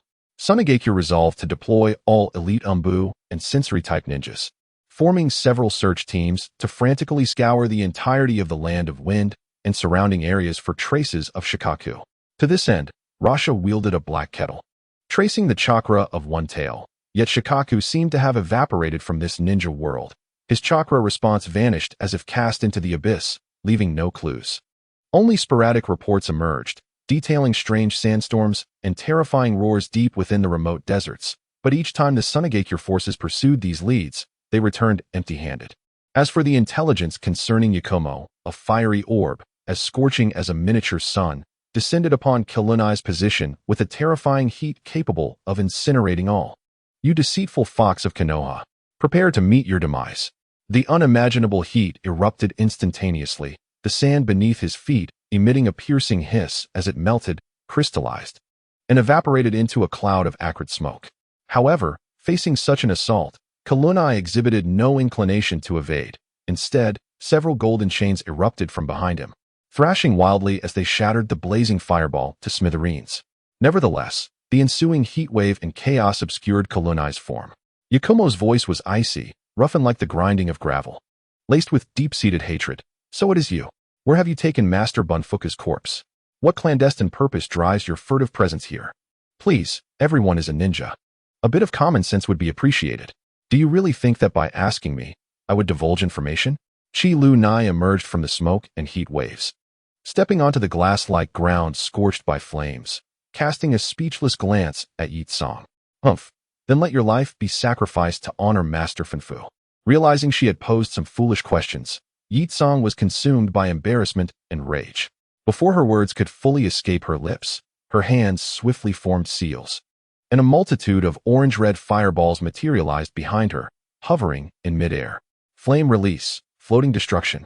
The air seemed to instantly lose its moisture, emitting a cracking groan. An array of orange-red fireballs, condensed yet even more lethal, twisted the air while radiating heat waves, and beams of light rapidly tore through the night sky, relentlessly shooting towards Chi Lu Nai. Laser beams of flame release erupted from the fireballs. With each beam shot, the fireballs diminished in size. Yet each beam contained enough power to vaporize flesh and blood in an instant. What the heck? Is this a fire god Gatling gun? Or an enhanced laser type? Is this what one calls ninjutsu? Have you lost your mind? Chi Lu Nai was equally stunned by Yi Tsang's attack. Realizing that this bloodline limit was developed even more like a time traveler than he, the actual time traveler. How on earth can one fight against this? In a fit of panic, Chi Lunai retrieved a small ball from her ninja tool pouch and smashed it onto the ground. The ball instantly burst, releasing a vast cloud of smoke. A smoke bomb? Humph. A child's trick. Yitsong scoffed, thoroughly dismissing Chi Lunai's actions. Despite her scornful remarks, she temporarily ceased the relentless barrage of laser beams, allowing the fireballs to envelop her for protection while conserving chakra. As anticipated by Yitsong, Chi Lunai had already vacated her attack range. The moment the smoke bomb detonated, Chi Lunai executed the first form of the body flicker technique and the vortex fluid technique, smoothly suspending herself above and slightly ahead of Yitsong. Once the smoke cleared, Chi Lunai's figure had long vanished. She employed that peculiar body flicker technique to escape, didn't she? Yitsong mused quietly. Yet her unwillingness to depart lingered, prompting her to confirm her suspicions. As she channeled her flame-release chakra, her eyes, once resembling amber, were suddenly tinged with a shade of orange-red. Flame release, crimson eyes. As Yitsong's gaze transformed, she began scanning her surroundings, finding no trace of her target. Just as she lifted her head to behold a crimson hue in the sky, her body jolted, and her pupils constricted. Is she actually hiding in the air? Chi Lunai, observing Yitsong's intense stare directed at her, experienced her own cognitive overload, her face a mask of disbelief. Is this correct? Is that thermal imaging or X-ray vision? ISNT that even more sinister than my own. Nonsense. What a jumble of absurdities. Take that talk of floating destruction elsewhere. As I observed Chi Lunai's self-assured emergence, accompanied by a torrent of nonsensical utterances, Yitsong furrowed her brows. With a graceful wave of her jade-like hand, she unleashed a barrage of fireballs, relentlessly firing laser beams at Chi Lunai, executing precision strikes with unwavering determination. I exclaimed in disbelief. A cacophony of melodious sounds escaped from Chi Lunai's lips as he deftly maneuvered through the air, yet those laser beams relentlessly pursued him, making escape utterly futile. Ultimately, the inevitability of fate prevailed. A laser beam struck Chi Lunai's left leg, sending him into a perilous imbalance, and as he plummeted from the sky, several more beams riddled him with holes. Only when Yitsong could no longer perceive his temperature did she finally cease her onslaught, allowing Chi Lunai's lifeless form to return to nature, embracing the earth in a heavy farewell. With a splash, Chi Lunai's body, upon hitting the ground, transformed into a puddle, which was swiftly absorbed by the surrounding sand within mere seconds. Impossible. It is utterly inconceivable for anyone to conceal themselves beneath the gaze of my crimson eye. Any form of stealth would be rendered ineffective before me. A semblance of panic flickered in Yitsong's eyes for the first time. She could not believe, or perhaps did not wish to accept, that her bloodline techniques, which had never failed her before, could falter today. Indeed, I remained undetected, not through invisibility, but by simply occupying the blind spot of your vision. Chi Lunai's voice echoed softly from behind Yitsong. A chill coursed through her body, and her hair stood on end as she instinctively swung her hand, imbued with searing heat, in a desperate counterattack. The scorching gust of her palm could melt gold and sever iron. Yet, this seemingly desperate strike met only emptiness. Upon turning to look, there was no trace of Chi Lunai. Whirlpools of flowing shadows obscure vision. Huh. Do you really believe you can strike an adversary whose silhouette you cannot even perceive? The wielder of the scorching escape, are you? The one who shatters the ethereal. Is that you? The crimson eye indeed. Well then, let us see if you can hit me. Chi Lunai's voice resonated omnidirectionally in Yitsong's ears. Yet no matter how she adjusted her perspective, not a single trace of Chi Lunai remained visible. Just a coward hiding in the shadows. In a fit of rage, Yitsong let out a chilling laugh, quickly forming hand seals. Scorching escape, flame dragon dance. With a forceful push of her hands, a dragon of orange flames spiraled protectively around her, gaining speed and expanding its range with each rotation. Wherever the dragon traversed, the air shimmered and warped from the intense heat. Chi Lunai suspected that Yitsong possessed additional trump cards or secret techniques, yet upon witnessing them firsthand, he couldn't help but exclaim, "Oh my, quite impressive." But not enough. Chi Lunai, who had not reappeared in Yitsong's line of sight, was far from merely evading. He was engaged in other endeavors altogether. Golden chains erupted from the sandy ground beneath Yitsong's feet, disregarding her blazing protective chakra with pinpoint precision as they ensnared her limbs and waist. What? Finally sensing the peril beneath her, Yitsong emitted a startled cry. attempting to evade the impending doom, but it was far too late. A pained groan escaped her lips as the indomitable bindings seized her, and an overwhelming force emanating from the depths of her soul descended upon her. It felt as though a colossal claw was descending to crush her body and spirit alike. The scorching chakra within her surged like boiling oil doused with ice water, instantly quelled and confined within her meridians. A sensation of unbearable weight and numbness enveloped her limbs, as if an invisible mountain had pinned her down, making even the slightest movement of a finger an arduous task. The flames of her blazing chakra were extinguished. The fierce fire dragon transformed into mere twinkling stars against the night, ultimately vanishing, leaving only the cold, sacred, and unyielding golden radiance of the chains. The outcome was clear. Humiliation and despair gnawed at Yi Tsang's heart like a venomous serpent. With all her might, she lifted her gaze, her amber eyes fixated on the figure of Qilu Nai, who had finally revealed himself before her, her resentful glare wishing nothing more than to devour him alive. "You cunning fox of Konoha, you cannot escape the land of wind." She struggled to articulate fragmented words, each one steeped in boundless hatred. Yet, Qilu Nai bore no triumph on his visage, only a near-cold tranquility. He perceived the overwhelming hatred in Yi Tsang's eyes, and with his right hand, he brought his index and middle fingers together. A pale blue chakra coalescing and compressing at his fingertips, entwined with several golden chains. However, just as Qilu Nai prepared to strike, he noticed the Sand Village patrol team, previously alerted by Yi Tsang's fiery dance, had now arrived at the battlefield. "Over there, is that Lord Yi Tsang?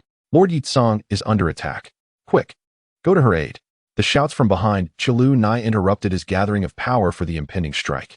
Not wishing to entangle further with the Sand Village at this moment, he abandoned his intent to eliminate Yi Tsang.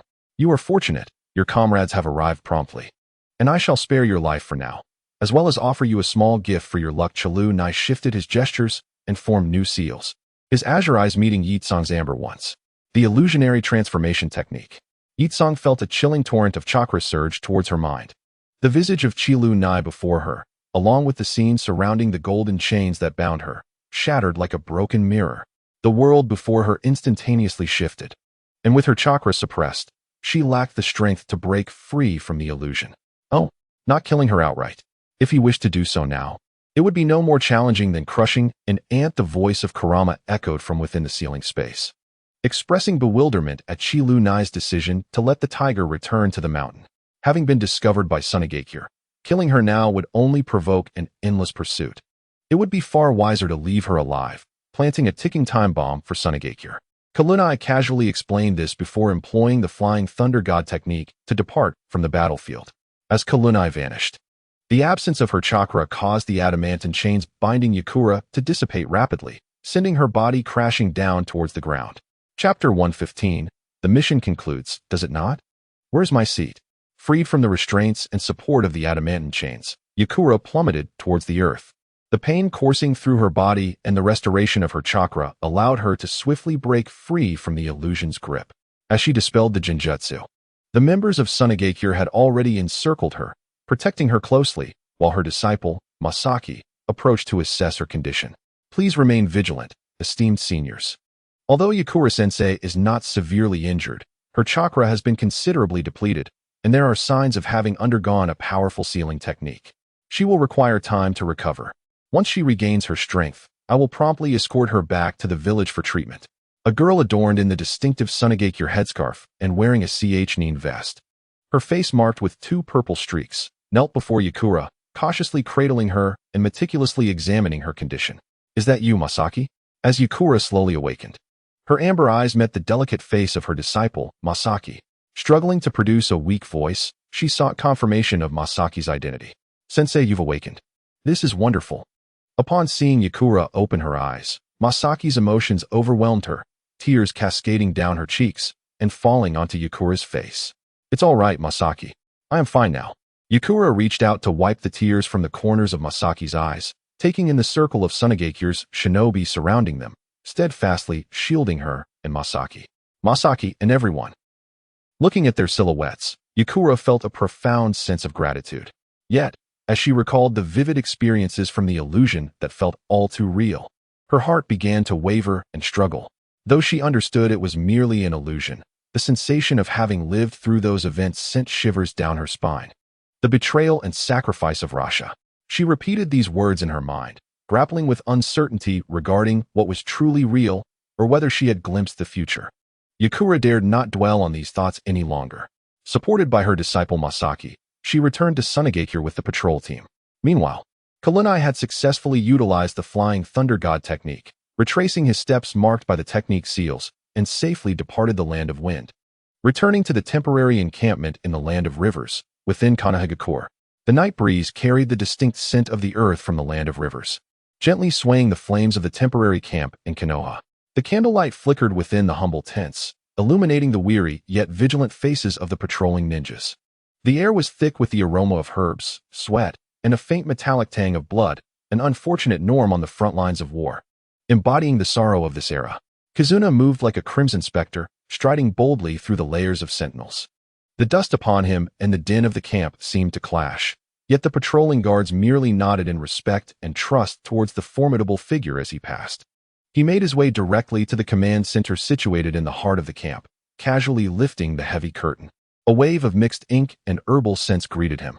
Inside, the tent was brightly lit, and the central table had been replaced by an enormous sand table, vividly outlining the intricate terrain along the border of the Land of Rivers and the Land of Wind, with the deployment of troops depicted above like jagged teeth. Several figures stood around the sand table. Where is my designated seat? Has it been transformed into a miniature dry landscape? How leisurely. Kizuna's entrance shattered the previously somber atmosphere. Kizuna. Several steady yet concerned voices echoed simultaneously. The first to look up was Minato Namikaze, his signature golden hair shimmering under the light, and in his cerulean eyes. Kizuna's figure was reflected. You're back. Joking with us the moment you enter. This mission must have gone rather smoothly, hasn't it? A slight smile graced his lips. His tone ostensibly calm, yet it betrayed his genuine concern for his dear friend. The gazes within the tent swiftly converged. Tsunade stood with her arms crossed, half leaning against a wooden post that stabilized the tent. Her golden hair was tied back, exuding a formidable aura, though a hint of fatigue lingered in her expression. Her eyes still sharp. Kizuna, the Jonin. Uchiha Mei, who had been closest to the door, nodded respectfully at Kizuna before stepping aside. Hey, Inoichi. Weren't you told to relax a bit? Keeping a stern face, won't win you any friends.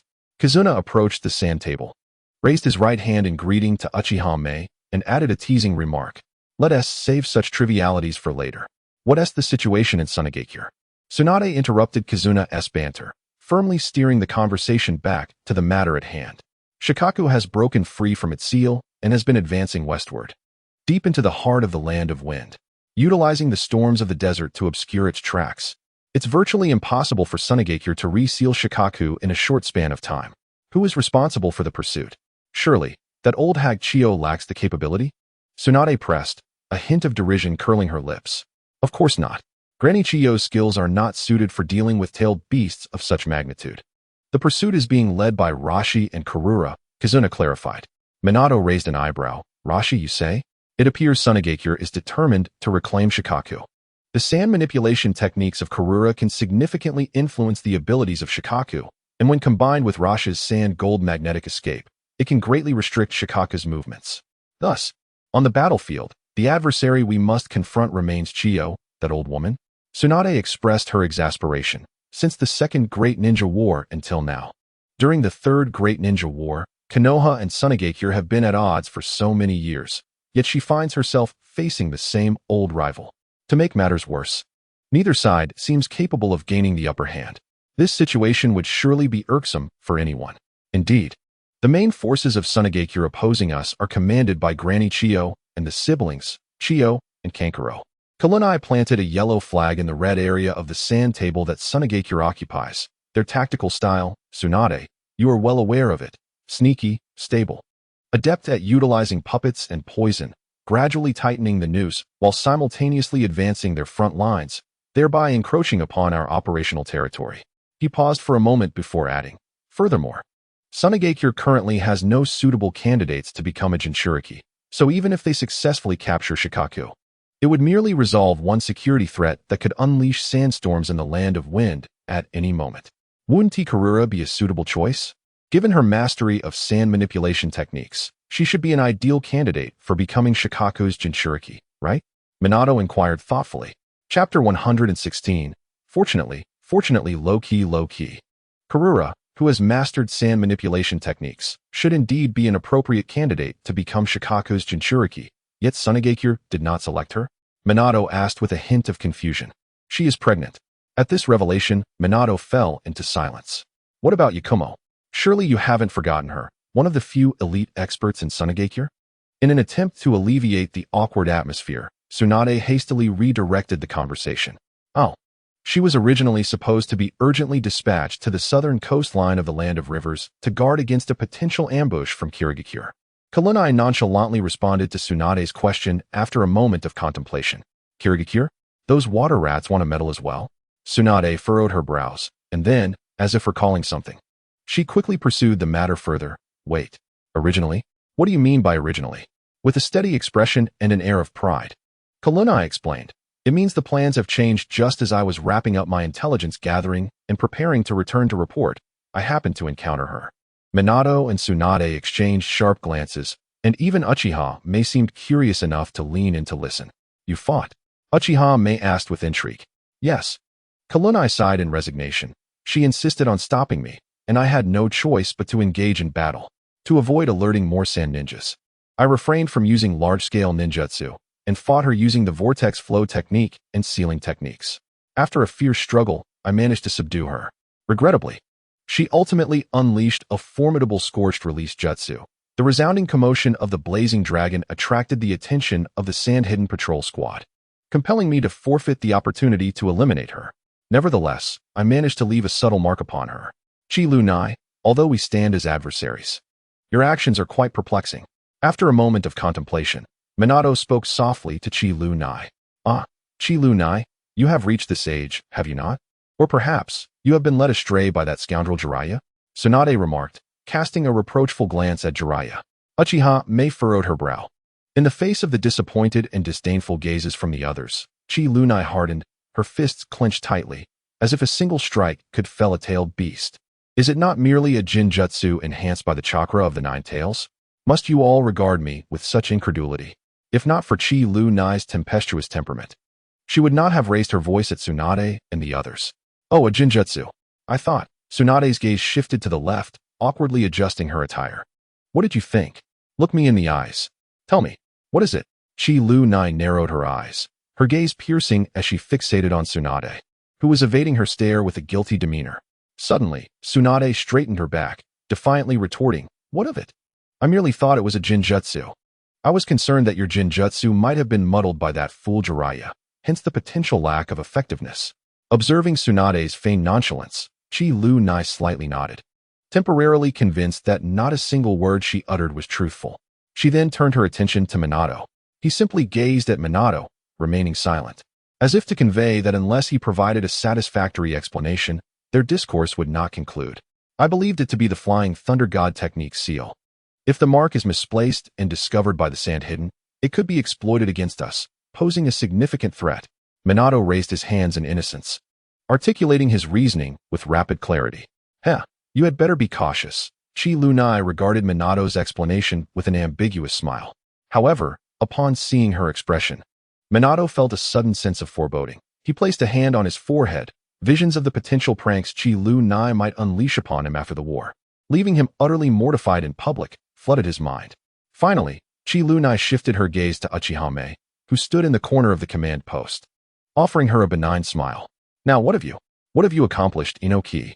To think you could defeat a ninja of the scorched release bloodline, capable of assuming the role of a village leader, using only basic ninjutsu and sealing techniques, is nothing short of astonishing. Uchiha Mei expressed her awe with utmost seriousness, her dark eyes reflecting her astonishment at Chi Lu Nai's prowess. Upon hearing the explanation from her old classmate, Chi Lu Nai reached into her ninja tool pouch, initially intending to retrieve a non-lethal yet intimidating explosive tag. However, her hand suddenly adjusted its course, and she produced a Flying Thunder God dagger, which she playfully presented to Uchiha Mei. Ahaha. Fortunately, I'm not as remarkable as you claim. I prefer to keep a low profile. Haha. This dagger is for you, adorned with my special Flying Thunder God seal. No matter the distance, as long as you infuse it with chakra, I shall arrive at your side the instant I draw breath. Uchiha Mei was taken aback, unable to comprehend Chilunai's intentions, yet she accepted the dagger with care, tucking it away cautiously. Ahem. So, how effective is your Jinjutsu? After descending from the step provided by Chilunai, Tsunade deftly shifted the conversation to more pressing matters. Having been forcefully interrupted mid-skill by my adamant sealing technique, and with all her chakra suppressed, she found herself ensnared in a Jinjutsu bolstered by Kurama's chakra. Even for a fleeting moment, her mind would have undoubtedly endured a tremendous shock. If she didn't spend at least 10 days or half a month in the hospital, it would be a disservice to the chakra generously sponsored by Kurama. In the short term, not only was a journey to the southern front in question, but even the healing of her mental trauma remained uncertain. The tent fell silent for a moment. Suddenly, Tsunade slammed her fist against the support pillar behind her, eliciting a lamenting crack from the splintered wood. Excellent. Well done. Although we couldn't eliminate that fiery little girl directly, sending her to the hospital disrupted Tsunagekyu's defensive arrangements against Kirigakure. With the Loza couple held back by Shikaku, and the elder Chiyo and her siblings pinned down on the front lines, the absence of Yakura, our most formidable mobile force, has rendered Tsunagakure as helpless as a scorpion bound by its own limbs. They no longer pose a significant threat to us in Konoha. Her eyes sparkled with excitement as she withdrew her fist and strode briskly to the strategy board. Yet, just as Tsunade prepared to speak, the support pillar that had endured her strike buckled under the stress, causing the tent to sway precariously, on the verge of collapse. Minato and Chilunai exchanged helpless glances, sharing a silent understanding as they simultaneously hurled their flying thunder god tools outside the tent, swiftly transporting themselves to safety. They then utilized the seal left at the edge of the strategy board to secure the tactical map to a safe location. Chapter 117. I don't mind instead. It's you, Uncle Snake was right, Tsunade, you are far too impulsive. Chilunai, who had assisted Minato in rescuing the strategy board to the command tent, shook her head at Tsunade, a bittersweet smile gracing her lips. Let's not dwell on the details. In any case, Tsunagakure is currently overwhelmed. Minato and I previously discussed a plan to assassinate Loza, which, in light of recent events, appears to be of high difficulty, high risk, and low reward. With Kirigakure also preparing to join the fray, the pressure Konoha faces has escalated further. We can no longer afford to waste time and energy on a candidate for Kazekage. In Watergate's azure eyes, a glimmer of understanding flickered. He immediately comprehended Tsunade's strategic pivot. The intention of his esteemed predecessor was to exploit the current vulnerability of Tsunagakure in the Land of Rivers, conducting a strategic withdrawal to redirect a portion of Konoha's forces to other more pressing fronts. Indeed, Tsunade's fist clenched tightly, poised to strike at the location representing the coastline of the Land of Fire. Yet, recalling the recent collapse of the tent, she begrudgingly shifted from a blow to a pointed gesture, lightly tapping her index finger on the intended target. The denizens of Kirigakure were nothing short of lunatics, perpetually lurking near our coastline, waiting for their moment to pounce. With Yakumo gravely injured and unable to reach the southern defenses of the Land of Wind or the Land of Rivers, the southern coast of Tsunagakure was inevitably left vulnerable. This represented not only an opportunity for us, but also a prime chance for Kirigakure to exploit the breach. However, given that the Land of Wind was not particularly affluent, it was clear that Kirigakure's ultimate aim remained firmly set on Konoha. The notion that these madmen would be satisfied with trifling gains in the Land of Wind was utterly implausible. Next, her finger forcefully pointed towards the Land of Grass. As for Iwagakure, that old shorty Inoki, taking advantage of Jiraiya's solitary struggle, was pressing relentlessly in the Land of Grass. Maintaining the front line was already the utmost limit for Jiraiya and his allies. Finally, her finger glided to the right, indicating the region of the Land of Rice. Despite Orochimaru's subtle machinations to incite discord between Kumogakure and Iwagakure, thereby ensnaring some of Kumogakure's personnel, it was likely that they too were nearing their breaking point. Even so, against the remnants of Kumogakure led by the combination team, Orochimaru could not afford a moment's respite.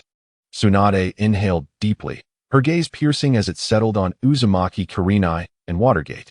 He unfurled a scroll and, adhering to its directives, issued a new command, Namikaze Minato. At once, Watergate immediately straightened, half kneeling before Tsunade. You are to embark immediately for the battlefield in the Land of Grass. Skillfully employ your flying thunder god technique in conjunction with Jiraiya to alleviate some of the pressure on Konoha. Ensure the stability of the Iwagakure front line and seek opportunities for counterattacks. Simultaneously, inform Jiraiya, that old lecher, that I can spare no more personnel. He must continue to endure. Understood. Watergate responded without hesitation. Supporting teacher Jiraiya and stabilizing the Iwagakure frontline was equally crucial. Uzumaki Kurinai. Kurinai also half-kneeled before Tsunade, her usual carefree smile absent. Though your speed and mobility are slightly inferior to Minato's, your strength is greater and your abilities more comprehensive. I entrust you with the task of assisting Orochimaru on the battlefield against the combination team in the Land of Rice. Kirigakure's taijutsu is ferocious, and the combination of the third Raikage Sun and the Eight Tails Jinchūriki is a monstrous presence. Orochimaru requires your vast sensory abilities and sealing techniques to restrain the combination. Remember, do not seek a definitive victory. Your primary objective is merely to stall Kirigakure's main forces to alleviate Orochimaru's burden. Understood. Kurinai succinctly replied, her tone tinged with a hint of excitement. Combating the formidable alliance is no simple task. However, he had a previous encounter with this coalition, albeit without the opportunity to engage. He hopes that this time they might offer him some surprises. As for the coastal defense line within the Land of Fire, Tsunade's gaze shifted to the violet-haired maiden beside her. Uchihame, Lady Tsunade, the girl, clad in the Uchiha clan attire and a Konoha Jonin vest, knelt before Tsunade with grace. After conferring with the two elder advisors, Konoha resolved to assign both the Uchiha and Hyuga clans to the coastal defense of the Land of Fire, summoning all ninjas from both clans currently stationed in the Land of Rivers, including yourself. Tsunade commanded with a hint of regret. Cease the current pressure on Sunagakure and transition to a full defensive posture. You will lead the Uchiha and Hyuga ninjas to swiftly and secretly retreat to the homeland of the Land of Fire. Your objective is the coastal regions. Ensure Konoha maintains a vigilant watch over the coastline to prevent any potential landings or infiltrations by Kirigakure. With the Byakugan's perceptive abilities, your Uchiha clan's formidable strength, and under the guidance of the esteemed Konoha White Fang, I am confident you will safeguard our borders in the Land of Fire. Uchiha Mei's Sharingan flickered with determination as she solemnly replied, understood. She instantly grasped the urgency and significance of the mission. And despite the Uchiha clan's poor compatibility with fire techniques against Kirigakure's water techniques, she did not hesitate or question the order. With a swift flicker, she departed to execute the mobilization command. The orders were promptly issued, and the atmosphere shifted from the tense anticipation of a stealthy assault within the tent to the solemn and efficient strategic redeployment beside the collapsed tent. Minato approached Kurinai, placing a reassuring hand on his shoulder, his face adorned with a warm and sunny smile. Yet his eyes were filled with seriousness. Kurinai, I entrust the situation in the Land of Rice to you. The alliance is quite formidable. Exercise utmost caution. Kurinai looked at Minato, nodding slightly, and with a smirk said, do you still not understand me? If we're being honest, it's you who faces the more challenging battlefield in the Land of Grass. I assent it? Whether it's the rising talents like Katsuchi, the explosive forces led by Kiba, or the two Jinchūriki. The old Zetsu with his lava techniques and the steam ninja Han with his boiling techniques, not to mention Noki's dust techniques, they all pose significant threats. Don't they? Had it not been for the third Raikage of Kumobikure restraining Noki and others, the situation in the Land of Grass would have likely already collapsed. Upon hearing this, Minato's expression faltered, and he could not help but sigh.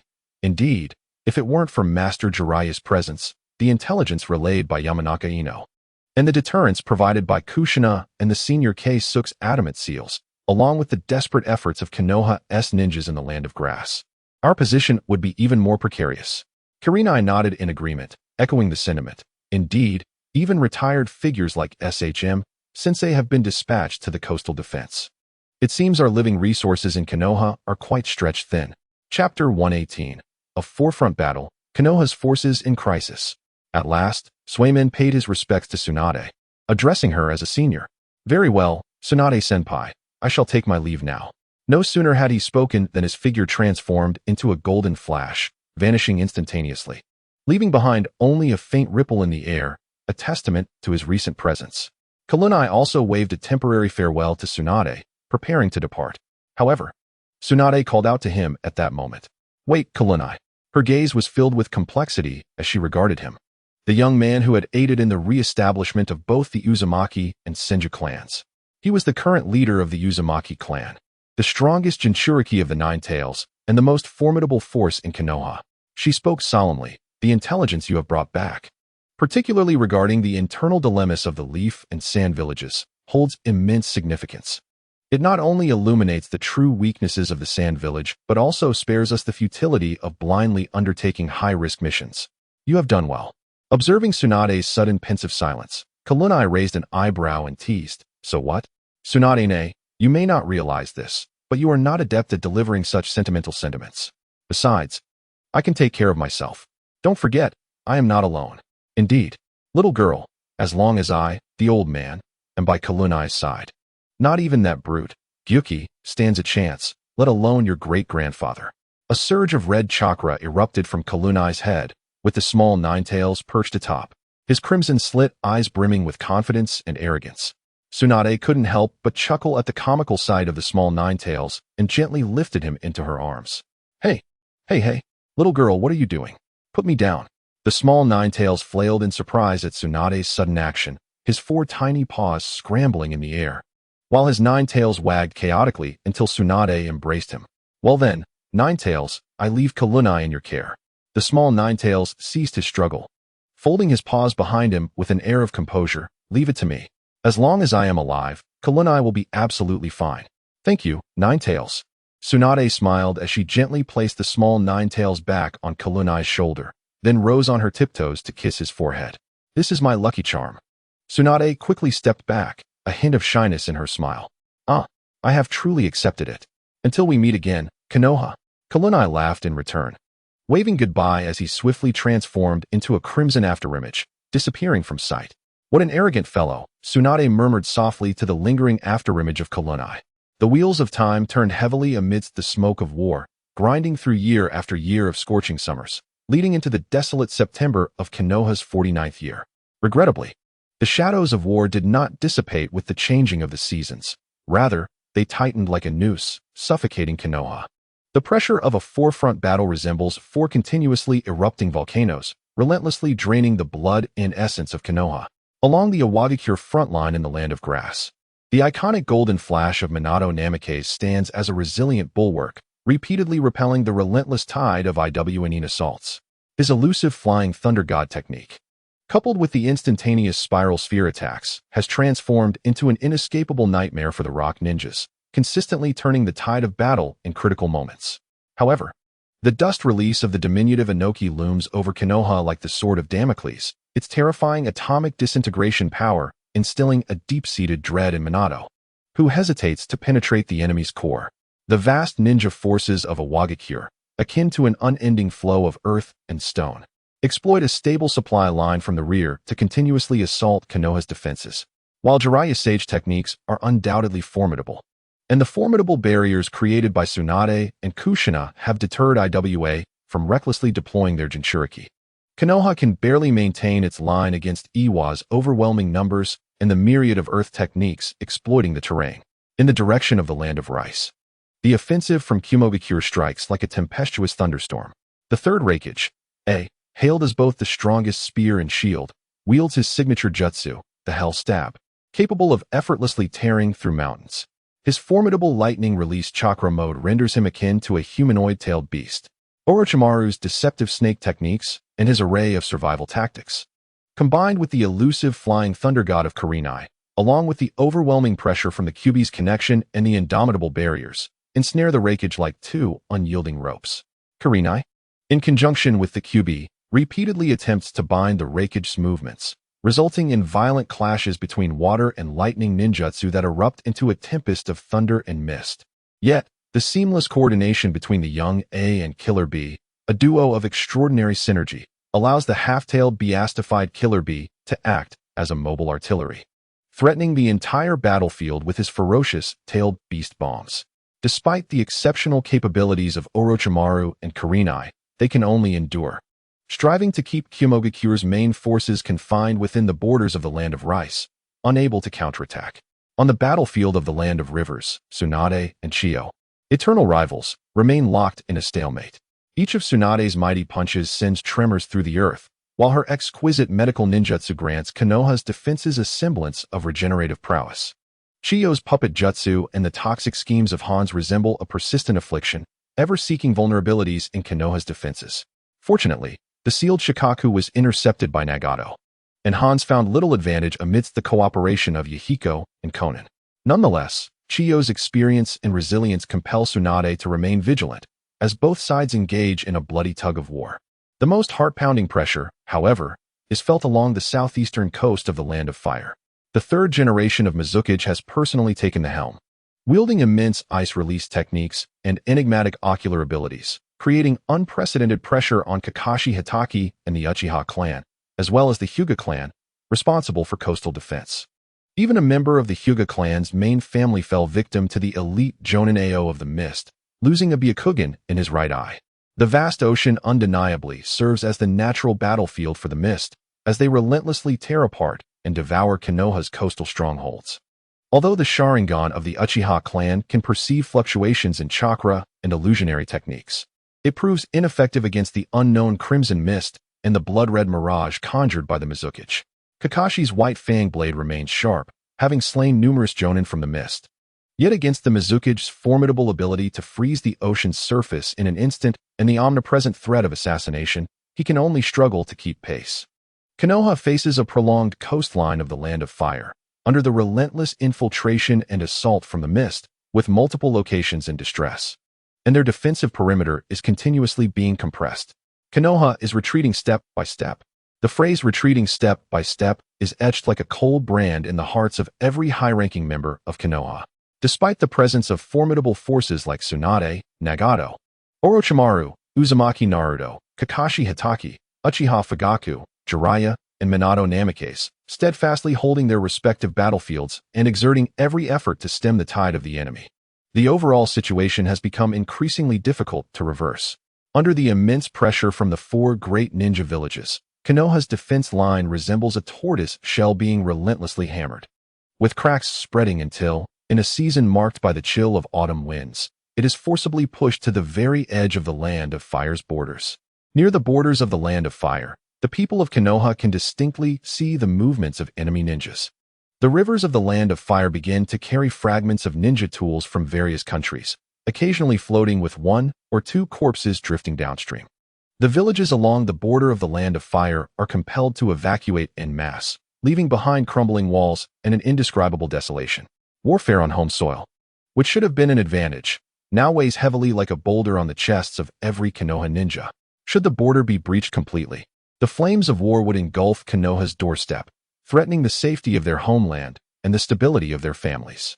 In the Hokage's office in Konoha, the atmosphere has become so tense it seems palpable. The third Hokage, Hiruzen Sarutobi, takes a deep puff from his pipe, the smoke swirling around him, revealing the weariness etched into his wrinkled face, yet within his eyes burns a resolute flame. Before him stand his advisors, the equally solemn Tsunade and Mito Gate. There can be no further retreat. Hiruzen Sarutobi's voice is hoarse yet firm. If we retreat another step, the flames of war will engulf the entire Land of Fire and Konoha. At that point, countless civilians will become displaced, and the very foundation of Konoha will be irrevocably shaken. As TK Shinobu gazed at the map depicting the Fire Nation's contours, encircled almost entirely by crimson arrows, a sense of foreboding enveloped her. The sheer number of Awagakure ninjas was overwhelming. Utilizing the pathways of the grass country, Awagakure incessantly funneled troops and resources to the front lines, imposing immense pressure on Minato and Jiraiya. If this vital artery remained unsevered, the front lines of the grass country would inevitably collapse, allowing Awagakure's main forces to surge forth unabated. Mitsuhiden took up the discourse. Indeed, the Kamikaze Bridge. This crucial structure spans the tumultuous gorge of the grass country's rivers, serving as the most critical and virtually sole lifeline for Awagakure's rear supply lines. Should we succeed in demolishing it, the thousands of ninjas stationed at the front would find themselves abruptly cut off, isolated and bereft of support.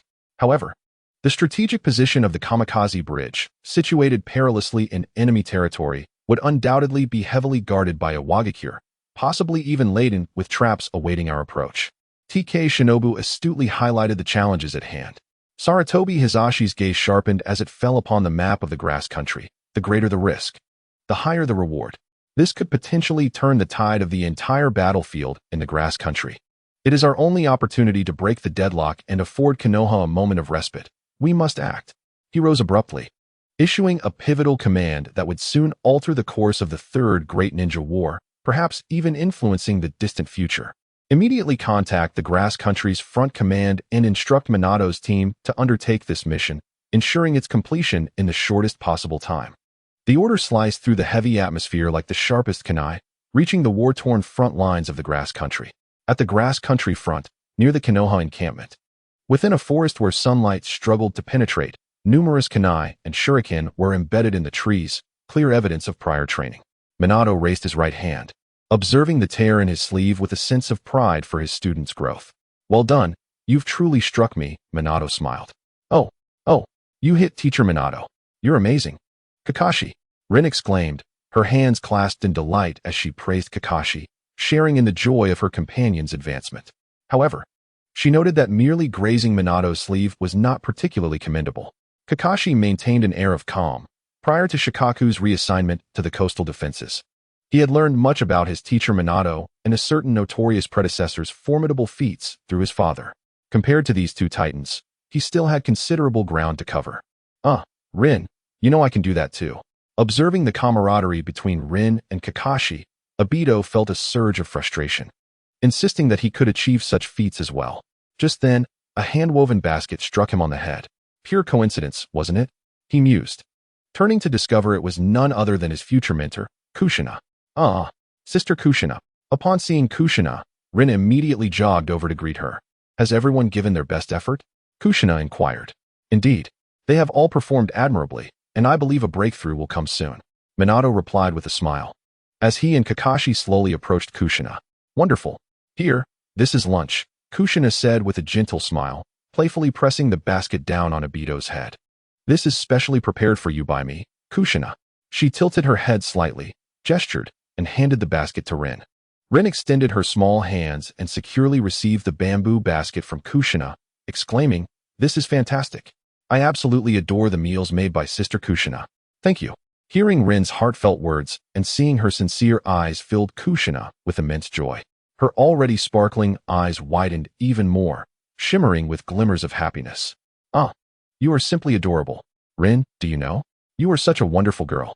Kushina embraced Rin, showering her with affection, even rubbing her cheek against Rin's in a playful manner. Obito, standing nearby, let out a somewhat envious huff. However, his reaction left Kushina feeling somewhat perplexed. Kushina feigned impatience as she approached Obito, reproaching him. Let me be frank, I took the time to prepare this food and delivered lunch to you. Is this how you express your gratitude? Yet, Obito turned his head away, stubbornly retorting, I never asked you to do that. I'm not even hungry. But the very next second, his stomach audibly grumbled, betraying him. This rendered Obito quite embarrassed, leaving him momentarily speechless. Kushina sighed in exasperation, patting Obito's shoulder, and said earnestly, It's commendable to aspire to grow stronger, but you should at least eat something. I mean, you can't head into battle on an empty stomach, can you? However, Obito remained obstinate, firmly rejecting Kushina's kindness. I don't need it. I don't require anyone's charity. Even without food, I can still fight.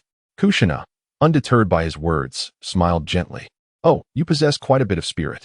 Chapter 120. Departure, Destination Kaminaramen. Well, you do have quite a bit of spirit. Kushina smiled at Obito. But in the next moment, her red hair flared with her rising frustration, and her fist came down firmly on Obito's head. Yes, indeed. But did you think I was engaging you in a discussion about this? Be quiet and eat properly. Maintaining your health is also an essential lesson for a ninja. What you just said only proves that you are still just a child. Do you understand?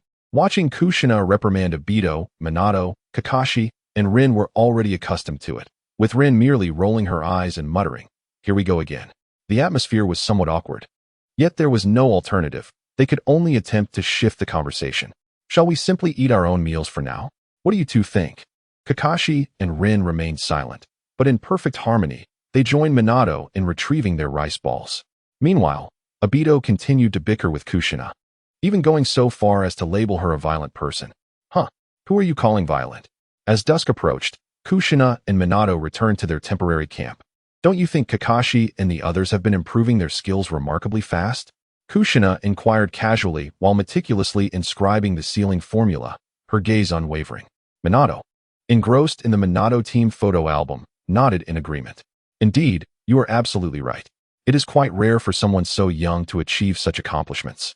He continued, moreover, the silver moon that Kakashi and Rin gifted him is exceptionally compatible, enabling Kakashi to perform some basic lightning release techniques without hand seals. I believe that with time, he will undoubtedly become an outstanding ninja like his father, Tsukumo Hatake. Rin is also growing rapidly. They have indeed become an exceptional team. Kushina remarked as she examined the sealing symbol, ensuring there were no errors before expressing her satisfaction. Let us not forget about Obito, Minato gently reminded her with a smile. Upon hearing Obito's name, Kushina's movements momentarily faltered, and the exquisitely crafted sealing symbol in her hands lost its allure as she carelessly placed it on the table. He is merely a boastful, rebellious child, isn't he? He trips over his own feet while walking, clumsily falling flat on the ground. Despite being of the Uchiha clan, he can hardly throw a shuriken properly, and his jutsu reserves certainly require substantial training. Minato noticed the concern in Kushina's eyes and resumed his examination of the album. Well, as you said, Obito indeed has much to refine, but his cheerful and optimistic disposition is equally significant. He turned to the page featuring their team photo, a gentle smile gracing his face. As long as Obito is around, the bonds within the team will undoubtedly grow stronger. This is beyond dispute. I shouldn't even need to mention this, right? You know it too, Kushina. Suddenly, Minato lifted his gaze to meet hers, squinting playfully. I mean, he is the one you admire the most, isn't he? Kushina chuckled in response. Is that so? Who knows? She then stood up, handing Minato the completed sealing symbol along with the mended clothes. Here are your things. Thank you, Minato replied, casually placing the sealing symbol into his ninja tool pouch before inspecting the clothes Kushina had stitched for him. Just as she was about to step out of the tent, Kushina seemed to recall something. By the way, isn't your next mission location about to be finalized soon? Upon hearing this, Minato pondered for a brief moment before responding. Indeed, the mission scroll is on its way. Once it arrives here in its entirety, we shall ascertain the details. However, I believe it will be at the Kamizukabashi Bridge. Kushina lifted the tent flap, gazing at the night sky beyond, and murmured, I truly hope the war comes to a swift conclusion. The following morning, at the entrance of the camp, Minato inquired, Are you prepared? He looked at his 3 students. Yes, they replied in unison. Very well, then, farewell, Kushina. Kakashi, Obito, and Rin turned back to bid Kushina goodbye. Kushina merely nodded slightly, indicating her understanding. Take care, everyone, and give it your all. Kakashi responded with a gentle nod, while Rin enthusiastically affirmed. Only Obito rolled his eyes, appearing nonchalant. And you? Obito, what is it? Upon hearing his name, Obito raised an eyebrow, looking at Kushina with reluctance. You are far too careless, lacking in cleverness, and rather foolish. It baffles me that the village has included you on the mission roster. Be exceedingly cautious out there. Kushina extended her right index finger, pointing sternly at Obito's goggles. If you dare return injured, I shall deal with you personally. Do you understand? Obito lowered his head slightly, revealing a confident grin, and then earnestly countered. What do you take me for? I am Uchiha Obito, destined to become Hokage. There is nothing to worry about. I will surely accomplish this mission and return unscathed alongside everyone. As he spoke, Obito extended his fist toward Kushina. I promise. Kushina smiled in return and bumped fists with Obito. Yes, we have an agreement. You had better keep your word. The two shared a hearty laugh. Finally, Kushina waved goodbye to Minato's team and headed towards the command center, resuming her duties as the leader of the Konoha sealing class. As she walked, she reflected on the question Minato had posed the previous night. By the way, I seem to have forgotten to ask, huh? Kushina turned, looking at Minato with curiosity. Why do you hold such affection for him? Kushina gazed up at the starry sky. Because he embodies my dreams. Dreams? Minato asked, puzzled. One day, if we have children, I wish for them to be optimistic, straightforward, and to grow up just like Obito. Our child need not be exceptionally intelligent, and may even be a bit arrogant. But I hope he or she will cherish friendships, possess a positive outlook, and have an unyielding spirit. I desire for our child to be resilient, just like Obito. Chapter 121. The Cry of Chidori, successfully eliminating 18. Have they been discovered? What formidable adversaries? The leech, concealed in the trees, furrowed his brow as he observed 4-leaf ninjas infiltrating behind the Iwagakure. As he discerned one of them, a young ninja with short golden hair, his eyes flickered with astonishment. How could this be? It seemed utterly impossible, For now, he decided to observe. He swiftly formed hand seals and executed the technique of shadow clone jutsu. The golden-haired youth merely crouched down, using his right index finger to touch the ground, effortlessly sensing his presence. Was there only one? The young man then raised his head, cautioning his companions behind him. Be careful, there are 20 enemies, likely all clones of the same person. Indeed, it appeared so, replied a silver-haired boy, wearing a mask and a Konoha forehead protector, revealing only his lifeless eyes. Leave him to me, please provide cover. The golden-haired youth warned sharply. Impulsiveness is a devil. You should remain at the rear, he admonished. However, the silver-haired boy disregarded this, forming 3 seals for himself. Today, I am the captain, right? I intend to test a new technique still in development. As he spoke, lightning flickered in his hands, accompanied by sounds resembling bird calls. The leech concealed in the tree perceived the actions of his adversary, filled with shock. Are they coming over? Yet, the silver-haired boy merely increased the output of his chakra, solidifying the lightning technique. Chidori, the lightning in his hand, emitted a fierce screech, akin to the cries of 1,000 birds. What is this technique? Exclaimed the black-haired boy, wearing goggles, astonished at the jutsu unleashed by his companion, one he had never witnessed before. Even the girl beside him couldn't help but marvel. Such astonishing chakra. With his comrades watching, the silver-haired boy was poised to charge at the enemy, but at that moment, the golden-haired youth extended his left hand, blocking his path. The silver-haired boy, puzzled, assumed it was his teacher's concern for his ability to defeat the enemies at once, and began to explain. Even with a multitude of foes, this technique can eliminate them all in an instant.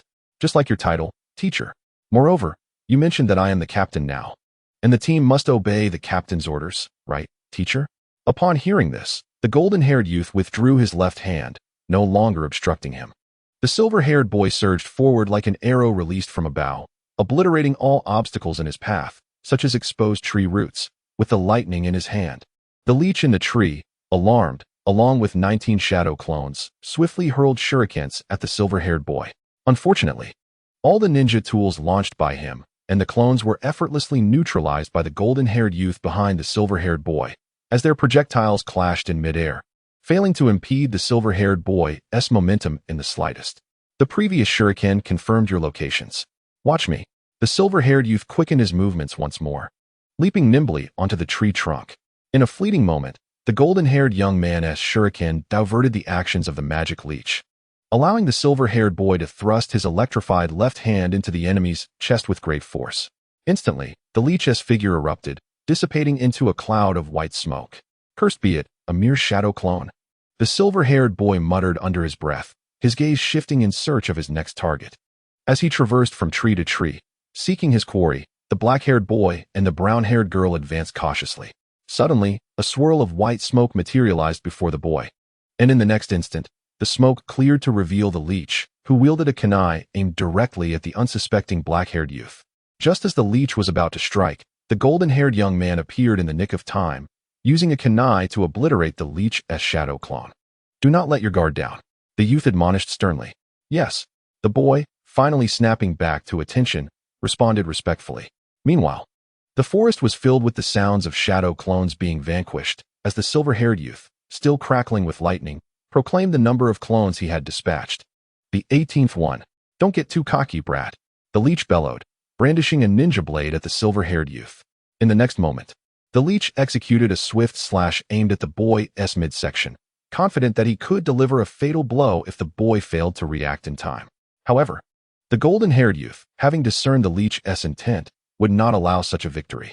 With an almost unbelievable instant movement technique, he positioned himself between the two. He pressed down on the leech's right foot while encircling the silver-haired youth's waist, thereby narrowly saving his student from a potentially lethal strike. With another swift movement, he transported both himself and the silver-haired boy back to the side of their other 2 companions. The leech seized the opportunity to retreat, once again using the towering mushroom trees to conceal his presence. While he could barely counter the brat's attacks, the golden-haired youth successfully ensured the safety of his rebellious student. After securing them, the youth set down the backpack he had been carrying, reflecting inwardly. The mark has been placed. In the next moment, before the backpack even touched the ground, he had already appeared behind the leech, pressing a kunai against the creature's neck. With a swift motion, the backpack hit the ground just as a swarm of crows took flight, scattering into the air as if sensing the scent of blood. They waited eagerly for the humans to depart, so they could indulge in the feast that nature had graciously bestowed upon them. Excellent. Let us proceed, Minato said, glancing at his 3 students with a slight nod. Yes. Kakashi, Obito, and Rin echoed in agreement, nodding in unison. Scatter. In the next moment. Upon receiving another urgent temporary mission, Minato hastily rushed towards the front lines of the conflict between Konoha and Iwagakure. Meanwhile, Kakashi and his 2 companions headed in the opposite direction, clearly intent on infiltrating deeper into enemy territory to fulfill their high-level task of demolishing the Kamikaze Bridge.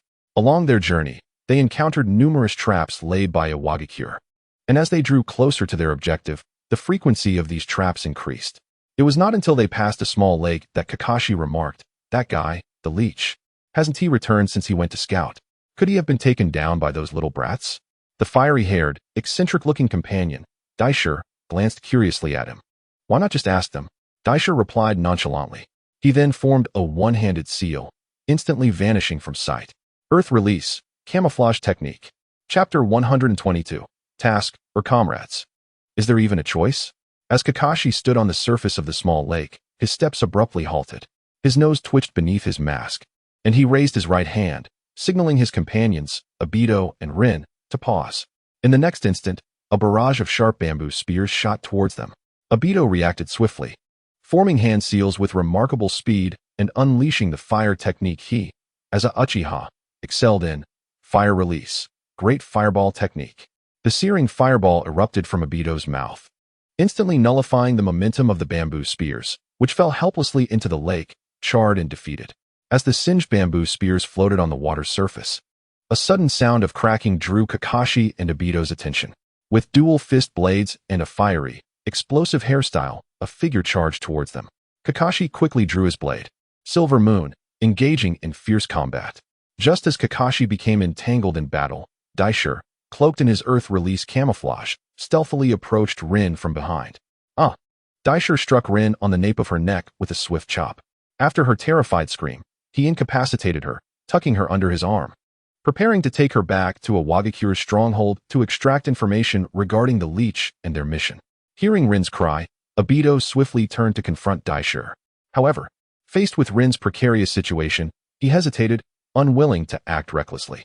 Kakashi quickly extricated himself from the fiery skirmish, landing beside Obito, splashing water beneath his feet, with Silver Moon aimed directly at Daisher. Yet Daisher remained unperturbed, a flicker of disdain in his eyes as he calmly stated, "We'll take care of this one." No sooner had he spoken than the fiery figure descended behind him, followed by an exploding smoke bomb that completely obscured Kakashi and Obito's line of sight. Wait, Kakashi was still determined to rescue Rin. However, once the white smoke dissipated, the flames and the massive rock that had taken her away had vanished without a trace. Cursed be it! Obito exclaimed furiously, ready to charge towards the rock ninja stronghold to save Rin. Yet, Kakashi halted him. "Obito, do not rush to pursue those scoundrels." Obito, upon hearing this, indeed halted his advance, but the furrow of his brow unmistakably expressed his discontent with Kakashi's decision. Meanwhile, in another area, the frontline battle between Konoha and the rock ninja raged on. A few Konoha shinobi, utilizing the cover of rocky trenches, barely withstood another wave of attacks from the rock ninja. At long last, they awaited the arrival of Minato Namikaze. "You have finally arrived," exclaimed a bearded Special J Nin from Konoha, his eyes brimming not with surprise, but with immense joy and an unprecedented sense of security at the sight of Minato. "What is the situation?" Minato inquired calmly.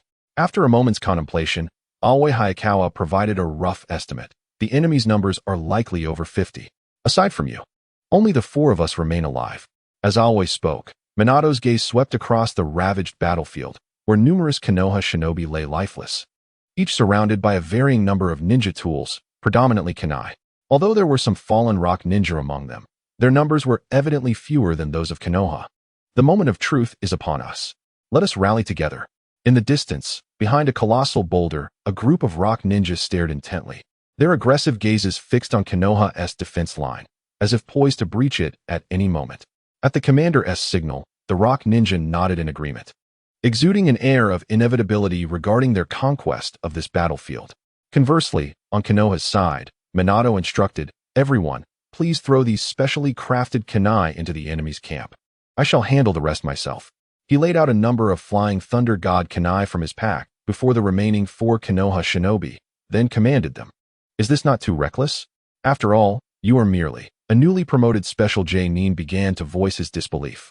However, he was abruptly interrupted by Aoi. "Silence. Just do as he says. Prepare yourselves to witness the combat prowess of Konoha's Yellow Flash. It will be over in an instant. Do not miss it." Aoi flashed a confident smile, urging his comrades not to overlook this rare spectacle. Although the Special J Nin was perplexed, he began to grasp the magnitude of Minato's strength. After swallowing hard, he gazed blankly at Minato's retreating figure. "I have found it." Obito crouched on a branch of a large tree, his gaze fixated on the makeshift stronghold of the rock ninja below, a shadow of seriousness passing through his eyes. "Calm down, even I can accomplish this." Toby gently patted his own cheek, attempting to rouse himself from his stupor. However, the subtle sound of his self-inflicted slap caught the attention of the flickering flames and the boulder within the cave's temporary hideout below. The flames glanced back momentarily, scanning the boulder before shifting their gaze outward, into the abyss of the cave. In an instant, the boulder comprehended the situation and volunteered. "I shall deal with the little mice that have followed us. In the meantime, continue your illusion techniques and swiftly gather the intelligence we need." Earth release, camouflage technique. With that, the boulder formed a single-handed seal, vanishing from sight. "All right, it's time to proceed." Toby, believing himself to be adequately prepared, grasped his kunai, intending to charge into the cave to rescue Rin. Yet, at that moment, the boulder unexpectedly materialized behind him, coldly inquiring, "Where do you think you're going?" Toby spun around in surprise, meeting the boulder's gaze along with the kunai aimed at him. Just then, a swift motion ensued, slash. A long crimson gash appeared across the boulder's chest. "Kakashi." Toby smiled faintly, completely unperturbed by Kakashi's arrival, as if everything had been orchestrated in advance. "Isn't it a bit premature for you to show up?" he teased. "Humph. Who told you to be such a fool, slapping your own face? You exposed your position even before taking action. How could I, as the team leader, entrust the mission to a weeping ninja like you to continue alone?" Kakashi nonchalantly wiped away some blood from his silver moon, offering an indifferent explanation. "Kakashi." Toby gritted his teeth in frustration, clearly dissatisfied with Kakashi's remarks. Meanwhile, the wounded boulder displayed a visage of utter shock. Silver hair, coupled with that radiant chakra short sword. "Could it be that you are the White Fang of Konoha?" Kakashi brandished the short sword before him, declaring fiercely, "Behold, this silver moon will serve as my testament to surpassing my father. I shall become the finest ninja of the new generation in Konoha, in the name of the Silver Crescent." A supplementary note. In the original narrative, the unnamed ninja conversing with Minato has been replaced with Irika's father, Hade, serving as a trivial Easter egg and a butterfly effect. Chapter 123. The Resolve to Protect Companions, the Double Tomo Sharingan. Prior to this, Toby, do not pursue those rock ninjas directly. Kakashi blocked Toby, who was poised to dash forth and save Rin. Although this action halted Toby in his tracks, it earned Kakashi a furious glare. "Every time you and I were injured, Rin used her medical ninjutsu to tend to our wounds and save our lives. Without her, we would have perished long ago. Right now, rescuing Rin is of utmost importance. More so than completing the mission." Minato-sensei once said that rules and discipline are indeed significant, but they are not everything. We must also adapt to circumstances when necessary. Kakashi observed Toby's expression of outrage, realizing that he had misinterpreted Toby's intent. "I understand. That is precisely why I said we cannot pursue them directly. The adversaries are 2 elite ninjas from the Rock Village. We lack precise intelligence on them, and we are unaware if there are additional foes lurking in the shadows. To recklessly charge and would not only jeopardize Rin's safety, but could also cost us our lives." Upon hearing Kakashi's words, Obito was momentarily taken aback. He had anticipated that Kakashi was prepared to abandon Rin in favor of completing the mission, and now he felt a deep sense of embarrassment. After a forced chuckle, he internally acknowledged his own recklessness. So what do you mean?" Obito inquired, blinking his dark eyes in a humble quest for guidance. "Fool. It means we must maintain a safe distance, ascertain their numbers, strength, and the location of their stronghold, and then devise a targeted strategy accordingly," Kakashi replied, somewhat exasperated as he gazed at Obito. Despite his frustration, he succinctly elucidated the plan. He then bypassed Obito and proceeded towards the direction of the boulder and the flames. Seeing this, Obito hastily followed, unwilling to waste another moment. Along the way, Kakashi outlined two potential scenarios and corresponding strategies. First, if there are only two adversaries, and they have captured Rin for the purpose of extracting information regarding their mission or other intelligence about Konoha, Rin would likely not be in immediate danger. Upon their arrival, Obito would distract the two enemies while Kakashi, being swifter, stronger, and more adept at stealth, would rescue Rin. They would then join forces to defeat their foes and continue with their original mission. This is the strategy of drawing the tiger from its mountain lair. Second, if the enemies number more than two, while the objective of capturing Rin remains the same, she would still not be in imminent peril. However, given the potential for a greater number of adversaries, the strategy of drawing the tiger from its mountain lair would likely prove ineffective, and Obito would be unable to hold off too many enemies. In this case, they would have to choose between a reckless assault or relying on the powerful jutsu gifted to Kakashi by Lord Minato upon his promotion to Jonin, or the technique inscribed on the hilt of Kakashi's short sword, Silver Moon, to summon a formidable ally. This is the strategy of overwhelming force.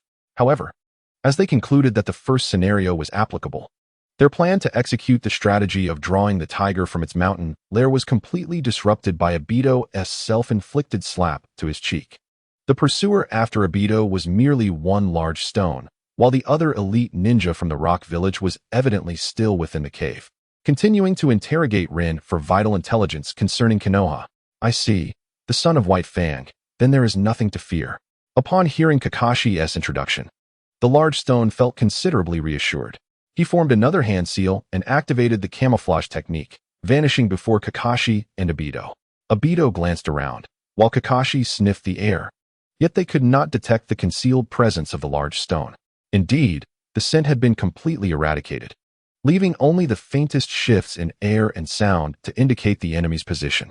Obito continued to survey the surroundings, yet he remained utterly clueless, his furrowed brow silently betraying his anxiety. Where could they be?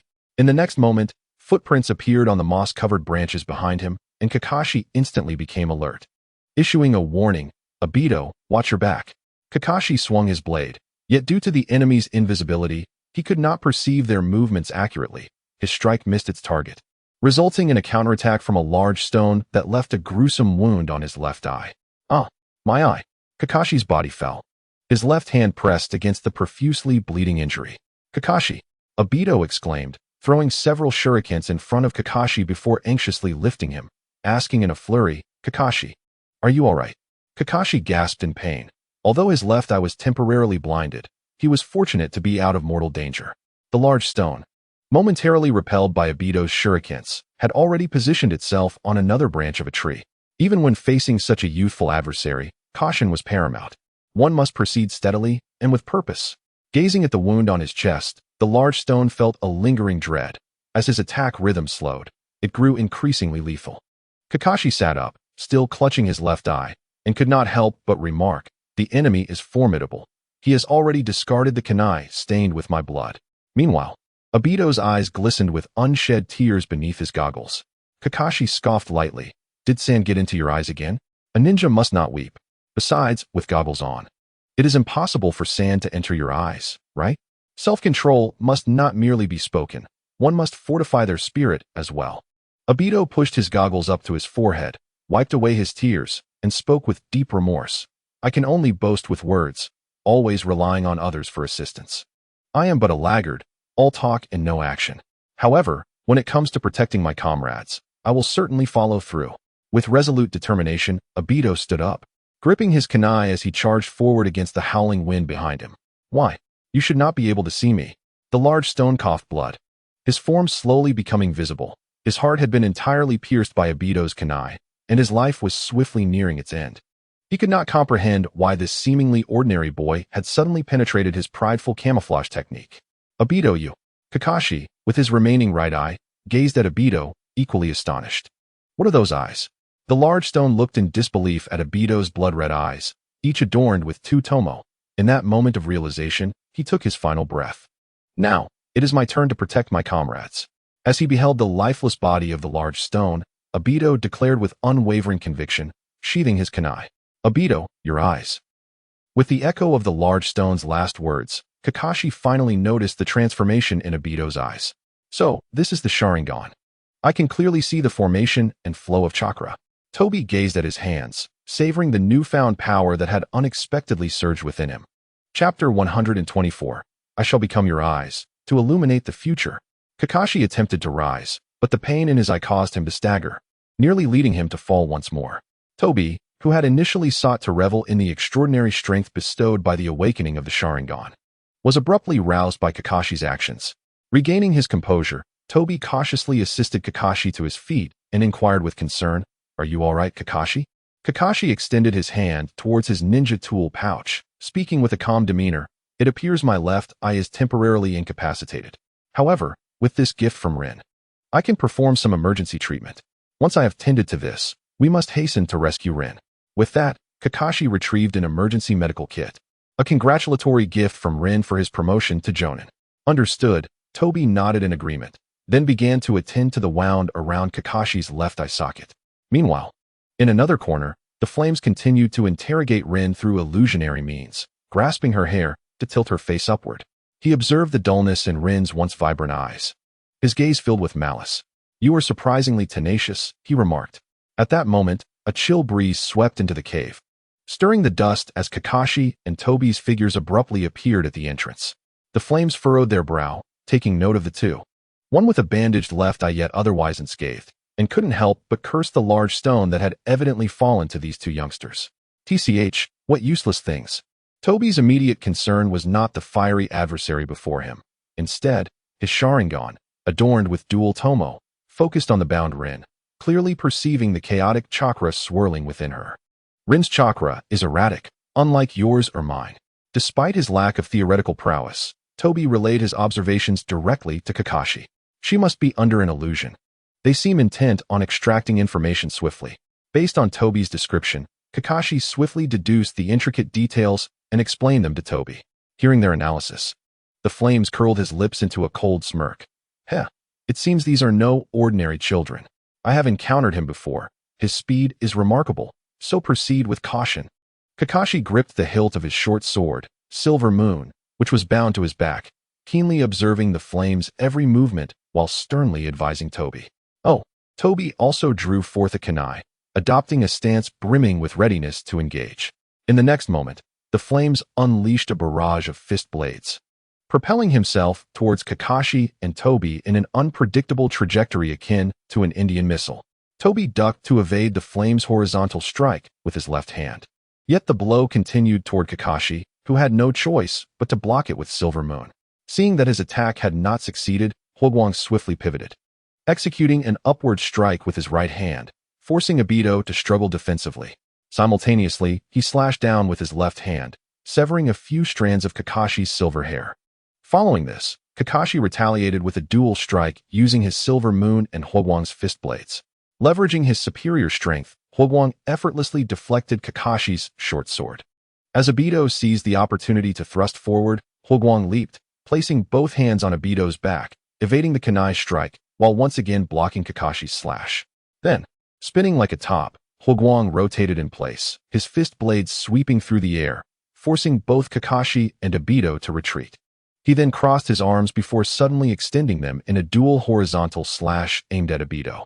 Had Obito not deftly leaned back in time, he would have had to apologize for not allowing Hwokwang to fully enjoy the encounter.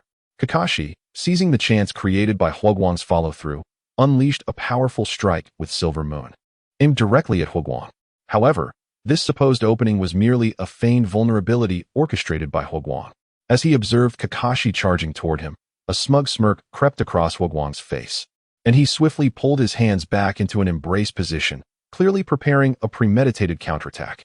Yet, in the next moment, he learned the art of the Sichuan opera face-changing, his smile freezing in shock. It turned out that Obito, with his powerful Sharingan granting exceptional dynamic observation, had, after leaning back, supported himself with his left hand while placing both feet atop Hwokwang's hands, thwarting his counter. Kakashi did not squander the opportunity Obito had painstakingly created. Silver Moon struck fiercely against Hwokwang's left shoulder, splattering blood. Following the strike, Kakashi delivered a forceful kick to Hwokwang's back, sending him crashing to the ground, unconscious. Seeing their foe fall, the two who had been concerned for Rin's safety rushed to her side. Release. Kakashi formed a hand seal with one hand, dispelling the illusion ensnaring Rin. Kakashi. Obito. Rin's eyes regained their brilliance with the dispelling of the Jinjutsu. She looked at the two, her excitement confirming whether she had indeed escaped the illusion. Yes, we have come to rescue you.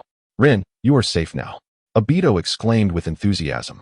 Kakashi nodded slightly, affirming Obito's words. Excellent. Now let us hasten our retreat. With that, Kakashi untied the ropes binding Rin. It became evident, though their cooperation was commendable, they were still inexperienced and utterly oblivious to the importance of securing the kill.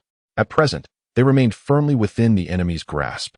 As he spoke, blood trickling from his mouth, Huoguang swiftly formed 3 hand seals. Earth release. Earthquake technique. He struck the ground with a fist, causing the entire cavern to tremble violently. This is bad. Run to the exit. Kakashi instantly realized the severity of the situation and shouted to his companions as he too sprinted toward the exit. The 3 individuals hastily made their way towards the cave's exit. However, due to Kakashi's injured left eye, he failed to evade a falling rock from his blind spot, causing him to be struck down to the ground. Kakashi. Rin turned back to glance at Kakashi, eager to rescue him. But the lingering effects of the Jinjutsu rendered her body momentarily immobile.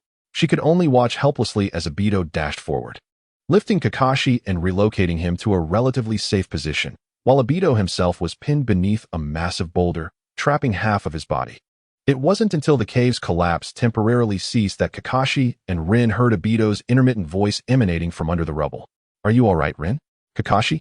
Gazing at Obito, who was half buried under the rock, Kakashi's remaining right eye widened in sheer panic, an unprecedented fear washing over him. Obito. Rin's face mirrored disbelief. Yet her physical discomfort prevented her from rushing to Obito's side, as Kakashi had done.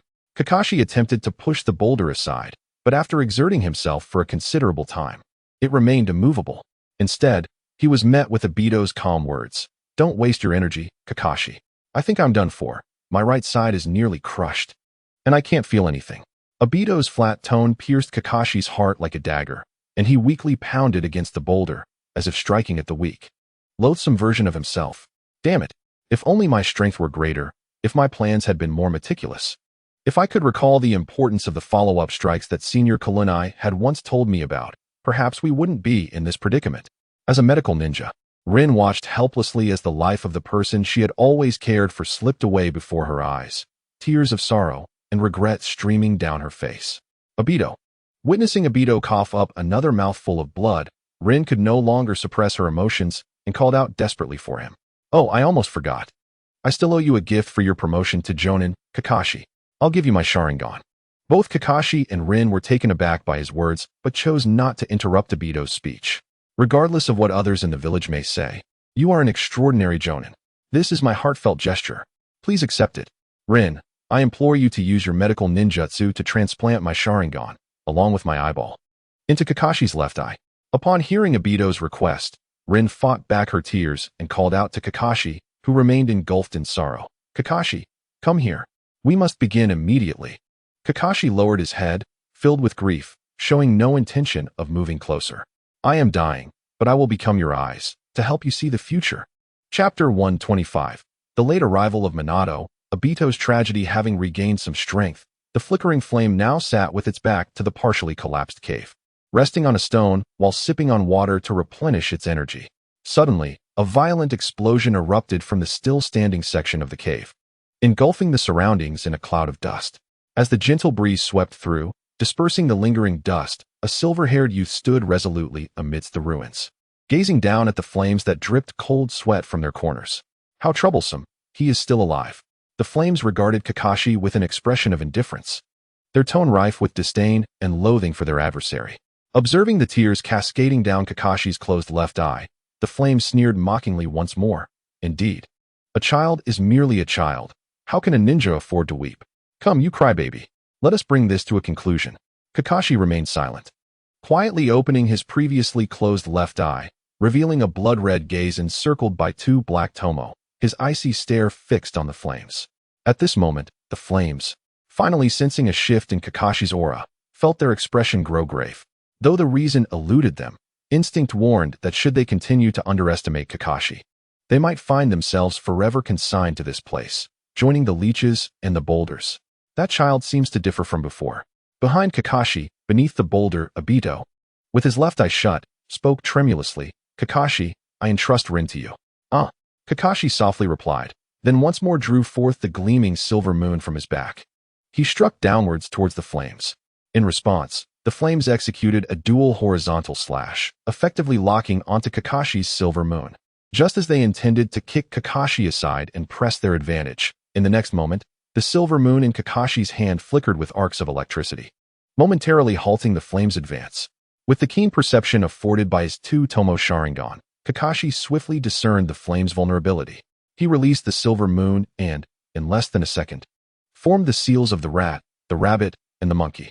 A thunderous lightning surged forth, coalescing in his right palm, and before the flames could regain their momentum, he pierced through their heart. The silver moon, relinquished by Kakashi, fell straight down, embedding itself in the earth. Within the ruins, Rin remained tightly grasping Obito's hand, vigilantly watching the area above. It was only upon glimpsing the flame's disheveled visage that she displayed a look of astonishment. "Do not be alarmed, Rin," Obito reassured her. Indeed, the next moment, the corpse of the flames was pushed aside by a youthful hand, revealing Kakashi behind them. Gasping for breath, Kakashi turned once more to his former comrade. But before he could utter a word, Obito's voice rang out. "Kakashi, quickly take Rin and leave this place. Enemy reinforcements will soon arrive." Obito, Rin, filled with sorrow, reached for Obito's hand, but he brusquely shook her off. "Enough, let us go." Kakashi closed his left eye, suppressing the anguish within him to honor Obito's request, extending a hand toward Rin, preparing to lead her away. However, before Rin could grasp his hand, Kakashi acutely sensed an anomaly behind him. Earth release, rock-splitting palm. Numerous rock ninjas silently emerged behind them, simultaneously unleashing earth release techniques upon the remnants of the cave, intent on entombing Kakashi and Rin alongside their fallen comrades. Disregarding the peril, Kakashi could only anxiously call out to Rin. "Rin, quickly grasp my hand." "Rin." Obito merely uttered Rin's name, yet it felt like a persuasion, as if he were hoping Rin would not let his sacrifice be in vain. "Obito." Upon hearing this, Rin managed to stifle her tears of sorrow and seize Kakashi's hand. Just before the cave's ruins completely collapsed, burying Obito, they successfully escaped. In that moment of impending doom, Obito distinctly sensed that Kakashi and Rin had indeed managed to flee the rubble. A self-deprecating smile crept upon his lips, and his heart sank with melancholy. "After finally mending my relationship with Kakashi, I still couldn't confess to Rin. I truly wished to remain with everyone." As the ruins fell completely, entombing Obito, Kakashi was filled with grief, yet felt utterly helpless. Worse still, a dozen rock ninjas surrounded him and Rin, and a fierce battle was now unavoidable. "Damn it!" Kakashi exclaimed, forcing his sorrow and rage into strength as he drew his silver blade. With his right hand gripping the sword, he formed the signs of the rat, boar, and monkey. "Obito, this is the technique you helped me complete." Lightning surged from Kakashi's palm, swiftly enveloping the entire blade of the silver sword. With a casual swing, he effortlessly sliced through a thick branch beside him. Roar. In this state, you still possess the will to fight. Truly commendable for someone who dared to infiltrate the enemy's rear. A rock ninja Jonin squinted, mocking him. Meanwhile, Kakashi withdrew a specially crafted kunai with his left hand, keenly observing the surrounding foes. Without turning back, he instructed Rin, "Rin, I will hold them off. Take this chance to escape."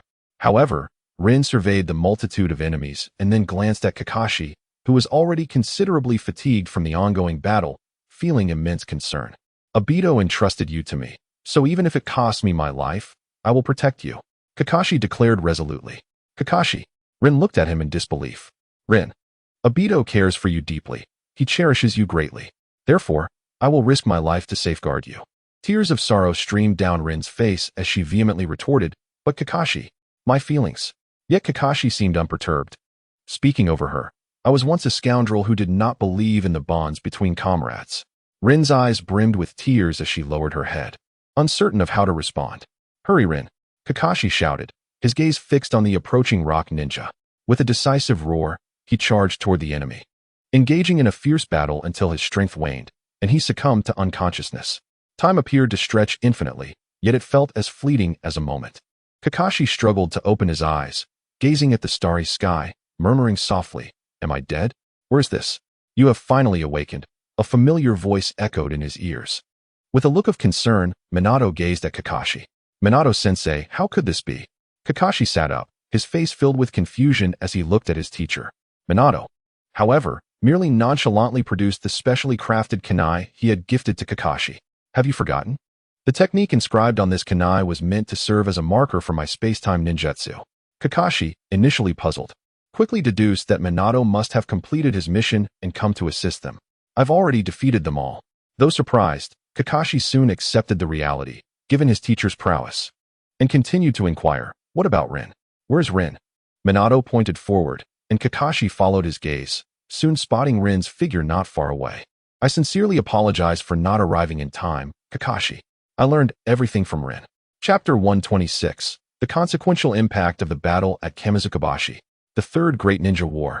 A protracted conflict marked by the sacrifice of countless unnamed ninjas finally saw a significant turning point for Konoha after the destruction of Kamizukabashi. On that fateful day, Konoha birthed two heroes with the Sharingan. One's name was inscribed on the memorial stone, while the other was lauded as Kakashi of the Sharingan, his renown echoing across nations. Meanwhile, far in the land of Earth, the news of defeat enraged Inoki, who erupted with a terrifying wave of chakra that nearly shattered the entire Tsuchikige's office. His meticulously planned invasion had been utterly dismantled by Minato's team in a thunderous strike. Should they continue their assault on Konoha? Without supply lines, the nearly 10,000 elite forces at the front would become isolated, vulnerable to a potential counterattack from Konoha, which could lead to their annihilation. The yellow flash of the leaf, Minato Namikaze. Why does Konoha always seem to produce such prodigious talents? Inoki gritted his teeth, his murky old eyes flickering with unyielding resentment and fury.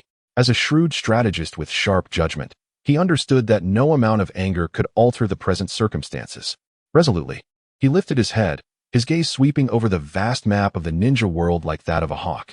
Konoha was temporarily out of reach, but the war was far from over. The Wagakure had paid a tremendous price and could not return empty-handed. His eyes, keen and penetrating, traversed the nations depicted on the map, the land of grass, the land of waterfalls, the land of iron, the land of fields, the land of hot water, until finally, he fixated on the desolate expanse of the land of frost. The land of frost, a neighboring country adjacent to the land of lightning, served as a crucial buffer zone intentionally left by Kumogakure, as well as a vital route for the transportation of their supplies. More importantly, the main forces of Kumogakure were being relentlessly bogged down within the borders of the land of fields by Konoha's Orochimaru and the Nine-Tails Jinchūriki, Naruto, Uzumaki. Even the formidable Third Reikage, would likely find himself at his wit's end at this moment. Upon contemplating these thoughts, an exceedingly audacious, even recklessly insane plan instantaneously took shape in Naka's mind. Since it was temporarily unfeasible to gnaw at the tough meat of Konoha, why not sample the delicacies of Kumogakure, which at this moment stood wide open, its richness only slightly inferior to that of Konoha's prime cuts. Furthermore, given the existing tensions between Wagakure and Kumogakure, if they did not seize this opportunity to recover tenfold their losses from Kumogakure, when would they ever have such a chance again? Convey my orders. Naka's voice rang out like the clash of metal, imbued with an undeniable resolve and coldness. Temporarily abandon the full-scale assault on Konoha. The frontline forces in the land of grass shall immediately transition into a comprehensive defensive posture, constructing fortifications to guard against any potential counterattacks from Konoha. On the ground, a towering figure, exceeding 2 meters in height, knelt before Noki. Although the man, Noki, floated above the ground, they were positioned at eye level. You shall personally command the gathering of all mobilizable forces within the village, including reserves. The target is the land of frost. Naka's finger jabbed forcefully at the map, indicating the location of the land of frost. At the utmost speed, at any cost, traverse through the lands of waterfall, iron, rice, and hot water. Conduct a covert march, avoiding the conflict zones between Kumogakure and Konoha in the land of rice, and directly penetrate Kumogakure's supply hubs and strategic strongholds in the land of frost. I intend to ignite a conflagration in Kumogakure's rear that will burn more fiercely than the godless bridge. The man, his face displaying astonishment, hesitantly sought confirmation from his father. Lord Tsuchikige, this is far too perilous. Not only is the journey long, but we must also traverse the borders of several nations, including the conflict zones between Kumogakure and Konoha, should our movements be exposed. A chilling glint flashed in Noki's eyes as he disdainfully retorted, exposed? Konoha is preoccupied with its own troubles, and in the land of rice, Orochimaru and the Nine-Tails Jinchūriki are entangling the wreckage for us. Which minor nation would dare impede the advance of a Wagakure's ninja army? Execute my command. I want to witness their supply lines utterly crippled before Kumogakure even realizes what is happening. I want to see their strongholds in the land of frost turn to cinders. I will make that boorish feel the sensation of having his main artery severed. Under Naka's merciless command, the colossal war machine of a Wagakure initiated a breathtaking strategic pivot. An astonishingly large contingent of IWNine, led by the man, commenced a clandestine march across multiple nations, akin to a silent earth dragon, utilizing earth-style ninjutsu to traverse underground. They adeptly avoided the principal conflict zones, demonstrating remarkable resilience and speed as they forcefully crossed the forests of the land of waterfall, the snow-capped mountains of the land of iron, the borders of the land of rice, where the battle between Kumogakure and Konoha raged, and the hot springs of the land of hot water. Ultimately, they miraculously appeared on the desolate plains of the land of frost, akin to divine soldiers descending from the heavens. The Kumogakure defenders, lost in their dreams, could never have anticipated that the Wagakure forces, which should have been mired in the quagmire of the land of grass, would now manifest like phantoms at their very backs. Without warning, the logistical base of Cloud hidden in the Frost Country, along with its supply warehouses and transportation nodes, suffered devastating attacks. The flames illuminated the sky of Frost Country in a crimson glow, while billowing smoke arose like the wails of despair. In the land of rice, at the frontline command center of Cloud Hidden, the third Reikage, was seething with rage, his towering figure enveloped in crackling lightning, resembling an enraged Super Saiyan. He had just repelled another wave of attacks from Orochimaru and Uzumaki Kushina, who, despite their inability to breach his defenses, managed to ensnare him in a relentless strategy that left him feeling exceedingly frustrated. As Orochimaru and Kushina restrained him, along with the young A and Killer B, they provided Senju Rope Tree with ample time to eliminate their forces, significantly compromising their combat effectiveness. Afterward, they could effortlessly teleport back to their stronghold in the land of rice, using Kurina's Flying Thunder God technique, leaving no opportunity for pursuit. Damn it, Orochimaru, Uzumaki Kushina, and that brat from the Senju clan, have the courage to face me in a fair fight. A's roar reverberated through the tent with thunderous intensity. Just then, a cloud-hidden Umbu ninja appeared in the tent as if materializing from thin air, his pallid face reflecting sheer terror. Lord Reikage. Urgent news. The Frost Country has been ambushed by the main force of Rock Hidden Village. All our logistical outposts have been destroyed. The supply line is completely severed. What did you say? The third Reikage's fist crashed down on the table before him, shattering the sturdy wooden surface into splinters. His eyes widened like bells. An uncontrolled torrent of lightning-released chakra erupted from him, tearing open several more seams in the already patched tent. Rock Hidden, that short little brat, Noki. How could he possibly appear in Frost Country? The intel is accurate. It is indeed the main force of Rock Hidden, personally led by Naka's son, Keitetsu. They traversed multiple nations to launch a surprise attack on our rear. The voice of the Umbu trembled, but he managed to deliver the report. Our rear has been destroyed. Supply lines are cut. In an instant, the third Reikage comprehended the dire implications. The thousands of Cloud Ninja at the front would, like the Rock Ninja of the Land of Grass, become rootless drifters. And all of this was orchestrated by that cunning old fox, Noki, who, after the destruction of the Kamiyama Bridge, decisively turned the tide against them, delivering a fatal blow to Cloud Hidden. A surge of unprecedented fury and humiliation engulfed the rationality of the third Reikage. Damn you, Noki. Chapter 127.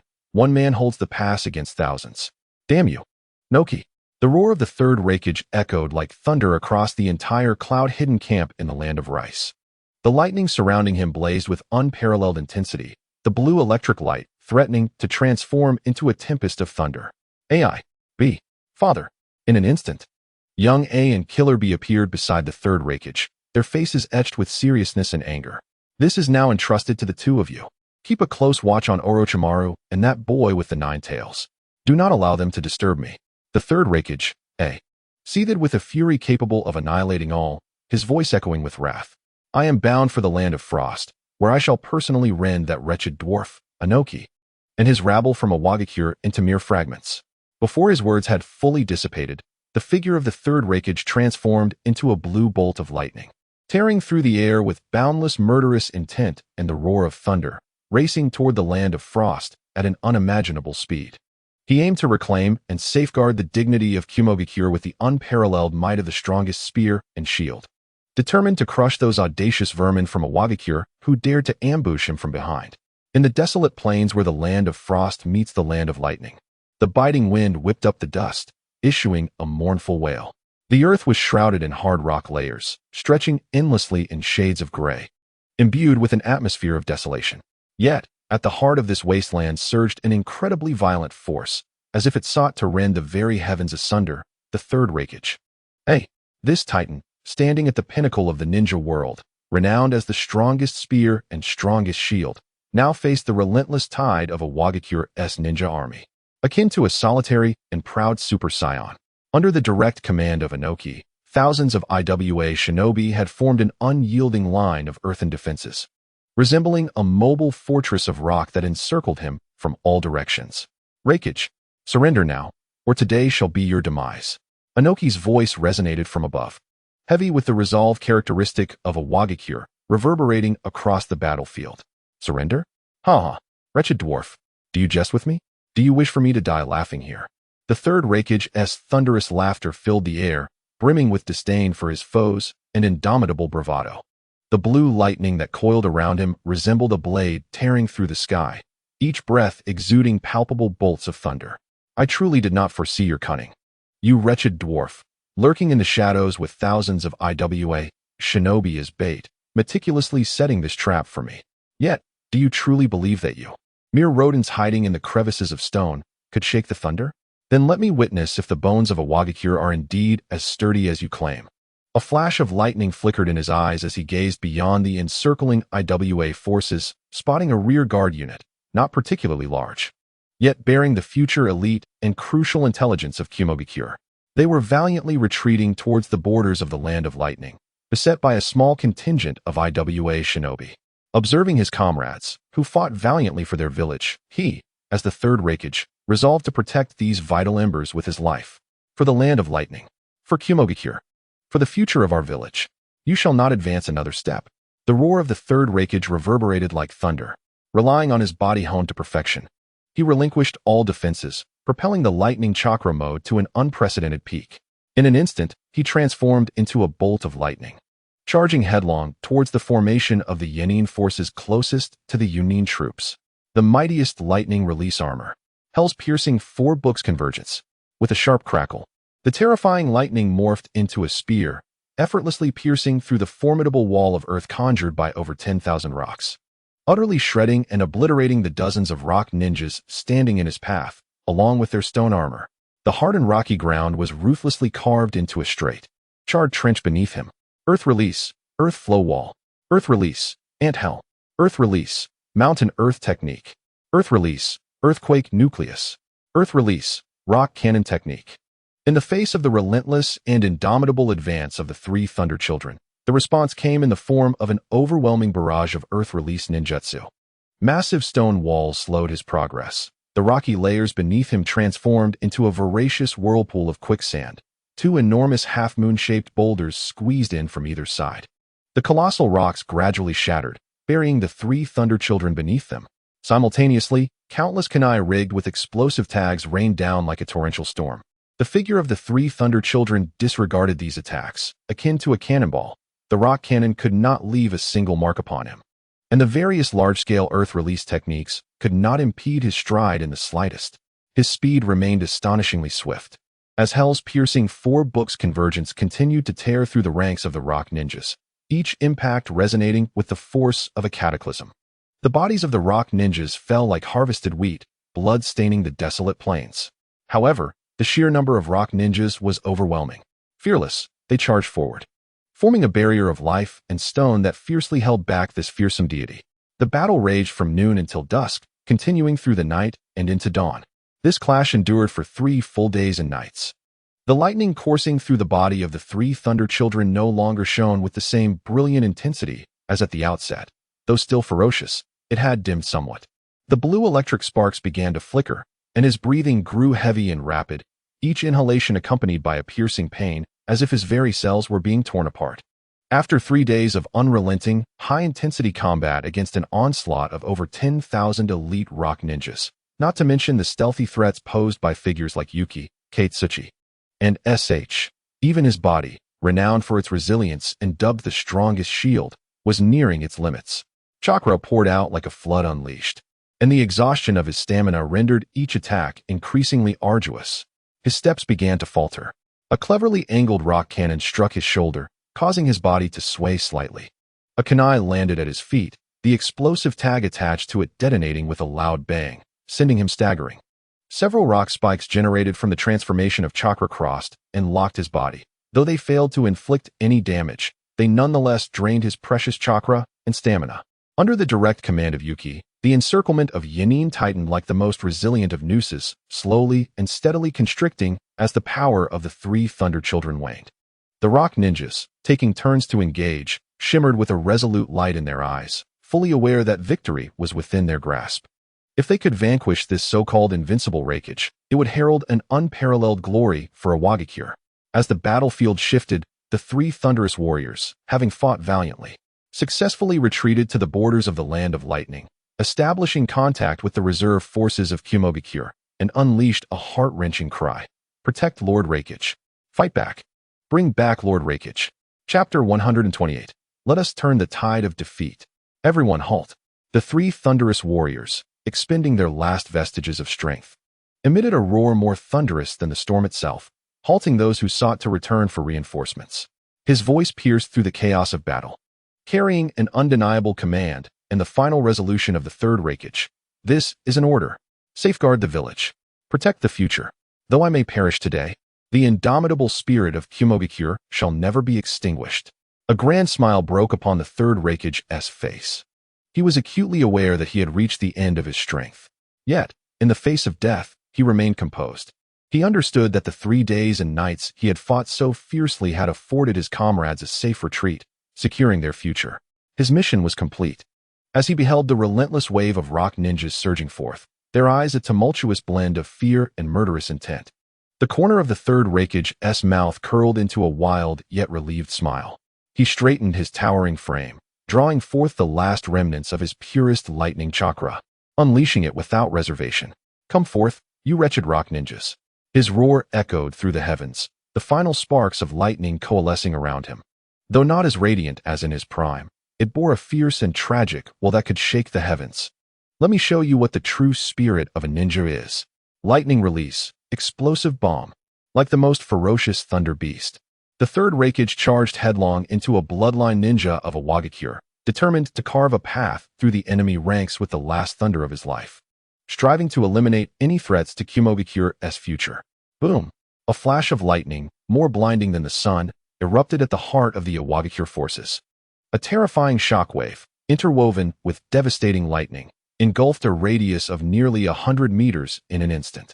Countless rock ninjas were flung into the air, torn apart and shattered amidst their screams.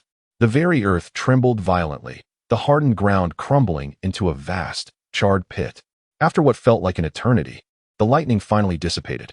The swirling clouds of dust were scattered by the chilling wind, revealing at the center of the pit the 3rd Reikage, still standing resolutely, his imposing figure unwavering. The lightning that had once enveloped him had extinguished completely, and apart from a lightning-shaped wound on his bronze chest, his skin remained unscathed. The blood of his foes stained his tattered robes, yet his fierce eyes remained fixed upon the direction of the Land of Lightning, as if to ascertain whether his comrades had heeded his command and successfully retreated to safety. Ultimately, that towering figure, resembling a titan drained of all its strength, gradually and heavily tilted forward, crashing down upon the scorched earth soaked in the blood of the slain explosive ninja, a silence akin to death enveloping the battlefield. The cold wind continued to howl, stirring up smoke and the scent of blood, tousling the disheveled hair of the 3-tailed beast, which had turned from yellow to white due to the exhaustion of chakra and physical energy. Tens of thousands of rock shinobi, at the cost of thousands of lives, had finally dragged down this beast, akin to an incarnation of thunder. Yet, as they gazed upon the center of the deep pit, where a body still radiated an indomitable majesty even in defeat, not a single soul dared to take a step forward. A heavy atmosphere of reverence weighed upon the hearts of every surviving rock shinobi. Lord Reikage. From afar, at the border of the land of lightning, came the muffled sobs and heart-wrenching cries. A group of cloud shinobi gritted their teeth, their fists clenching tightly, blood mingling with tears blurred their vision. They felt the chakra of their leader, who had steadfastly guided them forward, quelled the rebellion in the hidden cloud village, and unified the village, now dissipating completely and eternally. That man had, in fact, single-handedly faced thousands of elite rock shinobi for 3 days and nights to cover his comrades' retreat. Even at the moment of his exhaustion and demise, his body bore no new wounds inflicted by rock shinobi. Mito Gate Flame adjusted his glasses, which had slipped down due to his astonishment, his voice quivering slightly. It was indeed hard to believe. The same was true for Nara Shikamaru. She gazed at the detailed report describing the death of the third Reikage, her eyes filled with complex emotions towards that man. There was a sense of caution as an enemy, respect for his spirit of sacrifice, and a sneer at his foolish act of self-sacrifice merely to protect a few subordinates. Outside, the rare clear sky contrasted with the atmosphere within the Hokage's office, which seemed to lighten somewhat due to the fair weather. Sarutobi Hiruzen set down his pipe, his wrinkled face interwoven with shock, admiration, gravity, and a subtle sense of relief. The strongest shield was indeed dragged down by the sea of tactics from the rock shinobi, battling against thousands of elite for 3 days and nights, solely to protect the retreat of his subordinates. Such valor echoed the spirit of his teacher from years past. Truly deserving of the title of Reikage, a ruler who dies for his subjects, a warrior capable of such feats, meeting his end at his own doorstep. Amidst the enemy's treachery was indeed a poignant reflection. Hiruzen mused inwardly. Indeed, that Inoki from the hidden rock. Mito Gate Flame, while analyzing the intelligence returning from the battlefield of the Land of Rice, cast a sharp gaze over the current war situation in the shinobi world and calmly stated, however, with the death of the third Reikage, the Land of Lightning and the hidden cloud will inevitably descend into chaos, presenting a splendid opportunity for us in Konoha to turn the tide. At these words, a glint of calculation flickered in Hiruzen's eyes. The audacious raid on the Frost Country, severing the retreat of the cloud-hidden village, and the covert deployment of formidable forces while partially holding crucial small factions of the cloud-hidden, ultimately resulted in overwhelming their third Reikage, through sheer numerical superiority and relentless tactics. This display of ruthlessness and strategic decisiveness is indeed formidable. At this juncture, Sarutobi Hiruzen paused, drawing deeply from his pipe, and as he exhaled the thick smoke, his tone grew somber. However, this also signifies that both the rock-hidden and the cloud-hidden, our most significant adversaries, have sustained considerable damage following the brutal conflict at the Frost Country border. Their main forces are now commencing a large-scale withdrawal from the grass and rice countries, shifting their focus to a conflict in the Frost Country devoid of profit, merely driven by vengeance. Sarutobi Hiruzen inhaled sharply once more, allowing the pungent smoke to swirl within his lungs before slowly releasing it. He approached the vast map of the ninja world, directing his gaze from the areas marked by the withdrawal of the main forces from the grass and rice countries to the eastern and southern coastal regions of the Fire Country, heavily impacted by red arrows. Indeed, the death of the third Reikage and the surprise assault on the Frost Country have severely weakened the cloud-hidden. They possess no immediate capacity to organize a large-scale offensive. While Noki may have gained a Reikage, he has suffered the devastating loss of nearly his entire explosive unit and thousands of elite ninjas, coupled with the repercussions of the destruction of the Shinobi Bridge. The rock-hidden is likely in urgent need of recuperation, consolidating their strength to prevent a mutually destructive conflict with the cloud-hidden. Mito Gatekin's voice was low yet clear, calmly analyzing the abrupt upheaval. Listening to Sarutobi Hiruzen and Mito Gatekin's assessment, T. Karai Koharu exclaimed with indignation. They are currently in a state of vulnerability, and the positional dynamics between us and them have quietly shifted. The roles of offense and defense have been exchanged. We must ensure they pay the price for their previous actions. Chapter 129. The horn of counterattack is about to sound. The rock-hidden and the cloud-hidden have temporarily diminished their offensive against Konoha, while Sunagakure, hindered by the one-tail issue and internal quandaries, has lost its former momentum and poses little threat. Sarutobi Hiruzen refrained from commenting on T. Karai Koharu's words. Firmly tapping his pipe on the red area representing the coastline of the Fire Country, his voice rising with resolute determination, at present, Our greatest and indeed only threat stems from that group of lunatics in the mist hidden. The third Mizukage, Chikage, is personally leading an onslaught, unleashing various bloodline limit ninjas. And our coastal defenses are hanging by a thread. The Uchiha and Hige clans, under the leadership of Hatake Tsukumo, are barely managing to maintain the situation. Yet they are nearing their limits. Should this continue, the heart of the Fire Country will be laid bare before the blades of the mist hidden. T. Kurai, Koharu, and Mito Gatekin's expressions sharpened, instantly grasping Sarutobi Hiruzen's intention. You mean to suggest that while the Rock Hidden and Cloud Hidden are withdrawing, and Tsunegakure is incapacitated, we should immediately redeploy forces from those three battlefronts to fully support the southeastern coast and decisively eliminate the threat posed by the Mist Hidden? Mito Gatekin inquired for confirmation from Sarutobi Hiruzen. Precisely. Sarutobi Hiruzen's gaze was resolute as he declared with unwavering conviction, the balance of war has begun to tilt. This is our prime opportunity to shatter the stalemate and even reverse the tide. We cannot allow the Mist Village to continue draining our Fire Nation's resources. However, Nara Shikaku cautiously raised a concern. Although the main forces of the Rock and Cloud villages have retreated, we cannot guarantee they will not leave behind elite forces for containment or to seize an opportunity for a counterattack. If we withdraw all our strength, any lapse in our other defenses could be disastrous. Yet, the astute Sarutobi Hiruzen, having contemplated this thoroughly, would not commit such a fundamental error. Therefore, a strategic contraction is necessary, not a complete abandonment. Relay my orders. His voice resonated with the authority of a leader within the office, prompting several Umbu ninjas to appear. Kneeling before his desk, convey to Jiraiya to remain with Uzumaki Onoka and lead 500 ninjas to maintain and fortify the defenses of the Grass Country, while closely monitoring the movements of Rock's elite forces. The remaining main forces, especially Namikaze's Minato, must return at full speed to support the Fire Nation and engage in the southeastern coastal battlefield. The Grass Country will adopt a fully defensive posture, relying on and reinforcing existing fortifications, ensuring that no opportunity is left for the Rock Village. Simultaneously, transfer Uzumaki Kushina to the battlefield of the Rice Country to assist Orochimaru, employing a strategy akin to that of the Grass Country, leaving only 500 ninjas behind. Uzumaki Kirin must withdraw from contact with the Cloud Village, retreating to the Fire Nation with utmost urgency.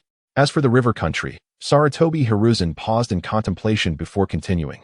Have Tsunade stabilize the situation while attempting to dispatch some elite forces, led by this generation's Inoshikacho team. They are to sweep in from the coastline between the River and Fire Nations, ultimately merging with the forces led by Kakashi Hitaki, Uchiha Fugaku, and Hyuga Hizashi. At that point, Nara Shikaku will unify command, coordinating the elite forces to form a strike team, ensuring that the 3rd Mizukage, CHJR, is decisively contained on the eastern coastline of the Fire Nation. I intend to obliterate the Mist Village's landing ambitions, reclaim lost ground, and drive these battle-mad foes, who are perpetually steeped in water, completely out of the Fire Nation. Sarutobi Hiruzen's gaze swept over his two advisors. The personnel left at each battlefield are not to seek aggression, but merely to hold their ground. They will steadfastly secure their positions, ensuring that while we direct our full might against the Mist Village, neither the Rock, Cloud, nor Sand villages can strike us from behind. The forces we withdraw will serve as an unavoidable hammer against the Mist Village. As long as they harbor ambitions toward our Fire Nation and Konoha, we shall shatter their spines, rendering them incapable of rising again. He inhaled deeply, the flames of a true shinobi igniting in his eyes. This war, which has spilled countless amounts of blood for Konoha over the years, is ripe for a turning point. The Mist Village shall be the breach through which we end this stalemate. Relay the commands to all units, and execute them forthwith. The future of Konoha hinges on this very moment. Sarutobi Hizashi abruptly gestured for the several Umbu ninjas to hasten their transmission of orders. The commands he issued functioned like the most efficient cogs of a machine, instantly engaging and turning. A series of encrypted directives flew through messenger ninja hawks and clandestine channels, reaching the frontline command posts across various battlefields. Days later, at the Konoha Defense Command on the southeastern coast of the Land of Fire, the air was thick with humidity and an unshakable scent of blood. The waves crashed against the battered reefs and golden sands, producing a dull, resonant sound. In the distance, the sea was shrouded in swirling mist, revealing the vague outline of the mist-hidden village's ship, akin to a lurking giant beast. The 3rd Mizukage, Chirin, manipulated powerful water techniques and illusions, seemingly conjuring an invisible prison that relentlessly suppressed Konoha's defenses. On the white-toothed short sword of Hatake Tsukumo, fresh blood still clung. Remnants of his recent skirmish against the Kagaya clan ninja, marked by the bloodline of corpses. His face bore the weight of profound exhaustion. Uchiha Fugaku stood beside him, his three-tomo Sharingan scanning the thick fog with vigilance. His clansmen, equally weary, struggled against the relentless water techniques of the mist ninjas, finding their expertise in fire release particularly challenged in this ongoing confrontation. Hinata Hayashi, meanwhile, dared not let his guard down for a moment. Aware of the ominous blood mist that could emerge at any time, severely countering their Byakugan abilities. The potential fate of a main family member losing a right eye to the mist's elite shinobi, Ao, served as a grim reminder. Lord Tsukumo, Lord Hayashi, esteemed clan leader. A young Uchiha rushed into the command post, his face alight with barely contained excitement as he presented a freshly delivered scroll to the three leaders. The Hokage urgently requests your attention. Furthermore, we have the latest intelligence from all major fronts. Tsukumo swiftly unfurled the scroll, with Fugaku and Hayashi leaning in to read alongside him. Upon encountering the critical information detailing the death of the third Reikage, the withdrawal of the main forces from Iwagakure and Kumogakure, and Konoha's strategic contraction to fully support the southeastern coast, the eyes of the seasoned warriors ignited with astonishment. The Reikage has fallen. Tsukumo clenched the scroll, his tone imbued with complexity, yet ignited by the subsequent orders. Excellent. This is splendid news. The village can finally redirect its efforts. It is our turn to counterattack. Uchiha Fugaku's Sharingan spun rapidly, his voice tinged with a raspy excitement. The reinforcements, Minato, Kurenai, and Kakuzu, along with Konoha's most elite shinobi and the third Hokage, have all converged here. He suddenly gazed out at the tumultuous sea. Shrouded in mist, Chirin of the mist, your demise draws near. Chapter 130, Annihilating the Kagaya clan, the mist's machinations. Immediately relay the orders to all divisions. Hatake Tsukumo's voice rang out like a drawn blade, infused with a long-awaited battle fervor. Consolidate our positions. Fortify our defenses. Conserve every ounce of strength. We are no longer passive victims. If we can endure these final days until reinforcements arrive, it shall be our moment to sound the horn of counteroffensive. Let the madmen of the mist relish their last few days upon the shore. Understood. The sound of the water-stopping call resonated with hope and strength, igniting the long-suppressed atmosphere within the command center, akin to dry kindling set ablaze by a torch, instantly erupting into a roaring inferno. The following noon, on the southeastern coast of the Land of Fire, a land ravaged by the horrors of war, an unprecedented clamor and tension surged forth. The counterattack of Konoha had finally arrived. It was reinforcements. The crimson figure of Lord Uzumaki Kushina had come. The beleaguered Konoha ninjas erupted in thunderous cheers. For the formidable red lightning that cleaved through the dense fog and crashing waves was not only Uzumaki Kushina himself, but also the hundreds of elite Konoha shinobi he led to their aid. Uzumaki Kushina had not even activated the Kurama Link state. Relying solely on his own chakra, he had transported these hundreds of ninjas over vast distances multiple times, bringing them from the battlefield in the Land of Rice to the southeastern front of the Land of Fire in just a single day. Their arrival was akin to tossing scalding firewood onto a nearly extinguished bonfire, instantly transforming the flickering embers into a raging blaze. Kuzuna's gaze swept past the steadfast Konoha ninjas defending the coastline and swiftly locked onto a Kagaya clan Jainin, who wielded a bone blade and wreaked havoc upon the Konoha ranks like a relentless killing machine. The figure was covered in sharp bone spurs, and the Shikatsumiyaku bloodline limit rendered him a human weapon. Wherever he tread, the Konoha ninjas were met with sprays of crimson. Ah, the Shikatsumiyaku of the Kagaya clan. Kazuna mused, not quite certain whether to lament his own fortunate circumstances or to pity his adversary's ill fate. This ends here. In an instant, his figure vanished. Uzumaki flow, violent foot. The next moment, Kazuna appeared behind the Kagaya ninja, his speed surpassing the limits of human perception. Shikatsumiyaku, dance of the larch. The Kagaya Jainin felt the hairs on the back of his neck stand on end. The lethal potency of the attack exhilarated him, compelling him to instinctively employ the close combat secret technique of his bloodline limit, which combined offense and defense. A futile struggle. Uzumaki flow, diamond breaking sheath. With his right hand poised like a sword, several golden chains coiled around it. As Kazuna extended his finger towards the Kagaya ninja's back, The diamond chains thrust directly into his body, shattering and obliterating the bone spurs that had sprouted from his back in a desperate attempt to withstand Kazuna's assault. The sound of chains piercing flesh echoed, and several chains surged within the Kagaya ninja, wreaking havoc.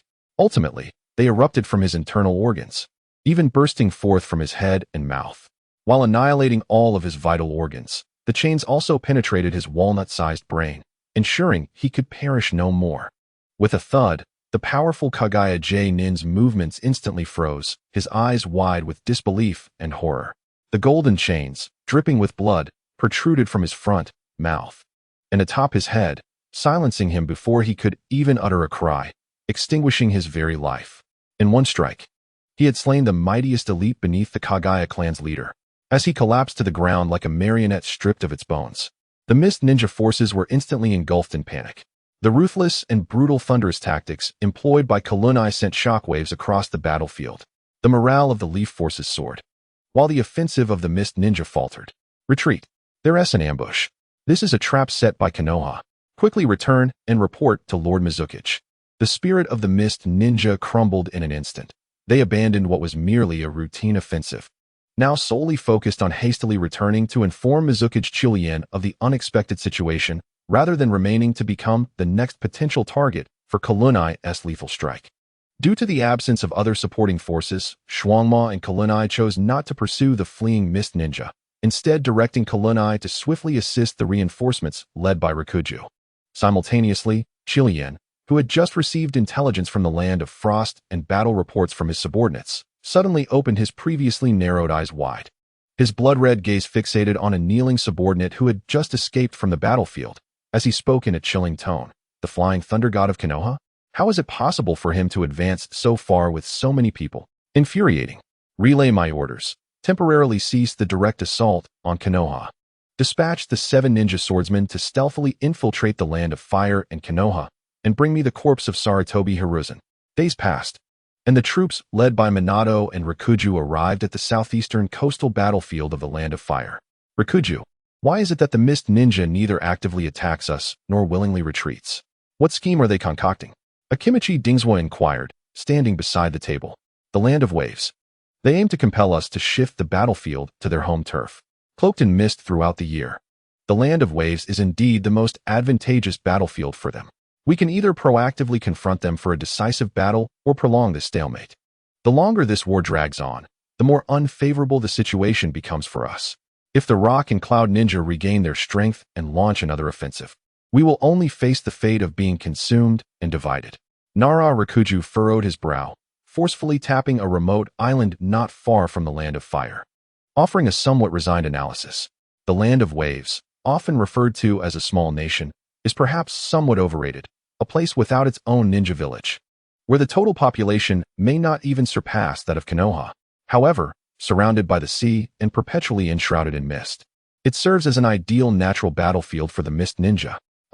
So that old coot Chilien, whose chin is nearly buried in the earth, is not only squinty-eyed but also cunning. To devise such a blatant scheme, Kunai quipped after a moment of contemplation. The others were momentarily at a loss for words, unable to muster a rebuttal to his remark. Fortunately, after years of companionship with Kunai, Minato had nearly accustomed himself to his whimsical nature. Thus, he swiftly adjusted and conjured a remarkably ingenious plan within the recesses of his mind, one that seemed quite feasible. Although Kunai's words were rather nonsensical, they indeed held a kernel of truth. To elaborate, the initial blood mist policy was proclaimed by the third Mizukichi. However, he did not intentionally seek to persecute the bloodline clans. The policy aimed at hunting them down was instituted by the manipulated Kagaya Yagura. Chapter 131. The ninjutsu left by Tobarama. The battlefield transition is complete. I have devised a plan. A grave expression flickered across Minato's azure eyes. Nevertheless, it was of no consequence. Among those present, the most seasoned, Kakashi's father, held a favorable view of this young man. In terms of character, he was far more reliable than a certain eccentric disciple he had once trained. Since the adversary employed overt strategies, we shall willingly accept their invitation. However, the final battleground shall not be theirs to dictate. As Minato spoke, he traced his finger on the map from the location of the Land of Waves, gliding it to a rocky area near the coastline of the Land of Fire. What do you mean by that? Observing Minato's actions, Fugaku, Hayashi, Kaiba, and Dingzu felt a wave of confusion, unable to comprehend how they could maneuver the mist forces into a disadvantageous position for battle when they were already at a disadvantage. Is that even possible? True to his reputation, Rikuju, the prodigy strategist of Konoha, grasped Minato's intent in an instant. He recognized the feasibility of Minato's plan, yet it felt akin to dancing upon the edge of a blade. A single misstep could plunge Konoha deeper into the vortex of war than it currently faced. Let us proceed. After considerable contemplation, Kakashi's father solemnly nodded in agreement with Minato's proposal. Ultimately, whether it was the current Ino-Shikicho trio or Minato and Kurenai, they had all once been members of the Umbu under his guidance. Although they had since departed from that role, a certain understanding still lingered among them. Trusting one's comrade stood as the cornerstone of that understanding. Hey, so you trust me? Aren't you afraid I might falter at a critical moment? Kurenai playfully placed a hand on Minato's shoulder, teasing him with a smirk. Of course, because we are the best partners, aren't we? Minato beamed with his characteristic gentle smile, radiating warmth like a charming little sun, uplifting everyone present, except for the one to whom the words were directed, Kurenai. How sentimental. You should save such words for Kushina later. That night, at the mist camp in the land of waves, a golden figure, shrouded in mist, moved stealthily, evading the gaze of all the mist village's patrols. It split into 5 radiant beams of light, each darting towards the clans of the Akatsuki, the Mizunokuni, and the Kagaya, as well as the main tent where the 3rd Mizukage, Chirin, resided. These 5 beams of light targeted the 5 foremost warriors of mist. The current leader of the Akatsuki clan, Akatsuki Argetsu, the current leader of the Mizunokuni clan, Mizunokuni SH, the current leader of the Kagaya clan, Kagaya Shinmu, the 3rd Mizukage, Chirin, and Chirin's personal guard, Yagura Keiki. Due to their isolated location on a remote island and being at the heart of their own camp, the first 3 were caught off guard, swiftly succumbing to the sudden assault. Although the Mizukage Chirin and his shadow guard Keiki maintained a vigilant stance, they too fell victim to the cunning ambush orchestrated by Kurenai, allowing Chirin to be swiftly approached and vanish alongside Kurenai into the misty encampment of the Land of Waves. In a bid to safeguard the future of Mist Village, Chirin willingly intercepted Kurenai's attack, allowing Keiki the precious time needed to unleash his ninjutsu, the water release, water mirror technique. A mirror formed of water reflected the figure of Kurenai's Ninetales connection, and shortly thereafter, the 2 Kurenais collided, dissipating into white smoke. Third Lord. As Keiki beheld the dissipating shadow clone of Kurenai, realization dawned upon him that he had been deceived. His youthful visage contorted in rage, his boyish frame letting out a roar akin to a lion's. Damn you, Konoha! Meanwhile, at a rocky area near the coastline of the Land of Fire, an ominous warning erupted from Kurenai's true form. They're coming. Did we succeed? Asked Hatake Tsukumo, his tone heavy with concern. No, one individual failed, but it is of little consequence. Minato and my shadow clone will handle it. Just as Kurenai relayed the situation to his mentor, an untimely voice rang out before them. Is this the ninjutsu developed by Tobirama? I believe it's called the Flying Thunder God. I did not expect such an application. However, even in this environment, you shall not stand a chance against me. Chirin swiftly dispatched the shadow clone of Kurenai that had transported him there, surveying the rocky landscape with a derisive smirk etched upon his aged visage. The 3rd Mizukage had once served as the shadow guard to the 1st Mizukage, Hakuren, participating in the inaugural 5 Kage summit. Thus his age would not be significantly less than Tobirama's. Are you so afraid of us? You deliberately chose this arid battleground devoid of water.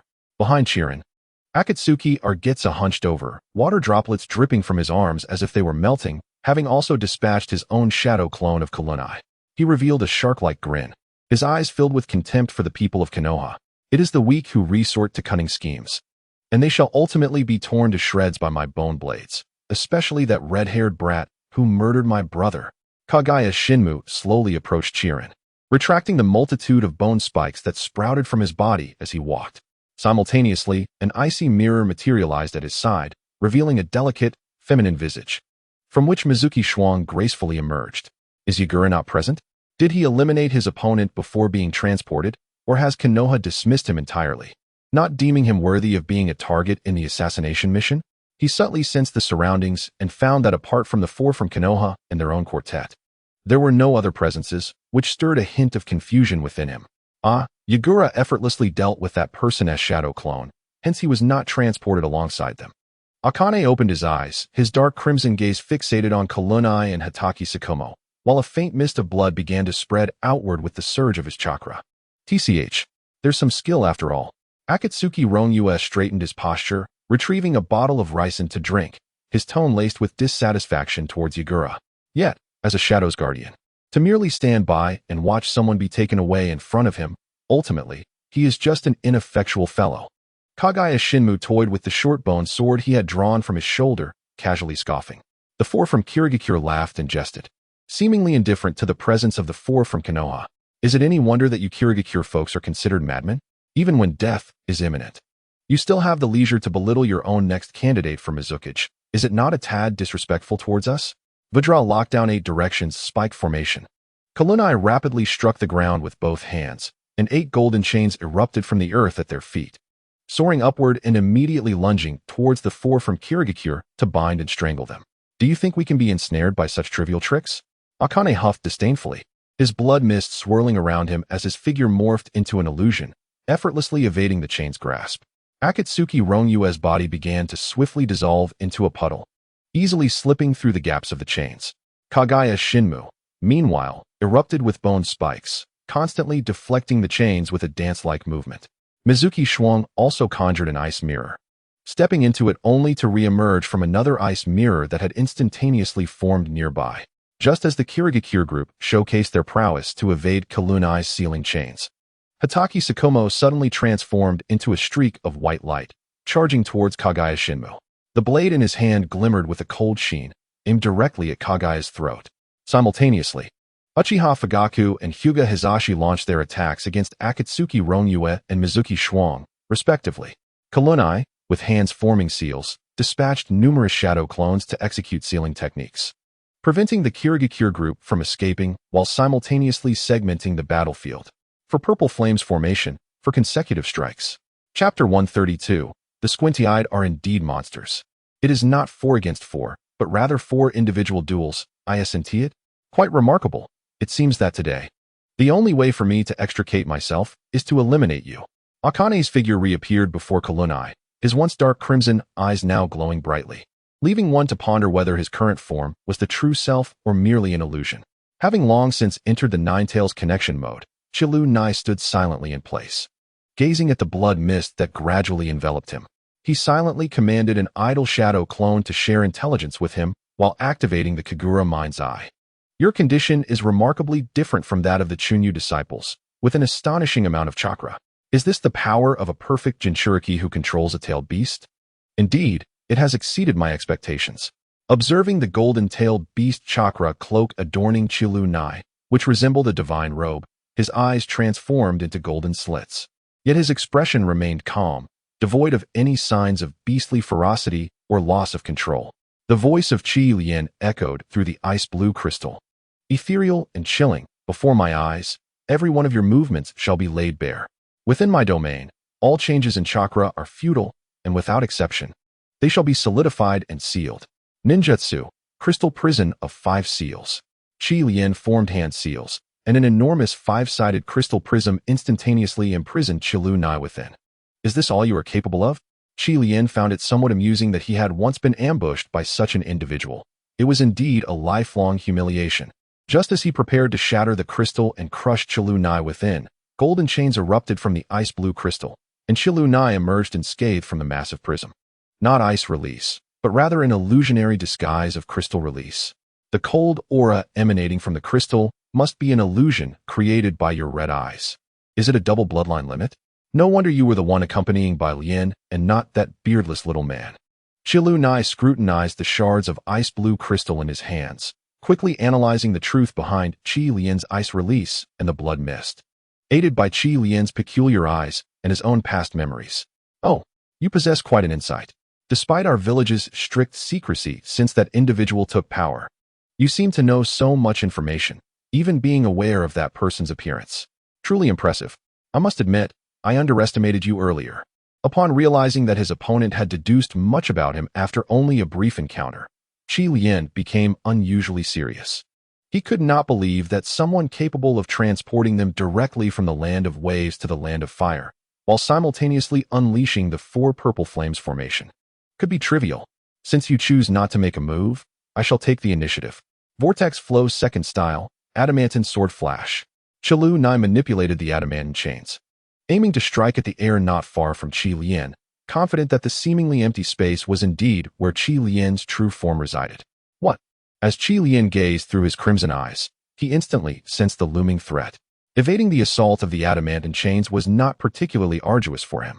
What truly astonished him was not the ferocity of Qi Lunai's attack, but rather the fact that the latter had disregarded the illusions conjured by his crimson eyes and directly targeted his true form. Nevertheless, Qi Lian remained composed, summoning a colossal crystal that encircled him, effortlessly deflecting the attack of the adamantine chains. Simultaneously, a fierce beam of laser erupted from the center of the crystal, severing the chains before hurtling straight towards Qi Lunai. Crystal escape, arrow of radiance. Nine-tailed fox milkshake. Rebound. Qi Lunai wielded the divine robe, transforming it into the shape of 9 tails, effortlessly reflecting the laser that Qi Lian had unleashed back towards him. The clash between the laser and the immense crystal surrounding Qi Lian resulted in a simultaneous dissolution of both, causing no harm to the original caster, Qi Lian. Oh, the flame fan is truly effective. Although it can only rebound wind techniques, it is undoubtedly far superior to my inferior imitation. Qi Lunai internally scoffed, cautious not to voice his thoughts, considering the fraught history between the last owners of the nine-tailed fox and the flame fan. The collision of laser and crystal stirred a cloud of crystalline dust, providing Qi Lunai with the opportunity to launch another assault. Vortex Flow, Violent Foot. Vortex Flow, Blade Flash. A hint of amusement played on Qi Lian's lips as he met Qi Lunai's oncoming attack with determination, advancing rather than retreating. It appears your knowledge of my Crimson Eye technique is rather limited. Crystal Escape, Emerald Crystal Blade. Qi Lian formed seals with his hands, conjuring a crescent-shaped emerald blade upon his right arm, thrusting it towards the advancing Qi Lunai.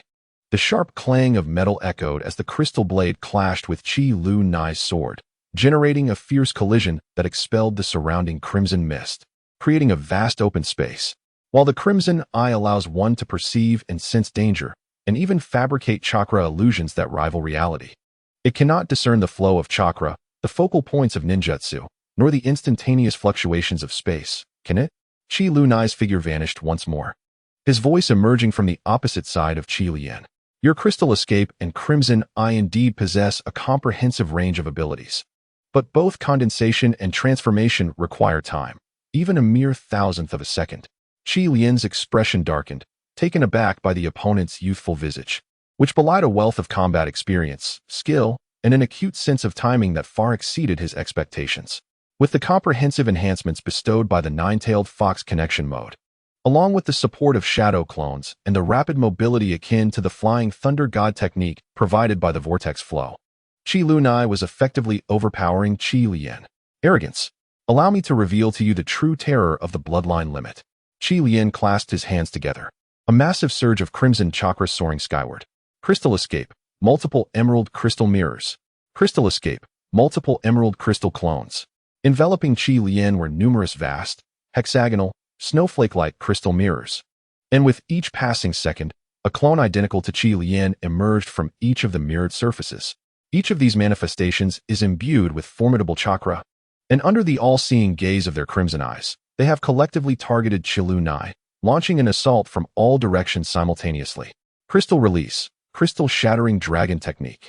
Crystal Release. Enormous Hexagonal Shuriken. Crystal Release. Dance of the Hexagonal Shuriken. Crystal Release. Divine Passage Technique. Countless crystalline dragons, shuriken, and earth spikes converge like a cataclysmic tempest, inundating Qi Lunai's location from every conceivable angle, leaving no opportunity for evasion. The intensity of the onslaught is so great that even the fleeting moments of the flying thunder god technique or the swift movements of the violent foot have been meticulously calculated.